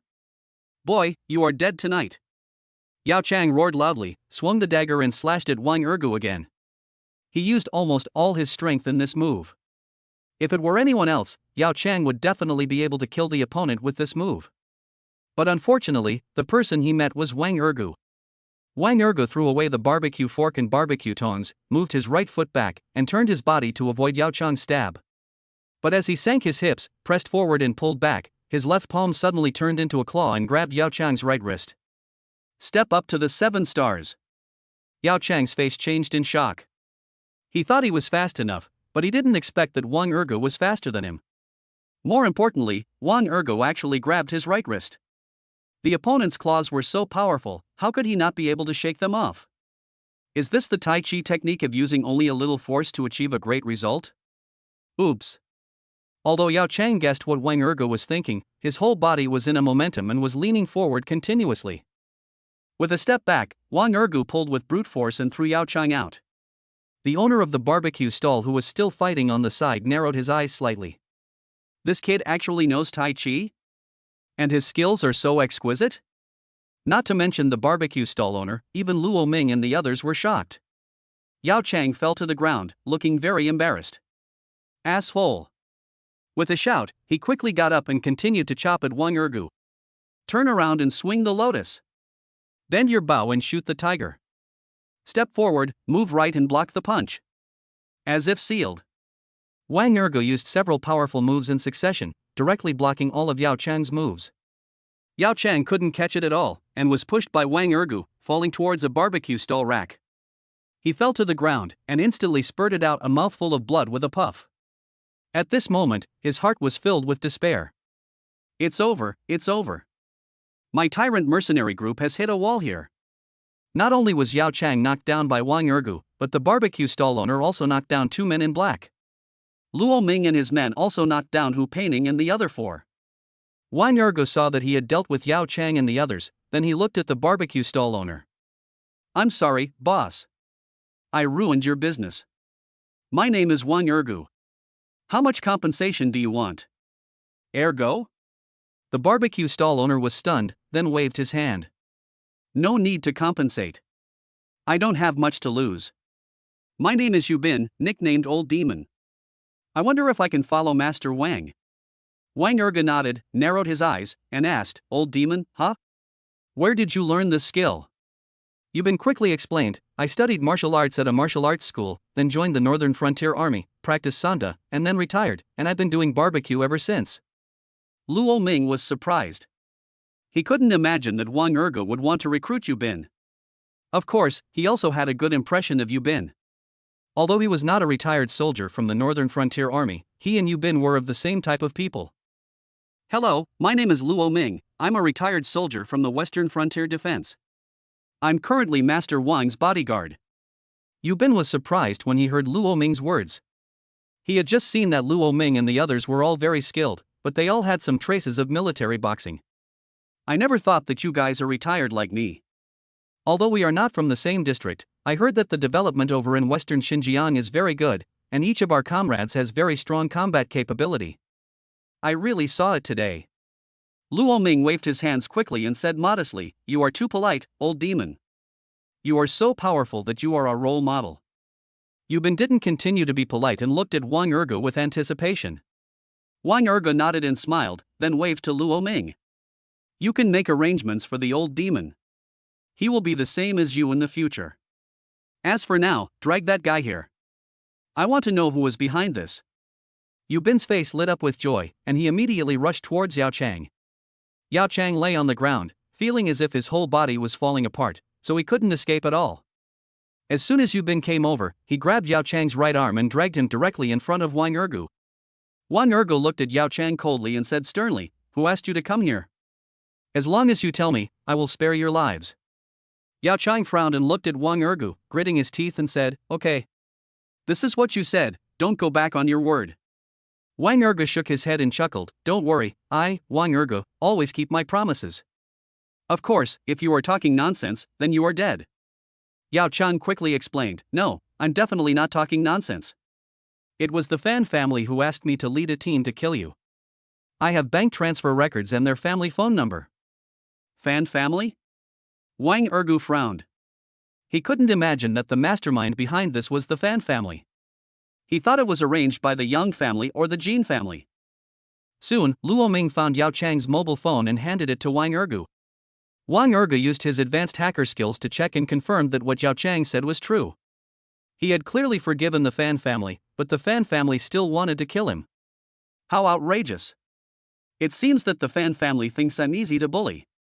Even a loss of 5 billion can't make them admit defeat, but instead they become more daring.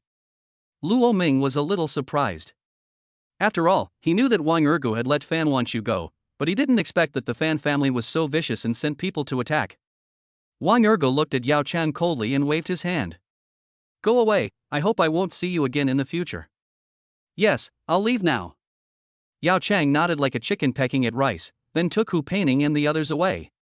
Wang Ergu watched Yao Chang and the others running away, and Vivian's voice rang in his mind. Task status, completed. Task reward option 1, advanced military skill plus 10 mental energy points. Mission reward option 2, successfully defeat the tyrannical mercenary group, find out the mastermind behind the scenes, the Fan family, and obtain the title of king, prince, general, or minister. Choose 1. As for Wang Ergu, he drove the Audi R8 back to Tunghai University. In the dormitory, Su Yuanli and the other two were all stunned when they saw Wang Ergu coming back. What's going on? Didn't you go with that sister Wei Wei? Why are you back? Chen Jishang asked curiously. I sent her home, and that's it. Wang Ergu replied indifferently. No, I thought you were sending her back, so you should be with her. Chen Jishang smiled awkwardly, but suddenly stopped. Wang Ergu rolled his eyes at Chen Jishang, then sighed and explained, I did take action tonight, and my energy is almost exhausted. Even if I want to have something happen with her, it has to be when both of us are in good physical condition. Otherwise, if I fail this time, won't she be traumatized? I don't want to leave a bad impression on both of us for the first time. Chen Jishang curled his lips and said nothing more. After all, Wang Ergu really took action against Cheng Bao tonight. Little did he know that Wang Ergu did not choose to enter Hu Weiwei's house because he discovered that someone was following him, so as not to bring trouble to Hu Weiwei. Chapter 126 Yang Tengda unexpectedly committed suicide. After taking a shower, Wang Ergu just lay down when he found his cell phone ringing. Seeing that it was Hu Weiwei calling, he immediately swiped the answer button. Brother Ergu, have you returned to school? I sent you a WeChat message, but you haven't replied to me. Hu on the other end of the phone asked nervously. I'm back. I was taking a shower just now, so I didn't see it. Wang Ergu responded indifferently. Brother Ergu, I just received some bad news. Yang Tengda committed suicide in the detention room, but the police suppressed the incident and it didn't make the news. What? Wang Ergu was shocked. He couldn't believe that Yang Tengda actually committed suicide. Brother Ergu, don't be affected. Yang Tengda is just a playboy, and the Yang family is not a good family. Even if he is dead, he deserves it. Hu Weiwei hurriedly comforted her. Wang Ergu smiled. He would naturally not be influenced by Yang Tengda. He originally thought that Yang Tengda should be confessing in the detention room, and Yang Tengda is a college student and should have some psychological quality. Unexpectedly, Yang Tengda chose to commit suicide. Of course, Yang Tengda was just a mere man, so if he died, he died. He was not living for Yang Tengda, so he naturally would not regret anything. Don't worry, I'm fine. I still have to go to school tomorrow. Hu Wei breathed a sigh of relief when she heard Wang Ergu say this. In that case, you should go to bed early. I'm hanging up now. Hu Weiwei immediately hung up the phone. Wang Ergu took a look at the WeChat message, then put down his phone and lay down to sleep. But he knew that with so many things happening today, many people in Donghai City must be unable to sleep. At this time, all major TV stations were broadcasting news about the Yang family. The Yang family was a second-rate family. The group went bankrupt, the Yang family members were arrested, and the entire family suddenly fell apart. This made many people wonder what the Yang family had done wrong. Many stock investors have been waiting at the door of the police station, hoping that the police can go out and ask the Yang family to compensate for their losses. But the police rejected the shareholders' request and allowed them to file a lawsuit on their own. The next day, a group of stock investors were still surrounded by the police station. Reporters still came and wanted to interview Yang's family, but were also rejected by the police. Tunghai University, in the men's dormitory. As soon as Wang Ergu woke up, he saw the news from the police station. All this information was collected by people Jiang Hongyi sent to monitor the police station, and Jiang Hongyi forwarded it to Wang Ergu. Wang Ergu didn't care. Since all the Yong family members had been arrested, he didn't care about the situation at the police station. To Wang Ergu's surprise, when he and Su Yuanli and the other two arrived at canteen number 3, he saw Lu Fei waiting at the canteen door. Lu Fei walked forward and looked at Wang Ergu nervously. I received news that something happened at the Arc de Triomphe Hotel last night. Is this incident related to you? Wang Ergu nodded and admitted generously, that's right. Because Ho Yuha and Yang Biao brought a group of thugs over and wanted to kill me. But thanks to Kai Jianwei's help, we escaped this disaster and no one was injured. Ife, I'm sorry. I was too tired last night, so I didn't call you and made you worry.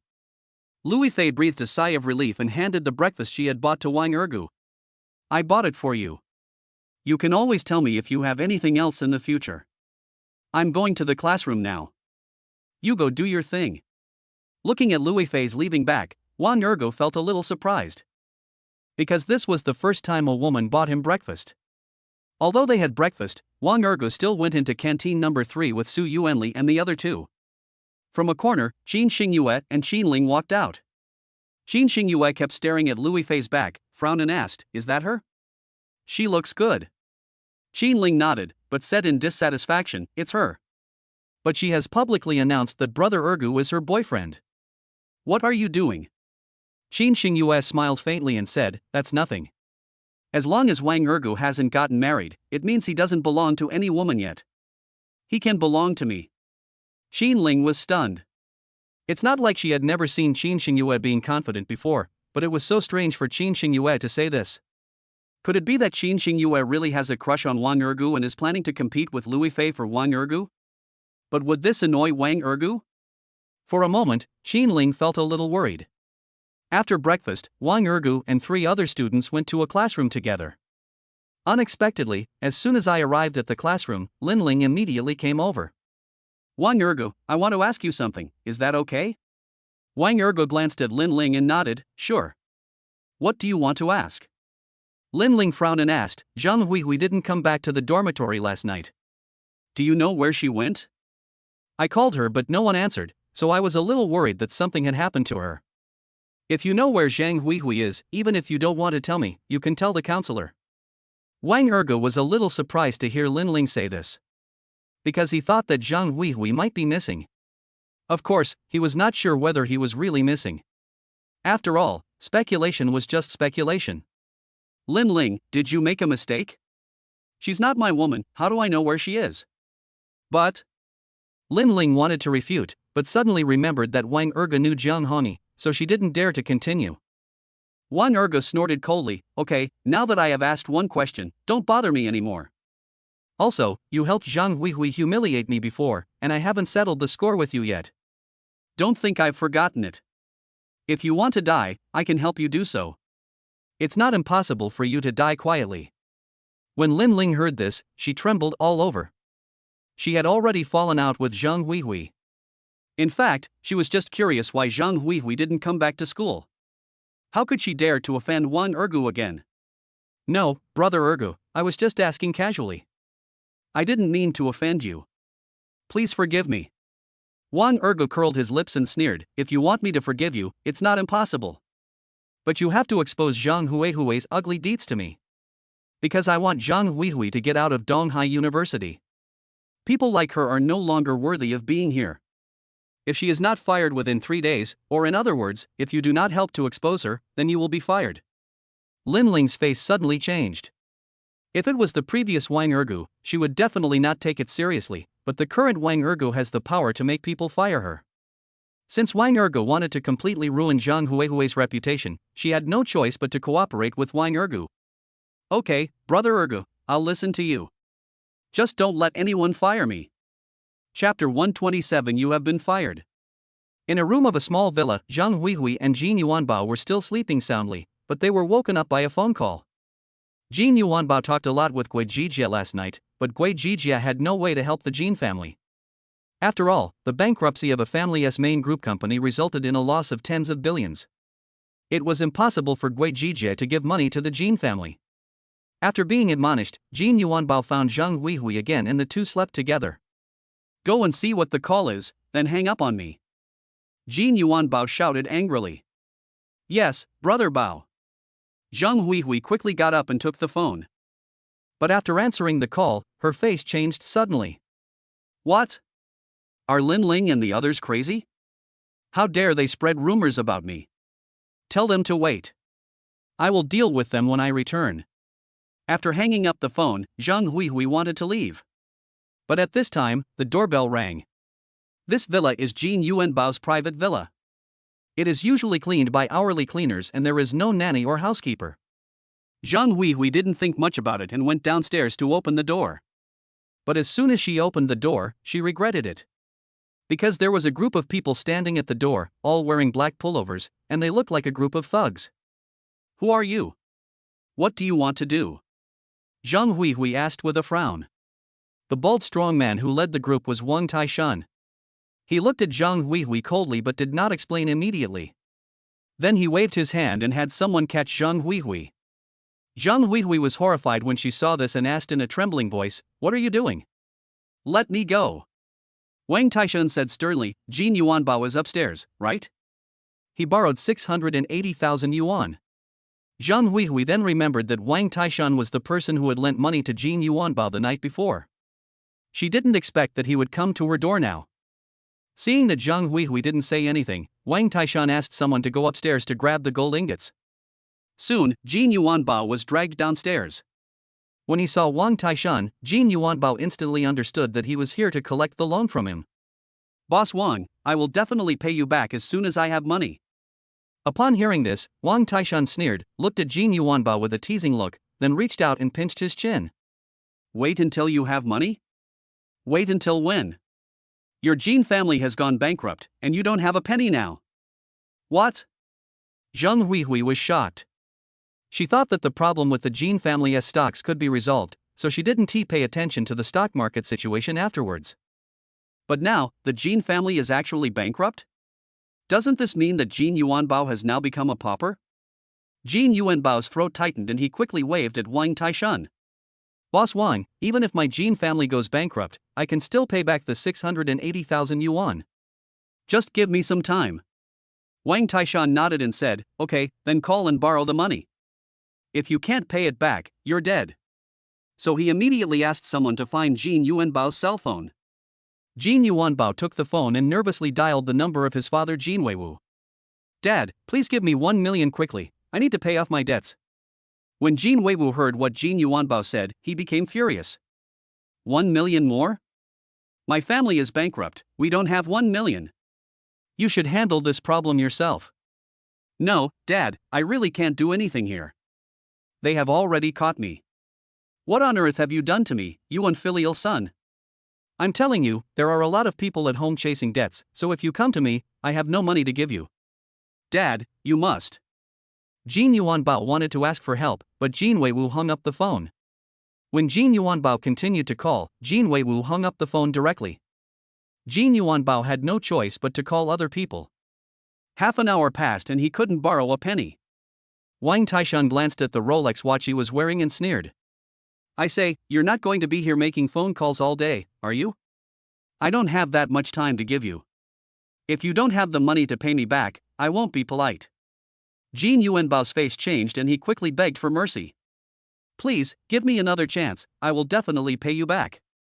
After a pause, he glanced at the hall of the small villa, and his eyes suddenly lit up. "By the way, this villa is mine. I can sell it and return the money to you." Wang Taishan nodded, "That's fine. Hurry up." Jin Yuan Bao immediately contacted the real estate company to see if he could sell the villa. But after the real estate company came, people from the bank also came. "Jin Yuan Bao, you bought this villa with the Jin family's account. The Jin family is now bankrupt and still owes us money from the construction bank. So, this small villa is now the property of our construction bank. You no longer have the right to sell it. Also, you must get out of here immediately." Jin Yuan Bao was dumbfounded, because the villa was taken away and he had no money to return to Wang Taishan. Wang Taishuan's face was filled with anger and he started yelling. "Are you fucking kidding me? After all this time, it turns out this is not your house anymore." Jin Yuan Bao waved his hands quickly. "No, I don't know what's going on." Wang Taishan grabbed Jin Yuan Bao's hair and pressed his head directly onto the tea table. It seems that you really think I'm easy to fool, right? Well, since you have no money, then donate your kidney. When Jin Yuanbao heard this, he was terrified and begged for mercy immediately. No, please spare me. However, Wang Taishan didn't care about all this. He just waved his hand and asked someone to take the gold ingots away. Zhang Huihui was fine, but was kicked out of the villa. Just like that, Zhang Huihui returned to Tunghai University in a daze. But when she returned to the entrance of the girls' dormitory, she was stopped by the fat lady in charge of the dormitory. You are no longer a student of our school, please don't go in, the fat lady said sternly. What are you talking about? I am a student here and I live in this building. Why won't you let me in? Zhang Huihui shouted angrily. You've been fired, the fat lady sneered. Then she pointed to a notice on the bulletin board at the door. Zhang Huihui looked over and found that what was written on the notice was that she was expelled from school. How could this happen? Just at this time, Lin Ling and the others came downstairs. When Zhang Huihui saw Lin Ling and the others, she immediately became furious and started yelling. Lin Ling, what do you mean? Why are you spreading rumors about me? Lin Ling had a look of disdain on her face, folded her arms, and looked at Zhang Huihui coldly. We spread rumors? We are telling the truth. A scumbag like you is a disgrace to our school. Chapter 128 Who wants a woman like you? Zhang Huihui trembled all over and looked at Lin Ling in disbelief. You have to know that Lin Ling has always been protecting her and is her most capable best friend. But now, Lin Ling actually insulted her like this? Lin Ling, are you crazy? How dare you talk to me like that? Lin Ling sneered, but her expression remained disdainful. That's what I'm talking to you about, so what? Who do you think you are? Now that the Jin family has gone bankrupt, the gold ingots certainly can't protect you, so you ran back to school, right? Now that you have lost your gold ingots, you are nothing. Besides, you have a bad reputation now and have been expelled from school. Who would want a woman like you? Zhang Huihui's face changed and she became extremely flustered. No, how could I be fired? Lin Ling picked up the phone and made a call. Security room? We have people trying to break into the girls' dormitory. Come over here quickly, or someone will die. There's such a thing? Let's go right now. Zhang Huihui was stunned, and then extremely angry. Lin Ling, you actually sent someone to expel me? Why? Why did you do this to me? Lin Ling rolled her eyes at Zhang Huihui but didn't explain anything. Because it was Wang Ergu who asked her to help spread the rumors. If she couldn't drive Zhang Huihui out of Donghai University, she might be driven out by Wang Ergu. When Zhang Huihui saw that Lin Ling didn't say anything, she became even more indignant. Lin Ling, please explain to me clearly, what is going on? Lin Ling chuckled, what can I tell you? You are no longer a member of our school. Get out of here now. Zhang Huihui shook her head, but her voice was trembling. No, I won't leave. You have to explain it to me clearly. Lin Ling remained silent again. She planned to just wait it out. As long as the people from the security room come, Zhang Huihui must leave even if she doesn't want to. Zhang Huihui saw what Lin Ling was thinking and immediately rushed forward and grabbed Zhang Huihui's clothes. Lin Ling, why do you treat me like this? Lin Ling still didn't say anything. She wanted to shake Zhang Huihui off, but she couldn't. When the other two roommates saw this, they rushed forward to help, grabbed Zhang Huihui, and pushed her to the ground. Zhang Huihui wailed, then looked up at Lin Ling and the other two, her face filled with shock, feeling aggrieved and unwilling. You actually treated me like this? Lin Ling and the other two rolled their eyes at Zhang Huihui. For them, now they are eager to completely sever ties with Zhang Huihui. Zhang Huihui climbed up, but looking at Lin Ling and the other two, she felt that everything was so strange. Soon, the security guards from the security room came over. When they saw Zhang Huihui, they immediately rushed forward and grabbed Zhang Huihui. When Zhang Huihui saw it, her face was filled with horror and she screamed immediately. What are you going to do? Let me go. The girls passing by saw Zhang Huihui's situation and started pointing and talking. This is Zhang Huihui. This woman is a gold digger. I don't know how many rich second generations she is hooked up with. I know her. She's usually so coquettish. She'll show off whatever the rich second generation buys. He looks like a decent person, but who knows how despicable he is behind the scenes. Now he has been expelled from school. Zhang Huihui couldn't stand what those girls said. She struggled hard but couldn't break free. After all, the two security guards were much stronger than her. Let me go. I'm going to find the principal, let me go quickly. Naturally, the two security guards did not let Zhang Huihui go, and directly dragged Zhang Huihui towards the school gate. Seeing Zhang Huihui being dragged away, Lin Ling and the others all breathed a sigh of relief. Lin Ling took out her cell phone and quickly dialed Wang Ergo's number. As soon as the call was connected, she immediately recounted Zhang Huihui's situation. After listening to this, Wang Ergo said sternly, "You did a great job this time. In that case, I won't bother with you about what you did before." Lin Ling's face lit up, and she said excitedly, "Thank you, Brother Ergo.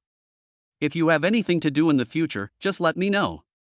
In the boys' dormitory, Wang Ergo hung up the phone directly. He told Su Yuanli and the other two about the matter. Su Yuanli and the other two were all stunned. They couldn't believe that Zhang Huihui had the nerve to come to school. "Brother Ergo, it's a good thing that she can't enter the school. We can just ignore it from now on." Su Yuanli laughed. Wang Ergo nodded, but he didn't feel much in his heart. Because to him, Zhang Huihui is already a thing of the past, just an immoral woman. "Brothers, if you have nothing to do tonight, let's go out and play together." When Su Yuanli and the other two heard this, they all nodded. But they thought that Wang Ergo was celebrating his dismissal. After all, Zhang Huihui had really gone too far before. As he was speaking, Wang Ergo's cell phone rang.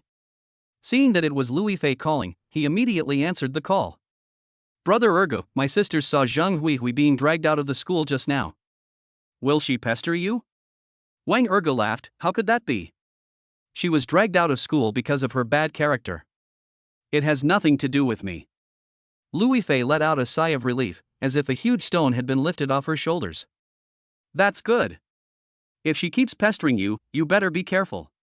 Wang Ergo smiled. "I see. By the way, are you free tonight? Do you want to go out and play together?" Unexpectedly, Lu Fei rejected Wang Ergo. "I'm not free tonight. My mom asked me to go back. Tomorrow night is my birthday and I need to prepare something. So you guys should go and have fun. I'm hanging up now." After the call was hung up, Wang Ergo was stunned. He thought Lu Fei would agree to him. "It seems that my charm is still not enough." Seeing this, Su Yuanli quickly asked Wang Ergo, "Brother Ergo, Sister Lu refuses to go out?" Wang Ergo glanced at Su Yuanli and frowned. "How do you know it was Fei who called?"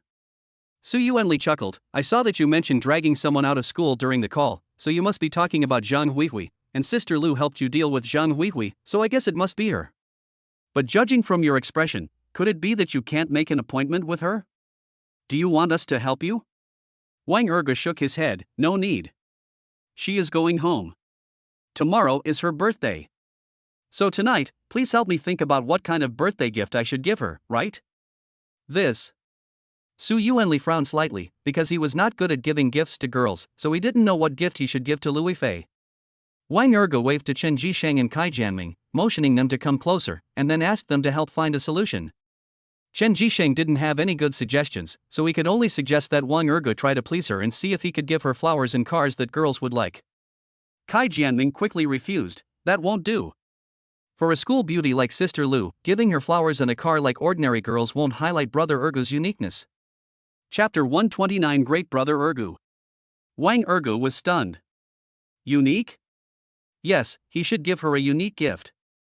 "Lao Ming, you are right. I want to give her a unique gift that she will never forget." Kai Jianming nodded. "So do you know what Sister Lu wants most?" Wang Ergo shook his head. "I have only known her for a short time, so I don't know much about her." Kai Jianming frowned. He didn't understand at all. This was difficult. "In that case, we can only start with the people around her and ask Sister Lu what her wish is." Upon hearing this, Chen Jisheng immediately suggested, "I'll call Qin Ling and ask her to help with some advice." After saying that, he quickly took out his cell phone and dialed Qin Ling's number. When Wang Ergo saw Chen Jisheng calling, his heart was suddenly filled with anticipation, and he wanted to know what kind of gift Lu Fei liked. After all, apart from the Hotel Supreme membership card, he had never given Lu Fei any other gifts. After thinking about it, he sent a WeChat message to Zhang Hongyi. Soon, Zhang Hongyi called. "Brother Ergo, women never refuse jewelry. Besides, Sister Lu's family runs a jewelry company. In that case, let's go gamble on gemstones. Gambling on stones? Wang Ergu was a little surprised. He had only heard of gambling on stones but had never tried it. Jiang Hongi responded excitedly, "Yes, Brother Ergu, what a coincidence, there is a batch of new raw stones in the jade market over at the antique street today." Since Sister Lu's family owns a jewelry company, Sister Lu will definitely be very happy if you win an imperial green jadeite. Look, should I drive over to pick you up, or do you drive out? When Wang Ergu heard Jiang Hongi's proposal, he was immediately tempted. Give me the address and I'll go there right away. Okay, Brother Ergu. As soon as he hung up the phone, Jiang Hongi gave the address to Wang Ergu. Chen Jisheng had already hung up the phone and quickly told Wang Ergu what Qin Ling had agreed to. Wang Ergu also told him about Jiang Hongi's proposal to gamble on stones in the past. Kai Jianming was delighted when he heard this. That's great, Brother Ergu. Although I've been there before, I haven't played it many times. Can you let us have fun this time? Wang Ergu narrowed his eyes slightly. Of course you can. But Master Yi said that you can get an imperial green jadeite. Are you sure? Kai Jianming's face froze, then he shook his head. It's not that easy to win the imperial green jade. I'm afraid you need to be very lucky.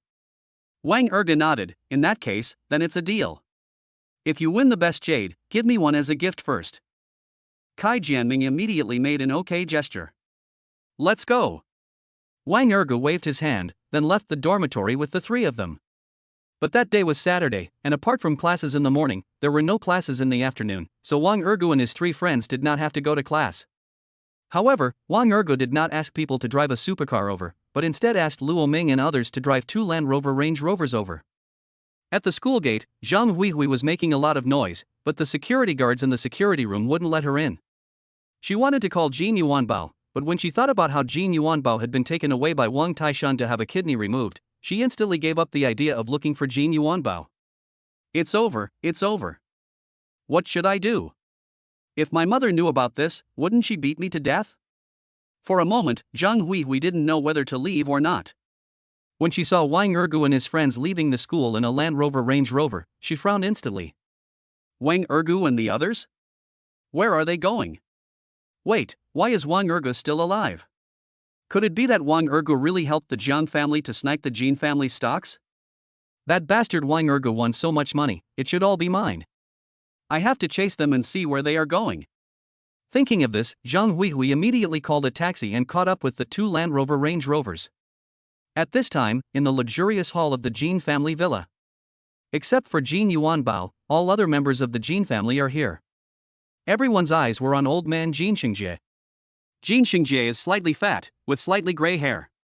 He wears a pair of gold-rimmed glasses and has a very gloomy face. Who on earth is targeting our Jin family? Sitting on the sofa next to him was a middle-aged man with a slicked-back hair and wearing a purple suit. He was Jin Yuanbao's father, Jin Weiwu. He shook his head and frowned. Old man, I don't know who he is. It is said that the Yang family went bankrupt because they offended Jiang Hongi of the Jiang family. Could it be that our family also offended Jiang Hongi? Jin Xingjie pouted. He had actually been sending people to investigate, but he found that this matter seemed to be closely related to Jiang Hongi. I'm afraid that this is the Jiang family taking action against our small families. The Jiang family is really too cruel. Jin Weiwu was about to say a few words when he was interrupted by a middle-aged woman sitting next to him. This woman is Jin Weiwu's wife, Jin Yuanbao's biological mother, Fan Yuzhou. Husband, we have been unable to contact Yuanbao. We must send someone to find Yuanbao immediately. Upon hearing this, Jin Weiwu was unhappy and angrily spat. This rebellious son, I'm afraid he doesn't know where he is secretly having fun. Now the company is going bankrupt, why are you still paying attention to him? Fan Yuzhou frowned, because Jin Yuanbao was their son and she didn't like Jin Weiwu talking about his son like that. Jin Weiwu, that's enough. What's the point of your accusations now? If you have the ability, get someone to find our ingots. When Jin Weiwu heard this, he immediately rolled his eyes at Fan Yuzhou. Now it's not that he doesn't want Jin Yuanbao to come back, but he doesn't know where Jin Yuanbao is gone. Suddenly, a bodyguard in black rushed in. Master Jin Yuanbao was sent to the hospital. But he seems to be injured. I don't know what he did. What? Jin Xingjie was shocked. He couldn't believe that his grandson was in the hospital. Check it out for me and find out who it is. With a wave of Jin Xingjie's hand, the butler immediately gave the order. Jin Weiwu frowned and said sternly, "Old man, although our Jinshan group of the Jin family has gone bankrupt, the other party dared to attack our Yuan Bao, which is really too much." Upon hearing this, Fan Yujiao immediately continued, "Yuan Bao is our precious son. They beat our son to a pulp and sent him to the hospital. No matter what, I will make them pay with blood." Jin Xingjie snorted lightly, his face looking extremely sinister. The person who dared to touch my grandson must be from a prominent family. As I recall, the man who recently had trouble with Yuan Bao was said to be called Wang Ergu. Could it be that he was the one who caused Yuan Bao's injury? But isn't he a country bumpkin? How could he have such strength? Who among you has information about Wang Ergu? Give it to me immediately. Chapter 130. Who gave him the courage? Jin Weiwu immediately asked someone to find Wang Ergu's information, and then handed a tablet to Jin Xingjie. When Jin Xingjie looked at Wang Ergu's information, his brows instantly twisted into a frown and his face was full of anger. Just a kid from the countryside? That's impossible. Jin Weiwu looked puzzled and frowned. I don't know what's going on. According to the information, that guy is just a country bumpkin. Jin Xingjie rolled his eyes at Jin Weiwu and snorted, "How can a country bumpkin come up with tens of billions to bankrupt the listed companies of our Jin and Yong families?" This. Jin Weiwu smiled awkwardly. He felt that it was impossible. After all, the other party had invested hundreds of billions to snipe at their group. How could a country bumpkin, whose parents are both from the countryside and who has no high-income career or channels, let alone tens of billions, not even a few million, possibly snipe at the two major groups? So he thought in his heart that this must have been done by the Zheng family. Old man, if this was done by the Zheng family, then we can't touch the Zheng family. What should we do? Jin Xingjie said nothing, but his expression became increasingly gloomy. Jinshan Group is the listed company of his Jin family. Even though it went bankrupt this time, for him, it was just a debt. In recent times, he has completely wiped out Kingsoft Group's tax evasion and other illegal activities. Yang's Zeruan Group was arrested, and even all members of the Yong family were arrested, but he believed that even if the Jinshan Group was investigated, nothing would be found out. Next, he just needs to lead the Jin family to pay off the debt and then make a comeback.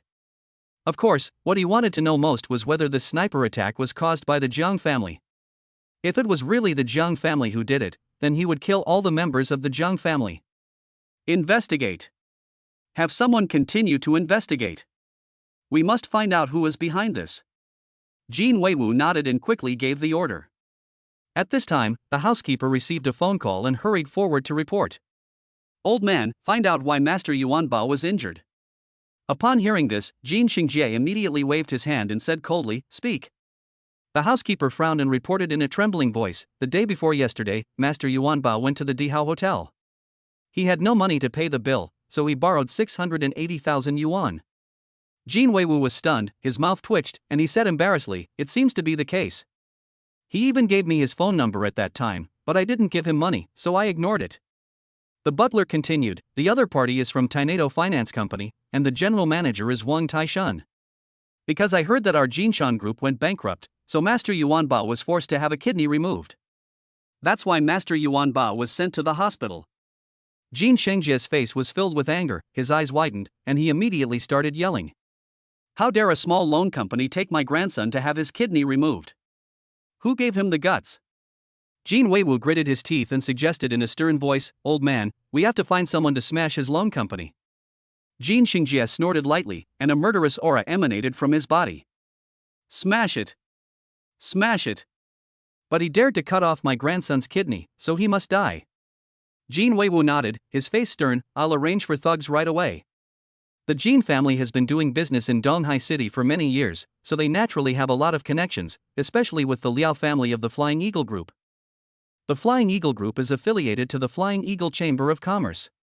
In addition to various entertainment venues, it also owns a number of underground boxing gyms and a large number of thugs. With just one phone call, Jin Weiwu arranged for thugs to deal with Wang Taishun. Then, Jin Weiwu and Fan Yujiao went to Renei Eye Hospital together. In the ward, Jin Yuan Bao saw his parents coming over and immediately started crying out of grievance. "Dad, Mom, this must have been done by that bastard Wang Ergu, you must help me get revenge."